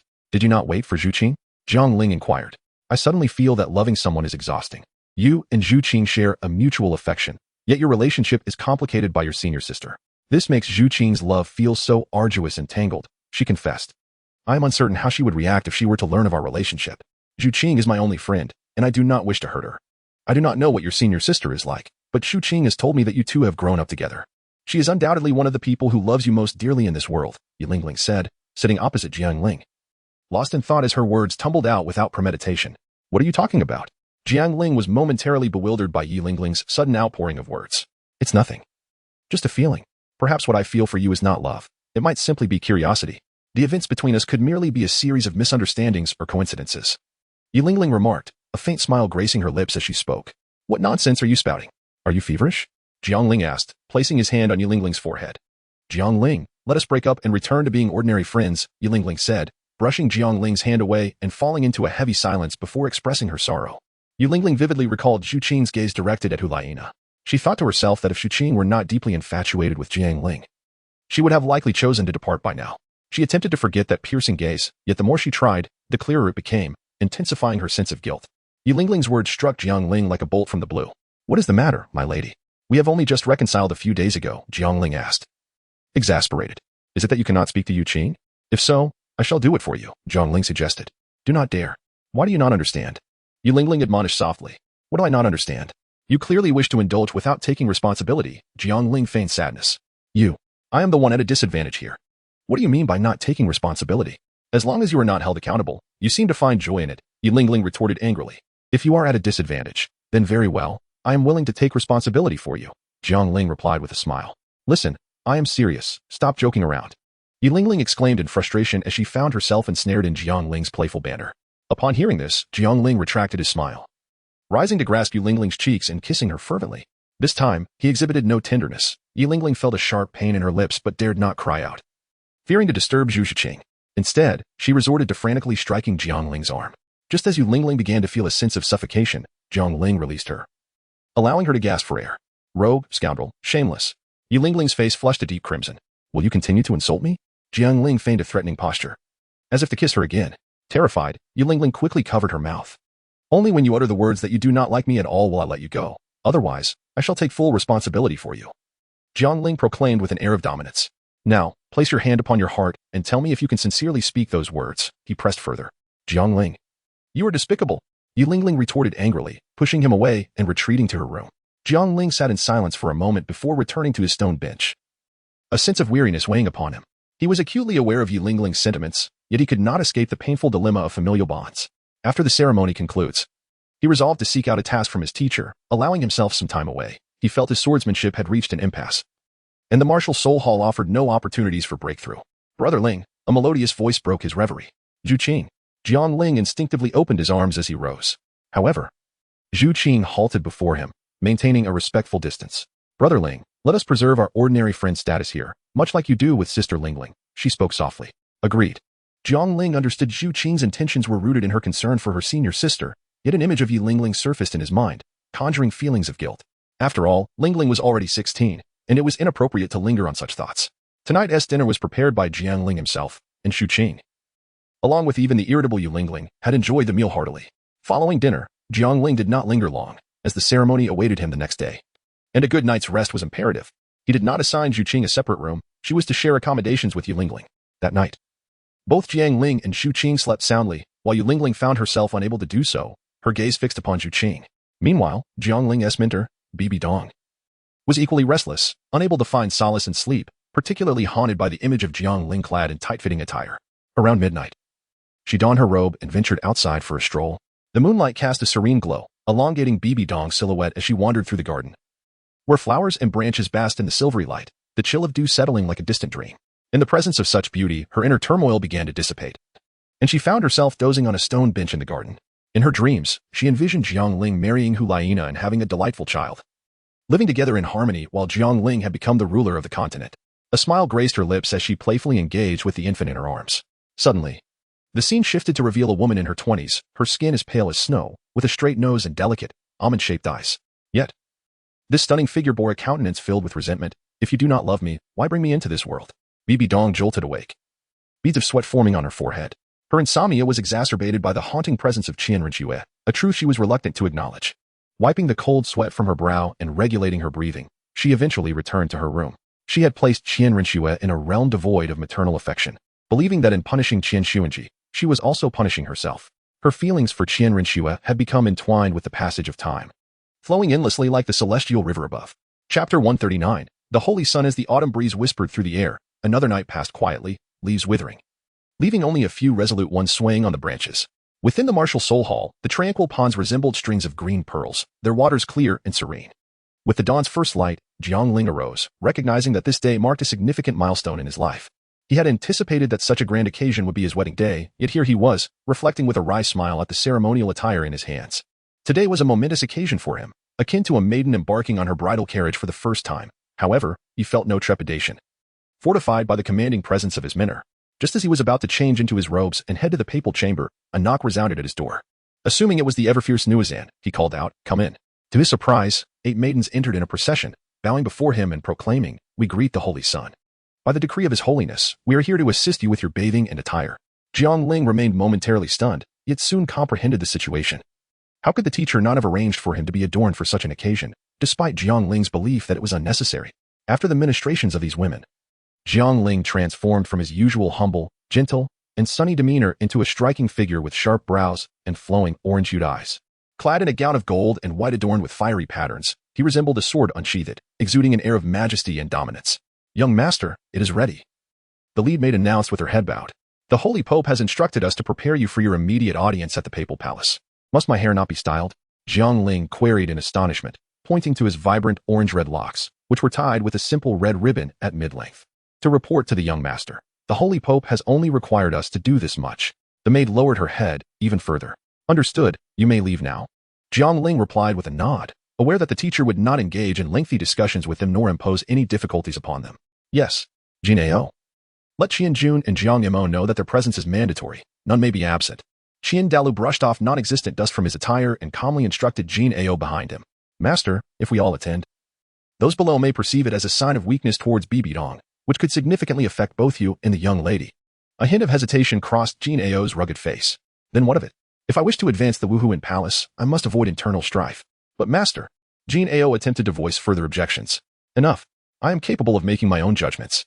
Let us proceed. Attending the ceremony is of utmost importance. Qian Daolu waved his hand dismissively, interrupting the conversation. Yes, Jin Ao acquiesced reluctantly, offering a respectful bow. Upon entering the Pope's chamber in Jiang Ling, he found it eerily deserted. Without pausing, he continued his stride and soon arrived at the inner sanctum, where Bibi Dong sat cross-legged upon the bed, engrossed in her cultivation. Jiang Ling moved lightly, not wishing to intrude, yet how could he conceal himself from Bibi Dong? You have arrived, she said, her gentle eyes sparkling and her lips curving into a soft smile. Teacher, Jiang Ling greeted respectfully. Follow me, Bibi Dong instructed as she rose. Sit down. Approaching the mirror, she regarded Jiang Ling and remarked. Now you understand why I do not allow maidens to style my hair. I must do it myself. Sit, Bibi Dong gently commanded, her tone leaving no room for refusal. The hair crown is far more significant than clothing. Today, I shall personally adorn you with it. With that, she began to untie Jiang Ling's hair, gently combing through it with a wooden brush, her voice tender.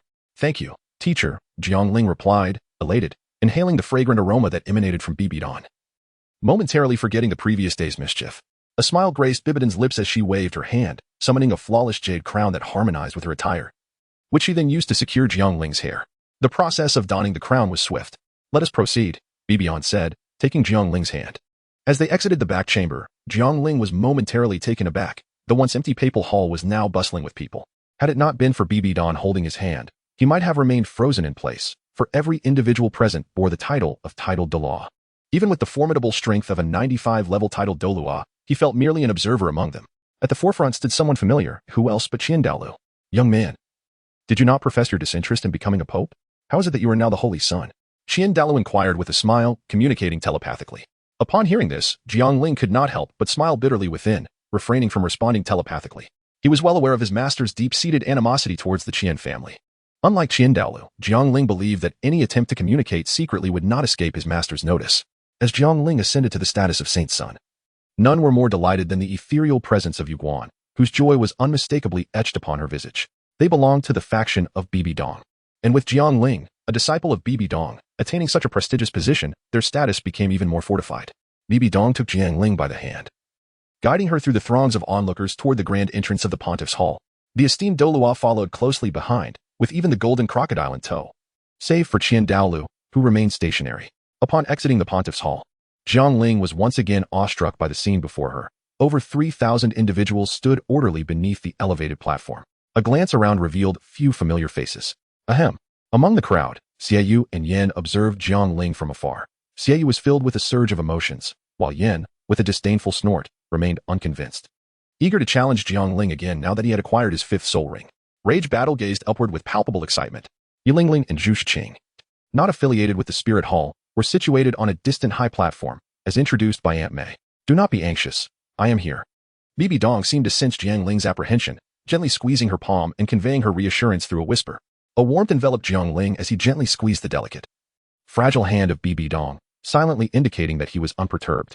Bibi Dong surveyed the assembled crowd below, grasped Jiang Ling's wrist, and raised it high, her eloquent lips parting to declare, "From this day forth, Jiang Ling shall be the holy son of our Spirit Hall." Her voice, imbued with soul power, resonated far and wide, lingering in the air. The crowd below, in unison, knelt on one knee and proclaimed loudly, "We pay homage to the Holy Son." Their voices echoed like thunder across the square. Behind Bibi Dong and Jiang Ling, numerous titled Douluos also bowed in reverence. Jiang Ling unsheathed the golden sword bestowed upon him by his master, his left hand deftly directing the blade, causing the scabbard to be flung away with a resounding clang, embedding itself into a nearby stone pillar. Jiang Ling lightly tapped his right foot against the ground, and in an instant he soared upward, as a crimson hue enveloped his golden sword. With a gentle murmur, he summoned the dance of the firestorm. A colossal fire dragon spiraled into the sky, only to explode with a resounding roar, transforming into a cascade of vibrant fireworks that rained down upon the world. Jiang Ling stood aloft, brandishing his golden sword, and bellowed, "Spirit Hall! Spirit Hall! Spirit Hall! Spirit Hall!" The crowd below echoed his cries. "They have once again indulged him," Yin remarked indignantly. "Ah, cheer up, See you consoled. Wrapping an arm around Yin with a smile. Meanwhile, Nuzhan fervently shouted Spirit Hall with unrestrained enthusiasm. On the high platform, Yi Lingling and Zhu Qing gazed at the spirited Jiang Ling, momentarily entranced. Chapter 140. The Old Residents Following the Proclamation of the Holy Sun. Bibi Dong unveiled yet another formidable facet of the Spirit Hall, a culmination of preparations spanning the past half-month. The grandeur of the occasion was unrivaled in Jiang Ling's memory. Second only to the day his mentor ascended to the papacy. With the two most crucial events now behind them, the remaining festivities were merely a banquet, where numerous bishops would vie for the favor of this new noble. As the subsequent activities unfolded, both his mentor Bibi Dong and Qian Douluo, the Golden Crocodile, departed, leaving only the title Douluo, Yueguan and Gui Mei to preside over the forthcoming rituals. Jiang Ling, I have searched for you everywhere. Why do you hide away here? Just as Jiang Ling gathered the somewhat cumbersome folds of his garments and settled on a rather worn stone bench, intending to rest briefly, a voice filled with mock ire reached his ears. Yi Lingling and Zhu Qing stepped into a somewhat dilapidated garden, and upon seeing Jiang Ling seated before them, Yi Lingling couldn't help but exclaim. Following that awe-inspiring event, Jiang Ling had spoken, after which the Pope mysteriously vanished, and subsequently, the Holy Son Jiang Ling also inexplicably disappeared. She and Zhu Qing scoured numerous locations before finally discovering Jiang Ling in his garden. Zhu Qing, Lingling, how did you find your way here? Jiang Ling rose and turned, his face lighting up with joy. Congratulations, Brother Ling. Zhu Qing hurried to Jiang Ling's side, speaking softly, then added. It was thanks to the Pope's decree that Lingling was able to navigate the Spirit Hall with such ease. Otherwise, we would not have been able to come and go freely. I appreciate your efforts, Jiang Ling said, affectionately ruffling Zhu Qing's long hair, then turned to Yi Lingling. Humph. I thought that having become the Holy Son, you might have forgotten us. Choosing to hide away, Yi Lingling remarked with a cold huff, evidently still harboring grievances over Jiang Ling's brusque behavior the previous day. Jiang Ling's expression darkened. This foolish girl, had it not been for Zhu Qing's presence, he would have undoubtedly taken immediate action. However, Zhu Qing's subsequent words offered him a modicum of solace. Sister Ling, Brother Ling must have his reasons. It is certainly not intentional, Zhu Qing remarked with a hint of resignation, noting how these two always seem to bicker upon meeting. Why do you always side with him? Yu Qing? I am curious to understand why he conceals himself so thoroughly, not even bothering to inform us in advance. Hearing this, Yi Lingling furrowed her brow slightly. Her face flushed with indignation as she pointed at Jiang Ling, yet she refrained from voicing her thoughts and instead chose to divert the conversation. Jiang Ling was amused by Yi Lingling's adorable demeanor, intending to irritate others but inadvertently becoming flustered himself. The grand ceremony had concluded, and a feast awaited, if he lingered. He was certain someone would seek his favor to drink with him, a prospect he wished to avoid, as he was not one to indulge in alcohol. A fact they all well knew. Jiang Ling paused momentarily, casting a sidelong glance at Yi Lingling, who wore a half-smile, and remarked, You know, don't you? Yi Lingling's cheeks instantly flushed a delicate pink. Had her eyes possessed the power to devour, Jiang Ling would have perished 1,000 times under her captivating gaze. For this fellow dared to tease her in front of Zhu Qing. Lingling's sister should be unaware. I haven't mentioned it to her, Zhu Qing interjected, oblivious to the subtle tension between the two. Upon hearing Zhu Qing's response, a faint trace of embarrassment crept onto Jiang Ling's face. He cleared his throat and continued. Rather than engage in endless back and forth, it would be wiser to slip away discreetly. There are too many people here, and I fear exposure. I didn't have the chance to seek you out, my apologies. Not to worry, for did we not find you? We even took a stroll around the Spirit Hall, which was quite enjoyable. Indeed, the crowd was rather overwhelming. I share your sentiments. This place, however, is quite pleasant, Zhu Qing reassured him, taking his hand and resuming her seat on the stone bench with a smile. Observing the closeness between Jiang Ling and Zhu Qing, Yi Lingling felt a twinge of jealousy but refrained from commenting, instead moving to sit across from them. How is it that such a bustling Spirit Hall harbors this abandoned courtyard? Yi Lingling inquired, surveying her surroundings with curiosity. This was once my teacher's residence, after she relocated. It was left vacant. She forbade anyone from tidying it up, thus preserving everything as it was. Though my teacher never formally declared it a forbidden area, others within the Spirit Hall regard it as such. Even when my senior sister and I visit, we merely sit in this garden without disturbing anything, Jiang Ling explained. An unspoken truth lingered in Jiang Ling's mind. This courtyard concealed his teacher's most cherished youthful memories. A time when she had yet to meet Yu Xiaojing, and was still the innocent and carefree Bibi Dong. Oh no, if we have trespassed here, will the Pope be angry if he finds out? Zhu Qing's face paled as she voiced her concern, acutely aware of Bibi Dong's opinion due to Jiang Ling's influence.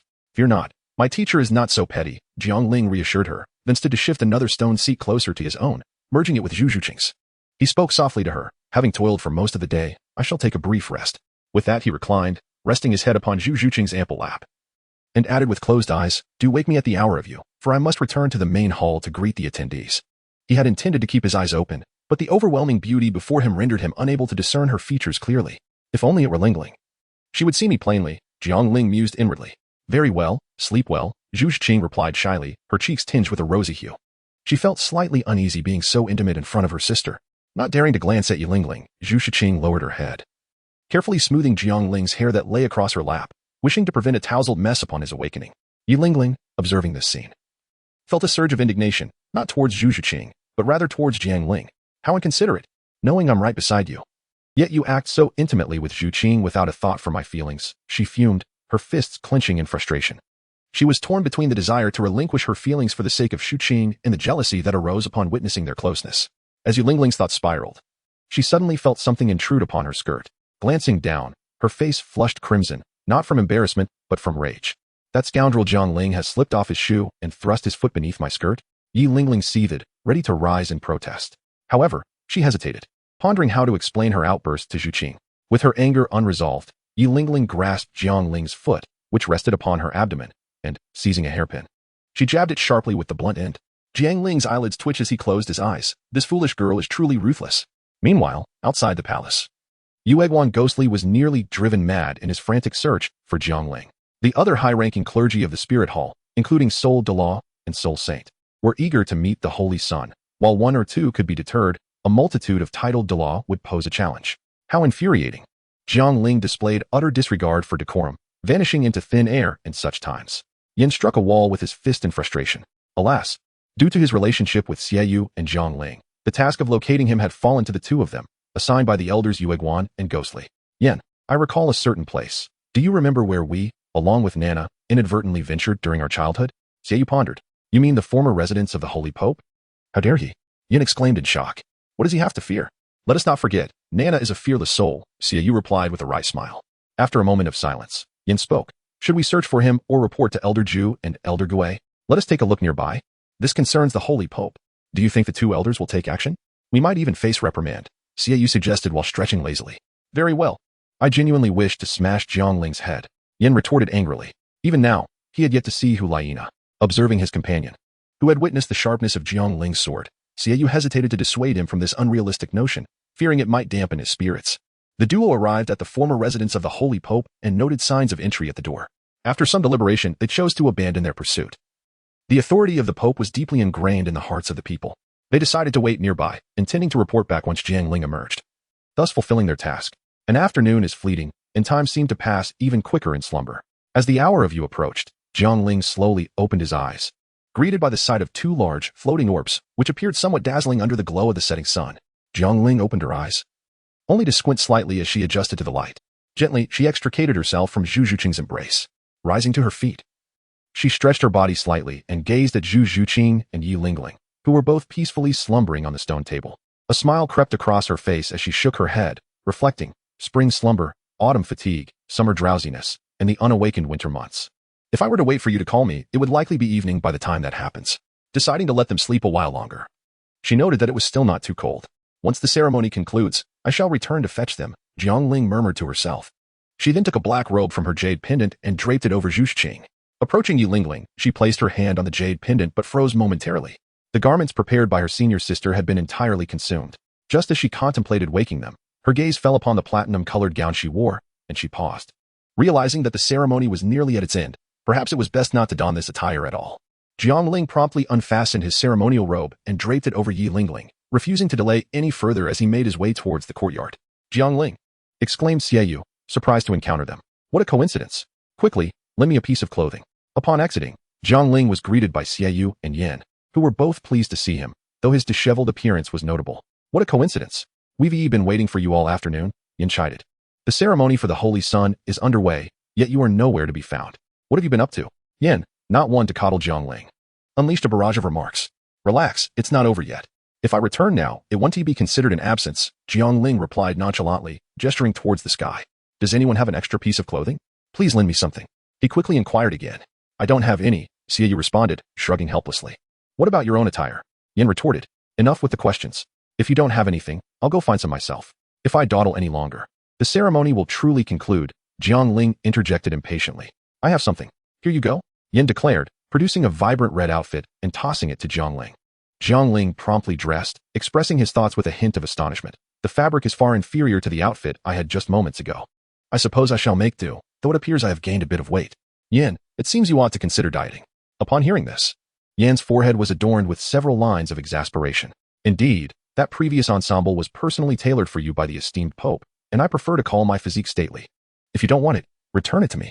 Yin immediately reached to snatch Jiang Ling's attire, but Xiaoyu quickly intervened, stating with resignation, enough. We must hurry. Time is of the essence. Let us proceed, for the matter at hand is urgent. Teasing the somewhat naive Yin brought a sense of relief to Jiang Ling's heart. As they entered the grand hall, Yuguan and Gue Mei stood poised on either side of the elevated platform. The crowd below was significantly reduced from the morning assembly. Those present were at least Soul Saint-level Soul Masters, alongside some special guests, including instructors from the Wuhuan Temple Academy who had once taught Jiang Ling Old Ghost. Have those two found the Holy Sun? Time is running short. Yuguan communicated telepathically. You ask me? Whom should I inquire? Gue Mei replied. Just as Gue Mei completed his message, Jiang Ling and his companions arrived belatedly. The assembly parted to allow them passage. Upon reaching the forefront, Jiang Ling nodded at Yuguan and Gue Mei, then turned to address the gathered crowd. We greet the Holy Sun, they proclaimed in unison. There is no need for such formalities, Jiang Ling responded with a raised voice. Were it not for the necessity of his presence at the ceremony's conclusion, he would have preferred to abstain from attending. Fortunately, the end was in sight. Holy Sun, I raise a glass in your honor. Just as Jiang Ling believed the event was nearing its conclusion, a gentle voice unexpectedly rang out. Jiang Ling's lips tightened in surprise. While he could evade the initial challenges, he could not escape the final ones. It seems we are in for an entertaining spectacle, Xiaoyu remarked with a smile directed at Yin. Jiang Ling followed the sound and beheld a female soul master, appearing to be in her 30s or 40s. Despite her slight inebriation, she retained her captivating beauty. Her lips were adorned with a subtle shade of sandalwood, and her forehead was lightly brushed with a delicate hue of parrot yellow, accentuating her elegantly arched eyebrows. Under the illumination, her features shimmered with an alluring and distinctive radiance. Jiang Ling found himself unable to savor the beauty around him. Initially intending to decline the offer of wine, he could not resist the allure of this enchanting figure. The lovely woman was none other than Zhang Rue, the one who had imparted knowledge of the continent to him upon his entrance into academia. Teacher Zhang, I dare not presume to call you so, Jiang Ling said as he poured a jug of wine into a jade cup, filling it to the brim to toast the beautiful woman. One cup should pose no significant challenge. Holy Sun, I too raise a toast to you, exclaimed an elderly soul Douluo, yet to share a drink with you. Holy Sun, I too offer you a toast, called out the throng below, lifting their cups in unison. Jiang Ling, in the old residence of Bibi Dong, the ethereal figure of Bibi Dong, adorned in a splendid palace gown, gracefully descended into the garden. Her gaze lingered upon the two women seated at the stone table, particularly fixating on the Qian Kuan bag at Yi Lingling's waist and the exquisite dress adorned with a fiery pattern of white and gold. A slight furrow formed on her brow. Without any discernible action from Bibi Dong, a sudden gust of wind arose, rousing the slumbering Yi Lingling and Zhu Qing. Slowly, Yi Lingling lifted her head and opened her eyes, only to behold the imposing presence of Bibi Dong before her. Startled, Yi Lingling hastily rose and bowed, exclaiming, I pay my respects to your holiness, the Pope. The gown of Jiang Ling slipped from his shoulders, and Yi Lingling witnessed this. Her heart jolting involuntarily. How did this fool's gown end up with me? Where is he? Upon noticing, Zhu Qing hurriedly turned to look. Having seen Bibi Dong from a distance earlier that morning, and she would not forget that exquisite beauty and her noble, sacred aura, she promptly bowed and said, Zhu Qing pays her respects to your holiness. Rise, Bibi Dong replied, observing the two in silence for a moment before speaking blandly. Thank you, your holiness. The two women responded as they stood. Yi Lingling approached Zhu Qing's side, signaling her to remain calm and not to be anxious. Lingling, might I ask you to step aside for a moment? I need to speak with this young lady. Zhu Qing. Bibi Dong spoke gently. Your holiness, I wish to speak.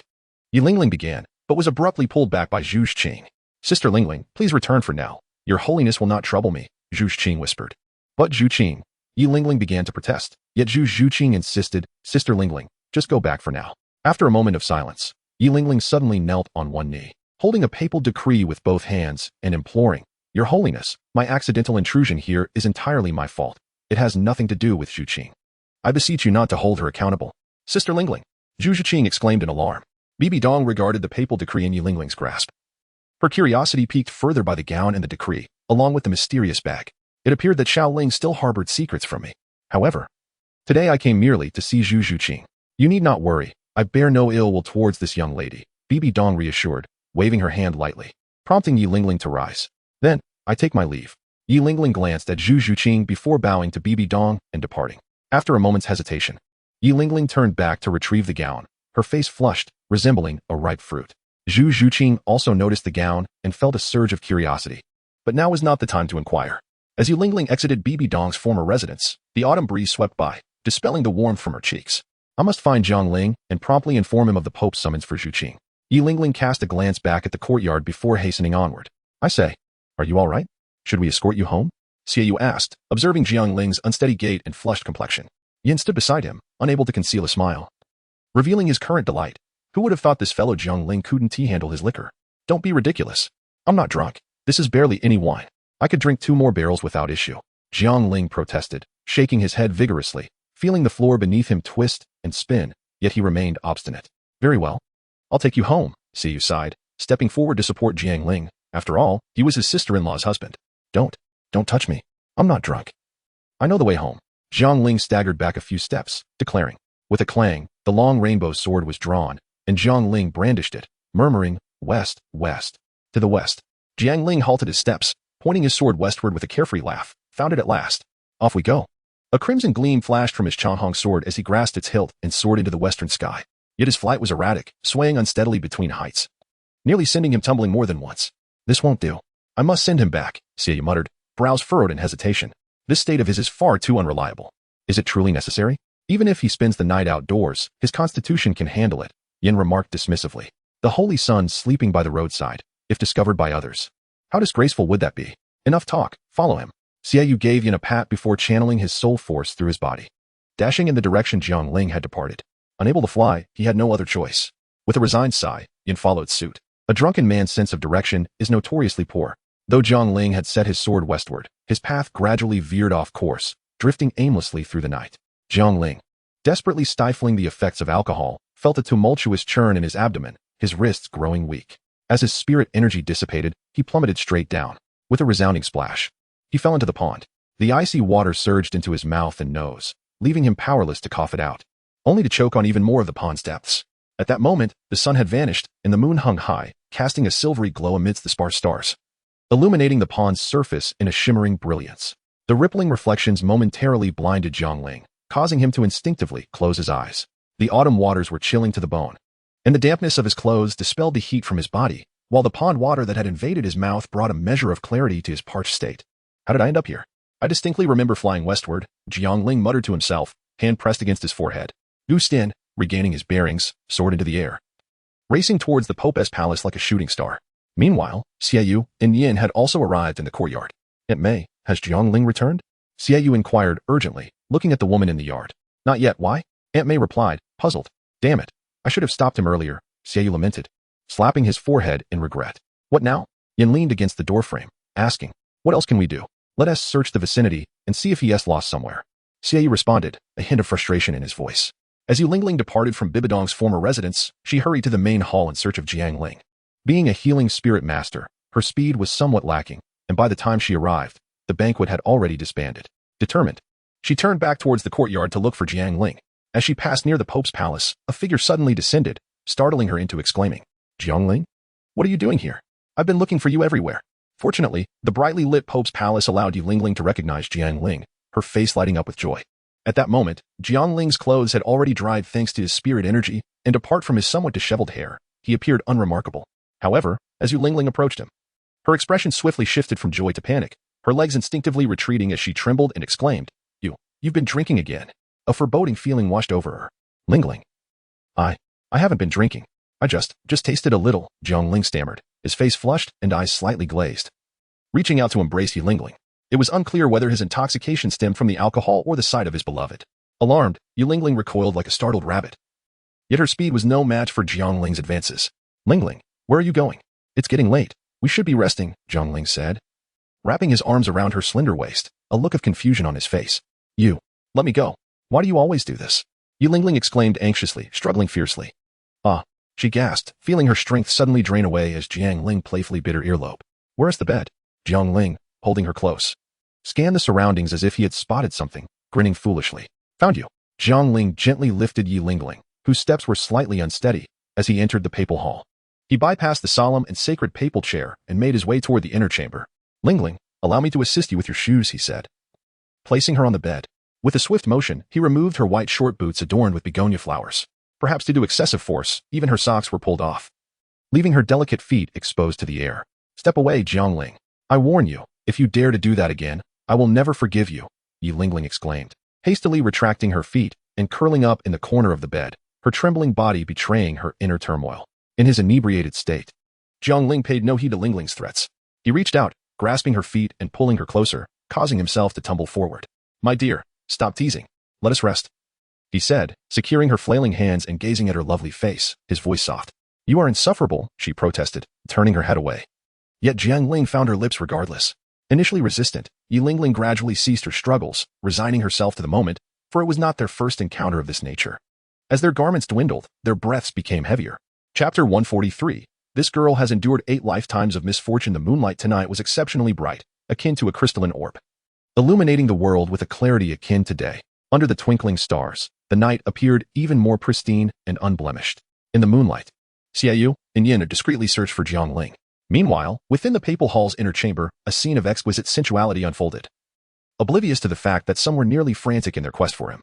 "Do not be shy, please take a seat," Bibi Dong said gracefully, settling onto a seemingly pristine stone bench as she began to speak. "Thank you, Your Holiness," Zhu Zhuqing replied with a bow.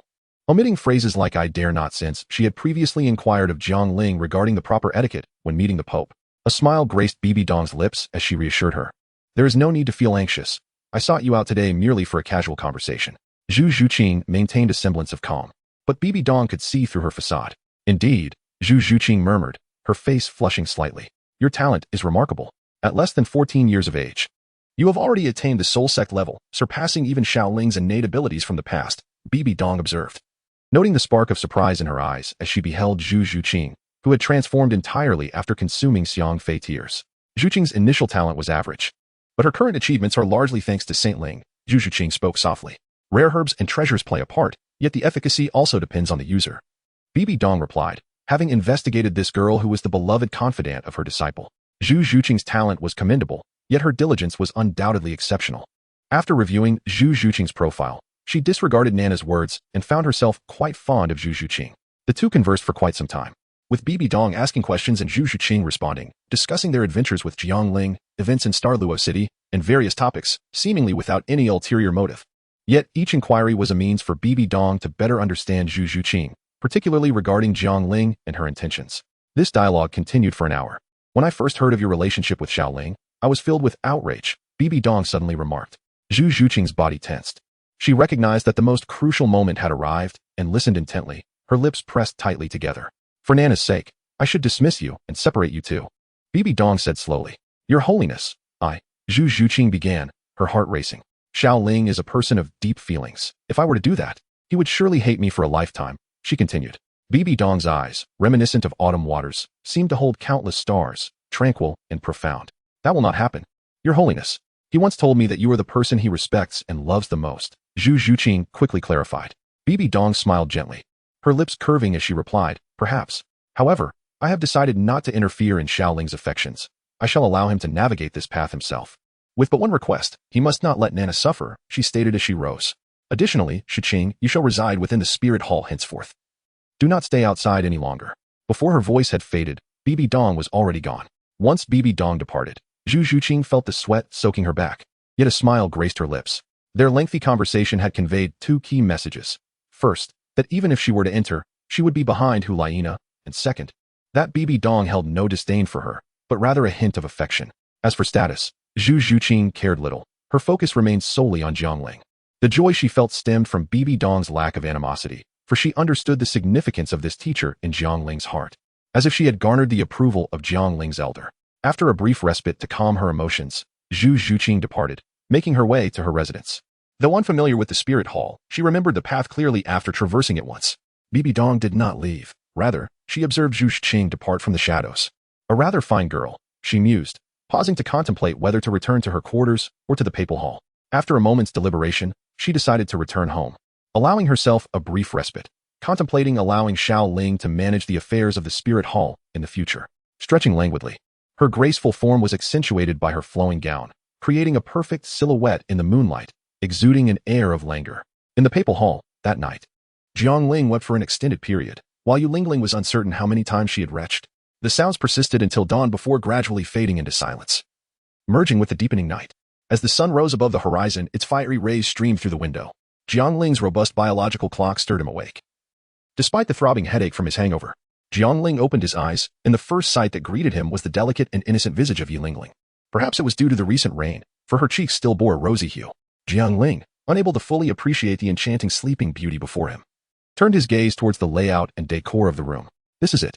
This is the Pope's chamber, the place where the teacher takes respite. Jiang Ling abruptly sat up, his eyes darting around the room, his pupils widening in astonishment.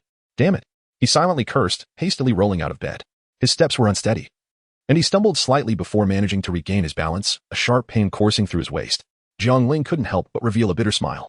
Even though he had no recollection of the events that transpired the previous day, his body had already communicated the information to her. This time was indeed different from the last. Ling might truly be pregnant. However, this was not the moment to dwell on such thoughts, as their teacher could arrive at any moment. He hurriedly nudged Ling, saying, Ling, wake up quickly. Ling let out a soft groan, slowly opening her eyes. Upon seeing Jiang Ling, she hastily pulled the covers to shield her bare chest, which was exposed. Just as Ling was about to scold Jiang Ling, a sharp pain coursed through her body, twisting her otherwise delicate features. Last night, it seemed Jiang Ling had an inexhaustible amount of energy, and despite her recent recovery, she could hardly withstand it. Ling, if you wish to hit or scold me, please wait until we leave this place. This is my teacher's office, Jiang Ling said with a bitter smile. What? Ling's face flushed crimson with anger as she exclaimed, Jiang Ling, knowing you has truly been a stroke of bad luck for me. Turn around. Ling commanded. All right. She endured the soreness in her body, putting on a buttoned short jacket and a cotton skirt, though she found it impossible to wear her undergarments and leggings. Okay, but I can hardly walk, Ling said, her cheeks flushed. That's fine. I'll carry you. Jiang Ling replied eagerly. Before she could protest, he scooped her up, feeling like a restless ant on a hot skillet. As he held Ling, Jiang Ling's gaze fell upon the disheveled bed sheets, causing his eyelids to twitch involuntarily. Ling noticed it too, and, feeling even more embarrassed, buried her face deep into Jiang Ling's chest. In Jiang Ling, with a mere flick of the fingers, everything on the bed was gathered into the jade pendant. It was imperative that the teacher did not perceive it as lost. It must remain undiscovered. Chapter 144, Confession. Jiang Ling stealthily made his way towards his residence. In truth, he need not have been so anxious. Perhaps it was due to his recent elevation to the position of Holy Son that Bai Dong felt a sense of elation, as he had managed to enjoy a peaceful night's slumber, still in a state of repose at this very moment. In stark contrast, Zhu Zhuqing had spent the night wide awake. Upon returning home, she sensed something amiss. Not only was Jiang Ling absent, but Ling was also nowhere to be found in her room. After inquiring with Aunt Mei, she claimed to have seen neither of them. Suddenly, Zhu Zhuqing recalled that in recent days, Ling had often appeared troubled. Whenever Zhu Zhuqing had pressed her for answers, Ling had seemed reluctant to speak, her words faltering. Moreover, she remembered the attire of that Ling had held last night. A growing unease settled upon Zhu Zhuqing as she murmured, It cannot be. How could Ling and be together? It is impossible. Shaking her head vigorously, she attempted to dispel the implausible thoughts from her mind. Yet, the more she resisted, the clearer the image of Jiang Ling and Ling together became in her imagination. The autumn breeze wafted through the room, setting the wind chimes hanging by the bedside into motion. The chimes clinked against one another, producing a crisp sound akin to water cracking upon ice, mirroring the tumult within Zhu Zhuqing's heart. The melodious chimes rang out in a dance of varying tempos, their enchanting notes stirring her soul. Overwhelmed by the sound, Zhu Zhuqing reached out to grasp the chimes, exclaiming, Cease your ringing. With a sharp crack, the wind chimes fell to the floor, plunging the room into silence. Gradually, Zhu Zhuqing found her composure again, whispering to herself, Tomorrow, all will be revealed. Thus, she spent the night in a state of quiet contemplation, eventually succumbing to sleep upon the table. Similarly restless were Xie and Yan, who searched tirelessly until dawn, utterly unaware that Jiang Ling had returned to the papal hall. Even if they had suspected, they would not have dared to enter the private quarters. In the late hours of the night, Xie intended to continue his search, but was halted by Yan's intervention. Let it go for tonight. We have searched every possible place, and further efforts would be in vain. By tomorrow, he will surely return once he is sobered. We can check then. There is no danger within the Wuhuan Hall. Xie understood that Jiang Ling would not come to harm. His concern lay with the potential troubles of others. After all, Jiang Ling's behavior while intoxicated could be quite serious. Yet, in the face of uncertainty, he could do nothing but silently pray for the safety of his friend. Jiang Ling. We cannot return directly to the courtyard. Zhuqing is undoubtedly there, Ling whispered, biting her lip as she clung to Jiang Ling's neck. Let us retreat to my room instead, Jiang Ling replied thoughtfully. Very well, Ling acquiesced softly. Ling, this cannot continue. It is unfair to you and deceives Zhuqing. I shall go and explain things to her. I will make the decision you cannot. Jiang Ling navigated a secluded path when he suddenly added, "No, do not tell her. Give me a little more time." Yi Lingling tightened her embrace around Jiang Ling's neck, her tone pleading. Jiang Ling remained silent, having made up his mind. Yi Lingling appeared resolute, yet deep within, she was frail. Without Jiang Ling's intervention, she feared she might never voice her thoughts. Soon, Jiang Ling returned to his courtyard, feeling a sense of relief wash over him. As he laid Yi Lingling upon his bed, he stretched his weary body, after carrying her for a brief distance. Fatigue began to weigh upon him, and the throbbing ache from last night's revelry resurfaced. "Lingling, I am going to take a bath. Would you like to join me?" Jiang Ling inquired, glancing down at her. "No," Yi Lingling exclaimed, pulling the blanket over her flushed face. In truth, she longed to bathe, for she felt quite uncomfortable, especially with the remnants of dried fluids clinging to her skin. However, the thought of bathing alongside Jiang Ling filled her with dread, the pains of the previous night casting a shadow over her. "Do not worry, I shall not lay a finger on you. I merely concern myself with your well-being," Jiang Ling said with a wry smile, placing a hand on his waist. At that moment, even if Yi Lingling were unclothed, he would hardly entertain such thoughts. "I feel fine. I do not wish to bathe. You may go alone." Yi Lingling's melodious voice emerged from beneath the covers. "Very well, I shall wash by myself. We are already like an old married couple. Why be so bashful?" Jiang Ling muttered with a hint of exasperation. "Who is an old married couple with you?" Yi Lingling retorted, lifting the blanket to reveal her beautiful, irate face, her eyes shimmering with indignation. Upon hearing this, Jiang Ling chuckled softly. If one could become angry, it merely indicated that they were not genuinely upset. He playfully brushed his fingers against Yi Lingling's delicate nose before turning and making his way towards the bathroom. At the entrance, Zhu Zhiqing had already dressed neatly. A warm shower had dispelled the lingering scent of alcohol from his body. Jiang Ling took a gentle breath, no longer hesitating, and pushed the door open. The sound of the door startled Zhu Zhiqing, who had been dozing with her arm cradled beneath her head at the table. Upon realizing it was Jiang Ling, her expression brightened, and she attempted to rise. However, her face suddenly froze, and with a lingering gaze filled with unspoken emotions, she softly inquired, "Brother Ling, where is Sister Lingling?" Upon encountering the smile of Zhu Zhiqing, Jiang Ling felt a subtle relaxation in his spirits.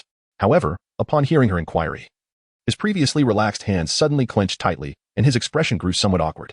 After a moment of internal struggle, Jiang Ling finally met the gaze of Zhu Zhiqing's enchanting, dreamlike eyes and spoke in a husky tone. "You have guessed it. I have indeed surmised a portion. I wish to hear you articulate it," Zhu Zhiqing replied softly, her eyes cast downward. Jiang Ling stepped behind Zhu Zhiqing, gently encircling her shoulders, allowing her to lean against him. In the past, Zhu Zhiqing would clasp his hand. Yet now she remained motionless, as if awaiting Jiang Ling's words. "That fateful night of the evil moon, when my senior sister's brother returned, we indulged in drink upon the back mountain. I had imbibed excessively, and after a moment of silence, Jiang Ling spoke. This is how it transpired. I cannot recall the events of that night, but upon awakening in the morning, we found ourselves entwined together, with Lingling having been rendered immobile by my touch." Jiang Ling explained, a hint of guilt creeping into his voice. "And what about the previous night?" Zhu Zhiqing inquired once more. "At the conclusion of the ceremony, I succumbed to drink and must have encountered Lingling near the papal hall," Jiang Ling elaborated, expressing his sympathy for Yi Lingling's plight. "Jiang Ling, I implore you, promise me you will refrain from alcohol in the future." Zhu Zhiqing rose, their gazes locking. She yearned to address Jiang Ling, yet words eluded her, and ultimately, she resigned. "I swear, I shall never drink again," Jiang Ling promptly assured her. "Brother Ling, where is Sister Lingling now?" Zhu Zhiqing deftly shifted the conversation. "She is in my courtyard," Jiang Ling replied. "I shall go see her. You need not accompany me. Stay here," Zhu Zhiqing declared, turning towards the door. "I would prefer to accompany you," Jiang Ling insisted, fearing a confrontation between the two women. "What business do you have there? After what you have done, Sister Lingling surely wishes to avoid you. Even I am at a loss on how to face her," Zhu Zhiqing scowled, her brows furrowing in anger. This was her first time expressing ire towards Jiang Ling. Chapter 145. Misunderstandings and Intentions. Jiang Ling was momentarily taken aback. From Zhu Qing's tone, it seemed she bore no ill will towards Yi Lingling, but rather felt a sense of guilt. "Brother Ling, it's not appropriate for you to go now. I will accompany Sister Lingling. You stay here and wait for me.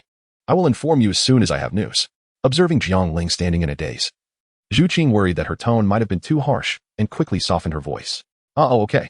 Then I will wait for you here," Jiang Ling replied, regaining his composure. As long as there was no quarrel, he was willing to accept any outcome. After Zhu Qing left, Jiang Ling made his way into the courtyard and sat on a swing that had not been used in quite some time, his mood brightening like the rising sun. Both women felt a sense of guilt towards one another. Although Zhu Qing seemed to believe that he had harmed Lingling, the effect was the same.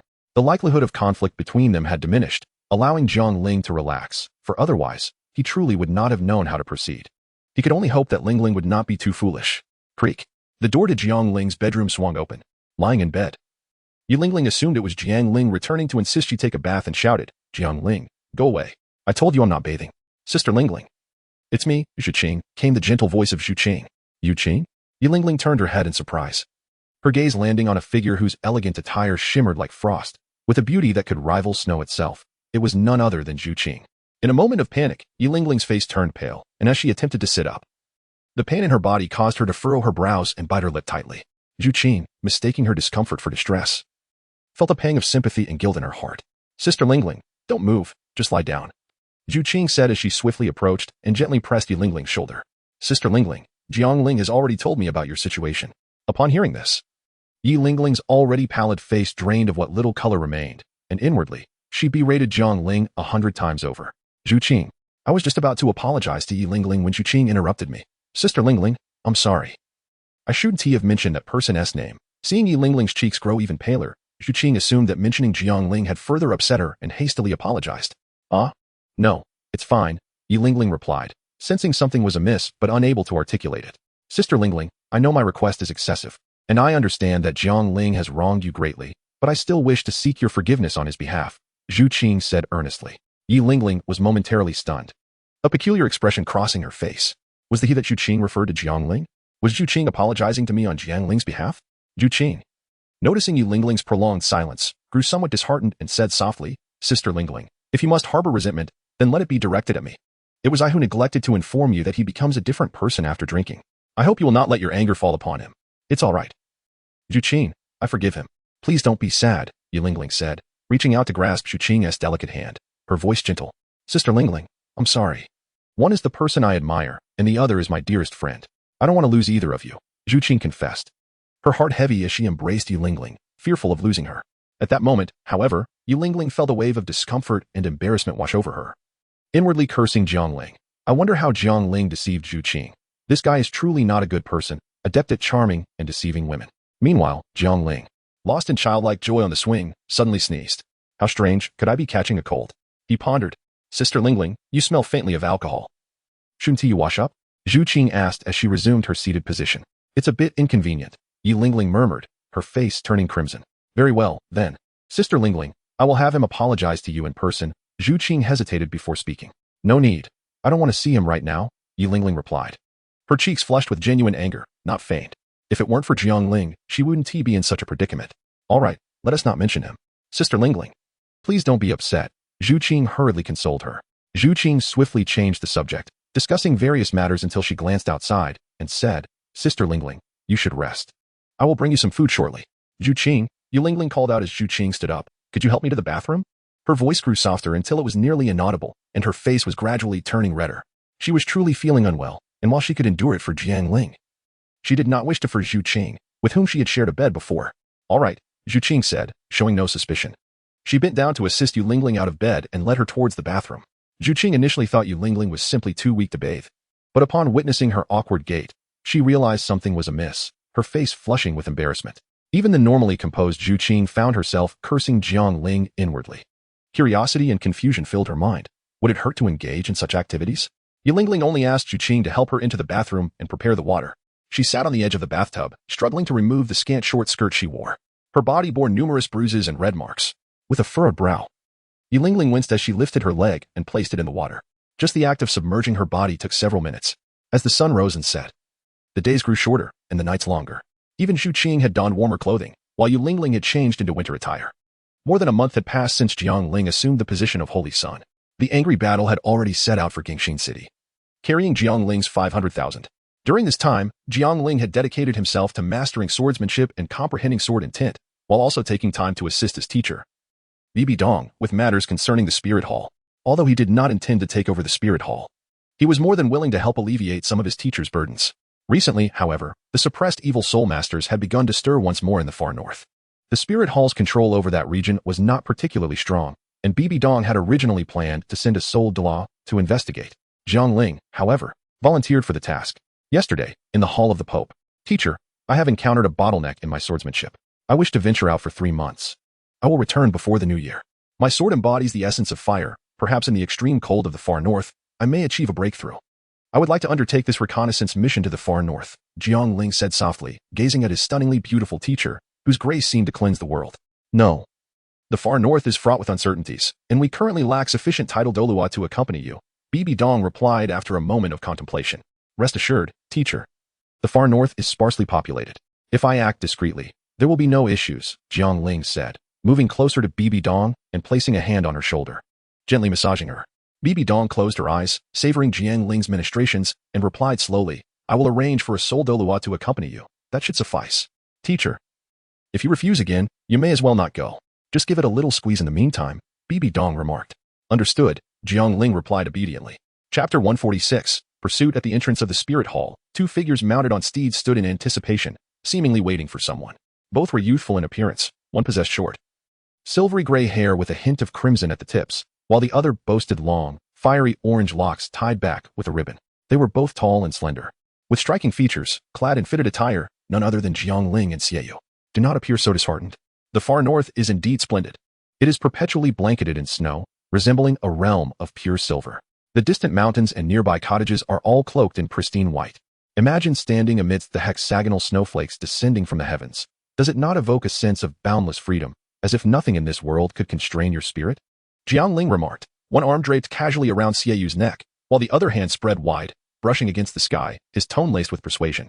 Whether I feel free or not remains to be seen. The rigors of our journey are inescapable, Xieyu retorted, expressionless as she pushed Jiang Ling's arm away. Let it be clear, upon our return, the promises I made to you shall be fulfilled, and you must not use this matter to coerce me in the future. Understood. Do not wear such a victimized expression as if I were compelling you against your will. Just smile, Jiang Ling replied with an unrestrained grin. Xieyu, however, remained stern-faced. Isn't that precisely what you were doing? Are we not setting off yet? She inquired, disregarding Jiang Ling's jest. I am awaiting someone. My teacher insists on assigning me a soul Douluo escort, yet they have yet to arrive. Their work ethic is lacking, Jiang Ling responded. As Jiang Ling's voice faded, a hoarse voice emerged. Saint, I have arrived. Subsequently, a figure materialized 3 meters before Jiang Ling, a woman of extraordinary beauty and ethereal chill, her complexion somewhat pallid. Standing there like ancient ice, exuding an aura of penetrating cold. The sudden appearance of this individual caused a drastic change in the countenance of Xieyu, prompting the moonblade to be summoned almost instinctively. Jiang Ling was taken aback, not by her beauty or demeanor, but by the fact that she had appeared beside him without his slightest awareness. His mental prowess was already comparable to that of a tidal Douluo. Who are you? Jiang Ling inquired. I am your subordinate, Yui, the woman replied, devoid of flattery, neither servile nor arrogant, responding as if she were a machine. If you had arrived so long ago, why did you not make your presence known? Jiang Ling asked, his voice steady. You did not instruct me to do so. Yui replied straightforwardly. That makes perfect sense, Jiang Ling thought to himself, realizing the depth of talent concealed within the ranks of his teacher. He refrained from further debate, sensing that continuing would only lead to frustration with this enigmatic woman. How shall you proceed? Jiang Ling inquired. I shall follow discreetly, she answered. Very well, Xieyu. Let us depart, Jiang Ling commanded, mounting his steed. He felt a wave of relief for having summoned Xieyu, for otherwise, he would surely have been bored to death on this journey. High above in the spirit hall, Zhu Zhuqing and Yi Lingling gazed towards the entrance of the hall. Though they could not see clearly, they knew Jiang Ling was there. Despite having bid farewell the previous night, they still felt a lingering attachment. Sister Lingling, let us return. The wind is strong outside, Zhu Zhuqing gently suggested. As a battle soul master who had consumed Xiang Fei tears, her vision was far superior to that of ordinary soul masters, allowing her to see Jiang Ling, who had already mounted his dragon-scale horse and exited the spirit hall. Let us go, Yi Lingling nodded in agreement. Once Yui had once again concealed herself, the unyielding Jiang Ling expanded his mental energy in search of her presence. Yui seemed to sense Jiang Ling's movements and held her breath, taking the matter seriously. Though the position of the Holy Sun was of great importance, she had no desire to ingratiate herself. Unfortunately for her, Jiang Ling's meticulous search led him to discover her location. Had he not known in advance that Yui was nearby, and had she not displayed any murderous intent, he would have remained oblivious to her presence. Jiang Ling retrieved a golden soul coin and cast it towards the direction of Yui. What are you doing? Is there an excess of money to burn? Xieyu remarked upon witnessing Jiang Ling's action. It's nothing. By the way, Xieyu, prepare yourself. We might be in for a fight, Jiang Ling cautioned. If he had noticed Yui, how could he possibly overlook those two insignificant followers? A fight? What fight? Xieyu inquired, bewildered. We are being followed. One soul emperor and one soul king, Jiang Ling revealed without preamble. Such audacity to target someone from the spirit hall. Xieyu responded fearlessly. Then quietly asked, will that soul Douluo not intervene? She probably won't unless we are in real danger, Jiang Ling replied, shaking his head. The teacher did not send her to serve tea. Perfect, we can have a good fight then. You can take the Soul Emperor, and I'll handle the Soul King, Xiaoyu said with a fierce smile. Ever since he ascended to Soul King, he had not battled anyone of equal rank, and this opportunity was not to be missed.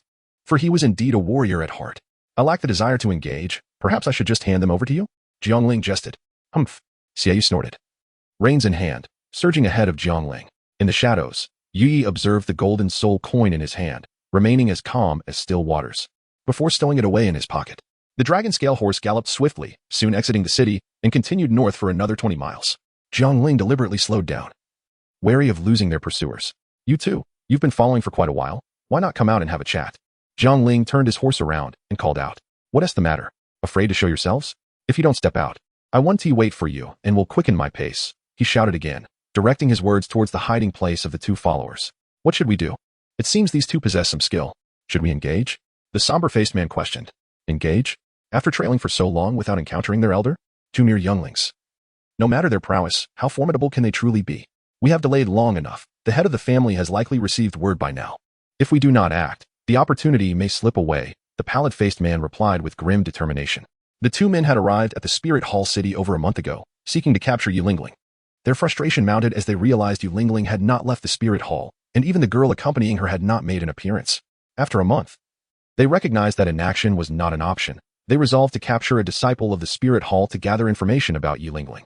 However, Spirit Hall disciples typically traveled in groups of 3 to 5 and rarely ventured outside, leaving the two men with little confidence in subduing them swiftly. Had it not been for the chance encounter with Jiang Ling and Xiaoyu leaving the city today, they would have likely fled in desperation to evade the pursuit of the Blue Lightning Tyrant Dragon clan. Seeing that Jiang Ling remained silent, he couldn't help but shake his head. They did not emerge, yet Jiang Ling could not truly depart. Thus, he resolved to dismount and drag them out. As Jiang Ling dismounted, the two slender middle-aged men emerged, devoid of any inclination to converse, summoning their martial spirits and charging forward. To Jiang Ling's astonishment, both were equipped with weapon spirits. The first, a Soul Emperor, wielded a broadsword nearly the size of a door, which starkly contrasted with his frail physique, creating a striking impact. The other, a Soul King, brandished a silver spear. Chapter 147. The battle you shall handle the one with the spear. Is that acceptable? Jiang Ling inquired, crossing his arms and directing his gaze towards Xiaoyu. Certainly. Xiaoyu replied, casting a glance at the Soul King and assessing his soul power, which fluctuated around levels 57 to 58. Despite the disparity of 5 or 6 levels in soul power, he remained unfazed and responded in a deep tone. Very well. Then the one with the broadsword will be my responsibility. Jiang Ling stretched his arms, revealing the long rainbow sword, gracefully performing a flourish. Jiang Ling, remember that the opponent is a high-ranking Soul Emperor. Do not underestimate him. Exercise caution. Xiaoyu, noting Jiang Ling's confidence, kindly offered a word of caution. Rest assured. As Jiang Ling's words resonated, the figure advanced swiftly, unleashing a downward strike with his sword. The clash of their blades ignited like shooting stars, scattering countless sparks in all directions. My friend remarked that you are a Soul Emperor, formidable indeed, yet your visage hardly reflects such a status. Rather, you appear akin to a ravenous specter of desire, Jiang Ling retorted. Whether I am formidable or not, you shall see, declared the slender man, thrusting his broad sword with such force that it sent Jiang Ling flying. Subsequently, he gripped the hilt with both hands, dragging the sword along the ground, carving a deep trench into the earth. As soon as Jiang Ling engaged, the malevolent you clashed with the spear-wielding man. The silver spear surged forth like a fierce dragon, and the moon blade shimmered with a chilling brilliance. In that moment, the level 52 malevolent you and the level 58 spear soul master were evenly matched. Hey you, have you dealt with that over there? Jiang Ling asked, deftly evading a swing from the broadsword-wielding man, casting his gaze towards the two engaged in a fervent battle, weapons clashing with fervor. Not so swiftly. Wait a moment. You bellowed as he repelled the spear soul master, the moonblade's light flashing as he began to unleash his soul skills.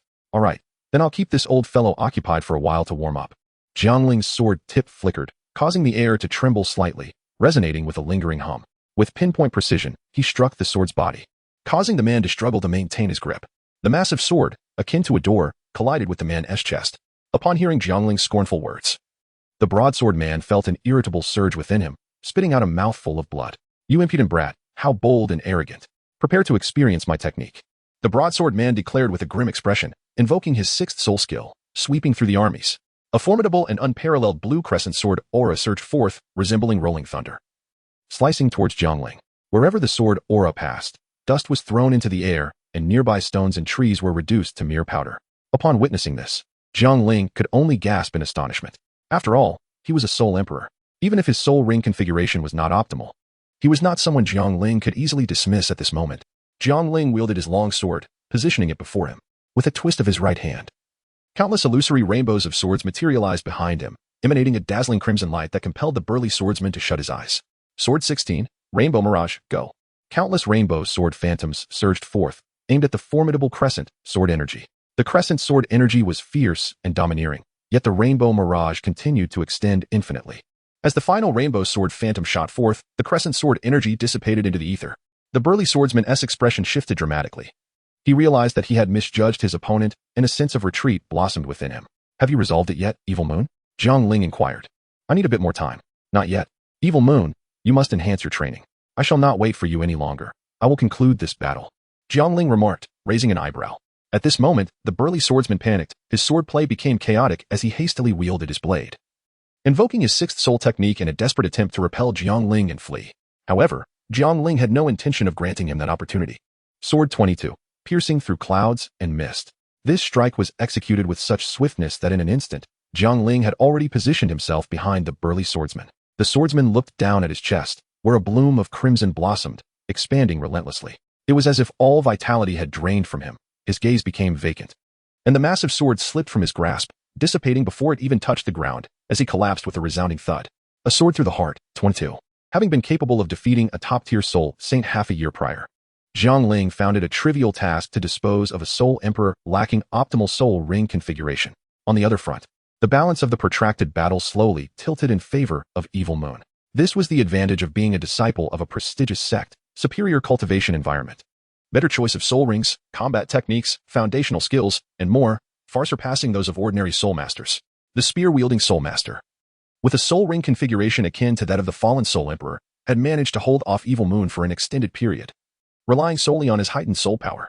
However, upon witnessing the demise of the burly swordsman, the spear-wielding soul master, driven by a fierce survival instinct, unleashed a surge of formidable strength, momentarily suppressing Evil Moon's lunar blades with newfound vigor.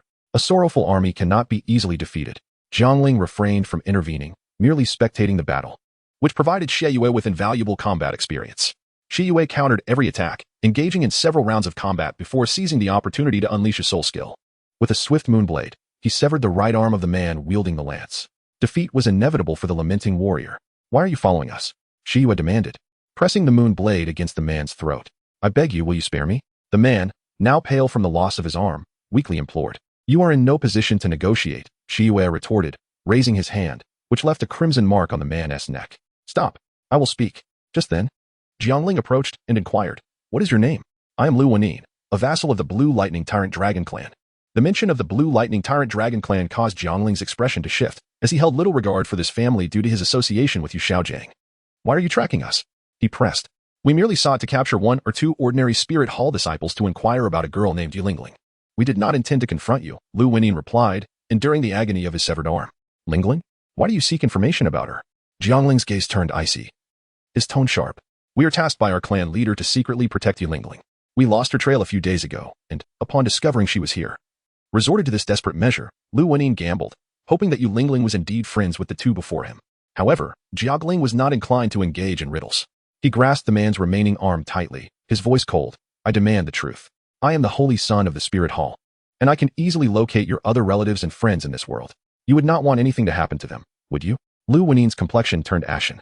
Speak, Jiang Ling commanded. It is surveillance. The clan leader has ordered us to monitor Lingling. With that admission, it seemed all the courage drained from him. Why monitor her? Jiang Ling pressed further. I do not know. The order was simply to watch her and report her status regularly. I have shared all I know. I beg you, spare me. Jiang Ling slowly shook his head. If the target were him, he might have shown leniency. However, their aim was the defenseless Lingling, which Jiang Ling could not abide. With a swift motion, he struck Lu Wenin's chest, shattering his heart meridian. Chapter 148. And in Xiaoyu, witnessing this, exhibited no surprise. A benevolent heart must vary with individuals. The world of martial arts is treacherous, and human nature is inscrutable. Should he release Lu now? The consequences of betrayal in the future would be a bitter pill to swallow, a lesson Jiang Ling had learned over 3 arduous years. What is your opinion on his words? Xiaoyu inquired, sheathing his crescent blade. I will send a message to my master shortly, requesting her assistance in investigating this matter and discerning the role of the blue electric Tyrannosaurus family. Jiang Ling replied softly. And what of Miss Yi? Should we inform her to exercise caution? Xiaoyu asked hastily, for Yulingling was, after all, the lifeline of his sister. Perhaps it is best not to. To avoid inciting unnecessary thoughts. In the spirit hall, Lingling's safety is assured. We shall resolve these troubles discreetly. Jiang Ling pondered for a moment before speaking. He felt an unsettling dissonance. Despite their acquaintance, Yulingling had never mentioned her parents or family. Very well, let us continue our journey. We must return before the year's end, and time is of the essence, Jiang Ling said with a smile, patting Xiaoyu on the shoulder before turning towards the dragon scale horse. Reluctantly, Xiaoyu followed suit. In the shadows, Yui observed their confrontation. While recognizing the extraordinary prowess of the Pope's disciple, she was not fond of his combative style. To her, Jiang Ling's display of superiority over the Soul Emperor was unwise. Yet, she refrained from correcting him, as her sole mission was to ensure Jiang Ling's safety throughout their journey. Seeing the two mount and depart, Yui wasted no time and silently trailed them from the shadows. Xiaoyu, it took you quite some time to defeat that Soul King at your level. What does that signify? You must practice more, Jiang Ling teased, glancing at Xiaoyu as they galloped forward. Humph, I haven't even exerted my full strength yet. If I did, he would not withstand a single blow, Xiaoyu retorted defiantly. He indeed possessed such strength. His ultimate technique, the self-created soul skill Full Moon, came with significant drawbacks. After its execution, his soul power would be nearly depleted, making it a desperate measure. One failure, and he would become an easy target. Well, when the time permits, I shall experience your Full Moon. Jiang Ling, fully aware of what Xiaoyu referred to, grinned widely and spurred his horse to greater speed. Indeed. After wielding a sword for so long, riding a horse brought its own unique delight. As the sun began to set, Jiang Ling and Xiaoyu, accompanied by a third companion, journeyed northward from the Soul Hall city, having not encountered a single soul since their departure.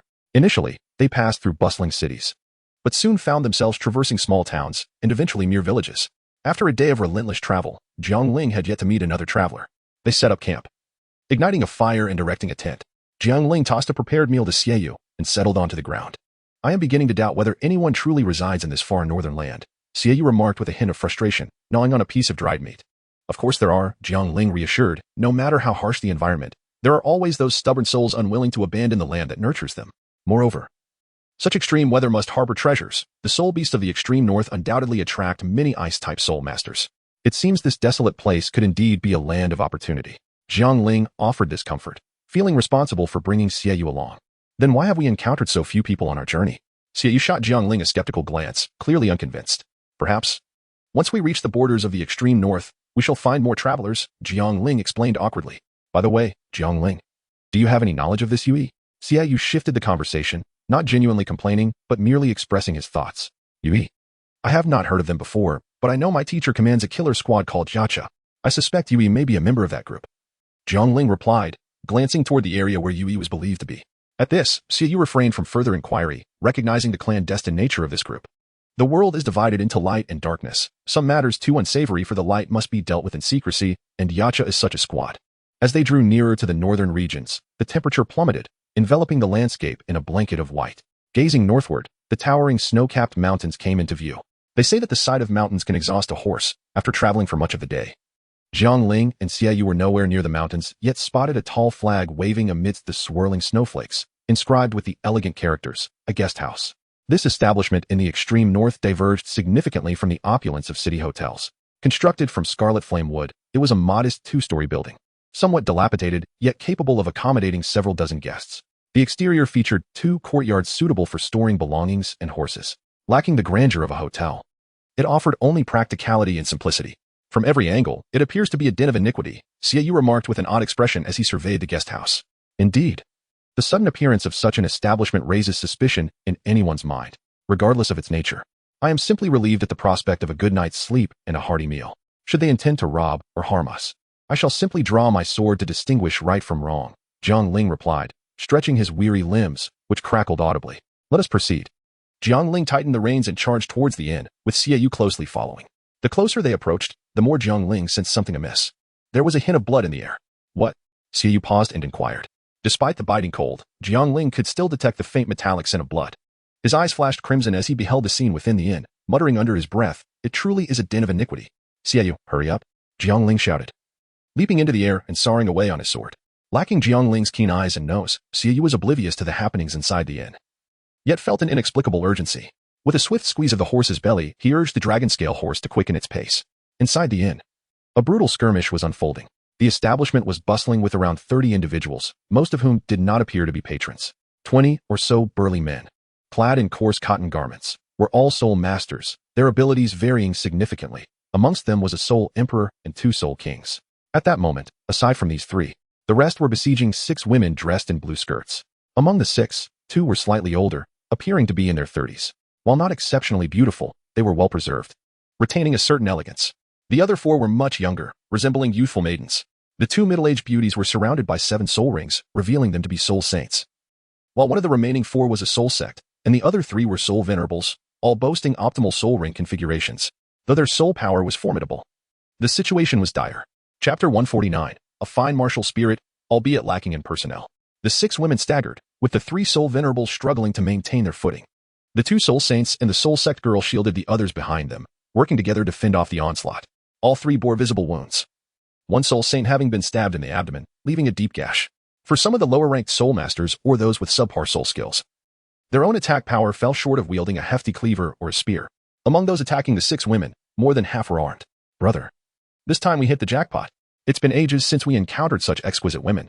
Judging by their attire, they are undoubtedly from wealthy families. And their possessions must be quite valuable, remarked one of the spectators, his eyes fixated on the soul sect girl, glinting with lewd intent. The other 2, however, brushed off the remarks of this lascivious third-in-command. Truly commendable, the soul saints of a powerful faction can still maintain such prowess even after consuming our homemade aphrodisiac. The second-in-command observed, focusing on the unfolding battle. They must be teachers from the academy. Their lack of worldly experience led them to easily ingest the drug. The higher their soul power, the more potent the effects, and the more they exert their soul power, the quicker the effects will manifest. Soon enough, they will be at our mercy. Let us wait a while longer to see if those 2 soul saints have any tricks left up their sleeves. The middle figure stated coldly, showing no concern for his subordinates falling one after another. Another bandit fell, and yet another soul saint was cut, while the soul sect girl suffered a spear wound to her shoulder.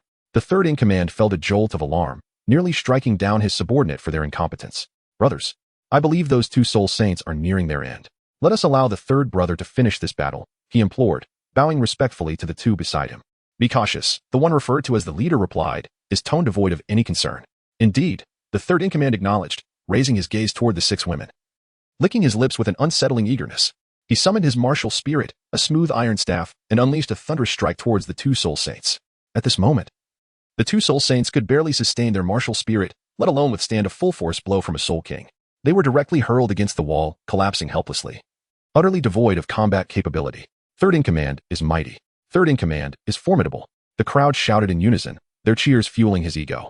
His gaze shifted toward the soul sect girl, whose pale visage betrayed her injury. His eyes narrowed like a serpent poised to strike. He leered, such an enticing little mouth you possess. It would be a waste not to have you perform for me. As he reached to loosen his belt, the surrounding crowd appeared unfazed by the spectacle. The other 2 leaders merely glanced at him before moving towards the 2 soul saints. Bing air. The 2 beautiful women in the corner cried out, struggling to rise but finding their bodies racked with excruciating pain. Elder sister. The 3 women, held captive, cried out in despair. Yet, despite her pallor, the girl named Bing Air remained composed, taking faltering steps backward. The third-in-command finally loosened his belt, his gaze filled with desire as he looked upon the girl. Even thieves have a code. Killing should not be so base. Jiang Ling's voice suddenly resonated, imbued with disdain and contempt. No sooner had the sound faded than Jiang Ling materialized before the young girl. The entrance of Jiang Ling cast a profound silence over the entire inn. The 2 gravely injured women, upon seeing someone arrive, momentarily felt a glimmer of hope, but their expressions darkened upon realizing the youthfulness of Jiang Ling. The 2 heads of the group also halted their movements, directing their gaze towards Jiang Ling, particularly the elder leader, whose brow furrowed deeply. Troubled by the fact that he had failed to discern how Jiang Ling had appeared, the girl named Bing Air, gazing at the youthful figure that had suddenly materialized before her, felt as if all strength had been sapped from her body, causing the dagger she clutched behind her to clatter to the floor. She found herself powerless, collapsing to the ground, silent tears streaming down her cheeks. Despite her usual calm and composure, at merely 16 years of age, fear gripped her heart. Had Jiang Ling not arrived, that dagger would have brought her life to a tragic end. The 3rd leader was similarly taken aback, astonished that Jiang Ling could silently manifest before him. This was quickly followed by a surge of anger at the disruption of his plans. With a swift motion, he seized his iron staff once more. Channeling his soul power, he unleashed his 5th soul skill, a blinding silver light erupting as the staff descended like a colossal mountain. Yet, it was merely an illusion. Jiang Ling scoffed softly, drawing forth his Longhong sword, its crimson radiance intensifying as he thrust upward, precisely striking the staff's body, causing the myriad of shadowy staff images to dissipate into nothingness. With a swift twist of his right wrist, Jiang Ling unleashed a crimson sword light from the tip of his blade, instantly shattering the iron staff, and subsequently piercing through the chest of the third elder. A swift execution. The martial spirit was commendable, yet the individual was somewhat lacking. As Jiang Ling dissipated the long rainbow sword, he gazed at the lifeless body on the ground and let out a cold chuckle. Who are you? The leader's expression darkened upon witnessing the scene, yet he dared not act, for the youth had not even unleashed his soul technique. He found it difficult to gauge the young man's true strength. Having navigated the treacherous northern lands for many years, he had relied on his keen judgment of character, discerning whom to offend and whom to avoid. Are you all right? Jiang Ling turned to assist the young woman, gently inquiring, disregarding the large man's question. I'm fine, thank you. I implore you, young hero, to lend your strength to rescue my master and sisters. The young woman gradually regained her composure from her earlier days and earnestly pleaded, though her pallor remained ashen, and her voice was frail to the utmost degree. Jiang Ling, without responding, gazed at the wound on the young girl's shoulder. He raised his left hand, and a surge of violet flames erupted, enveloping her injury. Tendrils of purple fire penetrated her shoulder, endeavoring to heal her. Though the pace was far from commendable, a tingling sensation coursed through her shoulder, prompting a soft sound of acknowledgement from the girl. After 2 minutes, Jiang Ling's face flushed slightly, vexed by the inadequacy of his skills. He withdrew his left hand and cleared his throat, stating, "The bleeding has ceased. You may apply this vial of medicine." "Thank you." The girl replied without further contemplation as she accepted the medicine with gratitude. "Please, noble benefactor, save my mentor and sisters. I, Binger, am willing to toil endlessly to repay your immense kindness." Enduring the pain, she attempted to bow in respect, but Jiang Ling gently supported her. Jiang Ling was also in a dilemma, unable to voice his distress. He longed to intervene immediately, but the women were scattered too widely. Acting now would mean saving only some, either the 2 soul sages or the 3 young maidens.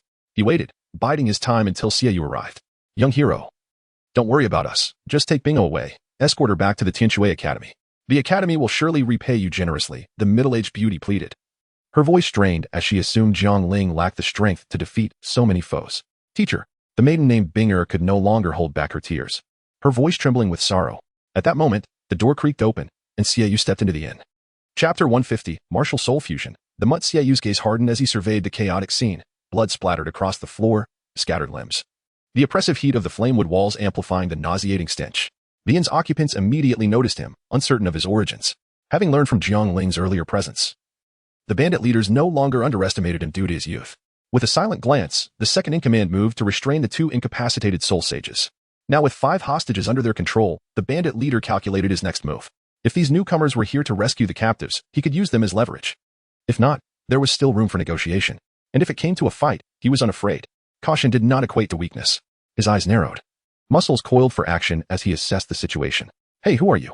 the bandit leader demanded, his voice low and wary. Xiaoyu barely spared him a glance before shifting his attention elsewhere. Spotting Xiaoyu, Jiang Ling allowed a faint smile to grace his lips. Turning to the maiden, he reassured her, "Don't worry. Your teacher and sisters will be safe."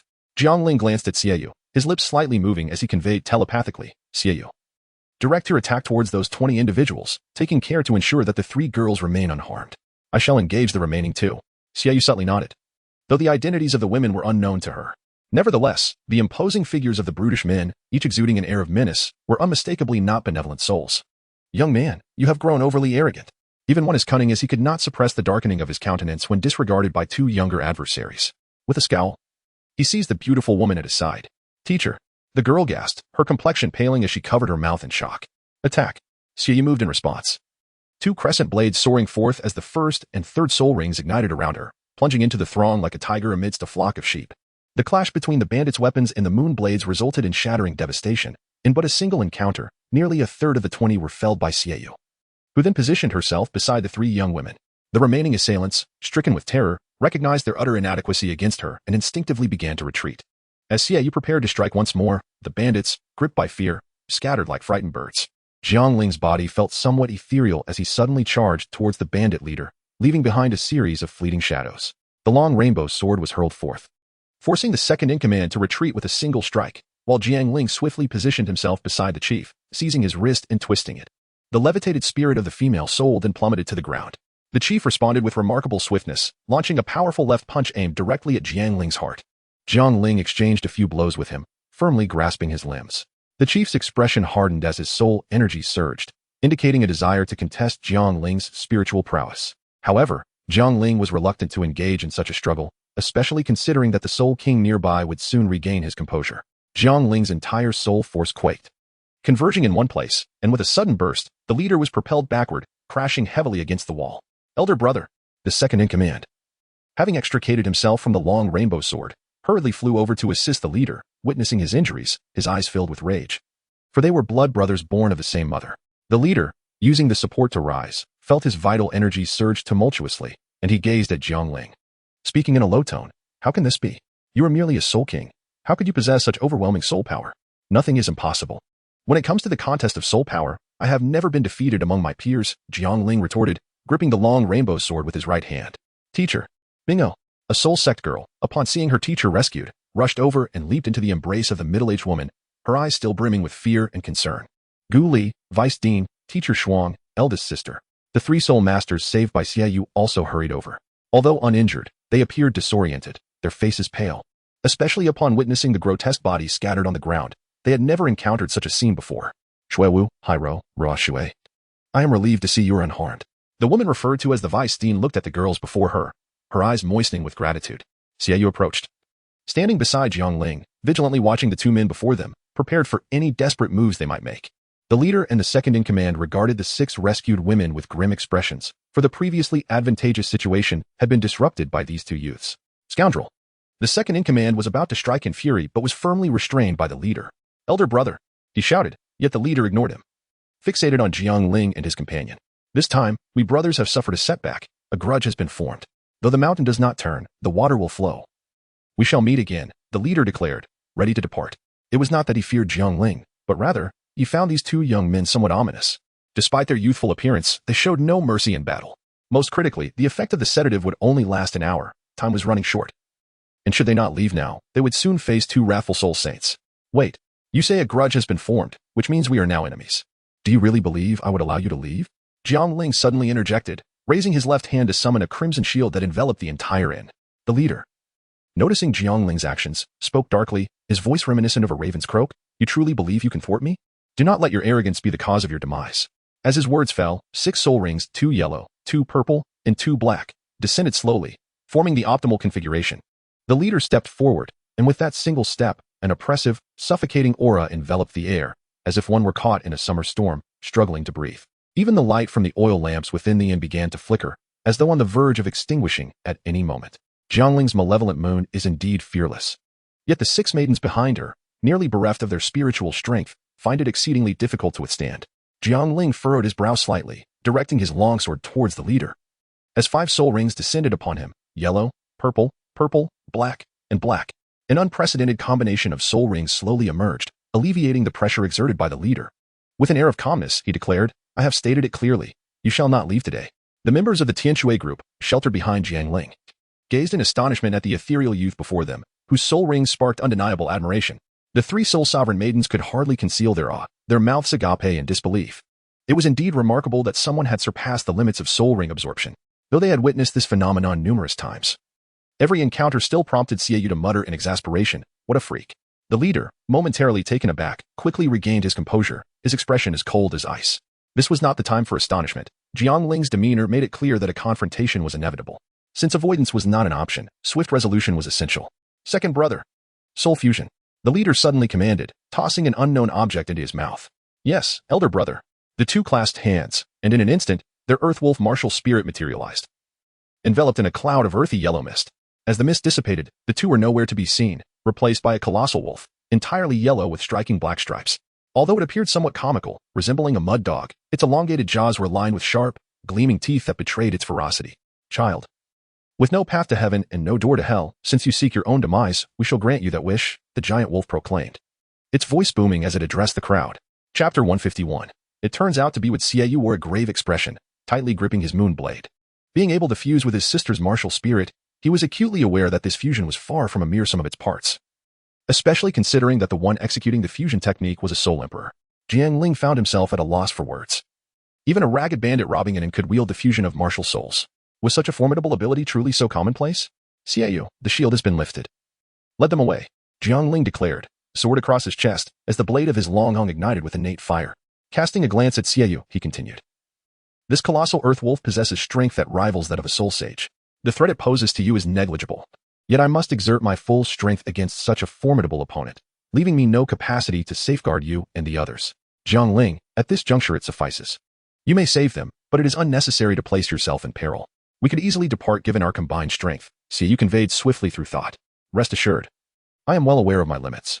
This mere earth dog cannot stir up much trouble, Jiang Ling replied in kind. Before Xiaoyu could respond, the earth wolf, unwilling to grant them further opportunity, struck down with a claw. Be careful, Jiang Ling exclaimed, swiftly using his left hand to conjure a gentle surge of soul power, propelling the others out of harm's way. Seven Suns Divine Art, Golden Bell Shield, with the shield providing a momentary reprieve. Jiang Ling evaded the wolf's claw and turned to Xiaoyu, urging, take them away. Do not hinder me here. Seeing Jiang Ling resolute in his decision to rescue these individuals, Xiaoyu, albeit reluctantly, shouted to the group, follow me. Young hero, be cautious. The girl named Binger called out to Jiang Ling, concern evident in her eyes. Having been saved by him, she felt an obligation to face danger together. However, with her teacher and sisters present, all lacking combat prowess, remaining behind would only serve as a burden. This typically composed and level-headed girl hesitated but briefly before making her choice. Despite the guilt that gnawed at her, reason dictated that this was not the time for recklessness. She firmly etched the images of the two in her mind, murmuring to herself, benefactor, I, Shui Binger, solemnly vow that should you encounter misfortune, I shall avenge you upon these two. With that, Shui Binger strained to rise, assisting her teacher beside her. Vice Dean, elder sister. Teacher Ru Shuang is gravely injured and cannot move, a girl named Ruo Shui sobbed. Ru Shuang, the soul sage injured in the abdomen, had received hemostatic medicine but had nevertheless lost too much blood and succumbed to unconsciousness. Xiaoyu, upon seeing the unconscious Ru Shuang, bypassed Ruo Shui and swiftly lifted Ru Shuang, urging, do not delay, we must leave quickly. Once they emerged from the inn, Jiang Ling exhaled a sigh of relief. Having tirelessly thwarted the Earth Wolf's attacks on the Tianshui group, observing the snarling Earth Wolf, he raised his voice, Earth Dog, let us engage in a proper duel. It is a wolf, not a dog, you scoundrel. I shall tear you apart. The Earth Wolf roared, unleashing a torrent of claw strikes. Jiang Ling chose to evade if possible, and if not, he would cleave through with a single strike, exuding an air of untroubled confidence as he mockingly remarked. This technique is impressive. Is it called dog's paw? Come at me again. The beastly creature, a land wolf, had its eyes turned crimson, its breathing heavy with fury as it launched an all-out assault on Jiang Ling. Indeed, something was amiss. It was evident that these individuals employed dubious and unorthodox methods. Jiang Ling furrowed his brow, speaking softly to himself. From the very first clash, he discerned that the fusion of their martial souls differed from what he had previously known. After numerous failed attacks, their anger escalated, resembling that of a wild beast. Provoked by Jiang Ling, the primal instincts within them were fully unleashed. The question lingered whether this colossal wolf was under the control of the Soul Emperor and Soul King, or if they had devolved into mere beasts. Xiaoyu led the group for several miles before finally halting. Esteemed guests, I shall escort you no further. Here is some exceptional healing medicine. I must go retrieve my friend. We part ways here, but I hope to see you again, he said, gently placing the frost-like figure in his arms down and producing several vials of medicine to present to the others. Young hero, please wait. The effects of the sedative within us are about to wear off. Once I regain my soul power, I will accompany you, Vice Dean Yu Linling interjected. Thank you for your kindness, esteemed elder. Once you have recovered, please hasten to take them away. Those two pose no threat to my friend, Xiaoyu declined, turning to depart. Although his tone was somewhat brusque, the group from Tianshui bore no resentment. Their lives had been saved by him, and they had no grounds for anger. Xiaoyu's assertion was not born of a belief in Jiang Ling's ability to defeat the land wolf, but stemmed from his trust in Yui. Despite the Nightshade's cold and indifferent demeanor, protecting Jiang Ling was a direct order from the Holy Emperor, which the Nightshade could not defy. Xiaoyu, what you said earlier about the young hero not being in danger, could that truly be the case? Shui Binger hurriedly followed, her curiosity piqued, with Chiu Ruo Shui trailing closely behind. She had heard Xiaoyu's name from the lips of the one who had rescued her at the inn. It is true. Xiaoyu had no intention of wasting time on such inquiries. Yet upon seeing Shui Binger's beauty and the sincerity of her concern, he hesitated momentarily before replying. Hearing his words, Shui Binger's face brightened, and the weight on her heart lifted. She softly asked, then, may I know his name? I mean no other intention. I merely wish to remember the name of my benefactor. His name is Jiang Ling. Jiang as in the river, and Ling as in tomb. The composed and reserved Shui Binger could not help but feel a twinge of annoyance at such an introduction. Nevertheless, she expressed her gratitude, saying, thank you. Xiaoyu nodded and prepared to depart. Xiaoyu, I am Chiu Ruo Shui. Thank you for saving me. I hope we meet again, Chiu Ruo Shui stammered, having grappled with her shyness for a long moment before finally overcoming it. Her cheeks flushed with embarrassment. Until we meet again, Xiaoyu responded casually, turning to leave. Seeing that Xiaoyu had brushed off her words, Chiu Ruo Shui felt a pang of disappointment at his nonchalant reply. Shui Binger, observing her sister's demeanor, could not help but chuckle, wrapping an arm around her waist to offer comfort. By the way, you look flushed, almost feverish. This medicine can cure a cold. Take it. Just as Chiao Ruoshui was feeling disheartened, Xiaoyu returned, pressing a porcelain vial into her hand. Without pausing to linger, he soared back toward the inn. Chiao Ruoshui stared blankly at the vial in her hand, her cheeks growing even warmer as she murmured, "So he is rather dense. Sister, why are you staring at me?" Chiao Ruoshui turned to Shui Binger, feeling a bit guilty. "Nothing, I just wanted to see if your fever was serious," Shui Binger teased. Her mood lightened after the perilous ordeal. "Sister, you jest." Chiao Ruoshui blushed even more, playfully reaching for Shui Binger. In the midst of their playful banter, she accidentally brushed against her shoulder wound, drawing a sharp intake of breath from Shui Binger. "No worries." Chapter 152, Avalanche at the Inn, a roar erupted. Jiang Ling once again evaded the fangs of the wolf, only to be struck by its claw, crashing through the wall and tumbling into the courtyard. The Chanhong sword carved a deep trench in the ground as it came to a halt, barely arresting the backward motion of his body. The wolf, having lost its human rationality and no longer under the control of a soul master, surrendered its versatile combat strategies in exchange for a surge of formidable power. Jiang Ling wiped away the blood trickling from the corner of his mouth, gazing at the soul beast, the earth wolf, which had fully revealed its feral nature. The inherent flames swirling around the Changhong sword intensified, flowing like molten lava.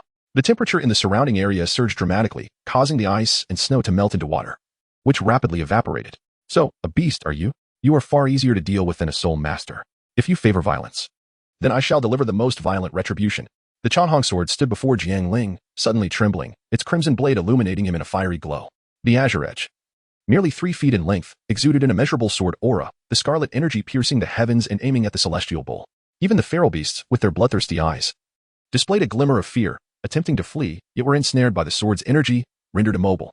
The crimson sword aura, emanating from Jiang Ling, left deep gashes on the body of the wolf. With a flourish, Jiang Ling soared into the sky, clutching the Chanhong sword, a soft whisper escaping his lips. Meanwhile, Xiaoyu, having departed from Tianshui with the others to return to the inn, caught a distant glimpse of a crimson radiance rising from the establishment. Though he did not approach closely, the pervasive sword energy still sent chills down his spine. He observed as the sky was abruptly torn asunder by the crimson glow, which coalesced into a colossal spiraling vortex cascading from the heavens. When all subsided, no trace of the inn remained, save for a deep pit, surrounded by desolation. With even the 2 dragon-scaled steeds vanished without a trace. Xiaoyu stood transfixed, his astonishment lingering, while snowflakes fell from the branches above, landing upon his head. Yet he remained oblivious. Not only Xiaoyu, but also Yui, who secretly protected Jiang Ling, widened her eyes and murmured, "Is this truly an attack from the Soul King? Jiang Ling, are you alright? Was that attack truly yours?" Xiaoyu rushed to Jiang Ling's side, bombarding him with questions. Jiang Ling, however, stood unresponsive, eyes closed in contemplation. "Jiang Ling? Jiang Ling?" Xiaoyu, seeing his silence, feared he was injured and reached out to nudge him. "Do not disturb him. He is in enlightenment." Yui appeared from nowhere, firmly gripping Xiaoyu's shoulder, her voice cold. Enlightenment? A day later, Xiaoyu and Jiang Ling continued their journey northward on foot. The previous day's sword strike had summoned a celestial phenomenon, obliterating the inn and their mounts. Fortunately, they had reached the far northern region, drawing near to their intended destination. Jiang Ling experienced yet another moment of enlightenment, brushing against the enigmatic realm. Yet he still could not fully grasp it. He surmised that his current strength was insufficient for mastery. Henceforth, he resolved to cultivate diligently, believing that when he ascended to the rank of Soul Emperor, the realm might naturally unfold before him. The purpose of Guzhan's expedition had been achieved, and a wave of relief washed over Jiang Ling. In the extreme north, the absence of snowfall was a blessing. However, when it did snow, it could last for months, with flurries heavy enough to pose a lethal threat. Deprived of steeds, Jiang Ling refrained from using his sword for flight, as the landscape was engulfed in a sea of white. Ascending into the air could easily lead one astray, and the biting winds at high altitudes, coupled with the dense snowfall, would undoubtedly require a significant expenditure of soul power to withstand. In such a precarious environment, every ounce of soul power was of paramount importance. To avoid becoming separated from Jiang Ling, Yui decided to accompany him on the journey.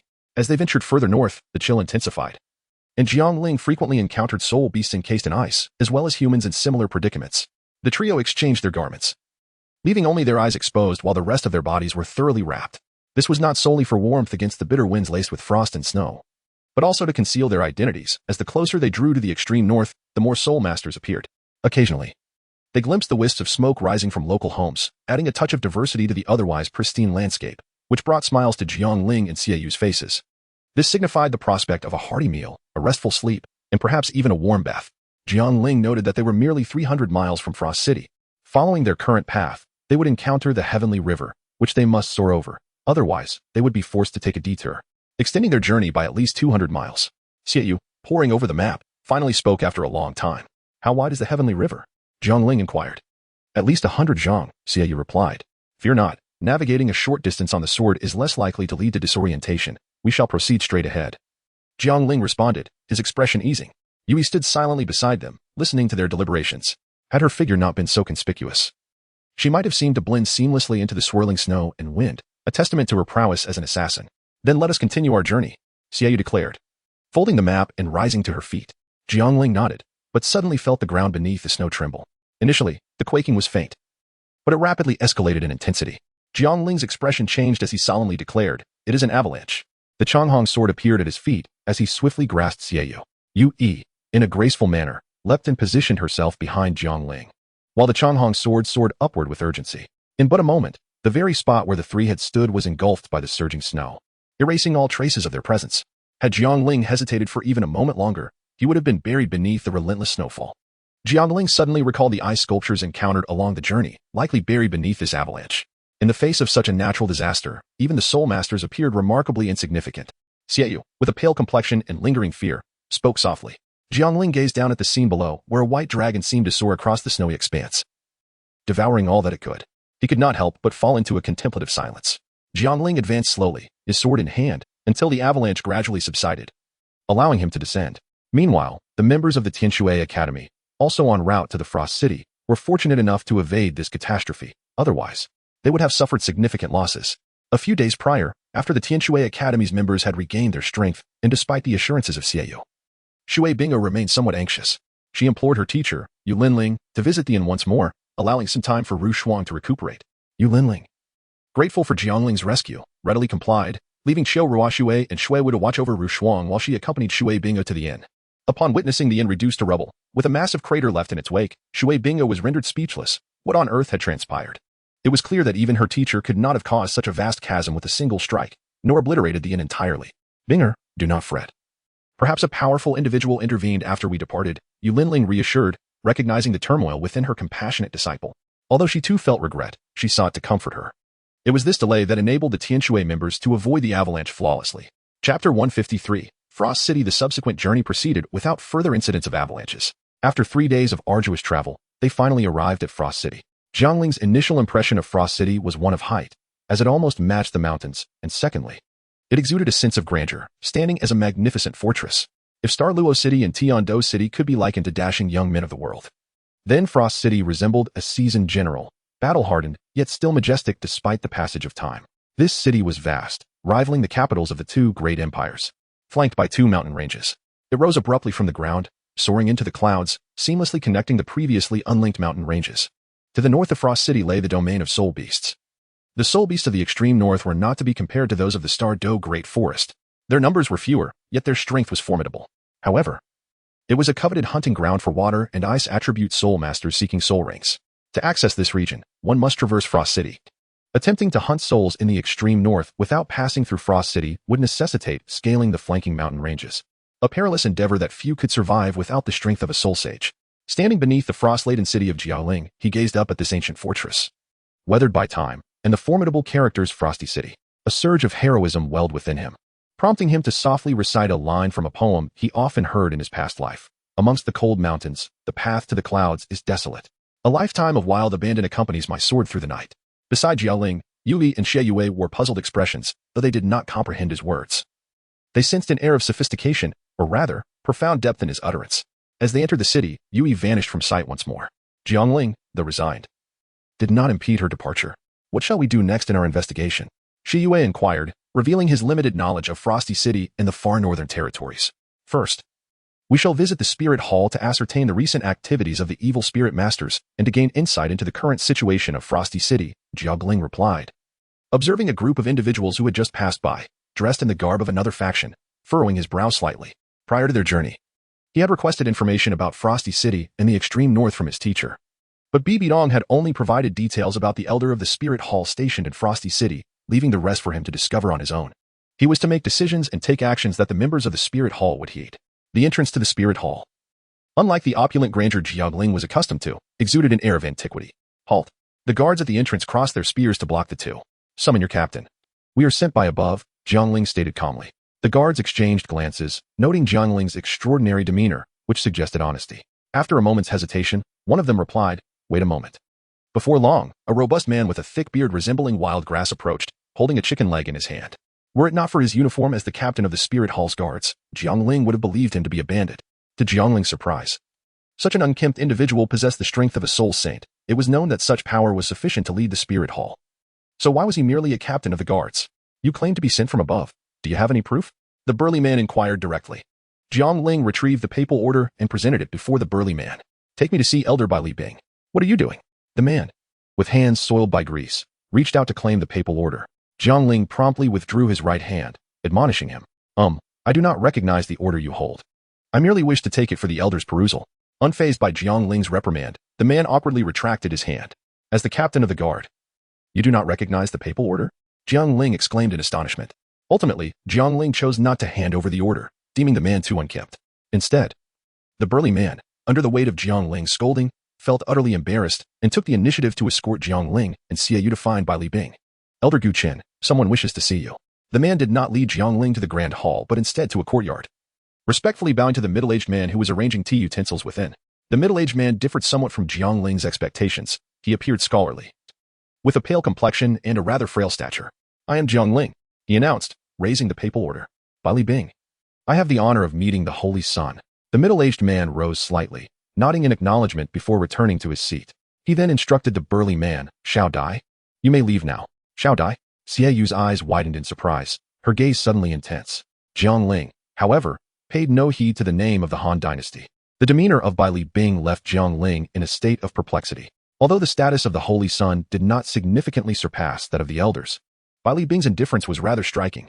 Was it not the case that the teacher had made all the necessary arrangements? Bai Li Bing, possessing the martial soul of an ice sculpture, was a rank 92 title Douluo, known as the title of Cold Ice, and had been stationed in Frost City for 5 years. Sitting opposite Bai Li Bing, Jiang Ling spoke candidly. "The Holy Sun seems well informed. It appears you have undertaken considerable research regarding Frost City prior to your arrival."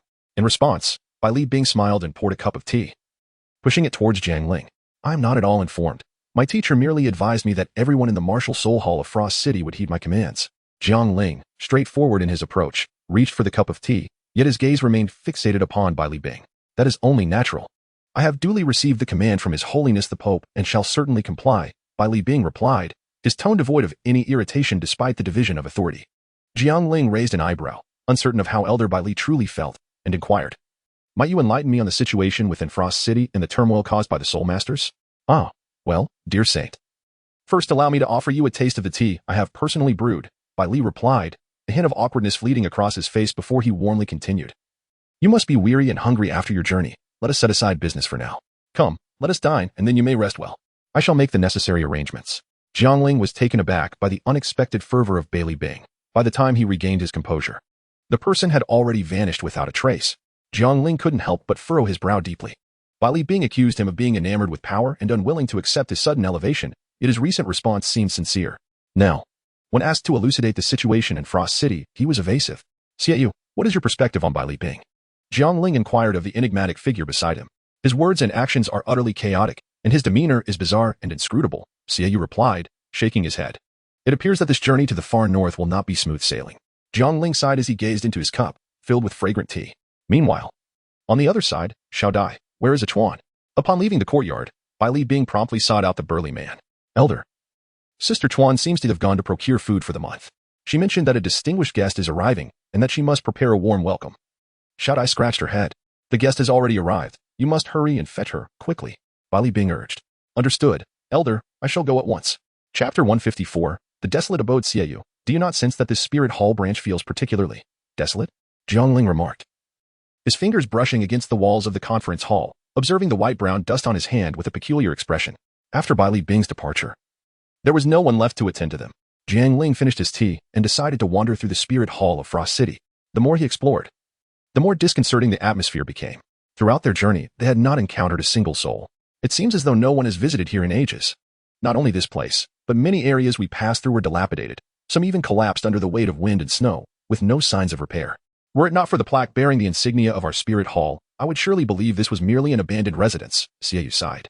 He found it perplexing that a Spirit Hall branch overseen by a title Douluo could be in such a state of neglect. Do not dwell on it. Bai Li Bing cannot evade the truth for long. Clarity will soon come. Jiang Ling reassured him, patting Xiaoyu on the shoulder.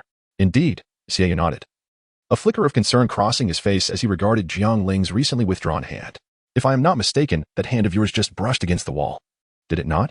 Just as Jiang Ling pondered how to navigate the situation, a sudden call from outside resonated, akin to a celestial melody to him. Lord Saint's son. Although the voice was calling out, the footsteps hastened towards the grand hall, clearly aware of their presence. Someone is seeking us. Let us step outside, Jiang Ling said, clearing his throat. Without waiting for Xiaoyu to respond, he proceeded towards the entrance of the grand hall. As Jiang Ling stepped out of the grand hall, he encountered a woman calling for him, appearing to be in her 20s. Her facial features were characterized by gentle lines. Though she did not strike one as breathtaking at first glance, her charm was undeniable, particularly her jewel-like eyes that sparkled enchantingly against the pristine white backdrop surrounding them. Her complexion could not be described as pale, yet it was certainly not dark. Rather, it possessed a remarkably healthy, warm white hue. Are you the Saint's son, Jiang Ling? I am Bai Li Chuan, and Bai Li Bing is my mentor. As noon approaches, I have come to invite you for a meal, the woman said, quickly approaching Jiang Ling and bowing respectfully. Thank you, Miss Bai Li, Jiang Ling replied, nodding as he introduced the still serious Xiaoyu, who stood beside him. This is Xiaoyu. Hello. Bai Li Chuan greeted Xiaoyu with a warm smile. Jiang Ling gazed at the radiant smile of Bai Li Chuan, inwardly remarking, she is still a vibrant young woman, although she may not be so young anymore. Her vitality remains undiminished. As the beautiful girl greeted him with her bright smile, Xiaoyu felt it inappropriate to respond with a grim expression, and thus, his lips curled slightly, revealing a stiff smile. Jiang Ling chuckled softly and said, Miss Bai Li, please lead the way. I must admit, after our journey, I find myself quite hungry. Very well, there is no need for formalities. You may call me Bai Li Chuan or simply Xiao Chuan, Bai Li Chuan replied with respect. Considering you are a few years my senior, I shall address you as Sister Chuan. There is no need to refer to me as Holy Son. You may simply call me Jiang Ling or Xiao Ling, Jiang Ling suggested gently. Really? You want to take offense? Bai Li Chuan's eyes sparkled with surprise. Not at all, Jiang Ling replied with a faint smile. That is splendid. I was quite concerned about our compatibility and went out of my way to procure an abundance of fine wines and delicacies, exhausting my allowance for next month. Fearing I might not be a gracious host, Bai Li Chuan sighed in relief, placing a hand on Jiang Ling's shoulder with a pained expression. The stark contrast in their exchange caused Jiang Ling and Xiaoyu to pause momentarily. Observing their demeanor, Bai Li Chuan felt a flush of embarrassment and retracted her arm, murmuring, I am simply of that nature. It was the Holy Son who reassured me there would be no reproach, being in the far north. And as a disciple of the highest authority within this realm's martial spirit branch, the martial spirit hall's management was virtually detached from her affairs. With a status akin to that of a provincial governor, how could Bai Li Chuan be accustomed to treating someone younger with excessive deference? I harbor no grievances. Rather, I admire that Sister Chuan possesses such genuine character. Unlike most women, wouldn't you agree, Xiaoyu? Jiang Ling responded, regaining his composure. Unlike most women, Xiaoyu echoed. Thank you both for your kind words. Bai Li Chuan beamed, revealing her adorable fangs with a smile.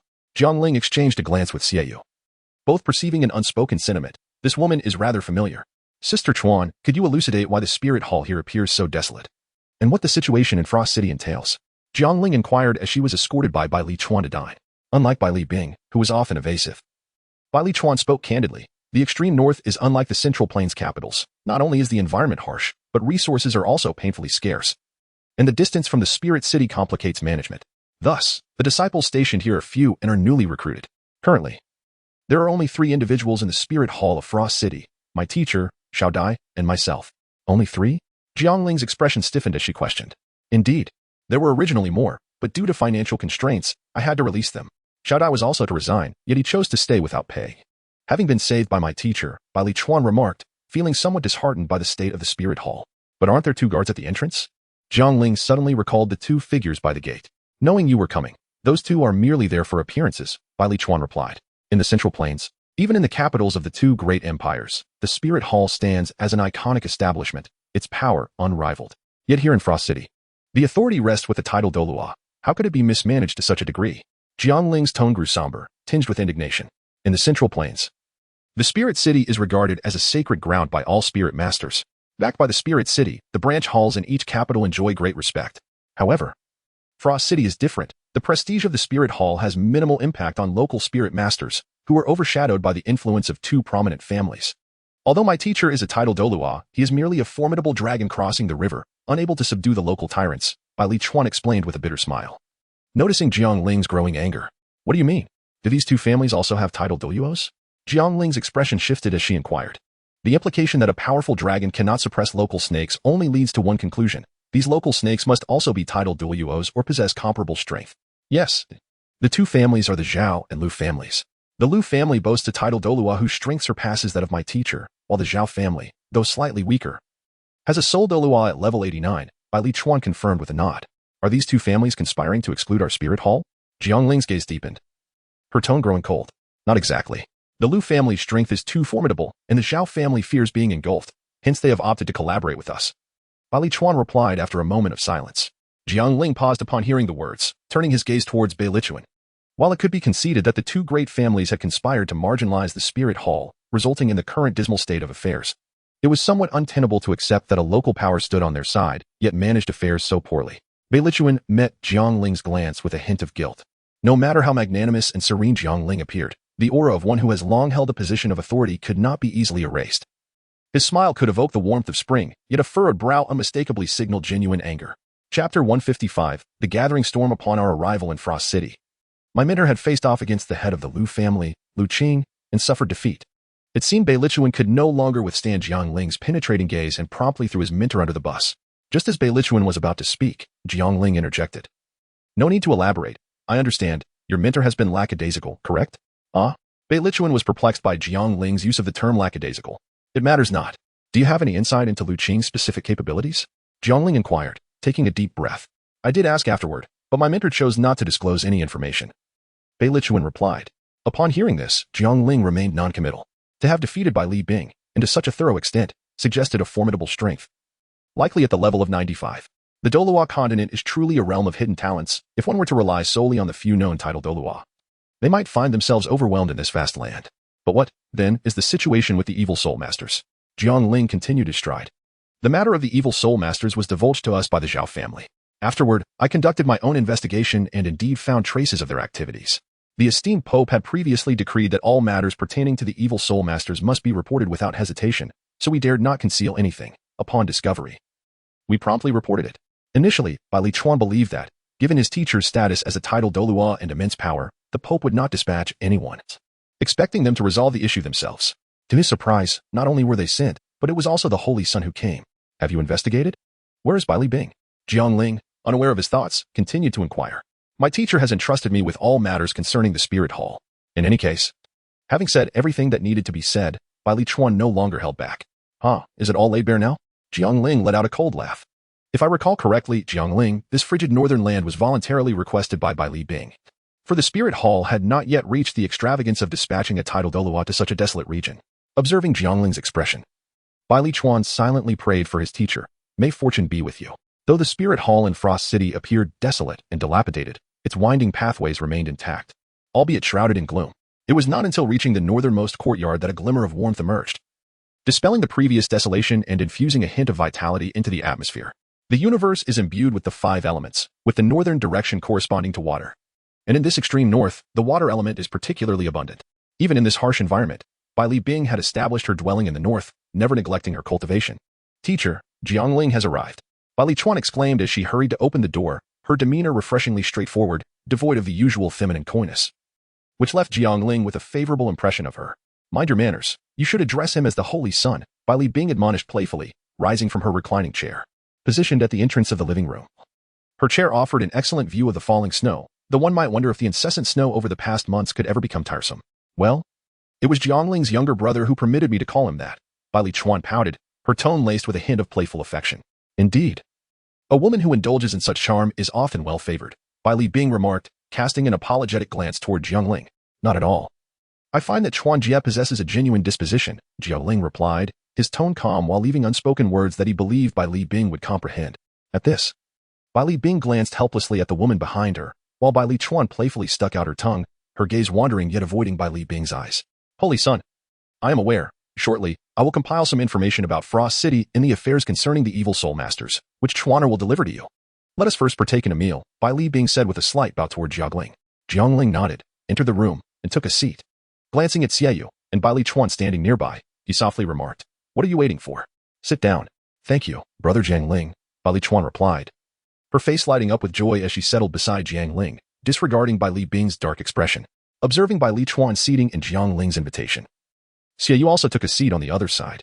After days of travel, they had subsisted on cold, hard rations. The food on the table, while not exquisite, was a rare treat in this frigid northern region. To Jiang Ling's astonishment, Bai Li Bing refrained from drinking, while Bai Li Chuan, the young lady, exhibited remarkable tolerance for alcohol. Thus, an odd scene unfolded where the two individuals of highest status dined on vegetables, while their companions engaged in drinking. As Bai Li Chuan and Xie Yu were deep in their revelry, a plump man with fair skin entered the room. "Who is this?" Jiang Ling queried, puzzled.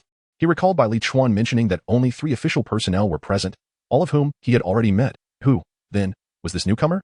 Returning to the Holy Sun. "This is Sun Dai, the one who greeted you earlier today. Fearing to offend the Holy Sun with his appearance, I instructed him to cut his hair and shave," Bai Li Bing explained, setting down her tea.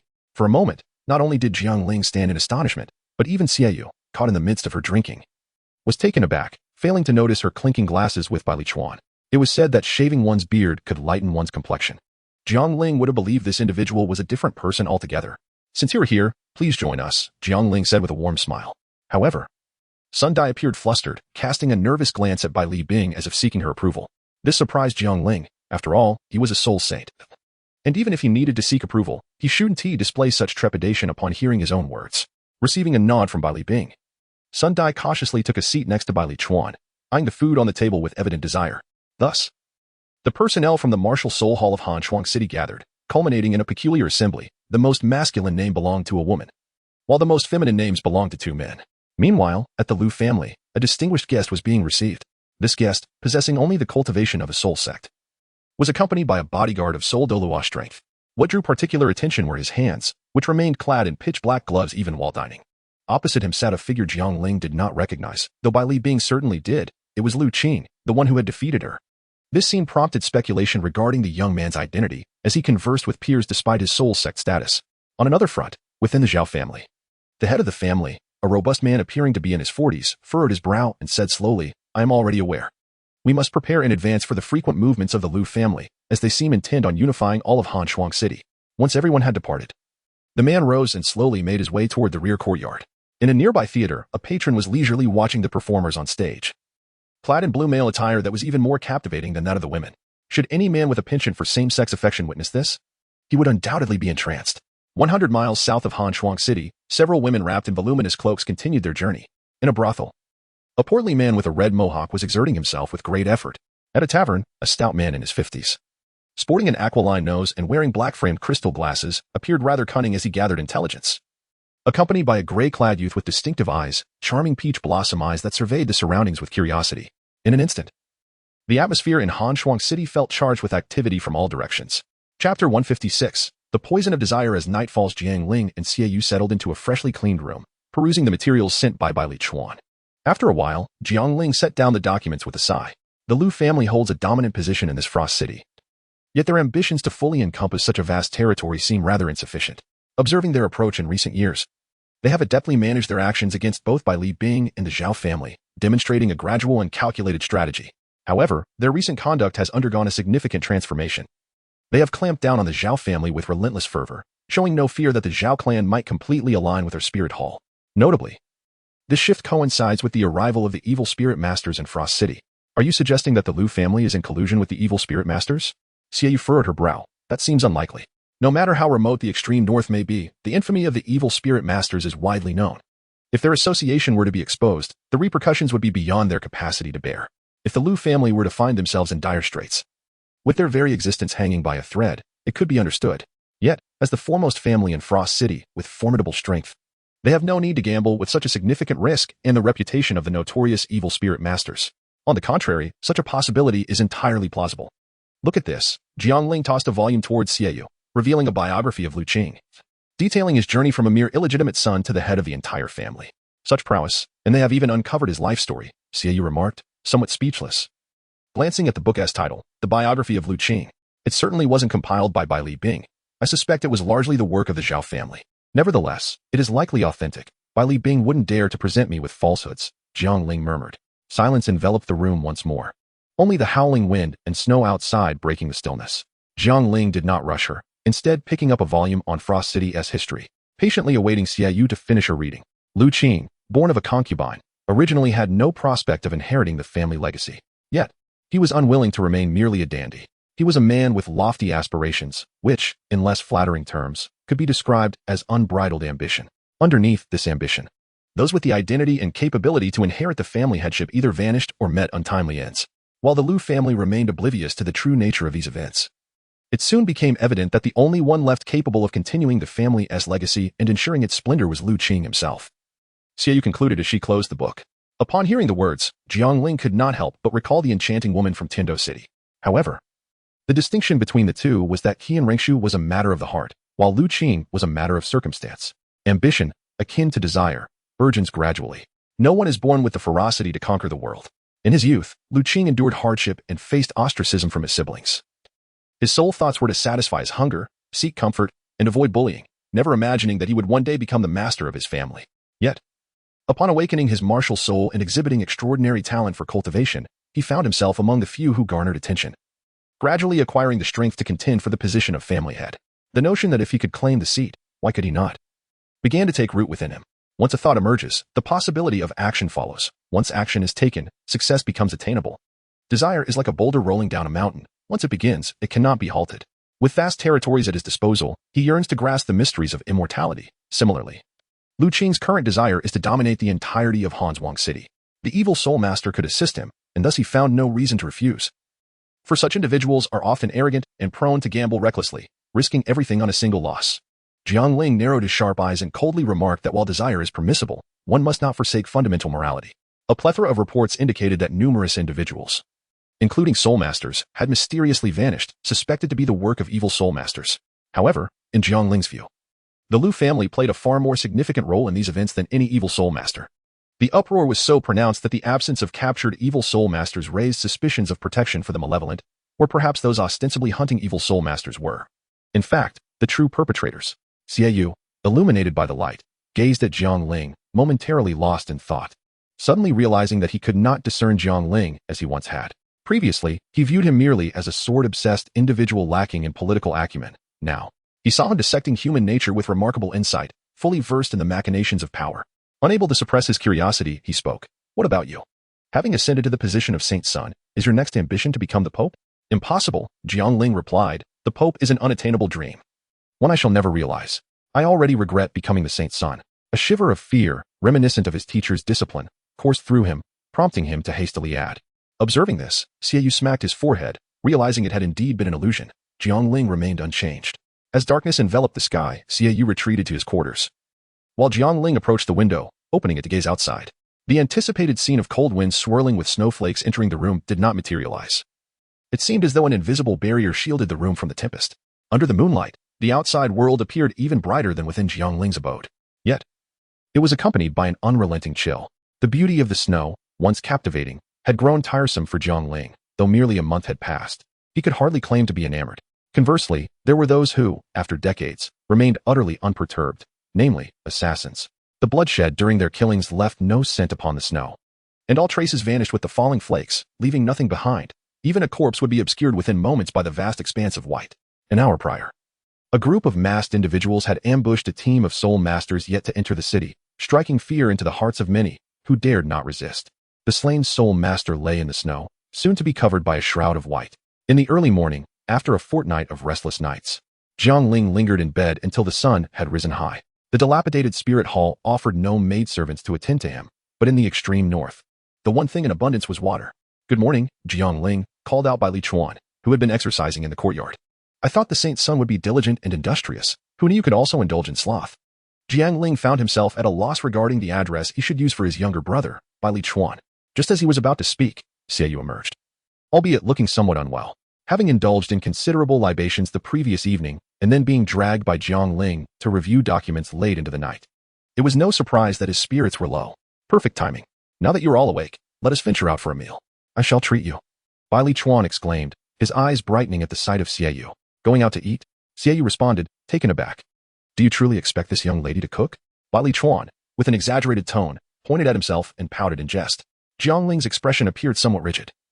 The myriad emotions displayed by this woman were truly remarkable. Whoever marries her will undoubtedly be entirely captivated post-wedding. Jiang Ling gently massaged his cheeks, softening his stiff visage. He turned to the exasperated Xiaoyu, who was staring at him, and said, let us go out to eat then. Fantastic, Bai Li Chuan exclaimed, her form swaying as she hurried to Jiang Ling's side, seizing his wrist with delight. Let us depart quickly. I feel as though I might perish from hunger. Wait, should we not invite Elder Bai Li and Sundai? Jiang Ling queried hastily as Bai Li Chuan began to pull him along. My teacher will not join us. He is content with his tea. Little Dai has yet to awaken, but I shall bring her something later. Oh, let us hurry. Bai Li Chuan tightened her grip on Jiang Ling's arm, her tone a playful mix of joy and urgency. Chuan Jia. A quarter of an hour later, Bai Li Chuan exclaimed, Jiang Ling, I must tell you, this restaurant truly serves exquisite meals. It is the finest establishment in Frosty Mist City, with no equal. She pointed enthusiastically at the four-story restaurant before them, her cheeks slightly flushed from excitement. Chuan Jia, it is merely a simple breakfast. There is no need for such extravagance. I noticed that the wonton stall we passed earlier looked quite appealing, Jiang Ling replied, still somewhat overwhelmed by Bai Li Chuan's fervor. Moreover, we must head to other places afterward. We cannot linger here too long. Nay, you have traveled a great distance. My teacher has instructed me to ensure your utmost hospitality. Should you decline, I fear he shall punish me, Bai Li Chuan lamented, wrapping her arms around his. Her voice soft and teary-eyed. To an unassuming onlooker, this scene might lead one to believe that Jiang Ling had wronged this seemingly delicate and charming girl. No, Chuan Jia. If that is the case, we shall heed your wishes and enter, Jiang Ling acquiesced, discreetly withdrawing his arm from her gentle embrace.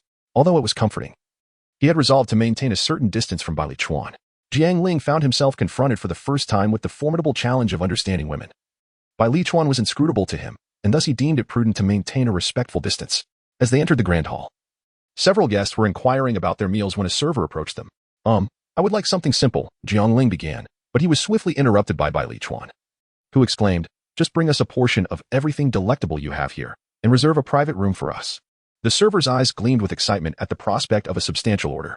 Wait, Chuan Jia, we have matters to attend to, Jiang Ling gently interjected. Oh, come on. It won't take long. Jiang Ling, please, I must report back to the teacher, Bai Li Chuan pouted, clasping her hands together in playful supplication. Reluctantly, Jiang Ling acquiesced with a nod. The three of them made their way to the designated private room, where they waited a while before the dishes began to arrive one after another. Bai Li Chuan's manner of dining was notably bold and carefree, even more so than Jiang Ling's, a quality he had observed the previous day. Come, let's drink. Bai Li Chuan offered the wine jug to Xie, well aware that Jiang Ling abstained from alcohol. I won't be drinking today. I have other matters to attend to, Xie declined. Just a few sips, it will be fine, Bai Li Chuan urged, gesturing encouragingly. I think I will pass, Xie replied, shaking her head. Ah, you two are impossible. Fine, I shall drink alone, Bai Li Chuan lamented, exuding a mix of frustration and amusement. It must be said that Bai Li Chuan's drinking habits bore little distinction from her quenching of thirst with plain water, a fact that stirred a twinge of envy within Jiang Ling. As the sun dipped in the west, they found themselves satiated after the feast. Though most of the food had found its way into Bai Li Chuan's stomach, leaving Jiang Ling and Xie with hardly a morsel touched. Jiang Ling gazed out of the window, furrowing his brow as he inquired, have we eaten enough? Shall we depart? Indeed, replied Bai Li Chuan, draining the last sip of wine and wiping the stains from his sleeve. Ah, esteemed guests, the total is 100 gold soul coins. May I inquire who will settle the bill? The attendant standing nearby nodded and bowed, his gaze fixated upon Xie and Jiang Ling. Upon witnessing the scene, Jiang Ling was momentarily taken aback, casting a glance towards Bai Li Chuan. His expression darkened involuntarily as he beheld Bai Li Chuan, who, with his head bowed, was nervously clutching the hem of his garment. One small foot, adorned with intricately embroidered lotus flower shoes, gently tapped against the table, yet emitted no sound, presenting a vivid portrayal of a child caught in wrongdoing. At this moment, Jiang Ling is fully aware of the unfolding events. The fears of incurring the teacher's reproach are mere fabrications, while the true deception lies in the pursuit of food and drink. Jiang Ling, with a stern expression, retrieved a bag of gold soul coins and tossed it to the waiter. Turning to Xie, he said, let us depart. He then strode out, disregarding Bai Li Chuan. Xie followed closely behind. Observing this, Bai Li Chuan hastily trailed after them. Jiang Ling walked down the street with a sullen expression, genuinely angered. Perhaps due to a sense of guilt, the usually whimsical Bai Li Chuan kept a distance of several paces behind the two, lingering in the background. It has been quite some time since I savored a delightful meal. Coincidentally, today is my birthday, and lacking funds, I intended to invite you all along. I never anticipated the expenses would be so substantial. Unable to endure the prevailing tension, Bai Li Chuan hastily quickened his pace, stepping ahead of Jiang Ling and expressing his grievances with a sense of injustice. Unmoved by the words, Jiang Ling continued to stride forward, resolutely traversing the expanse of a 100-mile river. He had come to understand that this woman was not only whimsical, but also a master of deceit. I acknowledge my mistake. I can repay you the money later.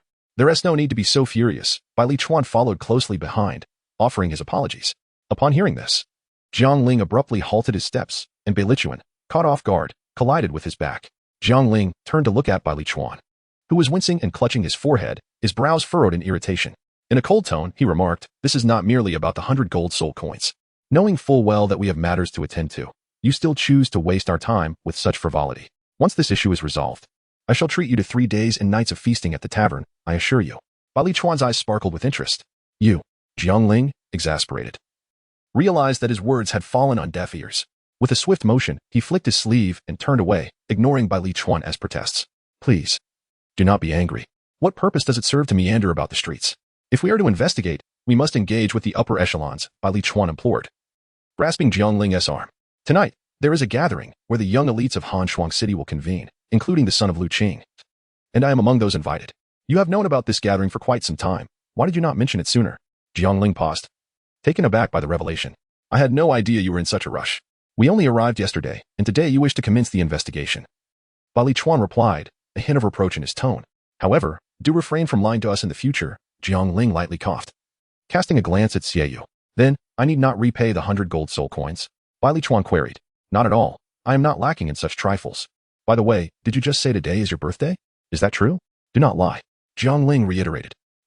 It's a fib," Bai Lichuan admitted, swallowing his words, his response dry and lacking enthusiasm. "You, quite remarkable," Jiang Ling pointed at Bai Lichuan, taking a moment before speaking. Initially burdened with guilt for having misunderstood her, he had intended to celebrate her birthday as a form of atonement. However, that sense of remorse had now completely evaporated. Jiang Ling freed himself from Bai Lichuan's grasp and strode purposefully towards the spirit hall. "Hey, you could consider this an early birthday celebration for me," Bai Lichuan called out from behind. "Where are you headed now?" When Jiang Ling offered no response, Bai Lichuan shouted again, "Where are you going?" "Home," Jiang Ling retorted. "But the spirit hall is to the north, and you are heading south. I've been driven mad by you." Jiang Ling turned back to face the chuckling Bai Lichuan, expressing his frustration. "Since there is an upper-class gathering tonight, we can postpone our shopping," Jiang Ling declared as the three of them made their way back to the spirit hall. Just as they neared the entrance, Jiang Ling suddenly thought, "Sister Chuan, did you forget to pack food for Sundai?" "Ah, it seems I indeed forgot. I've nearly eaten everything, so I can't really pack it now," Bai Lichuan replied without a hint of shame. "Sai, could you please go buy 2 more portions?" Jiang Ling said, rubbing his forehead, feeling truly exhausted. "All right. But I have no money," Bai Lichuan replied, displaying her delicate little hands. "Take this." Looking at Bai Lichuan's retreating figure, Jiang Ling seemed to be speaking to Xiaoyu, or perhaps to himself. With this matter concluded, it's time for a change at the Spirit Hall in Frost City. That evening, the trio attended a banquet hosted by the Lu family. Throughout the journey, both Jiang Ling and Xiaoyu remained silent, while Bai Lichuan chattered incessantly. As they approached the Lu residence, Bai Lichuan suddenly inquired, "Jiang Ling, how old are you this year, and what level is your soul power?" Jiang Ling was momentarily taken aback, responding vaguely, "I am nearly 18, a soul king," without disclosing the specifics of his soul power. This left Bai Lichuan momentarily stunned as well, who then remarked with evident envy, "You truly are impressive, brother Jiang Ling." Bai Lichuan spoke no falsehood. At 28 years of age, she had only attained the rank of a 62-level soul emperor. However, Jiang Ling merely smiled at Bai Lichuan's compliment, as he had grown skeptical of her words, suspecting she harbored some ulterior motive. Upon arriving at the Lu family estate, Bai Lichuan produced an invitation card.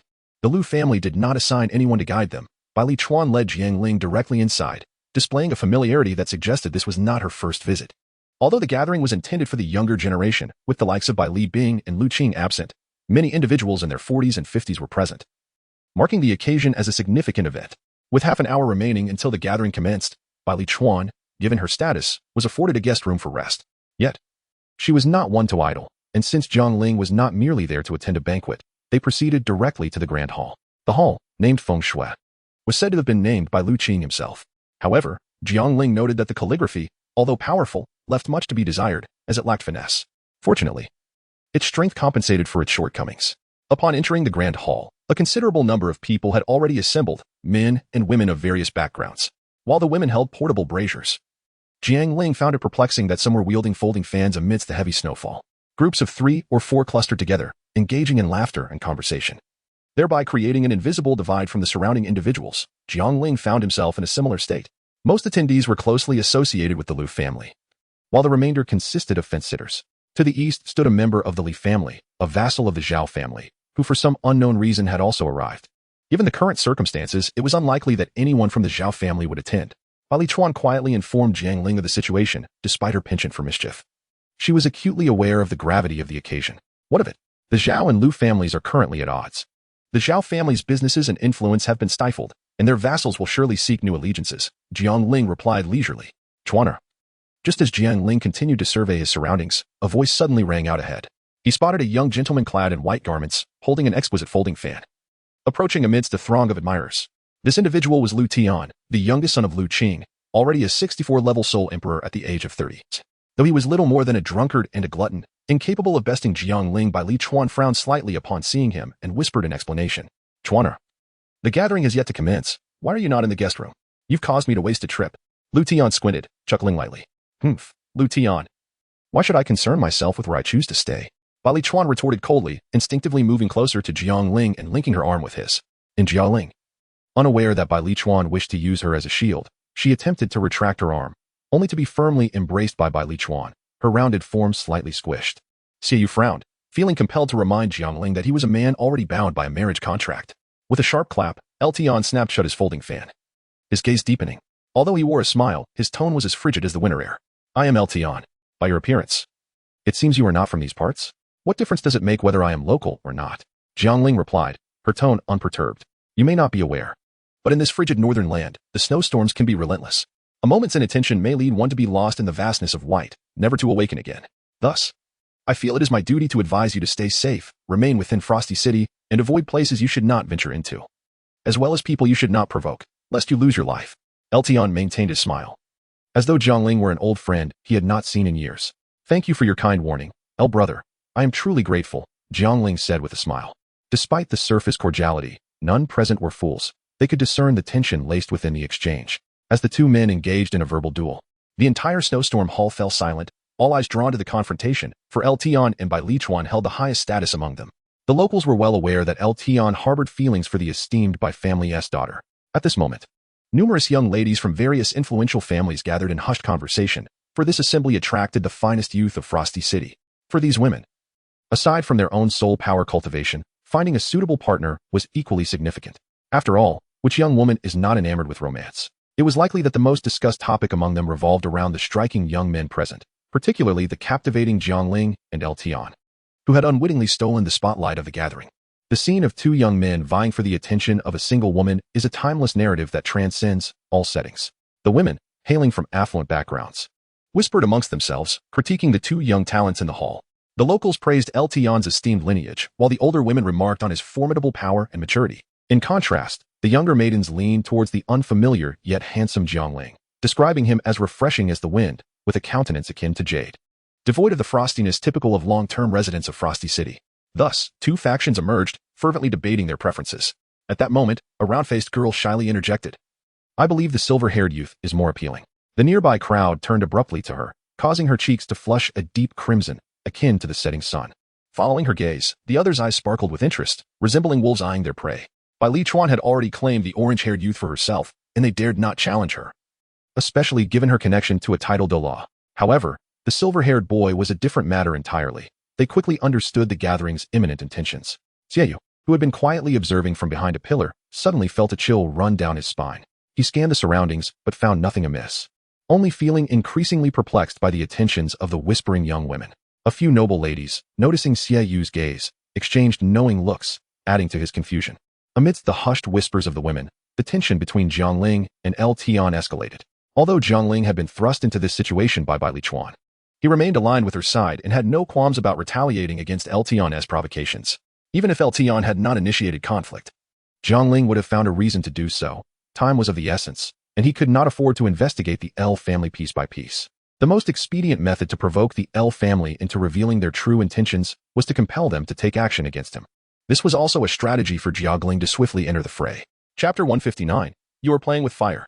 His objective was to obstruct their path, forcing them to eliminate him. Warring with Tian was merely the beginning. With Yui secretly safeguarding him, unless Qing personally intervened, Jiang Ling felt secure. Furthermore, within Frosty City, any direct involvement by Qing would not escape by Bing's notice. While the other inhabitants might overlook the significance of the Spirit Hall, Qing had ventured beyond the continent and could not be oblivious to its capacity to obliterate Frosty City, which paled in comparison to the Sea God Island. Thus, for the L family to eliminate Jiang Ling without inciting the anger of the Spirit Hall, they could neither act openly nor allow their involvement to be discovered. The optimal approach would be to employ a dark spirit master to assassinate him. Whether genuine or fade orchestrated by the L family, Jiang Ling would achieve his goal. Moreover, Qing's allowance for his son to pursue Bai Lichuan hinted at a desire to forge alliances with Bai Bing and the Spirit Hall. Unfortunately, Qing's son, being rather obtuse, failed to discern his father's true intentions. I have heard brother possesses formidable strength, having already attained the 6-ring Soul Emperor at such a young age. I, Jiang Ling, am eager to experience your illustrious skills, Jiang Ling said with an unhurried smile. Jiang Ling. You, Bai Lichuan exclaimed in surprise. She had only intended to use Jiang Ling to provoke the persistent Tian, never anticipating that he would engage in combat, especially against someone as powerful as Tian. Before Bai Lichuan could finish her thought, Jiang Ling's actions left her momentarily stunned. He withdrew his arm from her grasp, suddenly encircling her waist and drawing her close. With his index and middle fingers gently pressed against her lips, he whispered, "Do not worry, my dear. Your man will not falter." His words, though soft, were clearly audible to Tian. Having been repeatedly ensnared by Bai Lichuan's antics, Jiang Ling felt it was time to assert himself. He was not someone to be trifled with. Despite Bai Lichuan's youthful exuberance, her physique was unmistakably mature. And while typically concealed beneath her ample robes, it was now all too evident in his embrace. Bai Lichuan's cheeks flushed a vivid red. Although she had often teased Jiang Ling and acted coyly, she had never anticipated such a bold display from him. If Jiang Ling had been a lecherous individual, he would never have dared to act in such a manner. Yet, she had underestimated him. After all, one who plays with eagles may find themselves pecked by one. Bai Lichuan hurriedly extricated herself from Jiang Ling's embrace, her face aflame as she averted her gaze and retreated behind him, her hands fidgeting uncertainly, unsure where to place her delicate fingers. Tian's expression darkened considerably. Having known Bai Lichuan for several years, he had never witnessed her in such a state. He had assumed the well-groomed young man before him was merely a shield for her, but it appeared there was more to their connection than he had anticipated. Tian had long regarded Bai Lichuan as his own possession, viewing her as a treasure. Now, seeing her in the arms of another man ignited a surge of fury within him, directed not only at Jiang Ling but also at Bai Lichuan. Tian's hands clenched tightly, producing a sound reminiscent of cracking knuckles, and his face betrayed a chilling murderous intent. "If you seek death, then come at me." With that declaration, the spirit of a snow lion manifested behind him, 6 rings of yellow, purple, and black descending slowly. One cannot engage in combat within the hall, as it would disturb the other guests. Let us retreat outside, where the snow falls thickly.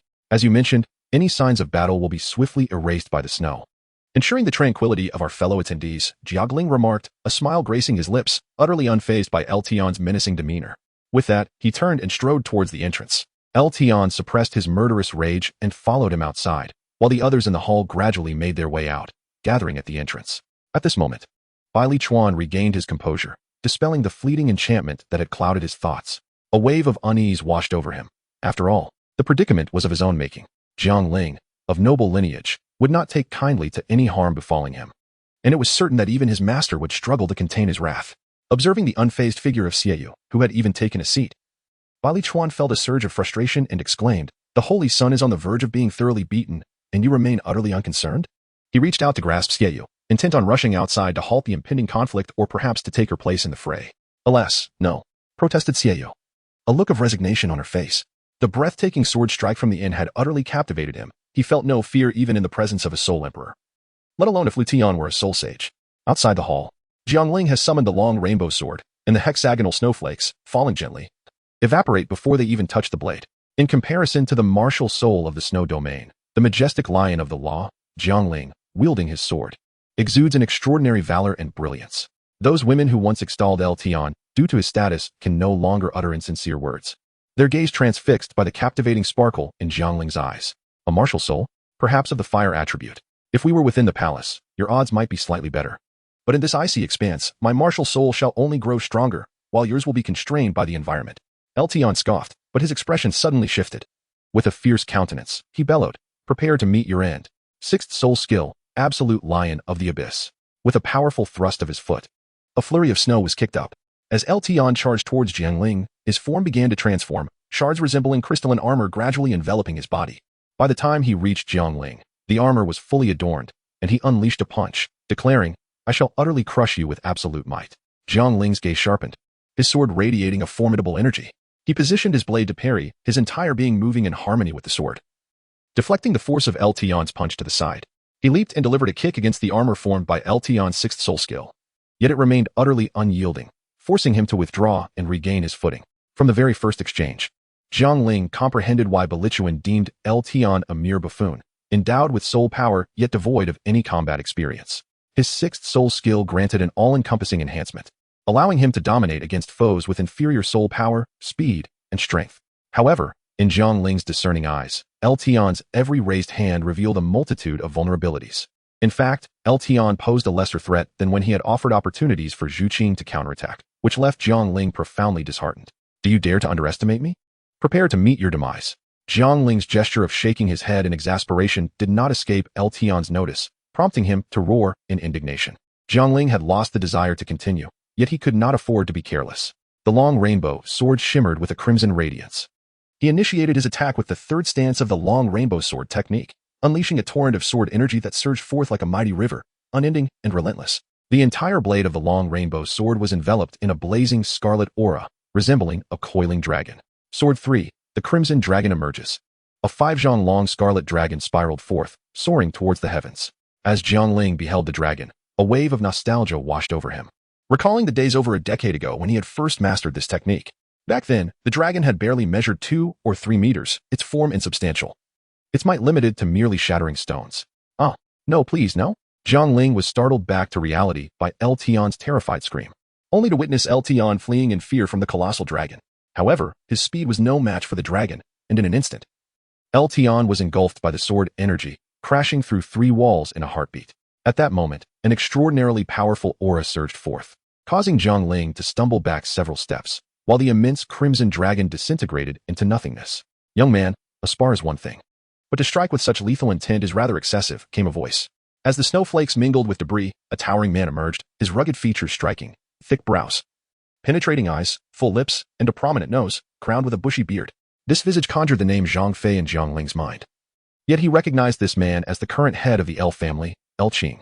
At that moment, El Qing held the unconscious Eltion in one hand, while the other maintained the posture of having just crushed the dragon. Though Eltion appeared battered, he had not sustained severe injuries.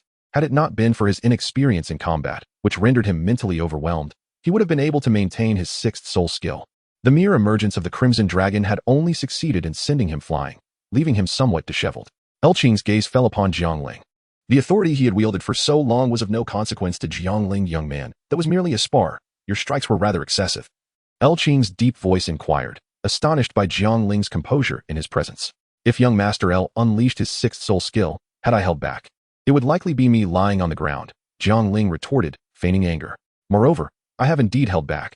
I have yet to employ any soul skills.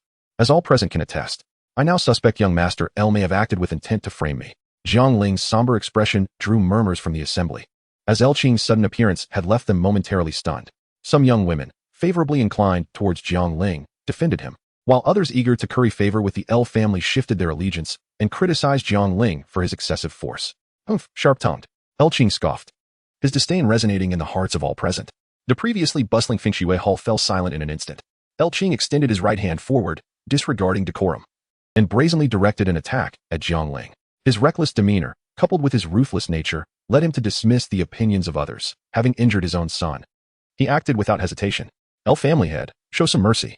Bai Lichuan rushed from the crowd, calling out loudly, attempting to position himself in front of Jiang Ling, only to be brushed aside by El Qing's dismissive wave. Jiang Ling found himself at a loss for words upon witnessing the brashness of the El family.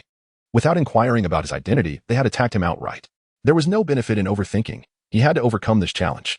Gripping the Chanhong sword tightly across his chest, Jiang Ling prepared for what lay ahead. At that moment, a change in the atmosphere occurred. The formidable pull emanating from El Qing's palm, which had surrounded Jiang Ling, abruptly dissipated. A faint smile graced Jiang Ling's lips as he dispersed his martial soul. El Qing, why do you attack a member of the spirit hall without cause? A middle-aged man, dressed like a scholar, boldly inquired. Brother Bailey, is this your new disciple? El Qing did not respond to Bailey Bing's question, but instead posed a counterquery. I have neither the qualifications nor the identity for that, Bailey Bing replied calmly, undeterred by El Qing's evasiveness. What? El Qing was taken aback. As an elder of the spirit hall, Bailey Bing had no right to take this young man as his disciple. Could it be? Bailey Bing's lips moved, and he resorted to conveying his words through thought, while El Qing's countenance fluctuated between pallor and rage. After a prolonged silence, El Qing slowly spoke. I understand the situation. It was Eltion who instigated the trouble and disturbed your gathering. I apologize on his behalf. Though El Qing's demeanor remained stiff and his expressions taut, the people present were taken aback by his unexpected concession. However, only El Qing, Bailey Bing, and Jiang Ling knew that this apology was directed at Jiang Ling. As the head of a family and a titled Douluo, El Qing could not openly apologize to Jiang Ling. This was the utmost he could muster. Jiang Ling, understanding the gravity of the situation, graciously replied, "Thank you for your keen insight, Master L." Bailey Bing then interjected, "Ladies and gentlemen, please continue your gathering. We old fellows shall not intrude upon your youthful revelries, shall we, Brother L?" El Qing nodded awkwardly, acknowledging the sentiment. Without further delay, he swiftly departed with the unconscious El Tian in tow. Since ascending as the family head, he had never experienced such a loss of face. "Master." As El Qing departed, Bailey Chuan hurried over, his head bowed in a gesture of submission. Xiaoyu also approached, and Jiang Ling reassured him with a pat on the shoulder. "You troublesome girl. You've caused trouble for the Holy Sun again," Bailey Bing admonished, having guessed the unfolding events upon seeing El Tian. Realizing the conflict had been resolved without dire consequences, Bailey Chuan's spirits lifted, and she playfully tugged at Bailey Bing's arm. "What does it have to do with me?" It was Jiang Ling who insisted on confronting that obnoxious El Tian. "You." Bailey Bing feigned a strike, prompting Bailey Chuan to swiftly retreat behind Jiang Ling, casting furtive glances at her master. "Enough, Elder Bailey. It was indeed I who instigated the matter," Jiang Ling stated, bemused by the childlike antics of the two individuals, whose combined ages exceeded a century. "Did you hear that, old man?" "I did not deceive you," Bailey Chuan chimed in, standing on tiptoe, her chin resting on Jiang Ling's shoulder as she playfully scolded Bailey Bing, with Bailey Chuan pressing against his back. Jiang Ling felt a flutter in his heart, but discreetly stepped forward. Bailey Bing, growing weary of his spirited disciple, turned to Jiang Ling and said softly, "Holy Son, I cannot linger at this gathering of young people. I must take my leave." "Elder Bailey, travel safely," Jiang Ling replied, offering a respectful salute, which Xiaoyu mirrored. "Farewell." "Master," Bailey Chuan exclaimed cheerfully. Bailey Bing nodded to both Jiang Ling and Bailey Chuan, his expression darkening again as he departed with a wave of his sleeve. As El Qing and Bailey Bing, both titled Douluo, exited, the Fengshui Hall soon returned to its previous state, filled with clusters of animated conversations. However, unlike before, many young women gravitated towards Xiaoyu, exchanging glances and expressing their admiration. The frigid northern lands lacked the gentle grace of the central plains, adopting a boldness in their affections, leading to an awkward atmosphere for Xiaoyu throughout the gathering. Given the earlier events, the attendees were now aware of Jiang Ling's elevated status. Consequently, when he initiated conversations, none dared to rebuff him. Within the span of 2 hours, Jiang Ling had gleaned a wealth of information from the gathering. Several individuals, undeterred by Bailey Chuan's watchful gaze, approached Jiang Ling to engage in casual conversation about names, ages, and interests. "Chuan Jia, are you well acquainted with the L family? Perhaps you could take me for a stroll outside?" Jiang Ling inquired, approaching the somewhat sullen Bailey Chuan. At that moment, Bailey Chuan stood on the terrace, extending her hand to catch the snowflakes drifting down. "What is so great about going outside?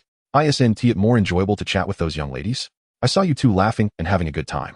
Bailey Chuan retorted, turning her head away with a hint of jealousy. "I was merely gathering intelligence, you know." Jiang Ling attempted to clarify but quickly pivoted, teasing, "Chuan Jia, you wouldn't truly have developed feelings for me, would you? I must clarify, I am already betrothed. Even if you like me, you could only be my concubine." "Who would like you? I could be your mother if I were just a few years older." "I am not interested in younger boys," Bailey Chuan exclaimed, her face flushing with embarrassment at the mention of concubine. Jiang Ling was infuriated by Li Chuan's words, her face darkening with indignation. This woman possessed both an alluring figure and exquisite features, yet her tongue and temperament were such that she could easily be mistaken for my mother. Furthermore, where exactly was there a lack? Jiang Ling felt an overwhelming urge to restrain Li Chuan and illustrate just how ample things truly were. "Just tell me whether you are going or not. If you refuse, I shall go by myself," Jiang Ling stated coldly. "Humph." Li Chuan huffed disdainfully, promptly seating herself upon the platform, her petite feet swinging freely in the air, arms crossed, a tempest of emotions swirling within her. Jiang Ling felt a twitch in his eyelid. He truly wished to tell Li Chuan, "You are 28 years old, not 8, dear sister." Jiang Ling did not indulge her. With a graceful leap, he descended from the platform. Hey, if you don't comfort me, I might perish. Were you not just delighting those girls with your laughter?" Li Chuan exclaimed in anger as he followed suit and jumped down. Jiang Ling glanced at the approaching Li Chuan, feeling an urge to smile, yet acutely aware that such a display would be ill-advised. Who could fathom the whims of that woman? "My concern does not stem from a fear of you losing your way, left as mere remnants for the Liu family to feast upon. Rather, I have merely pledged to my mentor to ensure your safety." Li Chuan, with her small hands clasped behind her back, followed Jiang Ling's footsteps. Her cheeks puffed in indignation as she spoke. In uttering these words, she felt a twinge of insecurity, for Jiang Ling had just bested Liu Tian. However, upon reflection, what was Liu Tian but a mere fool? She had bested him herself, regaining her confidence and puffing out her chest, making her padded coat all the more conspicuous. "Then I must express my gratitude, Sister Chuan," Jiang Ling replied with a hint of a smile playing at his lips. "Where exactly are you headed?" After meandering aimlessly for a few circles, Bai Chuan could no longer contain her curiosity. Although Jiang Ling suggested that she lead the way for a leisurely stroll, she consistently followed Jiang Ling's footsteps. Sister Chuan, refrain from speaking, simply pretend to wander aimlessly, as if we were a couple. Maintain a natural expression and avoid drawing attention. Jiang Ling whispered as he suddenly grasped Bai Chuan's hand. After departing from the Snowstorm Palace, Jiang Ling maximized his spiritual perception, hoping to uncover something within the vast Lu family estate. With Bai Chuan by his side, any discovery could be easily explained. Bai Chuan paused for a moment upon hearing this, then instinctively wrapped her arms around Jiang Ling's, casting him a playful glance before gazing innocently at their surroundings. Her acting was so convincing that it made Jiang Ling momentarily believe it was genuine. 100 gold soul coins. Bai Chuan's lips moved slightly, a mischievous voice resonating in Jiang Ling's mind. Deal. Despite his financial ruin, he could still manage a few hundred gold soul coins. Bai Chuan pouted inwardly, lamenting her loss. In the basement of Lu Qing's chamber, are you insane? Jiang Ling is the holy son of the Spirit Hall. If he dies here, the entire Frost City will face annihilation. Even if I were to seize Frost City, what good would it do then? Lu Qing sat imposingly on a stone chair, casting a sinister glance at the seemingly ordinary youth below. The most notable feature about him was the iron-like gloves he wore. Why not simply act as an evil soul master?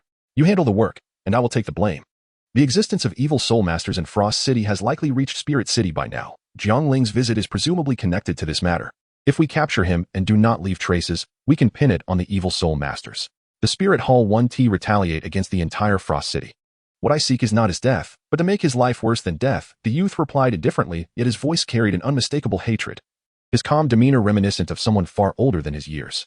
Why would I agree to something so reckless that could lead to our ruin? Our contract does not include this matter, Lu Qing countered. Did you not recently capture a soul master with a top-tier ice phoenix? I can help you extract the essence of her martial soul, allowing your martial soul to evolve once more, shattering your current limitations. It could elevate your soul power by at least 2 levels.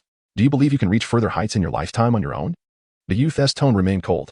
Lu Qing fell silent, at 74 years of age. Achieving the rank of a 95th level title Douluo was a feat accomplished only through special circumstances in his youth, and the prospect of further advancement seemed insurmountable. Why should I trust you? Lu Qing's right hand lightly tapped the stone chair, the sound echoing in the dim chamber. After a prolonged silence, he spoke again. Choose a time, and I can extract a portion to give you. After you consume it, you may decide whether to trust me. Very well. Lu Qing finally agreed after a moment's contemplation. Only then did a cold smile flicker across the youth's face. How do you plan to carry this out? That is not for you to inquire. I can ensure a person vanishes silently in this Frost City, he replied confidently. Confidence is a commendable trait, but do not become overconfident. A year ago, I was able to defeat a high-ranking soul sage directly. I do not wish to fail. Thank you for the reminder.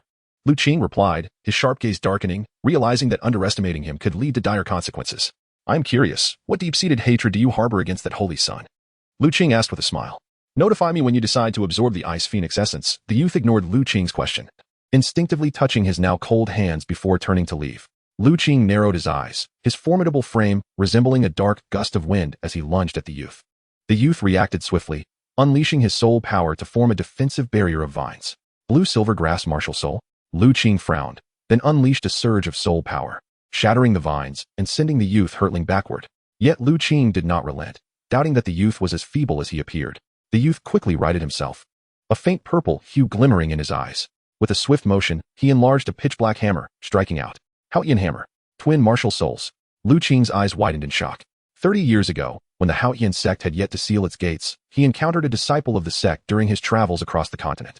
That experience had been perilous, as he was pursued for a heavenly treasure, barely escaping with his life, but unable to exact revenge. With a resounding crash, the youth's hammer struck Lu Qing, the force causing his cloak to billow but leaving him unharmed. The youth retreated, questioning, is this how you treat a partner? As partners, we must know each other well. While you are well acquainted with me, I know nothing about you, not even your name. That hardly seems fair, Lu Qing replied. Unfazed by the blow. I am Tang Yin, the youth declared before turning to depart. Lu Qing watched the retreating figure of Tang Yin, a smile creeping onto his face as he murmured, the once mighty Haotian sect now has disciples become evil soul masters. His smile gradually morphed into a wild laugh. He had forgotten that he too was collaborating with an evil soul master. It was merely a case of the pot calling the kettle black. Chapter 162. The Arctic Wolf captures Binger. Tang Yin exited the secret chamber, where Liang Shan awaited silently at the stone door, following him out of the Lu family through the back entrance. Your actions have exceeded the task assigned to you by our master, who has stated that this matter is to be handled by him, Liang Shan remarked after a moment of silence. Lu Qing and Tang Yin had not made any effort to conceal their conversation. Being merely a door apart, It was impossible for Liang Shan not to overhear. In response to Liang Shan's inquiry, Tang Yin remained silent, continuing forward. I will report this to our master, Liang Shan added. Tang Yin finally halted, responding coolly. Do as you wish, but remember, your only task is to protect me. Do not interfere with my rights. Just moments ago, Jiang Ling's confrontation with Lu Tian had alerted Lu Qing, and hidden in the shadows, Tang Yin had witnessed the one who had cast him into hell. He had requested Liang Shan, who had just become a soul Douluo, to take action, but was met with refusal, prompting Tang Yin to forge an alliance with Lu Qing. The Ice Phoenix Soul Master captured by Lu Qing is merely at the Soul Zone level. Her martial soul is insufficient to assist Lu Qing in evolving his martial soul, let alone enhancing his soul power by 2 levels, Liang Shan cautioned, his tone stern. If Lu Qing discovers you have deceived him, not only will your mission fail, but you may also lose your life.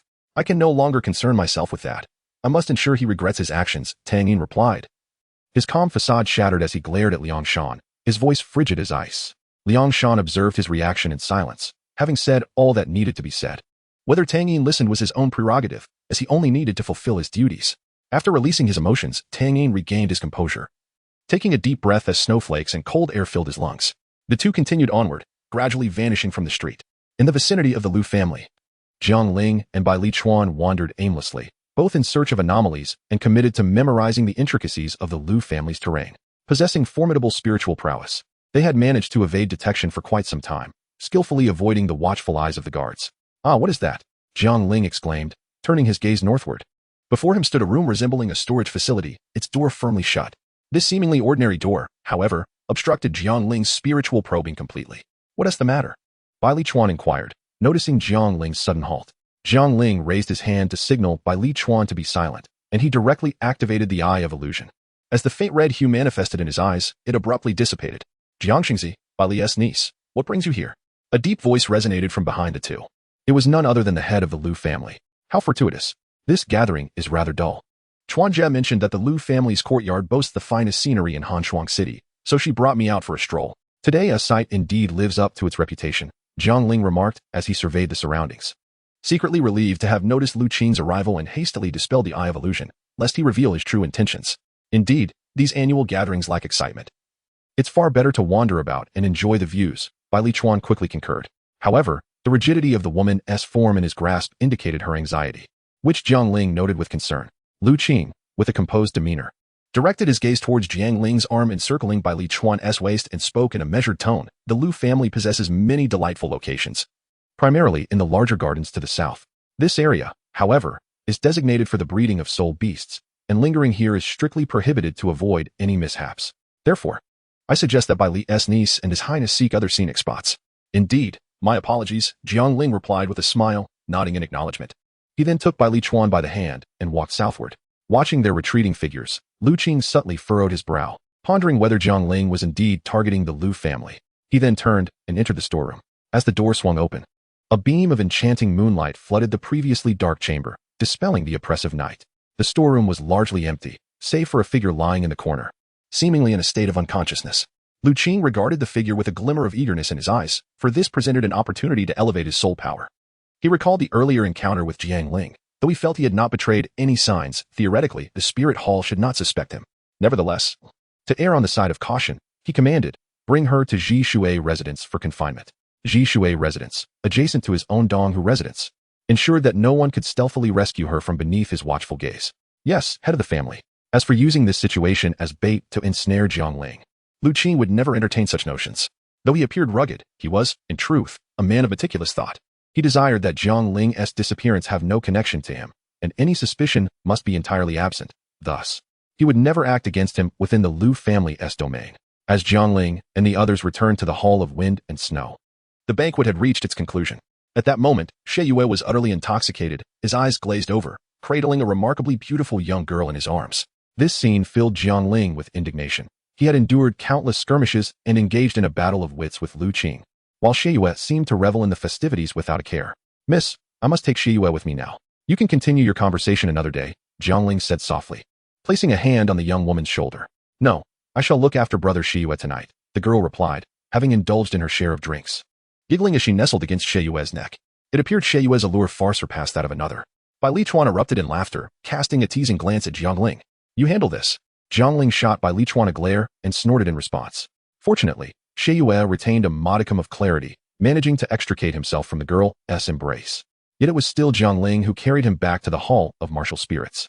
Once Shi Yue was safely ensconced in his room, Jiang Ling slipped away from the hall, seeking a secluded spot where he changed his attire and donned a disguise before making his way once more to the Lu residence. Today, Jiang Ling must uncover the secrets concealed within that storeroom. He fears that any delay may alert Lu Qing to something amiss. Having visited once before, he navigates the area with ease, arriving at the vicinity of the storeroom effortlessly. As Jiang Ling approached, he immediately sensed something amiss. What could it be? That barrier obstructing my mental prowess has vanished. Avoiding the vigilant guards, Jiang Ling entered the storeroom. Though enveloped in darkness, it was no different for him than the brightness of day. Lu Qing, oh Lu Qing, how astutely cautious you are. I truly underestimated you. Jiang Ling surveyed the empty storeroom and murmured softly. Just as he prepared to depart and explore other areas, his gaze suddenly darted to a corner, where he hastened over and picked up a porcelain vial. Could it be? Is it her? As he held the vial in his hand, a vision of a young girl flashed through his mind. This porcelain vial belonged to Jiang Ling, or rather, it once did. For he had entrusted it to a girl named Shui Binger in that, and he had destroyed with a single strike. Chapter 163. The Difficulty of Saving Others. Jiang Ling concealed the porcelain bottle within the jade pendant and swiftly exited the storeroom. From the pendant, he extracted a short sword, entirely cloaked in black. He inquired, "Where have you relocated that girl from the storeroom?" Jiang Ling seized a guard, pressing the blade against his throat, and asked in a hushed tone. Jiang Ling summoned a soundproof barrier with his spiritual energy, rendering him unperturbed by the guard's shouts. "Please, do not kill me. I have only just been assigned to oversee this place, and I have no knowledge of the girl you speak of, my lord." The guard, pale with fright, particularly distressed by the chilling sensation around his neck, collapsed onto the ground, stammering in terror. Upon hearing this, Jiang Ling's expression darkened, and he inquired, "What happened to the guards who were stationed here before? Where have they been reassigned?" "To Ji Shueju." The guard stammered. "Where is Ji Shueju?" "To the east." "To the east. Please, please don't kill me." The guard pleaded, cradling his head in fear. "Listen carefully. Should you dare to disclose that you encountered me tonight, I will undoubtedly take your life," Jiang Ling warned in a cold, menacing tone. "I swear, I won't utter a single word, my lord." The guard hastily shook his head. At that moment, he was utterly terrified, his heart racing with dread. He was merely a first-ring soul master, too fearful to hunt or trade furs. He had secured a position as a guard through a friend, and barely had he started when he encountered Jiang Ling. "Let us rest for a moment," Jiang Ling said, wielding his short sword and swiftly incapacitating the guard with a precise strike. Without further delay, he concealed himself and headed eastward. It must be said, the Lu family was indeed vast, with an overwhelming number of guards. After a considerable half-hour, Jiang Ling finally beheld the plaque of Ji Shueju. The characters were inscribed in a style reminiscent of Feng Shuedian, evidently the work of Lu Qing, who remained oblivious to the fact that his writing was rather unsightly. Jiang Ling gazed ahead at the small courtyard, exhaled softly, and activated the turtle breathing technique to its fullest extent. Just as he took a step forward, he felt a sudden grip on his shoulder. Startled, he whirled around, his short sword spinning gracefully, aimed at the person behind him. "It's me." Yui released Jiang Ling and swiftly retreated to evade the sword's edge, speaking softly. "Yui? What are you doing? You nearly scared me to death." Upon recognizing the familiar figure, Jiang Ling felt a wave of relief wash over him. He had been so engrossed in his tranquil state that he hadn't noticed Yui's proximity. "This is not the place for conversation. Follow me," Yui said, concealing her form as she moved outward. "Hey, you." Jiang Ling watched as Yui's silhouette vanished, feeling somewhat conflicted. He longed to rescue Shui Binger. Yet with Yui's sudden appearance, it was evident she bore significant news. After weighing his options, he decided to follow her, knowing he had already located Shui Binger's place of captivity and could afford to wait a moment longer. "Speak, what is it that you wish to convey?" Jiang Ling inquired as he trailed behind her, having exited the L residence and arrived at a dimly lit dead-end alley. Observing Yui's back, he pressed for answers. "You cannot go to Jishui residence to rescue anyone." Yui turned around and stated bluntly. "Why not?" "Because El Qing resides in the neighboring Donghu residence. Your attempt to save her will undoubtedly draw attention," Yui replied, her tone as emotionless as ever. Jiang Ling found himself momentarily speechless by Yui's enigmatic response. Yet he felt a flicker of relief. The formidable power of the turtle breathing technique had concealed his presence, leading him to believe he could infiltrate any location. However, should he draw too near, even a slight exertion of his soul force would inevitably draw the attention of the tidal Douluo in an instant. "Have you been monitoring El Qing all along?" Jiang Ling inquired suddenly. "No," Yui replied. "I am under the command of His Holiness the Pope to covertly protect you. Upon your arrival at the El family, it was only natural for me to investigate them. Does that mean when we were at the gathering? And by Li Chuan and I visited the storeroom, you were nearby?" "Indeed. Did El Qing not detect you?" Jiang Ling pressed further. as an alternate plan began to form in his mind, should it prove feasible. Though Elqing was a super Douluo, his mental fortitude was not particularly strong. As long as Jiang Ling maintained a distance of 100 meters, he would remain undetected. Yi furrowed her brow, sensing an undercurrent of conspiracy, and asked, "What are you planning? If you are discovered by Elqing, will you be able to escape?" Jiang Ling did not respond directly to Yi's question, but asserted, "I cannot be discovered. I am a professional assassin."